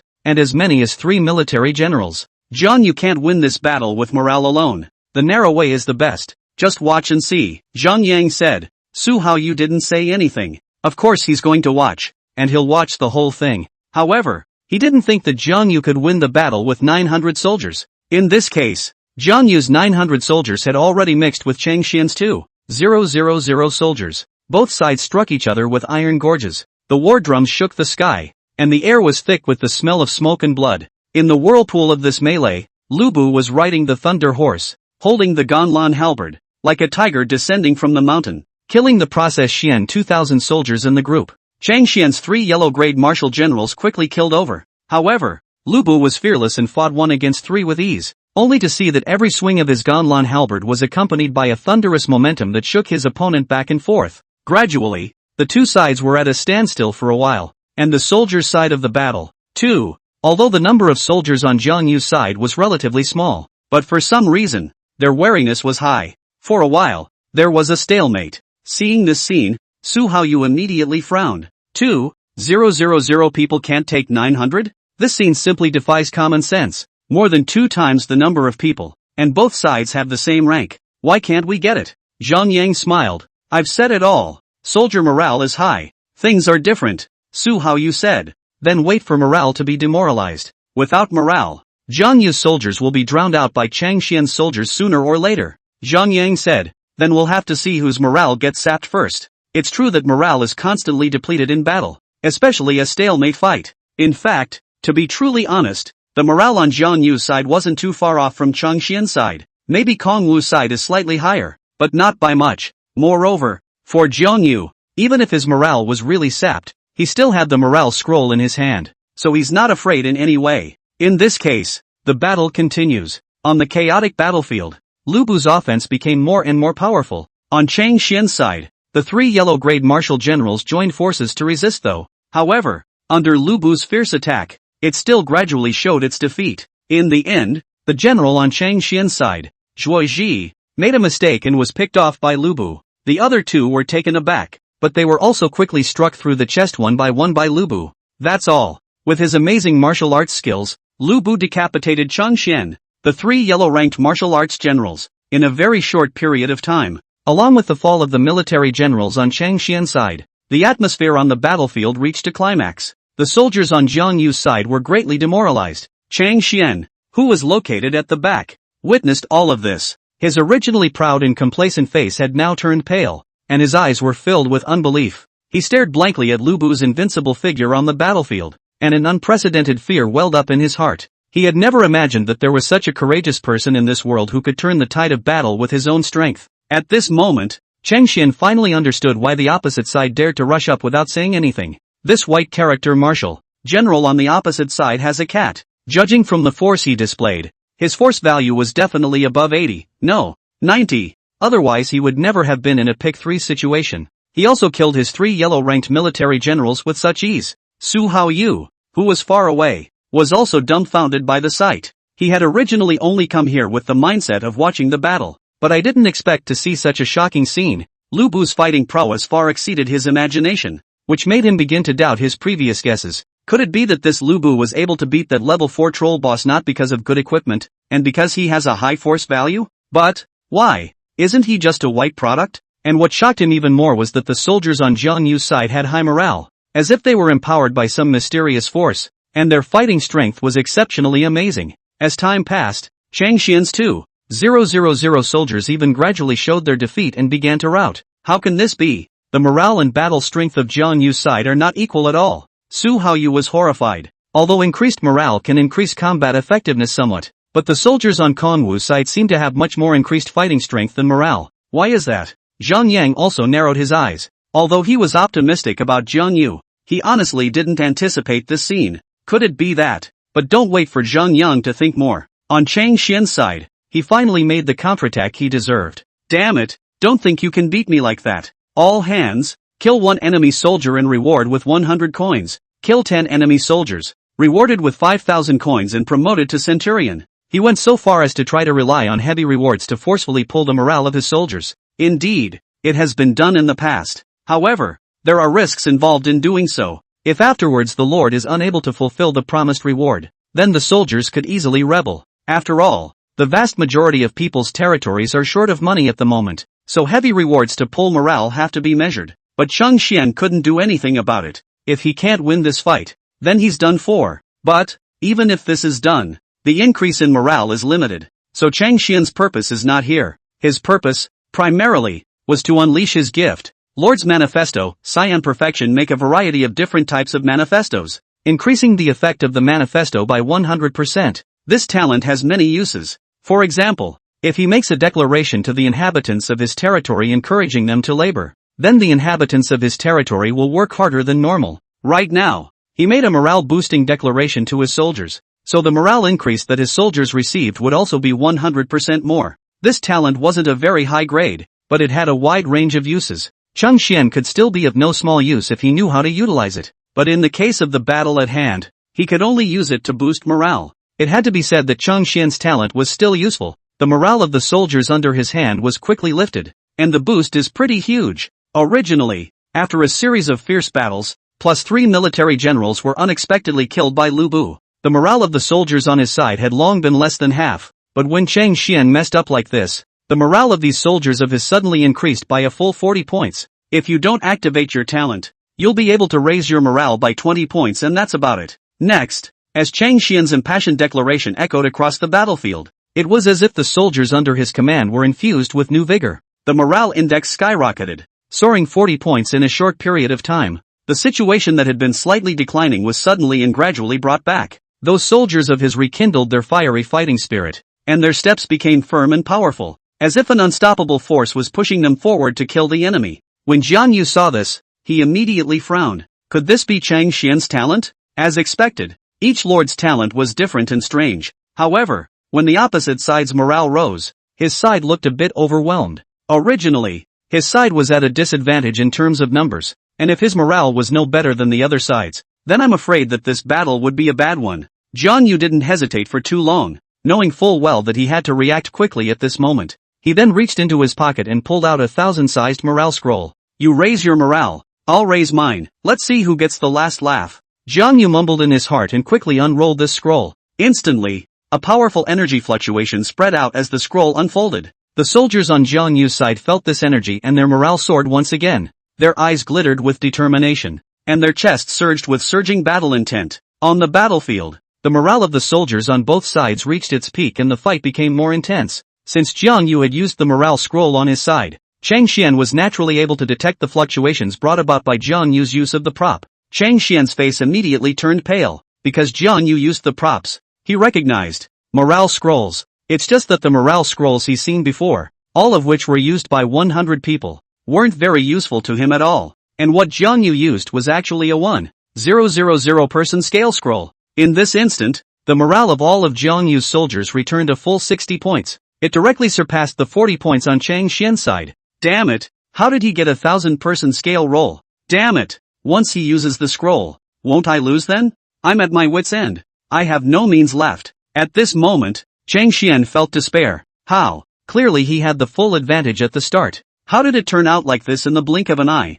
He doesn't understand. He doesn't understand it. Eventually, when the battle came to a close, Kangwu's side also won big. Not only did Lubu survive, he also killed 3 of Cheng Xian's yellow-ranked military generals, making him the biggest contributor to the battle. Cheng Xian's 2,000 soldiers, on the other hand, suffered heavy losses, with thousands killed or wounded and hundreds fleeing. Some of the remainder were captured. Of course, Cheng Xian didn't run. He understood that how he ran, he definitely couldn't run away from Jiang Yu, the horse-riding military general. So Cheng Xian himself was captured. Co Hou, who was located at the scene, saw the scene faster than the audience. When he saw the result, his entire body seemed to be struck by an invisible force, frozen in place. His eyes were wide open, his pupils filled with disbelief. He had witnessed the entire process of this battle, from Cheng Xian boosting his morale, to Jiang Yu's use of the morale scroll, to the final victory, every detail was deeply imprinted in his mind. His heart beat wildly like thunder, as if it were about to burst out of his chest. Shock and awe were intertwined within him, causing him to feel an intense wave of vertigo. He couldn't believe his eyes as the outcome of the battle was completely beyond his expectations. With 900 men, Jiang Yu defeated Cheng Xian, who had 2,000 men, head-on. There's no scheming. It's a complete frontal kill-through. It was too strong, simply beyond his comprehension. Su Yu looked at Jiang Yu standing in the center of the battlefield, receiving cheers and admiration from the soldiers. It also showed a complex color. He didn't expect it. He really didn't. Jiang Yu had actually directly and forcefully defeated Cheng Xian, who had 2,000 men and 3 generals, with only 900 men and 1 general. Was his vision really inferior to Zhang Yang's? Zhang Yang beside him had laughed out loud. Sure enough, I wasn't wrong about anyone. When he had previously traveled to Donghai City to find his old friend Li stable, he had felt that this Jiang Yu had dark horse potential. Of course, at that time, he only thought so with his intuition. After all, he didn't know Jiang Yu at first. From time to time in his current life, he has felt this way. He was watching some of the races, and if some dark horses appeared, he always had a hunch that some dark horse would end up winning, and his premonitions come true every time. It was the same when I was in East Ocean City at the time. He also had some premonition when he saw the name Jiang Yu, and right now, that hunch seems to be coming true, especially in this battle just now. He could say that he had witnessed Jiang Yu's potential with his own eyes. Now that was something he could identify. Jiang Yu, the biggest dark horse of this year's novice trial. Jiang Yu will surely win the championship, Zhang Yang said with incomparable confidence. This can't be right. Su Yu immediately couldn't help but open his mouth to retort. Although along with the end of this round of fighting, Su Yu also realized that his vision was not as good as Zhang Yang's. But Zhang Yang felt that Jiang Yu's idea of winning the championship was still too bold, even if Jiang Yu wins over Cheng Xian. However, the people who were favored by a large group of judges and spectators, such as Moran Shiyun, Wei Tianyi, and Mao Qingqing, still has strong hard power. The depth they built up among the first 2 sessions is there. There was no way Kong Yu could be their opponent. And, most importantly, every year at the novice trials, something happens that we don't expect. How can you be sure that it won't happen this year? If Jiang Yu were to encounter such a situation, he wouldn't even be able to protect himself, not to mention winning the championship. Zhang Yang looked at Su Yu. Yes, but what makes dark horses is their ability to seize opportunities from the midst of chaos. And I'm just taking a wild guess. What's your hurry? Zhang Yang finished and left with a big smile. Su Yu's face was ugly. As expected, Zhang Yang, as a person, was still obnoxious. A few minutes later, when the live feed came back to Earth, the viewers on Earth's side also saw the scene of Cheng Xian's rout. At this moment, it was as if the entire audience watching Jiang Yu's reality was struck by an invisible force. All of them were stunned. Donghai City, the bustling international metropolis, seemed to be in a state of timeout at the moment. In front of televisions in countless homes, people were wide-eyed and open-mouthed, but couldn't make a sound. Shock and awe were written all over their faces, as if they couldn't believe what they were seeing. Especially the major high schools in Donghai City were blowing up at the moment. The students jumped up from their seats, the teachers dropped the lesson plans in their hands, and the school executives looked at each other as if they had seen something incredible. How is this possible? A teacher muttered, his face filled with incredulity. Jiang Yu actually beat Cheng Xian, the top scholar of the Su province? Jiang Yu, is he really Jiang Yu? Wan Yen from the 3rd high school looked at this scene and couldn't help but show a complex color. The Eastern Sea scholar, he really lives up to his name. The vice principal of the 7th high school exclaimed, his eyes glittering with recognition and anticipation for Jiang Yu. The entire East Sea city was buzzing. Other side, the 5th high school had the highest percentage of people watching Kong was live broadcast out of all the schools in Donghai City. Even the entire 5th high school had decided to temporarily suspend classes for a day so that the entire school could watch the live broadcast of the novice trials together. So right now, seeing Jiang Yu beat Cheng Xian, the entire 5th high school, too, was a buzz. Senior Jiang Yu won the fight. Terrifying as hell. Senior Jiang Yu is awesome. Winning with less is a classic. Too strong. How on earth did Senior Jiang Yu do that? Almost every student exuded admiration for Jiang Yu. However, there were more than just people on Earth who were concerned about Jiang Yu's side. Battlefield of the heavens. Frontline of the human realm. Elite zone. Tianji Island. At this time Qi Siyuan has not returned. He is still on Tianji Island guest. Although he was a guest, but hard to say. In fact, he was the one who relied on him. Luckily, Yuani seemed to understand Qi Siyuan and didn't care about this. I say, why aren't you leaving yet? Afraid I'll go back on my word? Yuan Yi looked at Qi Si Yuan. How could that be? It's just that it's rare for me to come here. Wouldn't it be a loss to go back right away? Qi Si Yuan said with a smile. You guy, when will your character of being greedy for small advantages change? Yuan Yi said without a trace of anger. Suddenly, Qi Si Yuan's cell phone received a message. He picked it up and was overjoyed. Jiang Yu defeated Cheng Xian, the top scholar of the Su province? Yuan Yi, look. Jiang Yu's 900 men crushed the opposite scholar's 2,000 men. Oh, Yuan Yi raised an eyebrow. However, she didn't look at Qi Si Yuan's cell phone, but instead opened her Lord panel and directly looked at the projection screen. 900 men. 1 military general beating 2,000 men. 3 military generals? Originally Yuan Yi didn't care too much. Doing more with less is common amongst new lords. After all, geniuses do this sort of thing all the time. But when she saw some of the details of the battle, she felt that it was never as simple as it appeared. This Jiang Yu's martial art. White goods. How is it possible that White Pin can have this force? A white-ranked martial general, able to easily kill 3 yellow-ranked martial generals? No kidding. Qi Si Yuan frowned. Could it be that Jiang Yu used some means to hide to grade? After all, it's not like things like hidden grades haven't come up before. Yuan Yi shook her head. Idiot. The prerequisite for hiding a rank is that the martial arts general himself is of a high rank. But a newcomer starts with only one primary recruitment order, and any more recruitment is up to a yellow product. Qi Si Yuan didn't say anything. Also, yeah. So what happened to Kongwu's martial arts? Moreover, putting aside the martial arts generals, it's also strange that Jiang Yu was able to crush 2,000 people on the opposite side using a single morale scroll. Yuan Yi had been a lord for decades after all, and was naturally experienced, with a vague tendency to see through it. Qi Si Yuan, on the other hand, was unimpressed. What's so strange? Jiang Yu has already won back-to-back battles before. Cheng Xian is not so sure. Moreover, when Jiang Yu uses the morale scroll, level 3 soldiers increase their morale by 60. Cheng Xian's side launches his talent to increase it by 40 points. Isn't it normal to not be able to outperform Jiang Yu? 20 points of morale is a 20% difference in battle power. That's not a small difference. Yuan Yi didn't say anything. It made sense when Qi Si Yuan put it that way. It just felt a little far-fetched to her. Can a 20% battle force suppression really defeat an enemy twice its size with weakness? Or is it? What unknown cards does Kongwu have? But, I have to say that this Jiang Yu does have a lot of potential. No wonder Qi Si Yuan came all the way to her to pull investment for Jiang Yu. It seemed that she could also pay a little attention to this third part of the trial. After all, it's kind of fun. Come to think of it, she hadn't watched a lord class in years either. Suddenly, at this time, one of the generals under Yuan Yi came sprinting in large strides. Lord, one of the strongholds we set up on the border of the human realm has lost contact. Yuan Yi instantly frowned. Lost contact? Yes, there is usually commerce between territories and territories. Therefore, territories with cooperation will open many business routes. This was also the reason why Jiang Yu was able to see a merchant caravan like Zhao Changsheng passing by. And these strongholds, mainly for the maintenance of commercial routes and setup, the general strongholds need not many people, can deal with some roving bandits and so on the line. Right now, the stronghold she set up at the border of the human realm has lost contact? Could it be that some alien army passed by and wiped it out in passing?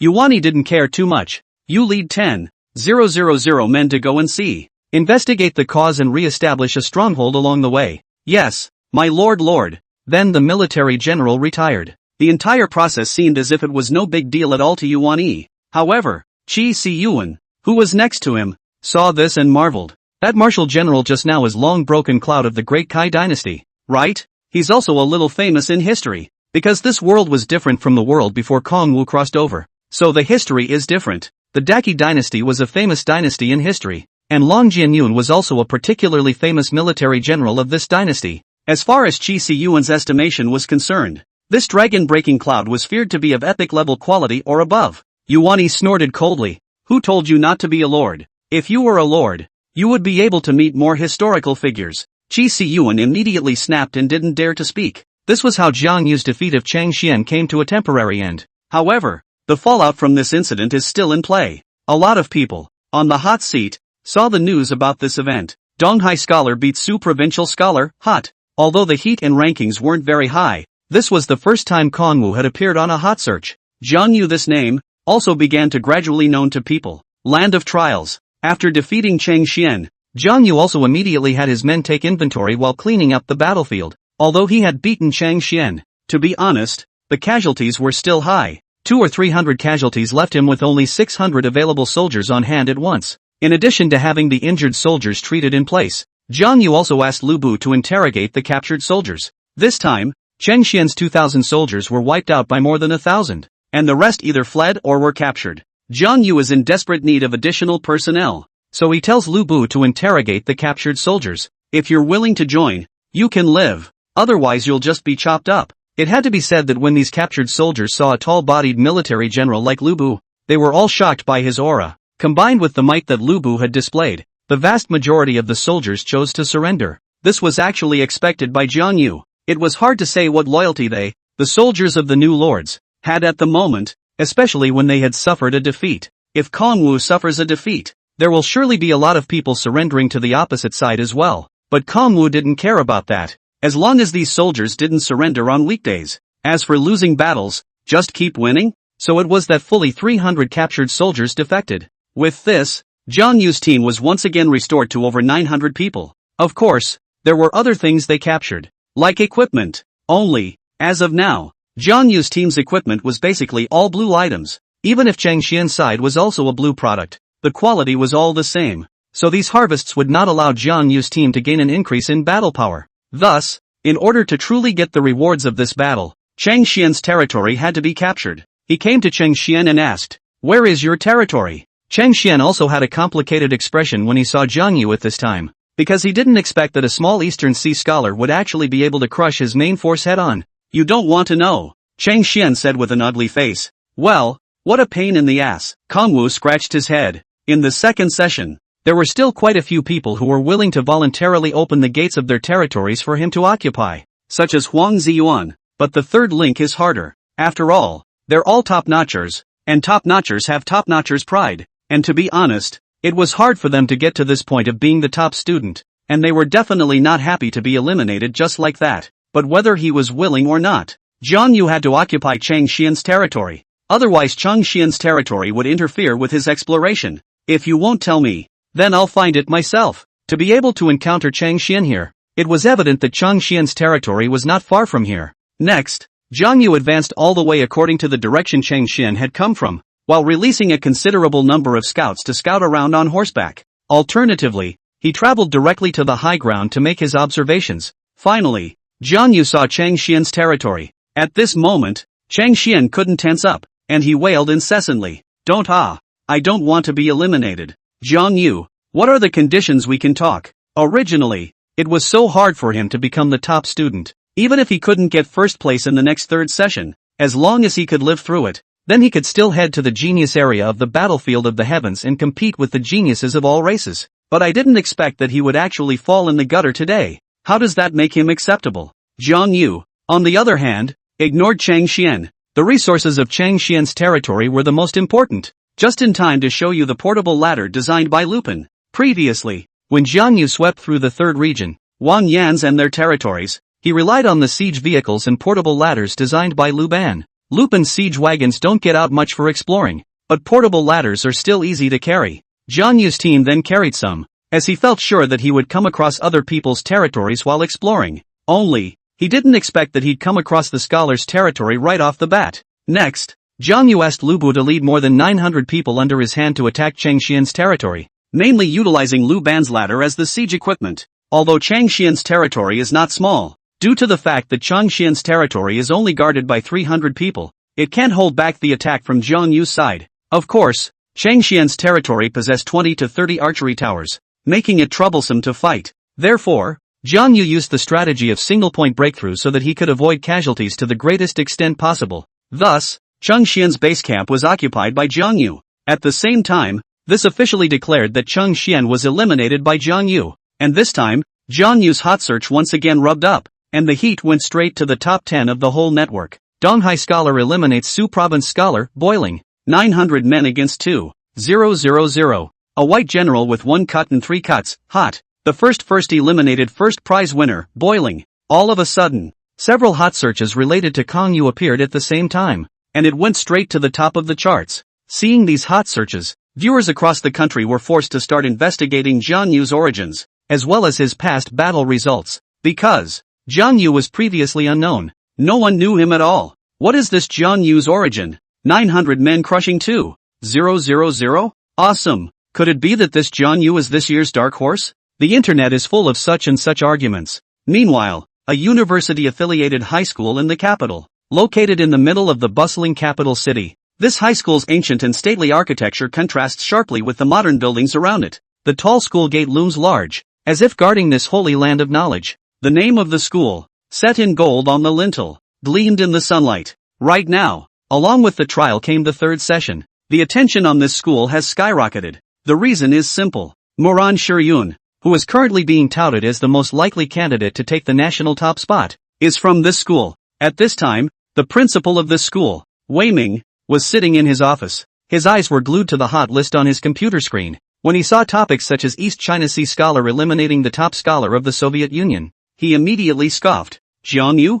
I've never heard of this name before. There was some displeasure in Wei Ming's heart. In his opinion, Moran Shiyun was the true genius, and everyone else was just a chaperone. I remember when Shiyun came back earlier, she said she had already started work on upgrading the territory. Counting the time, I should be almost ready to level up to 4 tomorrow. Wei Ming's heart moved and he decided to take this opportunity to build momentum for Moran Shiyun. He immediately called the men under his command and instructed them to begin preparations. When Moran Shiyun rose to the 4th level tomorrow, he wanted her name to immediately reach the number 1 spot on the hot search list, so that everyone could see her strength and talent. In Wei Ming's opinion, Moran Shiyun was the true king in this trial, and she would prove everything with her strength. And the name Kongwu is one that people online will soon forget in the back of their minds. Of course, Jiang Yu didn't know that he had been on the hot list one after another. After occupying Chang Xian's territory, Jiang Yu did not immediately plunder the resources of his territory. Instead, they were temporarily stationed. After all,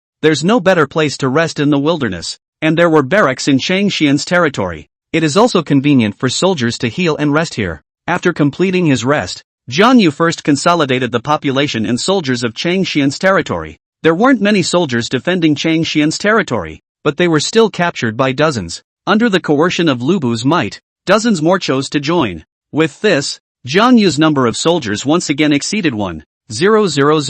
At the same time, Jiang Yu discovered that the population of Chang Xian's territory was actually as high as 7,500 people, although 2,000 to 3,000 people fled because the territory was overrun, but most of them were left behind by Kongwu. After all, it was only necessary to bring these remaining 5,000 or so inhabitants back to their territory. Then the population of his territory would easily surpass the 10,000 mark. But when Process Xian saw this scene, he immediately let out a cold laugh. Jiang Yu, haven't you forgotten that the population limit for level 3 territories is only 8,100? Unless you rise to a level 4 territory. A level 3 territory can't hold this many people. As for level 4 territories, Chang Xian had also only just begun to start work on upgrading the base camp, and the time it took to start work would probably only be a day or so, and it takes 7 days to raise the base camp to level 4. Jiang Yu couldn't let the 5,000 population keep camping outside the territory. Could he? This is fine for a short period of time,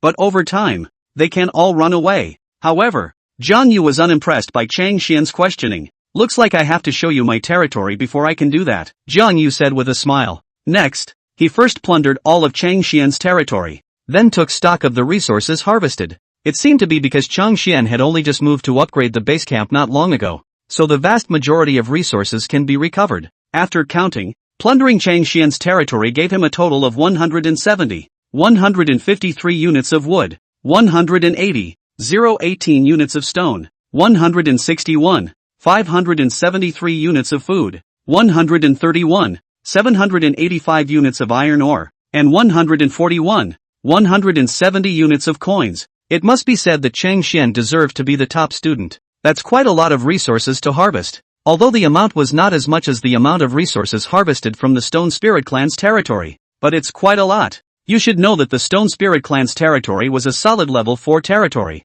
and Chang Xian's current territory was only level 3. With so many resources, Jiang Yu was also unmotivated to continue exploring. Being able to eliminate Chang Xian today is the biggest gain. Next, he had the soldiers under his hand escort these resources, as well as 5,000 territory residents back to his territory. The whole process can be described as vast. After all, even Chang Xian had never seen the scene of over 6,000 people moving. This was because Chang Xian's territory and Jiang Yu's territory were not far apart. so they soon arrived at the 4,399 territory. When Chang Xian stepped into Jiang Yu's territory, the sight in front of him immediately caused his jaw to drop, and an unspeakable shock surged in his heart. The size of Jiang Yu's territory was actually even larger than he had imagined. Even beyond his own territory, he saw that Jiang Yu's territory was very wide, as if it was a small kingdom, highlighting Jiang Yu's extraordinary strength and ambition. Even more striking was the distinctive wall that stood around the territory. These fences were not the ordinary fences that they,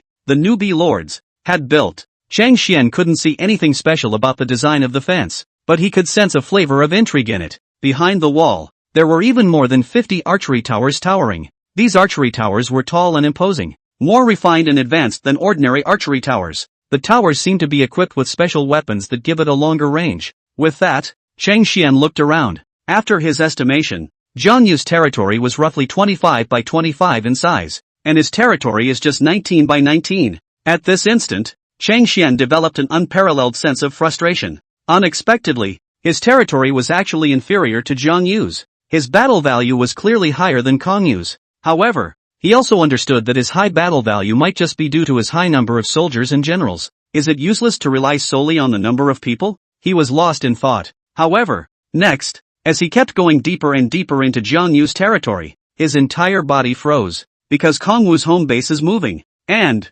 judging from the construction of Kong Wu's base camp had been in motion for a long time. It's almost done and up to level 4. It's too fast. It's too early. How many days ago did Kong Wu start leveling for? I'm afraid he's ahead of the vast majority of first years. Your base camp has actually been constructed to this extent? Chang Xian's face was filled with a look of incredulity. Is Muran Yun as fast as him? He's not sure, but Kong Wu was definitely the fastest of the bunch. Being able to move so quickly to upgrade proved that Jiang Yu had obtained a large amount of resources during the second session. But where is he going to get so many resources? The second link certainly doesn't get as many resources as the third link. How about it? Are you interested in defecting to me? Jiang Yu said. Chang Xian froze, then his face sank. So you brought me to your territory because you want me to defect to you? Nonsense. Or I would have had you teleported back to Earth a long time ago. Chang Xian is a scholar in the end, and his ability is still there. So if he can be taken in, that's not bad.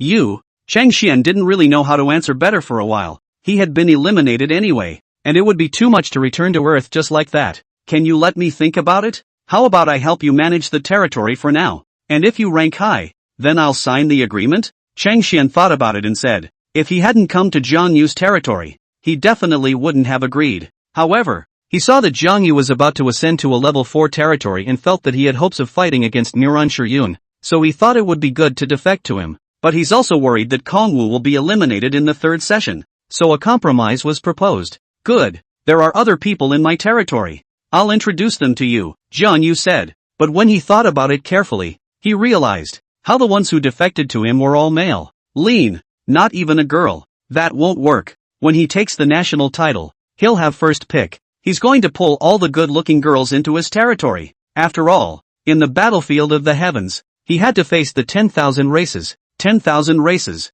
tens of thousands of races, in all shapes and sizes. It's hard to say if there's a beastie, but it's always more human-friendly. And the pressure to survive is so great when you're fighting against the 10,000 races that you can die there if you're not careful. Beauty is a must in this case. In the middle of thinking, Huang Ji-yun came out to greet Kong Wu. When he saw that Jiang Yu had brought back so many supplies and such a large population, he was also startled. Holy, you've looted a few territories. Why are there so many things? Huang Ziyuan was shocked. When Jiang Yu set out, he was actually not very optimistic. As a result, he didn't expect that Jiang Yu would bring back so many resources and so many people on his first day. Just one, Kong Wu replied. Just one? Huang Ji-yuan saw Chang Xian next to Jiang Yu. Then his pupil shrank. Aren't you the first prize winner of the Su province? He had been staying in Jiang Yu's territory, so of course it was impossible for him to learn about Jiang Yu's battle results. It was even more impossible to know that Jiang Yu had just managed to eliminate a scholar. When Huang Ji-yun heard Kong Wu's simple explanation, his whole body was stunned. Good guy. Jiang Yu, this guy went out on the first day and eliminated a top student, right? This is too fierce. Alright, you take him to familiarize himself with the territory. In addition, you guys first temporarily arrange for these people to camp outside the territory, and when we reach level 4 tomorrow, we'll immediately build dwellings. What about 5,000 people? Such a huge number that it couldn't be accommodated without rising to a level 4 territory. That's all. The first day of Session 3 is over. Although there are still 6 days until the end of the quest competition. But this very first day was intense. After counting the 34 first-place finishers, 3 were eliminated on the first day, leaving 31 remaining. One of them is Chong Xian. You can see how competitive it is. Day 2. Since most people have to work, so there are a lot fewer people on the Earth side watching the live stream. After all, the third session lasted a long time and they couldn't stare at the screen every moment. The vast majority of people are occasionally turning on their cell phones to follow the hotspots and hot searches for the main news of the trials. That's about right. But this year's trial doesn't seem to be the same. The heat of this year's trial was unprecedented. By the next day, a hot search about Moran Shiryun was directly topped to the third on the hot search list, with the first 2 being celebrity related. And the hot content is, Moran Shiryun is about to level 4, boiling. Yes, Moran Shiryun will soon be upgraded to a level 4 territory. This has brought many people to the attention of Moran Shiryun, because the timing is too early. In past years, it usually had to be the 3rd to 4th day of the 3rd session before anyone got to level 4. Moran Shiryun actually managed to be a day or 2 ahead of those people, so it was obvious how good she was. Finally, the countdown has begun. A lot of people are watching the live stream of the groundbreaking and upgrading of the Murray Shire's base camp. Of course, there were quite a few people who came purely just to see Moran Shiryun. After all, Moran Shiryun was too good-looking. Her appearance, like her name, is poetic and rhythmic. A melon face, fair as jade, with a faint melancholy between her eyebrows.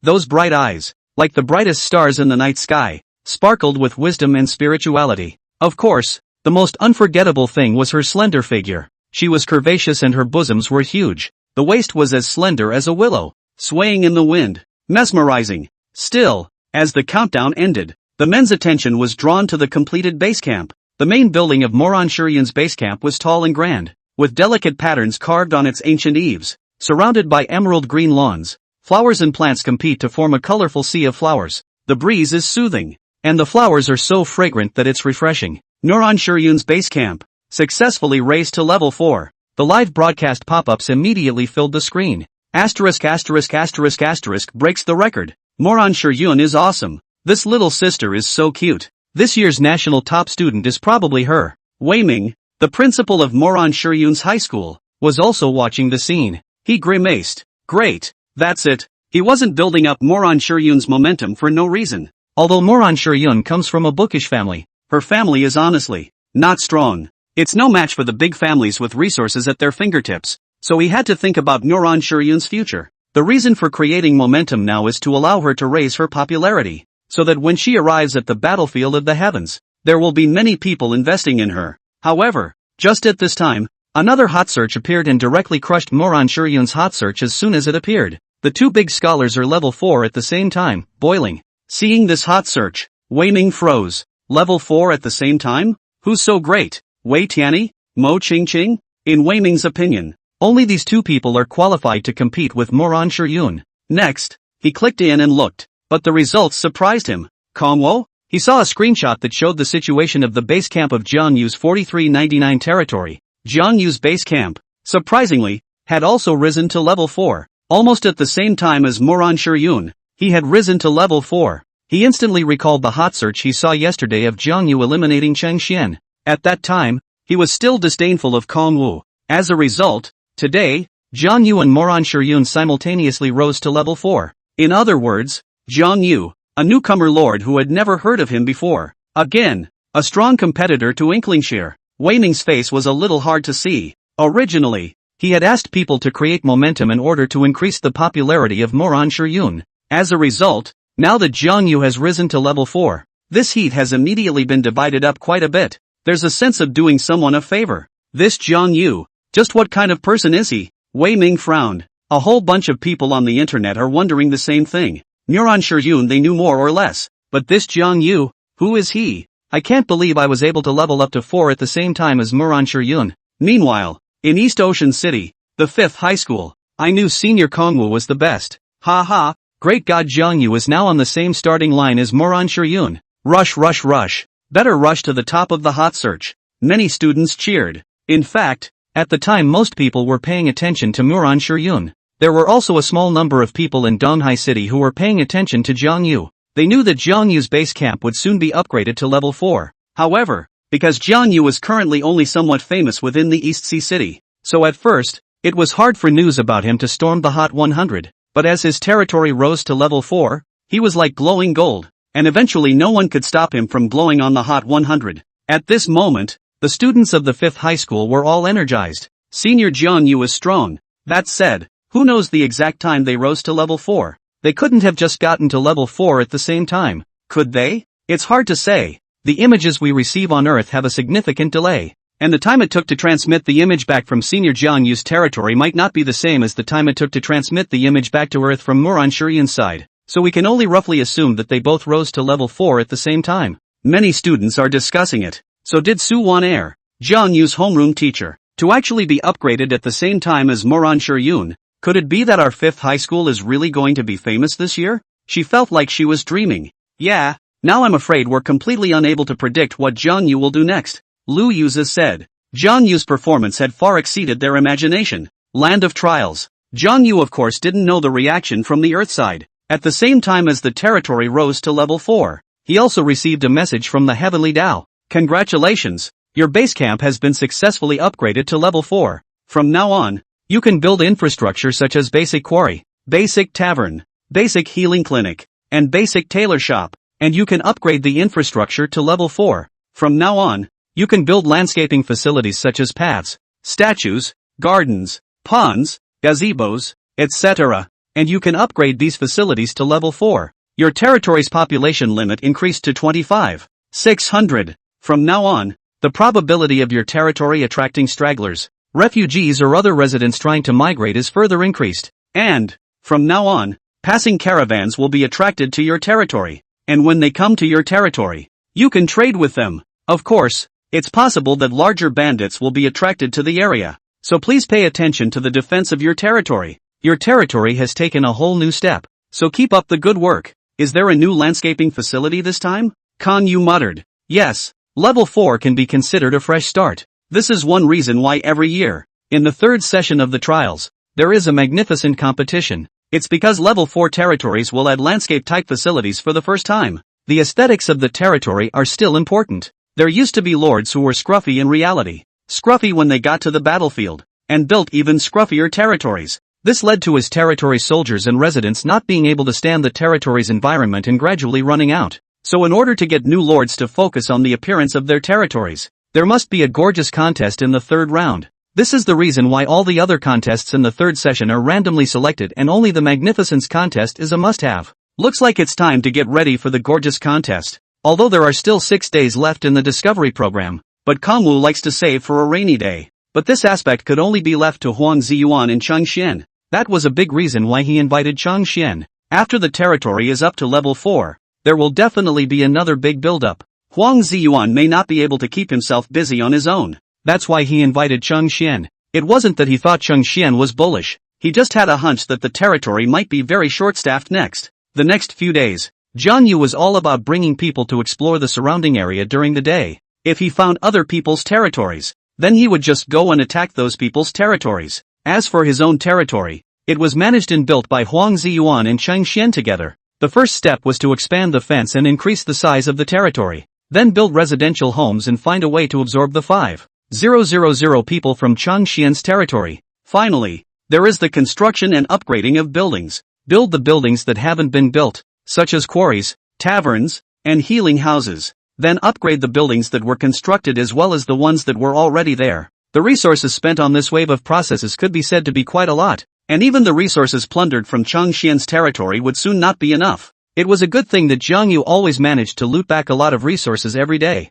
This was what kept Huang Ziyuan and Cheng Xian from lacking resources to use. Of course, Zhang Liang and Su Hayu had also seen Jiang Yu's performance in the past few days. After all, they are in charge of this area. In this section, Kangwu is the standout. But that's all. They also realized that in the past few days, Jiang Yu had actually not lost a single battle. This is unbelievable. Keep in mind that even top finishers from other regions might flip a game or two once in a while. They are strong in that they know how to rush back and avoid causing more damage. We'll think long and hard about it when we get back to the territory and recuperate. However, Jiang Yu seemed to have no such concerns, and even if the number of Jiang Yu's soldiers was small, he was still able to overcome the enemy. In fact, the occasional battle or two with fewer. This can be explained. but for several days in a row. Dozens of high-intensity battles Jiang Yu had won, and won as many as 24 times with less. They're all feeling less than right. 2. Zhang Liang, do you think Jiang Yu will? Zhang Liang stood with his arms folded. Well, I had that suspicion on the first day,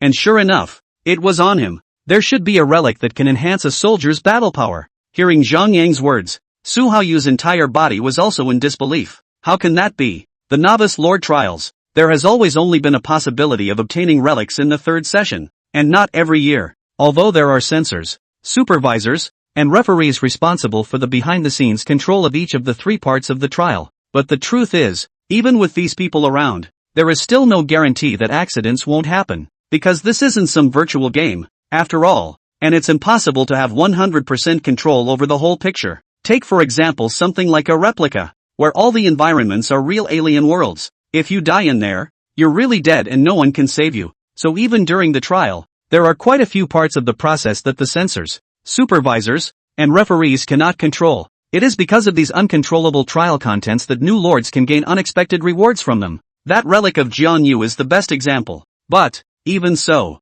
in the past, only the third session has had people get relics, and Jiang Yu, if he had obtained the relic before eliminating Chang Xian, then it means that he most likely obtained this relic in the second session. This is unbelievable. Zhang Liang also looked up at the sky as he pondered for a while and said, the second part of the trial program, only the replica has that possibility. Although each supervisor checks the copies, the possibility of missing relics cannot be ruled out. Su Haoyu opened the panel to check Guan Yu's past data. Jiang Yu did fight through a few nightmare copies in the second session. Could it be that he got the relics from these nightmare copies? That should be it. According to the rules, if the overseer misses any treasures, then the overseer has no problem with it, and neither does the new lord. After all, it's a relic, and if the overseer checking the copies finds the relics, they'll either take them for themselves or turn them in. Never let that relic in the copy. After all, the value of the relics was very precious, and even they, the judges, were not willing to give them away. This Jiang Yu, actually so lucky. Su Haoyu's face was ugly. He hated people who relied on luck to win. Is it really good luck? A copy that possesses relics. Its difficulty must be very high. From the background data, the copy of the lost relic that Jiang Yu beat has grown quite a bit in the strength of the alien enemies in the copy due to the overseers forgetting to check it. Zhang Liang looked at Jiang Yu's background data and said. Su Haoyu immediately clicked on it and looked at it, and his face changed once again. That means he beat a copy higher than nightmare difficulty. What else could he say in that case? Ha ha ha ha ha. Zhang Liang suddenly laughed out loud. Su Haoyu frowned. What are you laughing at? This Zhang Liang, he likes to laugh when he's not doing anything. Don't you think this year's trial is very interesting? Zhang Liang said with a smile. Someone got the relic in the second session, and at this point none of the other participants in the trial knew about it. Su Haoyu's face changed, and exploring this item, canceling the announcement, canceling the chat channel. No one knows Jiang Yu's performance or battle record, much less speculate that Jiang Yu has relics on him. If the announcement was still in place, then once a scholar from another region saw that Jiang Yu had won back-to-back battles, then they might suspect that Jiang Yu had some kind of treasure, prop, or relic in his possession. But Explore This Project cancelled the announcement, which led to, it was impossible for anyone to know that Jiang Yu possessed a relic in his possession, and this will most likely make them suffer a big loss when they encounter Jiang Yu in the future. Then when Jiang Yu encountered the best of the best like Moran Shiyun, Wei Tianyi, Miao Qingqing, and the rest of them, what would be the result? It was already difficult for Su Haoyu to speculate. Looking at Zhang Liang who turned to leave, Su Haoyu had a complicated look on his face. This Kong Wu could be the best dark horse amongst the novice trials this year. Although it was said that Su Haoyu and Zhang Liang guessed that Jiang Yu might have a relic on him, but only the two of them guessed it. The reason is simple. Different referees are responsible for different areas, and the images transmitted back to Earth do not contain all of them. It's the same as when you're watching someone's game live. The guide will cut the camera appropriately. Get the camera where it counts. So, except for the first day when Kong Wu's footage from the attack on the large camp would be transmitted back to Earth, Kong Wu's usual footage of fighting those monster camps would not be transmitted back to Earth. In this way, no one realized that Jiang Yu had won dozens of battles in a row. There is even less to guess at. And in this case, it's been 6 days since the program Explore was launched. There was only 1 day left until the quest was over. As this final place of trial is very vast, so Jiang Yu didn't meet any other top students.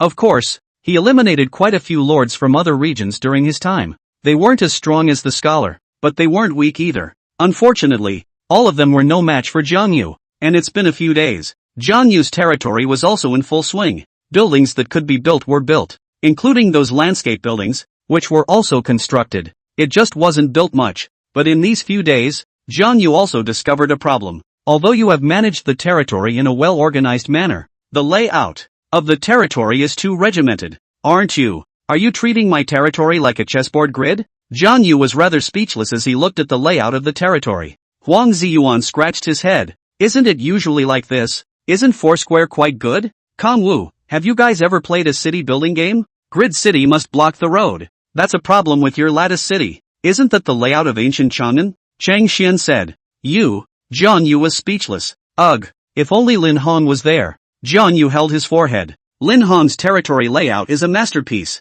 With him around, the layout and design of the territory was certainly nothing to worry about. And again, layout design is a very important part of a gorgeous contest. Suddenly, a soldier blew his whistle from the guard tower.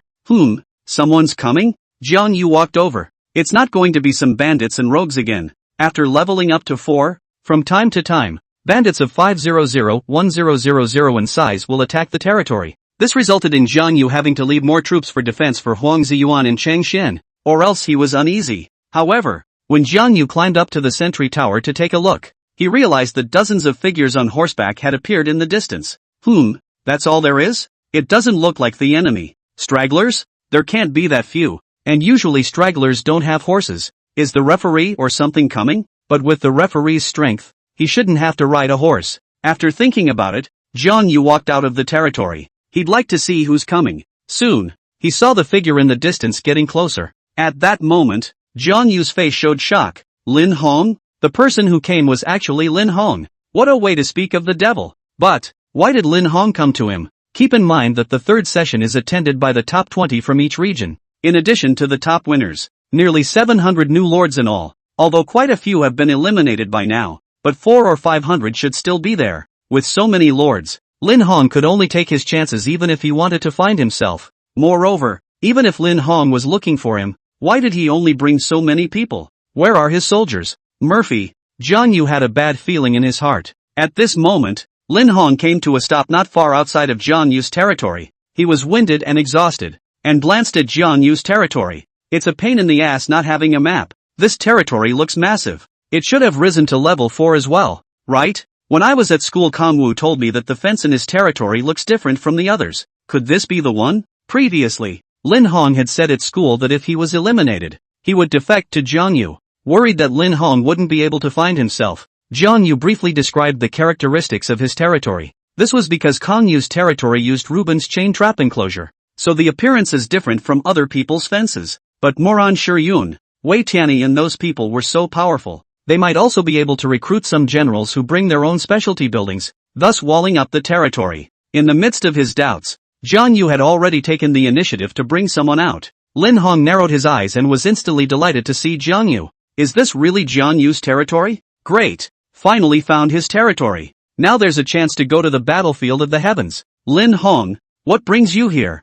Jiang Yu immediately asked when he saw Lin Hong. Lin Hong revealed a bitter expression. I've been eliminated. Jiang Yu frowned. Who eliminated you? Lin Hong is the second place finisher from the 5th high school. Although it was only ranked 10th in East Ocean City, it was not weak. Thus, to be able to eliminate Lin Hong, that person's strength was bound to be not weak. Lin Hong sighed and said, it's Shang Tan, the Southern Guangdong scholar. On that ranking chart I showed you, he's ranked 9th among all scholars in terms of battle value. In the past few days, he eliminated quite a few surrounding lords, and his strength grew to several times of what it was before. Even if Moran Shiyun comes, it is estimated that he can't take him for a while. Jiang Yu immediately frowned. This guy is so powerful? The scholar of Southern Guangdong, Shang Tan. Actually, Jiang Yu wanted to take revenge on Lin Hong. Shang Tan doesn't look like he's going to be able to fight though. In that case, it's better to leave him alone for now. It's not convenient to talk outside the territory. Come in first, Jiang Yu said.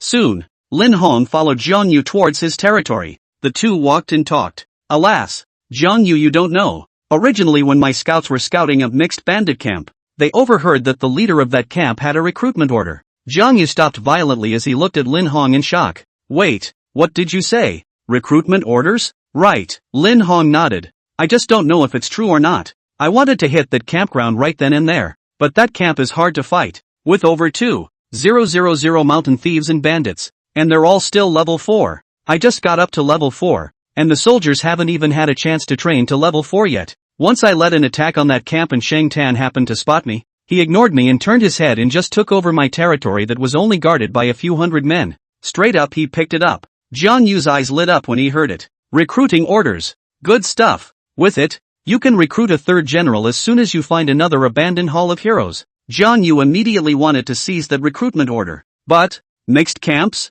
He had seen this kind of camp before. Only then it was a mixed monster camp. Generally mixed camps are tougher than large camps. After the monsters and thieves of multiple large camps were broken, the remnants of the men and horses automatically converged together and gradually formed another camp. This is a mixed campground. Because of the more complex variety of enemies in mixed camps, such camps are also more resilient as well, and will soon grow to outgrow larger camps. However, right now, Jiang Yu felt moved when he learned that mixed camp possessed a recruitment order. As with relics, any recruitment order is, well, precious. Being able to recruit one more general then adds one more point of strength, and paired with his talent, even if it was only a primary recruitment order, he could recruit very strong Chinese characters. Is that camp far from here? Jiang Yu asked Lin Hong. Lin Hong was startled. You're not trying to plunder that mixed camp, are you? Don't even think about it.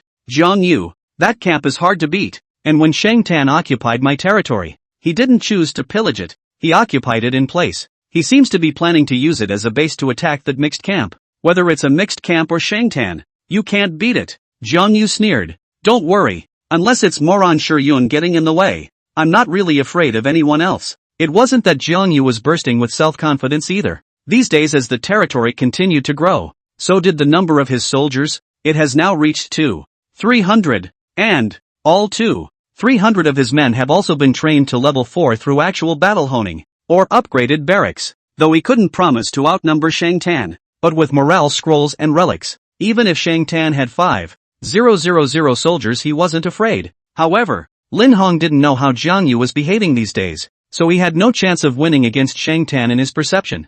Jiang Yu, not to mention Shang Tan, a mixed camp with 2,000 bandits would probably be impossible for Jiang Yu to take down. Jiang Yu, give up that recruitment order. It's not easy for you to get the title of East Sea Scholar. The third link is better to stabilize your focus. Lin Hong persuaded Jiang Yu bitterly, but at this time, he happened to follow Jiang Yu into the gates of the 4,399 territory. At that moment, Lin Hong's front opened up. Densely packed exquisite dwellings lined up around the main camp that stood around Jiang Yu's territory. That number, at a glance, was no less than 200. This meant that the population of Jiang Yu's territory had exceeded 10,000 people. On top of that, the farmland in Jiang Yu's territory was even more vast. Dozens of fields were connected, green crops thriving in the sun. And the most shocking thing was the 70 to 80 arrow towers. They stand at various key points in the territory. The soldiers on top watched the surroundings vigilantly, and once there was an enemy intrusion, they would not hesitate to shoot deadly arrows. Most importantly, the buildings and defenses, almost all of them, were upgraded to high level. The amount of resources consumed in this is horrifyingly unimaginable. He looked around the room, the awe in his heart unable to stop for a long time. Jiang Yu's territory has actually developed to this extent? This doesn't look like a territory that just went to level 4. This is going to be an upgrade for a couple days at least. When did your territory rise to level 4? Lin Hong couldn't help but ask. The second day of the third session, Kong Wu replied. The next day? Lin Hong was once again startled. Wouldn't this mean that Kong Wu started moving to upgrade his territory not long after the last event of the second session? It's too early for that. This speed screwed up the fastest batch. And when he saw the territorial Chang Xian, Lin Hong was even more shocked. Aren't you Chang Xian, the top scholar of the Su province? Chang Xian helplessly shrugged his shoulders. Hello, I was eliminated by Jiang Yu and am currently working in his territory. What? Kong Wu eliminated you? Lin Hong had a horrified look on his face. Kong Wu, eliminating a top student? The scene at hand is just like your deskmate, whom you usually see every day, suddenly telling you one day that he is actually the son of a tycoon and is worth over $100 million after inheriting his dad's wealth. That's too incredible. Kong Wu actually eliminated a scholar. He seemed to understand why Jiang Yu was so confident. If his territory was this size, it would still be no problem to take that mixed camp. Just, Xingtan has a full 3,700 soldiers. How many do you have? Lin Hong asked. 2,300, said Kong Wu. 2,300? Frowned Lin Hong. Kongwu 2,300 soldiers is actually quite a lot. But honestly, not enough. Sheng Tan was a scholar, and scholar's strength was already strong. Jiang Yu could not be expected to defeat Sheng Tan's 700 men with 300 men with fewer men. And surely Kongwu had to send some people to stay in the territory, right? The number of troops that can be deployed is 2,000 tops. But at this time, Jiang Yu patted Lin Hong's shoulder. I thought you said Song Tan attempted to attack that mixed camp? Lin Hong froze. That's right. Then there's no need for me to go head-to-head with him. I can just raid him while he's attacking the mixed camp and reap the benefits. Lin Hong blinked. As Jiang Yu said this, it did seem feasible. Just, Jiang Yu people are still too few. 2,000 people. One slip, and they fail. Alright, you don't have to care that much. You just have to show me the way. Jiang Yu intended to grab that recruitment order. Even without a recruitment order, the goodies gained from taking down that hybrid camp shouldn't be small. So, in this case, Jiang Yu left Chengxian Huang Ziyuan and their 300 soldiers to defend the territory, then set out on his own with 2,000 men. Not far outside the 4,399 territory, Su Haoyu and Zhang Liang looked at the scene and frowned. It's huge. 300 people are fully 2,000 gone. Where is he trying to attack? Zhang Liang said. There's nothing around here that's worth sending out so many people to his camp or territory. Is he going to attack an enemy that's a long way away? Ha! Su Haoyu was puzzled. Why did you suddenly run so far away for good reason? As a lord, you should be able to attack from afar. Don't you know that? Forget it. Let's take a look first. Zhang Liang directly followed. Su Haoyu, hey, if we go any further, we'll be leaving the area we're responsible for. Just leaving for a while. It's fine. Su Haoyu. Next. Over time, they saw that Jiang Yu had brought 2,000 soldiers to the vicinity of a territory that was quite far away from his territory. Meanwhile, there is a mixed camp next to this territory. He didn't bring his troops here for this mixed camp, did he? Su Haoyu froze. Zhang Liang smiled. Interesting, all that way for a mixed camp? Is there something good about this mixed camp? The referee in charge of this area, Li Zhentian, sensed their aura and quickly came here as well. What are you two doing running to my place? Li Zhentian frowned at Su Haoyu and Zhang Liang. This, well, is like this? There is a newcomer lord in our territory that came all the way to you, so we followed to take a look. Su Haoyu spoke. Don't worry, we'll take a look and then go back. Li Zhentian was puzzled. Why did he run so far? He glanced around the area. Did he go for that mixed camp too? Is there anything in that mixed camp? Zhang Liang asked. There's a primary recruitment order in that mixed camp. Li Zhentian said. No wonder. Jiang Yu should be here for that recruitment order. Su Haoyu immediately said. But this is too far away. And, the southern Guangdong scholar Sheng Tan is attacking this mixed camp. I'm just afraid that this kid named Jiang Yu is going to lose big. Li Zhentian said. That's not necessarily true. Zhang Liang laughed. Su Haoyu also nodded. After all, they had all guessed that Jiang Yu had one relic on him, so they still had more confidence in him. But Li Zhentian was unaware of this. So in his opinion, Jiang Yu, the unheard of Eastern Sea scholar, definitely couldn't beat Sheng Tan, the southern Guangdong scholar. He said thoughtfully, do you guys think that Jiang Yu will sit back and reap the benefits? While it's true that he has a good idea, soldiers' morale will drop drastically with long marches. His idea is only hardly what he wants. Su Haoyu smiled and said, you'll know when the time comes. Falsehood. Li Zhentian frowned. What's going on with these two? Kuki. Ming Sheng Tan was holding 700 soldiers, and his current territories were as many as 2. The combined population of the two territories is over 18,000. With a territory of this size and this number of soldiers, Sheng Tan could lose? Next, Li Zhentian also stood aside and watched. He wanted to see what was so extraordinary about this Jiang Yu. Outside large mixed camps, Sheng Tan is commanding 700 soldiers under his hand to storm the mixed camp. I have to say, this camp is really hard to beat. The structure inside is complex and not that easy to take down. However, the number of bandits in this mixed camp had been cut down quite a bit due to the previous consecutive attacks by the lord named Lin Hong. It gave him the opportunity instead, so he decided to take this camp and the rewards in it in one fell swoop, relying on these 700 people. Of course, if he really couldn't take it, he could return to Lin Hong's territory to recuperate. Not much of a problem, but just at that moment, he got a report from the scouting soldiers. There's a team of 2,000 people appearing nearby, coming straight at us? Sheng Tan frowned. Yes, my lord. Sheng Tan frowned. Damn it, why at this time of the day? He's hitting mixed camps. He looked at the mixed camps and thought he had a big enough advantage. Half of those bandits were dead or wounded, and there were still a few hundred left to resist. In this case, Jiang Ting, you lead 1,700 men to snipe them. Sheng Tan called out to one of his own military generals. I'll be backing you up after I lead the men to clear this camp. Jiang Ting immediately took away 1,700 soldiers. Sheng Tan immediately showed a cold smile on his face. I don't know who you are, but dare to mess with me, Sheng Tan. You're dead. Though it seems a bit underwhelming to say that only 1,700 soldiers have been sent, but to ensure that he took the camp, he had better have no less than 2,000 soldiers on hand. And 1,700 soldiers is not too far from 2,000. Sheng Tan looked at Jiang Ting's attributes. Jiang Ting, Force 82, Command 74, Politics 61, Intelligence 68. His military general, Jiang Ting, was the one with the highest force in his hand, with a force of 82 and 1,700 men. There's nothing wrong with holding out for an hour, let alone half an hour. After all, the difference between 1,700 and 2,000 is too small. After half an hour, he would bring the main force to support him, and then he would directly wipe out all the incoming enemies. Well, good, let's do it. Sheng Tan flashed a smile. How dare you come and rob my camp? Simply don't want to live. Lord, a group the size of 1,000 men has appeared on the opposite side,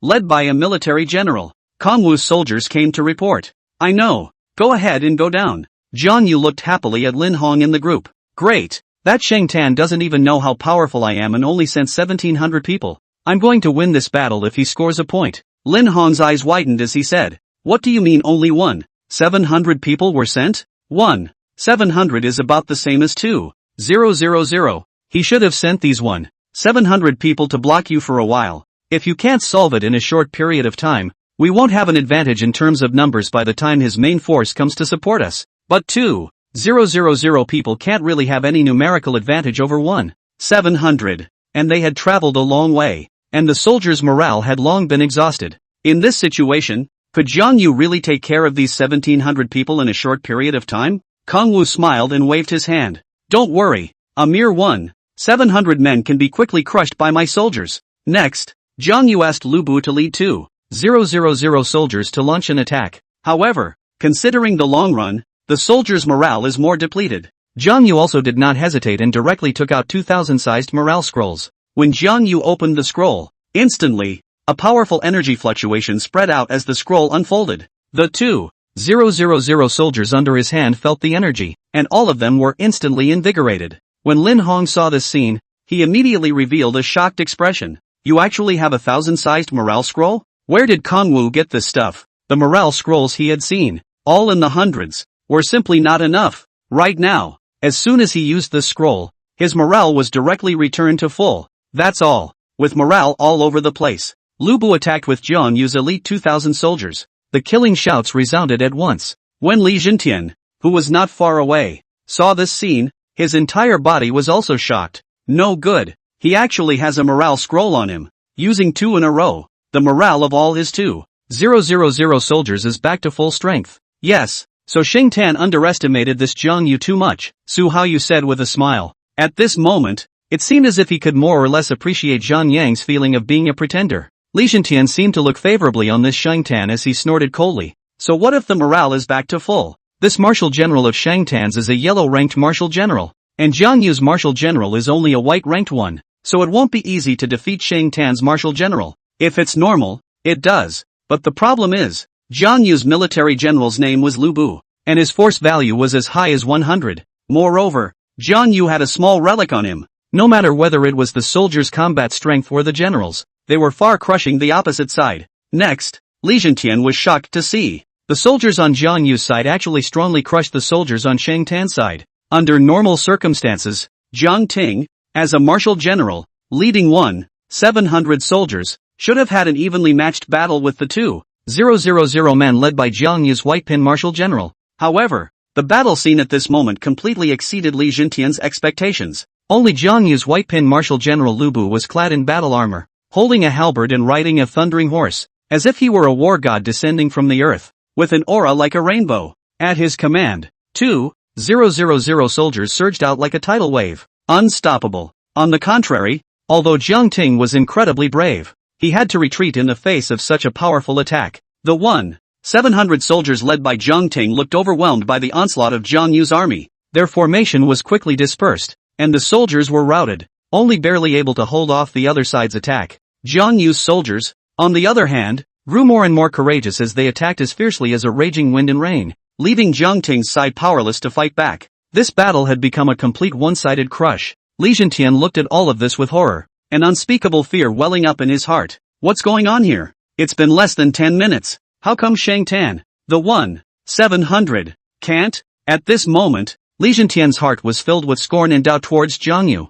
He didn't understand how exactly Jiang Yu did it. Su Hao Yu, on the other hand, looked on with a smile on his face. He knew it would be. Li Zhentian, do you know how powerful Jiang Yu is? At this moment, Su Hao Yu did not mourn for Chang Xian, who was once favored, and turned up to support Jiang Yu. Li Zhentian spoke. No, Shang Tan still has a chance. He still has 2,000 men. Immediately retreat back into the territory to defend. Jiang Yu will definitely not be able to attack. This way Shang Tan can still pull off a comeback. Su Hao Yu thought about it and said, if Shang Tan retreats, then it's true that Jiang Yu won't be able to handle it very well, but will he really retreat? Moreover, how do you know that Jiang Yu will definitely not be able to attack Shang Tan's territory? Jiang Yu had eliminated quite a few newbie lords in the past few days. Oftentimes, he took the initiative to have his soldiers attack the territory. So Su Hao Yu felt that even if Shang Tan retreated, Jiang Yu still had a way to take it. In this case, when Shang Tan learned of Jiang Ting's death in battle,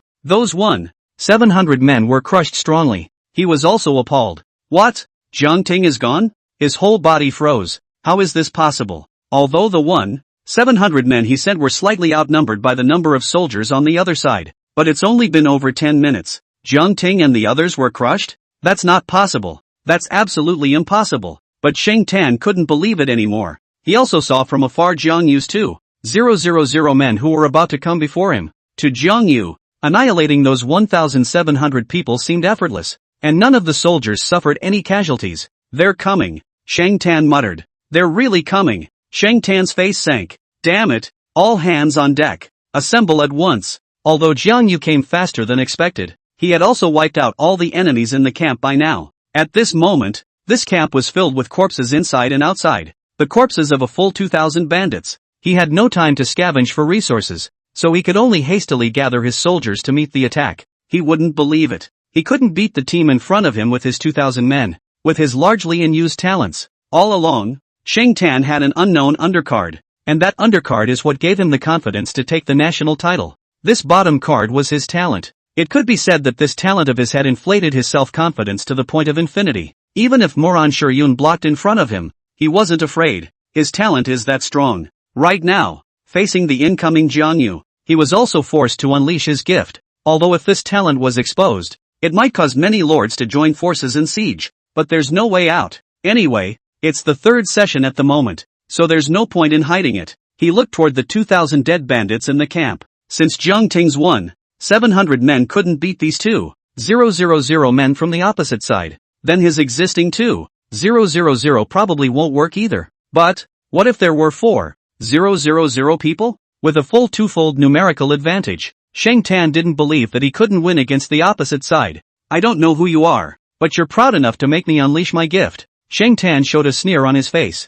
Jiang Yu, Lin Hong, and Lubu rode their warhorses and continued to advance with 2,000 soldiers. Lin Hong, you said Shang Tan had 3,700 soldiers, so he should only have 2,000 left now. Lin Hong nodded. Pretty much. Then I'm not afraid. A mere 2,000 people. As usual, Jiang Yu was full of confidence. Lin Hong didn't say anything. Indeed, having just faced 1,700 people from Shang Tan, Jiang Yu was able to easily defeat them all. That's about the same for 2,000 people. However, Lin Hong was also wondering why Jiang Yu's 2,000 men were fighting so fiercely. Even if Jiang Yu had a morale scroll, but it only made up for the morale he had consumed on the way. Moreover, that martial general of Jiang Yu's, Lubu, was also very powerful. Not at all like the force that a white-ranked martial general could possess. Of course, he didn't ask much. Anyway, he was going to defect to Jiang Yu next, so sooner or later he would know the answers to these questions.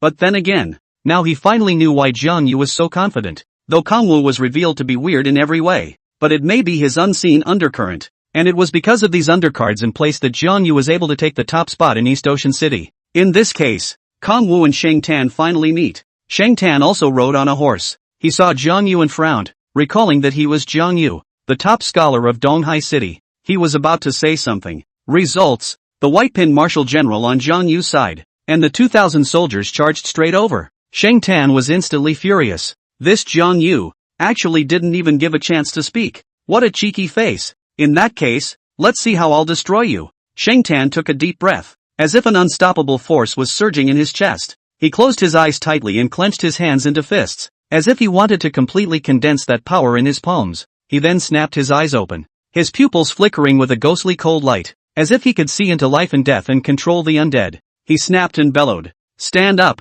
The sound echoed like thunder through the mixed camp, shaking everyone to their core. Immediately afterward, he growled again, "Stand up all of you!" The voice revealed endless majesty and power, as if even the god of death would tremble at his command. At once, an appalling scene appeared, only to see the corpses of those 2,000 bandits that had fallen to the ground unexpectedly begin to slowly stand up from the ground. Their movements were stiff and sluggish, as if pulled by some mysterious force. Their eyes were empty and lifeless, as if they had lost their souls and only their shells were left to follow Sheng Tan's orders. These standing corpses formed a vast legion of men, armed with various weapons and still bearing the blood and stains of their lives. Their presence shrouded the entire camp in an eerie and terrifying atmosphere, as if it had become the domain of the Grim Reaper. At this moment, Sheng Tan's face showed a sardonic smile. "See that, Kong Wu? That's my gift. Necromancer." Necromancer, orange legend can make corpses with little damage stand up immediately for your use. Cooldown time is 12 divided by territory level, hours. Activation range is the area formed by a radius centered on you, 100 units x the square of the level of the territory you belong to.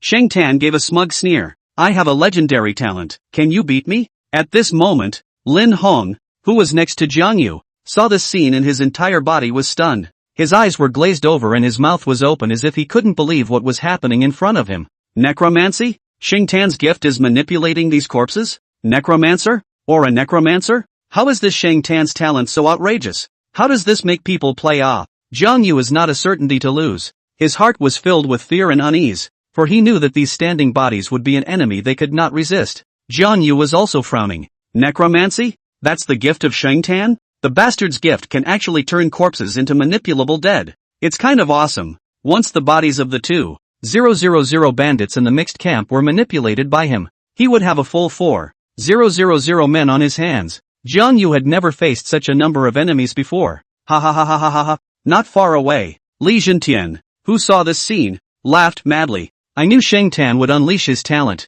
As long as he unleashes his talent, he is unrivaled. Although Sheng Tan had been hiding his talent, he had used it once in the past few days. He thought no one knew, but in fact, Li Zhentian, who was in charge of this area, still saw it unintentionally. At once, Li Zhentian felt incomparably shocked. Sheng Tan had actually awakened this heaven-defying talent. It's a good possibility to take the top spot in the country So Li Zhentian's confidence in Sheng Tan increased. Thinks Sheng Tan has a lot of potential. Su Haoyu's eyes also widened when he saw this scene. Damn! Sheng Tan's talent is actually manipulating the dead? Why is he just using it now? Did he not use it in the first or second session? Su Haoyu had a puzzled look in his eyes. Li Zhentian said, he did it on purpose. He may have used it in the first and second sessions, but they were both when no one was around. At that time, the chat channels and announcements hadn't been cancelled yet, and once others knew about his talent, the other newbie lords were bound to swarm. It was bad for him at the time, and the number of people fighting in the first session of the second session was basically small.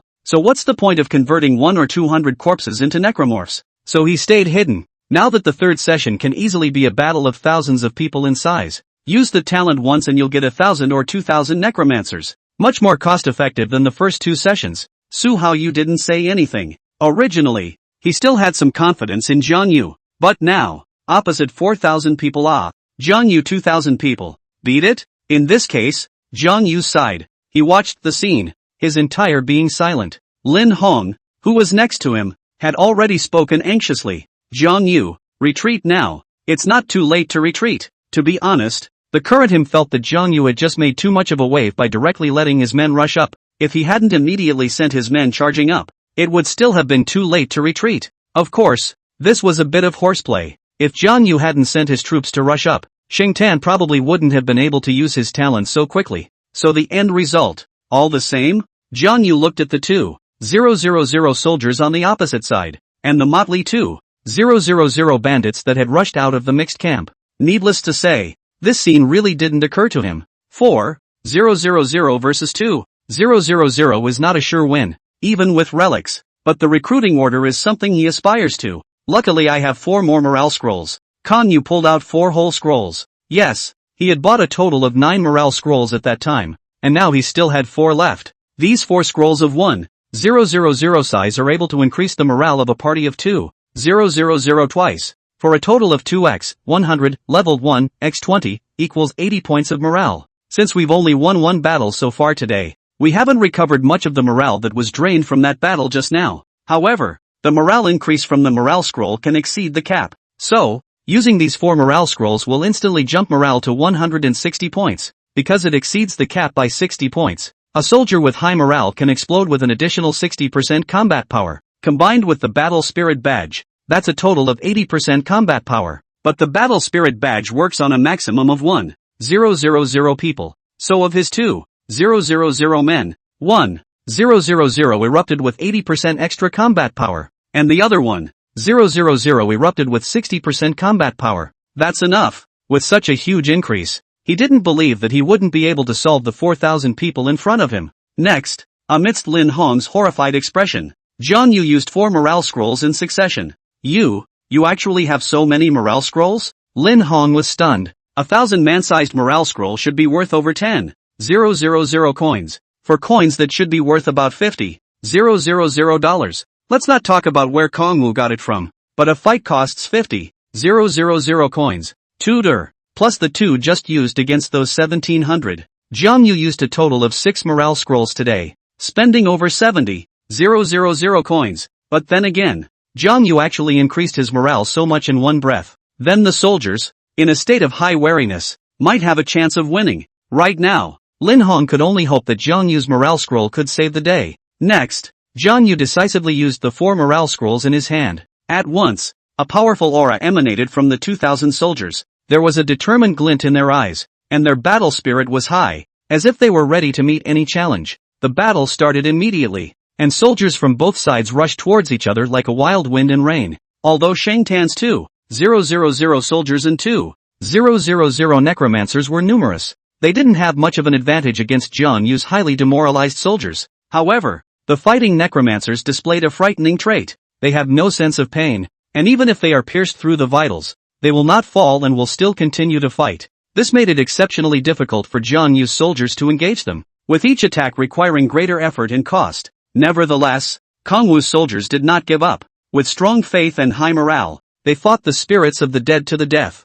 The battlefield is full of swords and sword shadows, shouts and killings that shake the sky and the earth, and the two sides are fighting back and forth. However, as time went on, the 4,000 men of Xingtam gradually showed their fatigue. Although the necromancers were powerful, they were, after all, lifeless existences, unable to fight as long as human soldiers. Intelligence is even less of a match for the living. On the other hand, Jiang Yu's soldiers gradually gained the upper hand as they fought more and more bravely with the boost of the morale scrolls. Eventually, in a fierce battle, Shang Tan's 4,000 men were routed. Their bodies fell on the battlefield along with the dead, never to rise again. When Shang Tan saw this scene, his entire body froze. He watched in disbelief as his soldiers were defeated, his heart filled with shock and loss. He couldn't accept this fact because he had always thought that his necromancer talent was invincible. However, reality told him that even with the greatest power, he could not reverse the ending of the battle. How could this happen? I'm obviously a necromancer.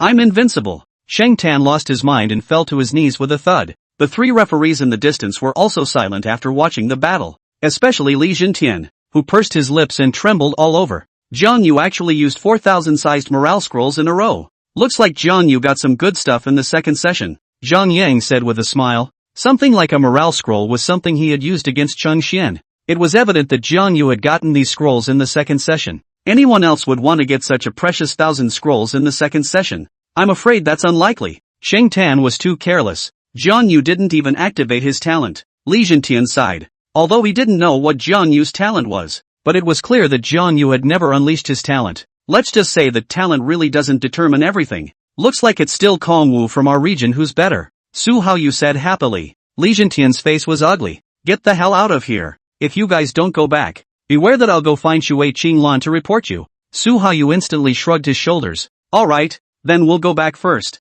There shouldn't be a fight next anyway. Being able to see this battle just now, he was honestly satisfied. Seeing Xiang Yu and Zhang Liang leave, Li Zhentian turned back and continued to look at Jiang Yu and his soldiers. Kong Wu, Dong High Scholar, could it be that he'll be a dark horse in this novice trial? How come it feels like this year's novice trial is even more intense than previous years? Kong Wu sighed. Seeing that Lubu led his men to successfully rout Shang Tan's men, he also exhaled a breath. To be honest, he hadn't even fought a necromancer before. So naturally, it was hard to estimate a necromancer's combat power. Therefore, his confidence in this battle was actually not too great. Good thing he won the fight in the end. But, winning is winning, and casualties are pretty high. 2,000 soldiers, with fully 500 casualties. Of course, the percentage of those killed in action wasn't too high, but even so, there were only 500 soldiers left alive. Of course, the benefits are not without merit. He seized a lot of good stuff this time.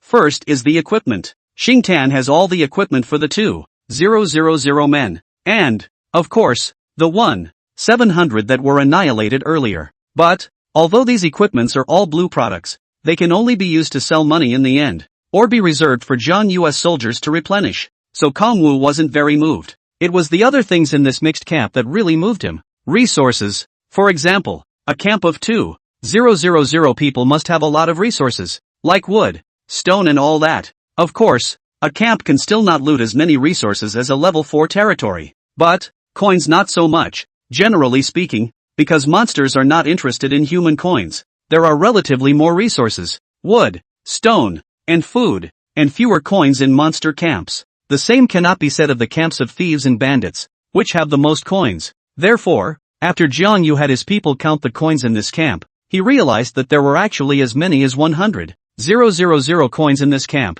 Quite a lot, to say the least. In this instant, the 70,000 plus coins that Jiang Yu had spent by using 6 morale scrolls were made up in one go, and made over 30,000 extra coins. Apart from resources, the next thing was the treasures that Jiang Yu had his heart set on. Recruiting orders. After a detailed search, they finally found a recruitment order on the body of the leader of the bandit camp. In this way, Jiang Yu's target treasure had successfully arrived. This was very encouraging to Kong Wu. But, while searching that chief, they also found something unexpected. A treasure map. What kind of treasure is hidden in this treasure map? Jiang Yu came to be interested. There are occasional treasure maps to be found in the novice trials. It's just that some of these treasure maps are real and some are purely to fool you. So you can't be too happy about getting a treasure map. But it was the first time Kong Wu had gotten such a thing. So he was interested. Lin Hong said, treasure map? I've heard that the treasure locations recorded on the treasure map are all very remote, and they are all guarded by strong teams,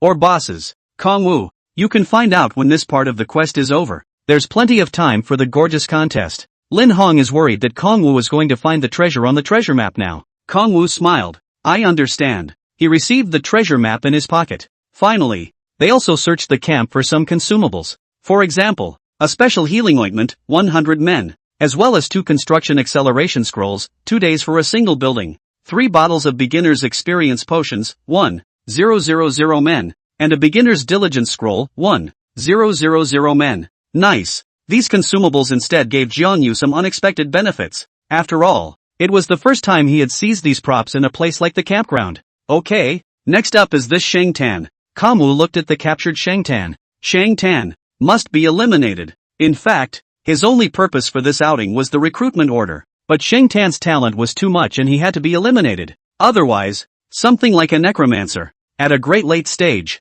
letting hundreds of thousands of corpses transform into their power at once. That would be too terrifying. Shang Tan, where is your territory? Jiang Yu asked. Shang Tan sneered. Do you think I'll tell you honestly? You couldn't have known. It doesn't matter. I can probably surmise the location of his territory. Lin Hong suddenly spoke. Shang Tan snapped his head up as he looked towards Lin Hong, his face sinking. So it's you. No wonder you guys are here. If I had known I wouldn't have let you go. Lin Hong snorted coldly. I was running so fast that you couldn't catch up even if you wanted to. After saying this, Lin Hong looked at Jiang Yu. Jiang Yu, you should find a way to attack my territory first. The residents of my territory should still recognize me as their former lord. If you take my territory, you can take a break, and then I'll cooperate with you in recruiting troops. and you should be able to enlist quite a few people. Although Shang Tan occupied Lin Hong's territory, he did not choose to loot it in order to facilitate the attack on this mixed camp. Therefore, it was difficult for Shang Tan to recruit soldiers in Lin Hong's territory during the occupation.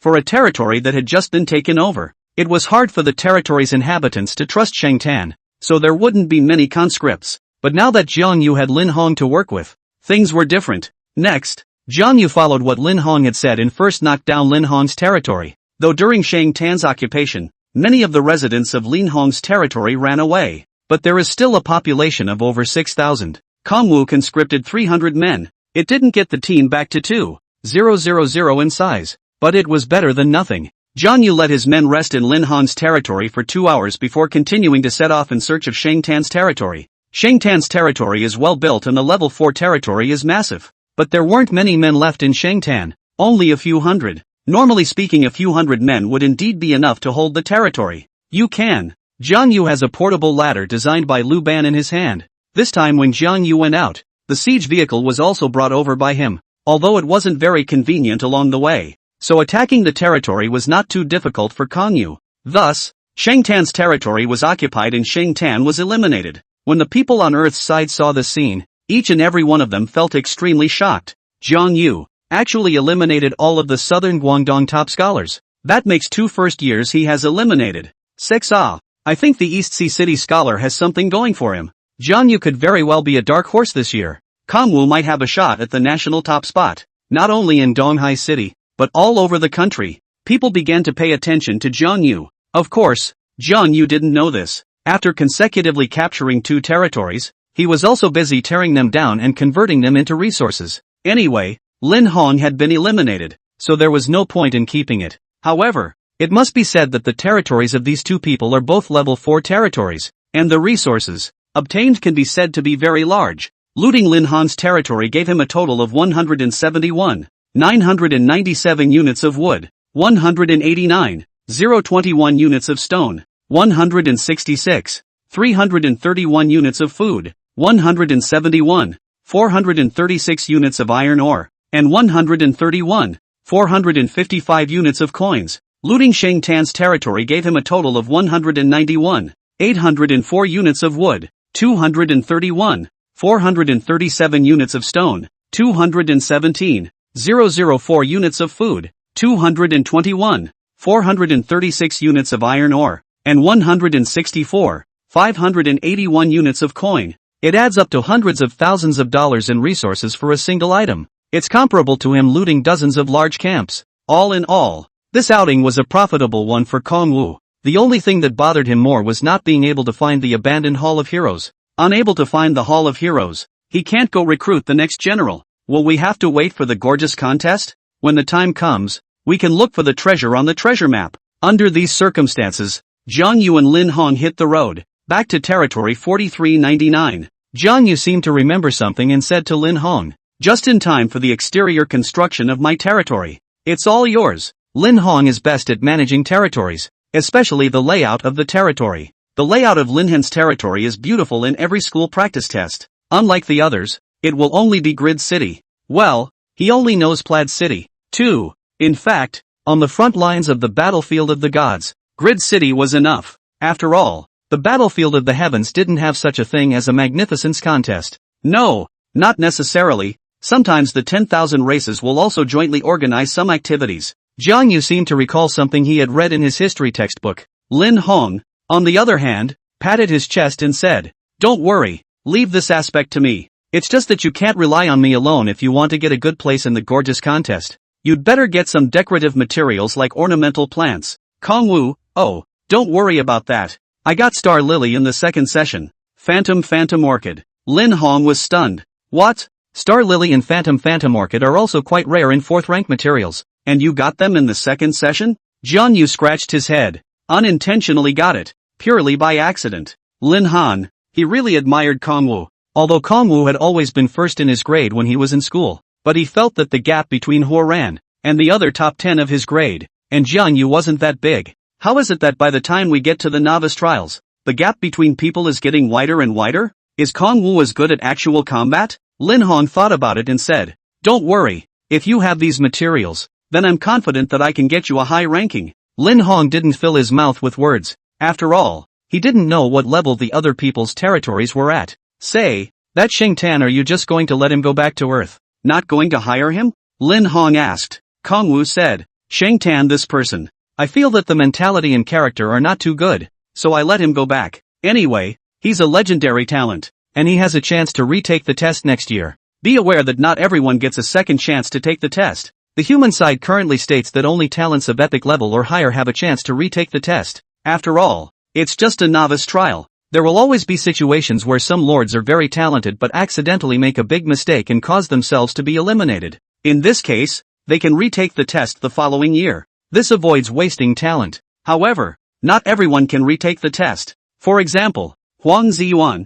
For example, Lin Hong. If they just teleported back to Earth, then they would never have the chance to see this vast universe in the future. So they could only choose a new lord with high potential to follow them. This was the key to their willingness to defect to Jiang Yu. The main reason for this situation was because of the limited space of the battlefield of the heavens. The heavens and the worlds were indeed vast and incomparable. But vastness did not mean infinity. Once the tens of thousands of races were scraped apart, the area for each race was much smaller. Not to mention, the areas occupied by the great clans of gods, devils, immortals, demons, the underworld, and human beings were still particularly huge. This further squeezes the space for other small and medium-sized races. In the past history, the universe has erupted into two great wars. These two cosmic wars led to a drastic depletion of the universe's energy, accelerating towards extinction, and the 10,000 races themselves suffered great losses. In order to avoid this kind of lose-lose situation from happening again, under the traction of the Great Clan, the 10,000 clans jointly signed the 10,000 Clans Agreement. They carved out an area of the universe for resolving the conflicts of the major races. This is the battlefield of the heavens. It does this by dividing the Lord's territory level into genius, elite, core, and many other areas. Every year, the major races would teleport their own race's genius lords into the genius zone. Let them compete with the geniuses of other races in this area by themselves. So how were the various racial conflicts resolved on the battlefields of the heavens? Make an assumption. If a genius lord appeared on the human side, not to mention that he unified the genius zone, even if he occupied 80% of the genius zone area well, then as his strength increased, he would definitely end up in the elite zone. As for the 80% of the genius zone area that he had originally seized, it was naturally taken over by the geniuses who had subsequently arrived here on the human side, and that leaves only 20% of the area for other races. It also meant that the number of lords these races were able to send to the genius zone each year was cut drastically. If this human genius was still able to dominate absolutely in the elite zone, then that advantage extends from the gifted to the elite,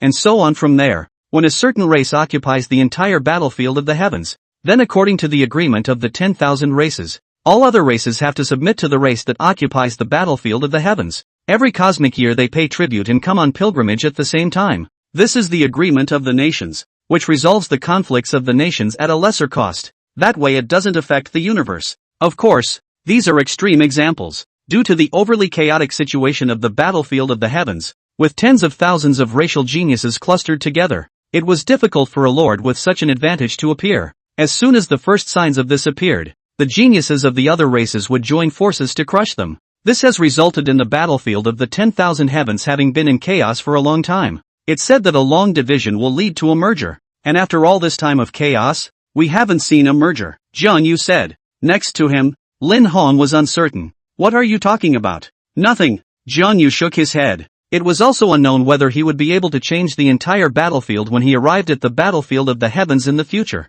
He wanted to try. Of course, right now it's still in the middle of the novice trials. It's better to focus on the present and get a national top pick first. Jiang Yu thought about it as he walked, and quickly led his men back to the territory. Huang Ziyuan and Chang Xian, who were busy in the territory, were stunned when they came out. They knew that Jiang Yu had gone to grab the recruitment order, but they hadn't expected at all that Jiang Yu had actually brought so many people back this time. And there are plenty of resources, fully hundreds of thousands of units of wood, stone, food, and coins. It was simply beyond his imagination.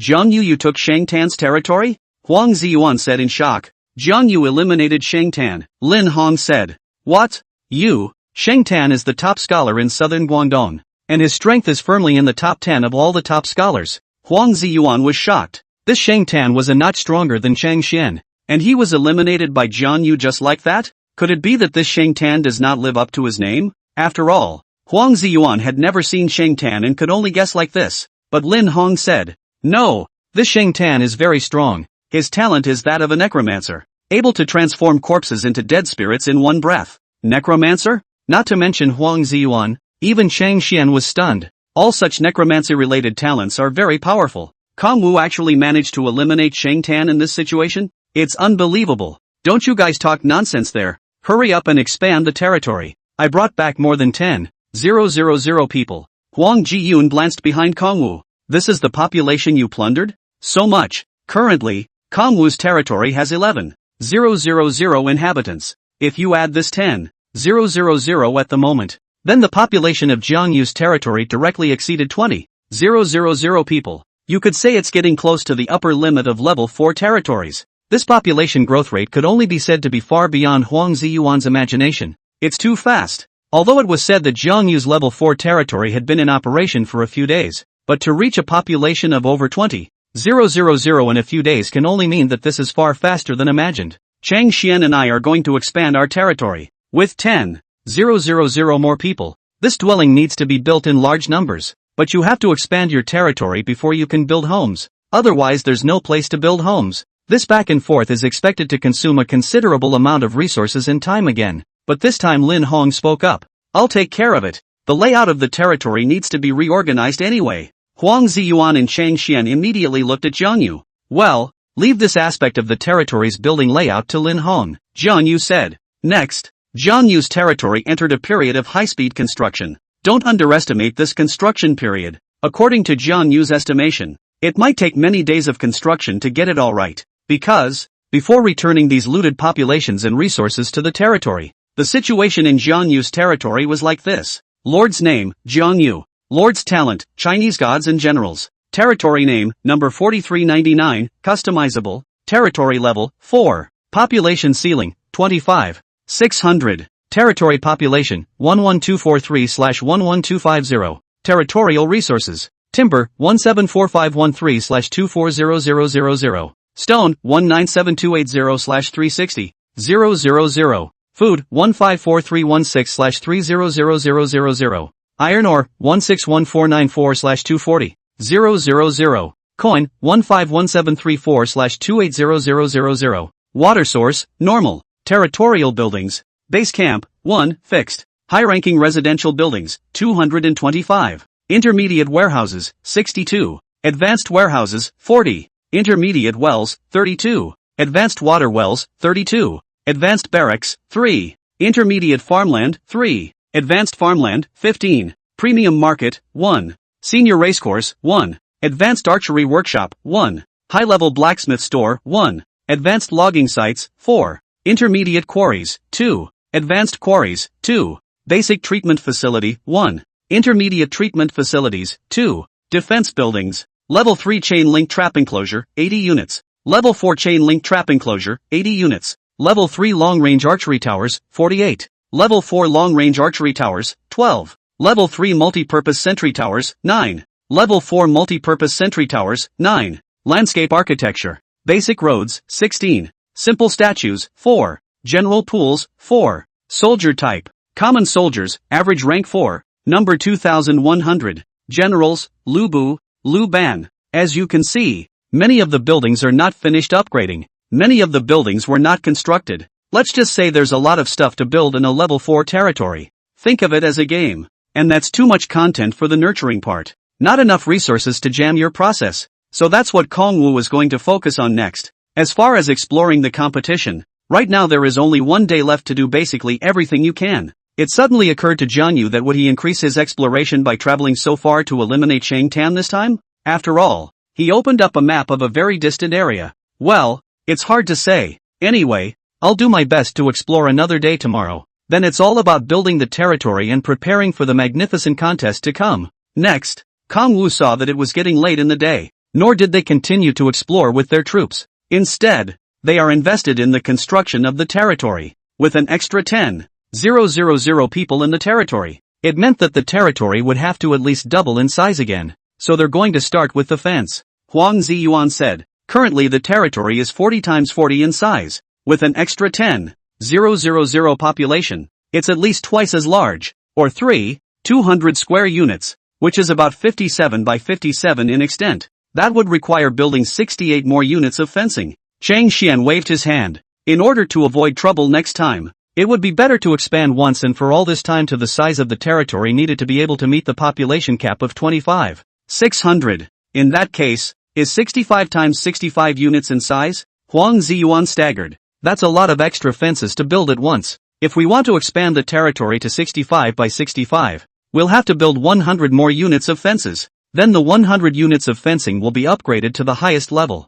The expense of this alone is not insignificant, though from a current perspective, it doesn't cost many resources to build buildings anymore. But, upgrading buildings requires more and more resources. It's good that Jiang Yu brought back enough resources, he mused in his mind. Then this is the first day to get the fence done. I'll let those residents camp outside the territory first, said Lin Hong. The three of them next divided up the work and fell into a rush. Jiang Yu looked at this scene and was quite pleased. Seems like it pays to hire a few more people. Unfortunately, no girls. Suddenly, Jiang Yu realized that Ruben, who had been staying in the territory, had risen to level 4. Kongwu couldn't wait to tap on Lupin's attributes. General name, Lu Ban. General level, 4. General attributes, Force 20. Command 30. Politics 40. Intelligence 95. General skills, Mechanical Innovation. Precision Manufacturing. Mechanical Traps. Mechanical Beast Summoning. Mechanical Innovation. Lupin is able to quickly identify and improve existing mechanical devices, or try to invent entirely new mechanical structures. Precision Manufacturing. Lupin is able to quickly manufacture and repair all kinds of instruments, reducing manufacturing time and cost and ensuring the supply of instruments on the battlefield. Organs and Traps. Lay out various organs and traps on the battlefield to inflict sudden damage on the enemy or restrict their movement, increasing the variables of the battle. Organ Beast Summoning. Summon the organ beasts made by Lu Ban to participate in the battle. The organ beasts have powerful attack and defense abilities, and are Lu Ban's right-hand men. General Equipment, none. General Description, Lu Ban, the ancestor of ancient Chinese construction and carpentry skills, made great contributions to the development of the ancient construction and carpentry industry, and his spirit of invention and innovation still inspires future generations to continue to pursue progress and creativity. Jiang Yu's eyes lit up. Organ Beast Summoning? Ruben unlocks the skill Organ Trap after leveling up to 3. It's actually a good skill, but unfortunately, Lupin is too brittle and he doesn't seem to be good at leading troops. That's why Jiang Yu has been keeping Lupin in the territory to do research. Actually, Lu Ban's 4th skill looks interesting, but well, he still doesn't dare to release Lu Ban into the battlefield. However, if others attack my territory, I can have Lu Ban release organ beasts to attack others. That way Lupin could stay in the territory and wouldn't have to go out and be in danger. In addition to Lupin, Lubu also learned a new skill when he rose to level 4 earlier. Lubu's first 3 skills are Battle Roar, Chaotic Dance, and Peerless Charge. The 4th skill is Tiger Step Shock. Tiger Step shocking the sky, Lubu launches Tiger Step, which improves the evasion rate for a short period of time and stuns the surrounding enemies, buying an opportunity for himself and his friends to attack. This was a control skill on the battlefield, and could be considered the first control skill that Jiang Yu had seen so far, and the skill works well. Lubu used it in several previous fights. This skill doesn't mean that Lubu can only use it when he dismounts. He can use it on the horse as well, and after launching it, a group of enemy soldiers around him will fall into a stunned state. It can be said that it is because of this skill in place that Lubu's ability to frontally lead his troops into battle with the enemy has been taken to the next level. Once the enemy soldiers were controlled, then the soldiers on their side could take the opportunity to rush up and cut them all down. So for this skill, Jiang Yu was also quite satisfied. Thinking of this, Jiang Yu took out that recruitment order and looked at it. The 3rd general was next, and he was still hoping to recruit a military general. After all, the territory was enough to have a Ruben with high intelligence. Now he's facing competitors who basically have 3 generals. Lubu is still too thin on his own. Next, for the last day, Jiang Yu continued to explore. His territory, on the other hand, was built by Huang Ziyuan, Chang Xian, and Lin Hong. After a night of fighting yesterday, this morning, the territory was finally expanded on an emergency basis. Although many of the fences have not been upgraded, but only afterward, it is still imperative to build homes before all these people run away. So Kongwu and the 3 of them split the work, spent the last day exploring the program. When the day is over, everyone, too, was excited about the results that were about to be announced next. Keep in mind that the quest program eliminates announcements and eliminates chat channels, so everyone doesn't know their grades or performance. No matter how they predicted it, the final result must have been very different from their own prediction. So, they were all nervous before the announcement. They all want to be ranked and perform higher. And during these 7 days, on the Earth side, countless viewers were also guessing and predicting the rankings and performances of these talented newbie lords. However, due to the confidentiality of the program, no one was able to learn the exact results. Especially those who were concerned about Jiang Yu had especially complicated feelings. They had witnessed Jiang Yu's feat of eliminating 2 top students in just 7 days, which gave them great encouragement and anticipation. However, they were also clear that the competition in the land of trials was exceptionally fierce, and every participant was an outstanding genius. This was despite the fact that viewers could see other people's live feeds at the same time, such as the performances of Moran Shiyun and Wei Tianyi. But regardless, as long as the results aren't announced, it's hard for viewers to say exactly what the final score will be. Finally, in the midst of all the anticipation, the results of the trial place were announced. At this moment, it was as if the whole world was holding its breath, waiting for the result to be revealed. The audience's hearts were racing and the tension was at its peak. They desperately wanted to know what kind of achievements those talented youngsters in their hearts had made. And in this, Kangwu's achievement is even more attention. Will he continue to create miracles and will he be able to stand out in the land of trials and become the center of attention?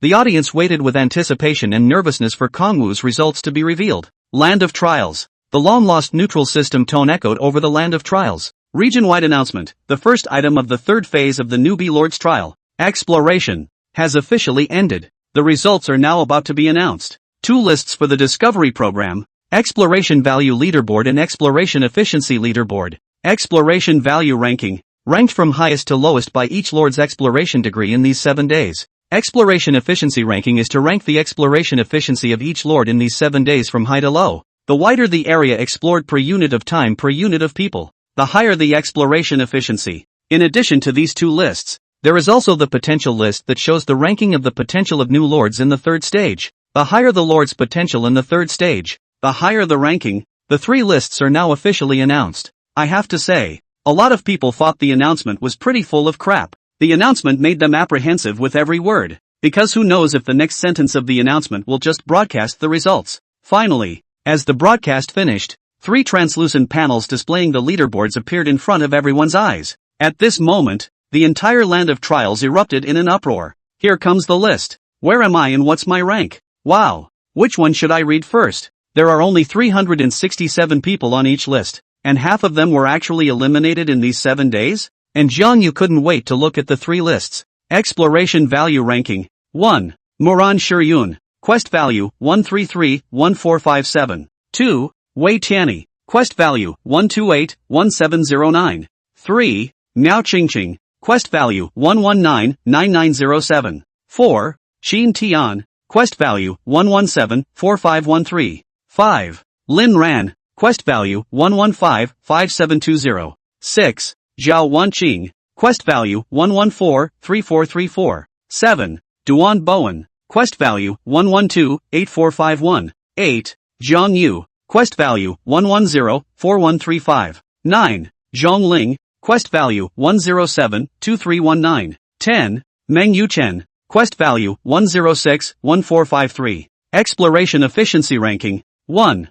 Jiang Yu. Efficiency, 11,655.71. 2. Xin Tian. Efficiency, 8,419.54. 3. Meng Yuchen. Efficiency, 7,214.46. 4. Duan Bowen. Efficiency, 6,637.51. 5. Zhao Wanqing. Efficiency, 6,210.33. 6. Moran Shiyun. Efficiency, 5,826.85. 7. Miao Qingqing. Efficiency, 5,820.33. 8. Wei Tianyi. Efficiency, 5,619.50. 9. Jiang Mingyu. Efficiency, 5,500.02. 10. Lu Chun. Efficiency, 5,234.53. Potential list. 1. Jiang Yu. Potential index, 1298. 2. Moran Shiyun. Potential index, 1272. 3. Miao Qingqing. Potential index, 1235. 4. Wei Tianyi. Potential index, 1201. 5. Zhao Wanqing. Potential Index, 973. 6. Meng Yuchen. Potential Index, 958. 7. Lu Chun. Potential Index, 947. 8. Jiang Mingyu. Potential Index, 922. 9. Duan Bowen. Potential Index, 915. 10. Xiajuan. Potential Index, 907. When the crowd looked at the three lists, all of them erupted in a burst of shocked clamor. This shocking sound was like a majestic tsunami, rippling back and forth over this final place of trial, from east to west and back again. There's no way that these three lists, all at once, highlight a pretty huge amount of information. For example, people who should have been on the list, no more, and people who shouldn't be in the top 10 appear in the top 10, even as high as number 1. Where's Shang Tan, the scholar of southern Guangdong? Why is he missing? He wasn't eliminated. Was he? What does this potential list mean? And why is there a break between the top 4 and the back? What does it mean? Where's Chang Xian? Why is Chang Xian gone? Why can't I find my name? Turns out I'm ranked 366, second to last. Of course, what really shocked them was the name that hung high at the top of the two major lists. Kong Wu. This top student from East Sea City actually ranked 8th on the overall list of exploration values. That's not a bad ranking to say the least. And what really shocked them was that Jiang Yu had gotten first place in 2 of these 3 lists. Even Moran Shiyun had to be crushed by him. It's too strong. All of a sudden, the entire land of trials was talking. No way. It was indeed expected that Moran Shiyun would take first place, but 3 lists, 2 of which were obtained by Jiang Yu. This was certainly not something that could be explained by luck. In other words, this Jiang Yu was bound to have real material. I'll go. What is this Jiang Yu? Actually number 1 on both lists. Pay attention. This Jiang Yu got the first place in the efficiency ranking and potential ranking, while the total exploration ranking is still the first place in Moran Shiyun. Nonsense. This can only mean that Moran Shiyun's initial battle power was very strong at the beginning, and this Jiang Yu should not have a lot of reserves. So the exploration value is not as good as Moran Shiyun's and these people, but he is very efficient in exploring, which is why he took the first place in the latter 2 lists. Many people were analyzing Jiang Yu's ranking, and except for these newbie lords of the trial lands, viewers on Earth's side of the world also saw the 3 charts after a delay of a few minutes. The first to break out in shock was the 5th high school that paid the most attention to Kong Wu. The people from the 5th high school were also shocked when they saw Jiang Yu get first place on both lists. Senior Jiang Yu was number 1 on both lists. That's awesome. Too bad it didn't get 3 firsts on the list. We can't match the population of the East China Sea region with the big provinces. There's no way around this. Inside the teacher's office, a group of teachers watched this scene and were also shocked. Jiang Yu's potential is actually higher than even Mo Lan Shiyun? Lu Yu's aside, Jiang Yu is a truly great dark horse, but it's a pity that he still can't compare to Moran Shiyun in terms of his underlying strength. Su Wan nodded. Alas, it should be the second link that opens the gap. Our East China Sea district is so large. Other provinces have large populations and large maps. This can't be helped. If Jiang Yu had participated in the novice trials in another province, then he would probably be number 1 on the 3 lists by now. The other teachers comforted them. Mr. Su, Mr. Lu, don't lose heart. Although the initial conditions are not as good as Moran Shiyun, but Jiang Yu's potential is so high, there might be a possibility of catching up. And, even if Jiang Yu can't catch up, as long as he maintains his current level, that's still breaking the best record we've ever had in East Ocean City. The best result for a top student in Tokai City over the years is 9th in the country. And now Kong Wu is ranked 8th on the exploration list. If it stays at this level, that would certainly be a record breaker. Su Wan nodded. That's true. But, right now, Jiang Yu is number 1 on the double list, so I'm only afraid that he'll be targeted. Lu Yuza froze. Are you saying that during the magnificent competition, there will be a team up to attack Jiang Yu's territory? It's not necessarily a joint attack, but there will definitely be targeted means, Su Weiner said. Lu Yuza nodded. That makes sense, but surely Jiang Yu would have thought of that too. Didn't he predict that Qin Xiling would attack him in the 2nd session? Let's see how he responds in the 3rd session.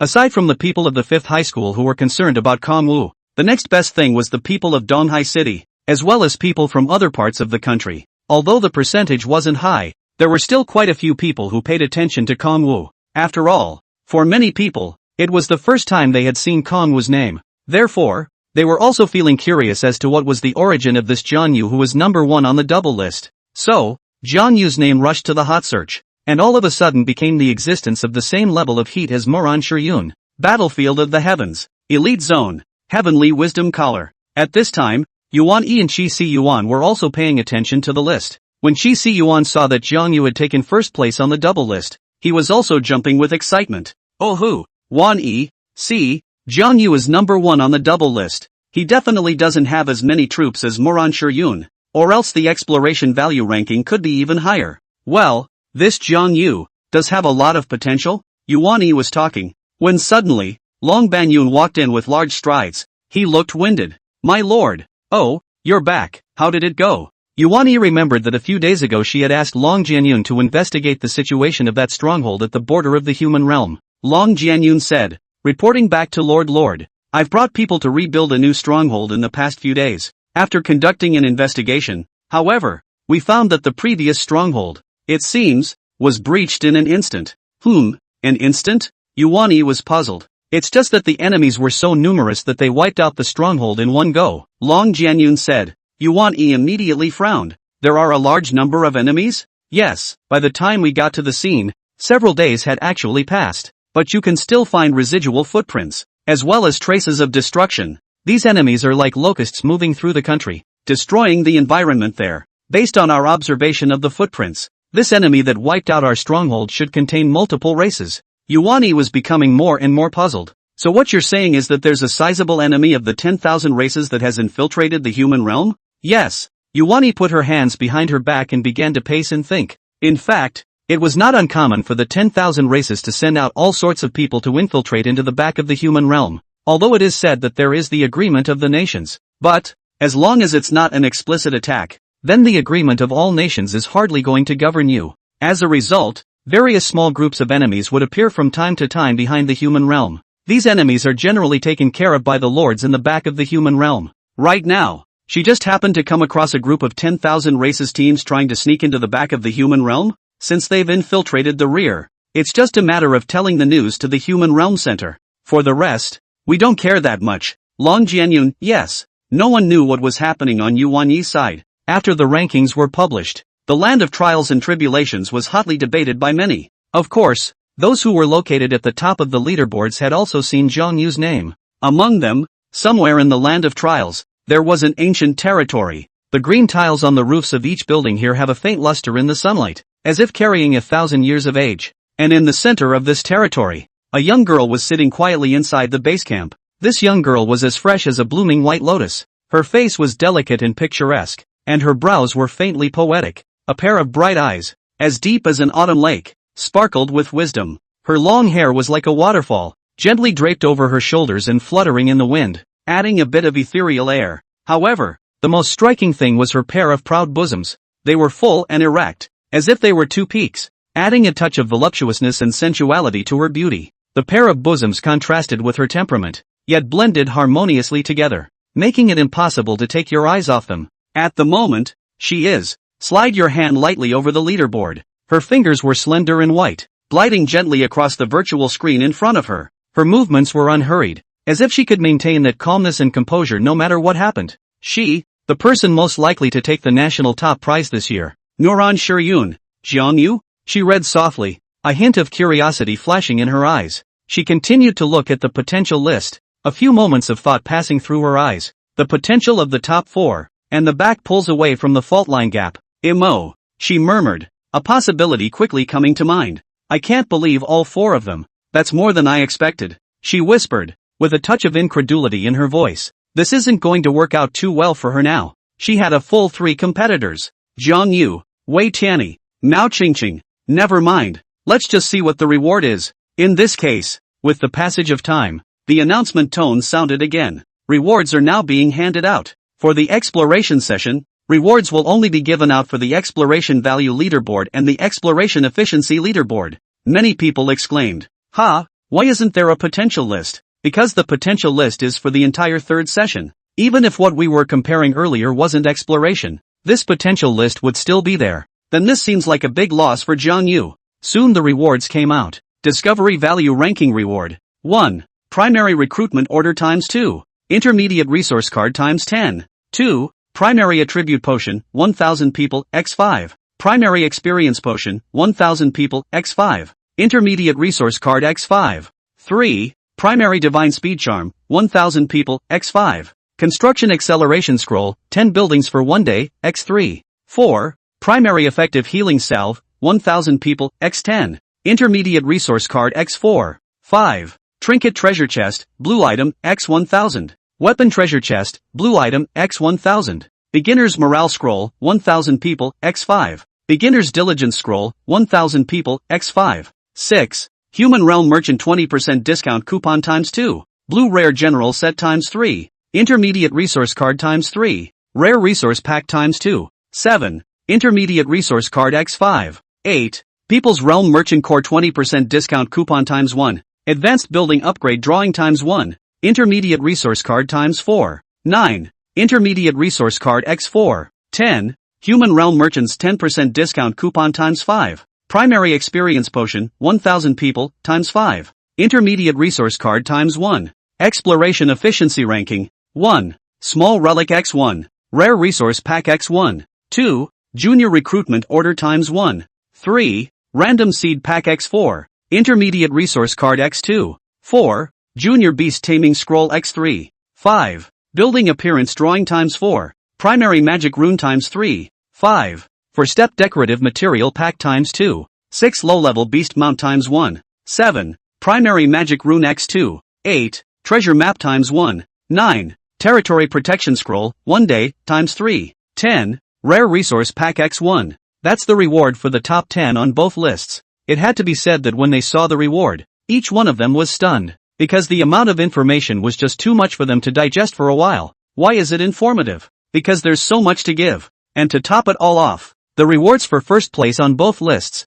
Moran Shiyun, who had taken the number 1 spot on the quest value ranking, actually had 2 primary recruitment orders. Keep in mind that Moran Shiyun currently has 4 generals. Now that there were 2 more recruitment orders, wouldn't her number of generals skyrocket to 6? No, it's not that simple. Moran Shiyun will have to find an abandoned hall of heroes to recruit. Otherwise it's a chore to keep it. Many people were hoping in their hearts that Moran Shiyun wouldn't find the abandoned hall of heroes. Otherwise 6 generals. That's really hard to get. Why is the number of generals so important? This is because the generals can divide up the labor to build the territory. Moreover, with a large number of generals, one can properly expand the number of territories one has. Previously, what most people chose to do after taking over someone else's territory was basically looting. While this isn't impossible, it will become more and more time-consuming with each pillage you do as your territory level continues to increase. Also, any resources you loot need to be manually transported back to your territory by you. And the more resources you have, the more trouble you have transporting them.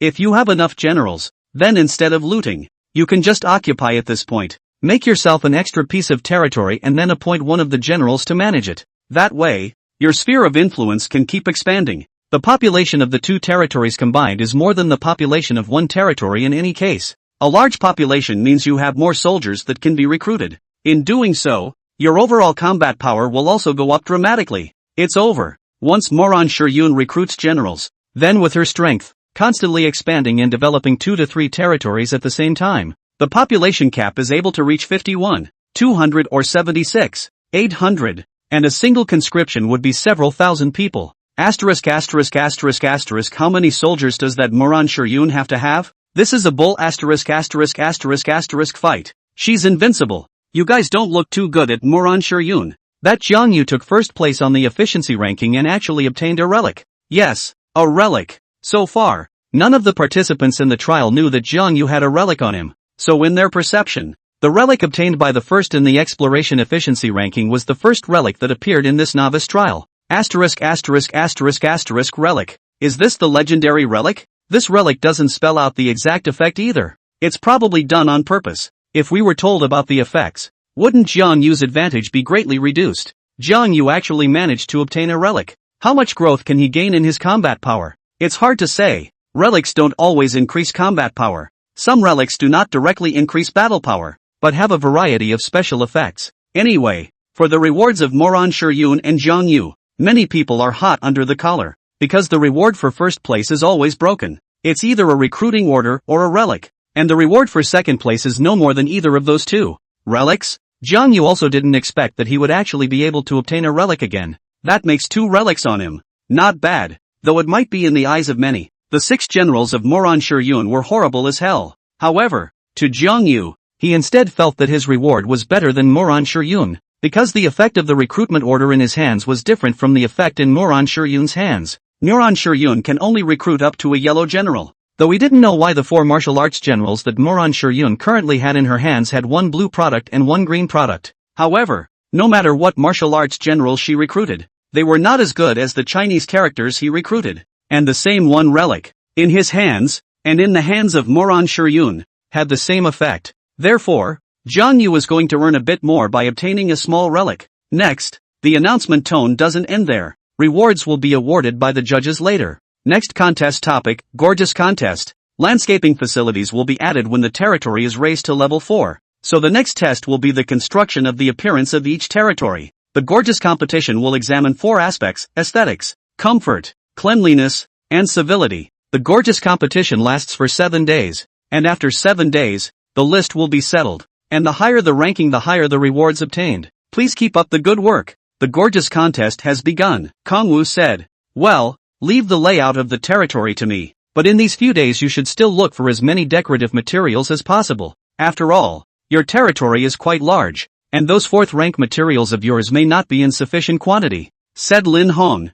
I know. I'll go to, when I get my reward. As it happened, he had a treasure map on him, so he could see what was in the treasure location. Also, look for the abandoned Hall of Heroes and recruit a general in the meantime. When you do the math, there's quite a bit to do. Next, Jiang Yu stood outside the territory. After some time, he finally waited for the person he wanted to wait for. Anticipation and curiosity shone in his eyes. The 2 referees were like 2 lofty mountains that slowly appeared in his line of sight. The aura on their bodies was powerful and unfathomable, causing the atmosphere around them to freeze for a few moments. One of them, tall, with a steady gait, always had a spontaneous and uninhibited smile on his face, as if nothing in the world could bind his free soul. The other, on the other hand, appeared to be more introverted. His eyes were deep, as if they contained endless wisdom, and he walked with every step steady and powerful. These 2 were none other than the judges, Zhang Liang and Su Haoyu, who had come in person to present Jiang Yu with his award. In fact, the reward is so small in volume that a single referee coming would suffice. But both Su Haoyu and Zhang Liang were extremely interested in Jiang Yu and wanted to see the young man, who had performed well in the competition, up close. Therefore, both of them decided to come in person. Jiang Yu, we are the judges of the 3rd session, specially here to present you with your reward. Su Haoyu was the first to speak. His voice was loud and powerful, as if it could penetrate one's heart. Hearing this, Jiang Yu hurriedly stepped forward and said, many thanks to the 2 judges. Immediately after that, Zhang Liang extended his hand and handed that reward to Jiang Yu. Jiang Yu took the reward and couldn't wait to open it. It was a stone that emitted a faint glow, with the words Crossing Barrier Stone engraved on it. Name of relic, Crossing Barrier Stone. Relic level ordinary relic. Relic size, small. Relic effect, soldiers walk as if they were on level ground, able to move at the speed of level ground in forests, mountains, and other complex terrain, and can act on up to 2,000 soldiers. Jiang Yu's eyebrows raised slightly as a hint of surprise and delight flashed in his eyes. He carefully read the description of the barrier crossing stone. Although this relic did not directly increase battle power, the effect was extremely practical. The soldiers were as good as flat, and could move at a flat speed even in complex terrain, which was certainly a great asset for Kong Yu. In complex terrain, soldiers often have to expend a great deal of physical strength and time to traverse areas such as forests and mountains. This not only affects the speed of the march, but may also cause the soldiers to fight less because of exhaustion. And with the crossing stones, soldiers could ignore these terrain obstacles and advance at the speed of level ground, greatly improving the efficiency of marching and combat effectiveness. Jiang Yu was secretly calculating in his heart. This relic was undoubtedly a great asset for him. He can assign the barrier crossing stones to units that need to move quickly, allowing them to be more effective at critical moments. Especially in complex terrain, the role of crossing stones will be more prominent. Thinking of this, Jiang Yu couldn't help but reveal a satisfied smile. Many thanks to the 2 judges for personally delivering the reward. Jiang Yu arched his hand and said, although this barrier crossing stone can't directly increase battle power, it has an undeniable role in actual combat. I will make good use of it. Su Haoyu and Zhang Liang glanced at each other and both saw the appreciation in each other's eyes. They knew that Jiang Yu was a smart and adaptable person, and would definitely give full play to the role of the barrier crossing stone. Not bad, Jiang Yu. The fact that you are able to recognize the true value of the crossing barrier stone shows that you are very discerning. Su Haoyu nodded and said, we look forward to you achieving better results in the upcoming competitions. Zhang Liang, on the other hand, said lightly, Jiang Yu, I've always thought highly of you. Find a way to take the national top spot. I will. Jiang Yu smiled confidently. Next, they gave Jiang Yu other rewards. This included a 20% discount coupon for the Human Realm Merchant Fleet, a high-level building upgrade drawing, 4 mid-level resource cards, and a rare resource pack. Together, they were worth at least several 100,000 coins. Kangwu took them over one by one and looked at them. 20% discount coupon for merchants in the human realm, general use within the human realm only. 20% discount can be obtained when making purchases at any merchants within the human realm. One coupon can only be used for one consumption behavior. Advanced building upgrade drawings. A building can be quickly upgraded to an advanced level. Intermediate resource card. It contains 10,000 units of wood, 10,000 units of stone, 10,000 units of food, 10,000 units of iron ore, and 10,000 units of coins. Rare resource pack contains a certain amount of rare resources, such as gems and dragon scales.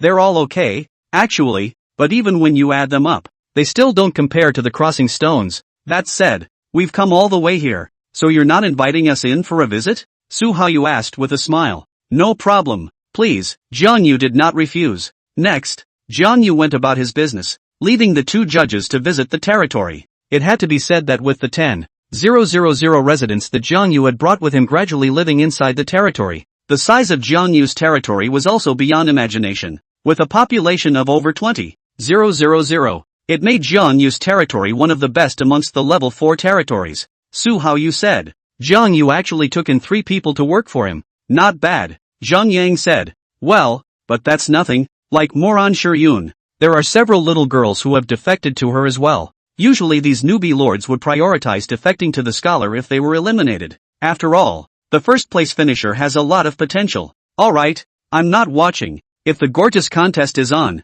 I guess there will be a lot less fights. It's not interesting. Zhang Yang left the place with a big stride. Su Haoyu shook his head helplessly, then followed. This guy really goes with the flow. In the meantime, Jiang Yu had already come to Linhong with his reward. These rewards can be used for the construction of the territory, except for the barrier crossing stones. Of course, one thing he also remembered was the random seed packets that Overseer Yuan had compensated him for at the time. Doesn't Linhong need decorations? Maybe he can seed some ornamental plants. Kangwu carefully pulled out that random seed packet from his pocket with a few moments of anticipation on his face. It's as if you're holding not a packet of seeds, but the key to a treasure. When Lin Hong saw this scene, he couldn't help but curiously come over and ask suspiciously, "Is this a random seed packet?" Kangwu said, "Yeah, how it got here is none of your business. Time for the raffle. Just pray I can open up ornamental material." Before his words fell, Lin Hong had already hastily interrupted him.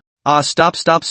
Kangwu. You're known throughout the school for having a dark face. It's better to let me do it. As soon as Jiang Yu heard this, he jumped up like a cat that had its tail stepped on. What do you mean? Am I that dark? He retorted defiantly. Lin Hong hemmed and hawed and began to count Jiang Yu's black history. Aha, it's dark. You play card draw all big guaranteed. Catching dolls never succeeded. Mock exams you no matter what treasure chest material packs all open out the worst things. Jiang Yu's face grew darker and darker, and finally he couldn't hold back his anger. I don't believe you. That must be the problem with that crap system at school. This is the real world. Watch me drive it to you. Don't. Lin Hong hastily reached out to grab it. A seed packet is worth 6,500 coins at least. A mosquito is still meat. The two just scrambled in the middle of the territory. It turned out that random seed packet was inadvertently opened in a fight between the two. A seed that shimmered with a faint light fell gently, as if it possessed life. As soon as it touched the ground, it immediately took root and sprouted.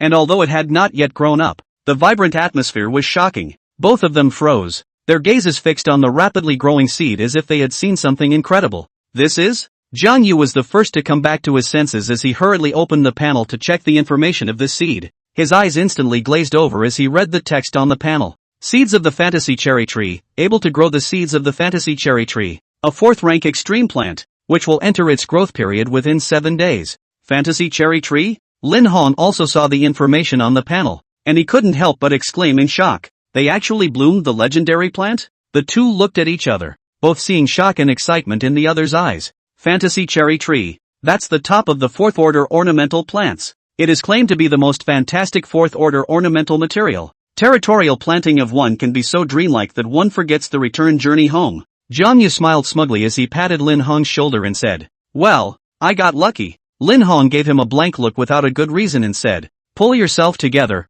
it's obviously my luck." Although his mouth said so, his eyes were filled with excitement and anticipation. So did Kong Wu. With the fantasy cherry tree and Lin Hong, the magnificent contest could be said to be completely worry-free. If Jiang Yu remembered correctly, Lin Hong had once anonymously participated in the National Territory Beautification Competition and had won first place. It was something he had only told himself, so he remembered it particularly well. The main reason for his anonymity is that Lin Hong is worried about getting too much publicity and having the media swarm over him, interfering with his normal life. Because this contest is open to everyone. It's not the kind of contest that only the student body participates in. Not the same as territory management, combat, etc. The higher the territory level, the harder the territory is to manage and the more complex the combat aspect becomes. That's why this type of student competition generally examines a range of content below level 5 territory. But there is no such thing as territorial beautification, which is more of a test of the Lord's creativity. That's why brains are more important.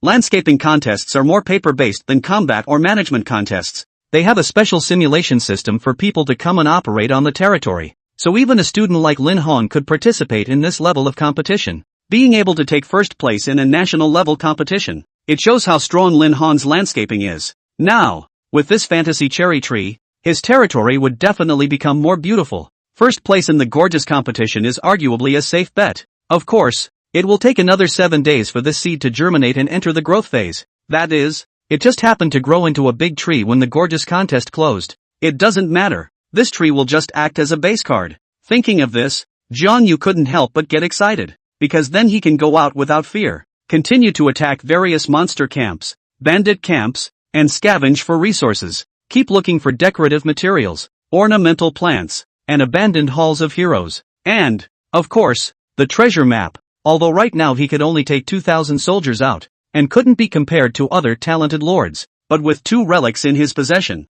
he was no match for anyone else. So even if you encounter a powerful enemy in the wild, you are not afraid. In this situation, Zhang Yu left the 4399 territory with his troops. In the meantime, Muran Shiyun stood in the middle of the ancient territory. She had gotten her reward and was currently thinking about her next move. Just then, a petite figure walked lightly up to her. Behind this young girl's head is a pair of shawled double ponytails that are playful yet elegant. Her figure was petite, but her curves were exquisite, especially those plump peaks, which stood out under the outline of her tight clothing. This young girl's name was Xia Jinxian, and she was one of the many people who had defected to Muran Shiyun. She looked at Molan Shiyun, her eyes filled with admiration and curiosity, and said softly, "Muran Shiyun, our territory already has so many 4th-ranked decorative materials. It should be enough, right? Aren't we already assured of first place in this magnificent competition?" Muran Shiyun gently shook her head, her tone revealing a caution that should not be underestimated. "Little Xian, never underestimate your competition. I'm going to continue to go out and explore for more resources. As for the direction," she reached out and tapped the map, her eyes locking onto the still numbered, as yet unnamed territory of 4399. "Just go in that direction." Xia Jinxian was slightly stunned, then asked, "What? Are you going to settle that Jiang Yu?" Muran Shiyun smiled faintly, a hint of cunning flashing in her eyes. "Neither. This Jiang Yu isn't that simple. If you want to attack him, you're bound to gather a lot of people, but it's too risky to unite the others. I just want to see if I can find a way to finish him off. For example, if Kong Wu happens to be out and about, I can crush him in a field area." Xia Jinxian couldn't help but feel a little worried when she heard this. "But you're not in the territory. The territory is being built." Muran Shiyun laughed. "That's why I invited you here. You're the 2nd place winner of the National Territory Beautification Contest. Beautifying territories is your specialty, and I'm completely at ease with you." When Xia Jinxian heard this, a warm current surged in her heart. She nodded, firmly. "Don't worry, I'll do my best." With that, Muran Shiyun set off with her men, and her destination is, quite literally, near the 4399 territory. Jiang Yu naturally had no knowledge of what was happening on Muran Shiyun's side. He single-mindedly took 2,000 soldiers as well as Lubu and sped all the way to the treasure location shown on the treasure map. However, the process was not a quiet one. Whenever he saw a camp, whatever it was, ahead of him, he cleared through them all without mercy. He searched the camp for supplies, but unfortunately, the decorative materials as well as ornamental plants that Lin Hong had been urging him to use were never found. Jiang Yu couldn't help but be a little puzzled. In past explorations, it seemed that he had never found these 4th-order materials in the camp. Could it be that these decorations and plants only exist in more specialized areas or require specific conditions to find? Right now, the third segment of the tournament doesn't offer things like copy portals either. He could only rely on himself and his soldiers to move step by step toward the location of the treasure.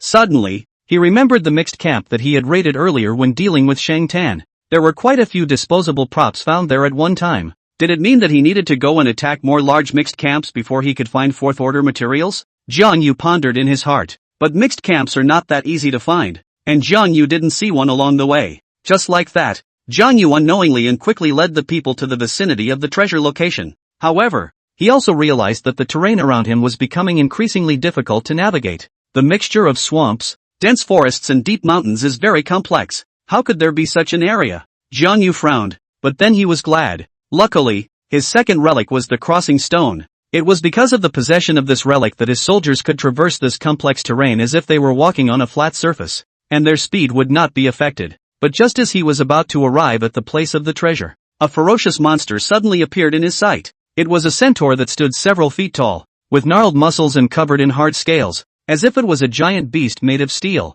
Its eyes flashed with a ferocious light, and its mouth spewed flames as it charged at them aggressively. Jiang Yu looked at the centaur in shock, and a strong uneasiness welled up in his heart. He checked the centaur's attributes. Boss name, Centaur. Boss class, Lord. Boss level, 4. Boss attributes. Life value, 50,000. Attack power, defense, speed, weight, boss skill, boss equipment, broken axe, blue. Boss description, the king of monsters that monsters in the surrounding areas have to bow down to. His strength is incomparably powerful, and if you're not careful, you'll lose your life. So please act with caution. Zhang Yu was shocked that this was actually a Lord-class boss. Common, Chieftain, and Lord. The highest level boss of the Land of Trials was surprisingly encountered by him. Looking at the attributes of the boss, it was a Lord-class boss with a blood count of up to 50,000 blood. It was more powerful than any monster they had encountered before. One must know that the last troll he encountered was only 10,000 blood.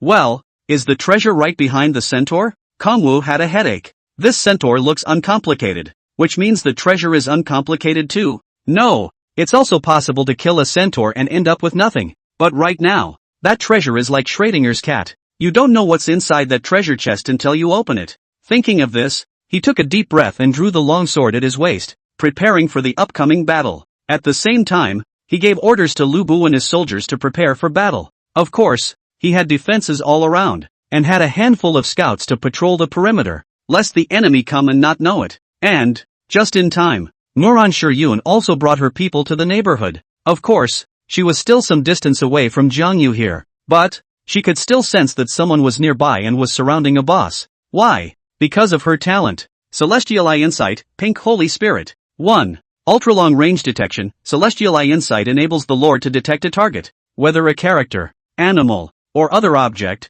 from an extremely long distance away, with a detection distance of 500x the square of the territory's level units. 2. Perspective and penetration. This ability allows you to see directly through obstacles, buildings, and even terrain, and observe the specifics of your target without any physical limitations. 3. Ignoring illusions and disguises. Heavenly Eye Insight can easily recognize illusions, disguises or stealth techniques, making all falsehoods invisible. Holy Spirit level talent. Second only to Mythic. It could be said that this talent was even more powerful than Qin Xiling and Shang Tan's legendary grade talents. Though that said, it doesn't seem to be able to provide a direct battle bonus to the team. But on the battlefield, information is everything. Nuran Shiyun, who possessed the talent of Heaven's Eye Insight, could be said to possess a terrifying intelligence ability. So right now, the soldiers that Jiang Yu put out to scout hadn't even seen her yet, and she saw Jiang Yu first. Through the mountains and through the dense forest, she saw a team attacking a boss. Among them, an incredibly handsome teenager was in command.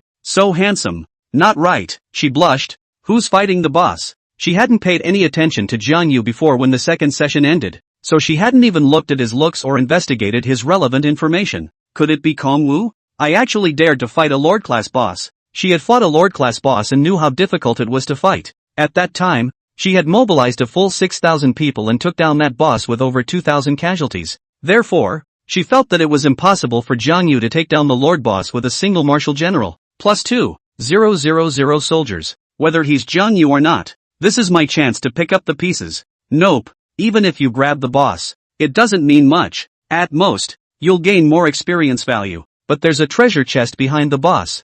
I mainly want to see if I can eliminate Jiang Yu this time. I'm just going to assume he's Kongwu well. Let's eliminate that one first. It's just that the distance is a bit far. By the time I arrive with my men, Jiang Yu may have already been defeated by the boss and left with his men. In that case, I'll have the soldiers advance to the spot where he might retreat to intercept. Gentlemen, you will each lead 2,000 men to here and here. Shiyun explained the 4 locations to her 4 generals. Yes, my lord. Soon, her 4 military generals left with their soldiers. Good. This completes the basic encirclement of my 8,000 soldiers. Yes, she was going to clump the complex terrain where Kongwu was. By the time Kong Yu finished fighting the boss, he was bound to be exhausted as well. By then he would run into his own soldiers no matter which way he came out. In this way, Jiang Yu became a turtle in a jar. It can be said that it is difficult to fly with wings. I'm sorry Jiang Yu, if you want to blame it, you can only blame it on the fact that your talent isn't as good as mine, considering that mythic talents are legendary, so it should be unlikely to happen. Then this Holy Spirit level talent of hers should be the highest among the people in this trial. At that thought, she twisted her head to look somewhere between her and Kongwu. In that direction, a figure was faintly visible between the branches and leaves of a large, sky-high tree. It was a beautiful woman who stood in a tree, gazing silently this way. The sunlight poured through the gaps in the leaves and splashed on her pretty young and vibrant face, making her look even more beautiful and attractive. The woman was in her early 20s, slender and well-proportioned, as if she were nature's most perfect masterpiece, especially her pair of twin peaks, full and erect, like 2 small mountains, gently trembling with her breathing, exuding an unspeakable charm. She was the head judge of the 3rd session this time, Shui Qinglan. Shiyun's eyes met hers for a split second, then quickly twisted his head back. She knew that Shui Qinglan had already noticed that she was looking at her. Interesting, Shui Qinglan softly muttered to herself. I didn't expect Shiyun and Jiang Yu to meet. A playful smile appeared on her face, as if she was expecting something. It looks like things aren't going well for Jiang Yu. She opened the map, which showed Jiang Yu's location. Shui Qinglan secretly analyzed the situation in his mind. Although he has relics on him, I remember that his relics should be barrier-crossing stones, which shouldn't have any effect on the boss. She frowned slightly, some doubts in her mind. I just don't know what the effect of the other relic on him is. Now many people could guess that the top 4 on the potential list had relics on them. This is because the top 4 have a break in their potential values, pulling away from those behind them by a notch. This can only be done with relics. That was why Shui Qinglan knew that Jiang Yu had 2 relics on him now. However, even if Jiang Yu possessed another relic, she didn't think he could defeat a Lord-class boss with it. It's difficult to kill a Lord-class boss with just a small relic. She secretly shook her head in her heart, not optimistic about Jiang Yu's chances of winning. As a matter of fact, Jiang Yu's situation at the moment was really bad to the extreme. Not only was he facing a powerful boss, he was also being targeted by a powerful opponent in Shiyun. And to make matters worse, Shiyun had already spotted him from a long distance. But then again, Shiyun's talent should be in the detection category, right? I can find me from such a distance. Shiyun's talent is pretty good. In the meantime, when the audience on Earth saw this scene, they all gasped in shock as well. Holy, what the hell? Shiyun found out about Jiang Yu? They were able to discover it even after such a long distance? Shiyun is open for business. Shiyun is the strongest contender for the national first prize. This time Jiang Yu is going to be eliminated. Kongwu doesn't know anything until now. Ugh. Shiyun is going to be a fisherman. The teachers of the 5th high school were also all looking worried. One could only say that from God's perspective. Jiang Yu's situation was as bad as it could get. Jiang Yu naturally didn't know about the situation on Shiyun's side, but it wasn't the same as what Shiyun and Shui Qinglan thought. He was very confident about this boss. It can be said to be imperative. At this time, Lubu had already led 2,000 soldiers and charged in the direction of the centaur boss. The ground shook as the centaur hissed, its several meter tall body standing out in the swamp and dense forest. The centaur boss's fur was dark brown, as if it had been set ablaze by flames, and flickered with an eerie glow. Its eyes were crimson, as if they were burning with a blazing fire, revealing endless ferocity and wildness. Lubu was the first to attack as he waved his Ganran halberd, transforming into a bolt of black lightning that went straight for the centaur boss's vitals. The centaur boss wasn't willing to show weakness either, lifting its front hoof and slamming it fiercely at Lubu. The power of the two collided in the air, erupting into a deafening sound. The soldiers followed closely behind, some of them wielding bows and arrows, some wielding swords, and some throwing javelins. and together they launched a fierce attack on the centaur boss. For a while, arrows rained down on the battlefield and swords clashed, creating a magnificent picture of battle. It was also at this time that Lubu began to unleash his skills. A level 4 Lubu with 4 skills, a quantity that is simply not comparable to other people's generals. Everyone else's military generals would be lucky to have 1 skill at the moment. Soon, Battle Roar, Chaotic Dance, Peerless Charge, and Tiger Step Shocker were unleashed one by one, especially Tiger Step Shock. When Lubu activated this skill, it actually stunned the boss for a brief period of time. It's incredible to realize that in many games, bosses have hegemony on them, causing many control skills to be ineffective. But Lubu's Tiger Step Shocker actually stuns the boss for a brief period of time.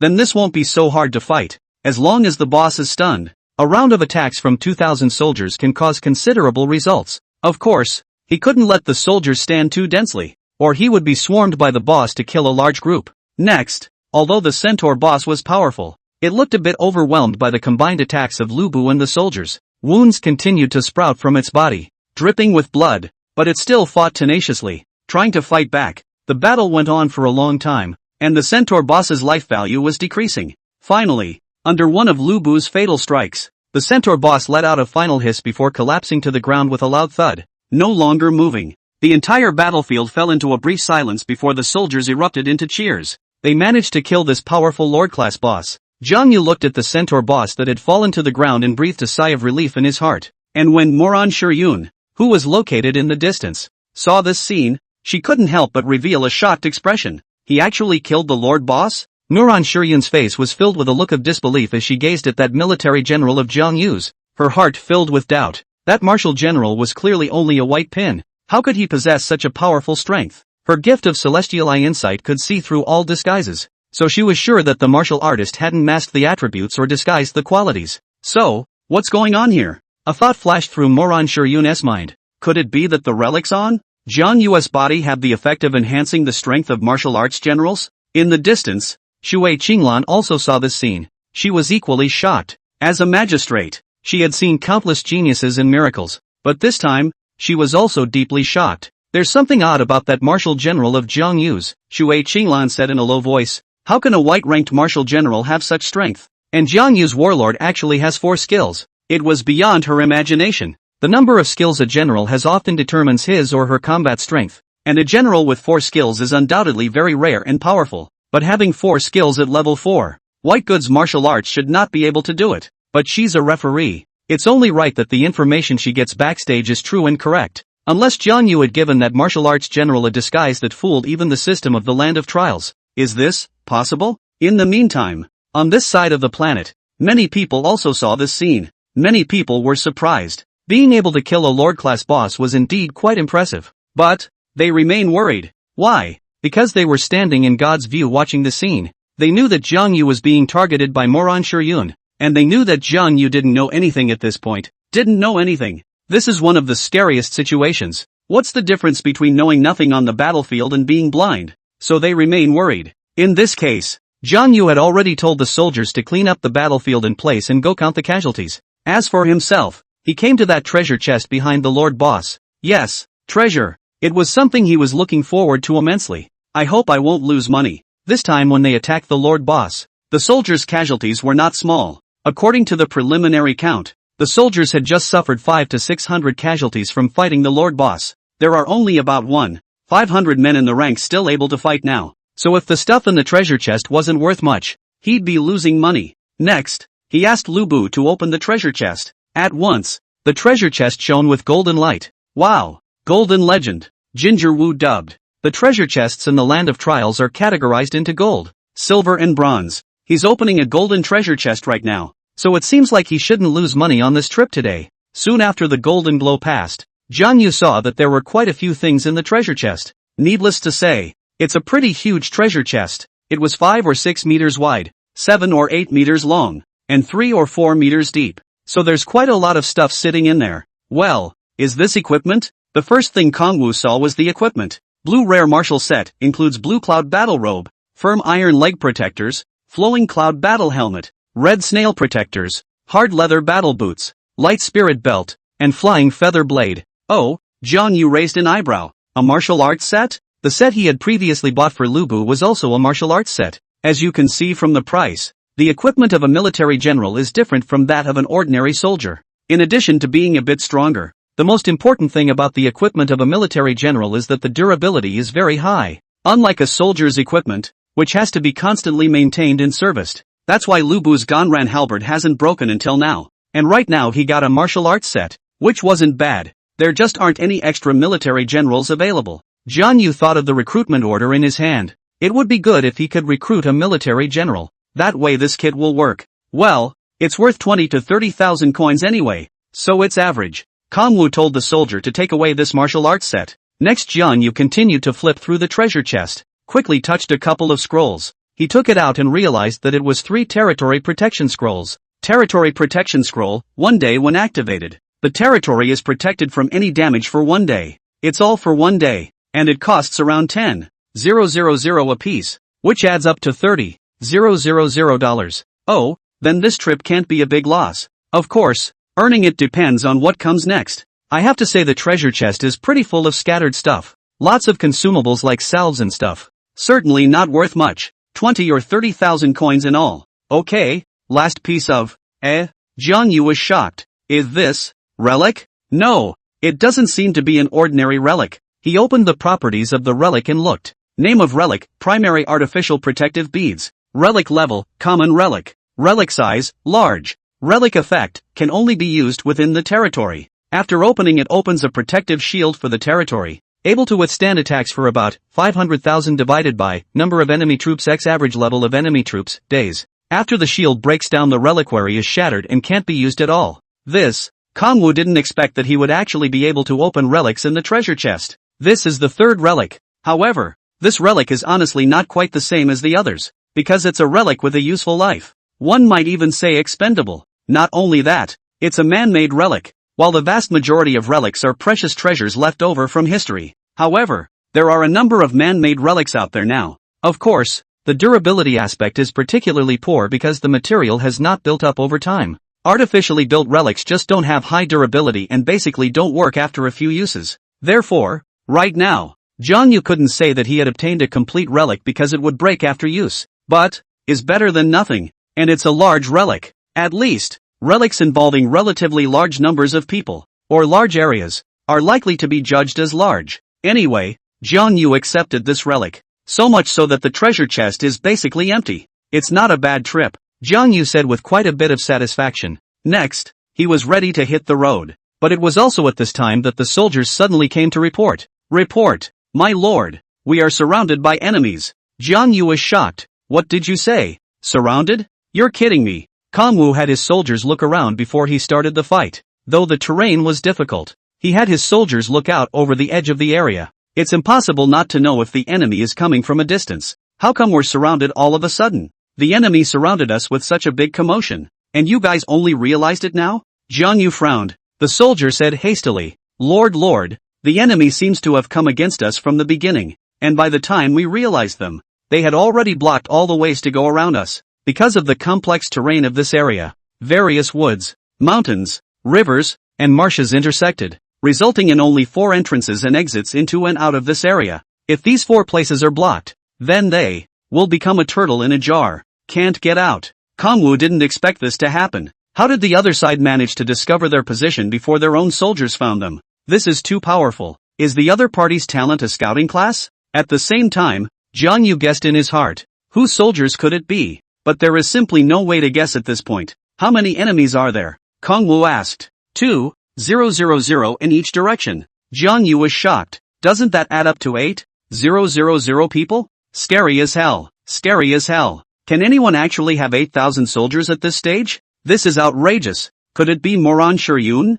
If there weren't many people on the opposite side, then Jiang Yu might have a hard time surmising the identity of the other party. But for 8,000 soldiers, I'm afraid that only Moran Shiryun, Wei Tianyi, and Miao Qingqing had such strength. But right now, whoever the other party was, they were certainly not coming from a good place. He had to find a way to deal with it. What to do?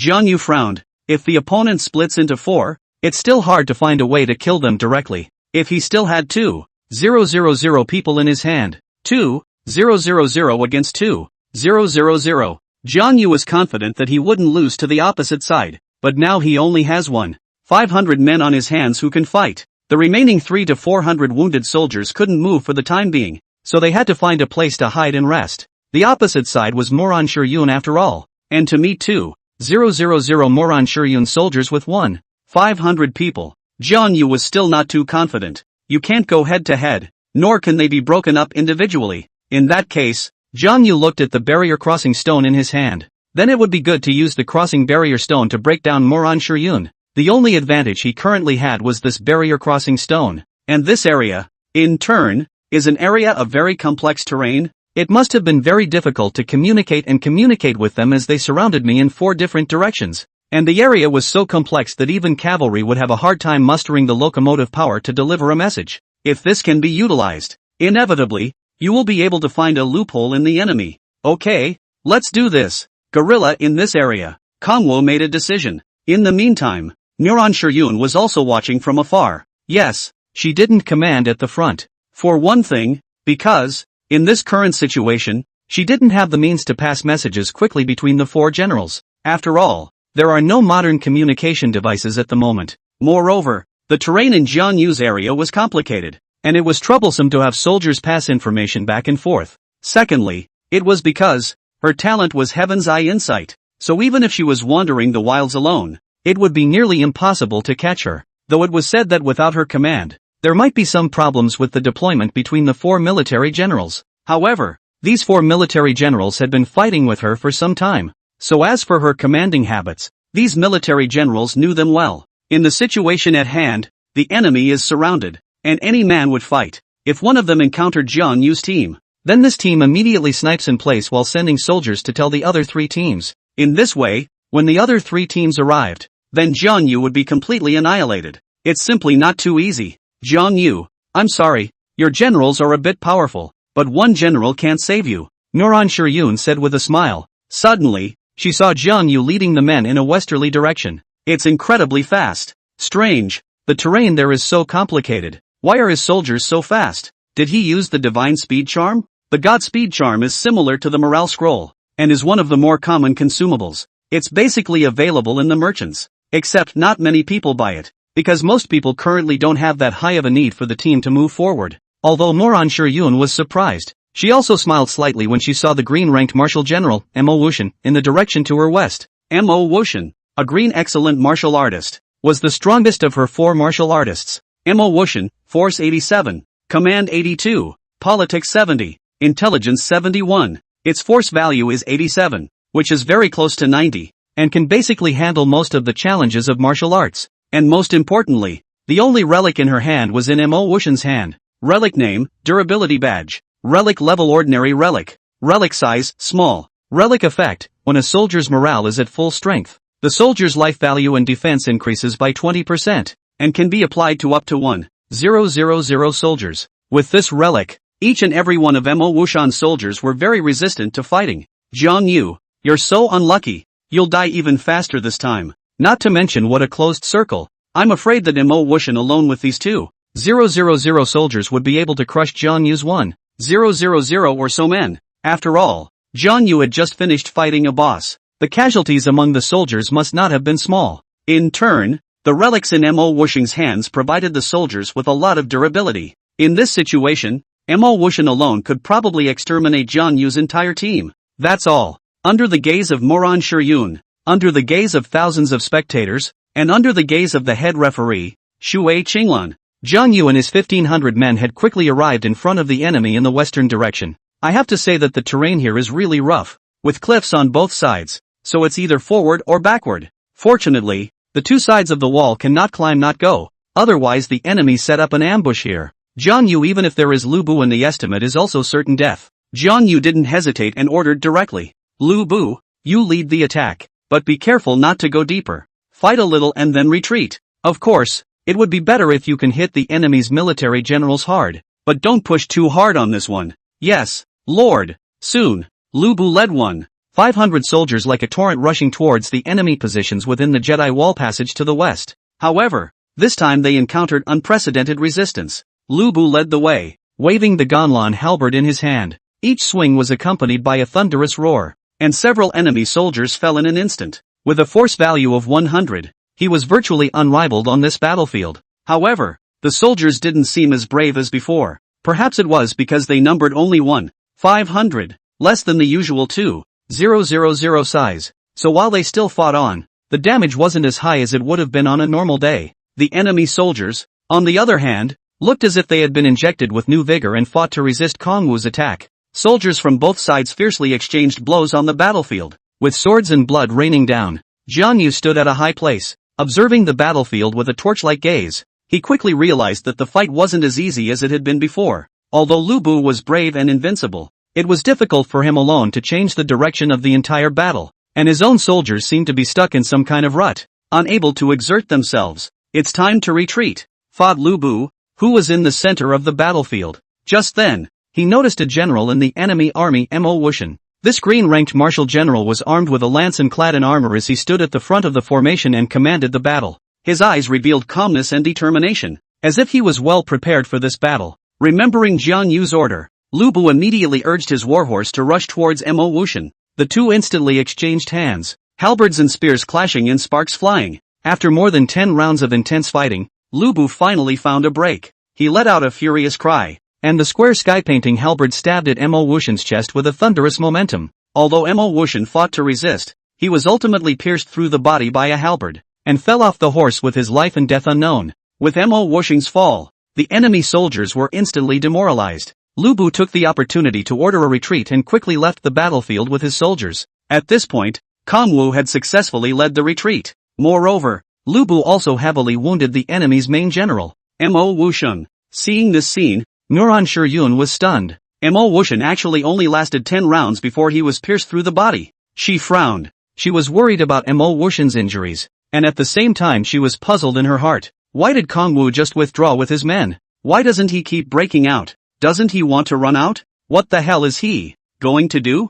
A bunch of questions went unanswered in Nuran Shiyun's mind. Most importantly, Mo Wushan had a relic in his hand. This was the reason why Kong Wu felt that the soldiers didn't look as brave as before. So it wasn't that Kong Wu's soldiers weren't brave, it was that the enemies were more resistant. So they didn't seem to do much damage. Humph. Jiang Yu, letting you escape, but you won't be able to escape. As long as Jiang Yu was still in the encirclement, then he was still a turtle in a jar. There's no way out. In the meantime, the viewers on Earth were dumbfounded when they saw this scene, though it was said that Kong Wu had deliberately retreated. But the viewers on Earth surely don't know Kong Wu's inner thoughts. So when they saw Jiang Yu retreating with his men, each one of them couldn't tense up. Asterisk asterisk asterisk asterisk. It seems like Jiang Yu can't get out. What to do? What to do here? This is the first time I've seen Jiang Yu actively retreat. Although we didn't win the fight, Jiang Yu's martial arts general stabbed Nuran Shiyun's green-ranked martial arts general. So it's a small profit. A small profit? You may make a small profit,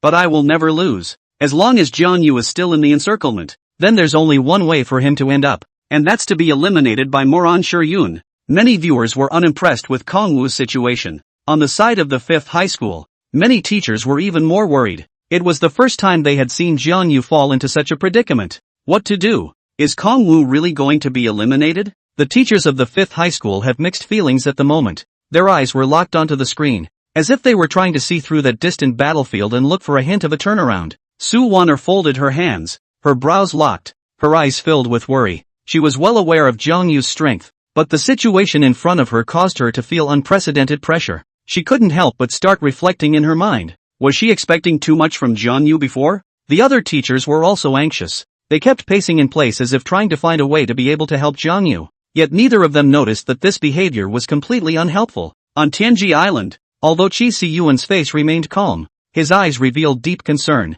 He had been following Jiang Yu's performance and had extremely high expectations for him, but the current situation left him feeling somewhat powerless. This kid, Jiang Yu, is going to be eliminated? Yuani smiled. It seems that there's still some gap between him and that Nuran Shiyun. That Nuran Shiyun can know Jiang Yu's position from such a distance. Her detection talent, her grade must be very high. I want to go and invest in her. No, I'm sure Kong Wu has a way. Although Qi Siyuan's voice was firm, his voice was vaguely trembling. Yuani, on the other hand, did not say anything. She looked to the virtual screen. Did you retreat on purpose? Did Jiang Yu have other ideas? Land of Trials. Within a complex terrain area some distance from the 4399 territory, Kong Wu retreated with his men to recuperate. Very good. I didn't expect to be able to hit Moran Shiryun's military generals hard. He had just seen it. It was a green-grade martial general, not a low-grade. Even Lubu couldn't simply kill his opponent in seconds. But it's good to be able to hit hard. So this team of the enemy should be unable to move for the time being. Next, Jiang Yu and Lubu led the soldiers to another direction. With the help of the barrier-crossing stones, they were extremely fast. In a short time, it came to the north side of the area. There, they took the initiative to meet the 2,000 soldiers led by a yellow-ranked martial general from Moran Shiryun. But this yellow-pin martial general was cunning. Probably because he didn't have much force, he stayed hidden in the back, giving Lubu little chance to strike him down. But Kongwu didn't force the issue and hit and ran. When that yellow-grade martial general saw this, he immediately thought that Jiang Yu was going to fail. After them, anyway, there were teammates in the other direction, so there was no fear of being ambushed. Moreover, the terrain here was complicated, so Jiang Yu couldn't pull off any ambushes. However, he soon realized that Jiang Yu's group was marching very fast, while his side was as slow as if they were stuck in a quagmire. Soon, they lost track of Jiang Yu's team. Next, Jiang Yu brought Lubu and the soldiers to the eastern direction to attack another yellow-ranked martial general's 2,000 soldiers. This time it was also hit and run. After finishing, Jiang Yu led the men to the south. Same here. Seeing this scene, many viewers revealed a puzzled look. What is Kongwu doing? What is Jiang Yu doing? Running east and west. You need to play decisively. Otherwise it will be harder to break out when the encirclement gets smaller and smaller. Yeah, although Jiang Yu doesn't have many casualties fighting like this, it doesn't seem like there's much of a battle either. Yes, Moran Shiryun's side didn't lose anyone. That is, that martial arts general was more prodigal at the beginning and was heavily injured. Soon, though, they realized, Jiang Yu after playing all four of Moran Shiryun's teams, except for the Mo Wushu one, the other three all began to pursue deeper. And they're traveling slow as hell. And in this case, a special situation has arisen. In a dense forest, 2,000 people led by Martial General Zhu Liang were walking with difficulty through a dense forest full of thorns. Just as they were about to walk out of this forest, Zhu Liang, who was at the front, saw Jiang Yu's group. As soon as Kongwu saw them, though, he seemed to flee and go away. Zhu Liang shouted at once, "Enemy sighted! All hands, pursue with me!" He rushed out of the woods with a portion of the soldiers in front of him and began the pursuit. But there were still quite a few people behind the group who were walking slowly through the dense forest. Soon the line gradually split in two. Seeing this scene, Jiang Yu became excited. It's now, turn back to meet the attack. Although he didn't know how many people had followed Zhu Liang out in pursuit. However, anything under 2,000 can be hit. Lubu instantly roared. He had fought and retreated repeatedly in front of him for 4 times, and now he finally had the chance to fight freely. Zhu Liang was shocked when he saw this. He looked back and realized he was out of step with the back half of the group,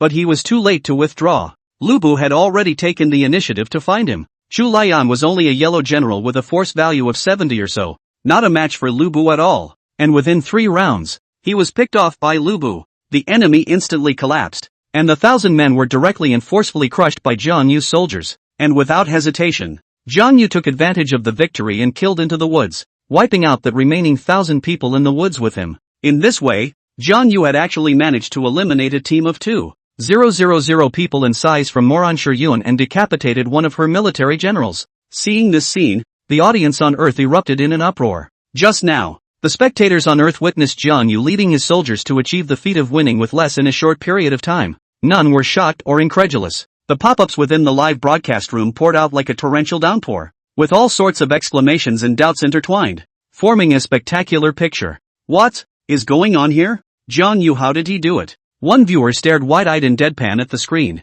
as if trying to etch every frame of it into his mind. Yeah, it's too unbelievable. Moran Shiryun's group clearly had more people than Jiang Yu, so how could they be crushed so easily? Another spectator also shook his head incredulously, as if trying to figure out what was broken from the fight. Inside the live broadcast room, pop-ups surged like a tidal wave. Some viewers were marveling at Kongwu's intelligence and courage, while others were speculating about the reasons and details behind the battle. For a while, the entire live broadcast room seemed to have become a lively discussion ground. I think it's the terrain. Moran Shiryun's group just happened to be in the middle of a dense forest that was difficult to walk through, and that's how Jiang Yu found his chance. An audience member offered his speculation, which immediately led to chorus and discussion from others. That's right. Jiang Yu took advantage of this and caught Moran Shiryun off guard. Another spectator said, "No matter what, this battle was too wonderful. Jiang Yu and the others gave us a vivid lesson in tactics. a student from a certain school said excitedly. While the viewers were shocked and discussing, the heat in the live stream was rising. More and more people were attracted to the battle and flocked to the live broadcast, wanting to witness this feat of winning with less, except for the live audience. The students and teachers of the major colleges and universities in Donghai City were shocked after seeing that Jiang Yu had managed to annihilate a team of Moranshiyun with only a small number of troops. Unlike those ordinary white spectators, they had studied Lord-related content on a regular basis, so they were able to analyze the essence of Jiang Yu's tactics in greater depth. This is clearly a guerrilla warfare strategy by Jiang Yu, a student said with emotion. That's right, he utilized the complexity of the terrain to constantly make detours and surprise attacks, catching the enemy off guard, a teacher added. But such complicated terrain isn't suitable for maneuvering, is it? Another student questioned. That's because Kongwu got that relic in the exploration competition. It allowed Kongwu's soldiers to move at high speeds through complex terrain, which became the key to his victory, a student explained. The discussion between the students and the teachers became more and more intense. They're all trying to take tactical savvy from this fight.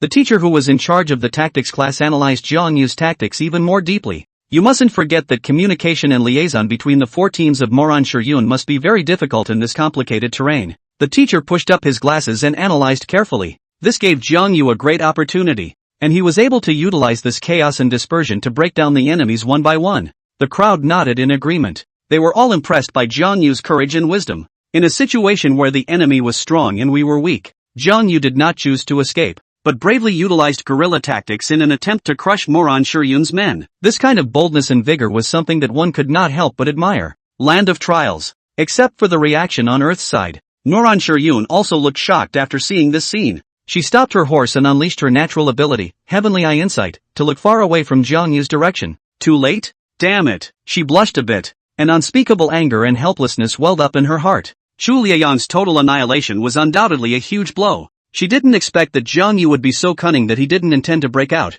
but chose to maneuver and look for an opportunity to crush her people. Jiang Yu is really powerful. Moranshiyun sighed in her heart. She understood that she had to personally go and take command, or else she would not be able to deal with Jiang Yu by relying solely on those military generals. The unity attribute of those generals is so trashy. However, she currently had 3 teams left, and even if she traveled in person, she could only command one of them. It made her feel a bit tied up, but she knew that she had to take care of Kongwu as soon as possible, otherwise he would become her biggest threat. Just then, she pulled out a couple of red smoke grenades and fired them into the sky. These smoke bombs bloomed in the air in a striking red color, sending some sort of message to their distant companions. Have to tell Mo Wuxian that the Chu Liang has been completely wiped out. Moranshiyun mused in his mind. She hoped that these smoke bombs could draw Mo Wuxian's attention to them so that they could adjust their strategies in time to avoid repeating Chu Liang's mistake. However, the terrain of the trial land was complicated, with mountains blocking the way, and she didn't know if Mo Wuxian and the others could see the smoke. It made her feel a little uneasy, but she also realized that it was the only thing she could do at the moment. Of course, at this time, Moranshiyun also determined one thing, that is, Kongwu possessed the relics that allowed soldiers to advance at high speeds through complicated terrain. Otherwise, there's no way to explain why he's marching so fast. Then Moranshiyun took out a few more green smoke bombs. We have to get them to stop chasing Jiang Yu first. It's too dangerous to chase rashly. After doing so, Moranshiyun continued to move in the direction of Jiang Yu. At the same time, Jiang Yu's side also saw Moranshiyun's smoke bomb. While it may be true that there are some places where he can't be seen, he's not in the mountains right now, and the smoke grenades emit smoke high enough to be seen. That direction. Could it be from Moranshiyun? But it's quite far from here. Moranshiyun wouldn't have been that far away, would she? Kongwu thought about it. If Moranshiyun's talent was of the scouting and exploration class, then staying away really didn't have to worry about being caught. Jiang Yu didn't understand what Moranshiyun's smoke meant, but since Moranshiyun could observe the situation here, then it's possible she's adjusting her tactics or setting up new traps. Forget it, retreat. Jiang Yu made a decision. He knew that Moranshiyun was, after all, an opponent not to be underestimated, and being able to annihilate one of her teams was already a not-so-small victory. The most important thing now was to conserve his strength and avoid being wiped out by Moranshiyun. Only, his territory was in the west, which was the direction where that green-grade Marshal General Mo Wuxian was. It was evident that Moranshiyun was worried about him breaking out from the west, and that was why he had the strongest Mo Wuxia blocking the west passage. Chu Liang was originally blocking that road to the east. Now that he had annihilated Chu Liang's group, then he could break out from the east. except that this direction runs counter to his own territory and requires a big detour to get back. Go east, then north, then west, but let's just go around. Anyway, after breaking through the encirclement, Moran Shiryun couldn't catch up with himself. This would be a problem if she turned around with her troops and attacked her own territory.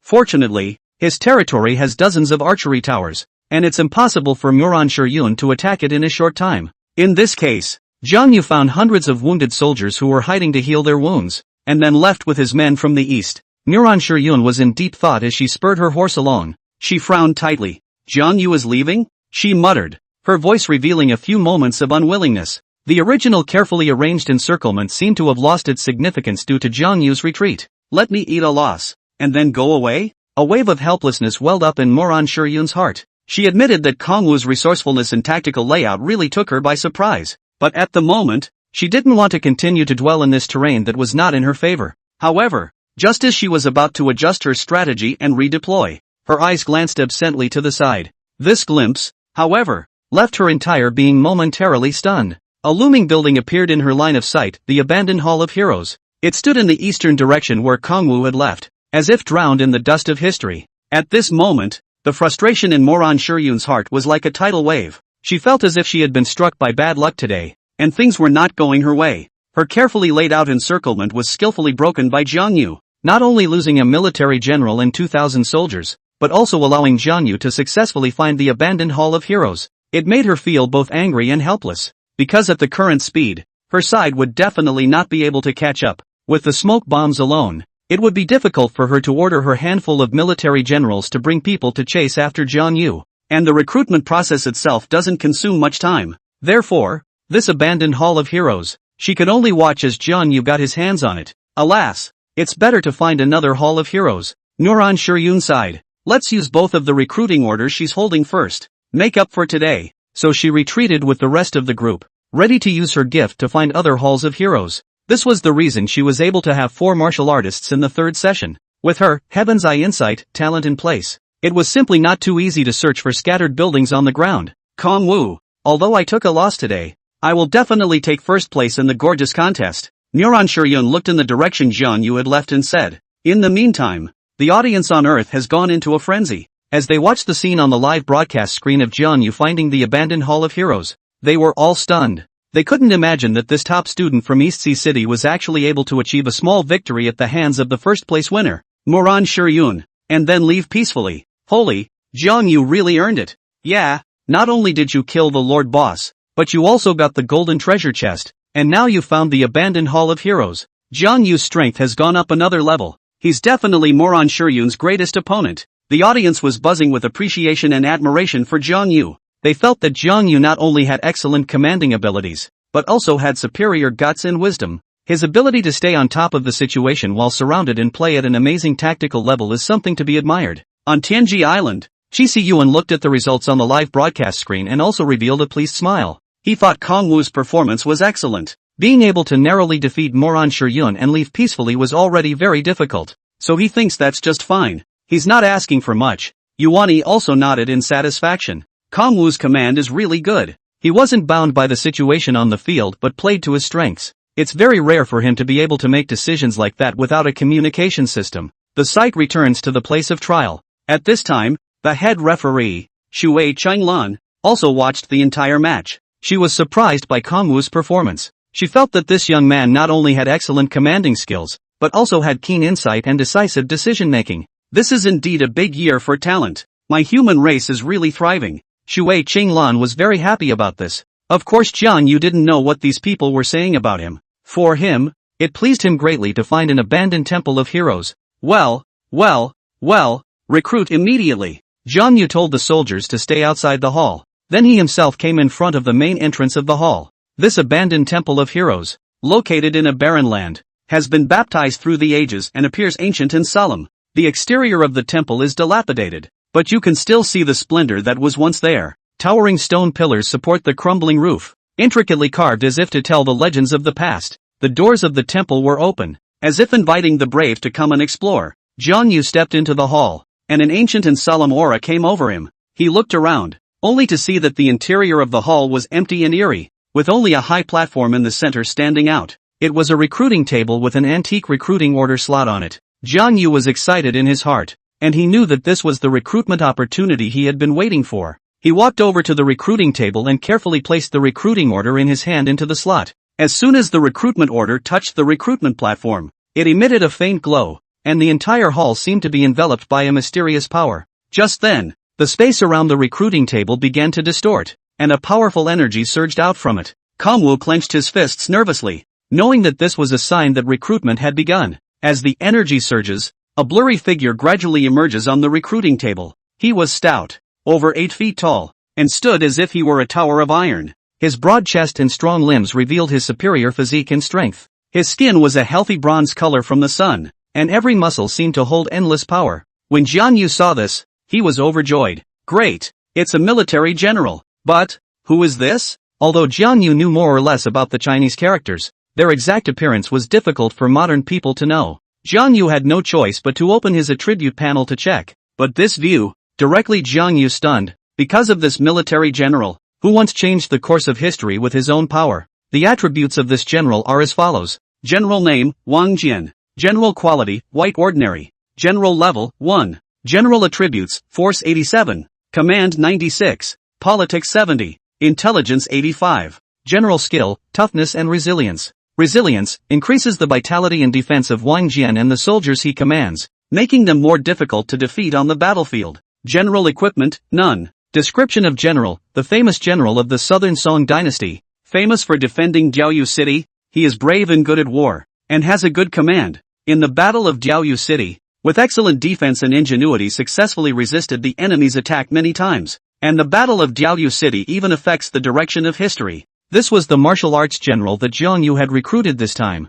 King Qin. The most famous thing about Wang Jian is the Battle of Jiaoyu city. The battle took place during the Song-Mongolian War. Wang Jian, as the main general of Jiaoyu Castle, commanded the defenders together with his vice-general Zhang Ju, and successfully defended the city against the repeated attacks of the Mongol hordes. The Mongolian army was unable to capture Jiaoyu city for a long time under the firm defense of Wang Jian, which had a profound impact on the war situation at that time. More importantly, the victory at the Battle of Jiaoyu directly led to the death of Mongol Khan Munkul, which was a major blow to the Mongol Empire's expansion plans. The death of Munkul led to divisions and power struggles within the Mongol Empire, which somewhat slowed the pace of Mongol conquest of Europe and Western Asia. Therefore, the victory of the Battle of Dialong not only changed the pattern of war between Song and Mongolia, but also had an important impact on the historical development of the whole world. Wang Jian's force is okay, but his stats are high. The higher the command, the more effective the soldier is. Also commanding 2,000 men to fight 2,000 men.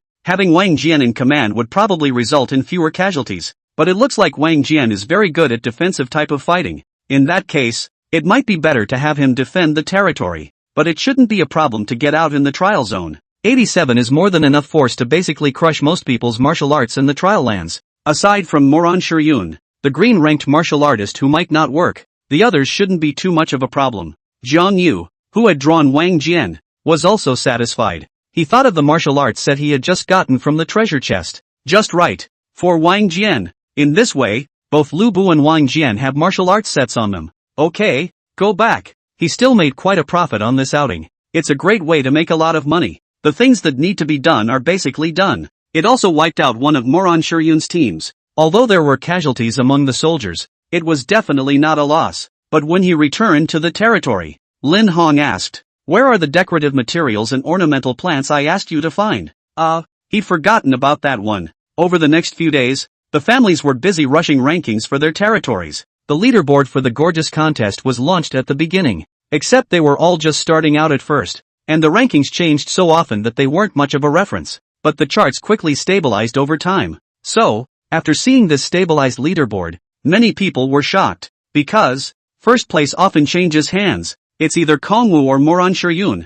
They both go back and forth first. If Moran Shiryun stabilizes in first place, then they can understand. After all, Moran Shiryun's strength was there, but Jiang Yu was actually on par with her, and even occupied first place for a little longer. That's a little unbelievable. Lin Hong said to Jiang Yu.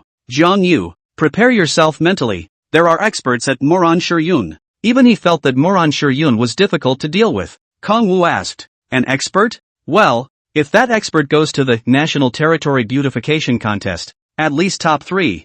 Jiang Yu let out a sigh of emotion. It's true that there are people outside of people and days outside of days. He opened the current leaderboard and looked at Gorgeous Contest Leaderboard. 1. Kong Wu. Aesthetics 2552. Comfort 2436. Cleanliness 2519. Civilization 2700. Total 10,207. 2. Moran Shiyun. Aesthetics 2548. Comfort 2504. Cleanliness 2508. Civilization 2626. Total 10,186. 3. Wei Tianyi. Aesthetics 2319. Comfort 2250. Cleanliness 2399. Civilization 2481. Total 9449. 4. Miao Qingqing. Total 9401. 5. Zhao Wanqing. Total 9325.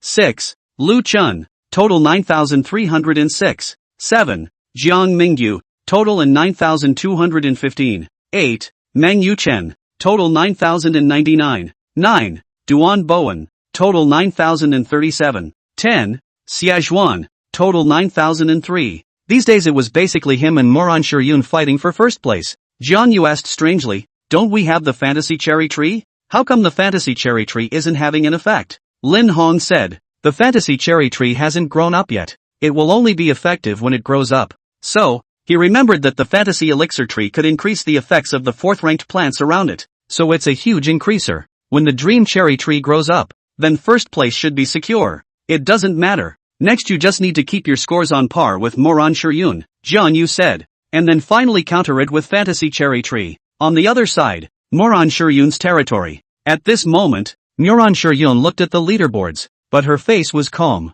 However, next to her, the petite Xia Jinxian was wearing 2 dark circles under her eyes, and her face looked very ugly. Damn it, how could this happen? Is that Jiang Yu good at glorifying territories? She was very puzzled. She was second place in the nationals. Maybe that anonymous number 1 is Jiang Yu, Moran Shiyun said. Impossible. Xia Jinxian didn't believe it. Well, I'm just saying, maybe Jiang Yu invited an expert as well. Anyway, I'll go change the layout again. Xia Jinxian turned around. Someone she admires invites her to help, and she's so happy she packs her bags and says she's going to take first place. As a result, the situation at hand was actually like this, making her feel humiliated. But it didn't take her long to get there, and she fell to the ground with a thud. Are you alright? Moran Shiyun hurriedly helped her up. How long has it been since you've rested? Go rest go. That won't do. If I go to bed, I'm sure I'll be caught up. Moran Shiyun was helpless. There's nothing for you to be busy with if you go now. Leave it to me. I'll go look for more materials.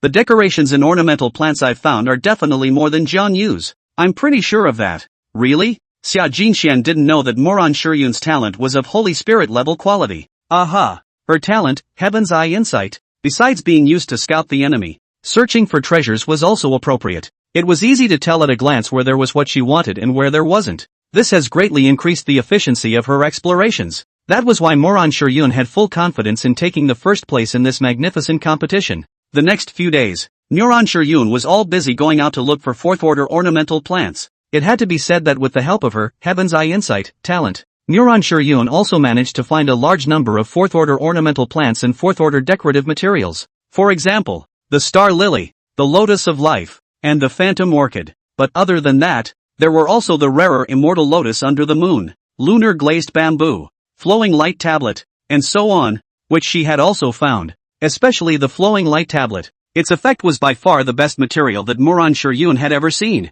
There isn't one. Moonlight Glazed Bamboo, a 4th-order ornamental plant. This bamboo is crystal clear, as if carefully carved from glaze, and appears even more crystalline and radiant in the moonlight, and its presence can significantly enhance the comfort of the space. Special effect, plus 65 comfort, without moon, plus 135 comfort, with moon. Night can make the territory more comfortable. Flowing Light Monument, 4th-order decorative material. The surface of the stone monument is glittering with variegated luster, like a flowing river of stars, brilliant and dazzling. Using it as a decorative material can instantly enhance the aesthetics of the space, and bring a dreamy visual enjoyment to the occupants. Special effect, all ornamental plants and decorative materials within a 10-unit radius of the surrounding area have an additional plus 10 aesthetics. That's the effect of these materials. The Flow Monument, in particular, does not attach any attributes of aesthetics, comfort, etc. to itself, though, but it enhances the surrounding decorative materials and ornamental plants. Under these circumstances, relying on this large amount of fourth-order materials, Muran Shiryun's territory ranking climbed to number 1 once again. Although it was said that Jiang Yu's territory also had materials such as Star Lily and Phantom Orchid, the quantity was not as good as Muran Shiryun. As a result, the entire land of trials was in an uproar. Kongwu has been overtaken again. Many people stared wide-eyed at the ever-changing numbers on the magnificent competition ranking list and couldn't help but exclaim in shock. Normal. The competition between the two of them is fierce. So Jiang Yu will definitely just overtake back. A nearby student who had defected to him shook his head in disbelief. But at the same time, a few moments of curiosity and anticipation showed in his eyes. That's not necessarily true. I think Muran Shiryun is going to make a push. A girl with freckles on her face said as she spoke in the chat channel. The people in the land of trials were talking. Some cheered for Jiang Yu, while others favored Muran Shiryun. However, as the list deadline continues to approach, the situation was out of everyone's expectation. Not only did Muran Shiryun's ranking not drop, but she had been steadily holding the number 1 spot. At the same time, she widened the gap between herself and Jiang Yu. It was as if she had taken some strong medicine that made the territory's value skyrocket. How is this possible? Many people were shocked. What kind of goodies did Muran Shiryun find? How did it open up such a large gap all of a sudden? The other man's mind was filled with doubt. It seems like Jiang Yu has really met his match this time. Many of the referees nearby opened their mouths in the same way. As time passed, more and more people began to believe that Muran Shiryun was really going to make a push this time. As for Jiang Yu, although he was still a genius in the eyes of the crowd, at this point, he had gradually lost that unrivaled aura. It seems like Jiang Yu won't be able to get the first place this time. When Hao Yu saw this situation, a few moments of regret appeared on his face. Yes, Muran Shiryun's performance this time is really outstanding, Zhang Yang said. Hao Yu froze for a moment as he jerked his head around to look at Zhang Yang. I can't believe even you said that? This one usually dislikes him in all sorts of ways. Zhang Yang's face was calm. Is there anything strange about that? I went to see that Muran Shiryun. Her talent, it's a bit beyond my imagination. Oh, what level of talent does she have? I don't know what level of talent she has, but she was out exploring before and I ran next to her to watch, and she actually managed to spot me. So I went around and around her perimeter, testing her detection range, and found that it could be about 8,000 units or so. What? Hao Yu was shocked. 8,000 units. So far. No wonder the attributes of her territory are growing so fast. So it's because she has this talent in. Zhang Yang said. Yeah, if her detection distance is fixed, then it definitely won't work later on. But if her detection distance continues to grow with her level, Zhang Yang didn't say any more. That would be horrible. Hao Yu said his unfinished words directly. Hao Yu finally realized why Jiang Yu was unable to defeat Muran Shiryun. One could only say that Muran Shiryun's talent was still too strong. Hao Yu sighed. Jiang Yu's talent feels unlikely to surpass Muran Shiryun. I'm afraid Jiang Yu won't get first place this time. However, Zhang Yang's words changed. That's why I'm still optimistic about Jiang Yu. Hao Yu almost didn't spit out blood. So what did you mean when you just said that? Zhang Yang laughed. I was just objectively stating the advantages of Muran Shiryun, but no amount of dominance on her part will affect my subjective assessment. Hao Yu opened his mouth as if he wanted to say something, but in the end he didn't say it. He suspected that Zhang Yang was deliberately trying to piss him off. The first place will definitely go to Muran Shiryun anyway. Meanwhile, Muran Shiryun's territory. Xia Jinxian was also happy to see this scene. Muran Shiryun, what you said is actually true. Xia Jinxian looked at the latest leaderboards with a beautiful smile. Gorgeous contest leaderboard. 1. Muran Shiryun. Aesthetics 5,926. Comfort 5,816. Cleanliness 5,679. Civilization 5,737. Total 23,158. 2. Jiang Yu. Aesthetics 5,119. Comfort 5,207. Cleanliness 5,003. Civilization 5,316. Total 20,645. 3. Wei Qiani. Total and 19,846. 4. Miao Qingqing. Total 19,537. 5. Zhao Wanqing. Total 19,380. These days, thanks to Muran Shiryun searching for a large amount of fourth-rank materials, their territory is also firmly in first place. We've opened up quite a gap with Kongwu, and since today is the last day and the deadline is coming up soon, our first place is secure. Xia Jinxian said happily. Muran Yun smiled back at his words. She looked in the direction of the 4399 territory. Jiang Yu, Jiang Yu, it seems that you are still inferior to me, Muran Yun was thinking in her mind. Suddenly, Xia Jinxian saw the leaderboards change. Gorgeous Contest Leaderboard. 1. Kong Wu. Aesthetics 6143. Comfort 6248. Cleanliness 6004. Civilization 6379. Total 24774. 2. Muran Yun. Aesthetics 5926. Comfort 5816. Cleanliness 5679. Civilization 5737. Total 23,158. 3. Wei Tianyi. Total and 19,846. 4. Miao Qingqing. Total 19,537. 5. Zhao Wanqing. Total 19,380. Jiang Yu's ranking had unexpectedly surpassed Muran Yun to the number 1 position all of a sudden. At this instant, Xia Jinxian and Mulan Yun stared at the leaderboards in front of them in deaf. The entire group silent. Xia Jinxuan's eyes were glazed over, almost unable to believe her eyes. She stared intently at the leaderboard, as if she wanted to see through the numbers there completely. How is this possible? She stammered, her voice filled with shock and disbelief. Jiang Yu's value actually skyrocketed by 400 all of a sudden. What's this for? Had he suddenly found dozens of fourth-order materials? How else could he have added so much at once? Muran Yun also fell into a short silence. Her brow was furrowed and a look of disbelief crossed her face. She had originally thought she had secured a victory, but Jiang Yu's sudden reversal made her feel an unprecedented pressure. Everyone else in the trial land was also surprised. They were talking about it in various ways, all speculating on how Jiang Yu had managed to achieve a reversal in a short period of time. What exactly did Jiang Yu do? How did his territorial attributes increase so much all of a sudden? Yeah, I remember before he was quite a bit behind Muran Yun.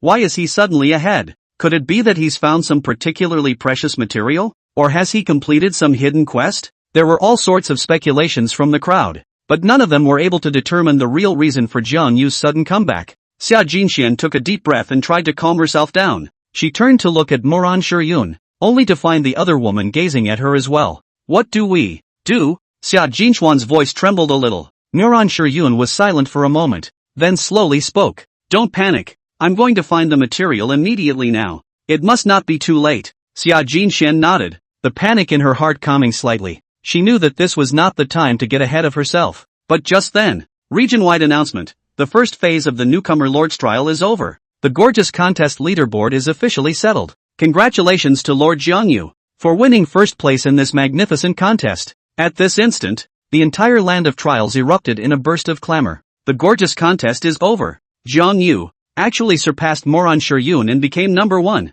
Muran Yun can't counter it anymore. How is that possible? Jiang Yu actually surpassed Muran Yun.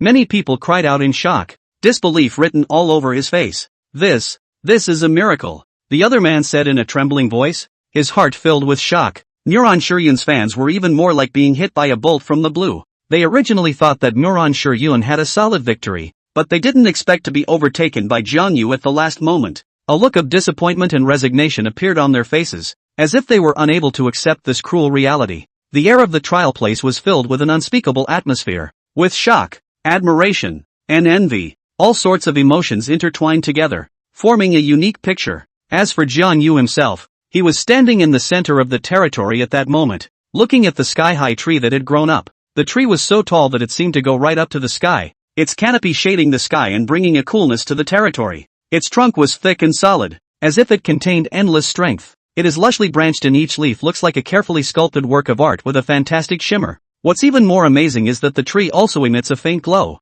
like a dreamy elf dancing. Under the trees, the light is dappled like a dream. This is the dream cherry tree when it grows up. He had just been able to surpass Muran Yun because the fantasy cherry tree had managed to grow up. Fantasy cherry tree, the rarest of the fourth-order ornamental plants. Like a dream, capable of increasing all the decorations around it. Special effect. The effect of all ornamental plants and decorative materials of fourth order and below within a 35-unit radius of the surrounding area is increased by 20%. This was the reason why the value of his territory skyrocketed by 400. Phew, it's a good thing this tree grew at the last minute or we would have had to take second. Lin Hong was also relieved. Jiang Yu looked at Lin Hong and smiled. It's been hard on you these days. To be honest, Lin Hong gets a lot of credit. Lin Hong was indeed incredibly busy these days. He had hardly rested properly since the start of the magnificent competition. Every day, he ran around the territory, busy with all sorts of trivial matters. He knew that Jiang Yu was not as fast as Moran Shiryun in searching for materials,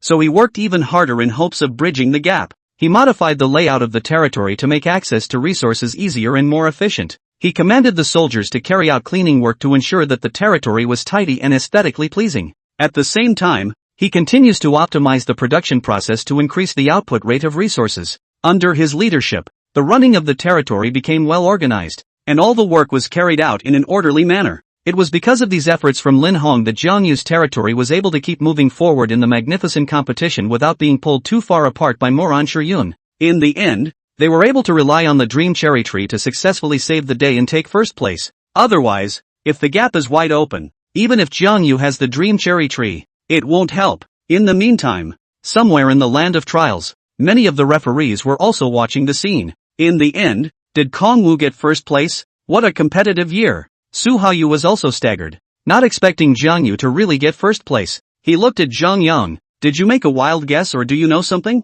Zhang Yang smiled. I don't know anything and I didn't guess, but my prediction, it's just right. Su Haoyu. He was too lazy to pay attention to Zhang Yang. This one's hopeless. He twisted his head in the direction of Magistrate Shui Qinglan. He had heard something about Shui Qinglan. He didn't know her well specifically though. I wonder what she thinks of Kong Wu. On Shui Qinglan's side, she was also truly shocked by Jiang Yu. Although seeing Jiang Yu's small victory over Moran Shiryun earlier had surprised her, but that's only a small victory. And right now Jiang Yu got the first place in the gorgeous competition, which completely belongs to the big win. She vaguely felt that this year's national top student would most likely be Jiang Yu's. Suddenly, just then, a panel pops up and a phone icon appears on it. A communication came in.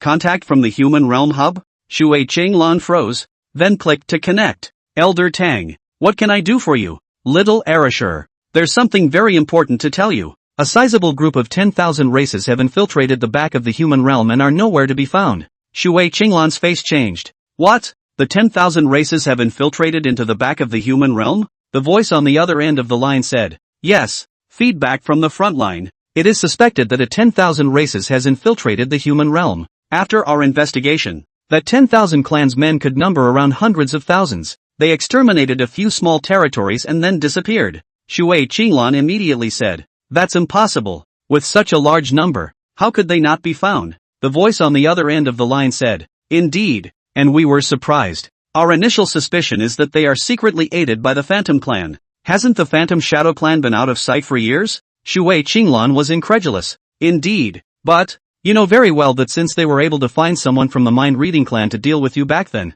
there's no guarantee that they won't be able to find someone from the Phantom Clan. Anyway, you guys have to be careful. There's a chance they're heading for this year's novice trials. Shui Qinglan immediately frowned as she was about to say something, only for the neutral system tone to already ring out. Rewards are now being handed out. Specific rewards. Sha sha sha sha. Sha sha sha sha. That all too familiar announcement tone was surprisingly out of place at this moment. Shui Qinglan's face instantly became hard to see as she took a deep breath and said, It's already too late. Them? Already? What? Elder Tang was also startled when he heard Shui Qinglan's words. The trial is immediately suspended. We've already gathered our men near Feng Heng's territory, so you guys hurry up and hold fast. Just then, there was a buzz. The screen on the communication panel suddenly became distorted, as if it was being interfered with by an invisible force. What had been a clear image became fuzzy and the sound began to cut off as if from a distant place. Shui Qinglan's brows tightened as she felt a strong sense of unease. You guys stick with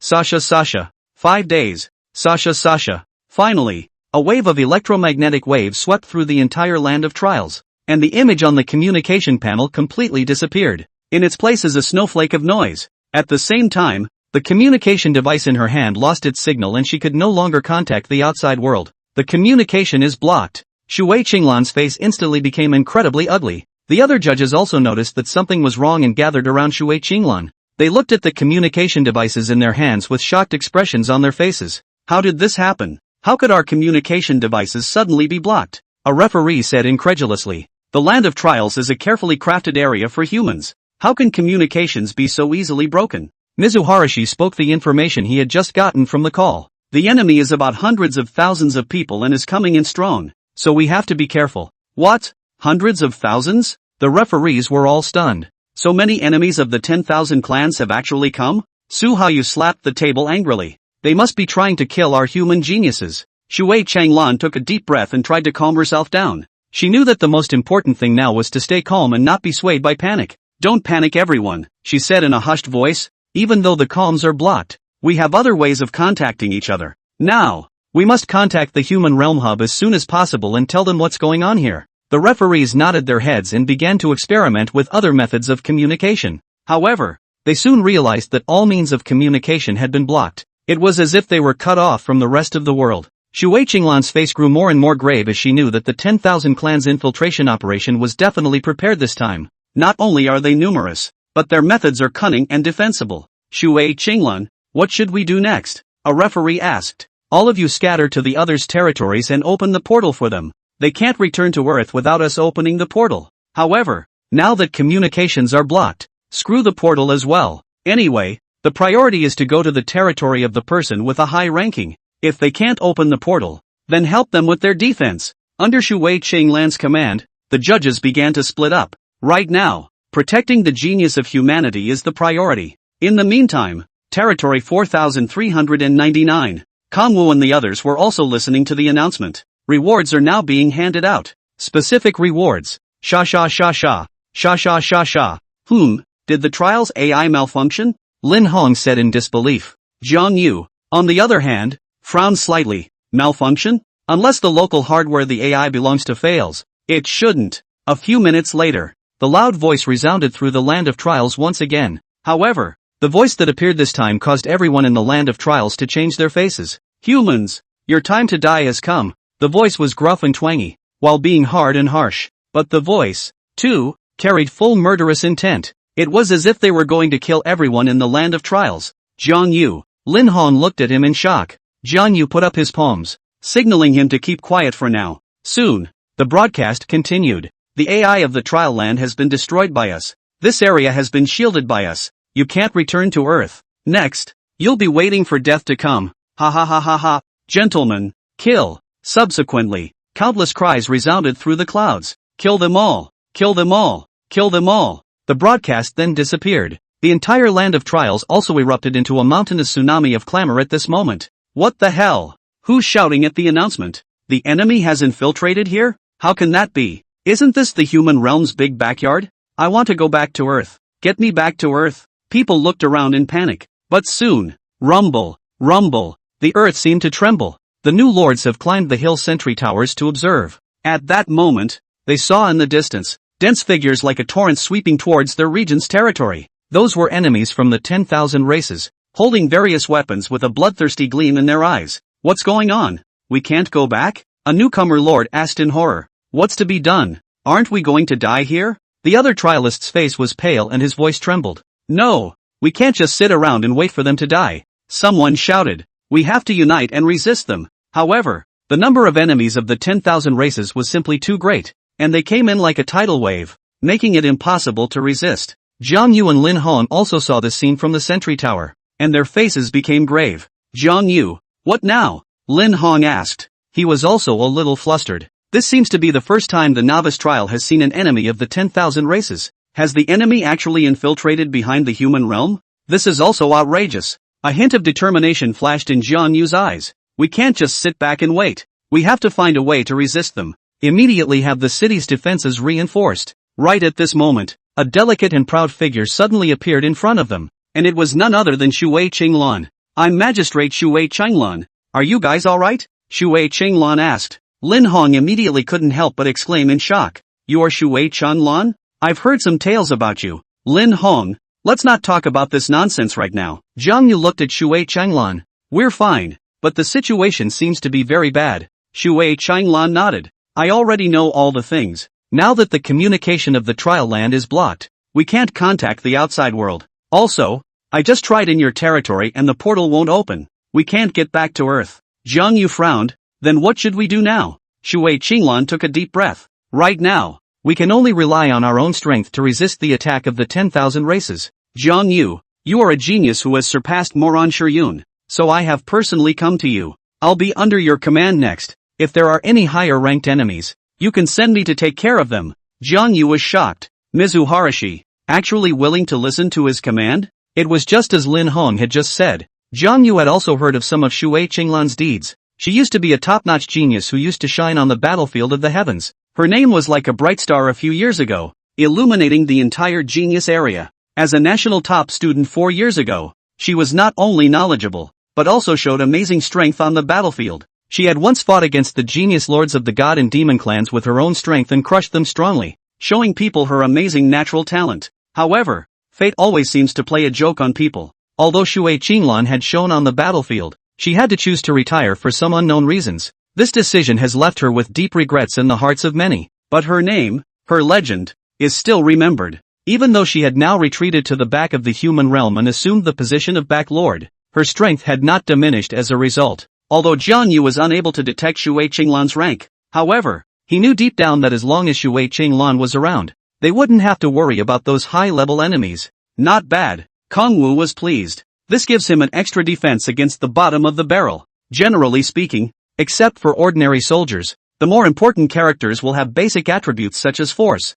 unity, politics and intelligence, which all have a full value of 100. But that's just the base attributes, which are very difficult to change. So most of the time, it's all about the more specific attributes, like attack, defense, speed, etc. However, these attributes are largely dependent on the character's own level, the equipment they wear, the buffs that are attached to them, and so on. So these attributes are also quite cumbersome. Normally Jiang Yu wouldn't bother to check these attributes specifically, especially with the newbie trials at the moment, where everyone is a level 4 lord, and military generals are level 4 at best. You basically don't have to look at the levels. Basically, there will be no class suppression. But if it was in the battlefield of the heavens, and the opponent was changed to an alien enemy, then the situation would be different. Take Lubu for example. He has a force of 100, but he is only level 4 after all. You put him against an enemy general with a strength of up to level 8, and even if Lubu won't be defeated anytime soon, it will be hard for him to win.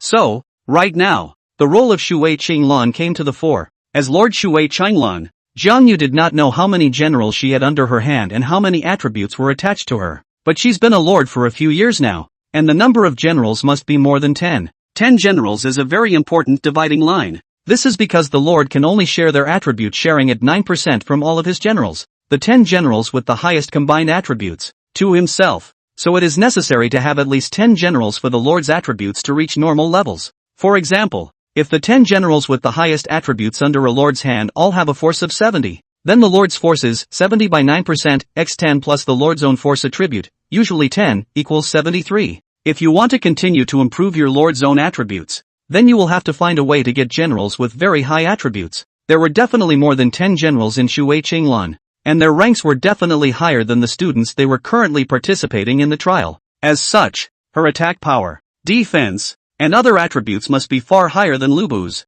Currently, he didn't know what strength the incoming 10,000 races were. However, since the enemy dared to come, they must have already made preparations. Classy enemies, for sure. At times like this, one could only let Shui Qinglan deal with it. Next, Jiang Yu and the others were also busy. They were busy fortifying their territory against the coming enemy. However, at this time, Lin Hong seemed to think of something and said to Jiang Yu, conscript troops, call on the people in the territory to join the defense. Kong Wu froze, and on second thought it seemed like he hadn't had a draft in a long time. The number of soldiers in his territory had been maintained at more than 2,000 for the past few days, and the population of his territory was now gradually approaching the 25,600 ceiling. There are indeed a number of young adults who can be drafted. Now that a great enemy is coming, the inhabitants of the territory certainly do not want their homes to be occupied. That way it might be possible to enlist more people. Good. You'll be in charge of this, and those who are drafted will be allowed to train for 2 days first.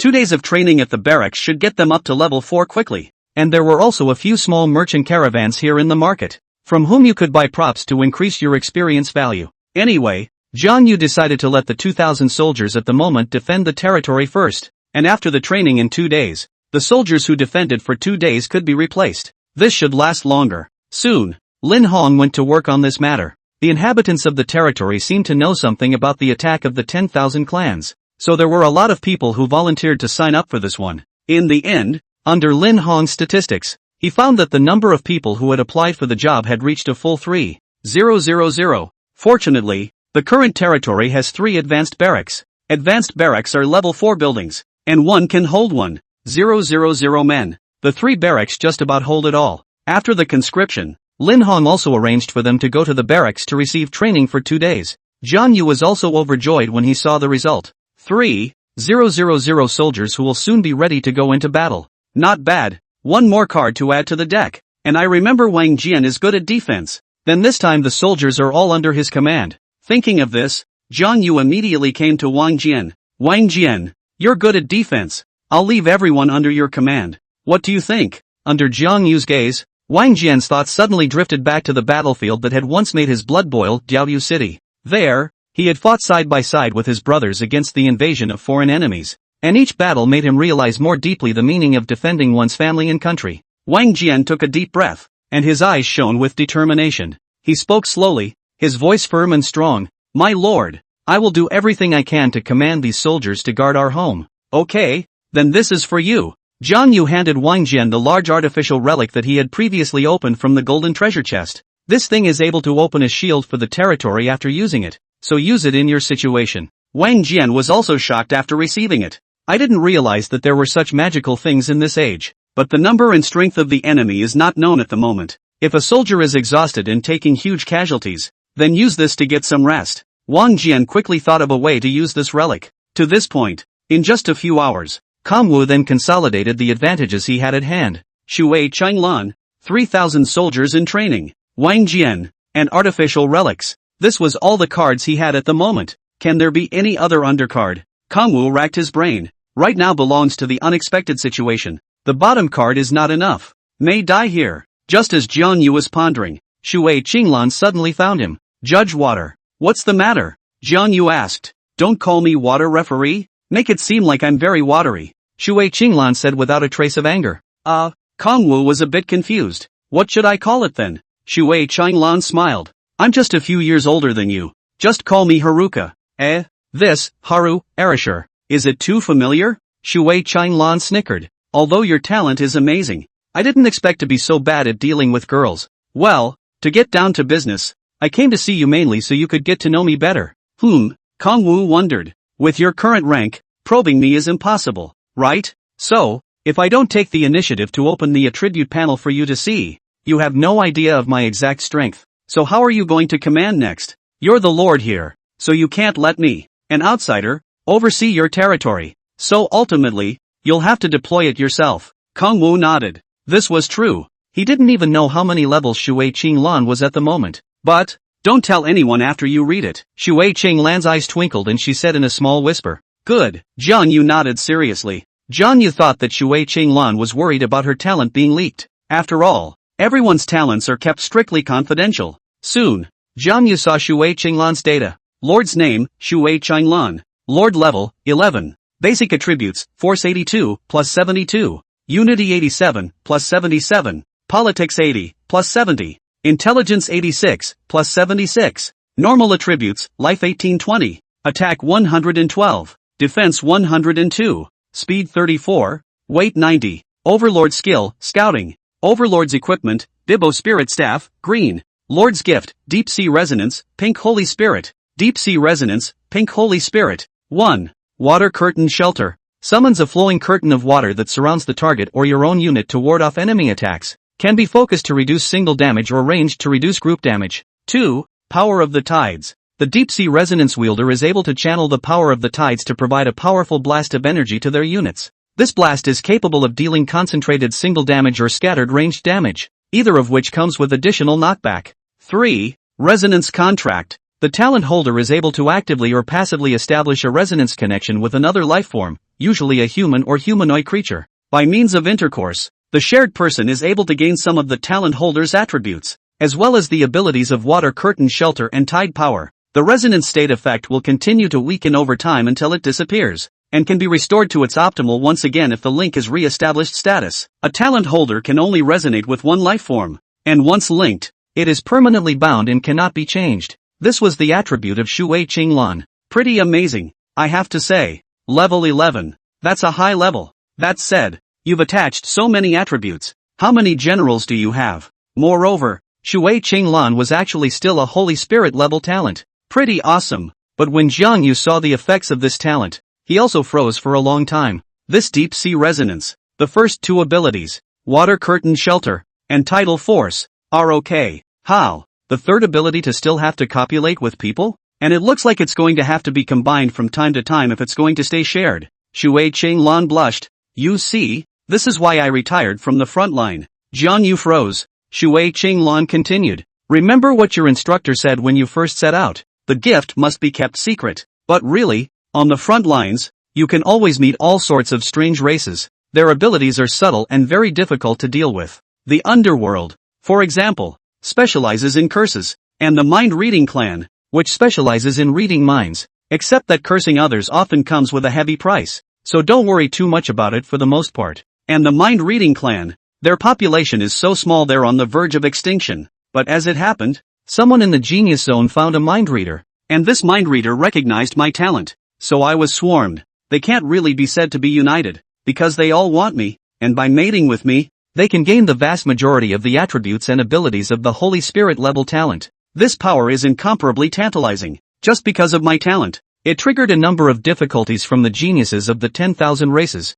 and many of the geniuses of the human race followed to be implicated. And finally, I'll just have to back off. So it is.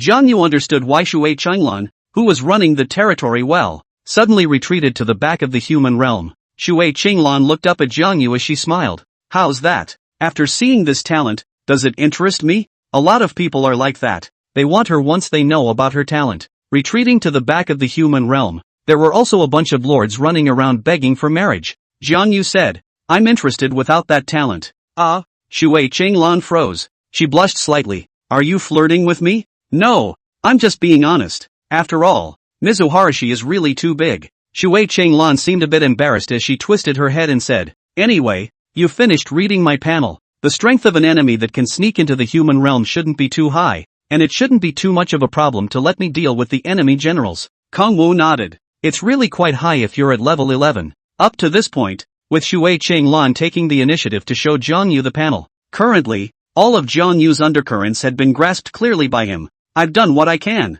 The next step is to defend the territory and hold on until the reinforcements from the human realm arrive. Reinforcements? That said, for the current situation in the trial land, the human realm side should be sending reinforcements over, right? What's the approximate time they'll arrive? Shui Qinglan said. The trial land is located deep in the back of the human realm, and unlike the rest of the human realm, it's closed to transportation. The only means of getting back and forth from here quickly is a portal. Except right now this place is shielded and the portal can't be opened, so reinforcements had to get here by foot. On foot? Jiang Yu frowned. The human realm is so big. How long would it take to walk? Shui Qinglan gave a number. From the last I heard, 5 days. The human realm center should be asking us to hold out for 5 days. It's about that time to get here on foot from the nearest territory. If you predict from the geographic location, the closest territory to our place is the Fanheng territory, and it would take 5 days at the earliest to get here from the Fanheng territory. If the human realm hub has arranged for support to arrive from the Fanheng territory, then 5 days is the right amount of time. Fanheng leader? Jiang Yu recalled the rough map of the human realm in his mind. So the place of trial is here. But, Jiang Yu looked worried. Fanheng leader's level isn't very high either, right? If he remembered correctly, Fanheng territory was a level 8 territory with a population cap of 409. 600. Although I don't know how many soldiers in Fanheng's territory, but from the population to predict, 20, 000 to 30, 000 tops the sky. And right now there were as many as hundreds of thousands of alien creatures attacking the land of trials. Knowing what he was worried about, Shui Qinglan said, don't worry, of course it won't just be the soldiers from Fanheng's territory that come. People from a dozen or so surrounding territories will come. Actually, they've already assembled ahead of time, so it still only takes 5 days to get there. But even if we gather the power of a dozen or so territories, it's still just over 200, 000 people. Jiang Yu added. Shui Qinglan nodded. Yeah, but right now the comms are blocked and I don't know what's going on out there. The main forces of the human realm are all in the center region. Our place belongs to the rear of the human realm, and none of the surrounding territories are considered strong. Perhaps there is a large force following, and the reinforcements led by Fanheng are just the vanguard. Anyway, it's useless to think much about it. Right now let's find a way to hold on for 5 days before we say Kangwu nodded helplessly. That's all. Kangwu's side waited for the enemy to arrive. Right now, the announcement is gone, and the chat channel has disappeared. Jiang Yu had no way of knowing the situation of those territories that were attacked by the monsters. One can only blindly die defending one's territory. After all, the enemy is strong and we are weak. Rushing out, his 2,000 men won't be enough to stuff his teeth. And at this time, located somewhere in the land of trials, a large group of alien creatures had gathered here. Most of them are jackals, goblins and ogres. A few are serpents, griffins, trolls, and centaurs. However, due to the fact that among these 600,000 creatures, jackals, goblins, and ogres were the most numerous, so the people in charge of command this time were chosen from each of these three races. The final picks were Jackal Striker, Goblin, Goliath, and Ogre 1. The three of them were the strongest existences among the hundreds of thousands of clansmen of these three races right now. However, all races generally have the characteristic of the smaller the number of races, the stronger the individual combat power. Therefore, the three of them were still no match for the strongest among the four clans of serpents, griffins, trolls, and centaurs. Therefore, the three of them were just in charge of command, and the great generals are Serpent Shadow, from the Serpentine clan, Lion Copper, from the Griffin clan, Trolt, from the Troll clan, and Patna, from the Centaur clan. The four of them could be said to be the four strongest individuals out of the 600,000 creatures attacking the land of trials this time. At this moment, Jackal Striker, Goliath and Foodman were pointing at a map. What's the situation? Jackal Striker asked. Humph, with 600,000 of us, how can a mere human block us? Foodwan snorted coldly. His voice was low and very characteristic of the Ogre clan. We've found cameras outside the territories of many human geniuses. They should be doing that what? Live streaming. Live? That means they're watching us go on a killing spree? Great! Goliath exulted. Not really, we blocked this area, so the live feed from this area was interrupted as well. Eclipse One said. How can that be? The humans must be shown the sight of us killing all their geniuses so that the humans can fear us. Goli said. Alright then, let our clan's technicians go and see if we can adjust it to only shield the spatial transmission and keep the live video feed. Food One said. How's the battle going so far? Goliath asked again. Don't worry, no one can stop us at the moment. Although it was said that there were still 200 to 300 human geniuses in the land of trials, their soldiers combined totaled several 100,000. But they're currently a complete mess and not a climate at all. They attacked each other individually, and there was no one to stop them. However, according to our torture, there are currently two people who are the best in the human trials. One is called Moran Shiryun and the other is called Jiang Yu. A cold glint flashed in Goliath's eyes. The best? Then send more people. 10,000. No, send 20,000. Is 20,000 enough? Food One asked. 20,000 is enough. Their territory has a few thousand soldiers at most. They can't hold them back. With that, they sent out 20,000 men each to attack Jiang Yu's and Moran Shiryun's territories. Other side. Despite the fact that things are already in hot water in the land of trials. However, many of Earth's viewers are unaware of this, because live streaming is delayed. So for now they can only see the sudden interruption of the live feed, completely confused as to what was going on in the land of trials. Hey, what's going on? Live feed interrupted? Another glitch? No way, no way. This is an annual novice trial. How could it malfunction? It seems like it hasn't broken down in years. Many people were puzzled. Of course, most people thought it was malfunctioning. Teachers in the 5th high school faculty office were also puzzled. What's going on? Human communication technology has developed for so many generations. There shouldn't be any problems. After a while, the live feed suddenly resumed.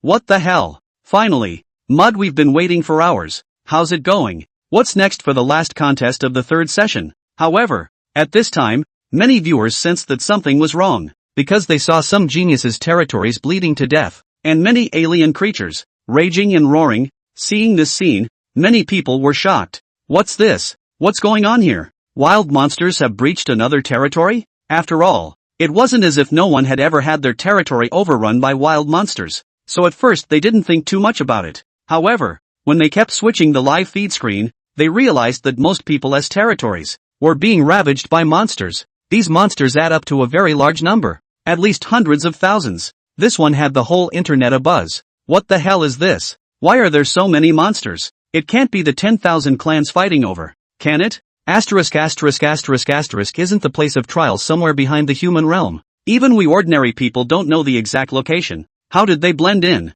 All of a sudden, Looking at a scene of misery on the live screen, the global audience was shocked. Yes, really just global shock. Because right now it's not just the Dragon Kingdom that's doing the novice trials. Other countries are doing the same.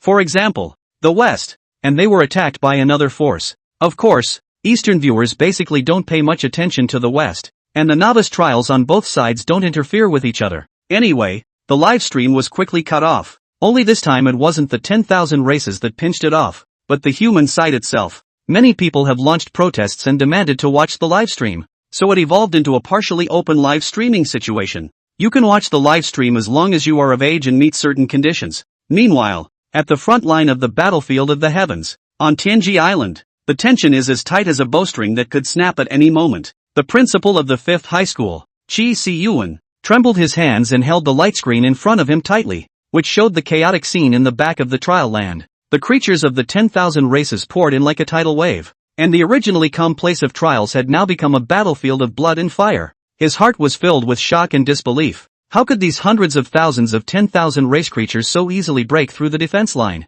sneak into the human realm, and even directly attack the trial land? How is this possible? Qi Si-yuan muttered, his voice filled with despair. The figures of Jiang Yu and the others surfaced in his mind, and he was facing an unprecedented crisis at the moment. Will he survive the onslaught of the 10,000 creatures? He shuddered to think. Why is it that no one on the front line has noticed such a huge number of creatures? Qi Si-yuan said angrily. Generally speaking, among the human realm, the powerful lords were basically in the battlefield of the heavens, and then there were those lords that guarded the borders of the human realm. So under normal circumstances, it is not less difficult to infiltrate from the front line to the rear. Yuani also had a grave expression on her face at the moment. She looked at the image on the light screen, her mind reeling with unnameable emotions. She immediately recalled the stronghold she had set up. So that's how it is. They were aiming for this trial from the beginning. As for how they infiltrated, this is indeed a problem. If we can't find the means by which they infiltrated, we'll all have to face their threats in the future.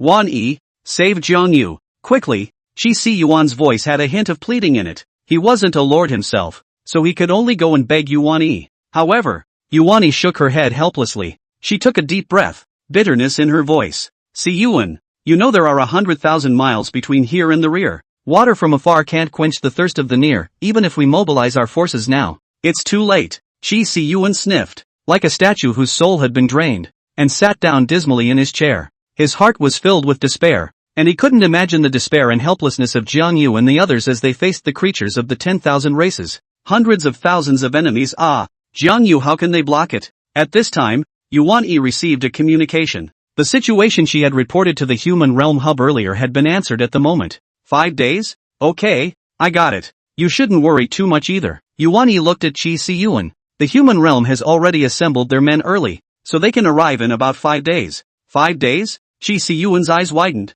What's the use of that? Hundreds of thousands of enemies. Zhang Yu only has a few thousand men in his hands, not to mention 5 days. He can't even last a day. Yuani feels the same way. But right now, LOL. She sighed. There was nothing she could do at the moment. She could only hope that the student named Jiang Yu would find a way to survive the next 5 days. Same time, not far from the battlefield of the heavens, deep within the territory of the Jackal People clan, in a magnificent hall made of sharp wolf teeth and black rocks, the Jackal King, the Lord of the Jackals, was sitting on a high throne. His eyes glittered with a cruel and cunning light, as if he could see through all plots and tricks. He wore battle armor made from the finest animal skins and precious ores, with each piece of armor depicting a hideous wolf's head, as if ready to tear into his prey at any time. He was tall and powerful, with muscles as hard as rock and full of explosive power, and in his hand, he held a jeweled scepter. At the top of the scepter was a statue of a wolf's head with an open, bloody mouth, its eyes glinting with an eerie green light that sent shivers down the spine.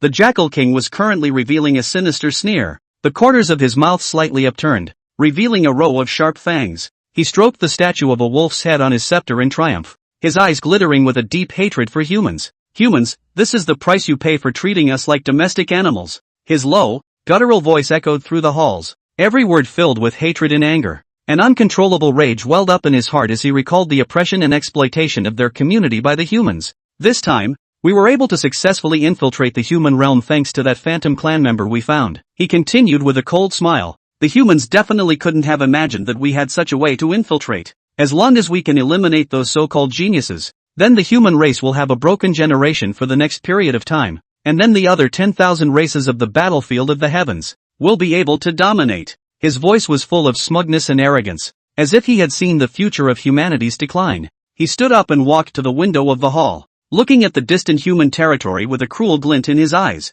He knew that this war had only just begun, and he, for one, had prepared a nightmare for mankind from which there was no escape, except for the Jackalope clan. The other races more or less got the message. Yes, for Jiang Yu and the rest of the students, the only way to truly begin was to go to the front lines of the battlefield of the heavens. But their trial is not yet over. But they are caught in the middle of such an unexpected event. This was equivalent to letting them face the terror of the 10,000 races head-on in advance. This is a fatal blow to the vast majority of people, without being mentally prepared. Even if they are geniuses, they can't play at their normal level. Of course, Jiang Yu was not among them. He has a better mindset than the vast majority of people. Therefore, right now, his territory had already prepared for defense. There's even time to plant some traps around the territory. Can't bury much though is all. This actually has to do with the location of the 4,399 territory. The territories of those less powerful students were on the periphery, and they were the first to be attacked by the 10,000 races.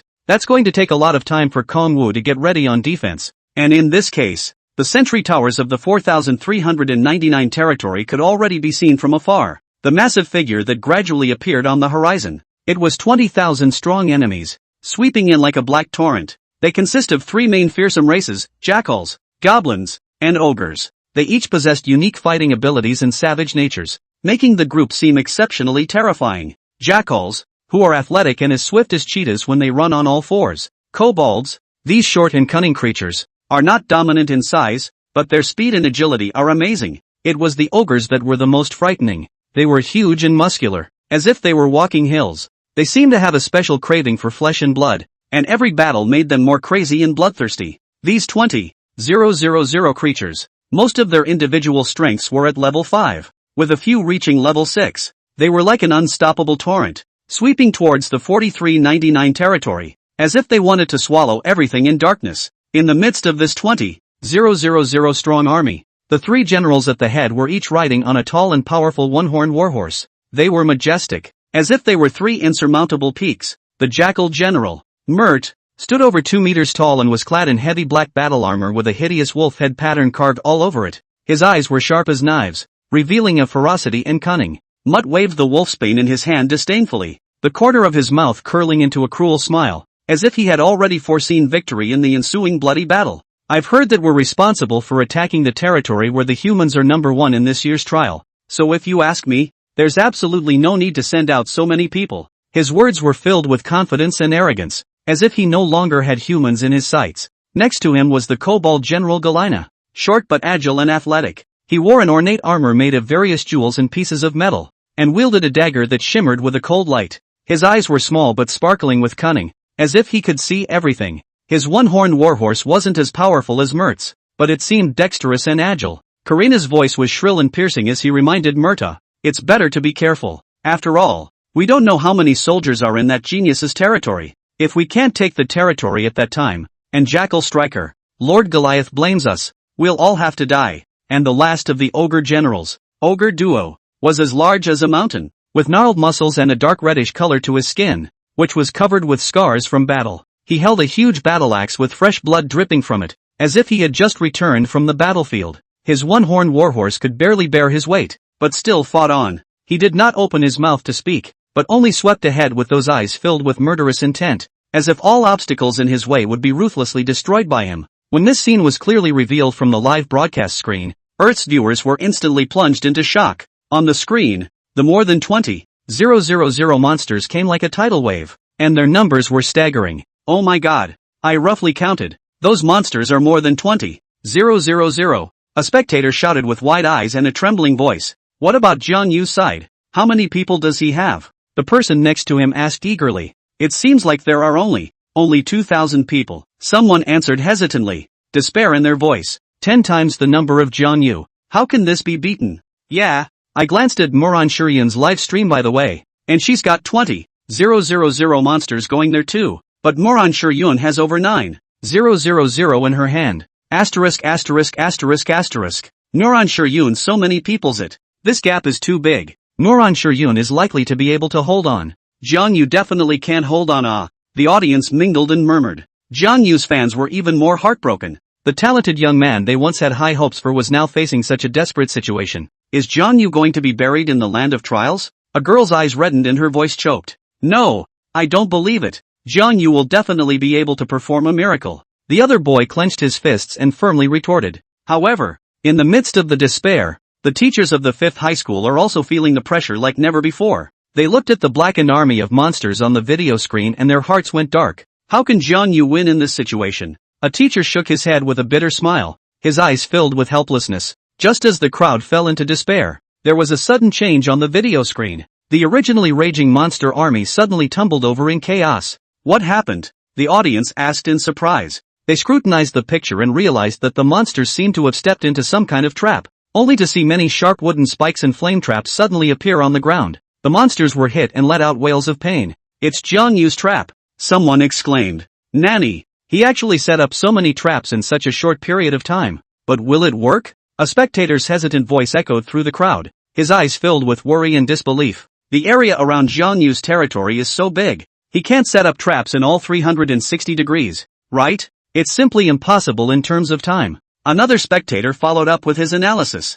His brows furrowed as he was clearly skeptical of Jiang Yu's strategy as well. Sure enough, just as they expected, the monster army was only briefly confused, and they didn't suffer too many casualties. However, just when the crowd thought that Jiang Yu had run out of options, something shocking happened, only to see a troop of people suddenly rushing out of the woods next to them. Dressed in armor and armed with weapons, they were as imposing as rainbows. A military general at the head of the group was even taller and held a halberd. It was Lubu. Jiang Yu actually took the initiative? Someone exclaimed, his voice filled with incredulity. Isn't this looking for death? Jiang Yu only has 2,000 people. Another person couldn't help but say, a worried look on his face. However, no matter how much the audience talks about it, Lubu has already led the men and horses to rush to the back of the monster army. Although they were small in number, their aura was not in any way inferior to the other side, especially Lubu, who held a halberd and was like a bolt of lightning on the battlefield. Wherever he went,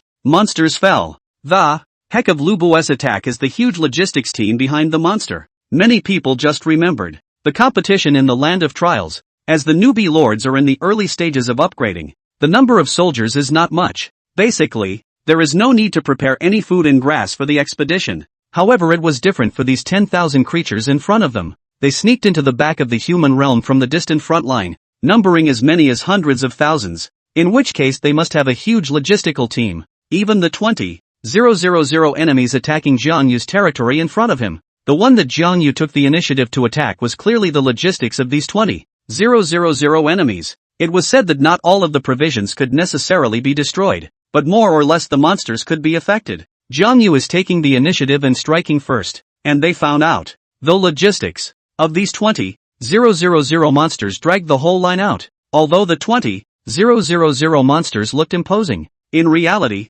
quite a few of the logistical troops behind them had already fallen behind. That is why there is a saying from ancient times that before the troops move, the food and provisions go first. It was only for the three of Mut that they thought it wouldn't take much time at all for them to take over the 4,399 territory. So straight away the combatants were gathered and off they went. As for logistics, they were left to walk slowly behind them, not caring much at all. In fact, the monsters in charge of logistics are not without combat power. After all, the vast majority of the races among the 10,000 races, their individual strength was far stronger than that of humans. It was just that they had to protect the supply wagons, which greatly affected the utilization of their strength, combined with the fact that they are not in charge of combat themselves, so that the scene is confused to the extreme for a while. The worst part was that with Lubu's order, the soldiers under his hand threw the torches in their hands at the monster army's supply wagons. The torches fell on the wooden wagons and siege equipment, instantly igniting a raging fire. Hoo. The firelight rose to the sky, illuminating the entire battlefield. The wooden carts transported by the kobolds were quickly reduced to charcoal in the flames. The siege equipment that the ogres had brought in with great effort also gradually fell apart under the heat, turning into a pile of scrap metal. The fire not only destroyed the monster army's supply wagons, it threw them into chaos. The three generals, including Mut, who was located at the front of the group, were furious when they saw this. They could not tolerate their logistical teams being destroyed so easily, so they rode their one-horned warhorses and galloped towards the back of the group. The one-horned warhorses were true to their name. They ran extremely fast, and in almost a blink of an eye, they brought Mutt and the other generals to the back of the group. They looked at the blazing fire in front of them, and the anger in their hearts was even harder to contain. Damn it, actually daring to run out of the territory to attack us. It's just asking for death, since they took the initiative to fight. Don't let them run away. Mutt roared, his voice echoing across the battlefield. The other two generals chimed in as well, and they decided to strike out in person to wipe out those humans who dared to provoke them. Thus, they rode their one-horned warhorses and led the troops of personal guards around them as they charged towards Jiang Yu's army. The audience gasped out in shock when they saw Mert and the other three generals rushing towards Lubu. Not good. Those three enemy generals don't seem to be weak. Judging from the data probed by the cameras, the enemy generals are around level 8. Jiang Yu's military general is at most level 4. His level has been completely crushed. What? Could it be that Jiang Yu's military general is going to die here? They had sweated for Lubu. However, right at this critical moment, a delicate figure riding a nimble horse suddenly appeared on the battlefield. Her appearance immediately caught everyone's attention. This mysterious woman held a green-colored staff, and with a flick of her hand, she seemed to be in control of the power of nature. Only a wave-like current instantly emerged, surging like a tidal wave. This huge wave swept toward Mutt and the other three with unrivaled power. Under the impact of this huge wave, the three of Mutt were actually directly swept away. They struggled to stay on their feet, but the aftermath of the huge wave still prevented them from standing. The audience couldn't help but suck in a breath of cold air when they saw this scene. They were all shocked at the strength of this mysterious woman. Who's this again? The audience murmured. They had never seen this woman before, but her strength impressed them. When they looked closely, they suddenly realized that this mysterious woman was actually Shui Qinglan, the genius girl who had been active on the front lines of the battlefield of the heavens many years ago. Her appearance took everyone by surprise. After all, it's been a long time since she's been in the public eye. How did Shui Qinglan appear here? The audience was puzzled. I've heard that the novice trials all select some of the more famous lords from the back of the human realm to serve as judges. Could it be that Shui Qinglan has also become a referee? Asterisk.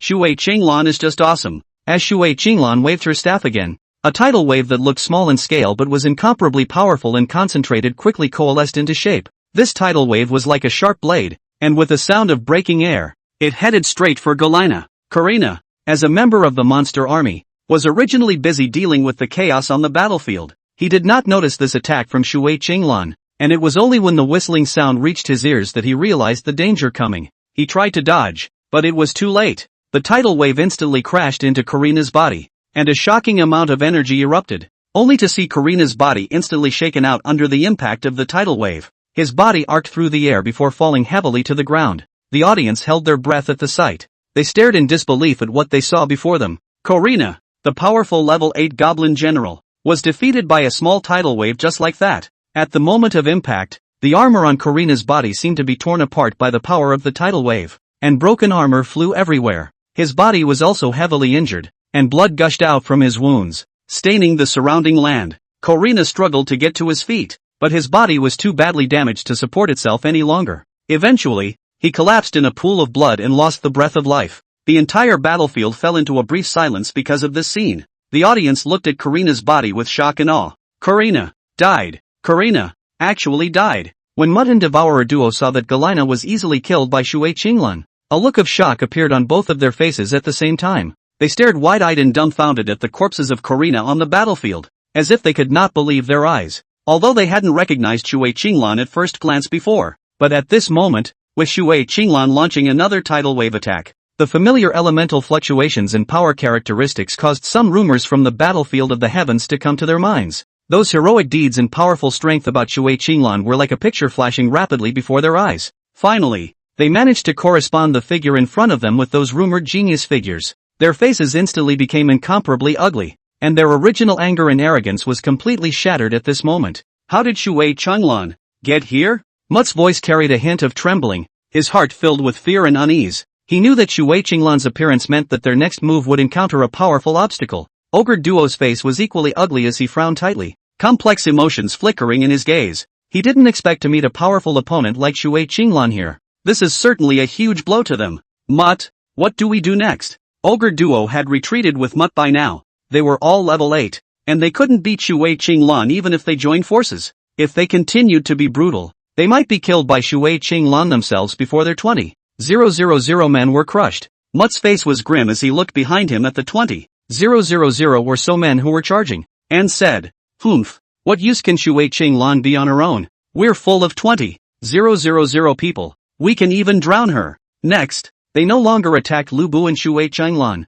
but instead commanded their subsequent large troops to rush up, trying to rely on the sea of men tactic to annihilate Lubu and the others who took the initiative. But also at this time, a military general reappeared. This military general was clad in a blue cloud battle robe, which was embroidered with delicate cloud patterns, as if there were actually clouds lingering between the robes. His face was stalwart, and his brows revealed an aura of unruffled authority. A pair of sharp eyes stared at the battlefield like a falcon, discerning every subtle change. At the same time, he was holding a flying feather blade, which was light and had a sharp blade that flashed with a cold light. The hilt of the blade was encrusted with gems that flowed with luster as he moved. The warhorse he rode was tall and powerful, its hooves generating wind, as if it could trample through all obstacles. The visitor was none other than Wang Jian, who was solely responsible for the defensive operations of the territory. When he appeared, he bellowed, "Retreat!" His voice was loud and as shocking as thunder. With his order, the human soldiers who were originally attacking the rear supply line stopped their hands and quickly retreated.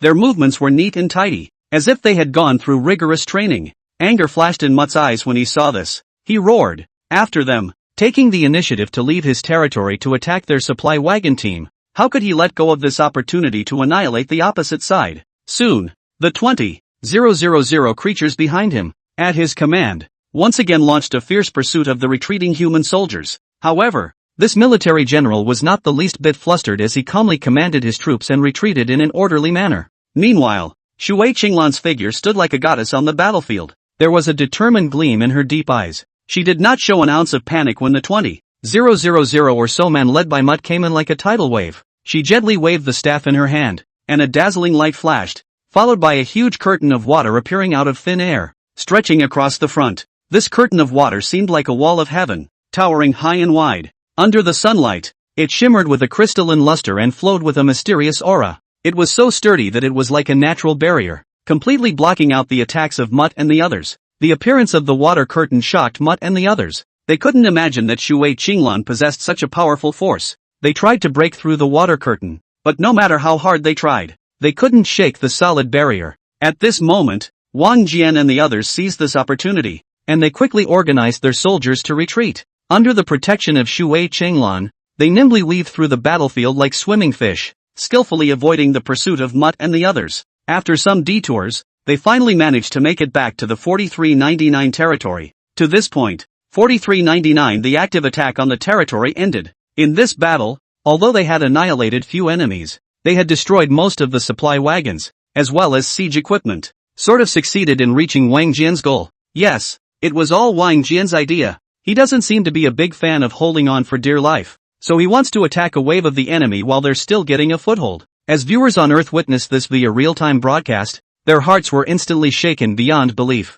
They had thought that this was a battle that they had no chance of winning. After all, the enemy was 10 times more numerous than their side. Not to mention that Jiang Yu and the others took the initiative to leave the territory and launch an attack. However, the sight before them completely overturned their perceptions. Jiang Yu's men were actually able to retreat so calmly. How is this possible? This can even be withdrawn back? The audience couldn't help but let out a gasp. They were wide-eyed and glued to the screen, afraid of missing a single detail. It should be that Jiang Yu's and their attack caught the creatures of the 10,000 races off guard, so their ranks are so chaotic that it's difficult to organize an effective pursuit. Another person analyzed. Jiang Yu has really earned his death. Someone couldn't help but let out this sentiment. They realized that not only had Jiang Yu and the others not been wiped out by the enemy in a battle that seemed to have no chance of winning, but they had managed to retreat instead. Such a result would have been a big win for them, so the whole internet started buzzing about it. Netizens praised Kong Wu's courage and wisdom. But, Inside is not as happy as these viewers.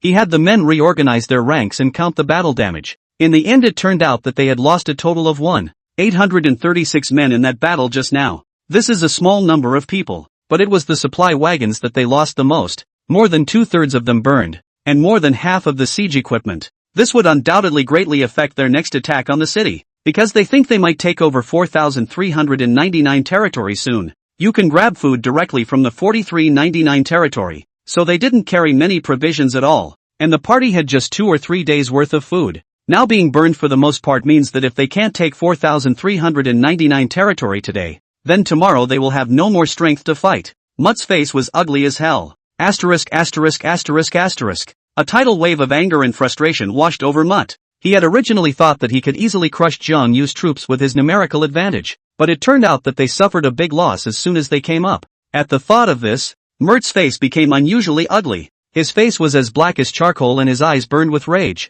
He clenched his fists, his veins bulging, as if he was trying his best to suppress the anger within him. His voice was shaky and angry, as if squeezed from deep in his throat. This Jiang Yu, how dare he provoke us like this? He must pay for this. Obriato also showed an angry look. He knew that this loss was not only a weakening of their strength, but it had pushed them over the edge. We must find this Jiang Yu and break him into pieces. Ogre Duo roared. Right. We'll not only destroy his soldiers, but we'll also destroy his territory so that he has nowhere to run. Mutt added viciously. In this case, Jiang Yu's side had also strengthened the defense of his territory once again, because he understands that what comes next is the real kicker. The fiercest siege is coming. In the meantime, in a bustling city on Earth, the studio of a well-known television station was brightly lit, with cameras aimed at several round tables in the center of the stage. It's a current high-profile TV program. Its theme is Crisis Analysis, Zhang Yu and Moron Shiryun's battle to defend their territory. The program team specially invited several experts from the military,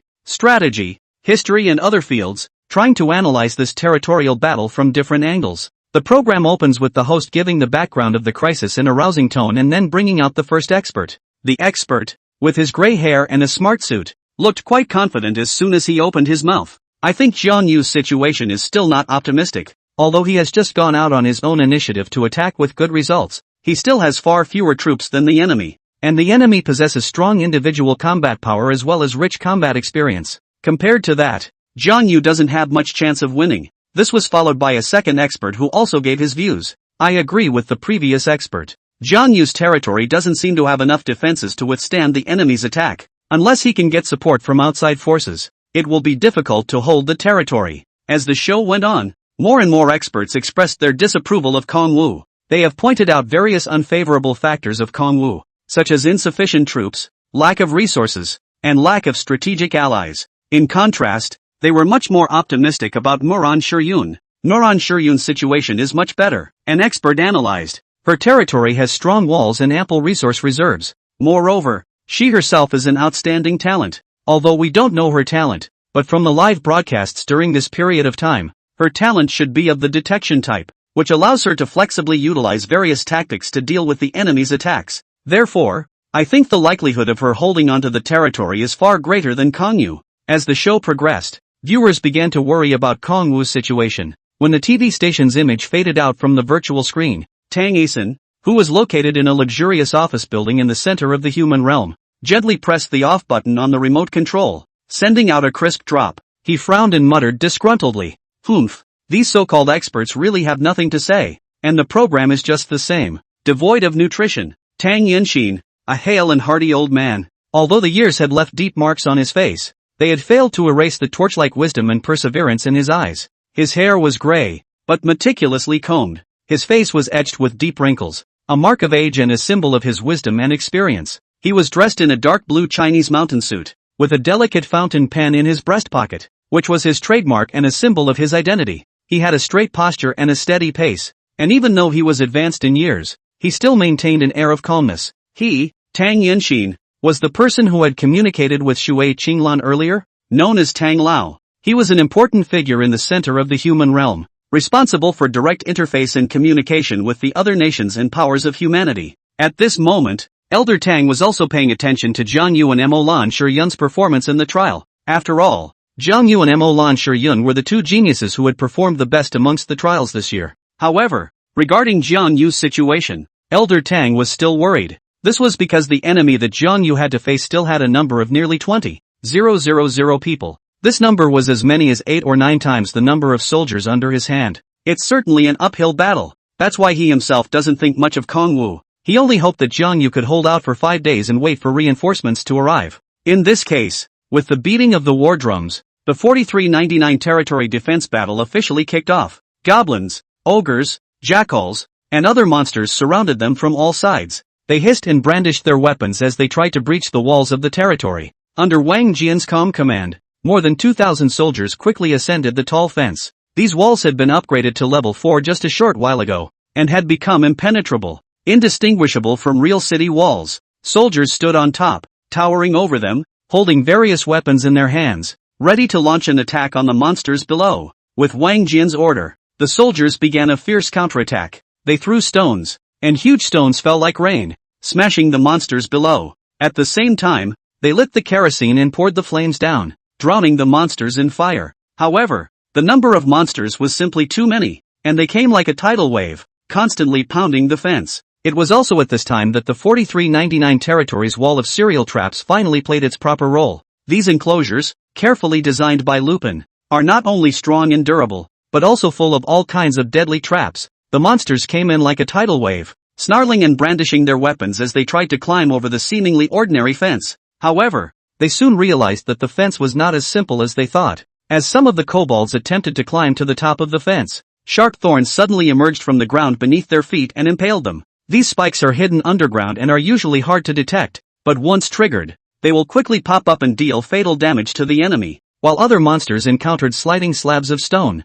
These stone slabs may look ordinary, but they are actually specially designed traps. When the monsters stepped on it, the slabs would suddenly slide, dropping the monsters off the fence and into pieces. There are even some monsters that have the misfortune of triggering hidden door traps. These secret doors are hidden somewhere in the enclosure and usually look no different from ordinary walls. However, when the monsters approach, the secret door will suddenly open, and weapons hidden inside such as poison arrows and flying daggers will be shot out, inflicting heavy damage to the monsters. The triggered poison arrow traps are even more of a pain in the ass for the monsters. These poison arrows were skillfully hidden in various corners of the enclosure, and once they were triggered, they would be quickly shot out, with the arrows coated with intense poison. Once the monsters were shot, they would wail in agony and eventually die from the poison. The monsters suffered heavy losses under the effect of the chain trap enclosure. They wailed incessantly, their voices echoing chillingly across the battlefield. When Mutt and Ogre Mundo, who were located in the rear, witnessed the power of the chain trap enclosure on the battlefield in front of them, their expressions froze instantly. It quickly transformed into uncontrollable rage. Their faces were twisted with rage, and their eyes burned as if they were about to spew flames. Mutt swung his fist violently and slammed it heavily into a nearby tree, which exploded with a deafening shattering sound. He cursed Jiang Yu's name loudly, his voice filled with resentment and anger, as if he wanted to pour out all his rage. These humans are despicable, to use such insidious means. Ogriato, on the other hand, was grim, his face paler than usual, as if drained of all blood by anger and shock. He clenched his fists so tightly that his knuckles were white from the exertion, and his voice was low and hoarse with resentment. Humans are just cunning. That's how they all dealt with our 10,000 races on the battlefield of the heavens as well. Bloody hell. We have to make them pay. Ogriato stared ahead at the solid fence, his brow furrowed. He knew exactly what was odd about these fences. Each trap was like the scythe of death waiting for them. He turned his head to Mutt, a hint of helplessness and inquiry in his voice. But there's something odd about these fences. How do we break through? If they still had siege equipment, then they could indeed attempt a strong attack. But those wily humans had destroyed most of their siege equipment in earlier attacks. A flash of determination flashed in Mutt's eyes. In that case, let's get our griffins out there. Jackals, goblins, and ogres dominated among the creatures of the 10,000 races that attacked the trial grounds this time. Because these three races of theirs were the three races that were relatively large in number within the universe. They were also the ones that were often used by the races as various training materials. That's why their three clans often join forces. But in addition to these three races, a handful of griffins, trolls, serpents, and centaurs followed them this time. Though griffins are not the strongest of these races, but it's the only one that flies. This resulted in them becoming a very important air force. With Mert's command, a huge griffin took off from the rear camp. These griffins were huge. Their feathers glistened with a metallic sheen, and their sharp beaks and talons reflected a chilling light in the sunlight. Their eyes glittered with cunning, as if they could see everything.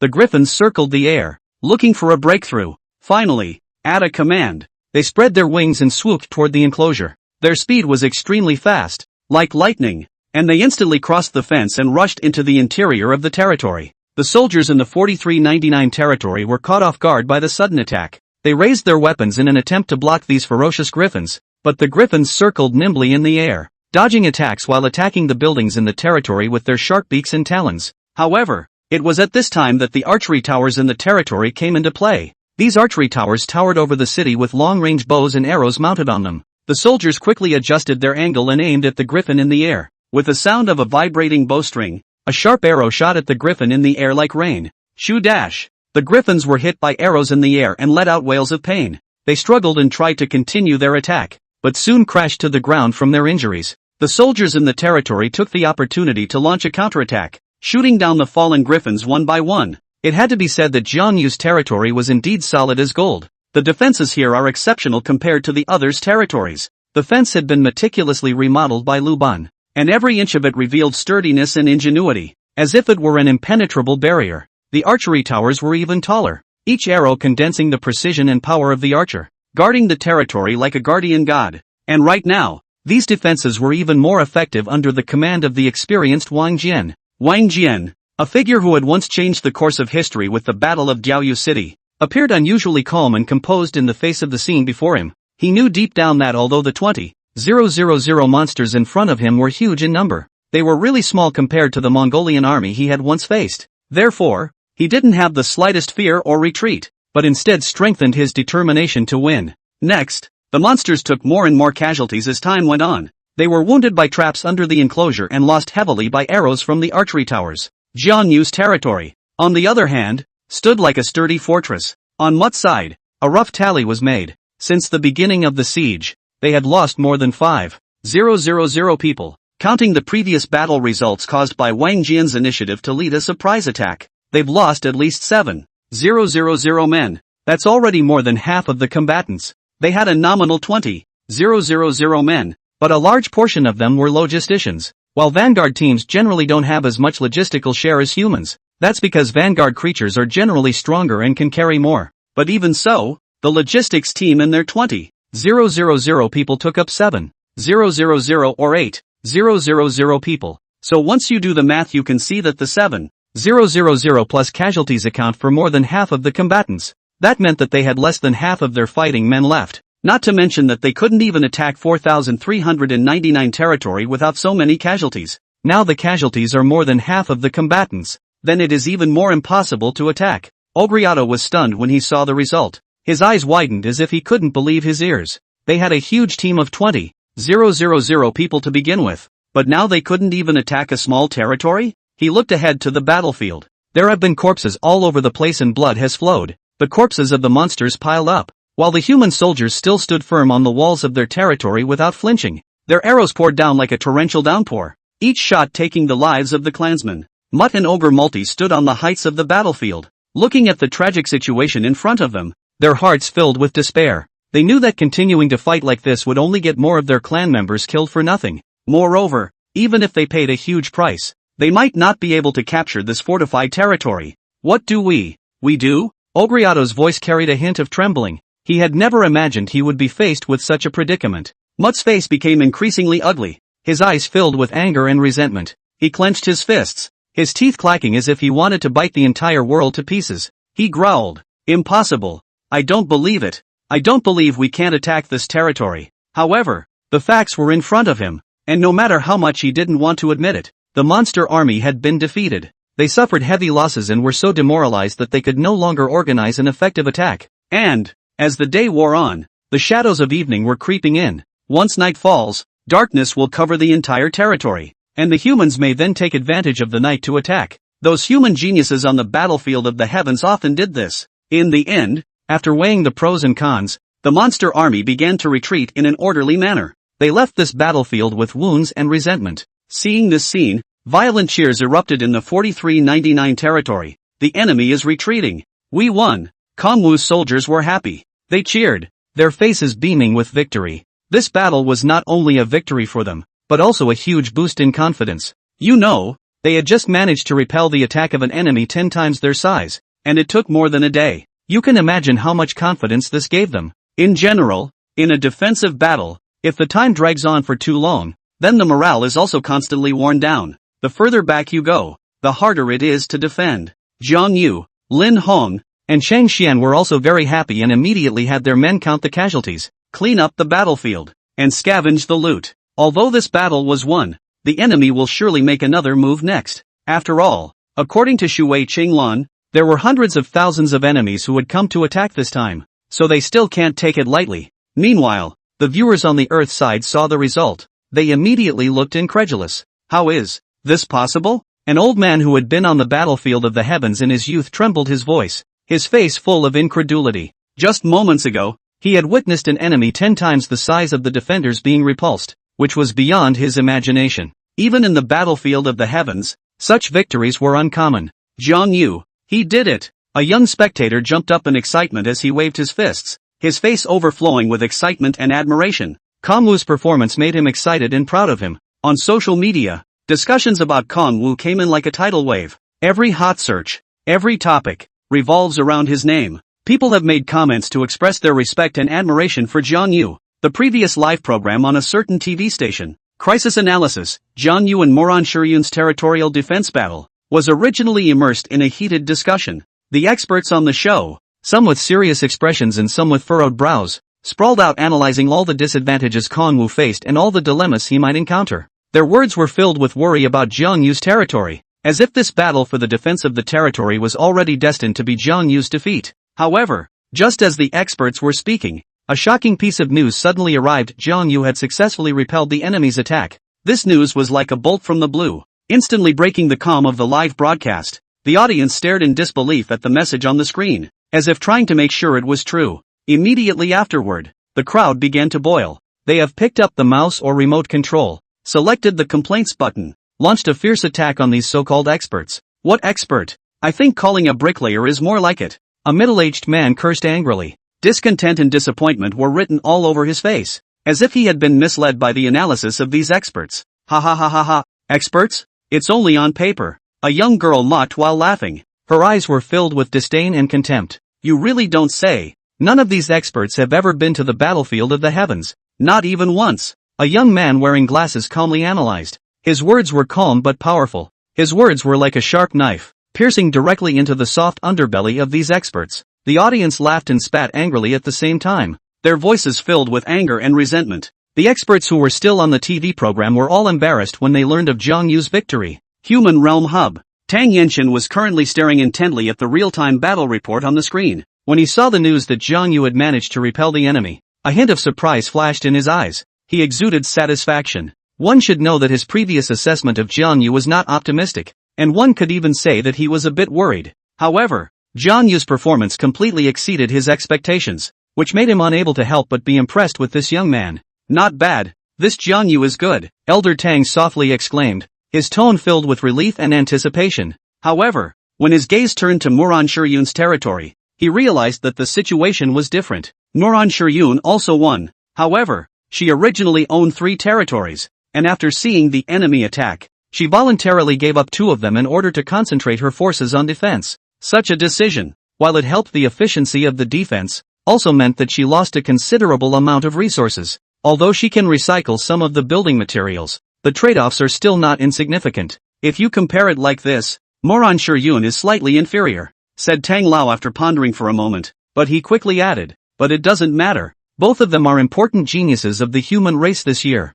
As long as you can survive the next battle, then you will definitely be able to shine on the battlefield of the heavens in the future. Elder Tang's words were filled with trust and expectation for the 2 young geniuses. He knew that on the battlefield of the heavens, both strength and wisdom were crucial, and the strength and wisdom that Jiang Yu and Moran Shiryun had displayed were enough to allow them to take their place in the future of the human race. At this time, in the battlefield of the heavens, on the island of heavenly wisdom, because it was so far away from the land of trials, the delay in news here was also the greatest, so the atmosphere here was tense to the core for a while. However, under this war-clouded sky, a piece of news blew away all the gloom like a spring breeze. When Qi Yuan saw that Jiang Yu's territory had managed to fend off an attack of 20,000 monsters, his entire body jumped as if he had been electrocuted. Until then, the despair in his heart was as deep as the night. This was because he knew that Jiang Yu was facing an enemy that was 10 times the size of his side. The average level was above level 5, and there were even general level experts sitting around,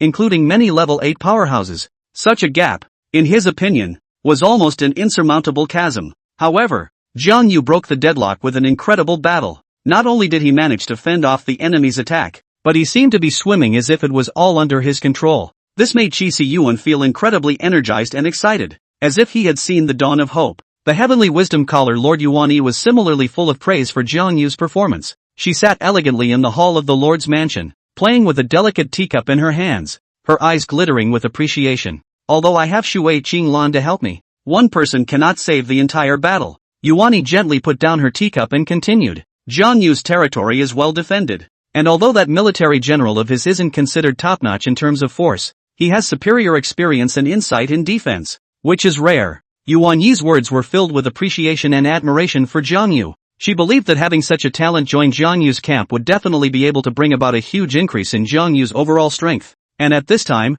Qi Yuan had been completely convinced by Jiang Yu's performance. He was convinced that Jiang Yu was already invincible. He excitedly pulled out his cell phone and mumbled something. Immediately have someone from the school create an account for Jiang Yu. We need to capitalize on the heat of this victory to further grow the influence of our 5th high school. This is a once-in-a-lifetime opportunity that we absolutely cannot miss. Yuan Yi immediately frowned. Aren't you overjoyed? Now the enemy is still attacking the trial site. Jiang Yu's eyes had beaten a 10 times stronger enemy though. But it's hard to say what comes next. Qi Yuan waved his hand. There's no harm in it. There are hundreds of geniuses in the place of trial. Although there are hundreds of thousands of enemies, but equally divided. It's already the limit to come up with 20,000 to attack Jiang Yu. Next, even if they take out 50,000 people to attack Jiang Yu will probably be able to defend himself. Don't even worry about it. Yuan She frowned, feeling that Qi Yuan was a bit too arrogant, but she didn't say anything.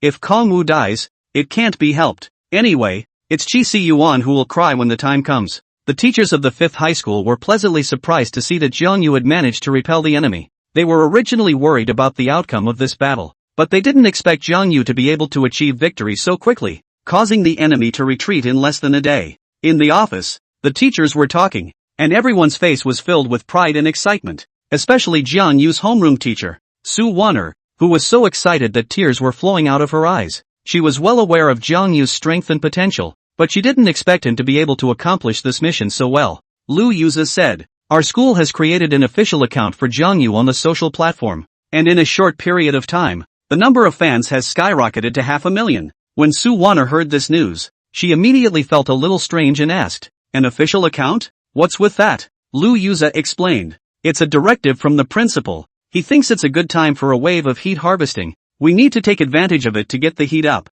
and it'll be good for our school in the future. And, with this opportunity, our school's attention numbers have skyrocketed. When Su Wan'er heard this, her face turned serious as she said angrily, Kongwu is fighting for his life. How can we do this? The enemies haven't all been crushed yet. In case Jiang Yu is next, Lu Yuza shook his head helplessly and said, and I understand your concern, but it's the principal's request. He now feels that Kongwu is invincible and thinks that this victory can bring huge attention and benefits to our school. Su Wan'er was so angry that her chest rose and fell as she said angrily, the principal is crazy about money. Kongwu is our student. His safety and future are the most important thing. How can we use him to make money? Lu Yuza sighed and said, and I understand where you're coming from, but the principal has his considerations. Moreover, there are more people who are paying attention to Jiang Yu, and after that, when he travels to the battlefield of the heavens, there will definitely be quite a few great clans who will invest in him. It's also a resource and support for Kongwu. After Su Wan'er heard this, she was silent for a while and then said, investment means bondage, and I don't think Kongwu should accept investment from those people. Lu Yuza nodded and said, it doesn't matter. Anyway, it's not something we can care about when the time comes to see how Jiang Yu chooses. We just need to support him and cheer him on. The other schools in Donghai City revealed cold smiles when they saw the official account of the social media platform created by the 5th high school for Jiang Yu skyrocket in terms of the number of followers in a short period of time. There are many of these schools that have competitive relationships with the 5th high school, and they naturally do not want to see the 5th high school take this opportunity to rise to prominence. In the principal's office of the 3rd high school, Kong Fan sat in front of his desk, staring grimly at the tablet computer in his hand. The screen displayed the number of followers of the official account of the 5th high school, and the rising numbers stung his eyes like needles. Kong Fan sighed softly, then shook his head, the corner of his mouth curling into a mocking smile. He muttered to himself, the enemy attacks are not over. This war has just begun. Although Jiang Yu has gained a victory for the time being,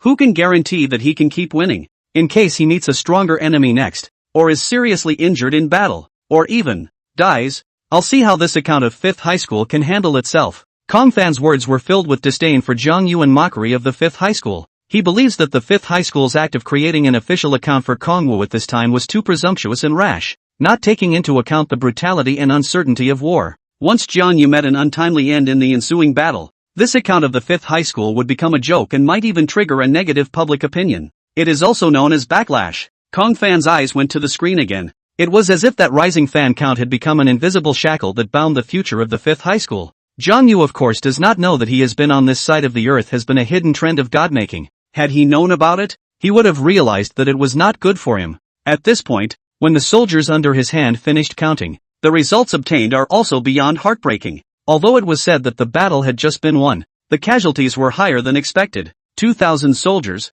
with over 1,500 casualties and as many as 400 or 500 killed in action. Let's just say the enemy is no slouch either. And the wave of griffins rushing in did some damage to the territory's buildings. More than a dozen homes were destroyed. There are also more than 40 homes with damaged durability. The good thing is that these homes can be repaired quickly, so it's not something to worry about too much. There is also the more serious issue of loot. It was a battle in which they had basically no loot. This was a big reason why Kongwu didn't like to die in defense. The enemy retreated and naturally took the supplies with them. Moreover, because of their earlier attack, the enemy's supply wagons were largely destroyed, so even if they could wipe out the enemy, it was unlikely that they would be able to capture much in the way of supplies. Just then, Shui Qinglan walked over lightly. She had a slender, curvy body, especially those full bosoms that quivered slightly in the sunlight. Meanwhile, she was wearing a plain dress, the hem of which swayed gently with her steps, emitting a faint fragrance. With concern and doubt on her face, she walked over to Jiang Yu and asked gently, "How are you?" The voice was soft and warm, like a spring breeze. Jiang Yu raised his head to look at Shui Qinglan, a trace of complex emotions flashing in his eyes. He sighed slightly, seeming somewhat helpless and frustrated. He didn't answer Shui Qinglan's question directly, but only smiled faintly, trying to hide his mood. However, what a smart woman Shui Qinglan was. She could tell at a glance that Jiang Yu was not in a good mood. She gently patted Jiang Yu's shoulder and softly comforted him. "No matter what obstacles come your way, believe that you can overcome them. I'm always here if you need to talk or help." Jiang Yu felt Shui Qinglan's concern and warmth, and the depression in his heart seemed to dissipate a bit. He nodded and gave Shui Qinglan a grateful glance before taking a deep breath and telling Shui Qinglan the details of his current predicament. On the battlefield of the heavens, the 10,000 races often join forces to besiege the territories of our human geniuses. Jiang Yu's voice was slightly heavy. "I would like to know how we can obtain loot to replenish ourselves in such a difficult defense situation?" Shui Qinglan smiled slightly. That smile was as soft and warm as the warm spring sun. She shook her head gently and replied, "That's a tricky one indeed. It's hard to get a chance to take the initiative to take the loot in a defensive battle. But because of this, those who are able to hold out under the siege of the 10,000 clans are geniuses among geniuses. And we call them Heaven's Pride.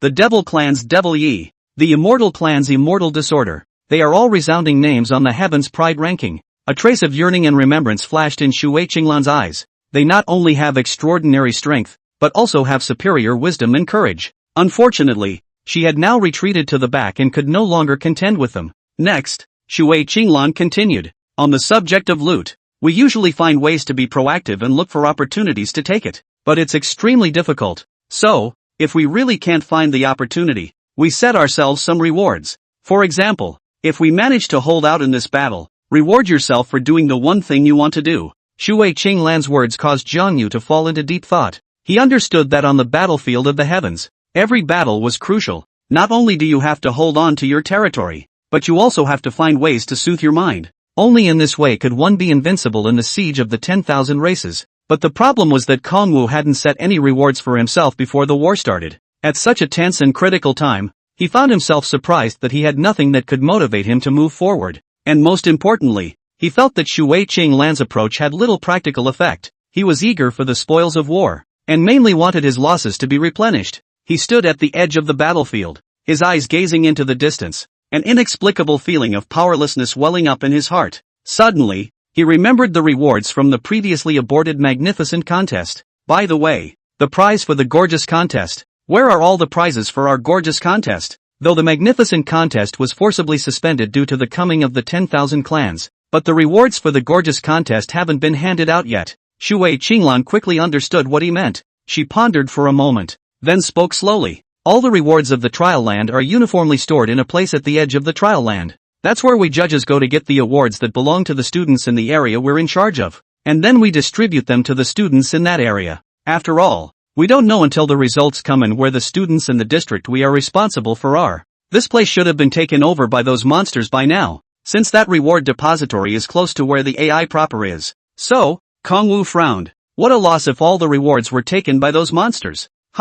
Wait. It seems like the enemy never used any props all day today. Kong Wu was in deep thought. Could it be that they haven't found the prize depository yet? He turned his head to look at Shui Qinglan. How about the two of us go forward together tonight to scout the enemy situation a bit? Shui Qinglan froze in shock at his sudden proposal. 2 people? That's too risky. Jiang Yu gently shook his head and explained. You've misunderstood. We're not trying to go deep into the enemy camp. We're just scouting around the periphery. Even if the enemy were to continue their attack, it would be at least until the next day. And the territory will definitely not be under attack tonight. So we can take advantage of this opportunity. Kong Wu continued. The enemy hasn't used any props today, and I suspect they may not have gotten their hands on those prizes. Moreover, with hundreds of thousands of enemies traveling long distances to sneak into the human realm, the logistical team is bound to be very large, so there must be a large-scale garrison. If we can know the location of the enemy's quarters, we might be able to find an opportunity to attack and surprise them. When Shui Qinglan heard this, her beautiful eyes lit up. That's true when you think about it. If you can get all the prizes, definitely blood money. Shui Qinglan also smiled faintly. There's some viability. I'm level 11 after all. And in terms of level, none of those 10,000 creatures should be as high as me. I can protect you. Jiang Yu thought about it and nodded. Good. Then we'll go explore tonight. The enemy must not have expected them to take the initiative to probe. With that, Jiang Yu made his decision. In the meantime, deep within the land of trials, a huge compound stood silently. The outer perimeter of the compound, surrounded by a sturdy earthen wall filled with sharp wooden spikes and a huge wooden fence made of thick tree trunks tightly woven together, ensures that any enemy attempting to invade will be hard-pressed to do so. On top of the earthen wall, there were towers at regular intervals, and within them kobold archers stood at attention, their eyes glinting warily in the firelight. And within the quarters were rows and rows of neatly organized tents. These camp tents were staggered across the clearing, and at a glance, they seemed like an infinite sea of white. This is the general quarters of the 600,000 creatures of the current incoming attack. Of course, all 600,000 of them can't be here, but the provisions, transported by 300,000 creatures during the infiltration, were all stored here at this time. In this way, those in charge of logistics could be relieved and participate in the next territorial siege. At this time, somewhere in the center of the compound, Jackal Striker, one of the chief commanders of this attack on the land of trials, got the news about Mutt. What do you mean? Mutt lost? I gave him a full 20,000 men, and you tell me he lost? A shocked look appeared in Jackal Feng's eyes. Yes, Lord Jackal Blade, that Jiang Yu only has 2,000 men, but Lord Mutt the Jackal didn't say any more. Jackal Striker raised an eyebrow at once, because he knew that Jiang Yu and Moran Shiyun were geniuses. That was why the 220,000 man teams attacking Jiang Yu and Moran Shiyun were also purposely equipped with a Griffin battalion and a Snakeman battalion. As a result, they didn't actually take it down? Jackal Blade frowned in contemplation. That Jiang Yu has a lot of people on his hands? Although they had consecutively captured the territories of hundreds of human geniuses today, but he realized that the number of soldiers these human geniuses currently had on hand was at the level of 1 or 2,000. It's only 3 or 4,000 more. It can be said to be generally low. For the most part, he had 10,000 men attack those territories and basically take them. However, Mutt and the others led 20,000 men to attack Jiang Yu, and they actually failed to take Jiang Yu's territory? Could it be that Jiang Yu has a lot of soldiers in his hands? If that's the case, that would explain it. If Jiang Yu had 7,000 or 8,000 people in his hands, then even if Mutt and the others had 20,000 people, they really wouldn't necessarily be able to take Jiang Yu's territory. However, the Jackal replied, 2,000. When Jackal Feng heard the number 2,000, his pupils instantly contracted, and an expression of disbelief appeared on his face. He stood up again, bracing his hands on the table and leaning forward slightly, as if he were trying to probe for a deeper truth through the Jackal's answer. Are you sure? Jiang Yu only has 2,000 people? Jackal Front's voice was filled with skepticism and disbelief. The Jackal was compelled by Jackal Striker's aura and swallowed nervously before nodding firmly. Yes, Lord Jackal Blade. I'm certain that Jiang Yu's only has 2,000 men. Jackal Front's brows knitted tighter as an unnameable wave of doubt and shock surged through him. He couldn't understand why Mert led 20,000 men and couldn't take the other side's territory when facing Jiang Yu, who had a mere 2,000 men. It simply turned his perception upside down. Jackal Feng took a deep breath and reopened his eyes, a sharp light flashing in his eyes. He realized that he might have underestimated this Jiang Yu, because that's the real genius. Jackal Striker was in deep thought about Kong Wu. Suddenly, the curtains of the base camp were blown open by a sharp gust of wind. A kobold bursts in hurriedly, his face full of anxiety and doubt. He looked around, searching for a familiar figure. Gori-sama. Ha! Jackal Blade-sama. Where's Gori-sama? Jackal Blade snapped back from his musings and frowned slightly before replying calmly. He and Food One went off to search for nearby loot, and according to what he said, it's only right that they should be able to find the rewards for the trials that the humans gave to those geniuses in the vicinity. The kobold's face showed a few moments of realization after hearing this, and then became anxious again. In that case, Lord Jackal Blade, Lord Goya, who was in charge of attacking Moran Shiryun, has returned with her people, and her side's attack on Moran Shiryun's territory failed. Jackal Feng's face instantly changed when he heard this, and a trace of shock flashed in his eyes. He snapped to his feet, his voice filled with incredulity. Goya's side failed too? He recalled his previous plan, where Goli had sent two separate teams of 20,000 men to attack Jiang Yu and Moran Shiryun. In his opinion, these two teams were so numerous and strong in battle that taking those two territories should be a breeze. However, right now, the news came that both teams had failed, which was undoubtedly a huge blow to him. An unnameable sense of urgency surged in Jackal Feng's heart. He began to realize that the two human geniuses, Jiang Yu and Moran Shiryun, were not as simple as he had previously thought. Are there many Moran Shians? Jackal Striker asked the kobold once again as he tried to compare the strength of Jiang Yu and Moran Shiryun with more information. The kobold replied immediately. Yes, there are indeed a lot of people over at Moran Shiryun, about 8 or 9,000. Hearing this number, Jackal Feng's face revealed a look of surprise. What? That much? He secretly compared them in his heart. Jiang Yu only had 2,000 men while Moran Shiryun had 8,000 or 9,000 men. Such a disparity in strength shocked him. However, he quickly realized that despite Moran Shiryun's large numbers, they had likewise defended their territory, and Jiang Yu had routed Mutt and the others with only 2,000 men. Such a battle record made Jackal Front even more impressed with Jiang Yu's strength. He recalled that on the battlefield of the heavens, those geniuses often fought not just on numbers, but more on intelligence and strategy. The fact that Jiang Yu was able to win with less was enough to prove his extraordinary nature. Jackal Feng's brows were furrowed. He knew that if he let Jiang Yu continue to grow, he would definitely become an opponent not to be underestimated in the future. He couldn't tolerate this and had to find a way to stop Jiang Yu's rise. Must kill this Jiang Yu. Jackal Feng's eyes showed a cold light as he was determined to get rid of this potential threat. I'll talk to Goliath and Foodman when they get back about how many people would be appropriate to send. And in this case, Jiang Yu and Shui Changlan had already quietly departed from the territory and took advantage of the night to arrive near the quarters where Jackal Striker was located. Sure enough, I knew they would set up their quarters here, Shui Changlan said. The logistics department of this trial land is basically in this place, so they'll definitely set up quarters around here as well, so that some of the spare supplies stored for this trial can be carried directly there as well, Jiang Yu said. Then won't the rewards from the magnificent competition be shipped over with them? Shui Qinglan shook her head. No, the prizes for the trials are all kept in a separate place, because they are more precious, especially those relics and recruitment orders, which are of high value and cannot be put together with ordinary supplies. Next, Jiang Yu and Shui Qinglan arrived at the complex near the enemy's compound. According to Shui Qinglan, this was the location of the center of this trial. Only this place has been pretty much destroyed by the enemy. Next, Shui Qinglan led Jiang Yu to the underground. Here he saw the locked gate. I see. They couldn't enter this gate, Shui Qinglan said. The prizes are all inside, but I don't know why they didn't destroy this gate. This door is built with special materials, but it's not unbreakable.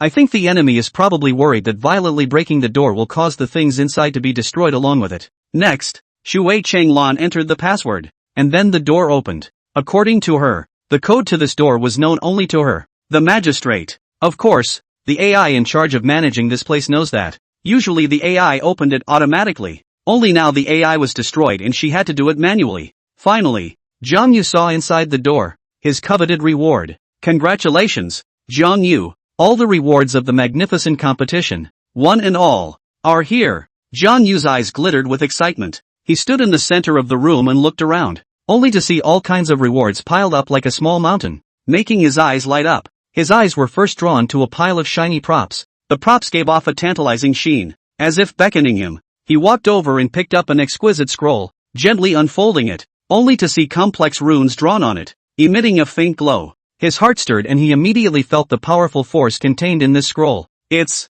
a 2,000-person scale morale scroll. This scroll is even better than the 1,000-man morale scroll he used before. Of course, on top of that there were many other scrolls he hadn't seen before. A stealth scroll? Elementary stealth scroll, single 1 minute when activated. It allows a person to be invisible for 1 minute, and if the enemy level is too high, or if the enemy is using a detection means of elementary level or higher, the invisibility status can be recognized. Kongwu scratched his head. This is for military generals, right? Otherwise, it seems to make little sense to make a person invisible. If it makes a team invisible, that's pretty much it. Next, he was drawn to a pile of material. These materials come in all shapes and sizes. Some are crystal clear, some are colorful, and some have a captivating aroma. He knew that these materials were precious resources that could be used to enhance strength or create more powerful equipment. He was excited in his heart, as if he saw the strength of his territory being raised once again. In the corners of the room, there were also some strange props and equipment, which lay there quietly, waiting to be discovered by Jiang Yu. Jiang Yu's heart was filled with anticipation and curiosity as he walked step by step towards those unknown treasures, wanting to unveil their mysterious veil. This time Shui Qinglan stopped Jiang Yu. Alright, this place is not suitable to stay for a long time. We'd better take these things back first. But I can't hold this much by myself, Jiang Yu said helplessly as he scratched his head. Shui Qinglan smiled faintly, as if she had already anticipated this situation. She gently clapped her hands, only to see that she wore a delicate ring on her finger, which was set with a crystal-clear gemstone that gave off a faint glow. Don't worry, I have a storage ring that can help you bring back all these prizes, Shui Qinglan said softly, while with a wave of her small hand, the gemstones on her ring flashed with light, as if opening an invisible space. Immediately afterward, Shui Qinglan began to put the prizes into the ring one by one. In a short while, Shui Qinglan had all the prizes in her ring. She moved with skill and grace, as if she were doing something rare. Jiang Yu, on the other hand, watched in awe and amazement. Alright, it's all put away. Shui Qinglan put away the ring and said to Jiang Yu with a smile. Jiang Yu came back to his senses and looked at Shui Qinglan gratefully. Haruka, I didn't realize you had something so amazing. The storage ring is a very rare treasure. After all, this prop involved the power of space. In the middle of the universe, items involving space and time are not simple. Shui Qinglan waved her hand. It's nothing, it's just a small storage ring. When you arrive at the battlefield of the heavens, you'll realize that these things are nothing. Well, let's get out of here. Don't tarry here. But Jiang Yu and Shui Qinglan had just stepped out of that heavy door. At once, the unexpected appeared. Deep in the dark passageway, a group of figures gradually emerged like ghosts, their aura spreading over bit by bit, suffocating. The two people at the head were as imposing as two lofty mountains. The armor on their bodies shone with a cold light, and cruelty and cunning flashed in their eyes. Jiang Yu's pupils contracted violently. He had never seen such a strong enemy before.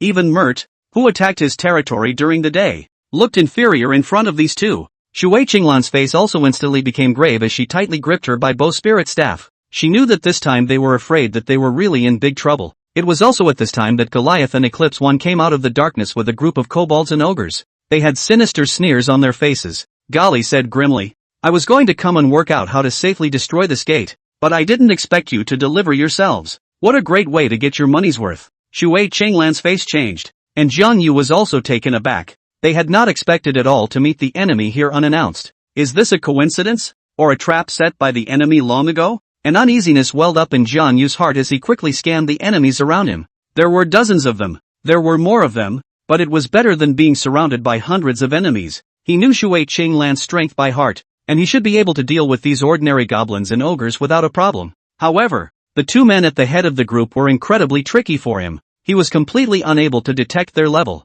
and he didn't know if Shui Qinglan would be able to handle it. The air was filled with tension as the two sides confronted each other, as if a fierce battle would erupt at any moment. At this time, Goli didn't know about their failed attack on Jiang Yu's territory. That's why he couldn't recognize the Jiang Yu in front of him either. Plus it was nighttime and the passage was pitch black. So much so that Gori didn't even recognize Mizuharashi. Shui Qinglan didn't know if the other party recognized her or not. But in this situation right now, continuing to drag it out would be detrimental to her and Jiang Yu. So she made a decisive move, just as she sped towards Gali. At that moment, the foodman next to him moved directly sideways and blocked Goliath's path. Gori, you assist me. I'll kill them. The battle, heck, it erupted within this narrow passageway, not far from the premises. Jackal Feng was still thinking about Jiang Yu and Moran Shiryun. He looked outside the tent. Strange, why aren't Gory and the others back yet? He had sent someone to find it, and now he was waiting for Goliath and Foodman to return to discuss their next move together. But at this time, the jackals he had sent out to search returned. Lord Jackal Striker, Lord Goliath and the others have encountered 2 humans. Oh, Jackal Blade raised an eyebrow. I thought I remembered that Goliath was going to scavenge where the humans deployed their AIs, right? I can actually run into a human? Jackal Striker couldn't help but laugh. What kind of human is so insouciant that he dares to leave his territory? And let's not talk about the fact that both Goliath and Foodman were there. The dozens of good men that Goliath and the others carried alone were more than a mere 2 humans could withstand. Come on, take a trip out with me. I want to see what kind of people dare to break into our place. Just like that, Jackal Foam led his men and horses towards where Jiang Yu and the others were. Jackal Front had a cold smile on his face. Though I don't know who or what you are. But, when I arrive, you won't be able to fly. At this moment, Jiang Yu was also frowning as he watched from the back of Shui Qinglan as she fought with Goliath, Food Man and the others in front of her. Although Shui Qinglan's level was very high, the number of enemies was also relatively high. With dozens of enemies, Shui Qinglan alone still seemed a bit weak. So much so that even though Shui Qinglan's level was higher than theirs, she was at a standstill for a while. Her face was grave as she faced Goliath and Eclipse One, 2 powerful men from the Kobold and Ogre clans. Even though she was a whopping level 11, they were also level 9, with the 2 of them joining forces, coupled with the dozens of ordinary clansmen behind them. As strong as Shui Qinglan, he also felt a hint of trickiness, only to see the Bibbo spirit staff in her hand gently swung. Instantly, a powerful water magic energy surged out from the tip of the staff, turning into a raging tidal wave that pounded towards the enemy. That tidal wave was like a giant wave, carrying an unrivaled power that washed away the enemies in front of them one by one. In front of this power, even strong people like Goliath and Eating Man had to retreat for a while. However, the enemy did not give up on this. They quickly adjusted their formation and attacked Shui Qinglan once again. In the face of the enemy's siege, Shui Qinglan didn't mess up at all as she waved her Baibo spirit staff once again, and a stream of water erupted out from the tip of the staff, quickly intertwining into a water curtain in the air. That water curtain was like a shield, protecting Shui Qinglan within it and blocking the enemy's attacks. The entire time Kongwu was watching intently. He was anxious as hell. To be honest, he didn't think it happened to be such a coincidence that he could meet such a strong enemy. Those 2 enemies must be the core of the enemy. Otherwise they couldn't have been so strong. If they had only encountered dozens of ordinary goblins and jackals, then Shui Qinglan would have dealt with it simply. But when you meet a strong enemy, it's a very inked up fight. No, something has to be done. It's extremely bad for them to keep dragging this out. Jiang Yu immediately thought of the prize from the magnificent competition that had just been put away in Shui Qinglan's storage ring. Haruka, use props, Jiang Yu shouted. Though the prize they had just gotten their hands on for the gorgeous competition might not be quite enough for Shui Qinglan, and she wouldn't necessarily look at it. But in this case right now, as long as the props are used properly, it might work wonders.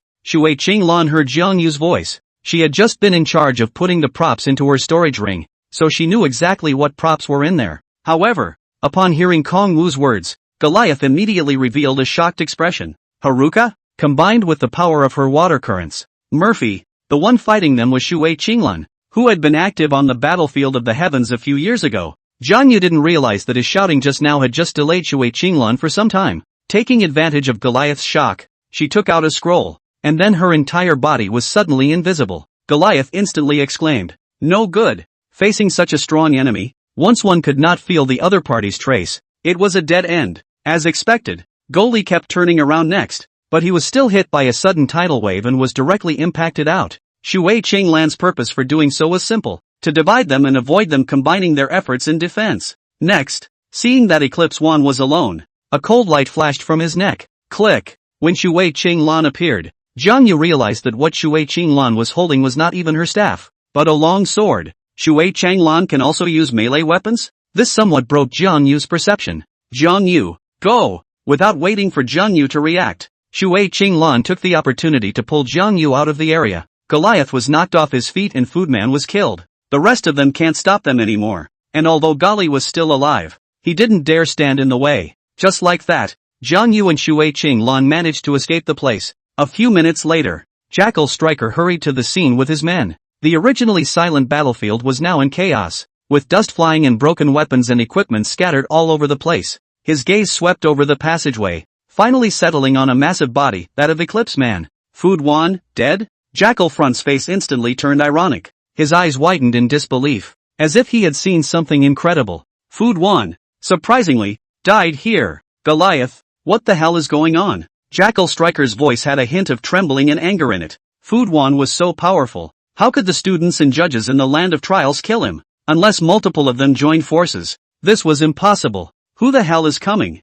Gali stood by, his face equally hard. He looked at the corpse of Eclipse Wan, and a complex emotion flashed in his eyes. He knew that the death of Eclipse Man meant more than just that they had lost a powerful companion. More than that, it means that their plans have taken a major turn for the worse. When Gory's words reached Jackal Striker's ears, it was as if his entire body was struck by an invisible force. His eyes were glazed over, his pupils glittering with disbelief, as if he was trying to see through Goliath's words completely. You mean, Mizuharashi? That human genius girl who appeared on the battlefield of the heavens a few years ago? Shui Qinglan? Gory nodded, his face equally heavy. Yes, that's her. I didn't expect her to show up at all, and she's very strong. Jackal Feng was still in shock. After learning that Mutt and his team lost their offense, he was also informed of Shui Qinglan's existence. It was just that he didn't expect that Shui Qinglan would actually come to this place in the middle of the night. Could it be that there are still some secrets that need to be dealt with in this place? Jackal Striker looked around at the passageway.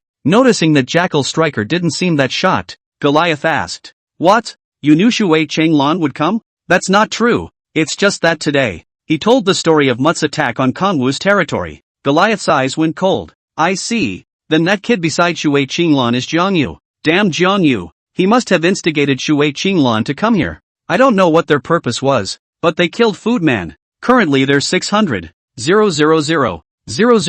creatures attacked the land of trials. Ogres are one of the 3 races with the highest percentage. Food in case of death. Only afraid of the Ogre clan to storm. It looks like this won't work without solving Kongwu. The Ogre clan must be given an explanation." And Gali had a rare look of anger on his face. As the wise man of the Kobold clan, he keeps his cool for the most part. Yet right now he was full of killing intent. Jiang Yu, MT-20,000 people failed to kill him, and now relying on the water Qinglan. Fu Duan also died. This Jiang Yu must be resolved. And that Shui Qinglan, she must die too. Goliath's voice was filled with coldness and unquestionable determination. Although Shui Qinglan had already retreated to the back of the human realm, her name was still as heavy as a stone in the hearts of Jackal Feng and Goliath. They clearly remembered each of Shui Qinglan's glorious battles on the battlefield of the heavens. That ghost-like beautiful woman, with her extraordinary strength and intelligence, broke the plans and expectations of the geniuses of the 10,000 races time and time again. "We can't keep her," Gali said again, his gaze as sharp as a falcon's. "Her existence is like a ticking time bomb that could pose an unforeseen threat to us at any time." Jackal Feng took a deep breath, trying to calm his inner shock. He knew that Goli's words were not empty, and that the threat of Shui Qinglan really could not be ignored, but he remains concerned about the upcoming operation. But Mutt's 20,000 men failed, and at that time, Jiang Yu only had 2,000 soldiers. Jackal Front raised his doubts. Gory gave him a cold look, then spoke slowly. "Then we'll send more men." His voice was firm and cold. 50,000 if 20,000 won't do, and 100,000 if 50,000 won't do. When these words came out, Jackal Front was also taken aback. His eyes widened as he looked at Goliath, as if he wanted to see something in his face. 100,000. That's almost 1/6 of their entire force. Was it really necessary to pay such a big price in order to deal with Jiang Yu and Shui Qinglan? Is this really worth it? Jackal Striker's voice trembled a bit as he tried to convince Goli. "Our entire team is currently only 600,000. So if we send out 100,000 all at once, will it have too much of an impact on our overall combat power? Moreover, although Shui Qinglan is powerful, she is only one person after all. Do we really need to use such a big battle against her?" Goldie gave Jackal Striker a cold look before speaking slowly. "You're wrong, Jackal Striker. If we can't eradicate Shui Qinglan before she fully grows up, then we may need to pay a greater price in the future." Jackal Blade was silent for a moment, then nodded slowly. He knew there was truth in Goliath's words and, as a kobold wise man, he understood that sometimes hard decisions had to be made on the battlefield. So he took a deep breath, then said firmly, "I see. So let's follow your plan. While this may affect some of the overall operations, human realm reinforcements should already be on their way, and we must eliminate the important human geniuses as soon as possible. On Jiang Yu's side, we will send out 100,000, and on Muran Shiryun's side, we will send out 50,000 well. Neuron Yun has managed to hold on to the position for today, though, but the casualties on her side are higher. And Moron Yun voluntarily gave up 2 territories. Right now, with only 1 territory, she couldn't support so many people. Replenishing the troops couldn't be done either. So 50,000 men could certainly take her. The plan was finalized, and an icy chill appeared on Jackal Fang's face. It was as if even the air around him was frozen by his aura. His eyes flashed with a sharp light, as if he had already seen the despair and helplessness of Jiang Yu and Shui Qinglan in front of their army. Jiang Yu, Shui Qinglan, you only have 2,000 people, while I'm about to deploy a whole 100,000 people. That's a difference of more than 50 times. Ho ho ho. He had already begun to imagine what kind of panic Jiang Yu and Shui Qinglan would be in when that 100,000 strong army surged like a tidal wave towards the human realm's territory. They would be routed under the charge of the army, and the human geniuses of the entire land of trials would tremble under the iron hooves of their 10,000 races. Jackal Feng took a deep breath and suppressed the killing intent and excitement in his heart. He turned to the adjutant at his side and gave the order. Pass the word down. Prepare the whole army. Tomorrow morning, we'll set out and go straight for the enemy territory. The adjutant responded respectfully, then quickly went to deliver the order. The entire camp was busy as the clansmen of the major races began to organize their equipment and check their weapons in preparation for the coming battle. Jackal Feng stood on the command platform, looking out into the distance, his heart filled with anticipation and confidence. Kong Wu, let's see how I'm going to run you over. 4,399 territory. When Zhang Yu and Shui Qinglan safely returned to the territory, both of them breathed heavily in unison. After all, they had just experienced a fierce escape. Finally back, Zhang Yu said thankfully as he gasped for breath. His eyes twinkled with the joy of the aftermath of the robbery, but also with a hint of reminiscence of the adventure he had just experienced. Yeah, it was really treacherous just now, Shui Qinglan chimed in, a hint of trembling in her voice. She knew that only through danger could she grow, and only through challenges could she become stronger. The two smiled at each other, as if they both saw the other's courage and determination in each other's eyes. At this moment, Jiang Yu felt that his relationship with Shui Qinglan was 1 point closer. It seems like we still need to do less of this kind of thing in the future. Jiang Yu shook his head and said somewhat helplessly. He knew that the fact that they managed to escape this time was largely due to their luck and strength, but it didn't mean that they would be so lucky every time. However, the benefits of this night are not without merit. Jiang Yu's words changed and a smile appeared on his face. He looked at the magnificent competition prizes that Shui Qinglan had taken out from her storage ring, and excitement flickered in his eyes. We got back the rewards from the entire magnificent competition. It was as if Jiang Yu had already seen the huge boost from those bountiful resources. Shui Qinglan was also attracted by these rewards, and she curiously came over. She knew what these rewards meant to students like Jiang Yu, and that they would be an important boost to their future growth. Yeah, these rewards are really generous, Shui Qinglan sighed. You were the first place winner of the magnificent competition, and according to the normal process, the most you would have gotten was the first place reward. But now we got all the top 100 rewards back. Kong Wu smiled faintly. He knew the adventure was thrilling, but the rewards were great. It's all thanks to you. Without you I wouldn't have been able to get back so many things. But, this is all the rewards on the leaderboard. Doesn't it matter if I finish it alone? Shui Qinglan shook her head. Right now, the situation is special, and the trial has been suspended, so you can take it and use it. After all, we don't have that kind of time and energy to give out rewards at the moment. Jiang Yu was instantly ecstatic. Then, according to what Shui Qinglan said, all the rewards from the magnificent competition would be his. Tonight was a superb night. Next, he began to count the rewards from the magnificent competition. Jiang Yu gathered the top-ranked rewards together. Discover the variety of rewards available. Primary or resource card, it contains 5,000 units of iron ore. Rapid movement scroll, 1,000 people in 1 hour. When used, it allows a team of 1,000 people to move quickly to a designated location within 1 hour. Ignoring terrain and distance. Primary recruitment order, can be used to recruit generals of white, black or yellow quality. Elementary fireball scroll, it can inflict a single fireball attack on the target area, causing a certain amount of ranged damage. Mysterious material treasure chest, after opening, you can obtain a random rare material, which can be used to make high-level equipment or props. Skill book treasure chest, yellow product, you can randomly open a yellow product skill book, and have a chance to open the best skill among the yellow products. Skill book treasure chest, blue product, you can randomly open a blue product skill book, and have a chance to open a high-level skill book in the blue product. Rare gemstone treasure chest, after opening, you can get a random kind of rare gemstone. which can be used for the inlay of equipment. Inlay hole is required. Battle Gain Potion, all provides all team members with attribute gain effects for a certain period of time after use, including attack boost, defense boost, and stun immunity.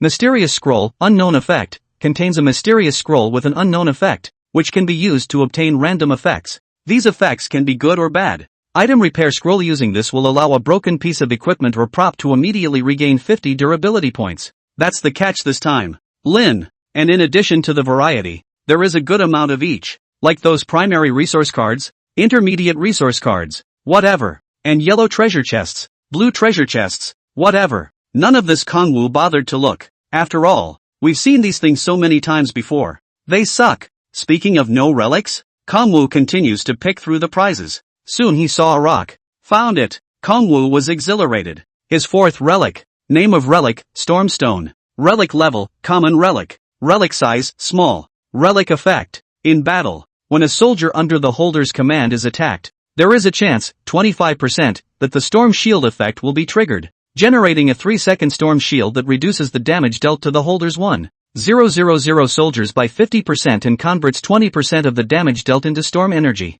When storm energy is accumulated, the player can voluntarily unleash a storm blast, dealing massive damage to enemies in a sector in front of them with a stun effect. Each time you trigger Storm Shock, you will need to reaccumulate storm energy before you can release Storm Shock again. That is the effect of this relic. While pacing, Jiang Yu clutched a stone that shone with a faint blue light in his hand, the Storm Stone. His eyes glittered with deep thought as the detailed description of the stone's effects from earlier echoed in his mind. This relic feels useless to stay on me, so why not give it to Wang Jian? After all, he currently left the defense of his territory to Wang Jian to manage. Then naturally it would be better for him who is in command of the soldiers to hold it. So, Jiang Yu called Wang Jian. When Wang Jian arrived and saw the stone in Jiang Yu's hand that emitted a faint blue light, a hint of surprise could not help but flash through his eyes. Jiang Yu handed the storm stone to Wang Jian and said in a deep voice, "Wang Jian, take a look at this stone." Wang Jian received the stone and felt its slightly trembling power, and an inexplicable excitement could not help but surge in his heart. He scrutinized the stone carefully, only to see that its surface was covered with fine lines, as if it contained the power of endless storms. He closed his eyes and felt the aura emanating from the stone with his heart, as if he could hear the whistling sound coming from the wind and feel the violent and unruly power. When Wang Jian opened his eyes again, his eyes were already filled with shock. He raised his head, looked at Jiang Yu, and said in a deep voice, Lord, this stone, its power is surprisingly so extraordinary." This was the second time he had seen such a transcendent object. The first time was that artificial relic, which is still in his possession. Jiang Yu said, "That's right, this stormstone is a relic with extraordinary power. I feel that if it is given to you to use, it will be able to be of great use." Wang Jian gripped the stormstone in his hand and felt the majestic power surging through his body. He took a deep breath, and with a determined gleam in his eyes, he said in a deep voice, Lord, don't worry, I'll make good use of this stone's power." Jiang Yu smiled and patted Wang Jian's shoulder. "Don't worry, you have full authority to deploy all of these next things as well." He pointed to the pile of prizes from the gorgeous contest on the floor. Among them were both sharp swords and sturdy armor, as well as scrolls and potions that shimmered with a mysterious light. Each one exudes a different luster, emphasizing their unique power. Wang Jian looked at the prizes and shock flashed in his eyes. He had never seen so many precious props in one place. He took a deep breath and tried to calm the shock and joy within him. He knew what these props would mean for their territory. It would greatly increase the certainty of their defense. Lord, could this be the treasures you captured during your operations to scout the enemy?" Wang Jian finally couldn't help but ask the doubt in his heart.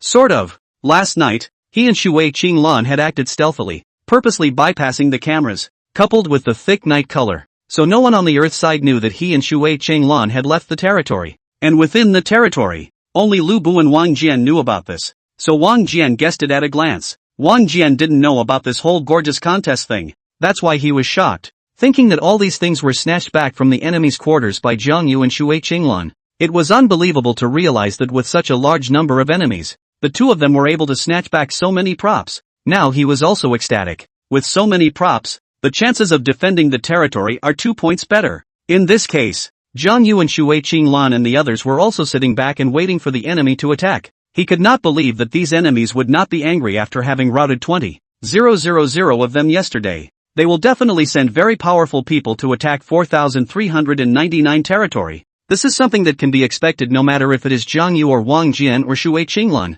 No, even if it's Lupin. Guess what? So today's battle will definitely be more intense than yesterday's. Finally, with the sky gradually turning fish-belly white, the first rays of the morning sun poured down on the earth like fine threads, bringing a touch of warmth and light into the world. However, the quiet morning was soon shattered by the vast black shadows surging over the distant horizon. Those black shadows surged like a tidal wave, so black that it was as if even the sky was covered by them. The sheer number of monsters was unbelievable. They hissed and roared as if they were demons crawling out of hell, sweeping in with an endless desire to kill. Jiang Yu stood on the sentry tower and looked out at the distant swarm of monsters, and a chill could not help but well up in his heart. He recalled the old poem, "The black clouds are overwhelming the city." The moment was exactly as depicted in the verse. Lin Hong, Huang Ziyuan, and Shang Xian were also standing on the sentry tower, and shock was written all over their faces. Huang Ziyuan's eyes widened, his mouth slightly open, as if he had forgotten how to breathe. He said in a trembling voice, asterisk asterisk asterisk asterisk. How many numbers does this have to be? Can we really hold it? Lin Hong and Shang Xian didn't speak though, but there was also concern and unease in their eyes. They knew that the swarm of monsters they faced this time was bigger and fiercer than any other time in the past. They wondered if they could really hold it. Jiang Yu, quickly scout out how many enemies there are. Lin Hong shouted anxiously, his voice revealing unprecedented tension. In ancient times, the number of the enemy was generally predicted by means of the hearth, military flags, and provisions. But the monster in front of him had no such thing as an army flag, and cookstoves and provisions weren't something that could be seen at the moment. So it's impossible to estimate the exact number of enemies just by estimation. As such, the scrying skill that every lord possessed came into play at this point. Zhang Yu slightly closed his eyes and focused his mind as he began to utilize his probing skills. He knew that it was not easy to estimate the number of enemies on such a huge battlefield, but as a lord, he had to have as much information as possible in order to make the right decisions. A moment later, Jiang Yu opened his eyes. He took a deep breath and said slowly, 103157. The air around them seemed to freeze as soon as that number was uttered. Lin Hong, Huang Ziyuan, and Shang Xian looked at each other with shock written all over their faces. 100,000? That number is astronomical for them. It was important to realize that the total number of soldiers in the 399 territory they were in now was also less than 2,000. How is this possible? Huang Ziyuan stammered, his voice filled with incredulity. Lin Hong and Shang Xian didn't say anything either. They just stared silently at the swarms of monsters that were pouring in from the distance, their hearts filled with despair. They knew that the number of enemies they faced this time was far beyond their imagination, and at the same time, there was a furor on Earth. When the image of that 100,000 strong army attacking 4,399's territory traveled back to Earth, the originally lively live broadcast room instantly quieted down. The spectators were all wide-eyed and holding their breath, as if they were shocked by the sight before them. How is this possible? Someone exclaimed. Is this true? 100,000 enemies? Did I read that right? Did the equipment of the live broadcast really scan it right? Another person asked incredulously. The pop-ups in the live broadcast instantly filled the screen, but most of them expressed the same shock and incredulity. They knew that being attacked in the battlefield of the heavens was a common occurrence. However, it was the first time that an attack with an army of 100,000 troops like this had been seen. For a time, the greater half of East Sea City was plunged into dead silence. There's no way around it. There's really no way around it. 100,000 that's a whole 100,000. A full 50 times the number of Jiang Yu soldiers. Even 60 times is not impossible. With such a huge gap in quantity, Jiang Yu is really going to fail this time. On the other side, the battlefield of the heavens, the island of heavenly wisdom. On Tianji Island, the light screen in front of the principal of the 5 high schools, Qi Siyuan, was broadcasting a live feed of Jiang Yu's territory being attacked by 100,000 monsters. He was originally full of confidence that Jiang Yu would be able to create a miracle again, but at this moment, his mood was as if he had fallen into an abyss of 10,000 feet. Qi Siyuan's eyes widened as he stared dead at the image on the light screen, as if he wanted to engrave every frame of it into his mind. His face was pale, fine beads of sweat broke out on his forehead, and his hands clutched the handrail as if he were trying to use all his strength to hold himself from falling. 100,000. Whole 100,000. He muttered, his voice shaky and feeble. He felt a wave of vertigo, as if the whole world was spinning. He had previously been confident that Jiang Yu would be able to withstand Mutt's attack of 20,000 people, and had even gotten the school's people to advertise and promote the school. But now, the number of enemies was 5 times more than before. How could he believe that Jiang Yu would still be able to hold his territory? Qi Siyuan's heart was filled with remorse and chagrin. He regretted his previous blind confidence and chafed at himself for not anticipating this situation ahead of time. He knew that once these 100,000 monsters attacked, Jiang Yu's territory would face extinction. He couldn't imagine the plight and despair Kang Wu and his soldiers would face. Jiang Yu is going to die. Qi Siyuan's voice was filled with despair and powerlessness. He knew there was nothing he could do to change anything but watch the tragedy unfold. His heart was filled with sympathy and regret for Jiang Yu, as well as shame and remorse for his previous blind confidence. Once Jiang Yu dies here, then his official account, as well as the 5th high school, will be backfired. What to do? Qi Siyuan's headache was incomparable. The initiative he made casually had instead become the 5th high school's life-saving talisman. Earth, East Ocean City. In addition to Qi Siyuan here, all the major colleges and universities in Donghai City also saw this scene.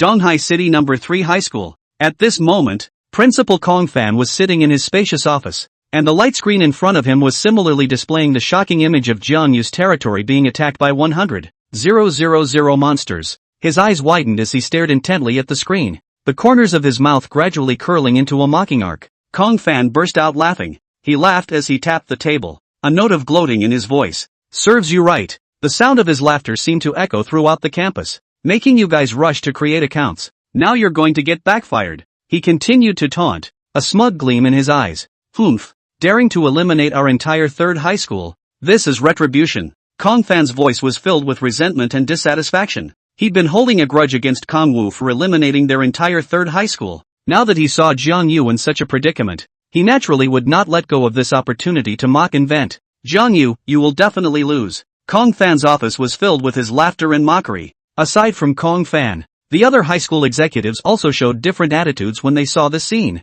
but whether they are worried or happy, none of them looked favorably on Jiang Yu. This was because they all felt that Jiang Yu no longer had any chance of winning against such a huge number of enemies. This battle was a sure defeat for Jiang Yu. Rather, it was better to say that Muran Shiryun's side still had a slight chance of winning. It was because the 10,000 racist creatures that attacked the land of trials sent 50,000 people to attack Muran Shiryun's territory. Although 50,000 people was also a significant number, it was a lot less when compared to Jiang Yu's side. Plus there are currently over 5,000 people in the Muran Shiryun territory. With this comparison, one could sense that Muran Shiryun's situation was much better than Jiang Yu's, even though the number of enemies on her side is also 10 times as many. No matter what, the situation is still too much better than Jiang Yu here. That's why they all felt that Muran Shiryun had hopes of holding onto the territory. After all, Jiang Yu had faced an enemy 10 times his size before and won. Even if Muran Shiryun was not as good as Jiang Yu, it would not be too much inferior, and it would not be impossible to crush an enemy 10 times his size. And most importantly, the reinforcements had 4 more days to arrive at the land of trials. Even if Muran Shiryun can't win the fight, it's not impossible to hold on for 4 days. And Jiang Yu faces 100,000 troops, holding on for 4 days, not to mention 4 days. I am afraid that one day is not possible, and today he will have to abandon the city and escape. Anyway, right now they can only watch as Jiang Yu's territory is overrun by monsters. 4,399 territory. At this moment, Jiang Yu, Wang Jian, and the others stood on top of the sentry tower in the 4399 territory, looking out at the army of 100,000 race creatures that was gradually approaching in the distance. The afterglow of the morning light poured over his face, but it was hard to dispel the worry on his brow. He was well aware that the enemy he faced this time was not a small one, and the huge gap in numbers made the battle extremely difficult. He turned to look at Wang Jian beside him, and this famous general of the city defense also had a grave expression on his face at this moment. Jiang Yu took a deep breath and asked in a deep voice, Wang Jian, do you have a good plan? Or any tactics to divide them? Wang Jian shook his head and replied helplessly, Lord, the enemy army is so numerous that even with their logistical clunkers, they have 30,000 to 40,000 men to carry and guard them. And with less than 2,000 soldiers currently available in our territory, even if we take the initiative like we did yesterday, it's just hitting a stone with an egg and it's hard to shake their foundation. Jiang Yu was silent for a moment. He understood that Wang Jian was telling the truth. Although he was anxious in his heart, he knew clearly that he had to remain calm at this time. Wang Jian continued,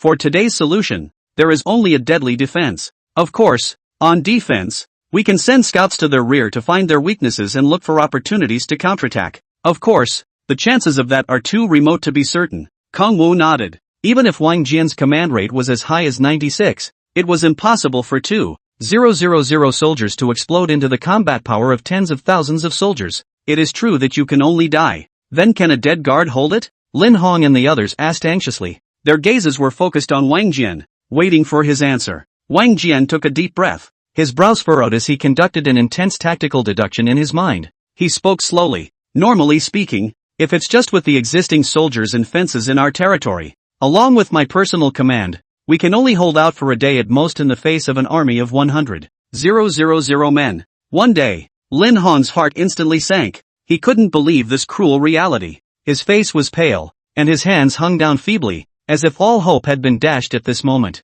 But the reinforcements won't arrive for another 4 days. Lin Hong's voice was tinged with despair. He couldn't imagine how they would be able to withstand the onslaught of the enemy for the next 4 days. However, just then, Wang Jian's words once again gave them a glimmer of hope. However, last night Lord brought back quite a few treasures, and these treasures may be able to buy us more time. I'll look into their usage as soon as I can to see if I can utilize them in the upcoming battle. Hearing this, Chang Xian was also relieved as he patted Lin Hong's shoulder and comforted him. Lin Hong, don't be discouraged. We still have hope. As I recall, those 3,000 soldiers you drafted have been training for a day now. It should take another day for them to level up to 4. When the time comes, these new recruits will also be able to go into battle, and our strength will be greatly increased. However, Chang Xian's words added to the already tense atmosphere. Lin Hong's voice carried a hint of remorse and helplessness. That was indeed the original plan. But yesterday the Griffin suddenly broke into the territory and the durability of the barracks was severely damaged. It took us several hours of emergency repairs to barely restore the barracks. But this has affected the training progress of those 3,000 soldiers, and I'm afraid they won't be able to officially go into battle until the day after tomorrow. Huang Ziyuan's face instantly turned ugly as he asked with wide eyes in disbelief. So, what do we do? His voice trembled, clearly stunned by the sudden news. The day after tomorrow? Can they hold out until the day after tomorrow? The question echoed in everyone's mind, like a heavy mountain weighing them down. However, without waiting for them to react, the enemy had already come in like a tidal wave. Outside the city walls, dust flew up and the ground shook under the trampling of countless enemies. A huge army of ogres, goblins, jackals and other various monsters, like a black torrent, launched a fierce attack on the 4399 territory. Jiang Yu stood at the highest point of the city wall, gazing down at the battlefield below with a torch-like gaze. His face wore a determined expression, as if he wanted to leave all fear and despair behind. He shouted, "Cut the crap! Take your positions and prepare for defense." With the sound of his command, the defense of the 4399 territory was once again fought, and this time the battle was tougher and more brutal than any other time in the past. The ogre was huge and muscular. They were armed with giant axes and wolf-toothed clubs, and each step seemed to shatter the earth. At the same time, because their clan was so strong, many of them were responsible for carrying siege equipment and destroying the walls. Kobolds, on the other hand, were like nimble monkeys as they weaved their way through the walls, sometimes shooting at long range with their bows and arrows, sometimes stabbing at close range with their daggers. Their attacks weren't as deadly as the ogres, but they always caused the defense a lot of trouble. Jackals are much more cunning and cruel. Utilizing their speed and agility, they are constantly looking for opportunities to make sneak attacks on the battlefield. Their sharp claws and fangs are their weapons, and each attack is enough to make one defenseless. As the enemy continues to attack, arrows fell like a torrential downpour from behind the fence, but it didn't seem to stop the enemy. The serial traps designed by Lupin were also working, but the 100,000 creatures were so numerous that they filled in directly with their numbers, leaving nothing to be done. They came in like a tidal wave, and wave after wave hit the walls. The soldiers on the walls fought hard, but their numbers were dwindling.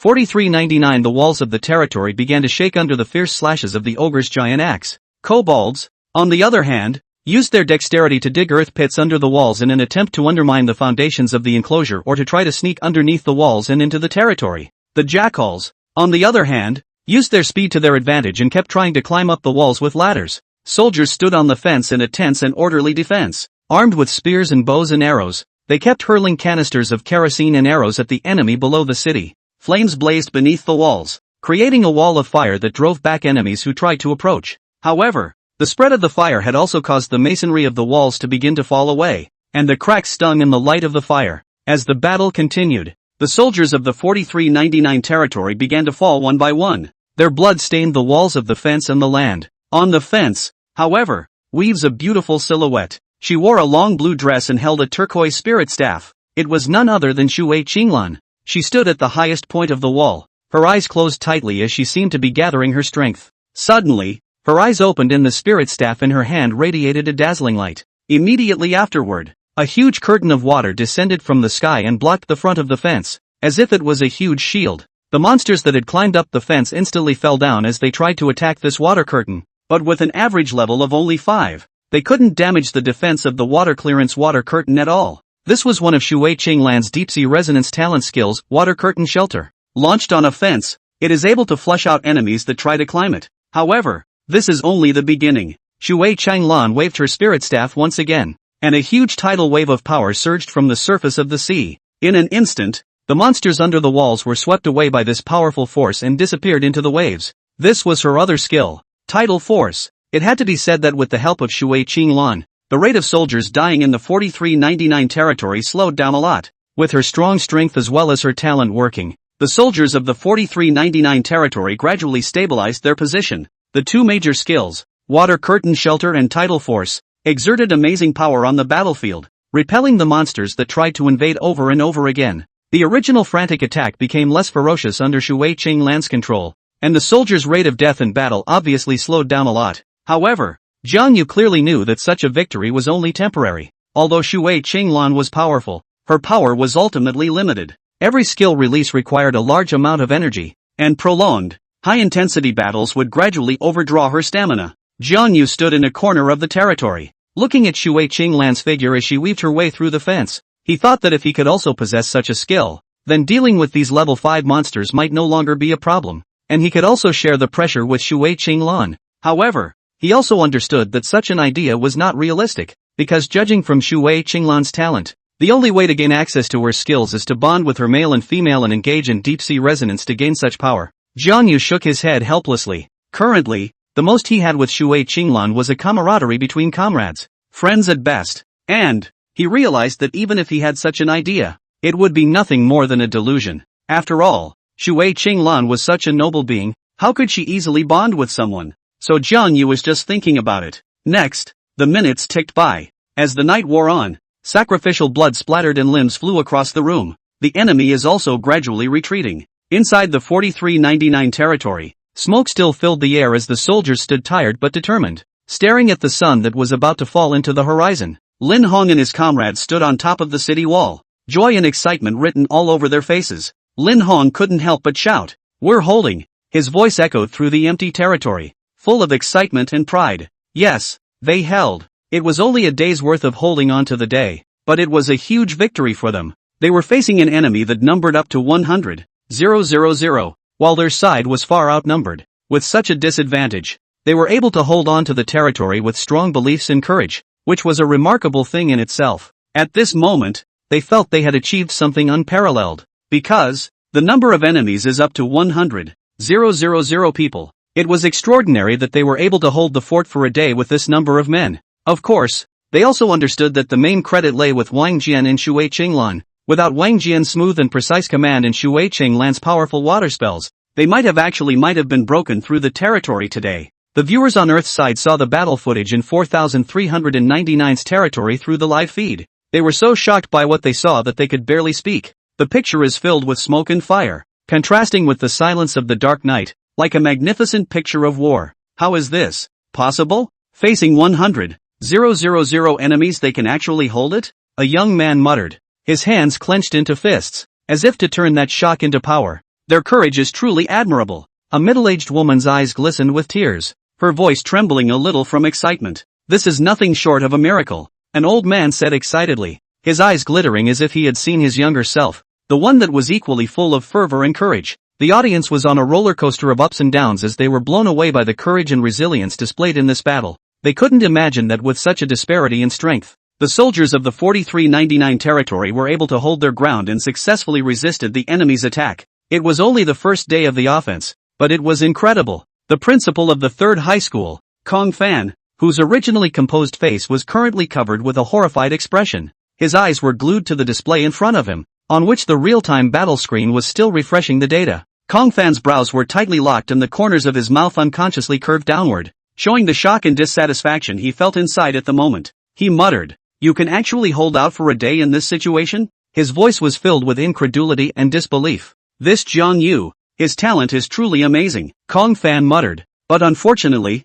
no one can save him at the moment. Kong Fan knew that Jiang Yu was facing great danger at the moment. Although his strength and talent were astonishing, when facing the siege of the 10,000 clans army, he was still out of his depth with just that small amount of manpower. Kong Fan understood in his heart that unless a miracle happened, it would be difficult for Jiang Yu to escape this. However, at this moment, a trace of happiness arose in Kong Fan's heart. It was because Jiang Yu had eliminated everyone from the third high school earlier, thus saving those students lives in disguise. Otherwise, at this time, all the students of the third high school would be facing the threat of the 10,000 clans army. However, Huang Ziyuan's situation made Kong Fan feel somewhat helpless. Once Kong Wu dies, Huang Ziyuan must also die. Humph, even if he can hold out for a day. But this day has left the territory in a state of disrepair, with an extremely high number of soldiers killed in battle. The corner of Kong Fan's mouth hooked into a cold smile. He had already made a judgment in his mind about Jiang Yu's future. Although Jiang Yu was incredibly brave, it was hard for him to hold on in the face of such immense pressure.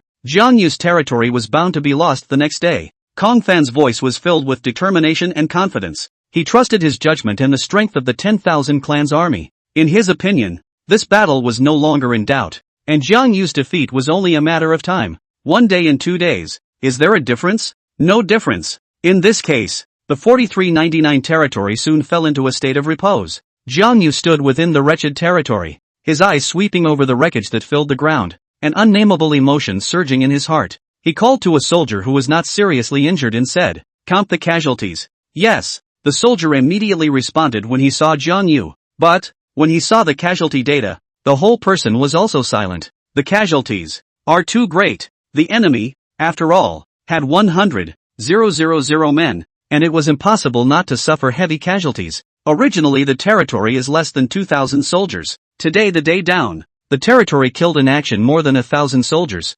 seriously wounded more than 500. The rest are lightly wounded. As for the soldiers who were not injured, there was not a single one. More people are killed in action than are seriously injured, and more people are seriously injured than are lightly injured. The grueling nature of today's battle is evident, but even more desperate was the fact that the territory's facilities had also been damaged quite a bit. Jiang Yu stared at the broken territory in front of him, his heart as if he was being pressurized by a boulder. The damage to the territorial fences was far greater than expected, with all of them having varying degrees of durability damage. 2/3 of these fences were crumbling and about to collapse. It was a good thing that these walls hadn't completely collapsed, or else the monsters would have poured right in once there was a gap. The buildings within the enclosure were not spared, and under the attack of a large number of griffins, what were once sturdy archery towers and sentry towers were now nothing but wreckage. Many homes were even more devastated, and one of those originally cozy homes is now only in ruins. What should we do next? Lin Hong's voice was filled with worry as he looked at Jiang Yu, hoping to get an answer from him. The soldiers were already exhausted and their fighting strength was greatly reduced, and with the territory's defenses having suffered such great losses, tomorrow's battle would be even more difficult. He couldn't really think of a way to hold out for 4 days. Just as Lin Hong and the others felt despair, Jiang Yu smiled. "Don't worry, I have a backhand." He beckoned, then called Wang Jian over. Lord, what are your orders?" Wang Jian's voice was a bit hoarse, but every word was resounding. "What about that protective bead I gave you?" Jiang Yu asked. "Here." Wang Jian handed the protective beads back to Jiang Yu. As soon as this protective bead appeared, it emitted a faint blue light, as if it contained some kind of mysterious power. Its surface is covered with intricate patterns and motifs, and every detail looks exceptionally delicate. In the dim light, it gives off a soft glow, like a sparkling jewel. Lin Hong, Chang Xian, and the others were stunned when they saw this object. They knew that artificial relics were very rare items, each one possessing great power. As for this protective bead in front of him, not only was it huge in size, but from the light and aura it gave off, it was clearly an extremely precious large relic. This is actually a large relic? Lin Hong's voice trembled, his gaze fixed on the protective bead as if he couldn't believe his eyes. The other soldiers also gathered around, and they all had expressions of shock and awe on their faces. "That's right, it's a large relic, a primary artificial protection bead," Kong Wu said. "This protection bead can release a powerful energy shield that envelopes the entire territory.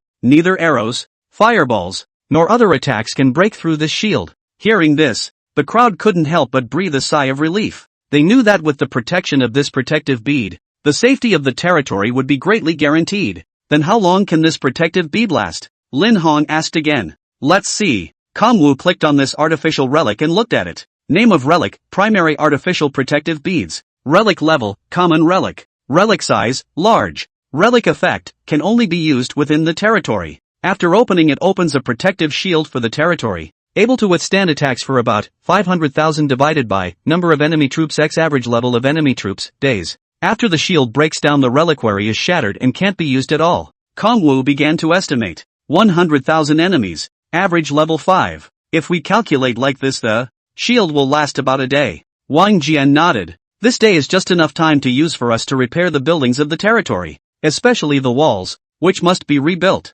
And by dragging this day out, we can hold out until the training of those 3,000 soldiers at the barracks is complete. And by then, we'll have new soldiers available again. Lin Hong was instantly thrilled at his words. Great. That's another day. So when do we use it? Lin Hong asked again. The later you use it, the better. Wait for the enemy's next attack and use it again, Guan Yu said. In this case, Lin Hong and the others could finally put their hearts down a little. With this protective bead, they more or less saw some hope. As for the side of the enemies of the 10,000 races, Jackal Striker's face was ugly as he was discussing a plan with Goliath. Yes, the 100,000 men who attacked Kongwu had him and Goliath personally commanding and leading them. However, they could not have imagined that Jiang Yu would actually be able to hold out for a day no matter what. Damn it, with that Shui Changlan around, Jiang Yu's territory has strengthened a lot. One person really can't change the battle, but with Shui Qinglan's strength, it was still no problem to stall for time. Damn Shui Qinglan, Jackal Feng said with hatred. If it wasn't for Shui Qinglan, they would have already captured Jiang Yu's territory and captured him. It's useless to talk about this right now. It's not like we can catch Shui Qinglan. There was a sense of helplessness in Gali's voice, but more than that, it was a clear realization of the status quo. The priority is still to take Jiang Yu's territory as soon as possible. When all of the human geniuses in the land of trials have been killed by us, then we will rely on Yoshu to cover our stealthy departure from the other direction, so that we still have a chance to return to the battlefield of the heavens. Jackal Striker was silent, which he also understood. It's just that he didn't expect Jiang Yu to be able to hold out for a day with so few people, which was far beyond their imagination. Goalie, when do you think we'll leave and have a chance to return to the battlefield of the heavens? Jackal Blade's voice carried a hint of anticipation and uncertainty. His eyes were locked on Goliath, waiting for an answer. Goliath looked up, his eyes sweeping over the map. His finger flicked across the map, eventually stopping at a point marking the expected arrival location of the human reinforcements. The human reinforcements should have left some time ago, and will arrive in another 3 days. That's why tomorrow, we have to settle Jiang Yu tomorrow. Goalie's words were filled with determination. Then leave here immediately the day after tomorrow. Or else, once the human reinforcements get too close, it will be difficult for Yu Yao's ability to be put to use. As soon as Goalie's words fell, the atmosphere in the tent became tense. They all know that it's not just a matter of time, it's a matter of life and death. Jackal Striker's frown tightened even deeper as he realized what Goliath meant. It was like they were walking a tightrope right now, and they had to be careful with every step, or else they would be doomed. At this time, even Jiang Yu didn't know that Jackal Feng and the others were facing the same great pressure of time as he was. This pressure comes from their inner desires and expectations. Jiang Yu thought that all these creatures of the 10,000 races were death-defying teams, risking certain death to come, but in truth, they longed to return to the battlefield of the heavens, to their own clan's territory, to their true home. Under the dim light of the tent, Jackal Striker's face was written with determination and resolve. He pondered for a moment, then looked up with a sharp gleam in his eyes. Tomorrow? Then why don't we simply let Yuchan help with Kongwu? Goliath sniffed and blushed, his brow furrowed. Are you saying that in order to deal with a human genius, you have to consume the energy of that phantom clan? This is too great a price to pay. Jackal Striker nodded, his voice low and firm. Yes, have Yushu conceal a portion of his people to attack Jiang Yu's territory. Jiang Yu is even smarter than that. He wouldn't expect us to use such a means. And with the surprise, he will definitely not be able to prepare his defense in time. Gori took a deep breath. If we let Yuio come, it means another drain on her energy. Next, even if we manage to get out of here by the day after tomorrow, Yuya will only have one last chance to activate his ability. It's not easy for the Phantom Clan to accumulate phantom energy, so once something happens to us on the way out, we won't have any means of concealment. Yushu was a member of the Phantom Clan that the Jackal Clan had a hard time finding.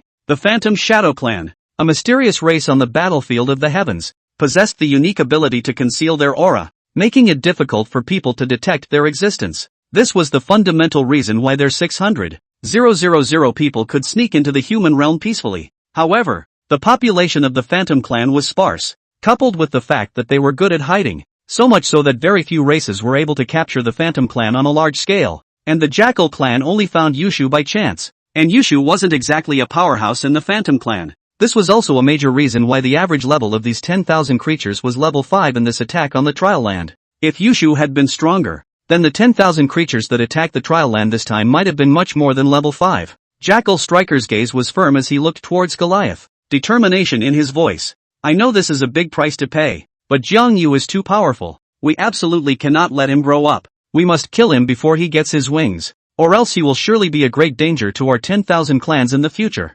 Yueog is a member of the Phantom Clan that we managed to find with great difficulty, and her ability to conceal herself is vital to us. But at this moment, for the greater good, we must make sacrifices. There are currently 2 chances left for the power of concealment to be activated by Yueog. Use it up once against Jiang Yu, and then use it again when leaving the trial land in order to avoid detection by human reinforcements. As for after that, let's listen to heaven. Jackal Front's voice was filled with helplessness and determination. They knew that this operation was full of unknowns and dangers, but there was no way back for them. Goliath sighed. Alright then, let's do this. Soon, a cold aura flashed in his eyes. No matter what, we must use the shortest time to settle Jiang Yu. Next, they called out Yueog to them. The originally dim lights within the tent all seemed to soften at the occasion of her appearance, as if affected by the mysterious and unique aura she carried. Yu Yao's skin wasn't dark, but had a faint pallor to it. The whole person seemed to be shrouded in a layer of mist, hidden and elusive.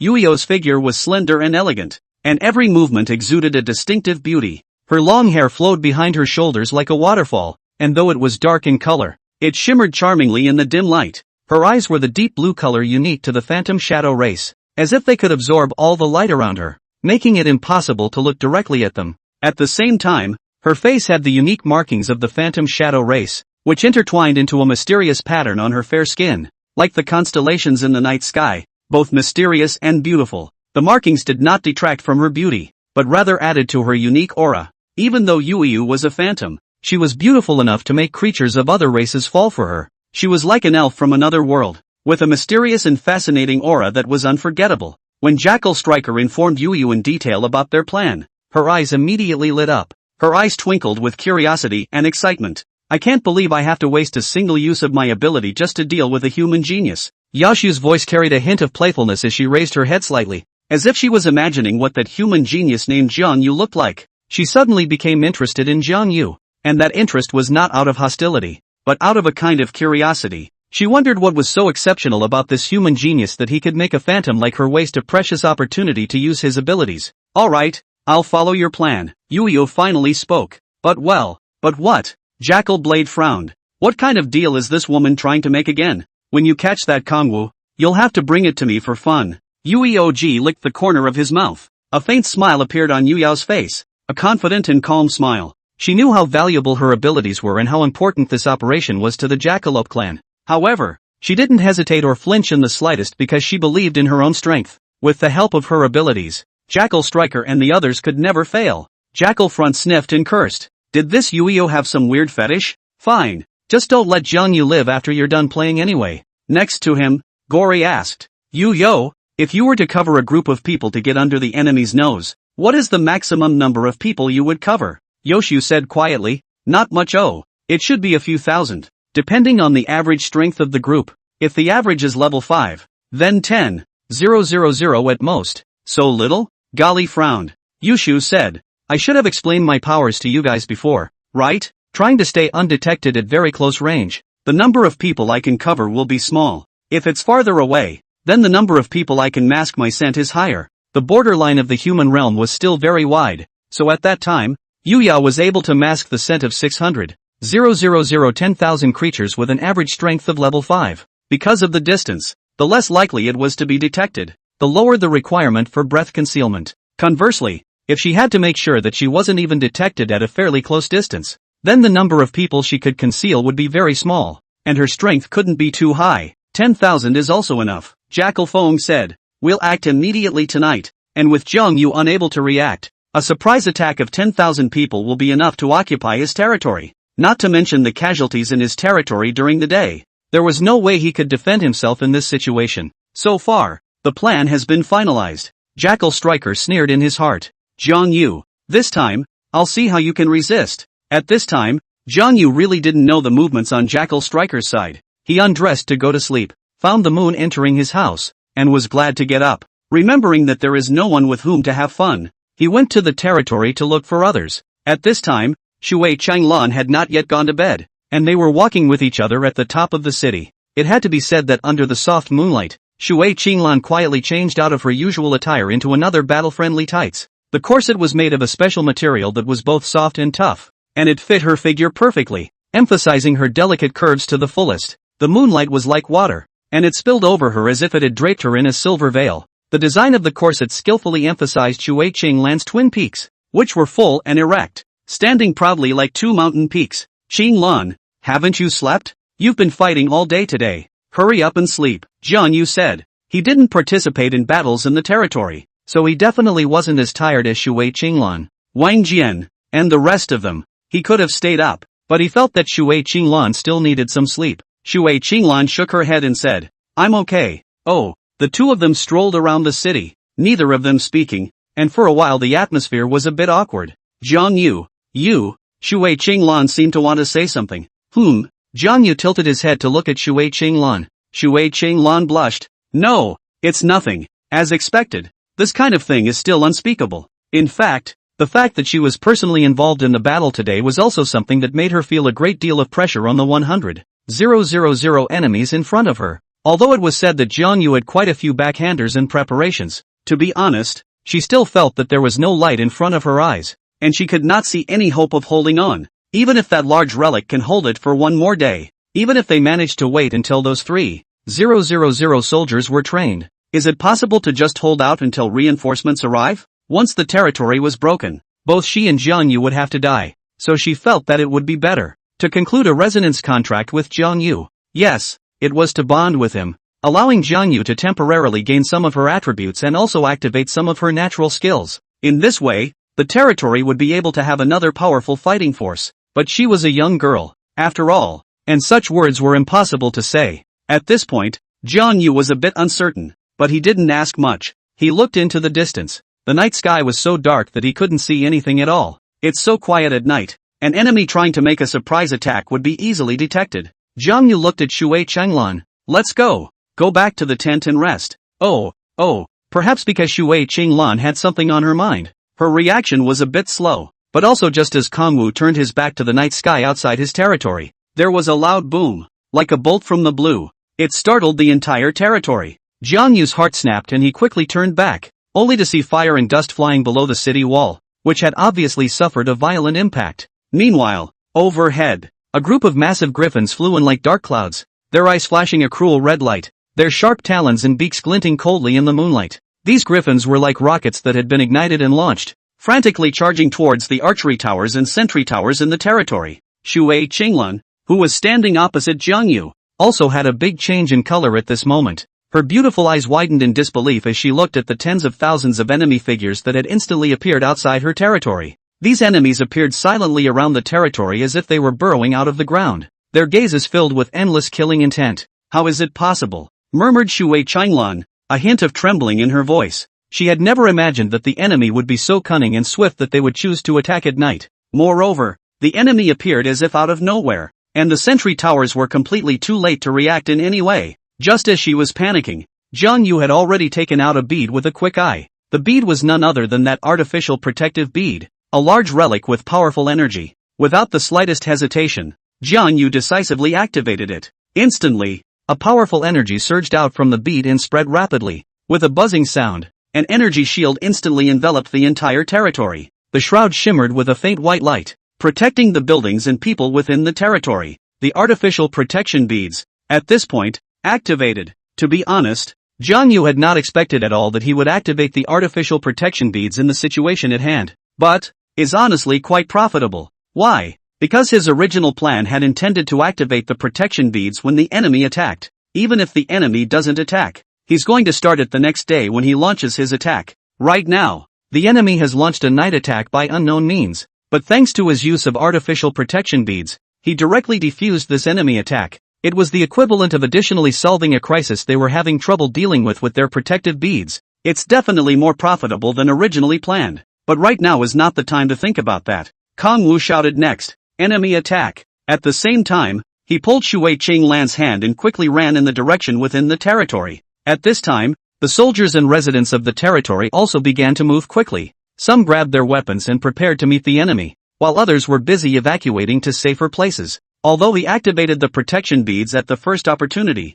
to be honest, there were still quite a few enemies that broke into the territory when he activated them, like high-flying griffins. So the situation at hand was equivalent to the shield splitting to 10,000 enemies that had suddenly attacked into two parts. Most of them were blocked out by the shields, and a small portion of the griffin-based force entered the territory, attacking and destroying various buildings in the territory. The guard forces in the territory had quickly gathered around the archery towers by now, ready to respond to the griffins' attack. The soldiers held their bows and arrows, their eyes determined. With the first griffin being shot by the archers on the archery towers, the battle in the territory officially started. The arrows shot into the sky like dense rain, and there were constantly griffins being hit, emitting mournful screams. However, the griffins were so numerous that they did not shy away from these attacks and still swooped down in a frenzy, trying to destroy the territory's buildings. Undaunted, the soldiers repelled the griffins again and again with their strong beliefs and exceptional courage. The archers on the archery towers even exerted their amazing shooting skills as they precisely aimed at the griffins' vital parts and shot them down again and again.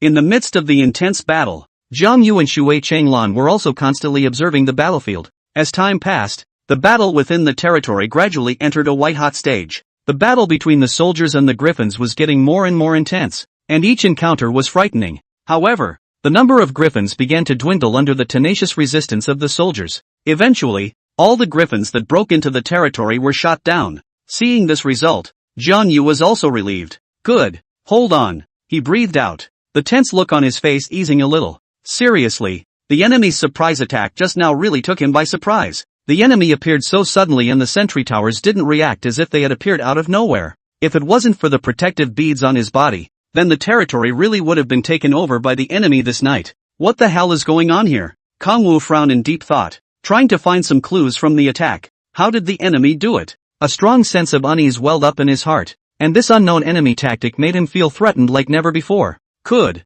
this be the reason they were able to sneak into the human realm? Meanwhile, not far outside the territory, Yashu's beautiful eyes widened as she watched this scene in shock. She had originally thought that with Jackal Striker's hand-picked 10,000 elites, along with the tactic of stealthy attacks, she would be able to easily take down Territory 4399. However, the moment they were about to launch their attack, a huge and incomparable shield suddenly lit up in Territory 4399. This shield was like a giant transparent bubble, isolating most of the enemies. She watched as Jackal Striker's elite troops were blocked from advancing by this mysterious shield. What is this? Yuya was so shocked that he could barely speak. She had never seen such an amazing shield before, nor had she ever imagined that something like this would be able to stop their attack. Her face was ugly, and her heart was filled with resentment and anger. This sudden shield completely disrupted her plans. The Jackal Striker next to her looked at the huge shield that enveloped over the 4,399th territory. There was also a flash of shock and disbelief in his eyes.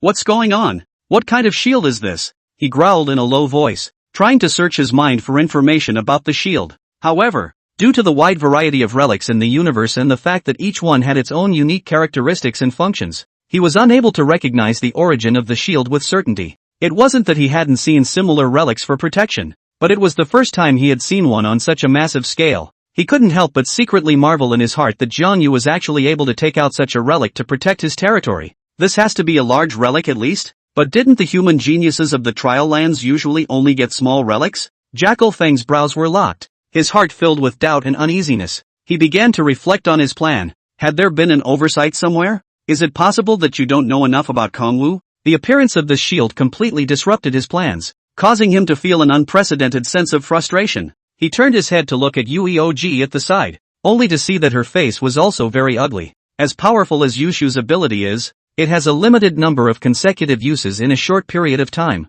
Now, she only had one chance left to activate her ability, which meant they couldn't launch another raid like this. Damn. This way, the opportunity is wasted and the plan has failed. Jackal Striker gritted his teeth. His heart was filled with resentment and anger, but he also knew that the most important thing now was to calm down and reformulate his plan. They had to find a way to break this shield or they would not be able to continue their invasion plans. But right now he had less than 10,000 power on hand. We can only retreat for a while, and then take our time.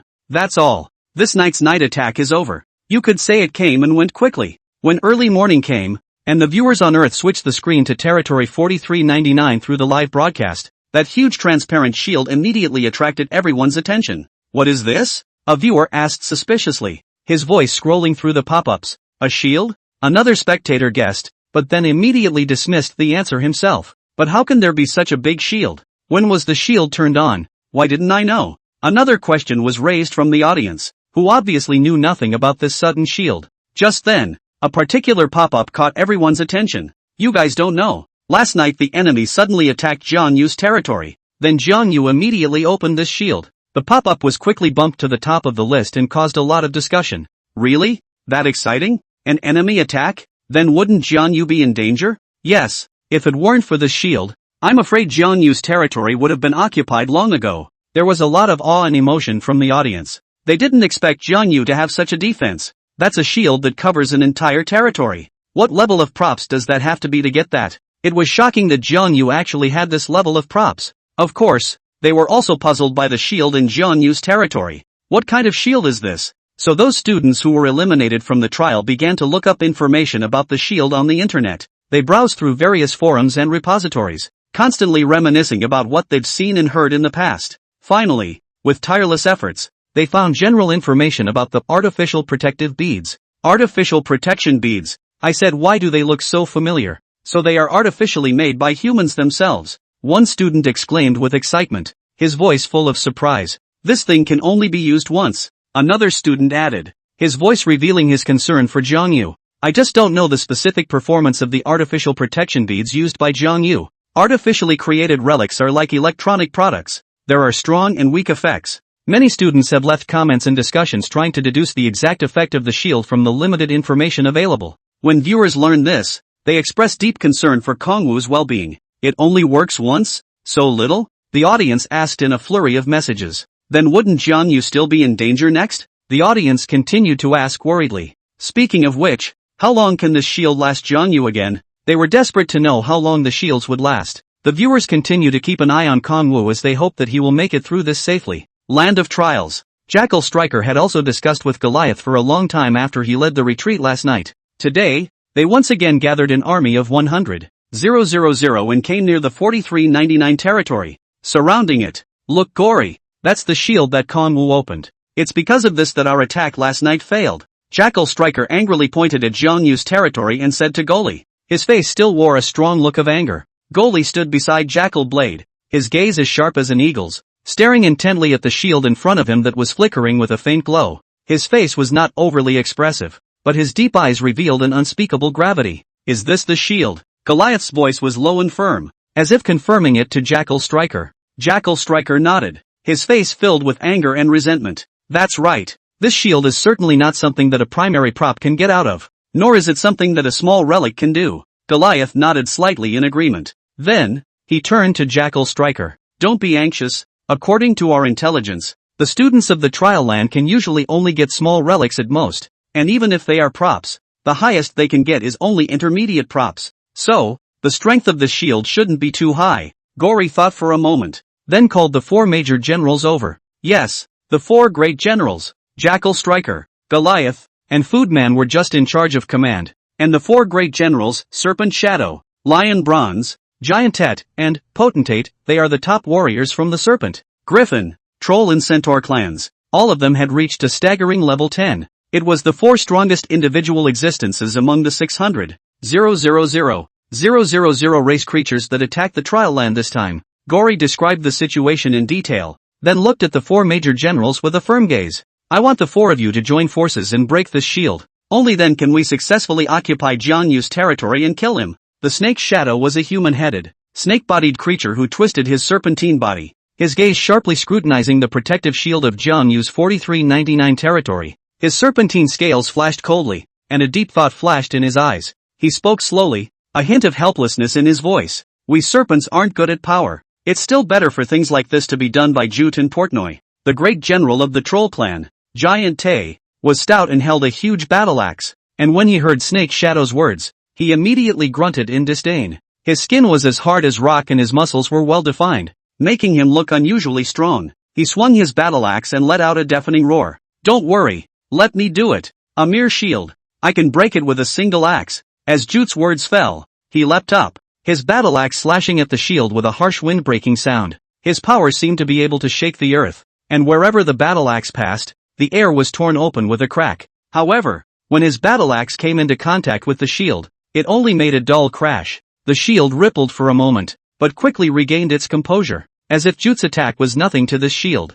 "Humph, you can't do it. Let me do it. Let's see how I'm going to break through this shield." The great general of the Centaur clan, Bhatna, was not to be outdone. He was tall, his hooves were like iron, and his body was gnarled with muscles. He let out a long neigh, like the neighing of a warhorse, which shook the people. His figure was like electricity, and he instantly rushed towards the shield, ready to smash the seemingly fragile barrier with his own body. However, when Portnoy collided with the shield, he felt a powerful rebound coming from it. Boo! His body was shaken by the force and flew backwards, landing heavily on the ground. He struggled to get up, his eyes filled with shock and disbelief. He rushed at the shield again, but the result was still the same. The shield remained motionless, as if his attack was just a futile struggle. The two men, Giant and Potter, looked at each other in disbelief. None of them could believe that this seemingly fragile shield could withstand such a fierce attack from them. And Snake Shadow and Jackal Striker and the others were shocked by the scene. They had to start re-evaluating the power and toughness of the shield.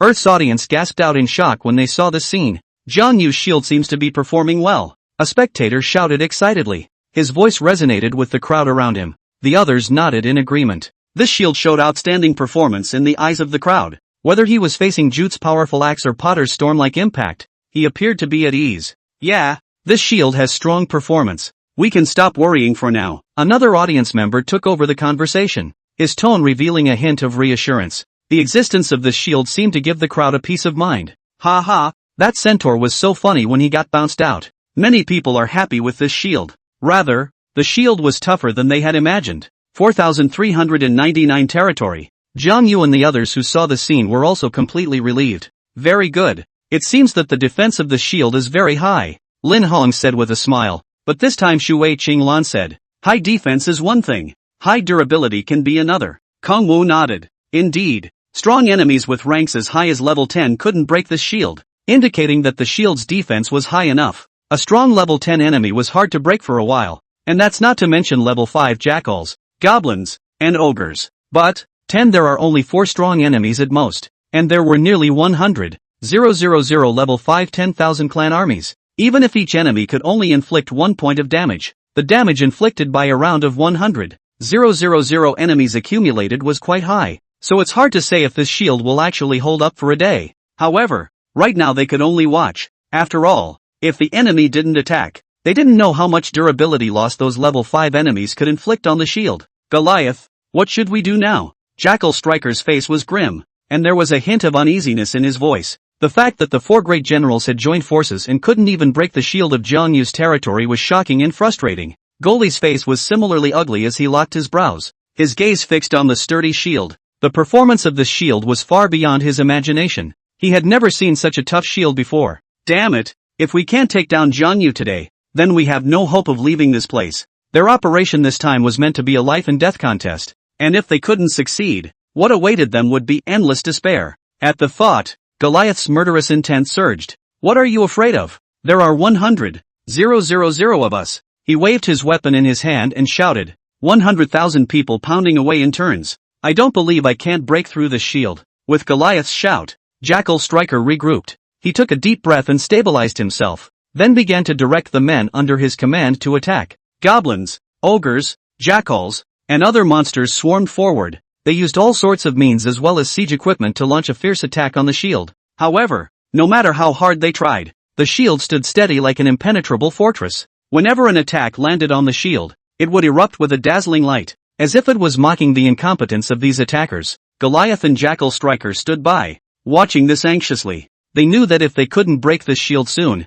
their situation would become more and more dangerous. But, no matter how hard they tried, the shield seemed like it was protected by some mysterious force, never able to be broken. As time passed, the monster's attacks became more and more violent, but the light of the shield dimmed only slightly. It's as if it's telling these attackers that no matter how hard they try, its durability will only go down by a drop. When Goli and Jackal Striker witnessed the impenetrable defense of the shield, their eyes were filled with unbelievable shock. Goliath clenched his fists, his brow furrowed in confusion and anger. He roared in a low voice, "Why is this shield of Jiang Yu so hard?" Jackal Striker's face was also unusually ugly, and he was well aware that today's situation was very unfavorable for them. He looked at the shield and a hint of helplessness flashed in his eyes. "At this rate, we won't necessarily be able to break this shield today." A vicious glint flashed in Goliath's eyes as he listened. He knew the magnitude of Jiang Yu's threat, and if he didn't address it soon, the consequences would be unimaginable. He clenched his teeth firmly. "Whether we take it or not,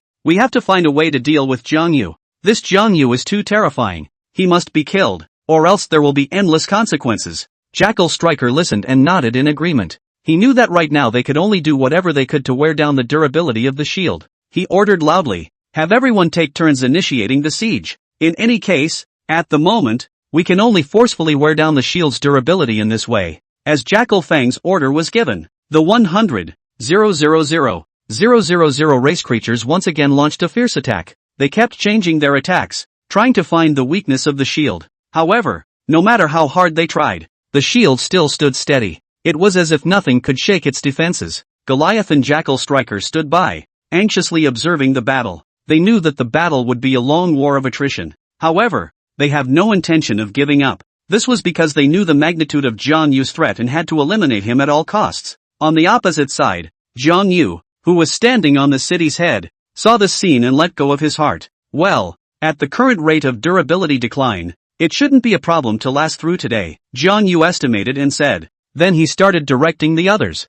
"Alright, you guys don't stay idle. Hurry up and fix all those buildings and fences that were damaged by the monsters. They must be restored to their original state before tomorrow. Of course, the archery towers shouldn't be idle. While they won't be attacked today, it's time to output in a hurry. This shield is like most shields in that enemies cannot attack them through it, but the people inside the shield can attack them through the shield. So all day today was a very productive output time, because it won't be attacked by the enemy. A full day would certainly do a lot of damage to the enemy as well." And so it was that Lin Hong and the others began to direct soldiers and civilian laborers in the territory to repair various buildings and fences. And the rest of the soldiers came to the archery tower and kept outputting. And the army of 10,000 creatures was separated from the outside by the protective shield, and could only take the beating with their heads. The spectators witnessed the shield successfully resisting the fierce attack of the 100,000 strong army of the 10,000 races, and finally completely let go of their hearts. This meant that for the next period of time, Jiang Yu would be able to stay safe and sound. The principal of the third high school, Kong Fan, on the other hand, had an unusually ugly face at the moment. He had originally thought that Jiang Yu would be able to last a day under the onslaught of the 100,000 strong army, just relying on Jiang Yu's good fortune. He was convinced that Jiang Yu's territory would never be able to withstand such a massive attack, much less last past the next day. However, reality slapped him in the face. According to the strong defense that the shield had shown so far, Jiang Yu had not only survived the first day, but even survived the second day with little problem. This kind of result made Kong Fan feel incredibly shocked and puzzled. How many people are in his territory? How is it possible to hold the fort for 2 days against 100,000 enemies? This is outrageous. Next, over time, they realized that the shield had developed quite a few cracks though, but still standing. And by now, the time has come tonight. The good news is finally here. The 3,000 soldiers in the barracks had finally finished their training. Together with the hundreds of soldiers remaining, well, these hundreds are completely negligible. All in all, the number of soldiers in the territory reached more than 3,000. Levels are all up to the current maximum of 4. The buildings and fences of the territory have also been repaired, and Lupin has added quite a few extra traps. The whole territory was renewed, and it was a little stronger than it had been before the arrival of the 100,000 strong army. Of course, the territory's protective shield was also covered with spiderweb-like dense cracks at the moment. The cracks stung in the moonlight. The fact that it was able to hold out until now under the continuous and frantic attacks of 100,000 enemies was already enough to prove its strong defensibility. However, according to Jiang Yu's estimation, by tomorrow morning, this once impenetrable shield would be completely destroyed. At the head of the 4399 territory, Lin Hong walked towards Jiang Yu with a grave expression. His steps were calm but each step seemed to carry a heavy pressure. "Jiang Yu, we've been holding out in front of 100,000 20,000 enemies for 2 days, together with the first day of the previous 20,000 enemy attack. We have now held out for 3 full days. There are still 2 days until reinforcements arrive. Relying on these 3,000 plus soldiers, can we hold out for 2 days? Jiang Yu's voice was firm. I've done all I can do. The next step is to do my best. At least, with these 3,000 people here, there should be no problem holding out for another day tomorrow. Meanwhile, in the enemy's tent, Jackal Striker and Goalie were both sitting at the table with ugly faces. They looked at the large map and fell silent. Jackal Striker, if we let Yu Yao activate his ability now, there is still hope for us to leave the human realm. Goalie broke the silence, a hint of anxiety in his voice. Jackal Blade shook his head and said firmly, "No, we can't leave. Just now, I received news that Muran Shiryun's territory has been breached, but she escaped with a small number of men. Although we have sent people after her, for some reason, we just can't catch up with her." Muran Shiryun escaped? Goalie raised his head in surprise, a hint of shock flashing in his eyes. Muran Shiryun was also considered a genius amongst humans, actually being able to escape in the face of an attack of 50,000 people. This strength was truly not to be underestimated. But in comparison, Gory still admired Kongwu more, because Kongwu has held out until now. Moreover, Jiang Yu's manpower was a lot less than Muran Shiryun's. Such a comparison emphasized Jiang Yu's extraordinary nature. I understand what you mean. Goalie took a deep breath and slowly said, if we don't solve Jiang Yu, then in the future, he will definitely stir up the heavens on the battlefield of the heavens, so we absolutely can't let him go, right? Jackal Striker nodded firmly, his eyes glittering with ruthlessness. That's right, we can't let him go. He must be eradicated completely. Goliath sighed, a flicker of helplessness in his eyes. Looks like we can't go back. We actually mentally prepared for it when we came. Since I can't go back, I won't. Fight the humans behind the human realm here and kill as many as you can. But, Gory quickly thought of Yu Yu. Yu Yu can't die here after us. Next, they called in Yui Og and told them the situation. We're not going to leave next, so you're going back alone with your powers activated. Gory said, Yu could still activate her ability once, and she shouldn't have much trouble sneaking out of the back of the human realm on her own with her scent hidden. What? Yoshi was shocked. You guys said you'd take me with you to leave the human realm. She's angry. Without the protection of hundreds of thousands of jackal blades and their men, she alone wouldn't be able to fight a strong enemy if she met one halfway. The phantoms are only good at hiding. Fighting is not their forte. Then how about I pick some elites to protect you from leaving? Jackal Front said. Though we can't return. Your mission was well accomplished. You return to our clan's territory and seek out Lord Jackal King. He will give you the promised reward. Of course, he knew it was also possible for Ueog to flee alone and never return to the territory of the Jackal clan. But it doesn't matter. Anyway, Yuyushu as long as he didn't die in the human realm or fall into the hands of a human.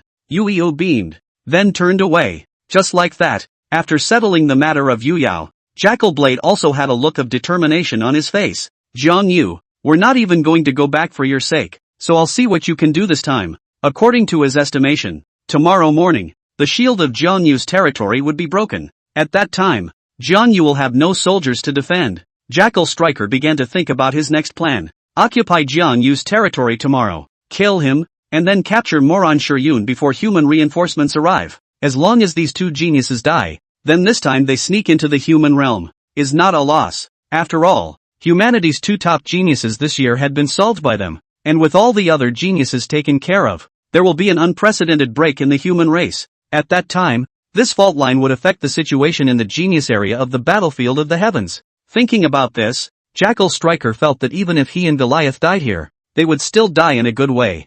Jiang Yu, don't be in a hurry. By tomorrow, I will definitely handily kill you. Jackal Feng revealed a cold smile. In this case, the third day of the attack by the 100,000 strong army came. Of course, the men in Jackal Front's hands had long been less than 100,000 men. After all, after 2 days of holding out, Jiang Yu had still inflicted quite a few kills on them.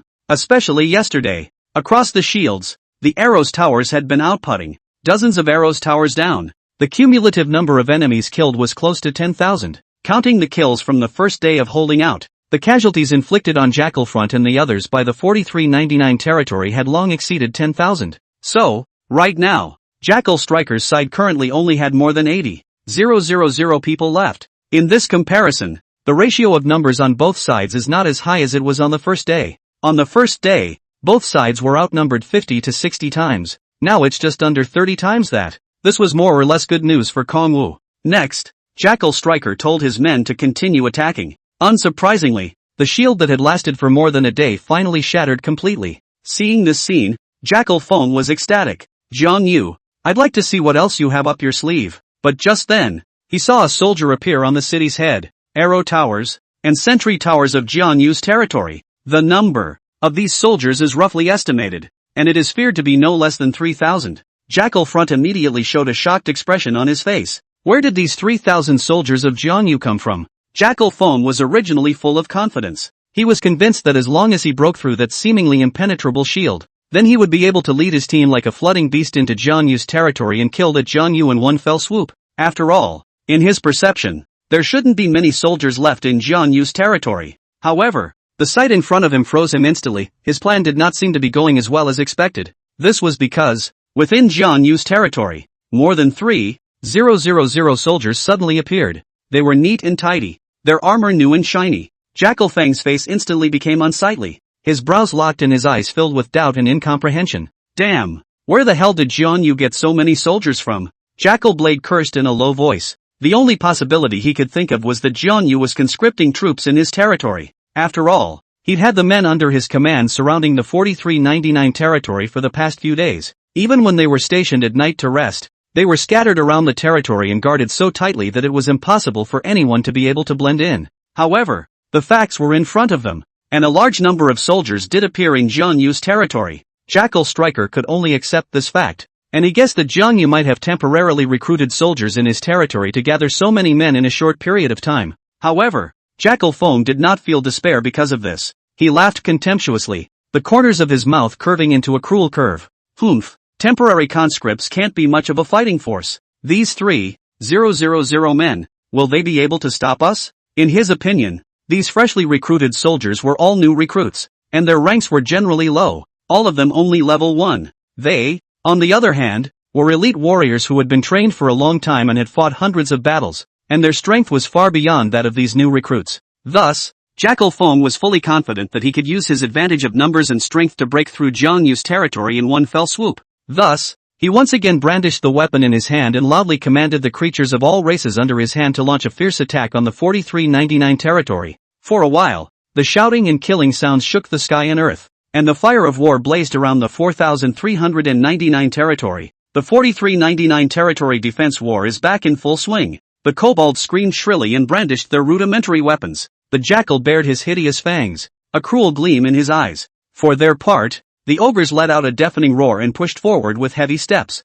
After them came a handful of towering trolls, graceful and deadly centaurs, and griffins soaring through the sky. Together they make up this huge army of over 80,000 men. And inside the 4399 territory, the soldiers stood at attention, and even though there were only 3,000 or so of them, there was no trace of fear on their faces. Dozens of archery towers were like forests of spikes, and each one was equipped with fine archers who had sharp eyes and were always ready to shoot deadly arrows. On top of the fence, all kinds of chain traps are ready to be launched. These traps are skillful and deadly. Once triggered, they can make the enemy fall into a place of no return. Wang Jian stood on top of the city wall, his gaze firm and deep, as unshakable as a rock. He waved the long sword in his hand and commanded the soldiers to defend in a loud voice. At his side, Lubu was like an insurmountable mountain. He held the Ganlan halberd, and his force was the strongest in the room. Whenever an enemy rushed up to the city, Lubu would rush out like a tiger descending from a mountain, and with a swing of his halberd, several enemies would fall to the ground in response.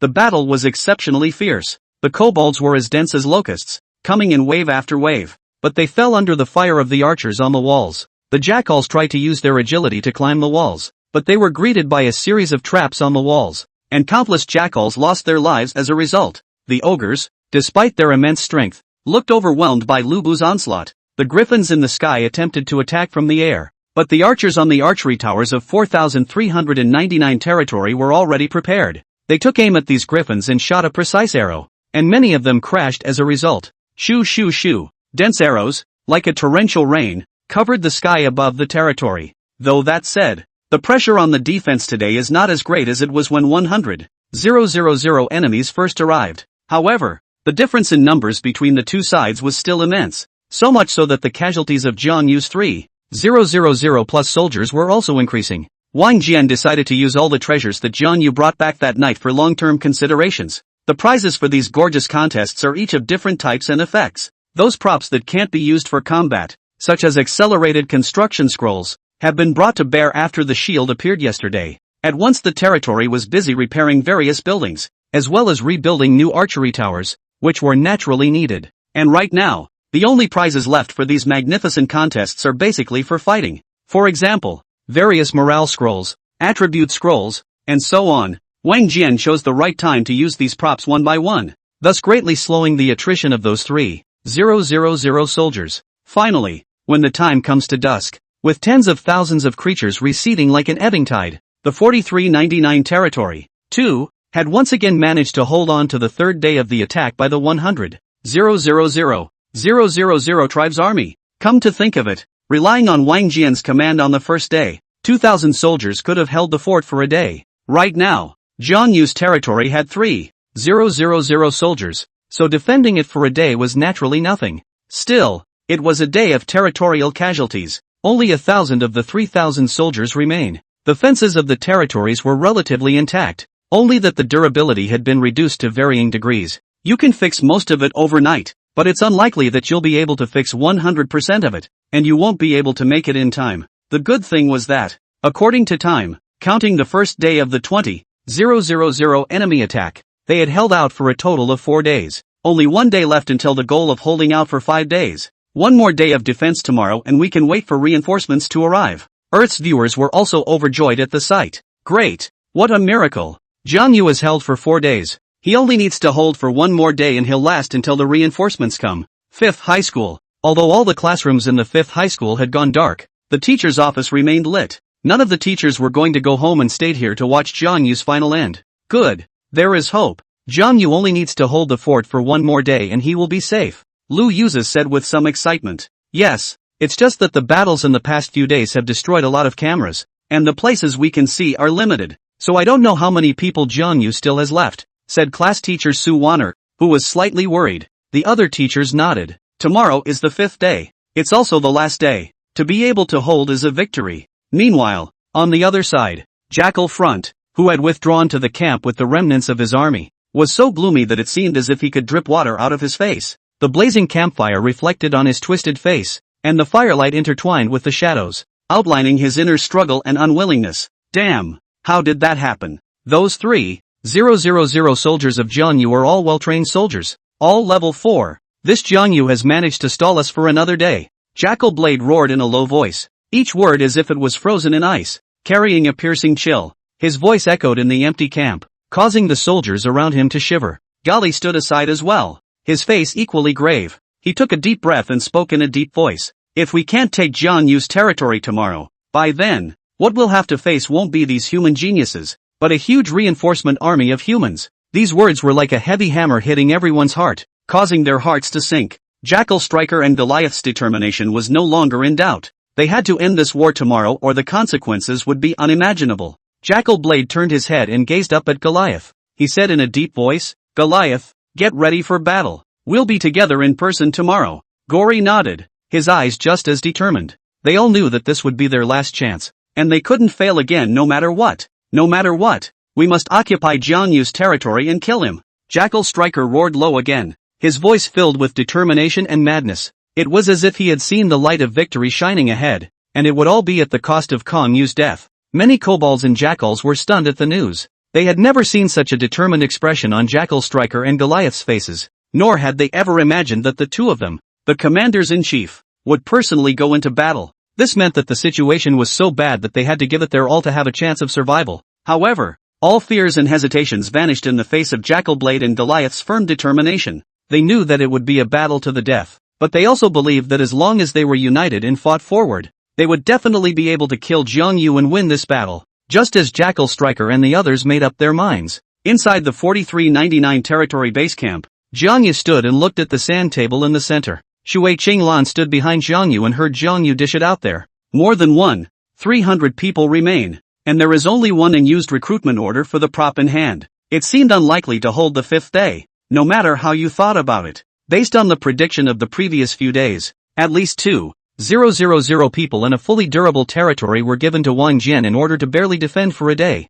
Right now, the territory had less than 2,000 soldiers at its disposal, and even with overnight repairs, the wall durability could not be restored to 100%. In this situation, it was hard for Jiang Yu to say that the fifth day could definitely be defended. Could it be that when the time comes, we can only let Shui Qinglan lead me and Lin Hong and a few others to kill and abandon the territory to escape? It's the next best thing, but there's no way around it. When the base camp is captured, you're out. That's the rule of the trial. In fact, as long as the Lord is alive and the Great Seal of the Lord is not lost, there is still a chance to rise again. So Muran Shiryun fled with her people, abandoning her territory. In reality she was still a lord, only the territory was gone. Looking at Jiang Yu frowning and thinking there, Shui Qinglan, who had been struggling these days, finally made up her mind. She looked inside the base camp, after making sure there was nothing, then took a deep breath. She seemed to be trying to force down the rolling heat on her face, but she didn't realize that her face still had a slight blush showing.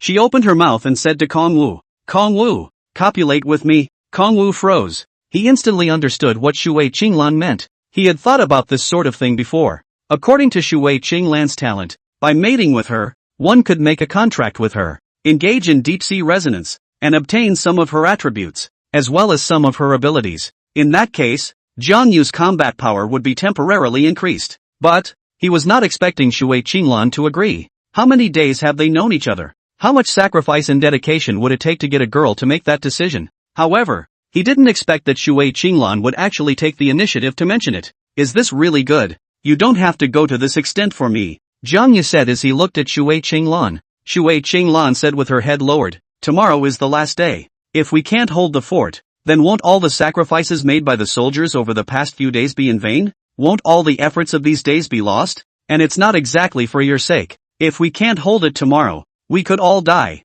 So it's all I can do, Kong Wu said. I don't think it's likely that even an extra combatant will be able to save the day in this situation, Shui Qinglan said. Even so, with your strength, your chances of survival will be greatly increased if I cover your breakout tomorrow. Even if the territory is gone, as long as you are still alive, there is still hope for humanity. What about you? Jiang Yu directly interrupted Shui Qinglan. Shui Qinglan froze. Me? I'm not asking about you as a lord, but you yourself as Shui Qinglan, Jiang Yu added. Are you really willing yourself? Shui Qinglan blushed. You don't turn me off. So, hearing this, Jiang Yu stopped being pretentious. This is what you said. Don't regret it when the time comes. As Jiang Yu's words fell, Shui Qinglan's cheeks became even more scarlet. Next, Jiang Yu pulled Shui Qinglan and went inside the room that was solely his own. Shui Qinglan was a bit nervous, but she knew that what would follow would be a mingling of souls and a contract for life. The two's bodies gradually approached, and Shui Qinglan gently held Jiang Yu's hand. In this moment, time seemed to freeze, and everything around them became a blur. Deep within their hearts, a marvelous resonance began to arise, as if each other's souls had been sublimated at this moment. As the resonance deepened, Shui Qinglan's body began to radiate an even more dazzling light. Come in. Her voice was soft and firm, full of trust and reliance on Kong Wu. Jiang Yu also felt this marvelous power. He knew that this was Shui Qinglan's power being fused with him. In the process, the two hearts became more closely connected. It was as if they could feel each other's heartbeats and breaths, as well as each other's emotions and beliefs. Finally, when the last ray of light dissipated, the ceremony of concluding the contract was completed. Then Jiang Yu saw a message alert from the Heavenly Tao. You have successfully concluded a resonance contract. You've mastered the skill Water Screen Shelter. You have mastered the skill Tidal Force. Jiang Yu successfully concluded a contract with Shui Qinglan.